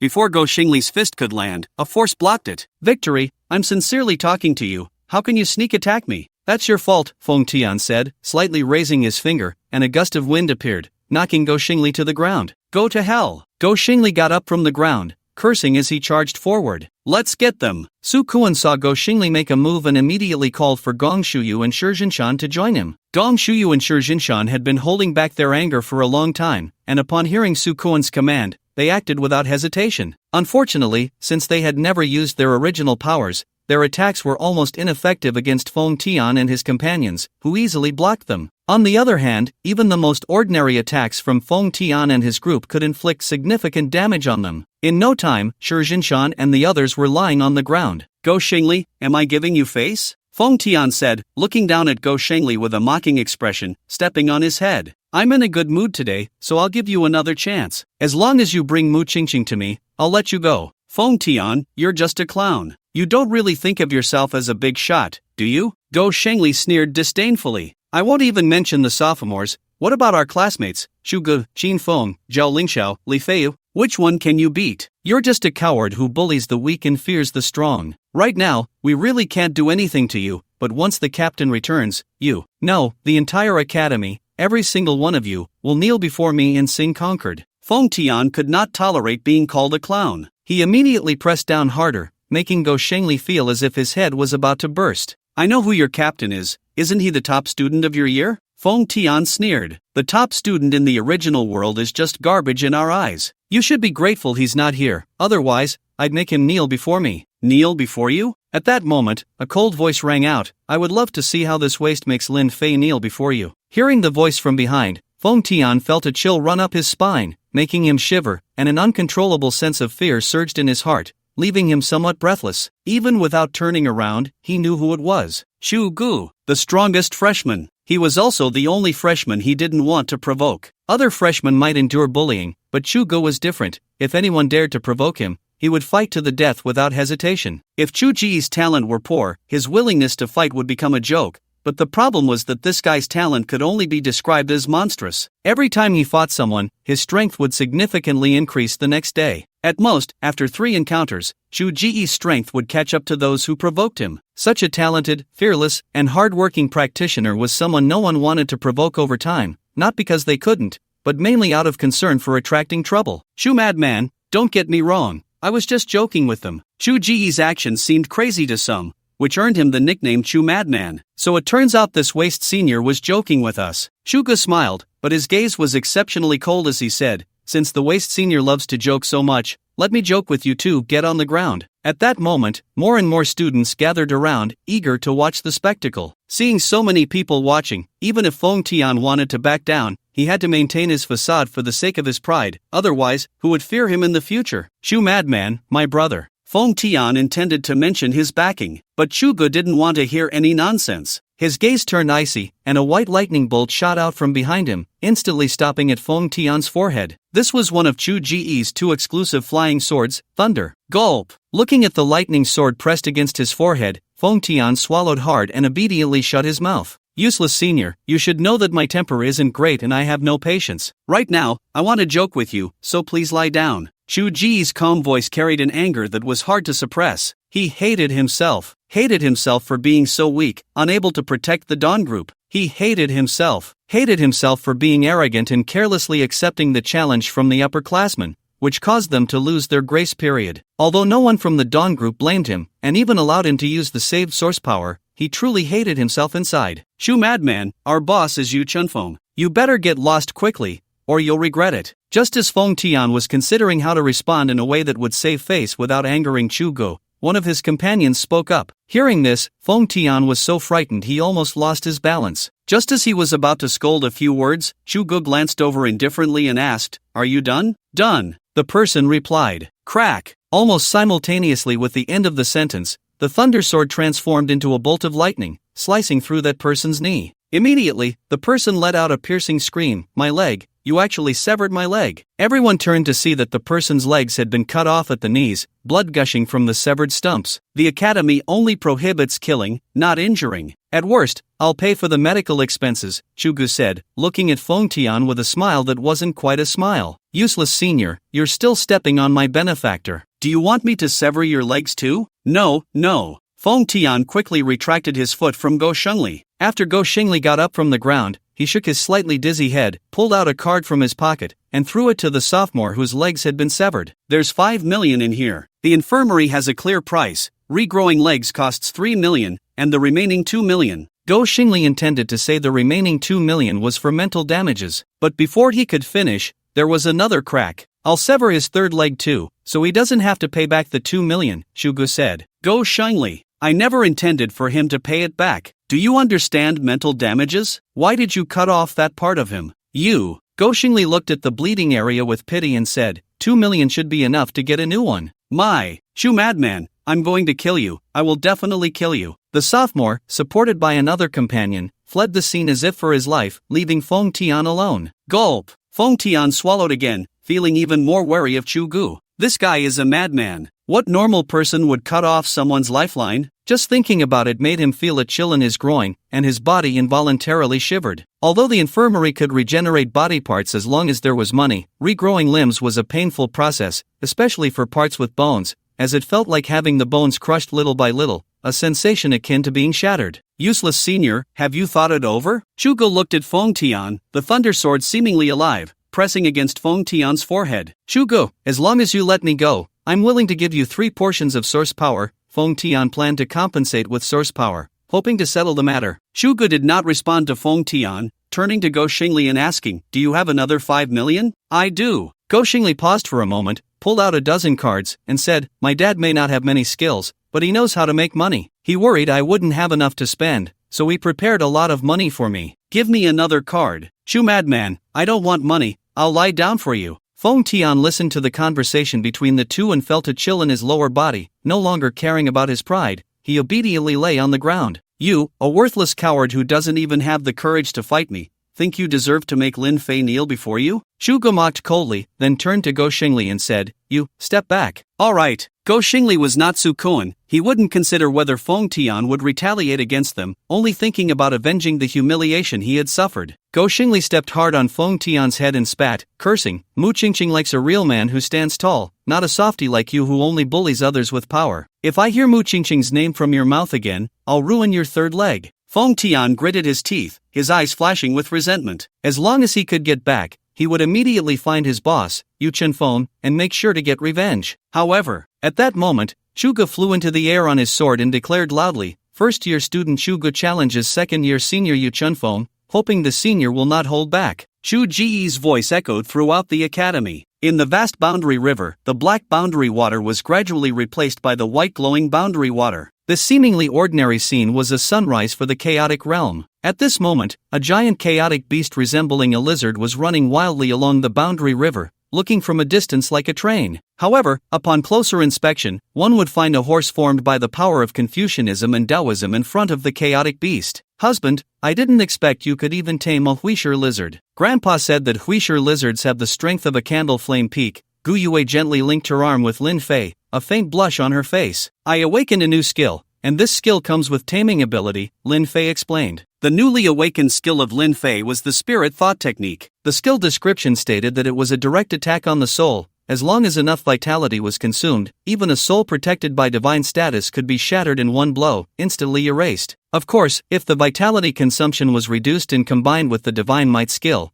it would possess a capability similar to taming creatures. Why is it similar? Because strictly speaking, it wasn't taming at all. Taming enslaves chaotic beasts when they have a complete soul, while the chaotic beasts tamed by Lin Fei had incomplete souls. Rather than taming, it was more accurate to say that he first instilled fear in the chaotic beast's heart with divine might, then used the spirit thought technique to destroy part of the chaotic beast's soul, driving it with fear. "Husband, you're amazing." Gu Yue looked at Lin Fei with admiration. She wasn't just flattering him, the taming ability that came with Lin Fei's skill was indeed impressive. It should be clear that taming a chaotic beast of the Huishur lizard level was something even lower gods might not be able to do. Yet Lin Fei, who wasn't even a god, could tame a Huishur lizard, which only proved how formidable he was. "Sister Gu, you're exaggerating a bit." Feng Yu, while eating, leaned in and said, "Lin Fei is a summoner. It's normal for a summoner to tame chaotic beasts, isn't it?" Gu Yue. She wanted to explain to Feng Yu but was worried she wouldn't be able to clarify. "Come, let me show you something truly impressive." Feng Yu excitedly extended her palm,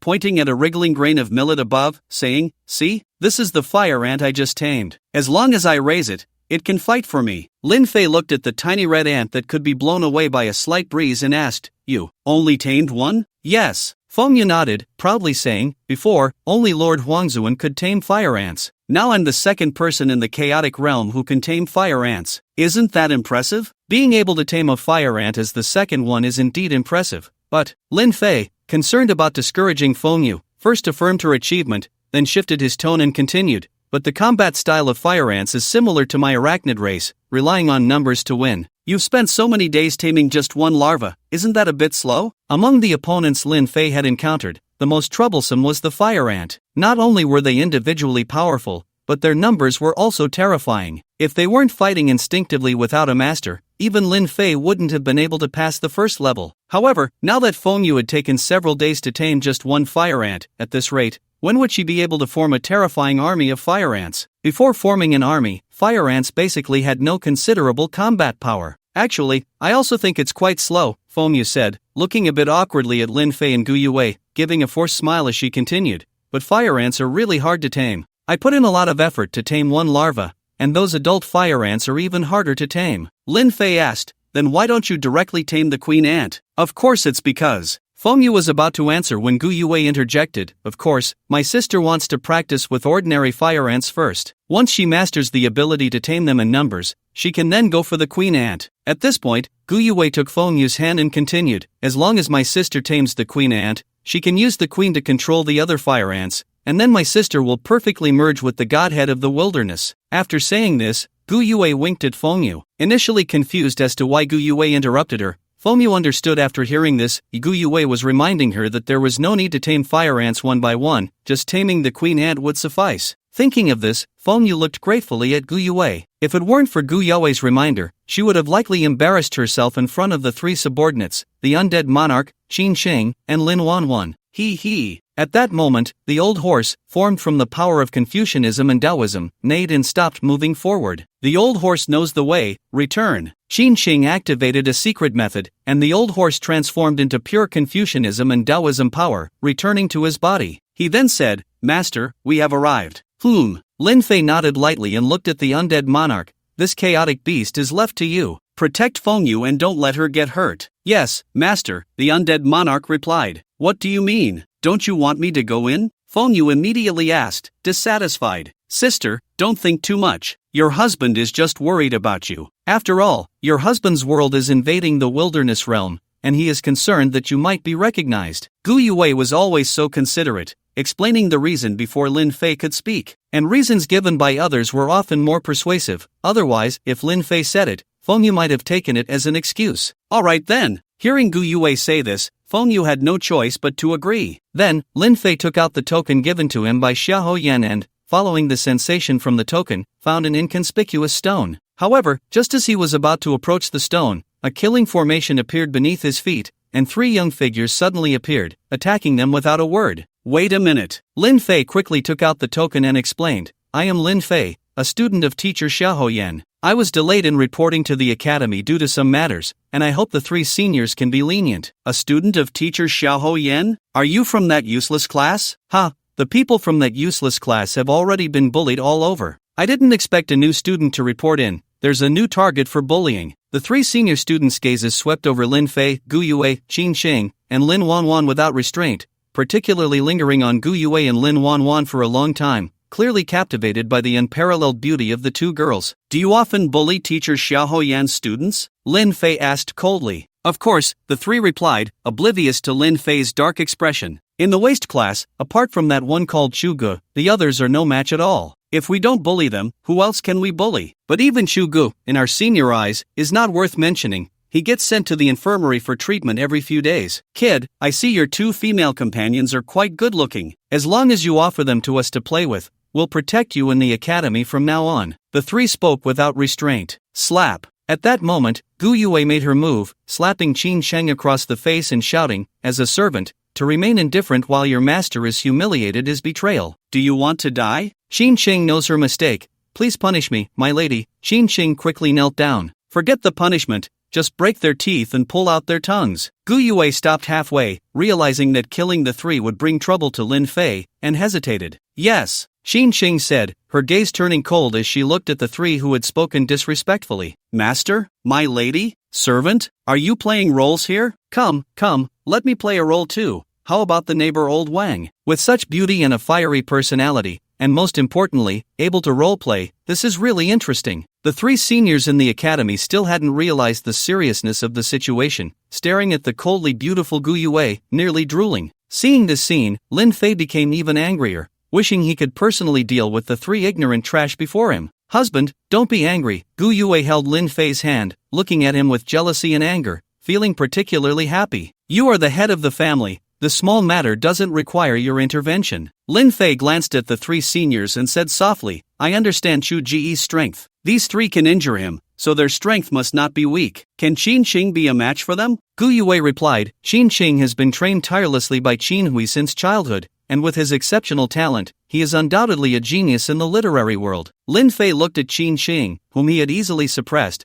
with a hint of doubt in his tone. Is he really that powerful? Gu Yue smiled lightly. Husband, the reason you think Qin Qing is not strong is that you are too strong. If he is a genius, then you are a once-in-a-millennium prodigy. One had to admit that Gu Yue was not only beautiful and capable but also very good at providing emotional value. Regardless of whether these words were true or not, at least Lin Fei felt very comfortable hearing them, and his earlier displeasure was swept away. The general is fierce as a tiger, moving swiftly like the wind, chasing the barbarian general under the night, cleansing the blood from the blade at dawn. At that moment, Qin Qing began to recite a poem. The poem described a brave general leading his troops to chase and kill the barbarian general at night, ultimately achieving victory and cleansing his blade. Although the poem was not particularly good, a few lines perfectly depicted the general's heroic demeanor. Once the poem was finished, a few feet of golden light erupted from Qin Qing's body. This golden light transformed into a mighty tiger general, entering Qin Qing's body and enhancing his imposing aura. The three seniors were momentarily stunned, realizing Qin Qing's extraordinary strength,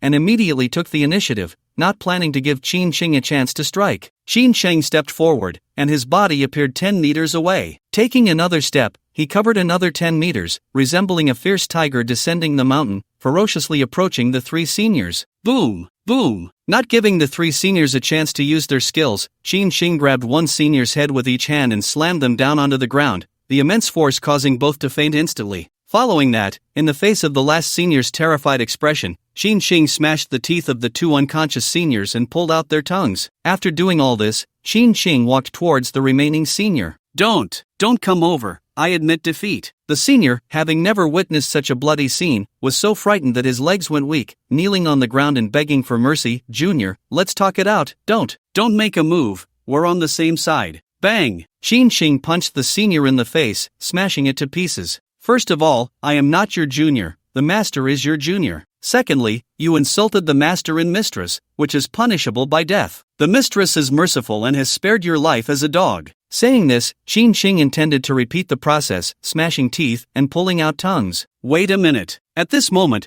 the senior realized that Lin Fei and his companions were not role-playing. The powerful figures before him were truly just Lin Fei's subordinates. If the subordinates were this strong, then Lin Fei, as the master, must be even more formidable. Realizing he had offended someone he couldn't provoke, he lost all will to resist and cried out, I am willing to exchange a useful piece of information for my life as a dog. I hope the junior can grant me this. Lin Fei asked, what information? The senior replied, about your class. Hearing it was related to his class, Lin Fei's heart tightened, and he asked, hurry up and tell me, what information? Although he hadn't known Chu Gu and the others for long, he genuinely recognized them and regarded them as confidants, friends, and brothers. It was precisely for this reason that when he heard Chu Gu was injured and someone he cared about was being bullied, he became so furious. It must be clear that these people were all genius-level existences in the source world. If it weren't for him, they could live freely in the source world instead of being bullied as if they were worthless. He was someone who repaid kindness and sought revenge. If anyone bullied his brother, he wouldn't spare even a god. Today, freshman Chu Gu challenged sophomore Yu Chunfeng. If you hurry back to the academy, you should be able to save Chu Gu in time, the senior said. Who are you that Chu Gu would die? Lin Fei, in a panic, unleashed his aura, instantly overwhelming the senior to the point he could hardly breathe. At that moment, the senior finally understood why Lin Fei was the master. Just the pressure Lin Fei unintentionally released made him feel as if he were facing a god-level chaotic beast. His body felt like it was falling into an ice cave, and every hair on his body stood on end. It was terrifying. Even the president of the student council didn't have such a frightening pressure. He won't die, but he might be crippled. The senior dared not hide anything and continued. Yu Chunfeng, the top sophomore, has a rare hidden profession, master of imitation. He can imitate anyone's profession and is slightly stronger than the original. Even if he is slightly stronger, he can only defeat Chu Gu. Why would he cripple him? Lin Fei asked, confused. That's because Yu Chunfeng has a secret that very few people know. His profession has a hidden ability that can strip others of their professions, turning imitation into collection. He can collect a total of 5 professions, and the collected professions gain a 20% power boost, the senior explained. Are you saying that Yu Chunfeng plans to collect Chu Ji's profession? Lin Fei's gaze turned cold. Exactly. The senior nodded and continued. Although Chu Gu is a freshman, he is incredibly outstanding. Even after his source power was taken away, his strength has still been able to advance rapidly. In such a short time, he has gained the strength to fight against the top sophomore. Of course, he's my brother, he's amazing. Lin Fei glared fiercely at the senior, his anger nearly boiling over. He had thought that Chu Gu and his friends were thriving in the academy, but to his surprise, they were bullied every day, and even their source powers were taken away. Had he known this would happen, he wouldn't have wasted so much time in the valley. Send us to the academy, Lin Fei said coldly, glancing at the senior, his voice as piercing as frost. Since the academy enjoys campus bullying so much, you should send a message back now, telling everyone that the strongest school bully in the world has arrived, and they should kneel to welcome me. Those who disobey will have their tongues cut out. While Lin Fei was having this friendly conversation with the senior, the academy's martial arts arena was filled with students watching the spectacle. This freshman named Chu Gu is really impressive. How long has it been? He can actually hold his own against Yu Chunfeng, who is the top of the second year. If we only consider talent, Chu Gu is definitely the best the academy has seen in 100 years. Forget Yu Chunfeng, even the student council president can't compare. What good is talent? In our academy, it's all about strength and background. Does Chu Gu have those? Yu Chunfeng is just the top of the second year. If he were in the third year, he wouldn't even qualify for the top 10, and above the third year, there are the student council and the special operations department. Compared to these geniuses, Chu Gu is nothing. Only those weaklings who are bullied would place their hopes on others, not realizing that a weakling is a weakling and will never change. The onlooking students discussed the fierce battle in the arena, exchanging comments. Clang, clang, clang. On the stage, Chu Gu wielded his sword with his chi, countless sword shadows flying towards Yu Chunfeng. Just as the flying sword was about to pierce Yu Chunfeng, it was blocked by an invisible barrier, producing a series of metallic clashing sounds. Under the relentless assault of the flying swords, the invisible barrier first developed cracks like a spider's web,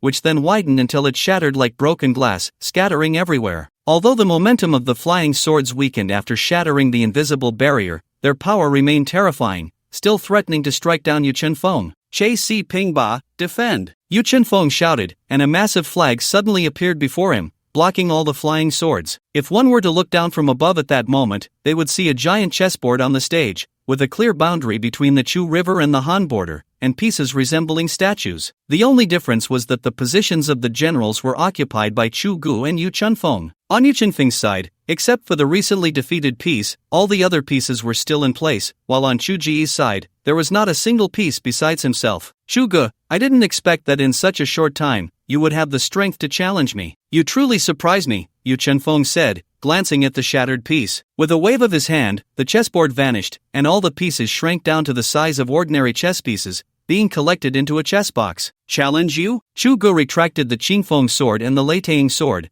both swords floating around him. He scoffed, I am someone who aims for the peak. What are you to me, that I should challenge you? In my eyes, you are merely a stepping stone on my path to the peak. As long as I take it a bit seriously, I can step on you to climb higher. No, to be precise, you softies who bully the weak and fear the strong are destined to only look up at my back. Seeing himself being belittled, Yu Chunfeng's gaze turned icy. Chu Gu, I admit you have extraordinary talent and are a rare talent, but you are too arrogant. In our academy, arrogant people do not end well. Chu Gu laughed dismissively, I am the Chu Madman, the phoenix song that mocks all living beings. Compared to being called a madman, I prefer others to call me the Chu Madman. This is the difference between a genius and an ordinary person. The strength of the talented lies in their mindset. They possess an inexplicable confidence, a confidence that can surmount peaks, a confidence that can surpass anyone ahead of them, and once they have surpassed their opponent, that opponent is only worthy of seeing their back. The goal of the talented is always ahead. Ordinary people, on the other hand, are different. They are always worried about being surpassed by those who come after them. Rather than focusing on how to enhance their own abilities, they are more eager to prevent others from surpassing them. The gaze of ordinary people is always behind them. Good, very good, excellent, Yu Chenfeng said with a grim smile. Then I want to see how you, this madman from Chu, will defeat me. God-level imitation, surpassing replication. As his words fell, ripples spread out from Yu Chenfeng, radiating outward. Any object touched by these ripples would have all its data recorded, absorbed, analyzed, and transformed by Yu Chenfeng. By the end of the process, a faint sword intent emanated from Yu Chenfeng, as if he had transformed into another Chu Gu. The sword immortal of Mount Shu, able to take a head from 1,000 miles away with sword techniques. Within 100 meters is an invincible sword domain, integrating offense and defense. Truly worthy of a pseudo-god level profession, you indeed have the capital to be arrogant. After Yu Chenfeng imitated Chu Ji's profession, a confident smile appeared on his face. His surpassing replication was not just a simple copy, it would also be enhanced based on the original. In other words, he was now stronger than Chu Gu. Pseudo-god level profession imitation master, able to perfectly replicate others' professions and be slightly stronger than the original. Your profession is quite impressive, Chu Gu said casually, revealing Yu Chenfeng's profession information. Oh, Yu Chenfeng looked at Chu Gu with curiosity and asked, since you know my profession information, why don't you avoid it? Why should I avoid? Chu Ji's face displayed an expression of arrogance, as he pointed his sword at Yu Chenfeng. What you replicated is just the me from a second ago. The me in this second is stronger. I just said, my goal has never been to deal with trash like you. At that moment, the confidence radiating from Chu Gu made all the observing students shudder. From Chu Gu, they seemed to see a peerless sword immortal looking down upon the world, challenging the gods and Buddhas of the heavens, facing the overwhelming pressure like a tidal wave with calm composure. Today, let me, this trash, destroy you, this genius, Yu Chenfeng declared, raising his hand and calling out sword come. All sword-type weapons within the academy seemed to be summoned, flying towards him. 10,000 swords returned to the sect. As the sword move was unleashed, every sharp sword was imbued with an incredibly fierce sword light, the sword energy spreading out like a storm, countless sharp swords swirling like a tempest, filling the sky, the sword momentum forming a net, quite spectacular. Our boss is indeed the top of the second year. He can easily replicate years of effort from others. Our boss will surely reach the pinnacle of the academy in the future. I want to see how Chu Gu will respond to this strike. If he is defeated by his own sword move, I wonder if he will still be so arrogant afterward. After this battle, there will be no afterward for him. Yu Chenfeng's subordinates, seeing him unleash such a terrifying sword move, were all as excited as if they had been injected with adrenaline, cheering loudly. In their eyes, as long as Chu Gu was defeated, they would be able to bully the first-year students at will and seize their original powers. Swords are not meant to be used like this. Chu Gu looked at the countless sharp swords flying towards him, and after a few seconds of being stunned, he suddenly understood something. He dispersed the sword intent around him, like an ordinary person, charging into the sword formation of 10,000 swords returned to the sect with one sword. Clang, clang, clang, clang, clang. At this moment, Chu Gu was no longer bound by any single move. He felt like a gentle breeze brushing against the face, like a trickling stream. Every sword move was so fluid, with no pause in the connection between moves. Moreover, those practitioners who wielded swords found that the techniques used by Chu Gu were all basic sword moves, known as thrusts, slashes, flicks, hangs, clouds, points, collapses, and cuts, among others. These basic sword moves, which beginners often look down upon, seemed to possess infinite power in Chu Ji's hands. No matter how exquisite or domineering the myriad swords returning to their origin were, they simply could not harm Chu Gu. At first glance, it appeared that Chu Gu was being besieged by the myriad swords returning to their origin, but upon closer inspection, it became clear that at this moment, Chu Gu was like a stubborn rock in the middle of a river. No matter how fierce the current was, it could not shake this rock. My heavens! Could it be that Chu Gu is really breaking through at every moment as he claims? Though I am reluctant to believe it, the facts are right before us. Chu Gu has truly broken through again. You only replicated the me from a second ago. The me of this second is even stronger. So damn arrogant, but he deserves it. How proud must a person be to not regard themselves? Is there anyone in this world more arrogant than him? Probably not. Regardless of win or lose, Chu Gu deserves the name Chu the Madman. I was once a prodigy too, with an undefeated heart, but I don't know when I lost it. In moments of cowardice, in moments of retreat, in moments of forbearance. Although these practitioners who entered the academy could not reach the heights of Chu Gu and the others in the source world, they were undoubtedly prodigies in their respective cities. They once believed, just like Chu Gu and the others, that they could surely stand at the peak. However, after being defeated time and again, humiliated, and trampled upon, the pride in their hearts had long since vanished, blending into the crowd. Yu Chenfeng, hearing the others' evaluations of Chu Gu, snorted coldly and said, "Chu Gu, you can deceive others, but you can't deceive me. The myriad swords returning to their origin is your strongest killing move, you cannot withstand it." Yu Chenfeng's face twisted in a grimace, and after a loud roar, he fully activated the myriad swords returning to their origin, causing the speed of the swords to increase even further. Sizzle! Chu Gu was unable to adjust in time and accidentally got his arm cut by a sharp sword, blood flowing uncontrollably. Look, Chu Gu is injured. If my brother can hurt him once, he can hurt him a second time. He will undoubtedly lose this battle. My brother didn't even use his full strength just now. Once he does, what can Chu Gu use to contend with him? Weakness is weakness, no matter how nice the words sound. What good is it? My brother can kill him with ease. Yu Chenfeng's underlings cheered again upon seeing Chu Gu injured. However, at that moment, a student exclaimed, "Everyone, look, Chu Gu. He has closed his eyes. My heavens, is he really planning to break the myriad swords returning to their origin with his eyes closed?" Another student arrogantly declared, "Chu Gu is a genius, he is constantly improving his strength. Why can't he break this move with his eyes closed?" Other students nodded in agreement. The Chu Gu at this moment is not the injured Chu Gu from just now, nor is he the Chu Gu from when he was replicated. Chu Ji's earlier words ignited the memories of those fallen prodigies. Even though they could not return to the past, they did not wish for Chu Gu to fall like them. They hoped that Chu Gu could forge ahead, remain true to his original intention, and climb one peak after another. Clang, clang, clang, clang, clang, clang. The sharp swords of the myriad swords returning to their origin grew faster and faster, like ghosts and phantoms. The entire arena could only see countless sword lights flickering, attacking Chu Gu from all directions, with the naked eye unable to capture the trajectory of the swords. However, amidst the sword formation and with his eyes closed, Chu Gu felt increasingly at ease. It was as if he could predict the trajectory of the sharp swords. With a slight movement of his feet, he could evade a large number of swords, only using his flying sword to block when there was no way to avoid them. Gradually, Yu Chenfeng began to falter, while Chu Ji's movements and sword techniques became increasingly graceful. This terrifying myriad swords returning to their origin appeared to him like a backyard,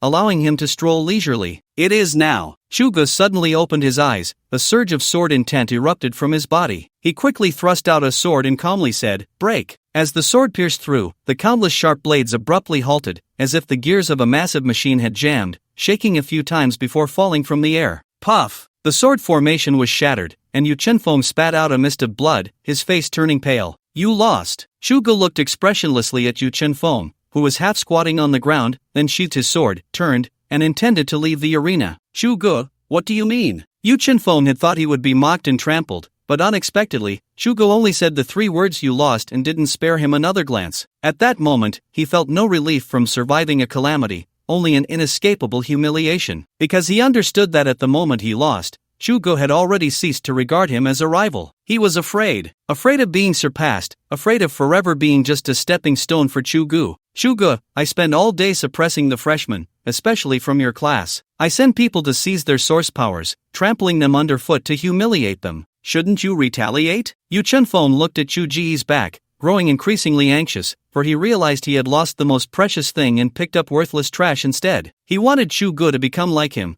to suppress those who might surpass him. He wanted to prove that he was not wrong. The wrong ones were the academy and this world of the survival of the fittest. "No time." Chu Gu stopped and gave an answer that left everyone puzzled. "Every day of cultivation already consumes a lot of time. When I have free time, I naturally gather a few friends to drink, boast, and discuss life. Isn't that delightful? As for the academy's way, I scoff at it. Using the suppression of others to secure one's own position, in my view, such people are unworthy of being strong, at best a frog at the bottom of a well. I disdain to associate with you." With that, Chu Gu turned to leave again. "What a disdainful attitude towards us. Since you are so arrogant, let me see if you dare to accept my challenge." On the arena, a figure appeared at some point, coldly looking at Chu Gu. "Third year, third seat, Xiao Ziheng, challenges first-year student Chu Gu. And me, first-year top student, Zhang Xiaojun, challenges first-year student Chu Gu. Student Council 10th seat, Mo Ziyuan, challenges first-year student Chu Gu. Student Council 2nd seat, Wei Changkong, challenges first-year student Chu Gu. Special Operations Department 7th seat, Nangong Chuan, challenges first-year student Chu Gu. Special Operations Department 4th seat, Yin Yufeng, challenges first-year student Chu Gu. Student Council and Special Operations Department dual top student, Mu Chen, challenges first-year student Chu Gu. One after another, figures appeared on the arena, any one of whom had the strength to crush Yu Chenfeng. It was evident that Chu Ji's words had angered those high-ranking students. They would not allow the established rules to be broken. This is my battle, you cannot. Yu Chenfeng felt his scalp tingle upon seeing the intruders, but after glancing at Chu Gu, he mustered the courage to speak. He was unsure why he spoke up, perhaps it was to atone for his former self. However, before Yu Chenfeng could finish his sentence, Mu Chen, the dual top student of the Student Council and Special Operations Department, looked at him, and a terrifying pressure instantly descended, pinning Yu Chenfeng to the ground, unable to move. What a useless waste, unable to defeat a freshman who has been enrolled for less than a month. You are unworthy of being the second-year top student. Mu Chen's eyes narrowed slightly, and an invisible force sent Yu Chenfeng flying out, landing outside the arena, unable to get up for a long time. The onlooking students saw this scene and all retreated far away. Even Yu Chenfeng's subordinates did not dare to step forward to help. Because in the academy, Mu Chen holds the greatest power aside from the principal. He said that if Yu Chenfeng is no longer the top of the sophomore class, then Yu Chenfeng's position will be stripped away. After dealing with Yu Chenfeng, Mu Chen glanced at Chu Gu indifferently. In the academy, I will not allow someone as formidable as you to exist. Now I give you two choices, either you join the student council or the special operations department and become one of us, or I will personally suppress you, ensuring you can never rise again. As he spoke, Mu Chen slightly raised his hand towards Chu Gu, releasing his own pressure. In an instant, Chu Gu felt as if a mountain was pressing down on him. Had he not experienced the terrifying pressure of the undead sovereign, he would have knelt on the ground, unable to stand. Ha ha! Chu Gu struggled to straighten his body, using all his strength to extend his fist towards Mu Chen. Just as everyone was puzzled by what Chu Gu was doing, he flipped his arm and raised his middle finger. Go to hell, you big fool. Even if I die,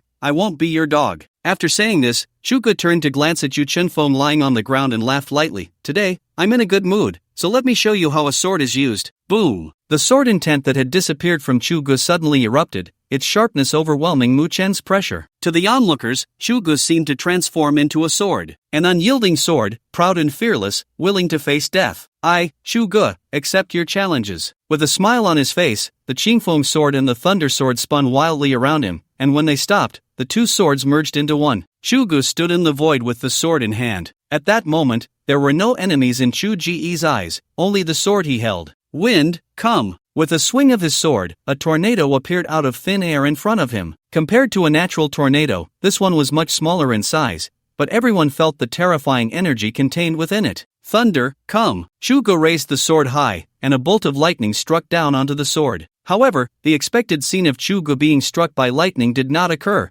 Instead, he guided the lightning into the tornado. The two merged, and within the originally black vortex, numerous white electric snakes appeared, weaving through the tornado, making the already formidable tornado even more terrifying. Sword energy spans 30,000 miles, a sword's light chills 19 states. Watch closely, everyone, this sword will be very cool. Chu Gu laughed heartily as he slashed out with the sword, the tornado mixed with lightning transforming into a sword energy several dozen meters wide, roaring towards the strong ones from the junior class, the student council, and the special operations department. Seeing this strike, those who had previously looked down on Chu Gu had no choice but to take him seriously. The first to move was the junior class's top student, Zhang Xiaojun. He slammed his fists into the ground, his body rapidly swelling, transforming into a giant tortoise covered in thick armor, attempting to use his shell to block the sword energy. Zang zang! The sword energy struck the shell, producing a piercing collision sound, and Zhang Xiaojun's shell shattered at a visible speed, ultimately breaking apart, and his body reverted back. I'm coming! The second to act was the vice president of the student council, Wei Zhangkong. With a blink of his eyes, 9 ice walls appeared in front of him, each over a meter thick, totaling about 15 meters in thickness. However, even such thick ice walls could only slow down the sword energy when faced with Chu Ji's attack, ultimately failing to avoid being shattered. Humph! Seeing his subordinates defeated one after another, Mu Chen could no longer contain his anger. He forcefully waved his sleeve, releasing a domineering force that collided with the sword energy. With a loud boom, the shockwave generated by the collision of power and sword energy spread out like a hurricane, causing some weaker students to faint on the spot. Of course, those stronger students were not much better off, all of them covered in dirt and looking disheveled. He actually broke through the defenses of Zhang Xiaojun and Wei Changkong in succession, and it was only after Mu Chen intervened that this sword was finally blocked. This is the true pride of heaven, constantly improving his strength. This sword is far stronger than Yu Qinfeng's 10,000 swords returning to the origin. As Chu Gu said, this sword is really cool. Before this sword, you could call him Chu Gu, but after this sword, you should call him Chu Madman. Chu Gu became famous after this battle, exuding a personal charm that made many students turn from disdain to admiration. If it weren't for the fear of offending Mu Chen, many students would have cheered. Chu Gu helped them fulfill their dream of challenging authority. You've angered me. Mu Chen tidied his messy hair, a hint of anger showing between his brows. And then, after the sword strike, Chu Gu was clearly exhausted, barely stabilizing himself after falling from the air. I will destroy you. Mu Chen's gaze turned cold as he suddenly raised his hand towards Chu Gu. To others, it seemed like a casual wave, but Chu Gu felt a deadly sense of crisis. He immediately separated the Qingfeng sword and the Thunder sword, forming an invincible sword domain in front of him for defense. However, as soon as the invincible sword domain was formed, it was shattered by a terrifying force, and the black-quality Qingfeng sword and Thunder sword broke apart in response. Without the protection of the invincible sword domain, Chu Gu was like a kite with a severed string, his body flying backward, and he spat out a mouthful of fresh blood while in the air. I'll give you one last chance, submit or be suppressed, Mu Chen asked. Faced with this question, Chu Gu, lying on the ground, raised his middle finger again, speaking with a weak yet determined tone. You don't deserve it. Then go die. Mu Chen raised his hand again, intending to strike down. Stop. At that moment, a figure rushed onto the stage, standing in front of Chu Gu. Mu Chen, you can't kill him, or no one will be able to save you. Mu Qingqing. Mu Chen looked at the newcomer, snorting coldly as he asked, My useless sister, are you planning to stop me? Sister? The way Mu Chen referred to her shocked everyone, their gazes darting back and forth between the two, finally realizing that they did indeed share some resemblance. However, the crowd was puzzled as to why Mu Qingqing, being the top of both the student council and the special operations department, would end up in the first-year class of useless students. Of course, the most shocked group was the Dawn team. They never expected that the root cause of their class being bullied was actually Mu Qingqing's brother. Old Su, do you really think this guy named Mu Chen is my brother-in-law? Go Xingli pinched Su Kuan beside him, and seeing Su Kuan's pained expression, he knew he hadn't misheard. Once this question was raised, everyone from Dawn turned to Su Kuan. It should be true. Su Kuan brushed off Go Xingli's hand, frowning as he analyzed. When we first entered the chaos, we had no idea what it was, but only Mu Qingqing immediately explained what chaos was. I remember this. At that time, Teacher Xiaohou even asked her how she knew about chaos, and she remained silent. Our attention was completely on the chaos, and we didn't delve into this issue. Looking back now, Mu Qingqing must have been in contact with chaos long ago. Mu Qingqing's knowledge of chaos should have come from Mu Chen, but, with such a strong background, why didn't she ask Mu Chen for help when she was bullied? Does she not want to rely on her family? Mu Qingqing doesn't not want to, but Mu Chen looks down on her. Didn't you hear Mu Chen call her useless sister? I admit that Mu Qingqing's talent is not as good as Mu Chen's, but he can't call his own sister garbage. What kind of brother is that? If Mu Qingqing were my sister, I would definitely spoil her and not let anyone bully her. After confirming the relationship between Mu Qingqing and Mu Chen, the members of Dawn began to speak up for Mu Qingqing. In their eyes, family members should take care of each other. How could one call their own family a waste just because of inferior talent? Besides, Mu Qingqing's talent isn't bad at all. Listening to Mu Chen's derogatory words, Mu Qingqing clenched her fists tightly and said, Mu Chen, I'm not stopping you, I'm saving you. You can teach Chu Gu a lesson, but you absolutely cannot ruin him, or you'll offend someone you can't provoke. Mu Chen sneered as if he had heard a joke, a contemptuous smile appearing on his lips. In this academy, besides the principal, who else can I not provoke? Mu Qingqing replied, that person is temporarily not in the academy, but as soon as he returns, those who bully our class will have no good end. Mu Chen immediately became interested and asked, the person you're talking about, could it be that he's even more powerful than Chu Gu? Although he could defeat Chu Gu with one move, he had to admit that Chu Ji's talent was terrifying. After all, Chu Gu had defeated the second-year top student, Yu Chenfeng, with absolute advantage in less than a month without extensively using his original power. If Chu Gu had enough original power, if he had enough time, he could easily surpass him. Chu Gu, who was severely injured and lying on the ground, suddenly sat up, making a shushing gesture, and hurriedly said, if you want to die, don't drag me into it. I can't compare to that guy, he's a freak. At this point, Chu Gu suddenly chuckled mischievously and looked at Mu Chen, saying, if I were you, I'd go find the principal to take a leave of absence and hide in a deserted place. That guy holds grudges. If you bully us like this, he won't let you off. Did I hear that wrong? Even Chu Gu has someone he doesn't dare to face? This isn't about not daring to face, it's pure fear. My God, What kind of person could make Chugu afraid? I want to know too. Shugo has faced so many strong figures in the academy without taking a step back. Could this person be even stronger than all of them combined? Although I don't want to believe it, that's the only possibility. The onlookers were shocked to see Chu Ji's flustered demeanor because, in their eyes, Shugo was the kind of madman who wouldn't take a step back even in front of gods and Buddhas. Yet now, there was someone he didn't dare to face. Could this person be more terrifying than the gods and Buddhas? Shut up! Mu-chen, like a cat whose tail had been stepped on, radiated intense hostility and shouted angrily, "Do you think I would believe that a practitioner who hasn't even used their original power can easily defeat me? Do you take me for a fool? Today, I will cripple you. I want to see what that person you speak of can do to me." Mu-chen looked at Mu-ching-ching and Shugo, completely disregarding their sibling relationship, and pressed his palm toward them in the air. In an instant, Shugo and Mu-ching-ching felt as if a mountain was crashing down on them. They exerted all their strength to resist, but they could only slightly hold it off before being crushed down,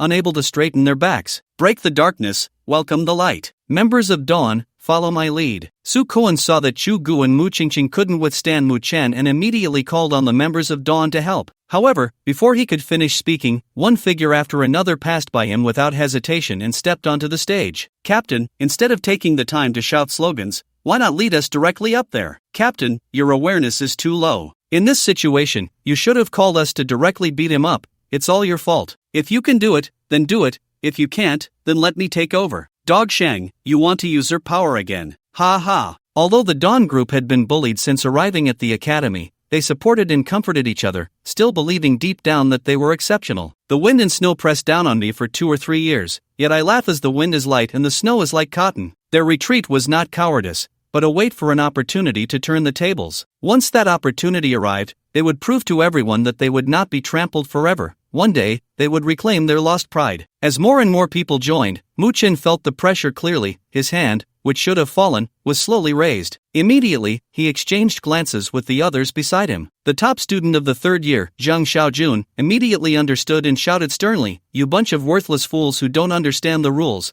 The arena challenge is one-on-one. You dozens attacking Mu. That's simply against the martial ethics. Mu, I'm here to assist you." With that, Zhang Xiaojun transformed into a chaotic beast engulfed in flames, spewing scorching fire at the Dawn group. The Dawn group had already exhausted all their strength to resist Mu-chen, and Zhang Xiaojun's sudden intervention broke the balance, instantly rendering the Dawn group incapable of resistance, all of them injured. "Today, I will cripple you bunch of self-important fools and see how you act so arrogantly in the future." Mu-chen would not allow anyone to challenge his authority, so he decided to make an example of them, letting others witness the consequences of offending him. However, at that moment, a panicked announcement echoed through the academy. "There's a freshman named Lin Fei who asked me to inform everyone that since our academy enjoys campus bullying, he will go along with the customs. He claims to be the strongest campus bully in history and wants you all to kneel and welcome him. Those who disobey will have their tongues cut out." Freshman Lin Fei? The strongest campus bully in history? And he wants us to kneel and welcome him? I thought Shugo was already arrogant enough,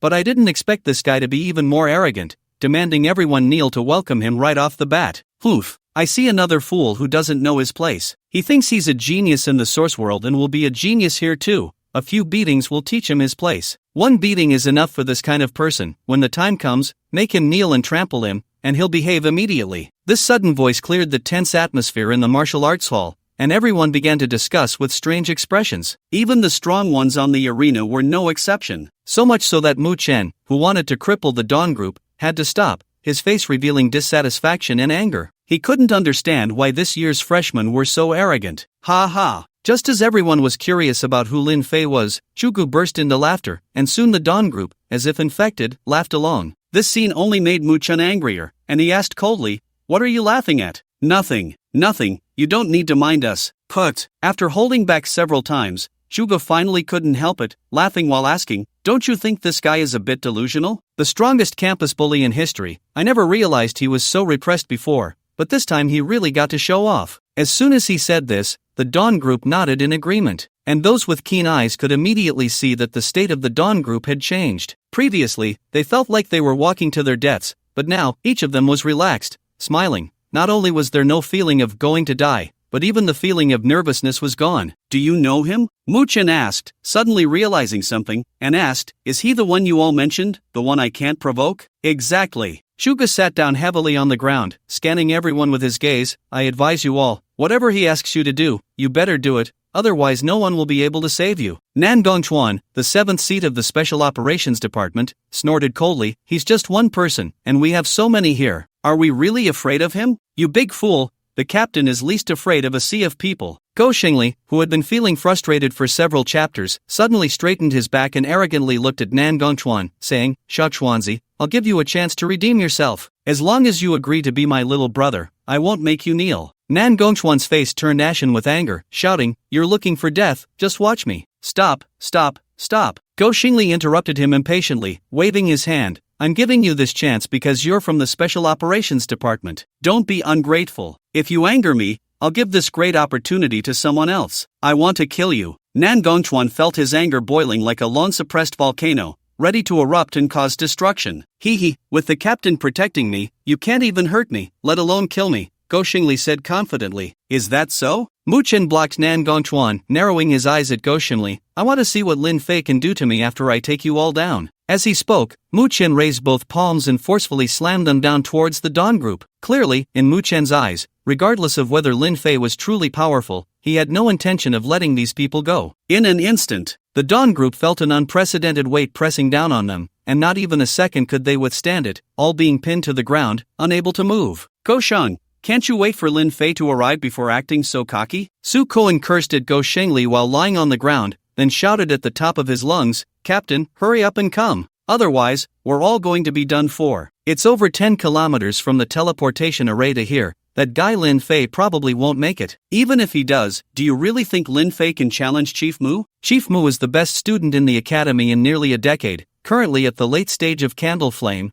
and is expected to reach the peak before graduation. A freshman wanting to challenge him is simply dreaming. Chief Mu hasn't even used his full strength and can already suppress everyone in the waist class. Chief Mu is far stronger than anyone else, it's not even on the same level. No one in the academy doubted Mu Chen's strength. However, just when everyone thought the Dawn Group was about to be finished, a figure crashed through the roof of the training hall and landed on the arena. I'm here, don't rush me. The newcomer was none other than Lin Fei, who looked at the Dawn Group lying on the ground and teased, Brothers, although I know you miss me, there's no need for such grand gestures. I didn't bring that many red envelopes. Shu Gu spat, damn it, what time is it? You still have time to tease us. If you don't save us soon, we're going to be done for. Lin Fei glanced at everyone and smiled, don't worry, you're all fine. Besides, with me here, no one can hurt you. Shu Gu reminded, you can't underestimate him, this Mu Chen is quite strong. If you lose, we'll lose face for Dawn. Strong? Lin Fei turned to look at Mu Chen, curling his lip, Old Chu.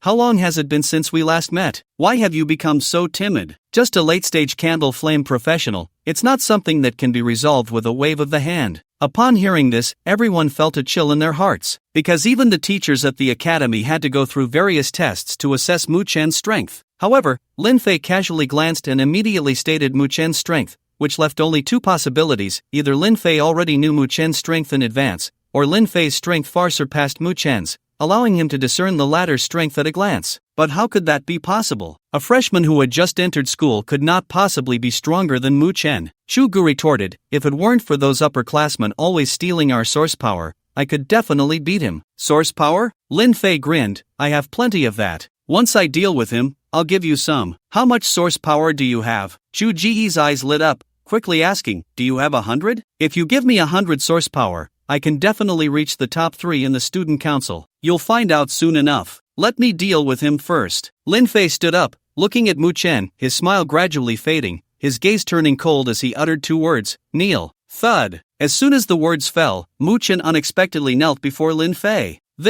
How is this possible? Am I seeing things? Lin Fei only said 2 words, and Chief Mu knelt down? Are they putting on a show for us? I felt nothing, yet Chief Mu actually knelt. The scene of Mu Chen suddenly kneeling shocked everyone present. They had imagined countless possibilities, but never this one, because no one would believe that an unknown freshman could make the dual chiefs of the Student Council and Special Operations, who had dominated the academy for 2 years, kneel with just 2 casual words. Once Mu Chen knelt, the weight he had imposed on the members of Dawn vanished. Go Xingli was the first to stand up, hugging Lin Fei tightly with a face full of grievance. Captain, I missed you so much. In the days you were gone, I was almost bullied to death. I used to be the one bullying others, but now everyone is bullying me. You have to help me get revenge. Enemies should be resolved, not deepened. Don't always think about revenge. I'll give you $1 billion. Damn, who the hell dares to bully my half-brother? How do you want to get revenge? Make them kneel and apologize, then have them compensate us with source power. Captain, this stuff can enhance strength, it's a treasure.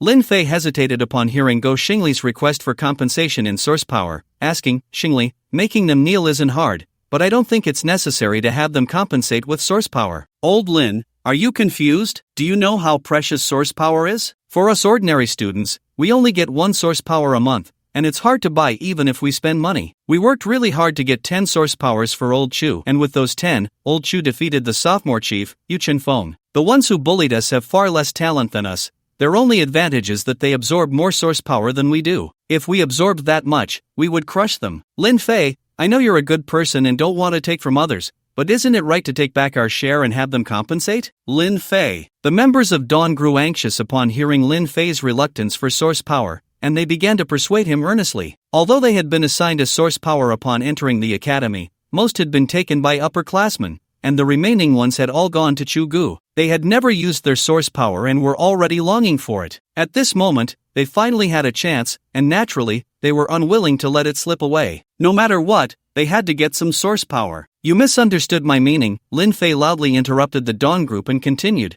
I don't want source power. It's not that I don't know its benefits, nor do I want to be a good person. I just feel it's not worth it because I have a lot of source power in my hands. Bang! As he spoke, Lin Fei took out a wooden barrel from his backpack and slammed it heavily onto the arena. The barrel was about the size of a beer barrel, but it was very heavy, causing the ground to tremble slightly when placed on the arena. Shuga stared at the barrel, dumbfounded, and asked, You, don't tell me this is all source power inside? What else could it be? Lin Fei retorted with a grin, There are 30,000 portions of source power in here. You can divide it among yourselves. When you run out, just tell me, and I'll give you more. Remember, as long as it can enhance your strength, don't be afraid to waste source power. Shu Gu, Su Koan, the Dawn Group, the onlooking students. Lin Fei's words were like a bombshell, shocking everyone. Before this, the largest container they had seen for source power was only the size of a water bottle, and a water bottle's worth of source power was the monthly consumption of the academy. They wouldn't even dare to dream of using a beer barrel to hold source power. This beer barrel's worth of source power was enough for the entire academy to use for 2 years. After a long while, someone finally asked, Old Lin,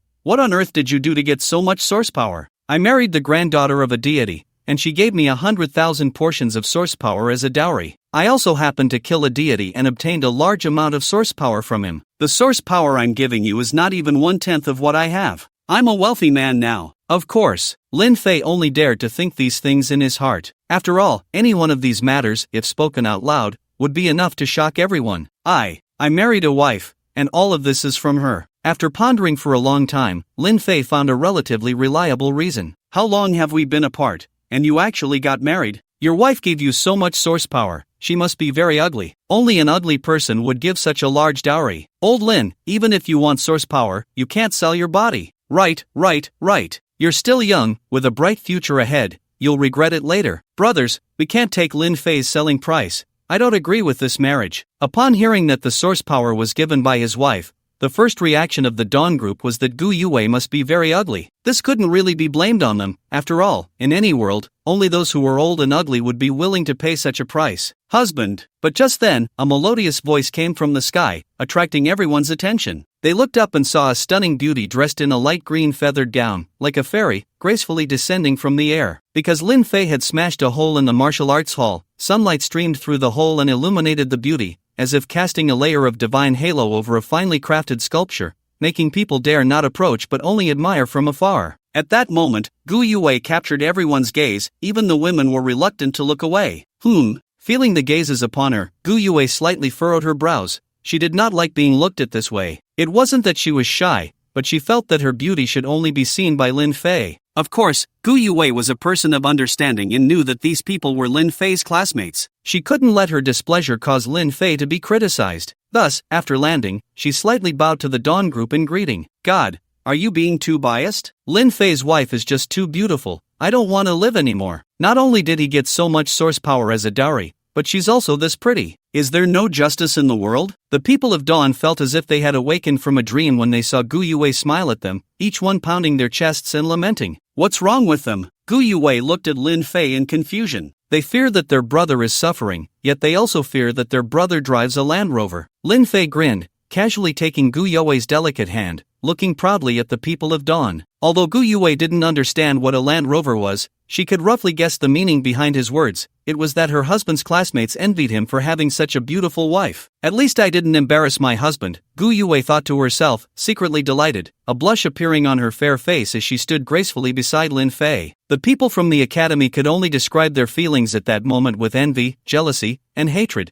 For the girls they knew paled in comparison to the classical beauty that was Gu Yue. She seemed to have descended from the heavens, while the girls they knew were merely from the mundane world. There was simply no comparison. To put it simply, Gu Yue embodied all the fantasies of men. Beautiful, dignified, and gracious, cold as ice to others, yet warm as fire to Lin Fei. Alright, enough of the nonsense. We have serious matters to discuss. Su Kuan interrupted the chattering crowd of Dawn, looking at Lin Fei and saying, since we entered the academy, we've been bullied by the upperclassmen. Now that you're back, how do you plan to resolve this issue? Lin Fei understood that Su Kuan wanted him to intimidate the upperclassmen. After thinking for a moment, he said, as we discussed before, let everyone kneel and apologize. Those with a good attitude can pay a little compensation. If their attitude is poor, I don't mind teaching them a lesson. As soon as these words were spoken, those who had merely come to watch were displeased and began to shout. Why should we all kneel and apologize? Shuj is just arrogant, but your arrogance makes us all kneel. Do you think you're the principal? Even if your strength surpasses Mu Chen's, you can't deal with all of us at once. I want to see how you make us kneel. Before this, these people only wanted to watch the show, so even when they saw the Dawn group being bullied, they didn't step in. But now the situation was different. Lin Fei wanted them all to kneel, which concerned their own interests, and they had to stand up to refute him. Seeing this, Su Kuan was a bit worried and whispered, Lin Fei, doing this will provoke public anger. I suggest you pick a few typical examples to set an example. Set an example? Lin Fei smiled and shook his head, his gaze suddenly turning cold. In my eyes, they are all chickens. Since they enjoy campus bullying so much, I will let them truly experience what real campus bullying is. He was only back at the academy for a short while and would soon leave. To prevent others from retaliating against the Dawn group after he left, he had to make the entire academy fear him, so that those who wanted to take revenge would think twice before acting. The simplest way to instill fear in the entire academy was to demonstrate his strength. Snap! Under everyone's gaze, Lin Fei suddenly raised his hand and snapped his fingers, uttering 5 words, everyone, kneel. Do you wish to consume 2 by 365 days of vitality to use the group Divine Might? Yes, Lin Fei decisively confirmed. Divine Might spreads, all things submit. In an instant, centered around Lin Fei, all living beings within a radius of 1,000 meters felt an unprecedented terrifying pressure. The basic power of the Divine Might is determined by Lin Fei's strength. Now that Lin Fei is much stronger than before, the power of the Divine Might naturally rises accordingly. Even without consuming vitality to increase its power, it is not something the Academy students can withstand. Moreover, the power of the group Divine Might does not weaken even if the area affected is vast. This means that as long as one is within the range of the group Divine Might, the pressure they endure is the same as that faced by Mu Chen. Mu Chen knelt instantly before the Divine Might, let alone the others, who all knelt down in a sea of bodies. The members of Dawn were so shocked that they couldn't speak. Even though they firmly believed that Lin Fei would grow stronger during his time away,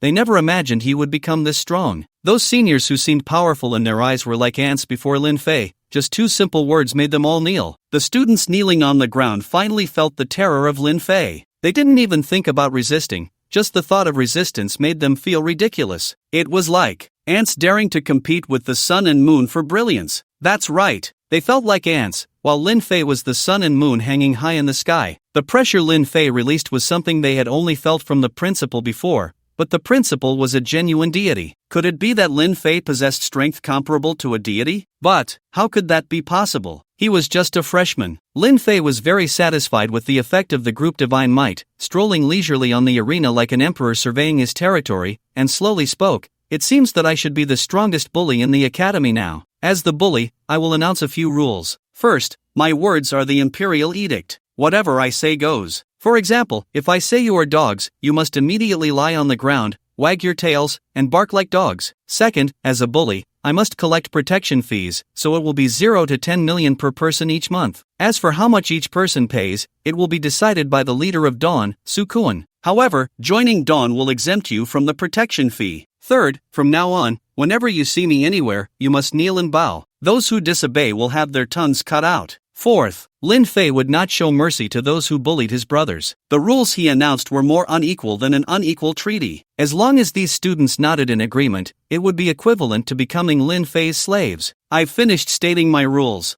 Who agrees? Who opposes? Lin Fei withdrew the divine might and looked at the kneeling crowd. The crowd was also stunned. Upon hearing these unfair rules, their first thought was not to stand up and oppose but to sneak a glance at the others nearby. When they found no one willing to stick their neck out, they could only choose silence. I oppose. Just when everyone thought no one dared to stand up, a reluctant voice suddenly rang out. The crowd turned to look and saw Mu Chen struggling to get up from the ground. Although he did not dare to meet Lin Fei's gaze directly, he stubbornly said, "Only the strongest professionals in the academy have the right to announce rules." "What gives you the right?" Lin Fei retorted, "I can easily make all of you kneel. Doesn't that prove my strength?" "It doesn't prove anything." "Then how do you propose I prove my strength?" "Defeat me in a fair fight." Mu Chen gritted his teeth, suppressing his fear of Lin Fei, and raised his head to look directly at him. Lin Fei sensed Mu Chen's unwillingness and smiled. "All right, since you are not convinced, I will give you a chance." Just right, he could use this opportunity to let others witness his strength. "Wait a minute." However, Gu Yue suddenly stopped him and gently said, "Husband, if you have to handle everything yourself,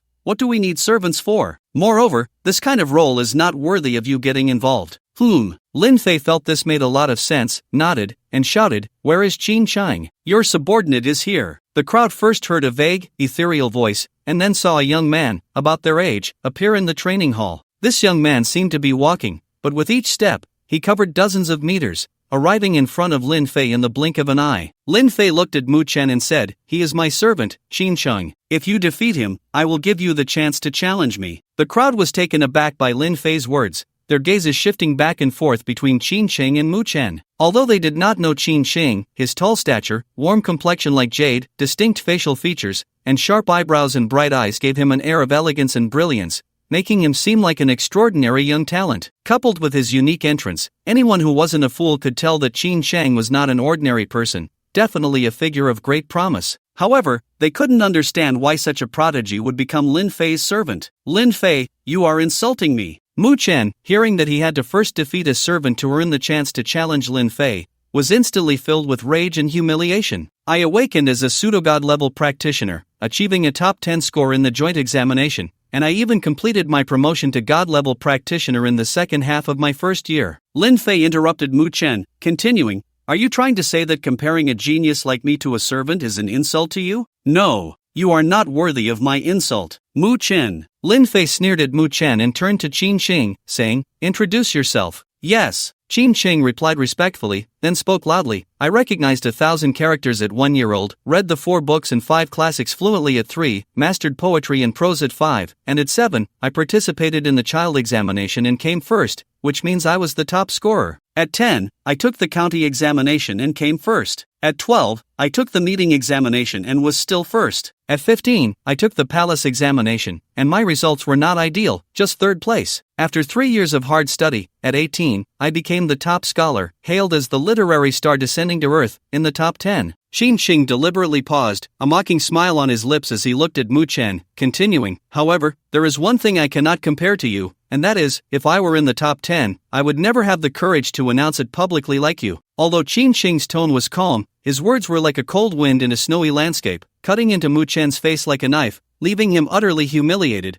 wishing he could find a crack in the ground to hide in. Lin Fei looked at the speechless Mu Chen and couldn't help but chuckle. He truly didn't understand where Mu Chen found the courage to compare his achievements with Qin Chang's. It should be noted that Qin Chang's grandfather was Qin Hui. Although Qin Hui was not a good person, he cared deeply about his reputation, so even if he didn't genuinely love Qin Chang, he would still strive to cultivate him for the sake of face. With Qin Chang's innate talent and the cultivation from the divine, it was easy for him to become the new leader of the literary world. If it weren't for Lin Fei, even Shugo would be easily defeated by Qin Chang. "What does what you said have to do with strength?" At that moment, the top student of the 3rd year, Zheng Xiaojun, spoke loudly, "If being literate counts as a skill, then I won 1st place in the amateur Go competition at the Youth Palace in Chuan City when I was 5. "Oh?" Qin Chang looked at Zheng Xiaojun indifferently and asked, "Can your 1st place enhance your strength?" Zheng Xiaojun sneered, "How could being literate possibly enhance strength?" "I can." Qin Chang's gaze turned cold as he said in a deep voice, "Blade light and sword shadows." Suddenly, countless blades and sword energies erupted from Qin Chang,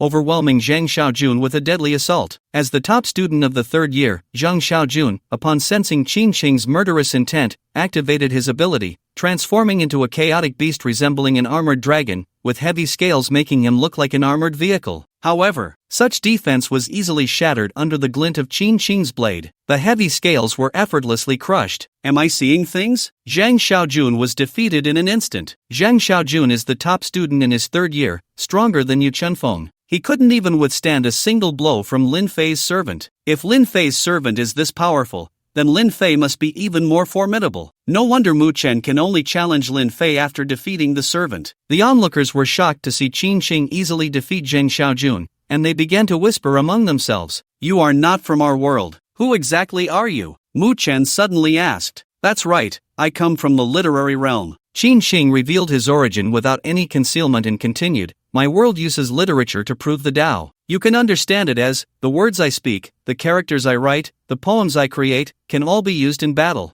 Upon hearing this, Mu Chen still looked at Qin Shing with hostility. With your talent, you must be a genius in the literary realm. How could you possibly be Lin Fei's servant? Speak quickly. Are you a spy sent from the literary realm, planning to invade our world? Is Lin Fei under your control? At this, the crowd erupted in an uproar, all eyes turning warily towards Qin Shing. Since their arrival at the academy, they had been taught that worlds could only be enemies. If someone from another world approached you, their purpose was to gather intelligence and invade the original world. Over time, whenever someone from another world was encountered, the people in the academy would do everything possible to kill them, leaving no survivors. Qin Sheng didn't know how to respond and could only seek help from Lin Fei. Lin Fei calmly stepped forward, scanning the crowd before finally resting his gaze on Mu Chen, asking, do you think a spy would easily expose their identity? Mu Chen. Although he had never seen a spy from another world, one thing was certain, spies would only hide themselves, never making a grand display like Lin Fei, who seemed eager for everyone to know the name Lin Fei. Lin Fei continued, if he had the ability to control me, do you think he would need to gather intelligence from you? He could just destroy the academy directly. Mu Chen retorted, the principal is a deity. Unless you can kill a deity, you can't destroy the academy. Lin Fei countered, how do you know I haven't killed a deity? As he said this, Lin Fei wore a faint smile, as if joking. Kill a deity? Poof. Arrogant. A bald middle-aged man suddenly appeared on the stage. The man was slightly overweight, of medium height, and looked particularly serious, giving off an impression of being stern and unsmiling, with eyes as sharp as a hawk, as if he could see through everything. Old Lin, he is the director of education, second only to the principal in strength, Shuge said, noticing Lin Fei's frown and stepping forward to remind him. Is he stronger than Mu Chen? Lin Fei raised an eyebrow. That's right. Shuge nodded. Mu Chen is at the late stage of candle flame, while the director of education is half a step into the moonlit realm. Great. Upon hearing that the director of education was stronger, Lin Fei's eyes lit up. I was planning to deal with the small fry first before moving on to the big one, but it seems the big one has come before I even finished with the small one. Let's just take them both on. After saying this, Lin Fei looked at Qin Shang. I allow you to use my poems. Do you have the confidence to defeat him? Thud. Qin Shing immediately knelt before Lin Fei, excitedly saying, thank you for your master's grace. Please rest assured, I will not disappoint you. Ever since Qin Shing heard Lin Fei's poetry, he had longed to use it, but the rules of the literary realm stated that without the master's permission, a servant could not use the master's works, as it pertained to the weight of the poetry. Although the first person can gain 80% of the poetic weight, the second, third, and so on still have a chance to obtain significant weight. Even if they cannot compare to the first person, they are far ahead of other literati. Lin Fei's poems are either 100 zhang of golden brilliance or 1,000 zhang of golden brilliance. Even a slight difference in weight can result in a tremendous disparity in power. At this moment, Qin Shing felt an overwhelming sense of ambition, believing he had the power to slay gods. Lin Fei, are you out of your mind? You actually think an unknown outsider can defeat the director of education? The director of education holds a god-level position. Within the academy, he can enforce his words as law. Even combined, the student council and the special operations department are no match for the director. One must not be overly confident. Excessive confidence is arrogance. The fact that you don't even regard the director shows just how far your confidence has gone. When the heavens rage, there must be rain. When a person is arrogant, there will be disaster. Lin Fei, you're finished. As Lin Fei was explaining to Qin Shing, the surrounding students began to mock him loudly. Lin Fei listened to these harsh voices without a ripple of emotion in his heart, feeling as if countless flies were buzzing around him incessantly. Annoyed, he snapped his fingers. Suddenly, those noisy students felt a terrifying pressure. They couldn't hold on for even a second and collapsed to the ground. Shut up! Lin Fei disdainfully scanned the crowd, a look of confusion on his face. How can you lot be so brainless, like fools in a short play? Can't you use your underdeveloped brains to think? Regardless of whether my servant can defeat the director, I can easily handle you. What benefit do you gain from offending me? Have you forgotten the rules I set? After waiting for a while, no one responded. Forget it. Lin Fei waved his hand, summoning the patriotic man, and said, people teach people, but can't teach them, for those who speak out of turn. Azu, pull out the tongues of these noisy people. Yes, the patriotic man replied, taking a few steps forward before returning, whispering, Master, what does pull out the tongue mean? Oh, this foreigner doesn't understand idioms. Lin Fei scoffed and explained, break their teeth, pull out their tongues. If you see someone who is unconvinced, you can also remove their eyes. Yes, my esteemed master. The patriotic man, upon hearing such a twisted command, paused for a moment before a more twisted smile appeared on his face. In his original world, he was a person who acted on his whims, but since being summoned here, Lin Fei had been controlling him everywhere. He hadn't experienced killing in a long time, let alone the thrill of a moonlit charge. Now, Lin Fei was asking him to break others' teeth and pull out their tongues. While it might not be as satisfying as killing, torturing so many people at once was still quite a perverse thing to do. Humph, thinking you can act wild here, let's see if you have the strength for it. The director of education, seeing the patriotic man about to harm the students, snorted coldly and said, according to Article 3 of the Student Management Regulations, anyone in bizarre attire must stand in place for 3 hours, suffering the pain of being chopped and hacked. As soon as he spoke, a field of power descended within the academy's instance, restraining the patriotic man's body, while large knives and axes appeared, striking at him. The bad news was, the patriotic man's magic resistance was negative, and the field of power easily restricted his mobility. The good news was, the patriotic man's body was as hard as iron, whether it was a knife or an axe, striking him caused no harm. Enduring 1,000 strikes, still strong, no matter the winds from east, west, south, or north. Seeing the director of education trapping Lin Fei's summoned creature, Qin Qing immediately recited a poem, channeling the power of Confucianism and Taoism into the patriotic man's body. Although this couldn't help the patriotic man completely break free from the field's restrictions, it did restore some of his mobility. He can actually move. The director's face changed, and he shouted, emergency notice, a dangerous person has appeared at the school, all students remain in place. Boom! As he spoke the words remain in place, a surge of domain power descended, trapping the people of the homeland with even greater force. Forged from deep mountains, burned by fierce fire as if it were nothing. Fearless of being crushed to pieces, I wish to leave my innocence in the world. You are a pure stream, unafraid of death. How could you fear a mere dangerous person? As this poem emerged, a 3-foot golden light erupted around Qin Qing, the Confucian Tao power it invoked transforming into an unwavering will. With the help of this will, the people of the homeland regained their ability to act. No noise allowed. This time, the director targeted Qin Qing, realizing that as long as Qin Qing could still speak, he could not use his powers to restrict the people of the homeland. Qin Qing looked at the director in confusion, extending 2 fingers to write in the air. Once he finished writing, the noise restriction on him was lifted, and he said somewhat displeased, Senior, my literary realm has also existed for over 10,000 years.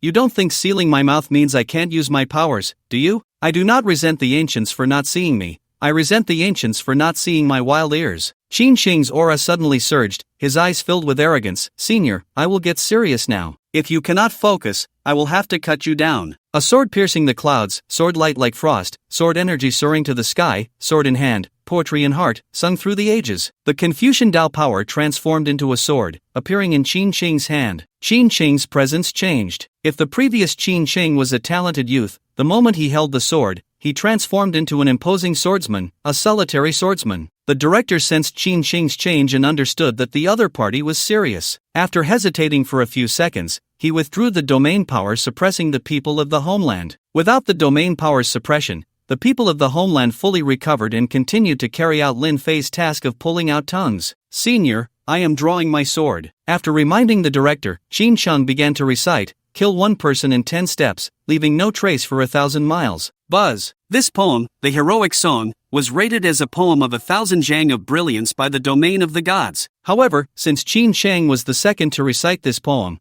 the weight of his poetic work was greatly limited, forming only 3 zhang of golden light in front of him. Lin Fei, only 3 zhang? Qin Qing, surprisingly, there are 3 zhang. In Lin Fei's eyes, 3 zhang of golden light was insignificant. But for Qin Qing, 3 zhang of golden light was a pleasant surprise, as it was the only poem he could release with such brilliance. Whoosh! Qin Qing transformed into a shadow of a sword, stabbing towards the director. The director, possessing rich combat experience, understood that the speed of this move would be very fast as soon as Qin Qing began reciting the poem. He immediately shouted, "Student management regulations prohibit rapid movement on campus. Violators will receive 50 lashes with a thunder whip." Crackle! 2 whips crackling with electric arcs appeared around Qin Qing, striking towards the rapidly moving Qin Qing. Strangely, despite Qin Qing's speed, he still could not escape the thunder whips, as if he were being tracked. The Jingwei bird carries a tiny wood, intending to fill the vast sea. Xing Tian dances with his axe. Fierce ambition remains ever strong. After being struck by the thunder whips, Qin Qing realized he could not withstand it,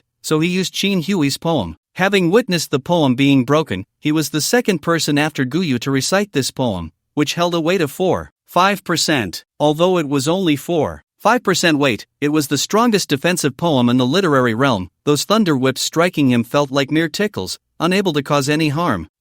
After withstanding the thunder whips, Qin Qing thrust his sword into the director's heart. However, the director of education, whose heart had been pierced, merely spat out a mouthful of blood, yet a strange smile appeared on his face. "You finally fell for it." Qin Qing was filled with questions and was just about to ask when a massive bolt of lightning struck down without warning. Boom! In just one strike, the phantoms of Jingwei and Xingtian were shattered. Feeling the threat of death, Qin Shun panicked and shouted, "Master, save me." "Director, we concede." Lin Fei looked at the lightning gathering in the sky again and spoke to the director. "Concede?" The director sneered, "An enemy from another world dares to cause trouble in the academy. You don't think I would let him go, do you?" Lin Fei frowned. "Is there no room for negotiation?" The director replied, "I will kill him first, then I will kill you." "Kill my husband?" Before Lin Fei could speak, the fiercely protective Gu Yue stepped forward, looking coldly at the director. "A mere ant dares to speak of killing my husband. One poem surpasses all ages, a single piece shines for 10,000 years. Domain, unfold." As Gu Yue's voice fell, a visible barrier of domain expanded around her,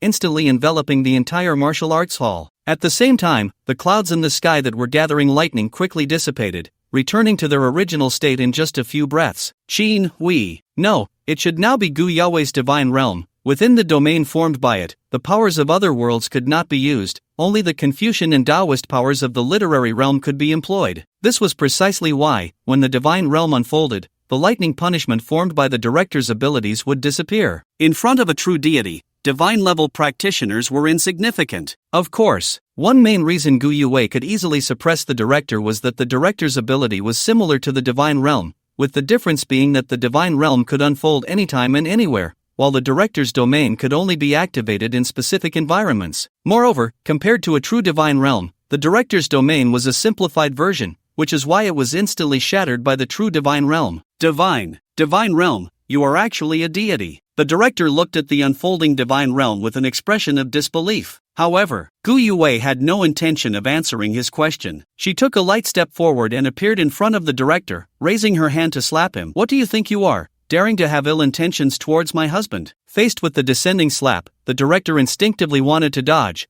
but he was restrained and could only watch helplessly as the slap landed on his face. As Gu Yue struck, she reasoned, "My husband is a prodigy the likes of which has never been seen since the formation of chaos. As long as he wishes, he can roam freely throughout chaos. He insisted on coming here out of consideration for your shared origin world, yet you suspect him of being a spy. Is that not worth a slap?" Smack! After Gu Yue finished speaking, she didn't give the director a chance to respond and slapped him again. "If a spy has ulterior motives, tell me what my husband seeks. The Academy's monthly share of origin power? Or this copy of yours? To be honest, my husband possesses the divine tomb copy, which is 100 or 1,000 times stronger than this place. How could he covet this? Is that not worth a slap?" Smack! Another slap. Even a court would re-examine a case if someone cries injustice, yet you don't even ask a single question, directly concluding that my husband is a spy, lacking even the simplest judgment. Is that not worth a slap? Smack! A third slap. You, who disregard the feelings of the same world, lack understanding,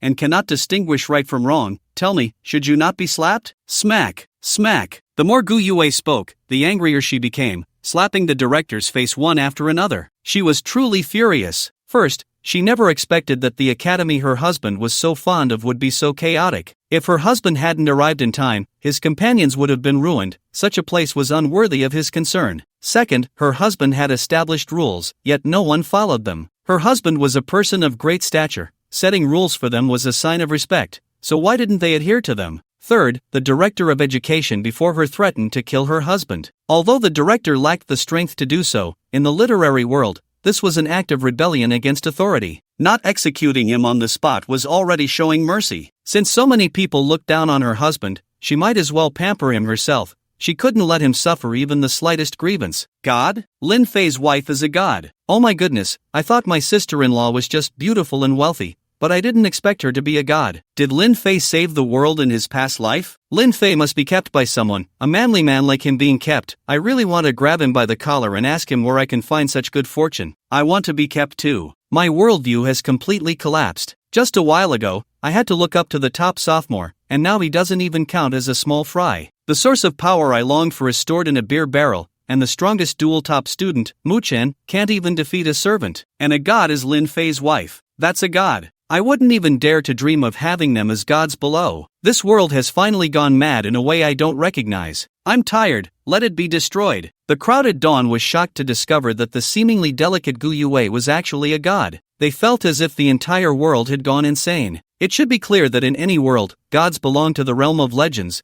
and ordinary people could never hope to see one in their lifetime. Yet, such a noble god was Lin Fei's wife and was utterly obedient to him. Impossible, impossible. The director of education, regardless of the slaps he was receiving, said in panic, "He's just a freshman, and you are a high and mighty god. How could you possibly look at him? You should consider how to survive." Gu Yue gathered the power of Confucianism and Taoism in her hands. She would not let anyone who spoke ill of her husband go unpunished. Just as she was about to take action, a voice echoed in the martial arts hall. Gods from other worlds dare to enter the copies of other worlds? Are you here to deliver divine power to my world? As the voice fell, another realm of the gods unfolded. The newly appeared realm of the gods was clearly stronger. As it unfolded, it continuously suppressed Gu Yao's realm until it was compressed to cover only a few meters. At that moment, an elderly man with white hair and beard appeared on the stage. The old man looked withered, walking unsteadily, his skin wrinkled with age, giving him a frail appearance. His eyes were deeply set in their sockets, sharp and cold, with a barely perceptible smile at the corners of his mouth,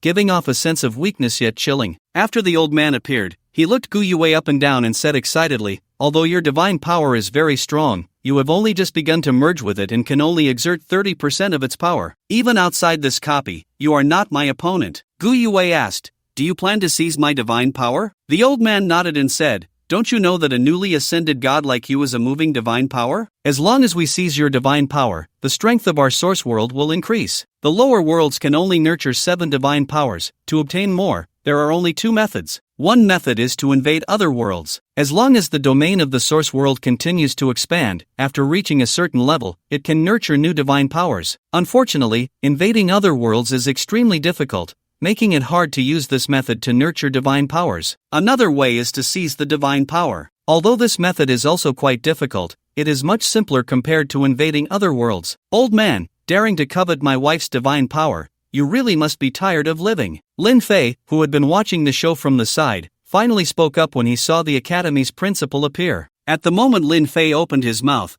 Gu Yue retracted her divine domain and obediently stood behind him. As a supportive wife, she not only needed to know when to step forward to defend her husband but also when to quietly stand by his side during his grand displays of power, ensuring she did not steal his spotlight. Soon, her husband would look very handsome. "You are threatening me?" The old man looked at Lin Fei with a gaze filled with doubt and disbelief. He could not understand where this student got the confidence to threaten a deity. Was it that he was too old to wield a sword? Or were the young people nowadays all this arrogant? "You can shamelessly seize my wife's divine power, but I can't threaten you?" Lin Fei knew the old man was the academy's principal, yet he still had no intention of showing him any respect. "I seize her divine power for the sake of our source world." The old man was nearly so enraged he could spit blood, but he still intended to reason with Lin Fei, otherwise, the academy's legitimacy would be questioned, making it difficult to invade other worlds and seize other deities' divine powers in the future. "You should be grateful that you are doing it for the source world, otherwise, the moment you mention seizing divine power, you would already be on my death list," Lin Fei said. "On your death list?" The old man thought he had misheard and was stunned for a while before reacting.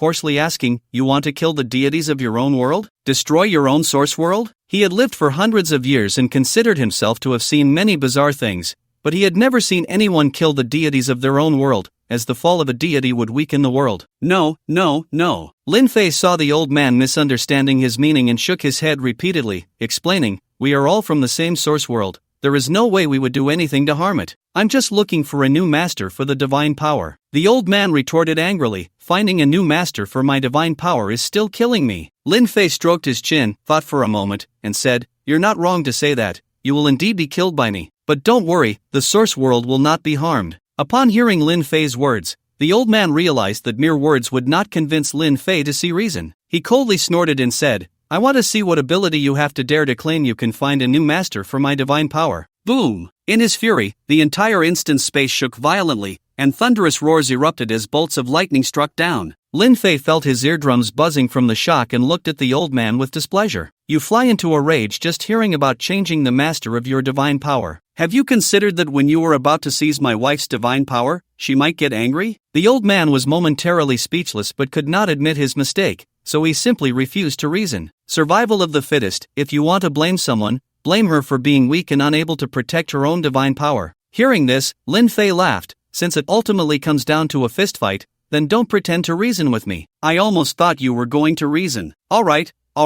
After all these years, you are the first to force me not to reason." The old man was truly infuriated, and with a wave of his hand, he unleashed a pressure towards Lin Fei. Considering Lin Fei's decent talent, the old man did not use his full strength, but even without it, he could easily suppress anyone below the candle flame realm. However, the next second, the old man's squinted eyes widened in shock, for he saw Lin Fei facing his pressure as if nothing were wrong, completely unaffected. Why do all gods like to use this trick? Lin Fei complained inwardly as he slowly raised his palm towards the old man. However, just as he was about to unleash his divine might, he paused and muttered, "Today's goal is to showcase my strength. Using divine might to suppress them feels a bit lacking. Moreover, these fools are just like the extras in a short play. If I don't display absolute strength, they won't believe it's real." With that thought, Lin Fei lowered his palm and said, "Since you're doing this for the sake of the source world, I'll tell you a few things in advance to avoid you saying I deceived you." "What things?" The old man saw Lin Fei acting as if nothing was wrong and secretly increased his pressure,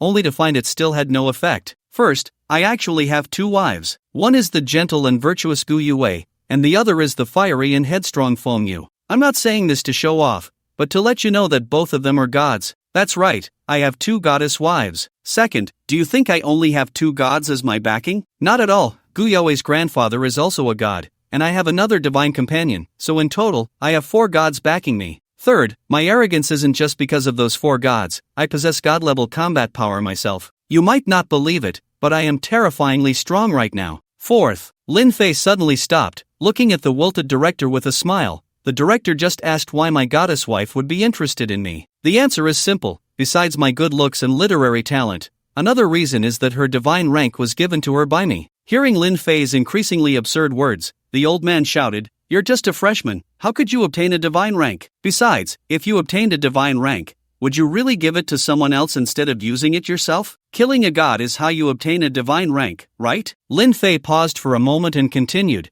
"As for why I don't use it myself, if I can kill a lower god, why would I need to use a lower divine rank? Ha ha." The old man was stunned for a few seconds before bursting into laughter. "Before this, you hadn't even been to the chaos, let alone use source power. In that case, no matter how high your level or profession is, you couldn't possibly kill a god. There is a saying in chaos, beneath the gods, all are ants." The gap between gods and ordinary practitioners can be described as a chasm, especially since Lin Fei had just come from the source world and had no opportunity to absorb much source power. No matter how high his talent, he couldn't possibly kill a god. "Just because others can't do it doesn't mean I can't." Lin Fei had long anticipated that the principal wouldn't believe him. While snapping his fingers, he reminded, "Next, I will demonstrate my strength." "Principal, protect your students well." "What do you mean?" The old man didn't quite understand the implication and instinctively asked, "Snap." But what responded to him was Lin Fei's snap. Immediately after, he sensed a powerful and unruly summoned beast appearing on campus. Judging solely from the aura emitted by the summoned beast, it was a moonshade-level summoned beast. This freshman actually summoned a moonshade-level beast. Just as he felt his brain malfunctioning, he heard Lin Fei speak again,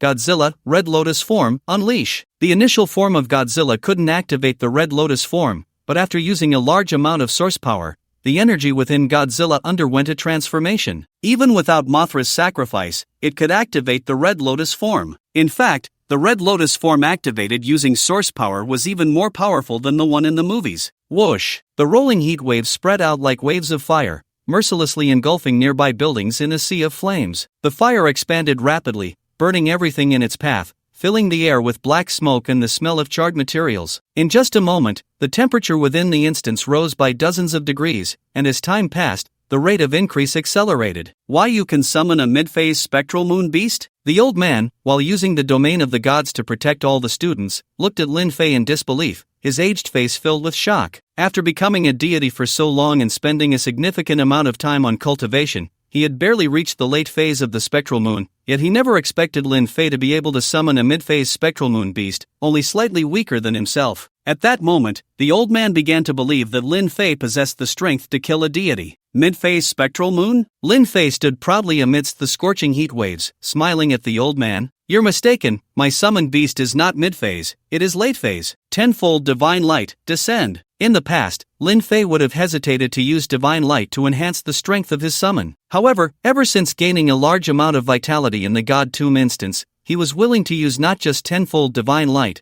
but even 100-fold if necessary. Whoosh! With the enhancement of tenfold divine light, the heat waves released by Godzilla became even more terrifying. Steel, concrete. Even the soil beneath was melted by the high temperature, turning into a flow of magma. At that moment, the temperature within the instance had risen by at least 1,000 degrees. Under such high temperatures, if the old man withdrew the domain of the gods, most people in the academy would be burned to death, including students from the Student Council and Special Operations Department. Lin Fei, quickly stop your summoned beast, or everyone will die. Although the domain of the gods could withstand the heat waves, protecting so many people consumed a massive amount of divine power every second, and the old man was beginning to struggle. Since ancient times, who has not faced death? Whether early or late, death is inevitable. I'm just sending them off early to spare them some suffering in this world. They should be grateful to me. Lin Fei glanced at the old man, who was barely holding on, and began to ramble nonsensically. First, recall your summoned beast, and let's have a proper talk. The old man sought peace. You're trying to seize my wife's divine essence.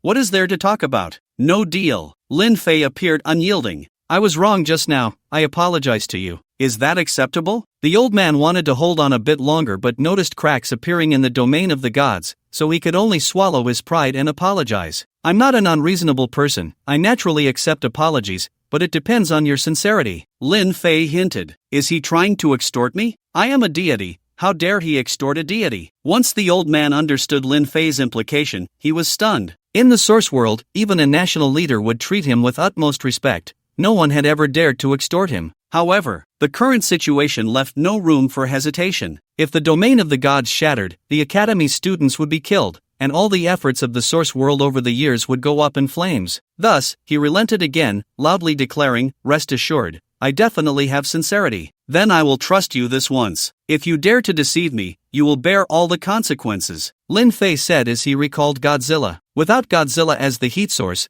although the temperature within the instance no longer continued to rise, due to the unique environment of the instance, it was difficult for the temperature to drop. For a long time, the temperature would remain high. Seeing this situation, the old man looked at Lin Fei again. Lin Fei, my young friend, could you help lower the temperature? I am very willing to help. It's just. Lin Fei hesitated, looking at the old man, his index finger and thumb rubbing together in a well-known gesture. Don't worry, young friend, I won't let you help for nothing. The old man was somewhat speechless, but with no other options, he could only nod in agreement. Thank you, Principal. Lin Fei's call of Principal was particularly warm, and then he turned to Gu Yue. My dear, unfold your domain. Yes, husband. Gu Yue nodded with a smile, understanding that Lin Fei intended to leverage the power of her divine domain. After a while, Gu Yue's divine domain replaced that of the old man, but her strength was far inferior, so the coverage of the divine domain was much smaller. Lin Fei looked at the unfolded domain, searched his mind briefly, and thought of a suitable poem. The northern country's scenery, 1,000 miles frozen, 10,000 miles of snow drifting. Looking at the Great Wall inside and out, only the vastness remains. As Lin Fei began to recite the poem, a brilliant light erupted around him, drawing in a vast amount of Confucian and Taoist power,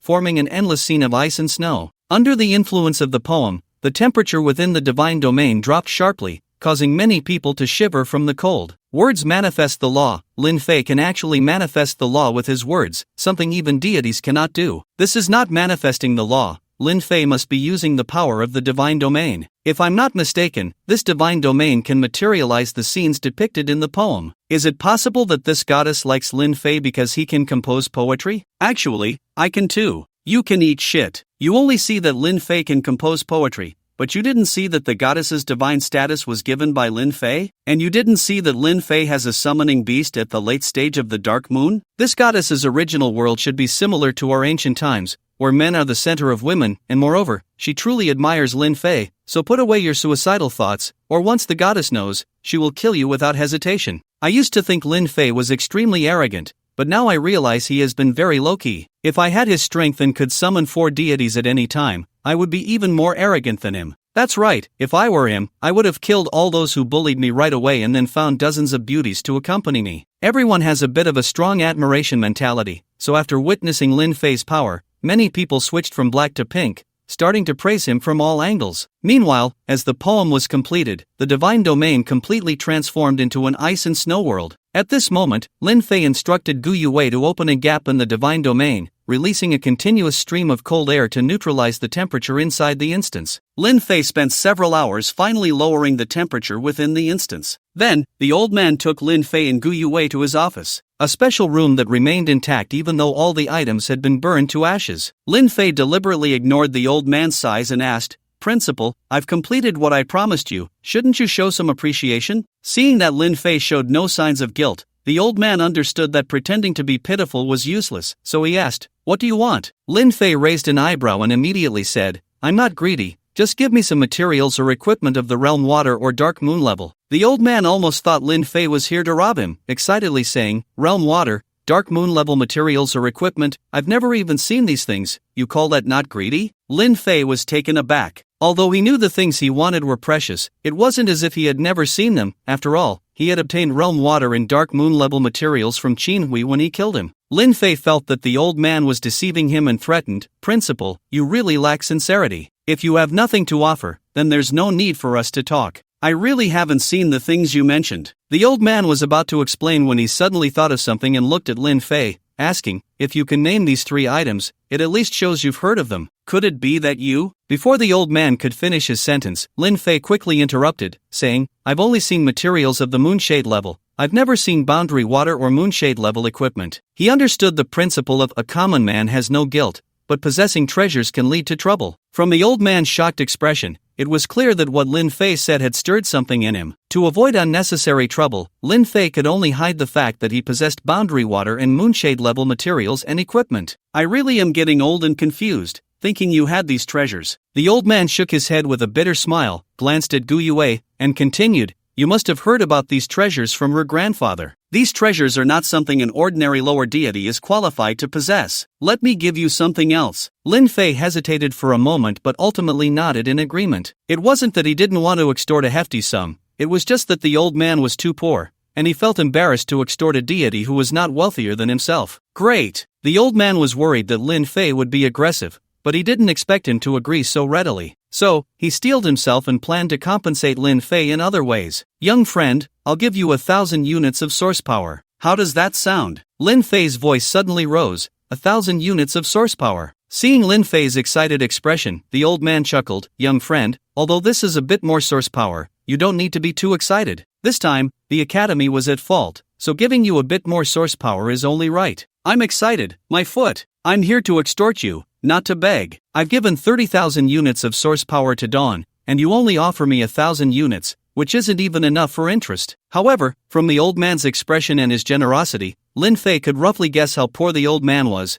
and for a moment, he didn't know how to respond. After all, he had never robbed a beggar before. "Husband, I have an idea." Just as Lin Fei was considering how to gain an advantage, Gu Yue transmitted her voice, saying, "This old gentleman doesn't seem like a deity with good things to offer. Instead of trying to gain benefits from him, why not change our approach?" Lin Fei asked, "Change to what approach?" Gu Yue replied, "Our goal is to help Sister Fingyu resolve the crisis in the wasteland. Since that's the case, why not take this opportunity to control the academy and delay the integration of the instance into the wasteland?" "Wife, you're so smart. I love you to death." With Gu Yaowei's reminder, Lin Fei instantly understood what he should do. Hearing Lin Fei's blunt words, Gu Yue felt her heart flutter, a sweet sensation she had never experienced before spreading throughout her body, making her very happy. "Principal, are you sending off a beggar?" Lin Fei looked at the old man with the eyes of someone observing a poor person and said, "When Yue married me, her dowry was 100,000 units of source power, and the materials and equipment of the candle flame level were countless. You compensating me with 1,000 units of source power is a bit too little, isn't it?" Hiss. The old man gasped when he heard how much Gu Youwei's dowry was. He finally realized that Lin Fei's earlier excitement was not because he thought the source power offered was too much, but rather that it was too little. Lin Fei was very satisfied with the old man's shocked expression and continued, "Also, when I was on the arena before,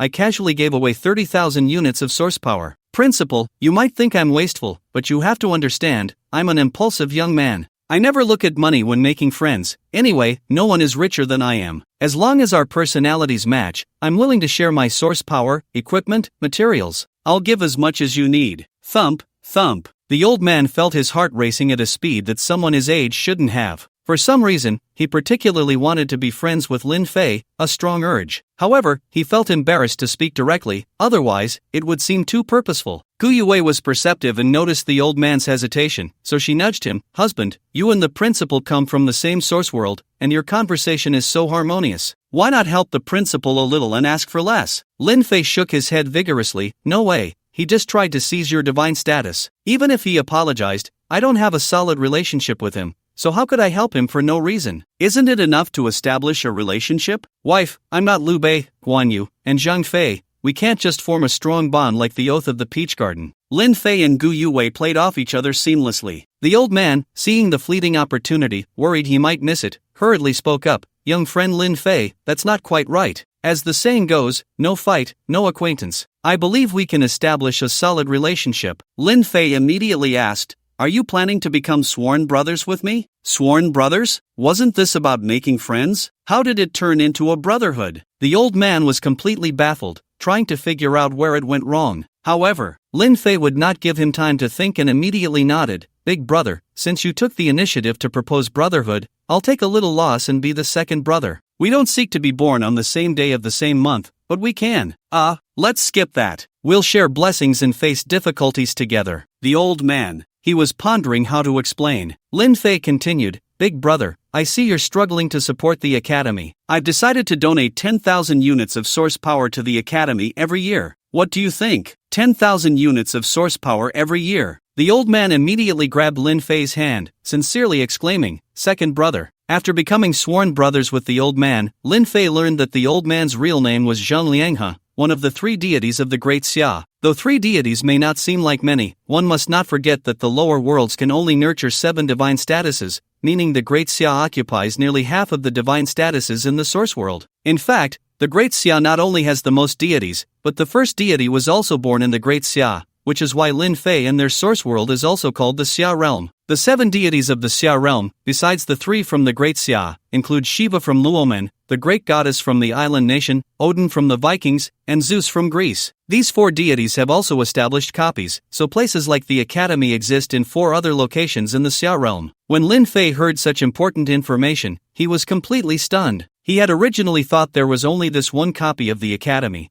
but it turned out there were 5 in total. He then realized that the crisis faced in the wilderness realm was far more serious than he had imagined. Thinking of this, he looked at Gu Yue, grateful to have such a wise wife. Without Gu Yaowei's reminder, he would have only considered how to extort a sum from Zhang Lianghe, thus missing the opportunity to gain such crucial information. "Big brother, this is 10,000 units of source power." Having gathered enough information, Lin Fei took out a container filled with source power and placed it in front of Zhang Lianghe. Seeing so much source power, Zhang Lianghe's eyes lit up. He put away the container while pretending to be polite. "Oh, second brother, you're too kind. I haven't even given you a gift yet, and you, give me a gift?" Lin Fei suddenly interrupted Zhang Lianghe, shaking his head repeatedly and saying, "Big brother, it's really not easy for you to support the academy alone. How can your younger brother accept your gifts? If you give me a gift, I might get angry." Gu Yue said, "Husband, I know you feel for big brother and don't want to accept his gifts, but reciprocity is an important part of interpersonal relationships. If you don't accept big brother's gifts, it would be looking down on him." After saying this, Gu Yue looked at Zhang Lianghe, "Big brother, do you think what sister-in-law said is right? Of course it is, but I'm just pretending to be polite.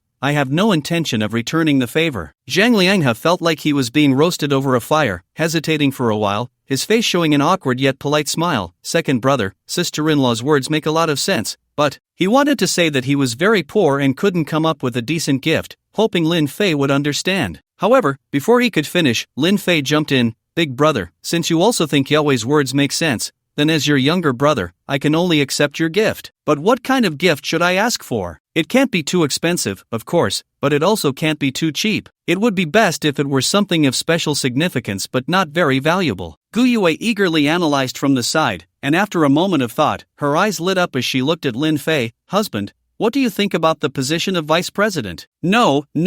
Lin Fei shook his head in a panic and asked, I'm just a freshman. What qualifications do I have to be vice president? Gu Yue said, in the path of cultivation, the capable are respected. Although you are a freshman, in terms of strength, you absolutely rival the gods. Being a vice president is more than enough. Moreover, you have so much source power, equipment, and precious materials. If you become vice president, you can rightfully give them to the students, which would also prevent others from saying that big brother relies on his sworn brothers. Upon hearing the latter part, Zhang Lianghe's eyes sparkled as he said, Second brother, I think the same as sister-in-law. I believe you are very suitable for the position of vice president. Why don't you consider it? The gift of vice president is just too appropriate. First, the position of vice president is very high. In the source world, even leaders of various countries must be polite. However, in the eyes of the president, this position is just a worthless title, so giving it away wouldn't hurt. Second, for Lin Fei, who can casually produce 10,000 portions of source power, as long as he becomes vice president,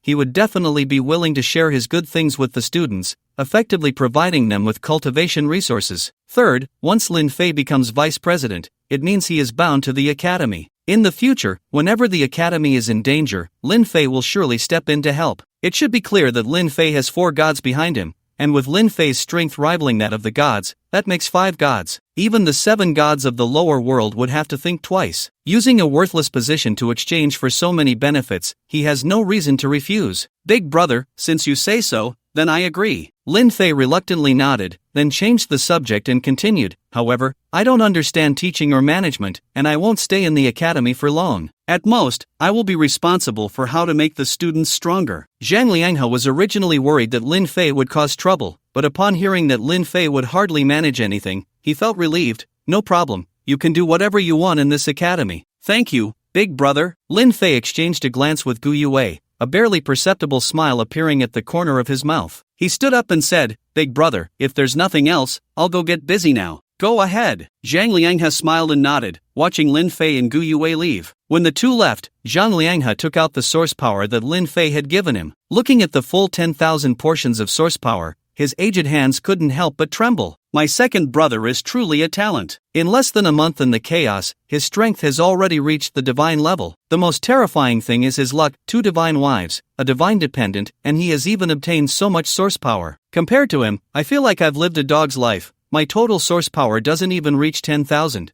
and I have hardly any equipment or materials. However, it seems he has some purpose. The 2 of them think I haven't noticed, but they are still too young. Still, he shouldn't have any malicious intent, and he can provide cultivation materials for the students, so I can only play along with their act. Zhang Lianghe had lived for over 1,000 years. He had seen all kinds of scenes. Even though Lin Fei and Gu Yue cooperated well, he still saw through them. He just felt that Lin Fei had no bad intentions, so he turned a blind eye. Hoo. Hello, can you hear me? At that moment, the academy's loudspeaker rang out, and Lin Fei's voice came through. While everyone is free, I have a few announcements to make. At this moment, the students were rebuilding the academy. Under the terrifying heat of Godzilla, over 80% of the academy had been reduced to ashes. Everywhere one looked, there were ruins and charred remains, resembling Hiroshima and Nagasaki from decades ago. Given the extent of the damage, even with many builders among the students, it would take several months to rebuild the academy. The academy has been burned to this state, and there are still people using the loudspeaker to announce things. They must be really bored, complained a wind element mage, clearing ashes with his skills. Shoo, keep your voice down. A classmate next to him immediately covered his mouth, looking around like a thief, and whispered, Can't you tell? That's Lin Fei's voice. Are you trying to get yourself in trouble by talking bad about him? Lin Fei? The wind element mage hadn't been to the training hall and was one of the few students who hadn't seen Lin Fei. Isn't he the freshman who almost burned down the academy and forced the principal to apologize? Is he really that powerful? The classmate's eyes sparkled as he nodded vigorously. He's 1,000 times more powerful than you think. Mu Qin couldn't even withstand a single move from him. The wind element mage looked skeptical. Is that true? This time, the classmate didn't explain much, pointing at the Chart Academy and saying, when you can burn the academy to ashes and still act like nothing happened while using the loudspeaker, you'll understand just how powerful he really is. Hearing this, the wind element mage suddenly realized how foolish his doubts were. Usually, he was terrified of damaging even a little public facility in the academy, fearing being caught by the student council and fined, while Lin Fei had almost turned the entire academy to ashes and still got away with it. That was enough to prove how strong Lin Fei was. Lin Fei's broadcast continued. The first announcement is that after a meeting of the academy leadership, Lin Fei is appointed as the vice president of the academy,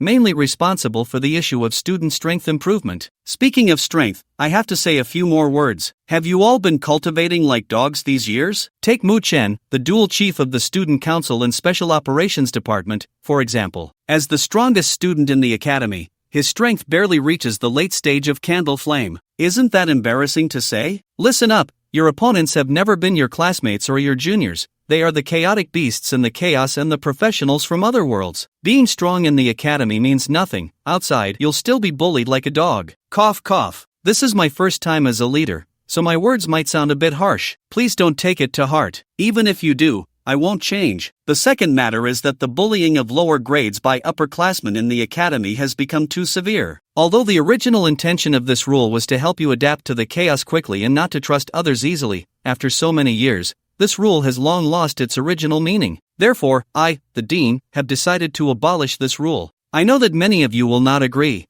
as many students have finally endured the upperclassmen and can now bully the newcomers. But I want to say that abolishing this rule is for your own good. You have been chosen by the academy, and in your respective cities, you are like the proudest of the proud. But I want to ask you, how many of you can still bear the title of the proud? There is a saying that goes well, one can be humble, but one must not lack pride. The biggest flaw of this rule is that it has broken the pride of many, leaving only useless arrogance. Remember, true pride can concede defeat but will never be defeated. When the students heard the earlier part, they all cursed Lin Fei in their hearts, especially the second-year students. This year's second years were last year's first years. When they were freshmen, they were bullied, and after finally advancing to second year, they could bully the first years, only to find that Lin Fei had abolished this rule, and they could no longer bully the freshmen at will. They felt as if they had been bullied for nothing. However, when they heard Lin Fei's later words, they all fell silent. They thought of Chu Ge, and in this first-year student who once bore their shadows, they witnessed what true pride was. Chu Ge could concede defeat but would never be defeated. Even when he was beaten down, he never showed discouragement, as if he had only one thought from beginning to end, to become stronger and to keep challenging. If it weren't for the freak that is Lin Fei, Chu Ge would undoubtedly be the brightest genius since the academy's establishment. Previously, they only thought Chu Ge was arrogant, but after hearing Lin Fei's words, they understood that what Chu Ge possessed was not arrogance, but the pride that had been broken in them. True pride can concede defeat but will never be defeated. This statement is so well put. It's a pity we didn't meet Lin Fei earlier, otherwise, I would be like Chu Ge too. Those students whose pride had been broken no longer complained but instead felt grateful to Lin Fei for awakening them. The third matter. Lin Fei continued, and everyone leaned in to listen. The third matter is that I, the dean, have decided to hold a series of competitions. The competition content includes hunting chaotic beasts, gathering, forging. In short, no matter what profession you are or what specialties you have, there will be corresponding competitions, and the competitions will have generous rewards. For example, take the recent challenge. The one who performed excellently was Chu Ge, and I believe no one will disagree with that. However, during the battle, his two weapons broke, so my reward for him is. Lin Fei deliberately paused, making everyone anxiously wait for a moment before continuing, to repair his two weapons for free and to provide materials to upgrade them to the candle flame level. Of course, in this challenge, the second-year top student, Yu Chenfeng, also performed well at the last moment, receiving 300 units of source power. As for the others, they get nothing. As soon as these words were spoken, all the students gasped in shock and began to discuss among themselves. Did I hear that wrong? Lin Fei. No, the esteemed dean actually wants to help Chu Ge repair his equipment and even enhance it. If I remember correctly, Both of Chu Ji's flying swords are just ordinary artifacts from the source world, equivalent to the Dusty level. The leap from Dusty level to Candle Flame level is too great. Normally, it would require several thousand units of source power to achieve that. Several thousand? Don't be ridiculous. Mu Chen consumed 10,000 units of source power just to barely enhance one piece of equipment to the peak of Firefly level. Doesn't that mean that as long as you train hard and improve yourself, you can easily obtain more source power than collecting protection fees? 3 days later, at the Academy's bulletin board, students gathered around to read the announcement. Important notice: the first Academy competition. Strive to rebuild your pride, work hard to become a genius, and effort will always be rewarded. We look forward to climbing to the peak of strength with the most talented you. This competition has multiple tracks set up according to different professions. The overall first place will be rewarded with 5,000 units of source power and a Candle Flame level equipment, while the first place in each category will receive 3,000 units of source power and a Firefly level equipment. Overall second place. Oh my, the principal is too wealthy. Just from this competition, the value of the rewards alone is worth 100,000 units of source power. The principal casually gave 30,000 units of source power to the Dawn Group. 100,000 units of source power must be just a drop in the bucket. Instead of thinking about this, why not consider how to earn the rewards? I'm a combat profession and can participate in the Chaos Beast hunting competition, but my strength isn't enough to enter the chaos alone. I can only team up with others for the team hunting competition. I didn't expect that life professions also have so many tracks to participate in, like the recovery item competition, alchemists, chefs. As long as you can create recovery items, you can join, and the rewards are quite generous. Blacksmithing competition, buff enhancement competition, beast cultivation competition. These are all tracks that life professions can participate in. We life professions are no longer invisible. The entire competition period is 1 year, which means we have enough time to prepare. The onlookers stirred after reading the announcement. Many silently clenched their fists, secretly determined to stand out in this competition and regain the pride they had lost. Of course, while some were ignited with passion, others fell into despair. This competition looks fair, but the rankings are predetermined. We weaklings are only fit to be supporting characters, and the rewards won't include us. I want to say, what's the point? Just take the individual competition. There are hardly any who qualify to enter the chaos alone. Most people can't even meet the threshold for this competition. On the surface, it seems fair and just, but in reality, it still favors the top students. Students like me, who aren't strong, find it meaningless to team up with the top students, and teaming up with the weaker ones is pointless. It's better to just lie flat. My strength isn't much in the academy, but in the source world, I'm considered strong enough to easily become a small city lord. Why risk hunting chaos beasts? Unlike those who still had ambition, these people's pride was not just broken but completely stripped away. They had lost their initial aspirations and only wanted to live their own peaceful lives. I believe everyone has seen the announcement. I won't say much more. Here are 2 songs for everyone, performed by the soul singer Sun Yun Yun. Just as all the students were focused on the bulletin board, Lin Fei's voice came through the broadcast. If this were before, many would have complained, but now Lin Fei was more popular than the principal in the academy. As soon as his voice appeared on the broadcast, the entire academy fell silent. A few seconds later, an impassioned guitar solo began to play, capturing everyone's attention in just a few short moments. As the brief prelude came to an end, a deep yet passionate song began to resonate. Once dreamed of wielding a sword and roaming the world, to see the splendor of the world, the youthful heart is always a bit reckless. Now you call the 4 seas your home. The girl who once made your heart ache, now has quietly vanished without a trace. At the moment the song began, everyone involuntarily fell into memories, as if they could see their spirited selves from years ago, the ones who were unaware of the vastness of the sky and the earth, and the girl they once secretly loved. Even though everyone knew that those past moments could never return, many found their eyes gradually moistening, immersed in their own memories, searching for the once proud and reckless selves. Gradually, many students closed their eyes. They probably understood Lin Fei's intention,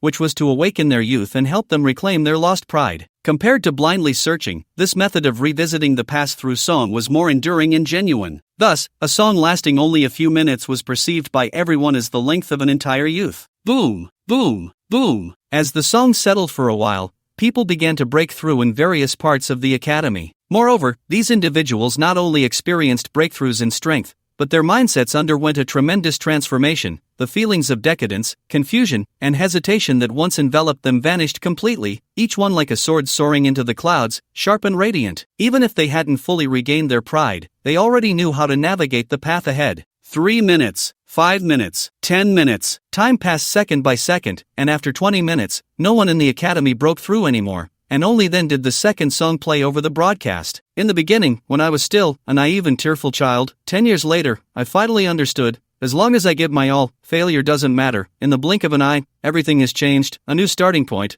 a new world is right before me. Having been hurt and shed tears, what does it matter to go crazy for my dreams this time? Run, proud youth, in the young heart lies a steadfast belief, burn, proud blood. Once again, under the influence of the soulful singer's voice, everyone entered a trance. However, compared to the first song's reminiscence, this one reminded them of one passionate moment after another, telling them that the road to the future lay beneath their feet, urging them to run and burn for success.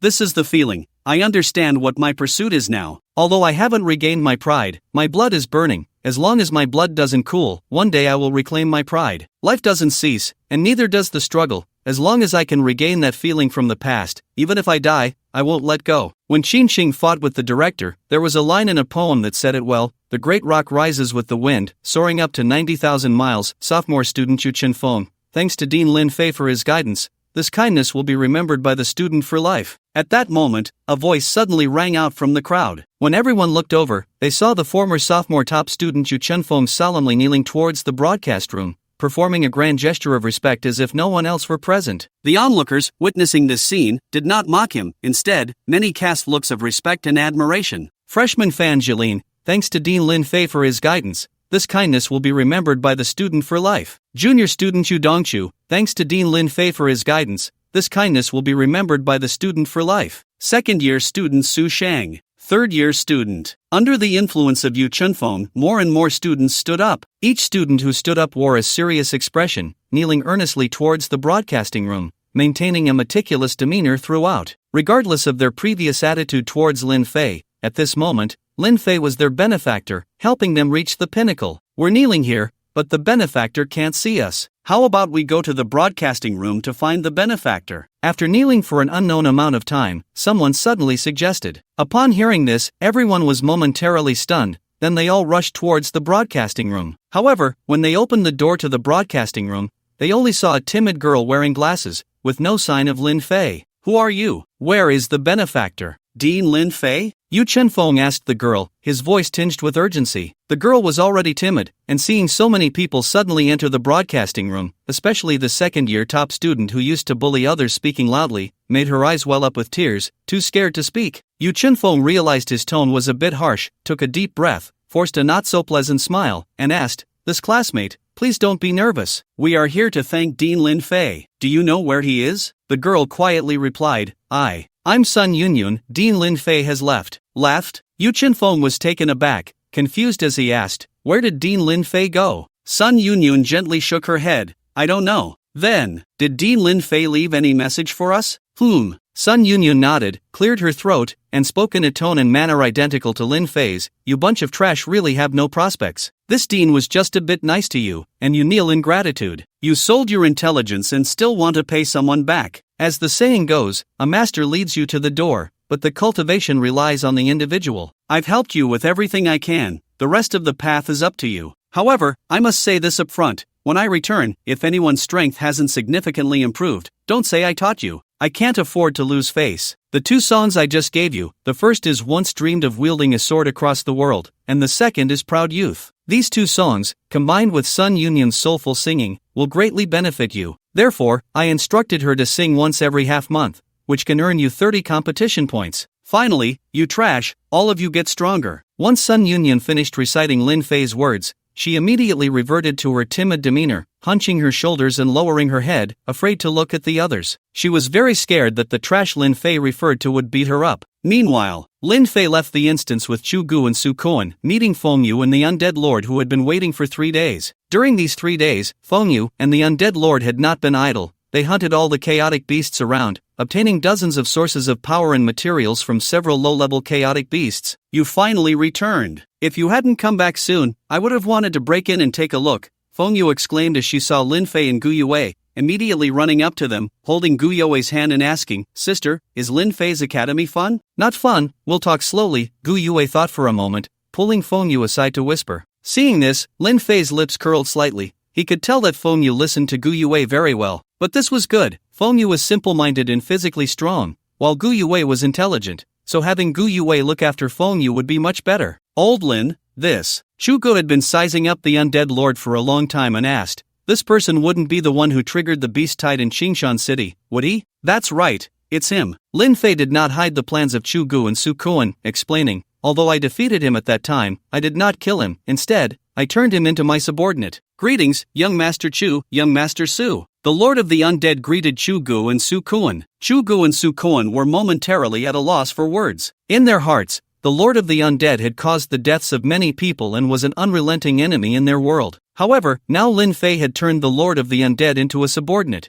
which made them feel somewhat uncomfortable and hard to accept. Lin Fei noticed their inner turmoil and smiled, saying, killing him is easy, I could do it with just a thought. However, keeping him has greater value. He can help guard Qingshan City, and he is still a decent fighting force. Upon hearing this explanation, Shugo and Su Kuan exchanged glances and then looked at Lin Fei simultaneously, with Su Kuan saying, Captain, although we do not agree with your approach, we will trust you unconditionally. After all, since we met you, you have never let us down. Thank you. Lin Fei breathed a sigh of relief. It felt great to have the unconditional trust of his brothers. By the way, where are you taking us? Shugo asked curiously, looking at Lin Fei. You promised me that the place you take me to will help me improve my strength. If you deceive me, I will spread rumors about you. Old Chu, you strike hard against others, but why do you only spread rumors about the captain? Su Kuan teased. Nonsense. Shugo rolled his eyes at Su Kuan and said, I'm just reckless, not stupid. Striking hard against old Lin is just seeking death. Lin Fei smiled at the bickering duo and suddenly said, I'm going to take you to the wasteland. Wasteland? Shugo and Su Kuan were taken aback, suddenly realizing something, and exclaimed, are you talking about the wasteland that our world is currently invading? Lin Fei nodded without speaking. Oh my goodness, Lin Fei, you're not crazy enough to plan to take me and old Su to conquer the wasteland, are you? Chu Ji's eyes sparkled with excitement. That's a great idea. We young people should think of what others dare not think and do what others dare not do. I'm in for this. Not quite. Su Kuan shook his head, glancing at Feng Yu, and furrowed his brows, saying, based on my understanding of the customs and culture of the wasteland, this girl named Feng Yu should be from the wasteland, and the captain is a person who values loyalty and righteousness. His goal is to protect the wasteland. Exactly. Lin Fei did not deny it and directly nodded in agreement.